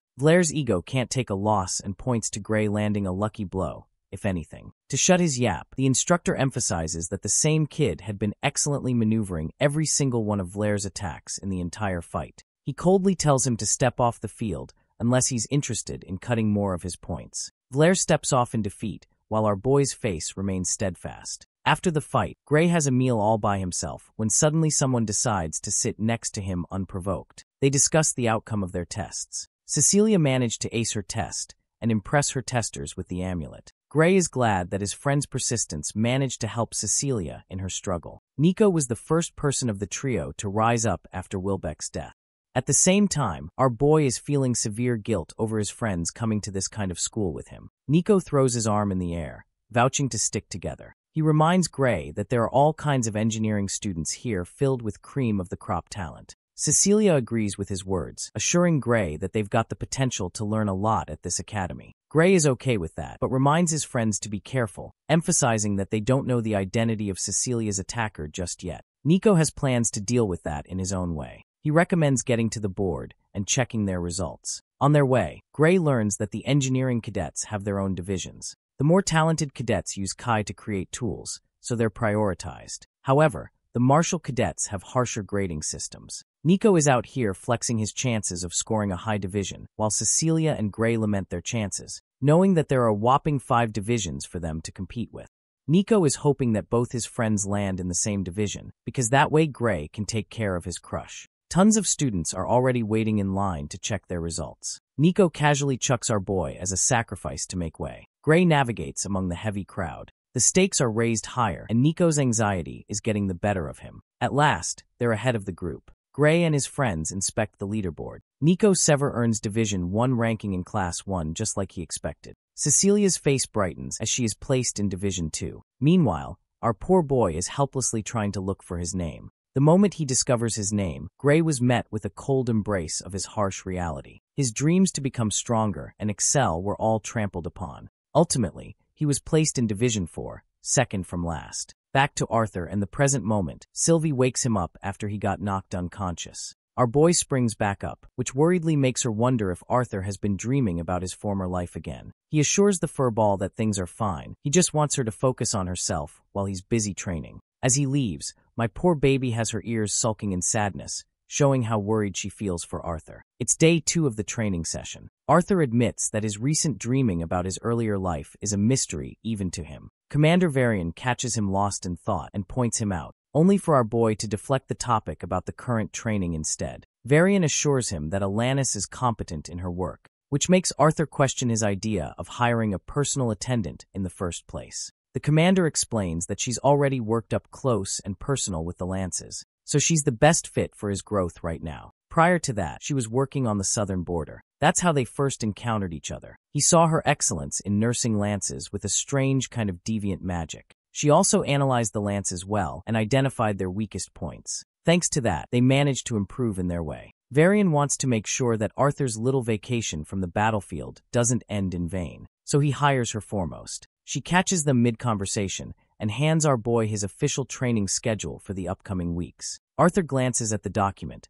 assessing the scope. The focus is on increasing mana flow speed and focusing on his weaker elements. The first 2 weeks will involve one-on-one battles. Alanis assesses that his goal is to test himself in various combat scenarios. Arthur agrees with her train of thought and hears Alanis' critique of his intended goal. The problem with Arthur is that his fighting capabilities are pretty refined already. She points out an observation that every time Arthur felt he was losing the battle, he always went back to using his strongest elements instead of maintaining his weaker ones. That's why Alanis intends to slowly help his body achieve its goal of making the other elements stronger. Alongside that, the attendant introduces an element of unpredictability to his schedule. First, she tells him that he's going to fight the elders in one-on-one styles. Each sparring partner will randomly trade places, forcing Arthur to adjust accordingly. In every training session, our boy will only be allowed to use one element only. That too will switch in the heat of the moment. Arthur realizes that his initial approach of fighting numerous people all at the same time is a stupid approach, while Varian assures him that Alanis made similar adjustments for the other Lances too. The commander leaves Arthur in her hands, hoping he doesn't just break apart.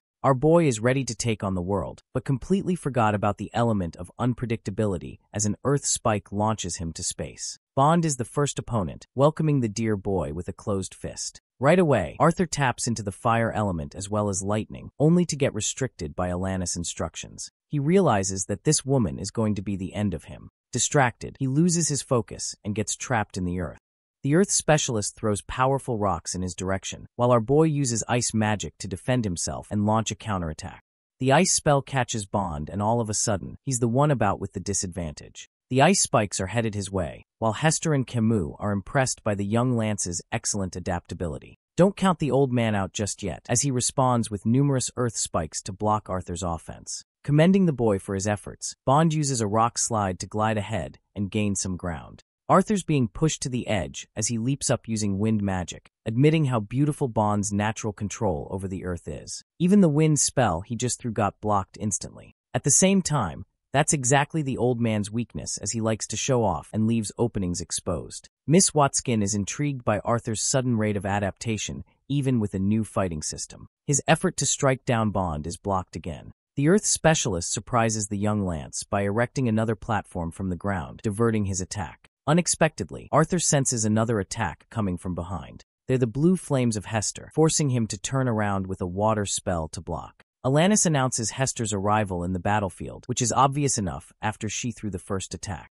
The old man is annoyed he couldn't continue the battle as he began to enjoy the fight. The attendant bans water magic from this fight, forcing Arthur to deploy even more creative means to survive against Hester's flames. He can sense the sheer danger he's in. Leaping away from a powerful ball of blue flames, Arthur connects with the ground. He realizes that Hester never intended to hit him with that earlier attack, but rather forced his vision to be blocked. Using wind magic, he gets rid of all the annoying smoke. Hester uses blue flames to destroy the wind spell, awaiting his charge. Arthur lunges with a heavy dash with the aim to take her down using the wind. His enforced punch goes right through the flames, but that's exactly what astonishes him. He didn't manage to hit his target.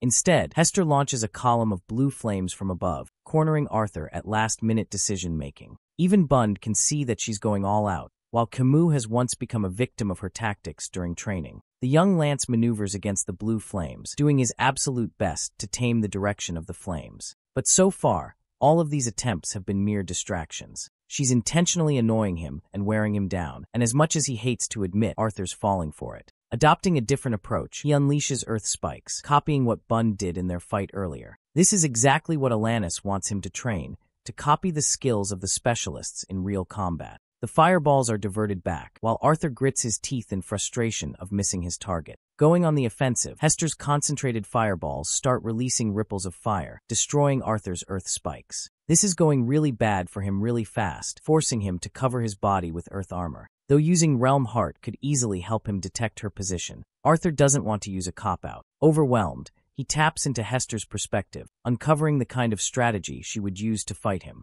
Going crazy, our boy starts firing wind spells in every direction to blast away the flames. Watskin is starting to think that this fight may be a bit overwhelming for the Lance without his water element. Alanis argues that it's exactly what will force his mind to look for creative ways. Getting blasted left and right informs Arthur that Hester's mana pool is vast. The spheres of blue flames unleash spear-like projectiles to corner him and finish him off. Thinking that this is her final move, our boy refuses to move from his place, taking the damage head-on. Even now, he understands that the experienced elder won't let her guard down so easily. Having taken the attack head-on, he forces Hester to come out in the open to deal the final blow. Arthur internalizes the struggles of a multi-elemental mage, highlighting how important it is to use elements with the correct order. The talented young Lance slides his way into the ground to avoid Hester's ultimate attack, emerging behind her right when she thought she won. In this moment, he taps into the lightning element and Chidoris her ass. The contact of blue flames against lightning releases a shockwave and an explosion. By the end of their battle, Hester is down on the ground, glowing purple thanks to Watskin's technology. The artifact she made seems to be working just fine as it avoided a lethal blow. Ellie and the others pop out of nowhere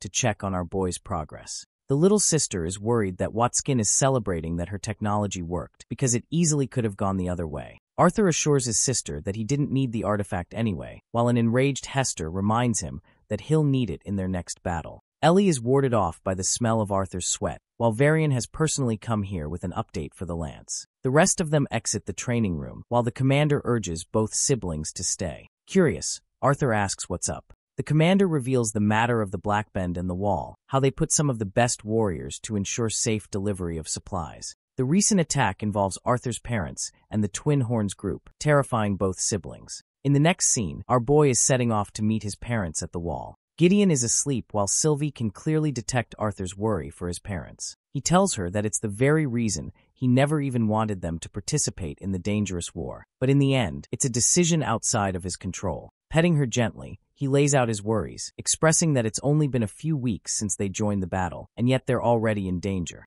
The scope of this war has been progressing much faster than our boy could have ever anticipated. His thoughts drift on the identity of the attackers, questioning if they're the rebels or the Alacrians this time. It's hard to imagine the enemy army sneaking their way past the Wall, But given how the Darv Kingdom betrayed Dickythan already, it's clear that their enemies have stepped foot in the land without detection. The thing about the road between the route is that it's clearly flat, allowing the enemy to easily attack the supply routes without any worries. In Arthur's mind, it's possible that the Alacrians are using this tactic by sending spies to infiltrate, rather than focusing on tearing down the wall. Hester breaks Arthur free from his thoughts. The young Lance is surprised that the two of them decided to tag along on this journey. Princess Kathleen shares that she's a member of the royal family, so it's her duty to help as much as she can in matters of negotiation. Personally, she also finds it annoying that their people are being attacked just to transport supplies. Her teacher Hester argues that the Alacrians couldn't have been possibly hiding here, as the guard would have detected some of them.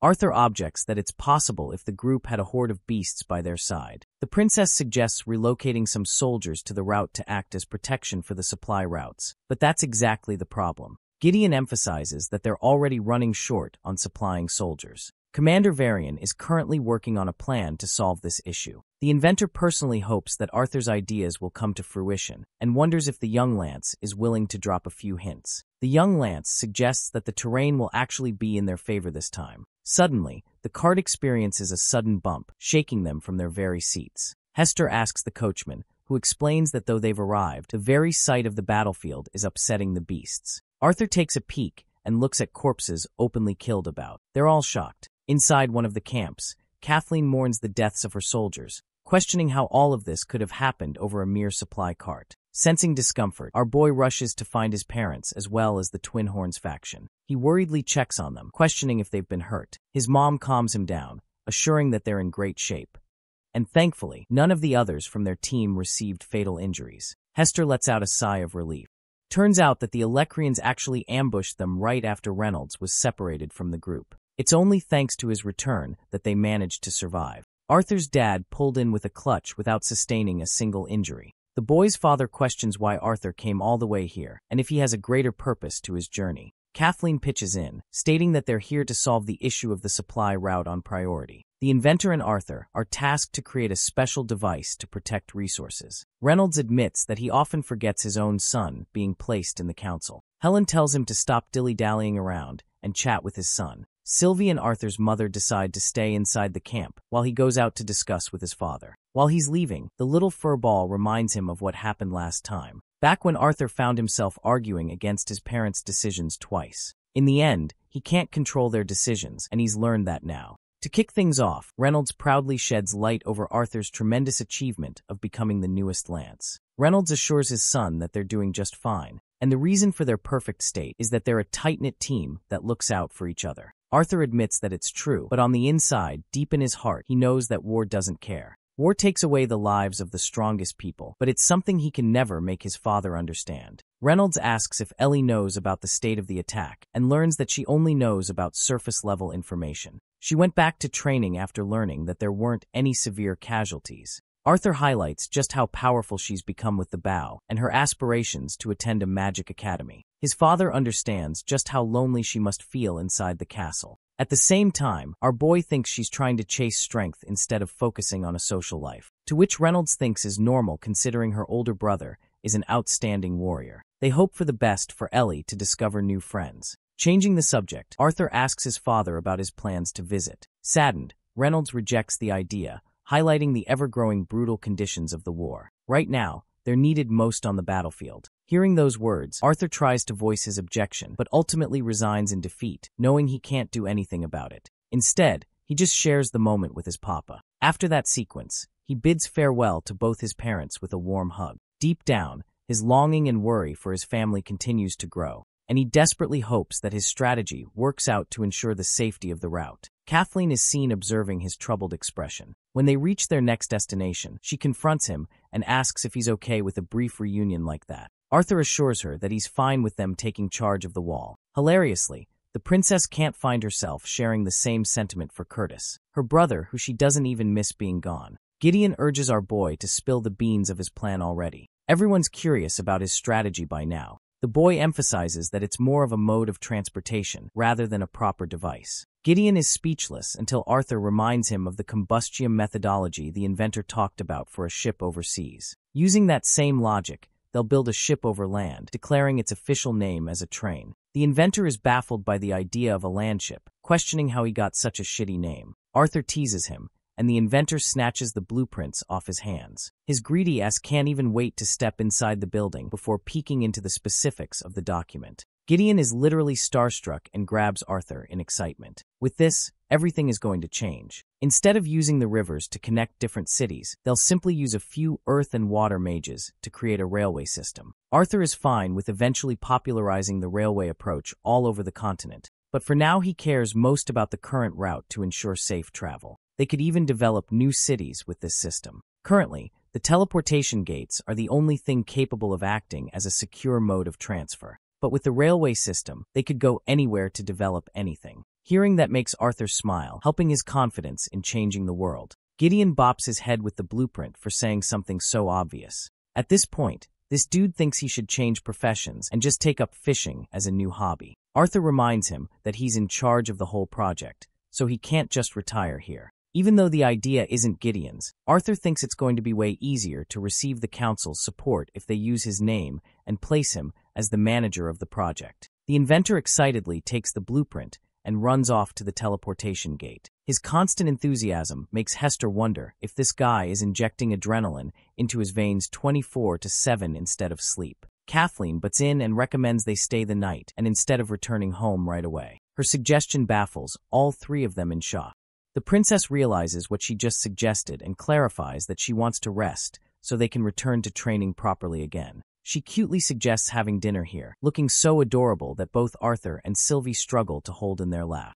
He never could have suspected the princess being the one to suggest such a laid-back approach. Arthur turns to Hester for permission, who is fine as long as the young Lance is planning to buy them drinks for the night. Observing the conversation between the princess and Arthur, Hester notes just how alive Kathleen looks here. This is a woman who has always kept watch over her. Hester is reminded of Jasmine from her childhood days in Kathleen's image. In the next scene, they're sitting at a tavern that the princess likes. Arthur asks where Kathleen went and learns that she's currently drafting proposals to a bunch of nobles. It's either that or she's still angry about his joke from earlier, which makes Arthur feel guilty about going overboard. Hester assures him that he should continue teasing the young princess to the very extreme, which is quite something coming from her bodyguard. The fire specialist finds it joyous to see Kathleen come alive around him, especially when the princess's personality makes it difficult for her to make new friends. The friends she made along the way couldn't really be called true friends at all. Hearing her story, Arthur is grateful of Hester always looking out for the princess,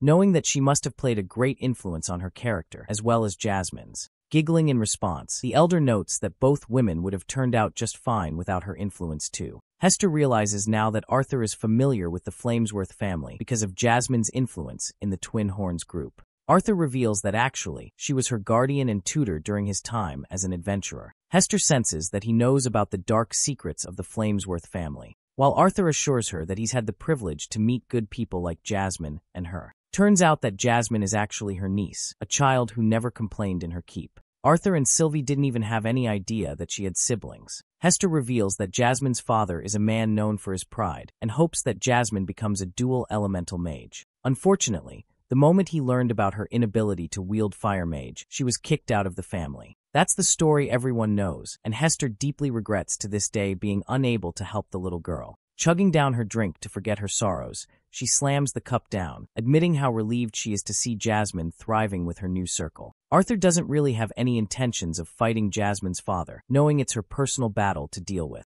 The prideful Hester doesn't want him going around destroying her family name, a remark that is so characteristic of the family itself.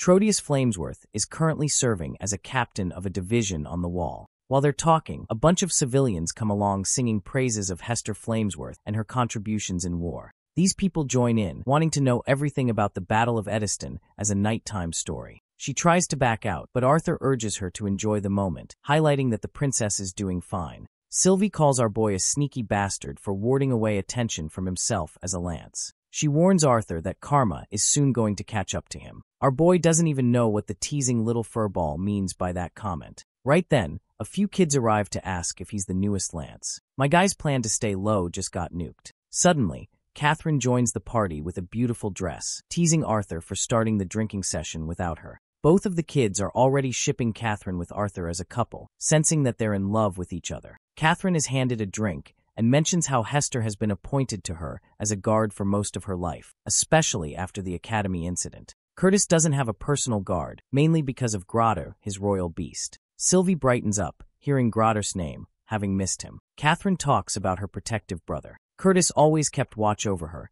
something he would have done even if they were common people. Curtis actually didn't want to accept his new role at the Academy, fearing leaving Catherine's side. It's only when she urged him to go that he decided to leave. In the end, he's singularly responsible for the success of many Lancelor students, so that decision paid off. Though she's proud of his achievements, Catherine admits that she finds it lonely without him around, a fact she will never admit to his face. The dazzling princess, the one who was once quiet and reserved, now wants to show everyone just how much she has grown. Arthur is really happy that she got to be one of his training buddies. He's also hoping to reunite with his friends from the Academy, as it's been a while. Hesitating, he asks about an update on Claire's condition. The princess recalls Claire's final message to Curtis, Tesha, and her. She told them about her shattered core and regretted being useless to Arthur at the Academy. Instead of talking about her, the princess goes batshit crazy and chugs down the drink. Then she straight up requests a dance with our boy. I can't lie, this man genuinely gets all the bitches without even trying. Effortless riz. Arthur is dragged into a dance, swaying his body around in odd motions. He teases the princess for expecting ballroom music instead. Catherine fidgets and finds it annoying that it's not playing, causing our boy to laugh his guts out at her confusion. Playing the part of the charismatic expert, Arthur extends his hand, hoping to teach the princess in his ways. Their hands conjoin as they dance with each other, Sylvie dancing alongside them. While this is happening, Tesha suddenly gets a burst of anger and punches her teammate for no reason at all. The girl can sense our boy's betrayal from miles away, and something tells me Arthur is going to sleep on the couch soon. Let's go back to the castle and take off with a training schedule. Miss Watskin is out here suffering sleepless nights just to create a new model for measuring Arthur's mana flow. She helps him equip the bands and tightens the grip when Arthur jokingly compares her to Gideon's pitiful expression. Commander Varian arrives with some interesting company this time, inviting the two attendants to bow in respect. Princess Catherine meets Lance Foray, who is impressed by the little girl getting stronger than ever.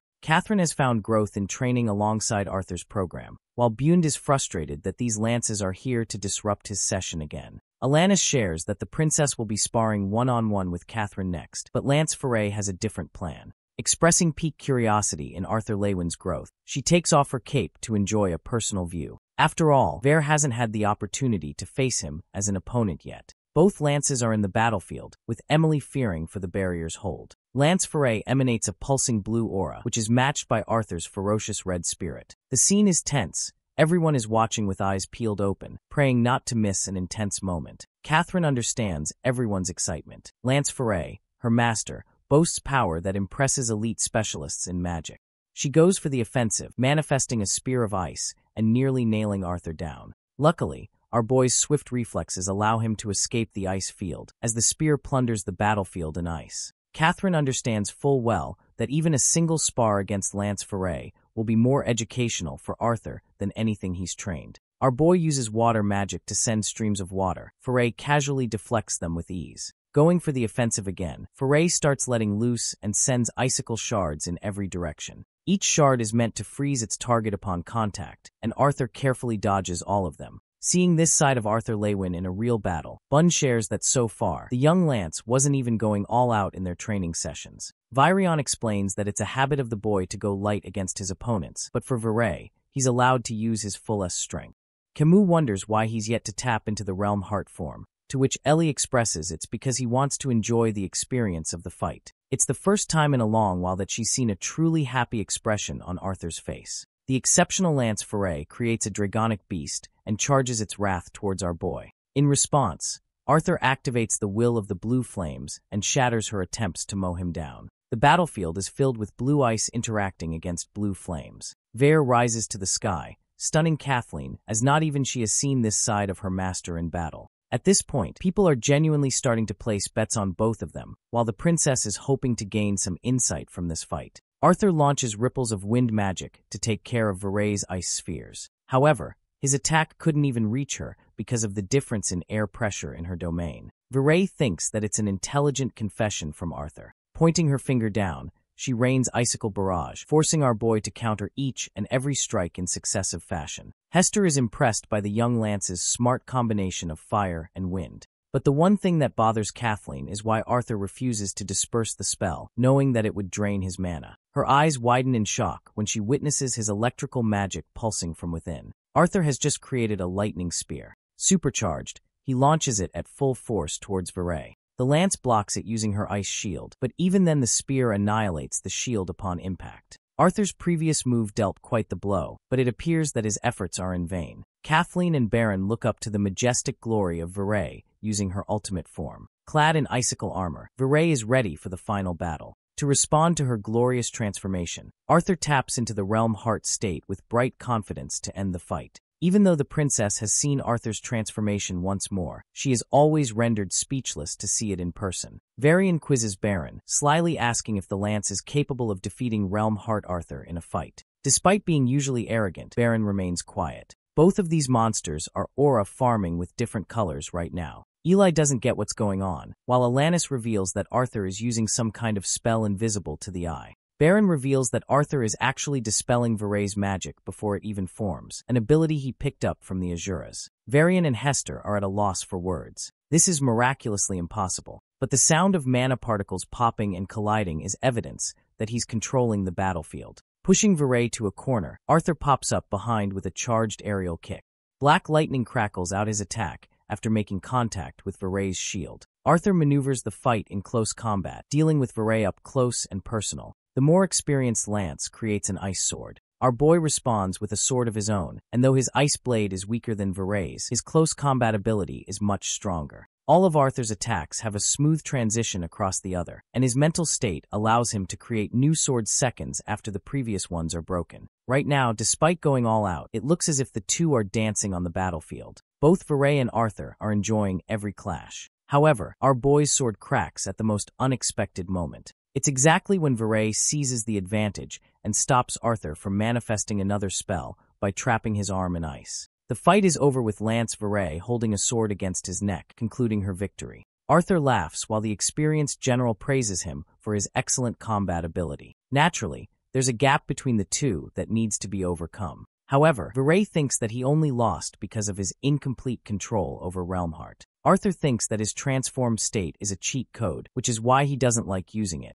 Seeing her makes him want to perfect his ice magic more. Turning to the mentors, Arthur awaits their criticism. Hilariously, Virian, Camus, and Bund are sulking in defeat, having lost the bet because they thought our boy would win. Our boy is sitting around waiting like a student for his report card. Alanis is compiling a report and begins by asking if any of the mentors have any advice for the young Lance. The three elders start yapping together, mixing opinions about Arthur's incompatible use of lightning with earth, fire spells being inefficient, and even highlighting that he returns to his strongest elements again and again. Alanis shuts them down with a mean glare, like a teacher scolding her class. Starting with Elder Camus, we get to hear his thoughts. He gives Arthur credit for nailing wind magic, however still thinks that the lance underused the element's capacity. For example, he shouldn't have pushed the lighting spear with his wind spell. Instead, integration would have worked better, strengthening the overall piercing power without expending mana. It's quite the interesting idea to Arthur, but this time Baron steps up,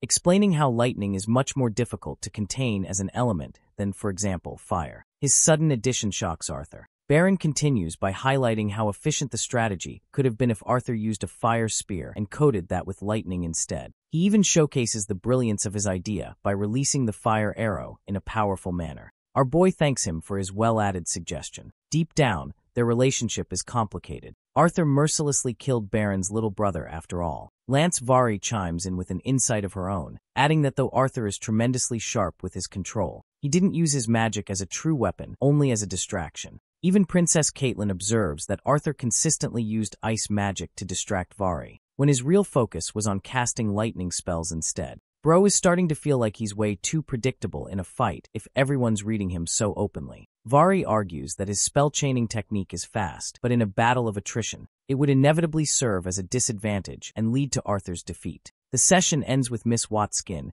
and Ellie feeling drained as hell. Being in the presence of two other lances, as well as Commander Varian, can be tough. Arthur teases his sister by reminding her that he's a lance too, but she doesn't really feel the difference, as he's more a brother than a soldier. Ellie bids her big bro farewell, addressing him properly with his title as he waves goodbye. Alanis is stumped to comment on how differently Ellie behaves compared to him, which Arthur believes is because she shares the personality of their father, Reynolds. Alanis assumes that must imply he takes after his mother, but Arthur likes to think he's a mix of both. She thinks it's natural to believe that way as they're his parents. But my personal guess is that he's sad, knowing that he came from another world. Anyway, Emily Watson is snoring like an overworked scientist. Arthur checks her awake and requests data on his recent training sessions. Camus is curious all the same about his personal records too. Emily reminds them that the numbers don't really matter much outside of proper context. First, she used assistance from different academics to test the prototype version of the artifact. This happened in Lancellor Academy, where students are collecting a large sum of data. Arthur realizes that the goal is to measure FPU compared to other mages. The more she compares with others, the more accurate her data will be as further data is collected and analyzed. All three of the elders are dying to know who's stronger between the three of them. Bund is already acting like he's a god among them, while our boy doesn't really care. He's just happy that he gets to train with exceptional mages of their caliber. He even bows to them, offering gratitude for their time spent. Bund is actually flustered from his remark. They all share a laugh to close off the day. Weeks passed by in the same manner. Training sessions continued, and each day, Arthur Lewin felt proud of his decision to exit the battlefield. Both he and Sylvie had personal challenges to overcome in order to get stronger. Each of his mentors pushed him, cornering him to become sharper, even more than his experience on the battlefield allowed him. We return to the council room, where the Elf Queen curiously asks for an update on Gideon's train project. The inventor slips up by calling it a landship before remembering Arthur's stupid title of a train. Varai asks some heavy-duty questions regarding the dangers of the traveling route. Even with the new transportation mode, Aya highlights that the Alacreans could easily destroy a part of the track. The inventor is thrilled to answer such concerning questions posed by the generals. He puts forward Arthur's solutions to both problems, as he'd already observed those weaknesses. After an insistence from Virion to reveal the solutions, Gideon checks the blueprint and shares that they'll build the entire route underground. King Glader really doesn't fascinate the idea of spending a ton of money on such an expensive project. But Arthur picks up this critical error and the human king's inexperience on the matter. He offers him to think from a different perspective, arguing that the project will solve three critical problems at hand. First, solving the supply route issue. Then eradicating the costs of mana beasts that are used for general transportation. Finally, the recent issue of the rise in poverty. Offended by his remark, Lance Baron roars at Arthur that their city is doing just fine because of the war. But the human queen insists our boy to finish his explanation. Arthur states that business going upwards doesn't say anything about the state of the lower-class citizens themselves. He directly asks the queen if the cities have started reporting riots for an increase of tax. The queen is startled about his excellent prediction, as they were going to discuss that subject in the next topic. Arthur emphasizes how the very existence of war has risen above the needs of the people. The main focus is for those participating in the war. For the common folk, the cost of living goes up, and their wages are the same as ever. Many farmlands have been destroyed, and the recent attacks make it difficult for people to live prosperously. The Elven King takes interest in the project's scope, because Arthur is suggesting that it will create new jobs. Since the pathway underground is going to take a lot of manpower beyond Earth mages, people will be required for construction and maintenance. King Glader supports his points, but recommends using slaves instead to cut down costs. This suggestion is also shot down by Commander Virion, arguing that ordinary slaves won't be able to uphold such an important project to a reliable degree. Instead of treating this project as a one-way ticket, Virion intends to carve it as the beginning of a new era. It will help ordinary people find work without using magic for various purposes of construction. Such skills will be promoted so that the mages can work where they should really belong, out in the battlefield. Chiming in, the inventor assures everyone that the project has the capacity to achieve all of its goals, and that he's ready to uplift that vision into reality. After everyone's suggestions, an anonymous vote was cast among the members of the council room. The train project was approved alongside the construction of the underground project, introducing new policies to govern the land. First, there was a total ban on slave labor, a revolutionary change. Arthur had hoped Gideon would ensure he could manage the workers and ideally carve a path ahead. To even his own surprise, a new era unfolded in the medieval world that only existed in fictional books of his previous one. Thanks to the war against Alucria, the Industrial Revolution is springing with full force. Though Arthur could not prevent the war with his knowledge, he hoped to help the people living inside Dickethan. Back at the castle, Sylvie is meditating. Chefs are busy cooking, normal life ensues. The training session continues, though everyone seems duller than usual. Bund face against the princess, giving her a heavy battle. Meanwhile, Arthur is stretching alongside Camus. Ellie brings him a towel and points out how he's getting his ass kicked lately. The sibling banter continues, while elder Camus decides to teach our boy something new, insisting that he throw a punch. Arthur is flabbergasted and almost startled at first, suspicious of what's going on. But it seems this elf is ready to take his punch at his fullest. Our boy charges his fist and attempts to slam his palm, stopping right before the hit could land. Camus then easily grabs his fist, stunning the young lance. You see, Arthur's punch felt like it was moving extremely slowly. It's kind of like the concept for Gojo's infinity. This old hairy fuck doesn't even offer an explanation as a mentor and tells our boy to figure it out on his own. Camus shares his observation when Arthur fought against Vari. It was only that battle that convinced him of something that boggles our boy. In an effort to try again, he throws another punch, and then another. It keeps happening again and again, but his attacks are stopped before contact. According to the theory of mana, when the same elements come in contact with each other, they can cancel each other out depending on output. Fixating on that logic, Arthur realizes that the air pressure is the main problem. This time he connects the punch, earning Camus praise. The wind specialist had expertly created a vacuum and raised air pressure to slow down our boy's fist. Although Camus doesn't understand a single word he muttered, he's glad that the kid gets the concept. He calls out Arthur for not thinking of this strategy sooner. The elder assures him that they're here specifically for his growth, so that he can be more creative with his ideas. The main issue with Arthur's fighting style is that he loves going offensive. This man is a monster in his attacks, but drains way too much energy while playing defense. He's uncreative with wind techniques, using them as ripples or tornadoes only. He treats the earth element as a mere spike or a defense wall. True mastery over a single element is supposed to reveal secrets, small truths that allow a warrior to exploit them, even when the goal isn't to harm an opponent. For example, Camus points Arthur to the ground marks from Bune's battle against Kathleen. The easy answer is that they were caused by craters, but Arthur realizes that he doesn't know for certain at all. In reality, they were actually caused when the Earth specialist blocked ice shards, redirecting the damage into the ground to sustain the force instead.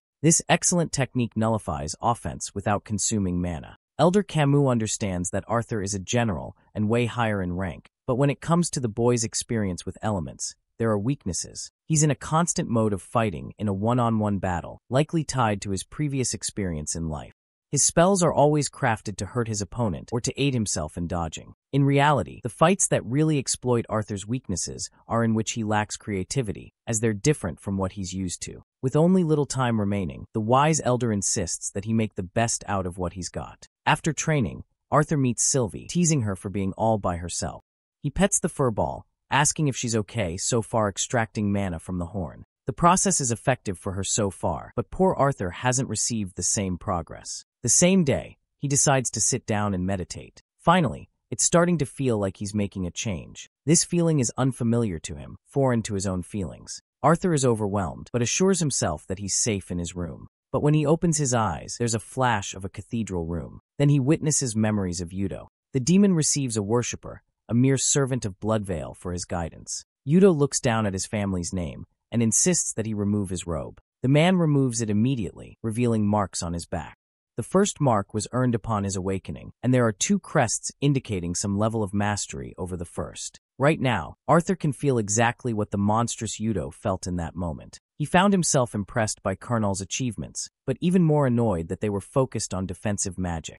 Retainer Yudo declares his proclamation, granting Karnal an entry into the Obsidian Vault. Honored, the man is moved to tears, shaking with emotion as he proudly roars for Alacria's glory. The same is for the rest of the worshippers who follow suit. The dream sequence ends, and Arthur is fast awoken with heavy panting. Unfortunately, his stupid acolyte keeps draining any of the mana he extracts from the horn, making him question how he'll even manage breaking into the White Core stage. He's curious and worried what kind of weapon will manifest, especially when it has absorbed a ton of dark mana from Yudo's horns. Ellie's busy flunking her shots, while our boy is lost in his thoughts. Call that a bar. Anyway, he's lost thinking about the markings or the crest symbols on the Alacrian people. So many questions remain unanswered, as he doesn't get what made Karnal a special case among them. Since everyone cheered, it meant that the Obsidian Vault holds some prestige for their people. As for Vecker and Seskler, there's not enough information to conclude if they're cities or countries. Ellie snaps him out of his daydream by calling his name,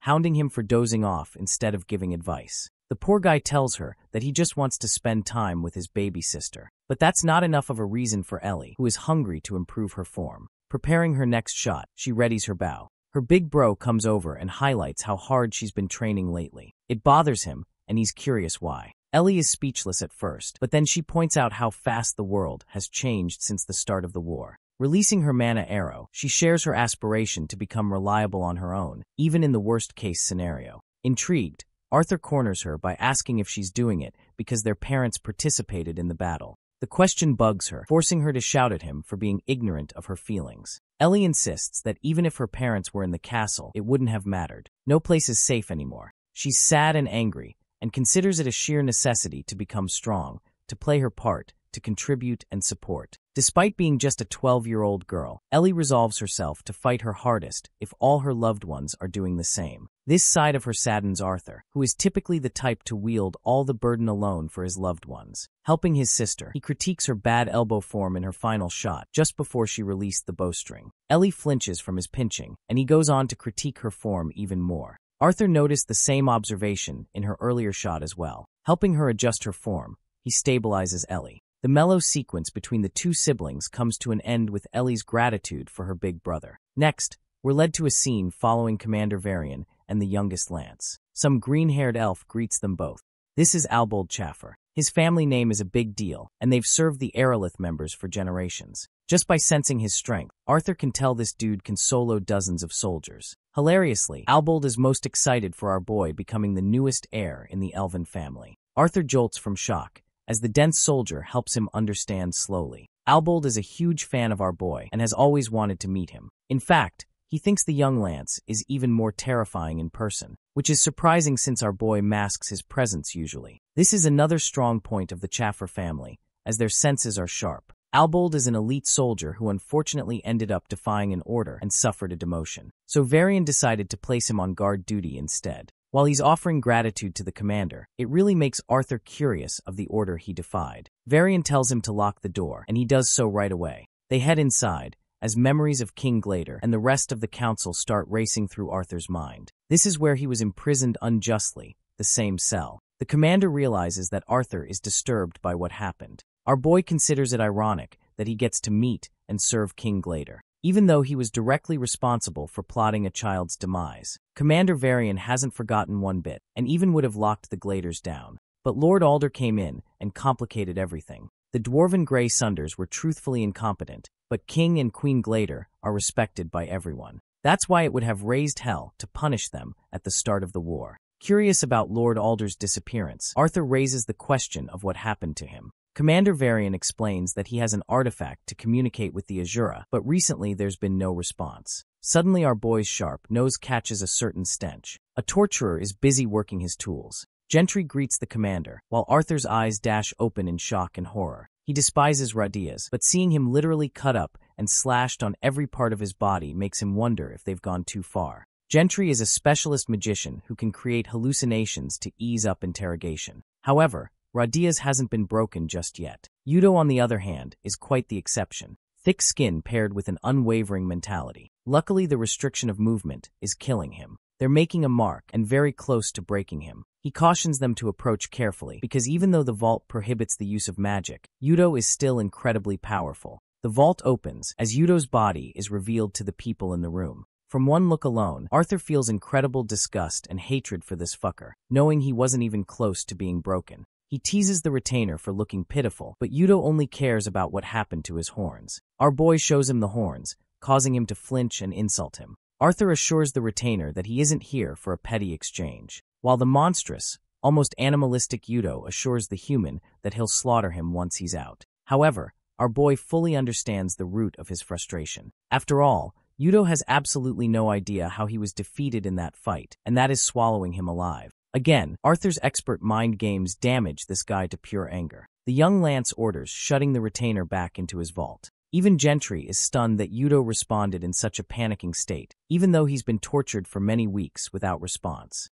Arthur insists that they keep him locked shut for now. Gentry argues that this is the best time to interrogate the retainer when his mind is already fragmented and provoked. Arthur assures him that Yudo won't have any clue of what happened if they drag this out, tensing him and veering him towards insanity. Even Commander Varian comments on the young Lance's merciless expression, as Arthur takes full responsibility and intends to interrogate Yudo when the time is right. In the training session, Arthur finds himself in a state of pensiveness. Watskin checks if he's ready, while Alanis explains that they'll resume a 3-on-1 structure from here on out. Arthur's ice and water magic will be restricted for now. The young Lance powers wind through his feet and lunges with incredible speed to face his opponents. Right away, Hester can sense that he's aiming for a close combat-style battle. She's actually able to divert his attack, but Arthur is done playing around and grabs her by the shoulder, flipping the flame specialist off her feet and charging a punch right at her. He doesn't want to spend a ton of time focusing on one opponent. However, a shard of ice blocks him from defeating Hester, allowing her to get away while entrapping Arthur. This tells him that he also can't waste time dripping his guard. Using fire magic, he annihilates the ice off his body and then concentrates the usage of the earth to trap Caitlyn's feet. The Ice Princess fortifies her spell in order to escape the earth, but Arthur's approaching full speed while she's busy being covered. Knowing that the princess has an artifact as a safety precaution, Arthur pulls all the switches and chucks a heavy punch, knowing that he can't waste even a second going easy on his opponents in the war. Unfortunately for him, Camus saves the princess by pulling her away and distracting Arthur with the wind. It's a frustrating situation to be in, forcing Arthur to wonder if he should make a tunnel, but that approach would only slow him down. Recalling his miserable fight experience with Yudo, Arthur understands how he had zero time to plot a strategy. Strategy doesn't matter to him right now, raw power does. His own doubts are starting to overwhelm him, knowing that he's so weak that he can't even touch a scythe at his current skill level. Arthur was trying to fight the winds when suddenly Caitlyn's magic overwhelmed him from behind. If that wasn't enough, Hester used her flames to try and suffocate him. Memories of Yudo flash before his eyes. His own nemesis is still an opponent that he can't even overcome with his strength. In the end, our boy collapses. The next thing he remembers is waking up to his fellow friends, who look at him worried. He doesn't even process what happened mere moments ago. The princess ushers him to rest a bit more. Our boy apologizes to everyone, and though Caitlyn doesn't really think of it much, the elders are pissed off. Bond straight up points out how the young Lance fought like a little child with no control over his powers. There was zero awareness in his thinking, even though the normal Arthur could have easily managed to find a way out. Our boy confesses that he just wanted to overpower the spell combination somehow, but Camus points out the root of the problem: pressure. Internalizing his thoughts, Arthur understands that he's a prodigy in the eyes of the elders. But in truth, he used to be a powerful king in his previous life. If he happens to agree with Camus' thoughts about feeling the pressure, it would imply just how weak he is despite his advantage. Arthur scoffs weakly, stating that he can't overpower or defeat the scythes at his current level if he's falling short of beating a simple combination spell. He's feeling the guilt of being unable to protect his continent. Camus understands that as a young Lance, Arthur must feel extreme pressure and responsibility, but even then he's not alone. Hester argues that our boy's ego is showing its full face, because he thinks that somehow he's going to be the sole savior for Dick Ethan. In reality, the people of the Dick Ethan continent rely on lances in the same way lances need to rely on the soldiers. Laughing at their remark, Arthur treats it like a consolation therapy, but Hester assures him that they're doing their best to make him feel better. Snapping right at them, he shares the horror of facing a scythe. He's the only person among them who has combated actual retainers, pointing out their uninformed optimism. Arthur pushes forward the idea that this war is far, far different from the previous wars between the races. Godlike beings like the Azuras are worried about Vritra, so he can't just sit around entrusting soldiers to do the duty when a warrior of his caliber narrowly escapes death. Arthur stuns even his little sister as he roars his frustration and guilt, questioning how his people are going to survive the onslaught of what is to come. Coldly, he even ignores Ellie and moves past her, rushing his way out of the training room and slamming the door shut. Kathleen realizes now just how bad the situation is. During the announcement, Arthur called his battle with the first retainer an easy victory, but now that's not the case. Hester thinks she's at fault, but Bund actually backs her up this time. His little sister speaks up about Arthur's true feelings, understanding how heavy the burden feels for him. Even when he arrived back at the castle after the first fight, he was covered in wounds much more than it seemed. Watskin and Alanis realize that it's the very reason Arthur keeps pushing himself more. Surprisingly, Elder Camus takes the responsibility in his hands and urges to go check on Arthur on his own. After all, he's their student, and even if the young Lance may feel like he's alone, Camus wants to help him understand otherwise. Honestly, this guy is a Chad. I wish there were more teachers like him. Outside, Arthur's all by himself on the balcony. Camus gently greets him. Clearly our boy is still upset about his bitter loss and emphasizes that he won't lose so pitifully again. Camus corrects him. He has come here for the speech and not the fight. The elder understands that he's feeling the weight of being a lance, but so is everyone else. He even points out how mature Ellie has become just because of the war. Arthur then reveals that he's fighting for the sake of his family, which is normal in front of Camus, as it's the best motivator for any soldier. At the same time, losing such a motivation can often destroy the soldier's will to fight. Taking interest, Arthur realizes that Camus is speaking from experience, and even though he's ahead of a unit now, he considers it nothing more than an empty title after losing his wife, as well as his vision. At first, Arthur doesn't catch the last part, then suddenly jolts himself at the discovery of Camus being blind. The elder removes his hair and shows a gash across his eyes. All this time, this man has been fighting blind. Despite training for weeks, he couldn't pick up on this key detail. Even his mannerisms in his daily life didn't indicate that he had a disability. The elder reveals that he's still capable of seeing, but he no longer does it with his eyes. The wind helps him detect the smallest of changes. The only reason he appears rude to others is because he can't read faces. Arthur wonders if he misses his vision, and in hindsight thinks it's the stupidest question he ever asked. The elder doesn't regret much, expressing that the last thing he saw was his wife, and that's all for him. As cold as Arthur was a while ago, Bro is literally at the verge of tears on the inside. Camus assures the young general that he's got time, and that tragic stories like these won't benefit his cause when there's a war to deal with.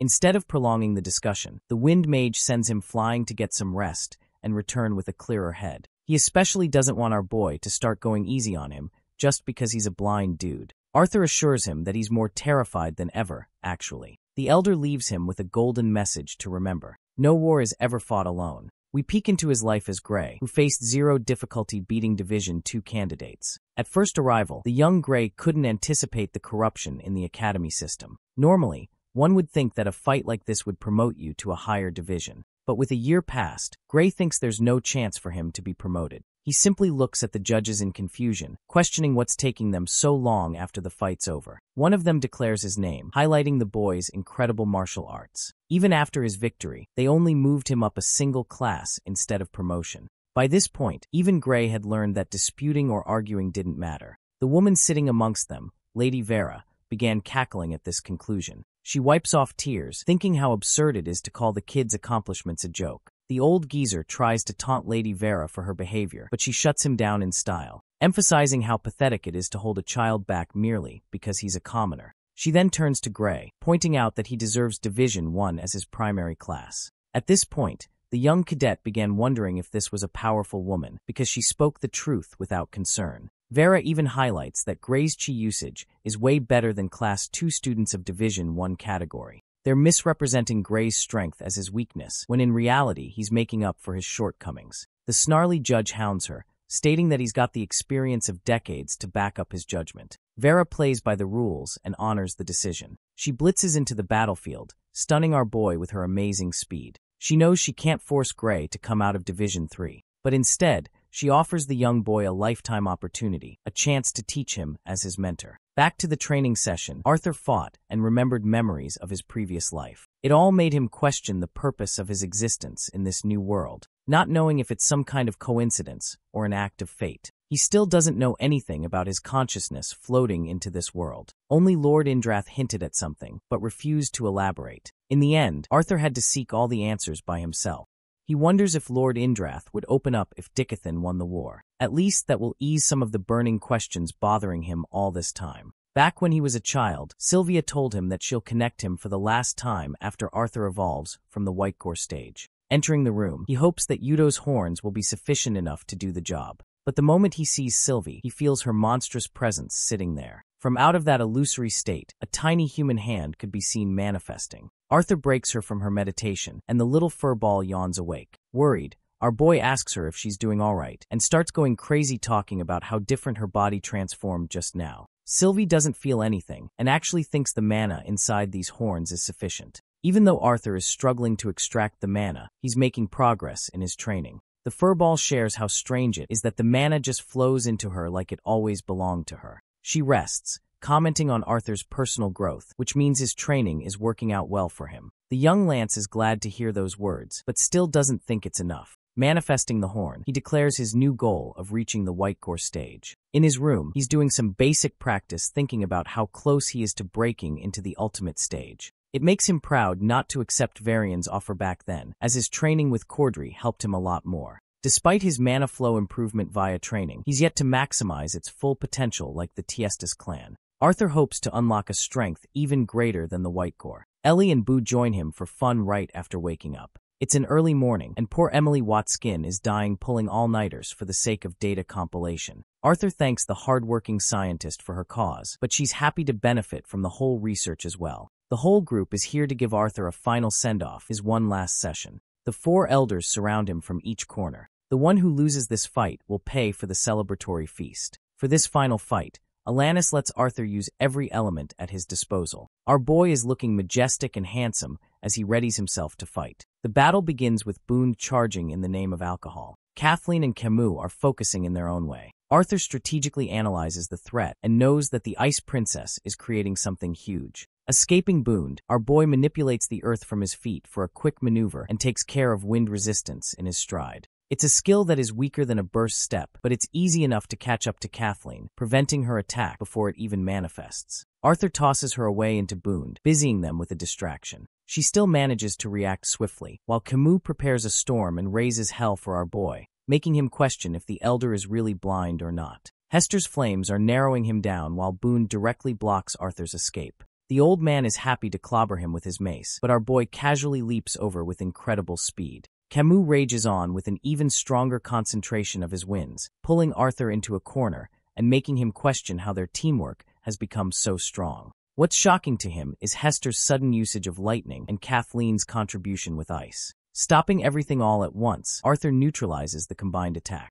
Steam is coming off as he manages to create a last-minute shield against the lightning. Things are bad, and he needs to act quickly before he hits the ground. For his first target, Arthur redirects lightning acting like he's Zuko or some shit. That same lightning crackles and destroys Elder Bund, knocking him down. Seeing Arthur's determination taking a new rise, Camus wonders if he really cares about his money that much. The young Lance wonders about Kathleen's thoughts, who doesn't care about the money, and swings at him with an ice spear. All she cares about is defeating him, so that she can convince her parents that she's enough. Arthur uses Camus' technique of the air pressure he learned from that day, and then negates her assault, catching the spear and even redirecting damage to the ground. His application stuns the princess, surprising her to the point he uses lightning to finish her off. That's 2 down, but Arthur was too busy to notice Hester's creeping blue flames swarming him. She's glad to see his training really paying off in this final battle. Arthur acts arrogant, entertaining the idea that he was holding back all this time. But Camus calls him out on his bullshit, reminding the kid that he's a mere average wind user. Anyway, their combined attacks engulf the young Lance in a spiral of blue flames. Arthur still manages to block everything, and when the dust settles, this man is gone. While everyone is wondering where he went, Bro pops right out of the ground, grabbing Camus and smashing him into the wall, putting him down. Hester is way too distracted by his fall to focus on Arthur leaping in front of her. Still, she impressively reacts in time, though he dodges and corners her with his application of the earth. The young Lance concentrates earth attacks against her flames, knowing that Hester's control over the flames is even stronger than his own. But the key difference where he outclasses her is close combat, so he forces her to overextend and defeats her using lightning too. The fight's over. All 4 of the specialists are down, panting for breath. Ellie is happier than ever, while Emily fails to comprehend the data from the fight. Our boy finally goes down, enjoying his sweet, well-deserved victory after months of training. Concluding the session, Hester is dying to know about the person who's going to tank the bills. Camus and all the others cast a unanimous vote for Bun to front all of the costs, leaving the old man in the lurch. What intrigues our boy is why Hester intentionally withheld his usage of lightning until the final battle. She explains that it costs too much mana, so it has a special use case. Emily comes out with the conclusion of the training record after Alanis measures Arthur's flow. She's already cross-referenced all the data received in the past, and with 300 participants taking part in the study, more data is being collected. The quality of the participants also includes the lances, though Emily highlights that the data is contextual only for raw output of one's average spell. She starts with Elderbund, comparing his FPU stats to the average data she's acquired from the participants. Turns out this old farts is in the 93rd percentile, making him absurdly powerful. But his dumbass clearly doesn't understand percentages and thinks there are 93% people better than him. Emily assures them that everyone's percentile is going to eventually increase when more participants join the research. For Camus, the wind specialist scores a staggering 95. Hester appears to be the best out of everyone, soaring up to the 97th percentile with her effective spells. The girl is out here flexing in front of the old geezer because now she's got the stats to back up her shit talk. Kathleen's FPU is about to be stated, but the princess requests not to know. She's of the opinion that comparing herself to others will stop her growth.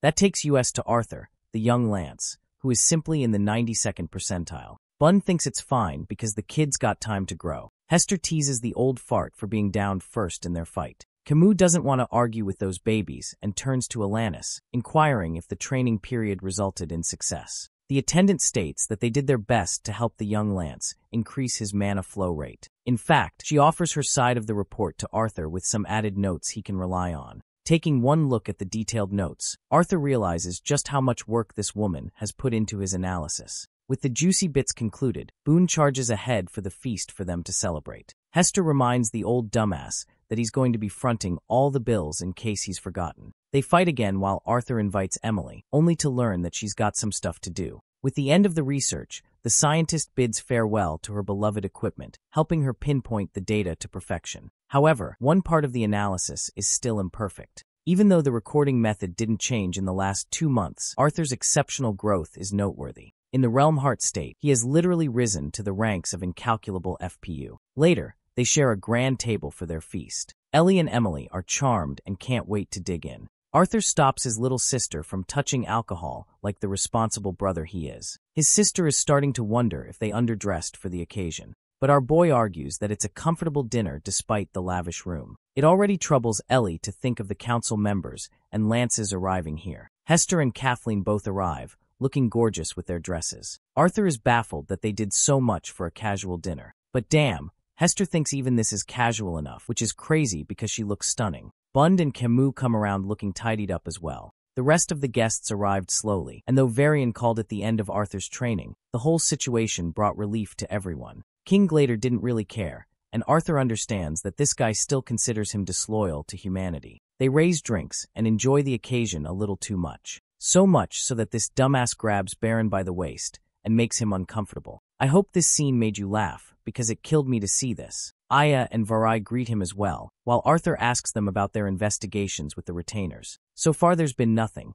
but they're so glad that he's back on their side. Arthur's the happiest of them all, believing that the celebration is for everyone. To his shock, Mika makes her reunion, after all evidence pointed to her innocence. She's slow on the uptake, wondering why there aren't any dwarves in the council anymore. Commander Varian intends to clear up her confusion soon. By the end of the dinner, Varian concludes with a speech highlighting the importance of celebrations even in the middle of a war. He hopes for everyone to enjoy the present moment so they can fight even harder on the battlefield to come. With that spirit, they dig in, enjoying the food. Arthur's completely hammered, having drunk way too much. He's happy about the food at least. The alcohol's worth it too. I'm starting to think he's a little bit irresponsible because he lets Ellie chug down a large sip of the wine. Arthur casually uses wind magic to pull it out of her mouth.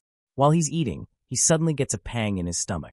It's not an allergic reaction, but a sharper pain coming from within his core. The first person to sense this is Kathleen, who points to Arthur's devastated condition. His heart is beating faster and faster at the surge of his manicure. The lances look in confusion and worry. Arthur's heartbeat is racing faster, while the unserious Bund thinks he's messing around with his alcohol intake, not knowing the kid is borderline having a freaking heart attack. Arthur decides to opt out early, excusing himself that he can't handle the drinks anymore. He bids farewell to the party, leaving everyone alarmed for his condition. The young Lance staggers back to his room, questioning if he's found himself poisoned or something. He barely gets inside and falls down. When he checks the horn, he realizes that it's interacting with his core. It's an unsettling pain that can be described even worse than death.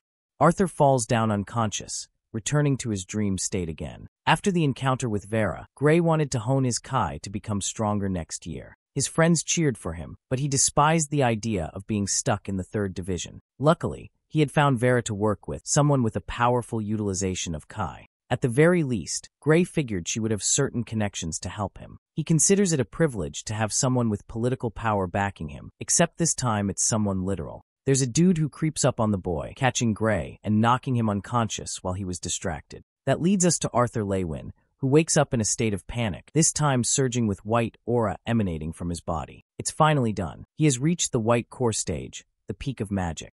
The flow of his magic now allows him to chain spell without any problems. The young Lance even jokes that Alanis might have to update her datasheet. The thing about organic magic is that it does not require the usage of incantations or gestures. It's way harder to control, and the only reason our boy mastered it swiftly is thanks to the knowledge of his previous world. Still, he's never felt this level of control before. It's instantaneous, which makes him wonder if the stage affected his cognitive abilities as well. It also makes sense how the Lances are so powerful. Arthur taps into Realm Heart to test his new peak, only to get distracted by Sylvie's cries. Rushing in a state of panic, our boy does his best to find her. He slams the door open and discovers a little girl with long hair, ears resembling an elf, and two jagged horns like the Vritra. Arthur calls out to Sylvie, who leaves his jaw dropped by her sudden transformation. A moment of silence ensues as he watches in confusion, processing everything. Concerned, he asks her directly what happened. The golden-eyed Sylvie reveals that she broke the seal after absorbing all the mana from the horn.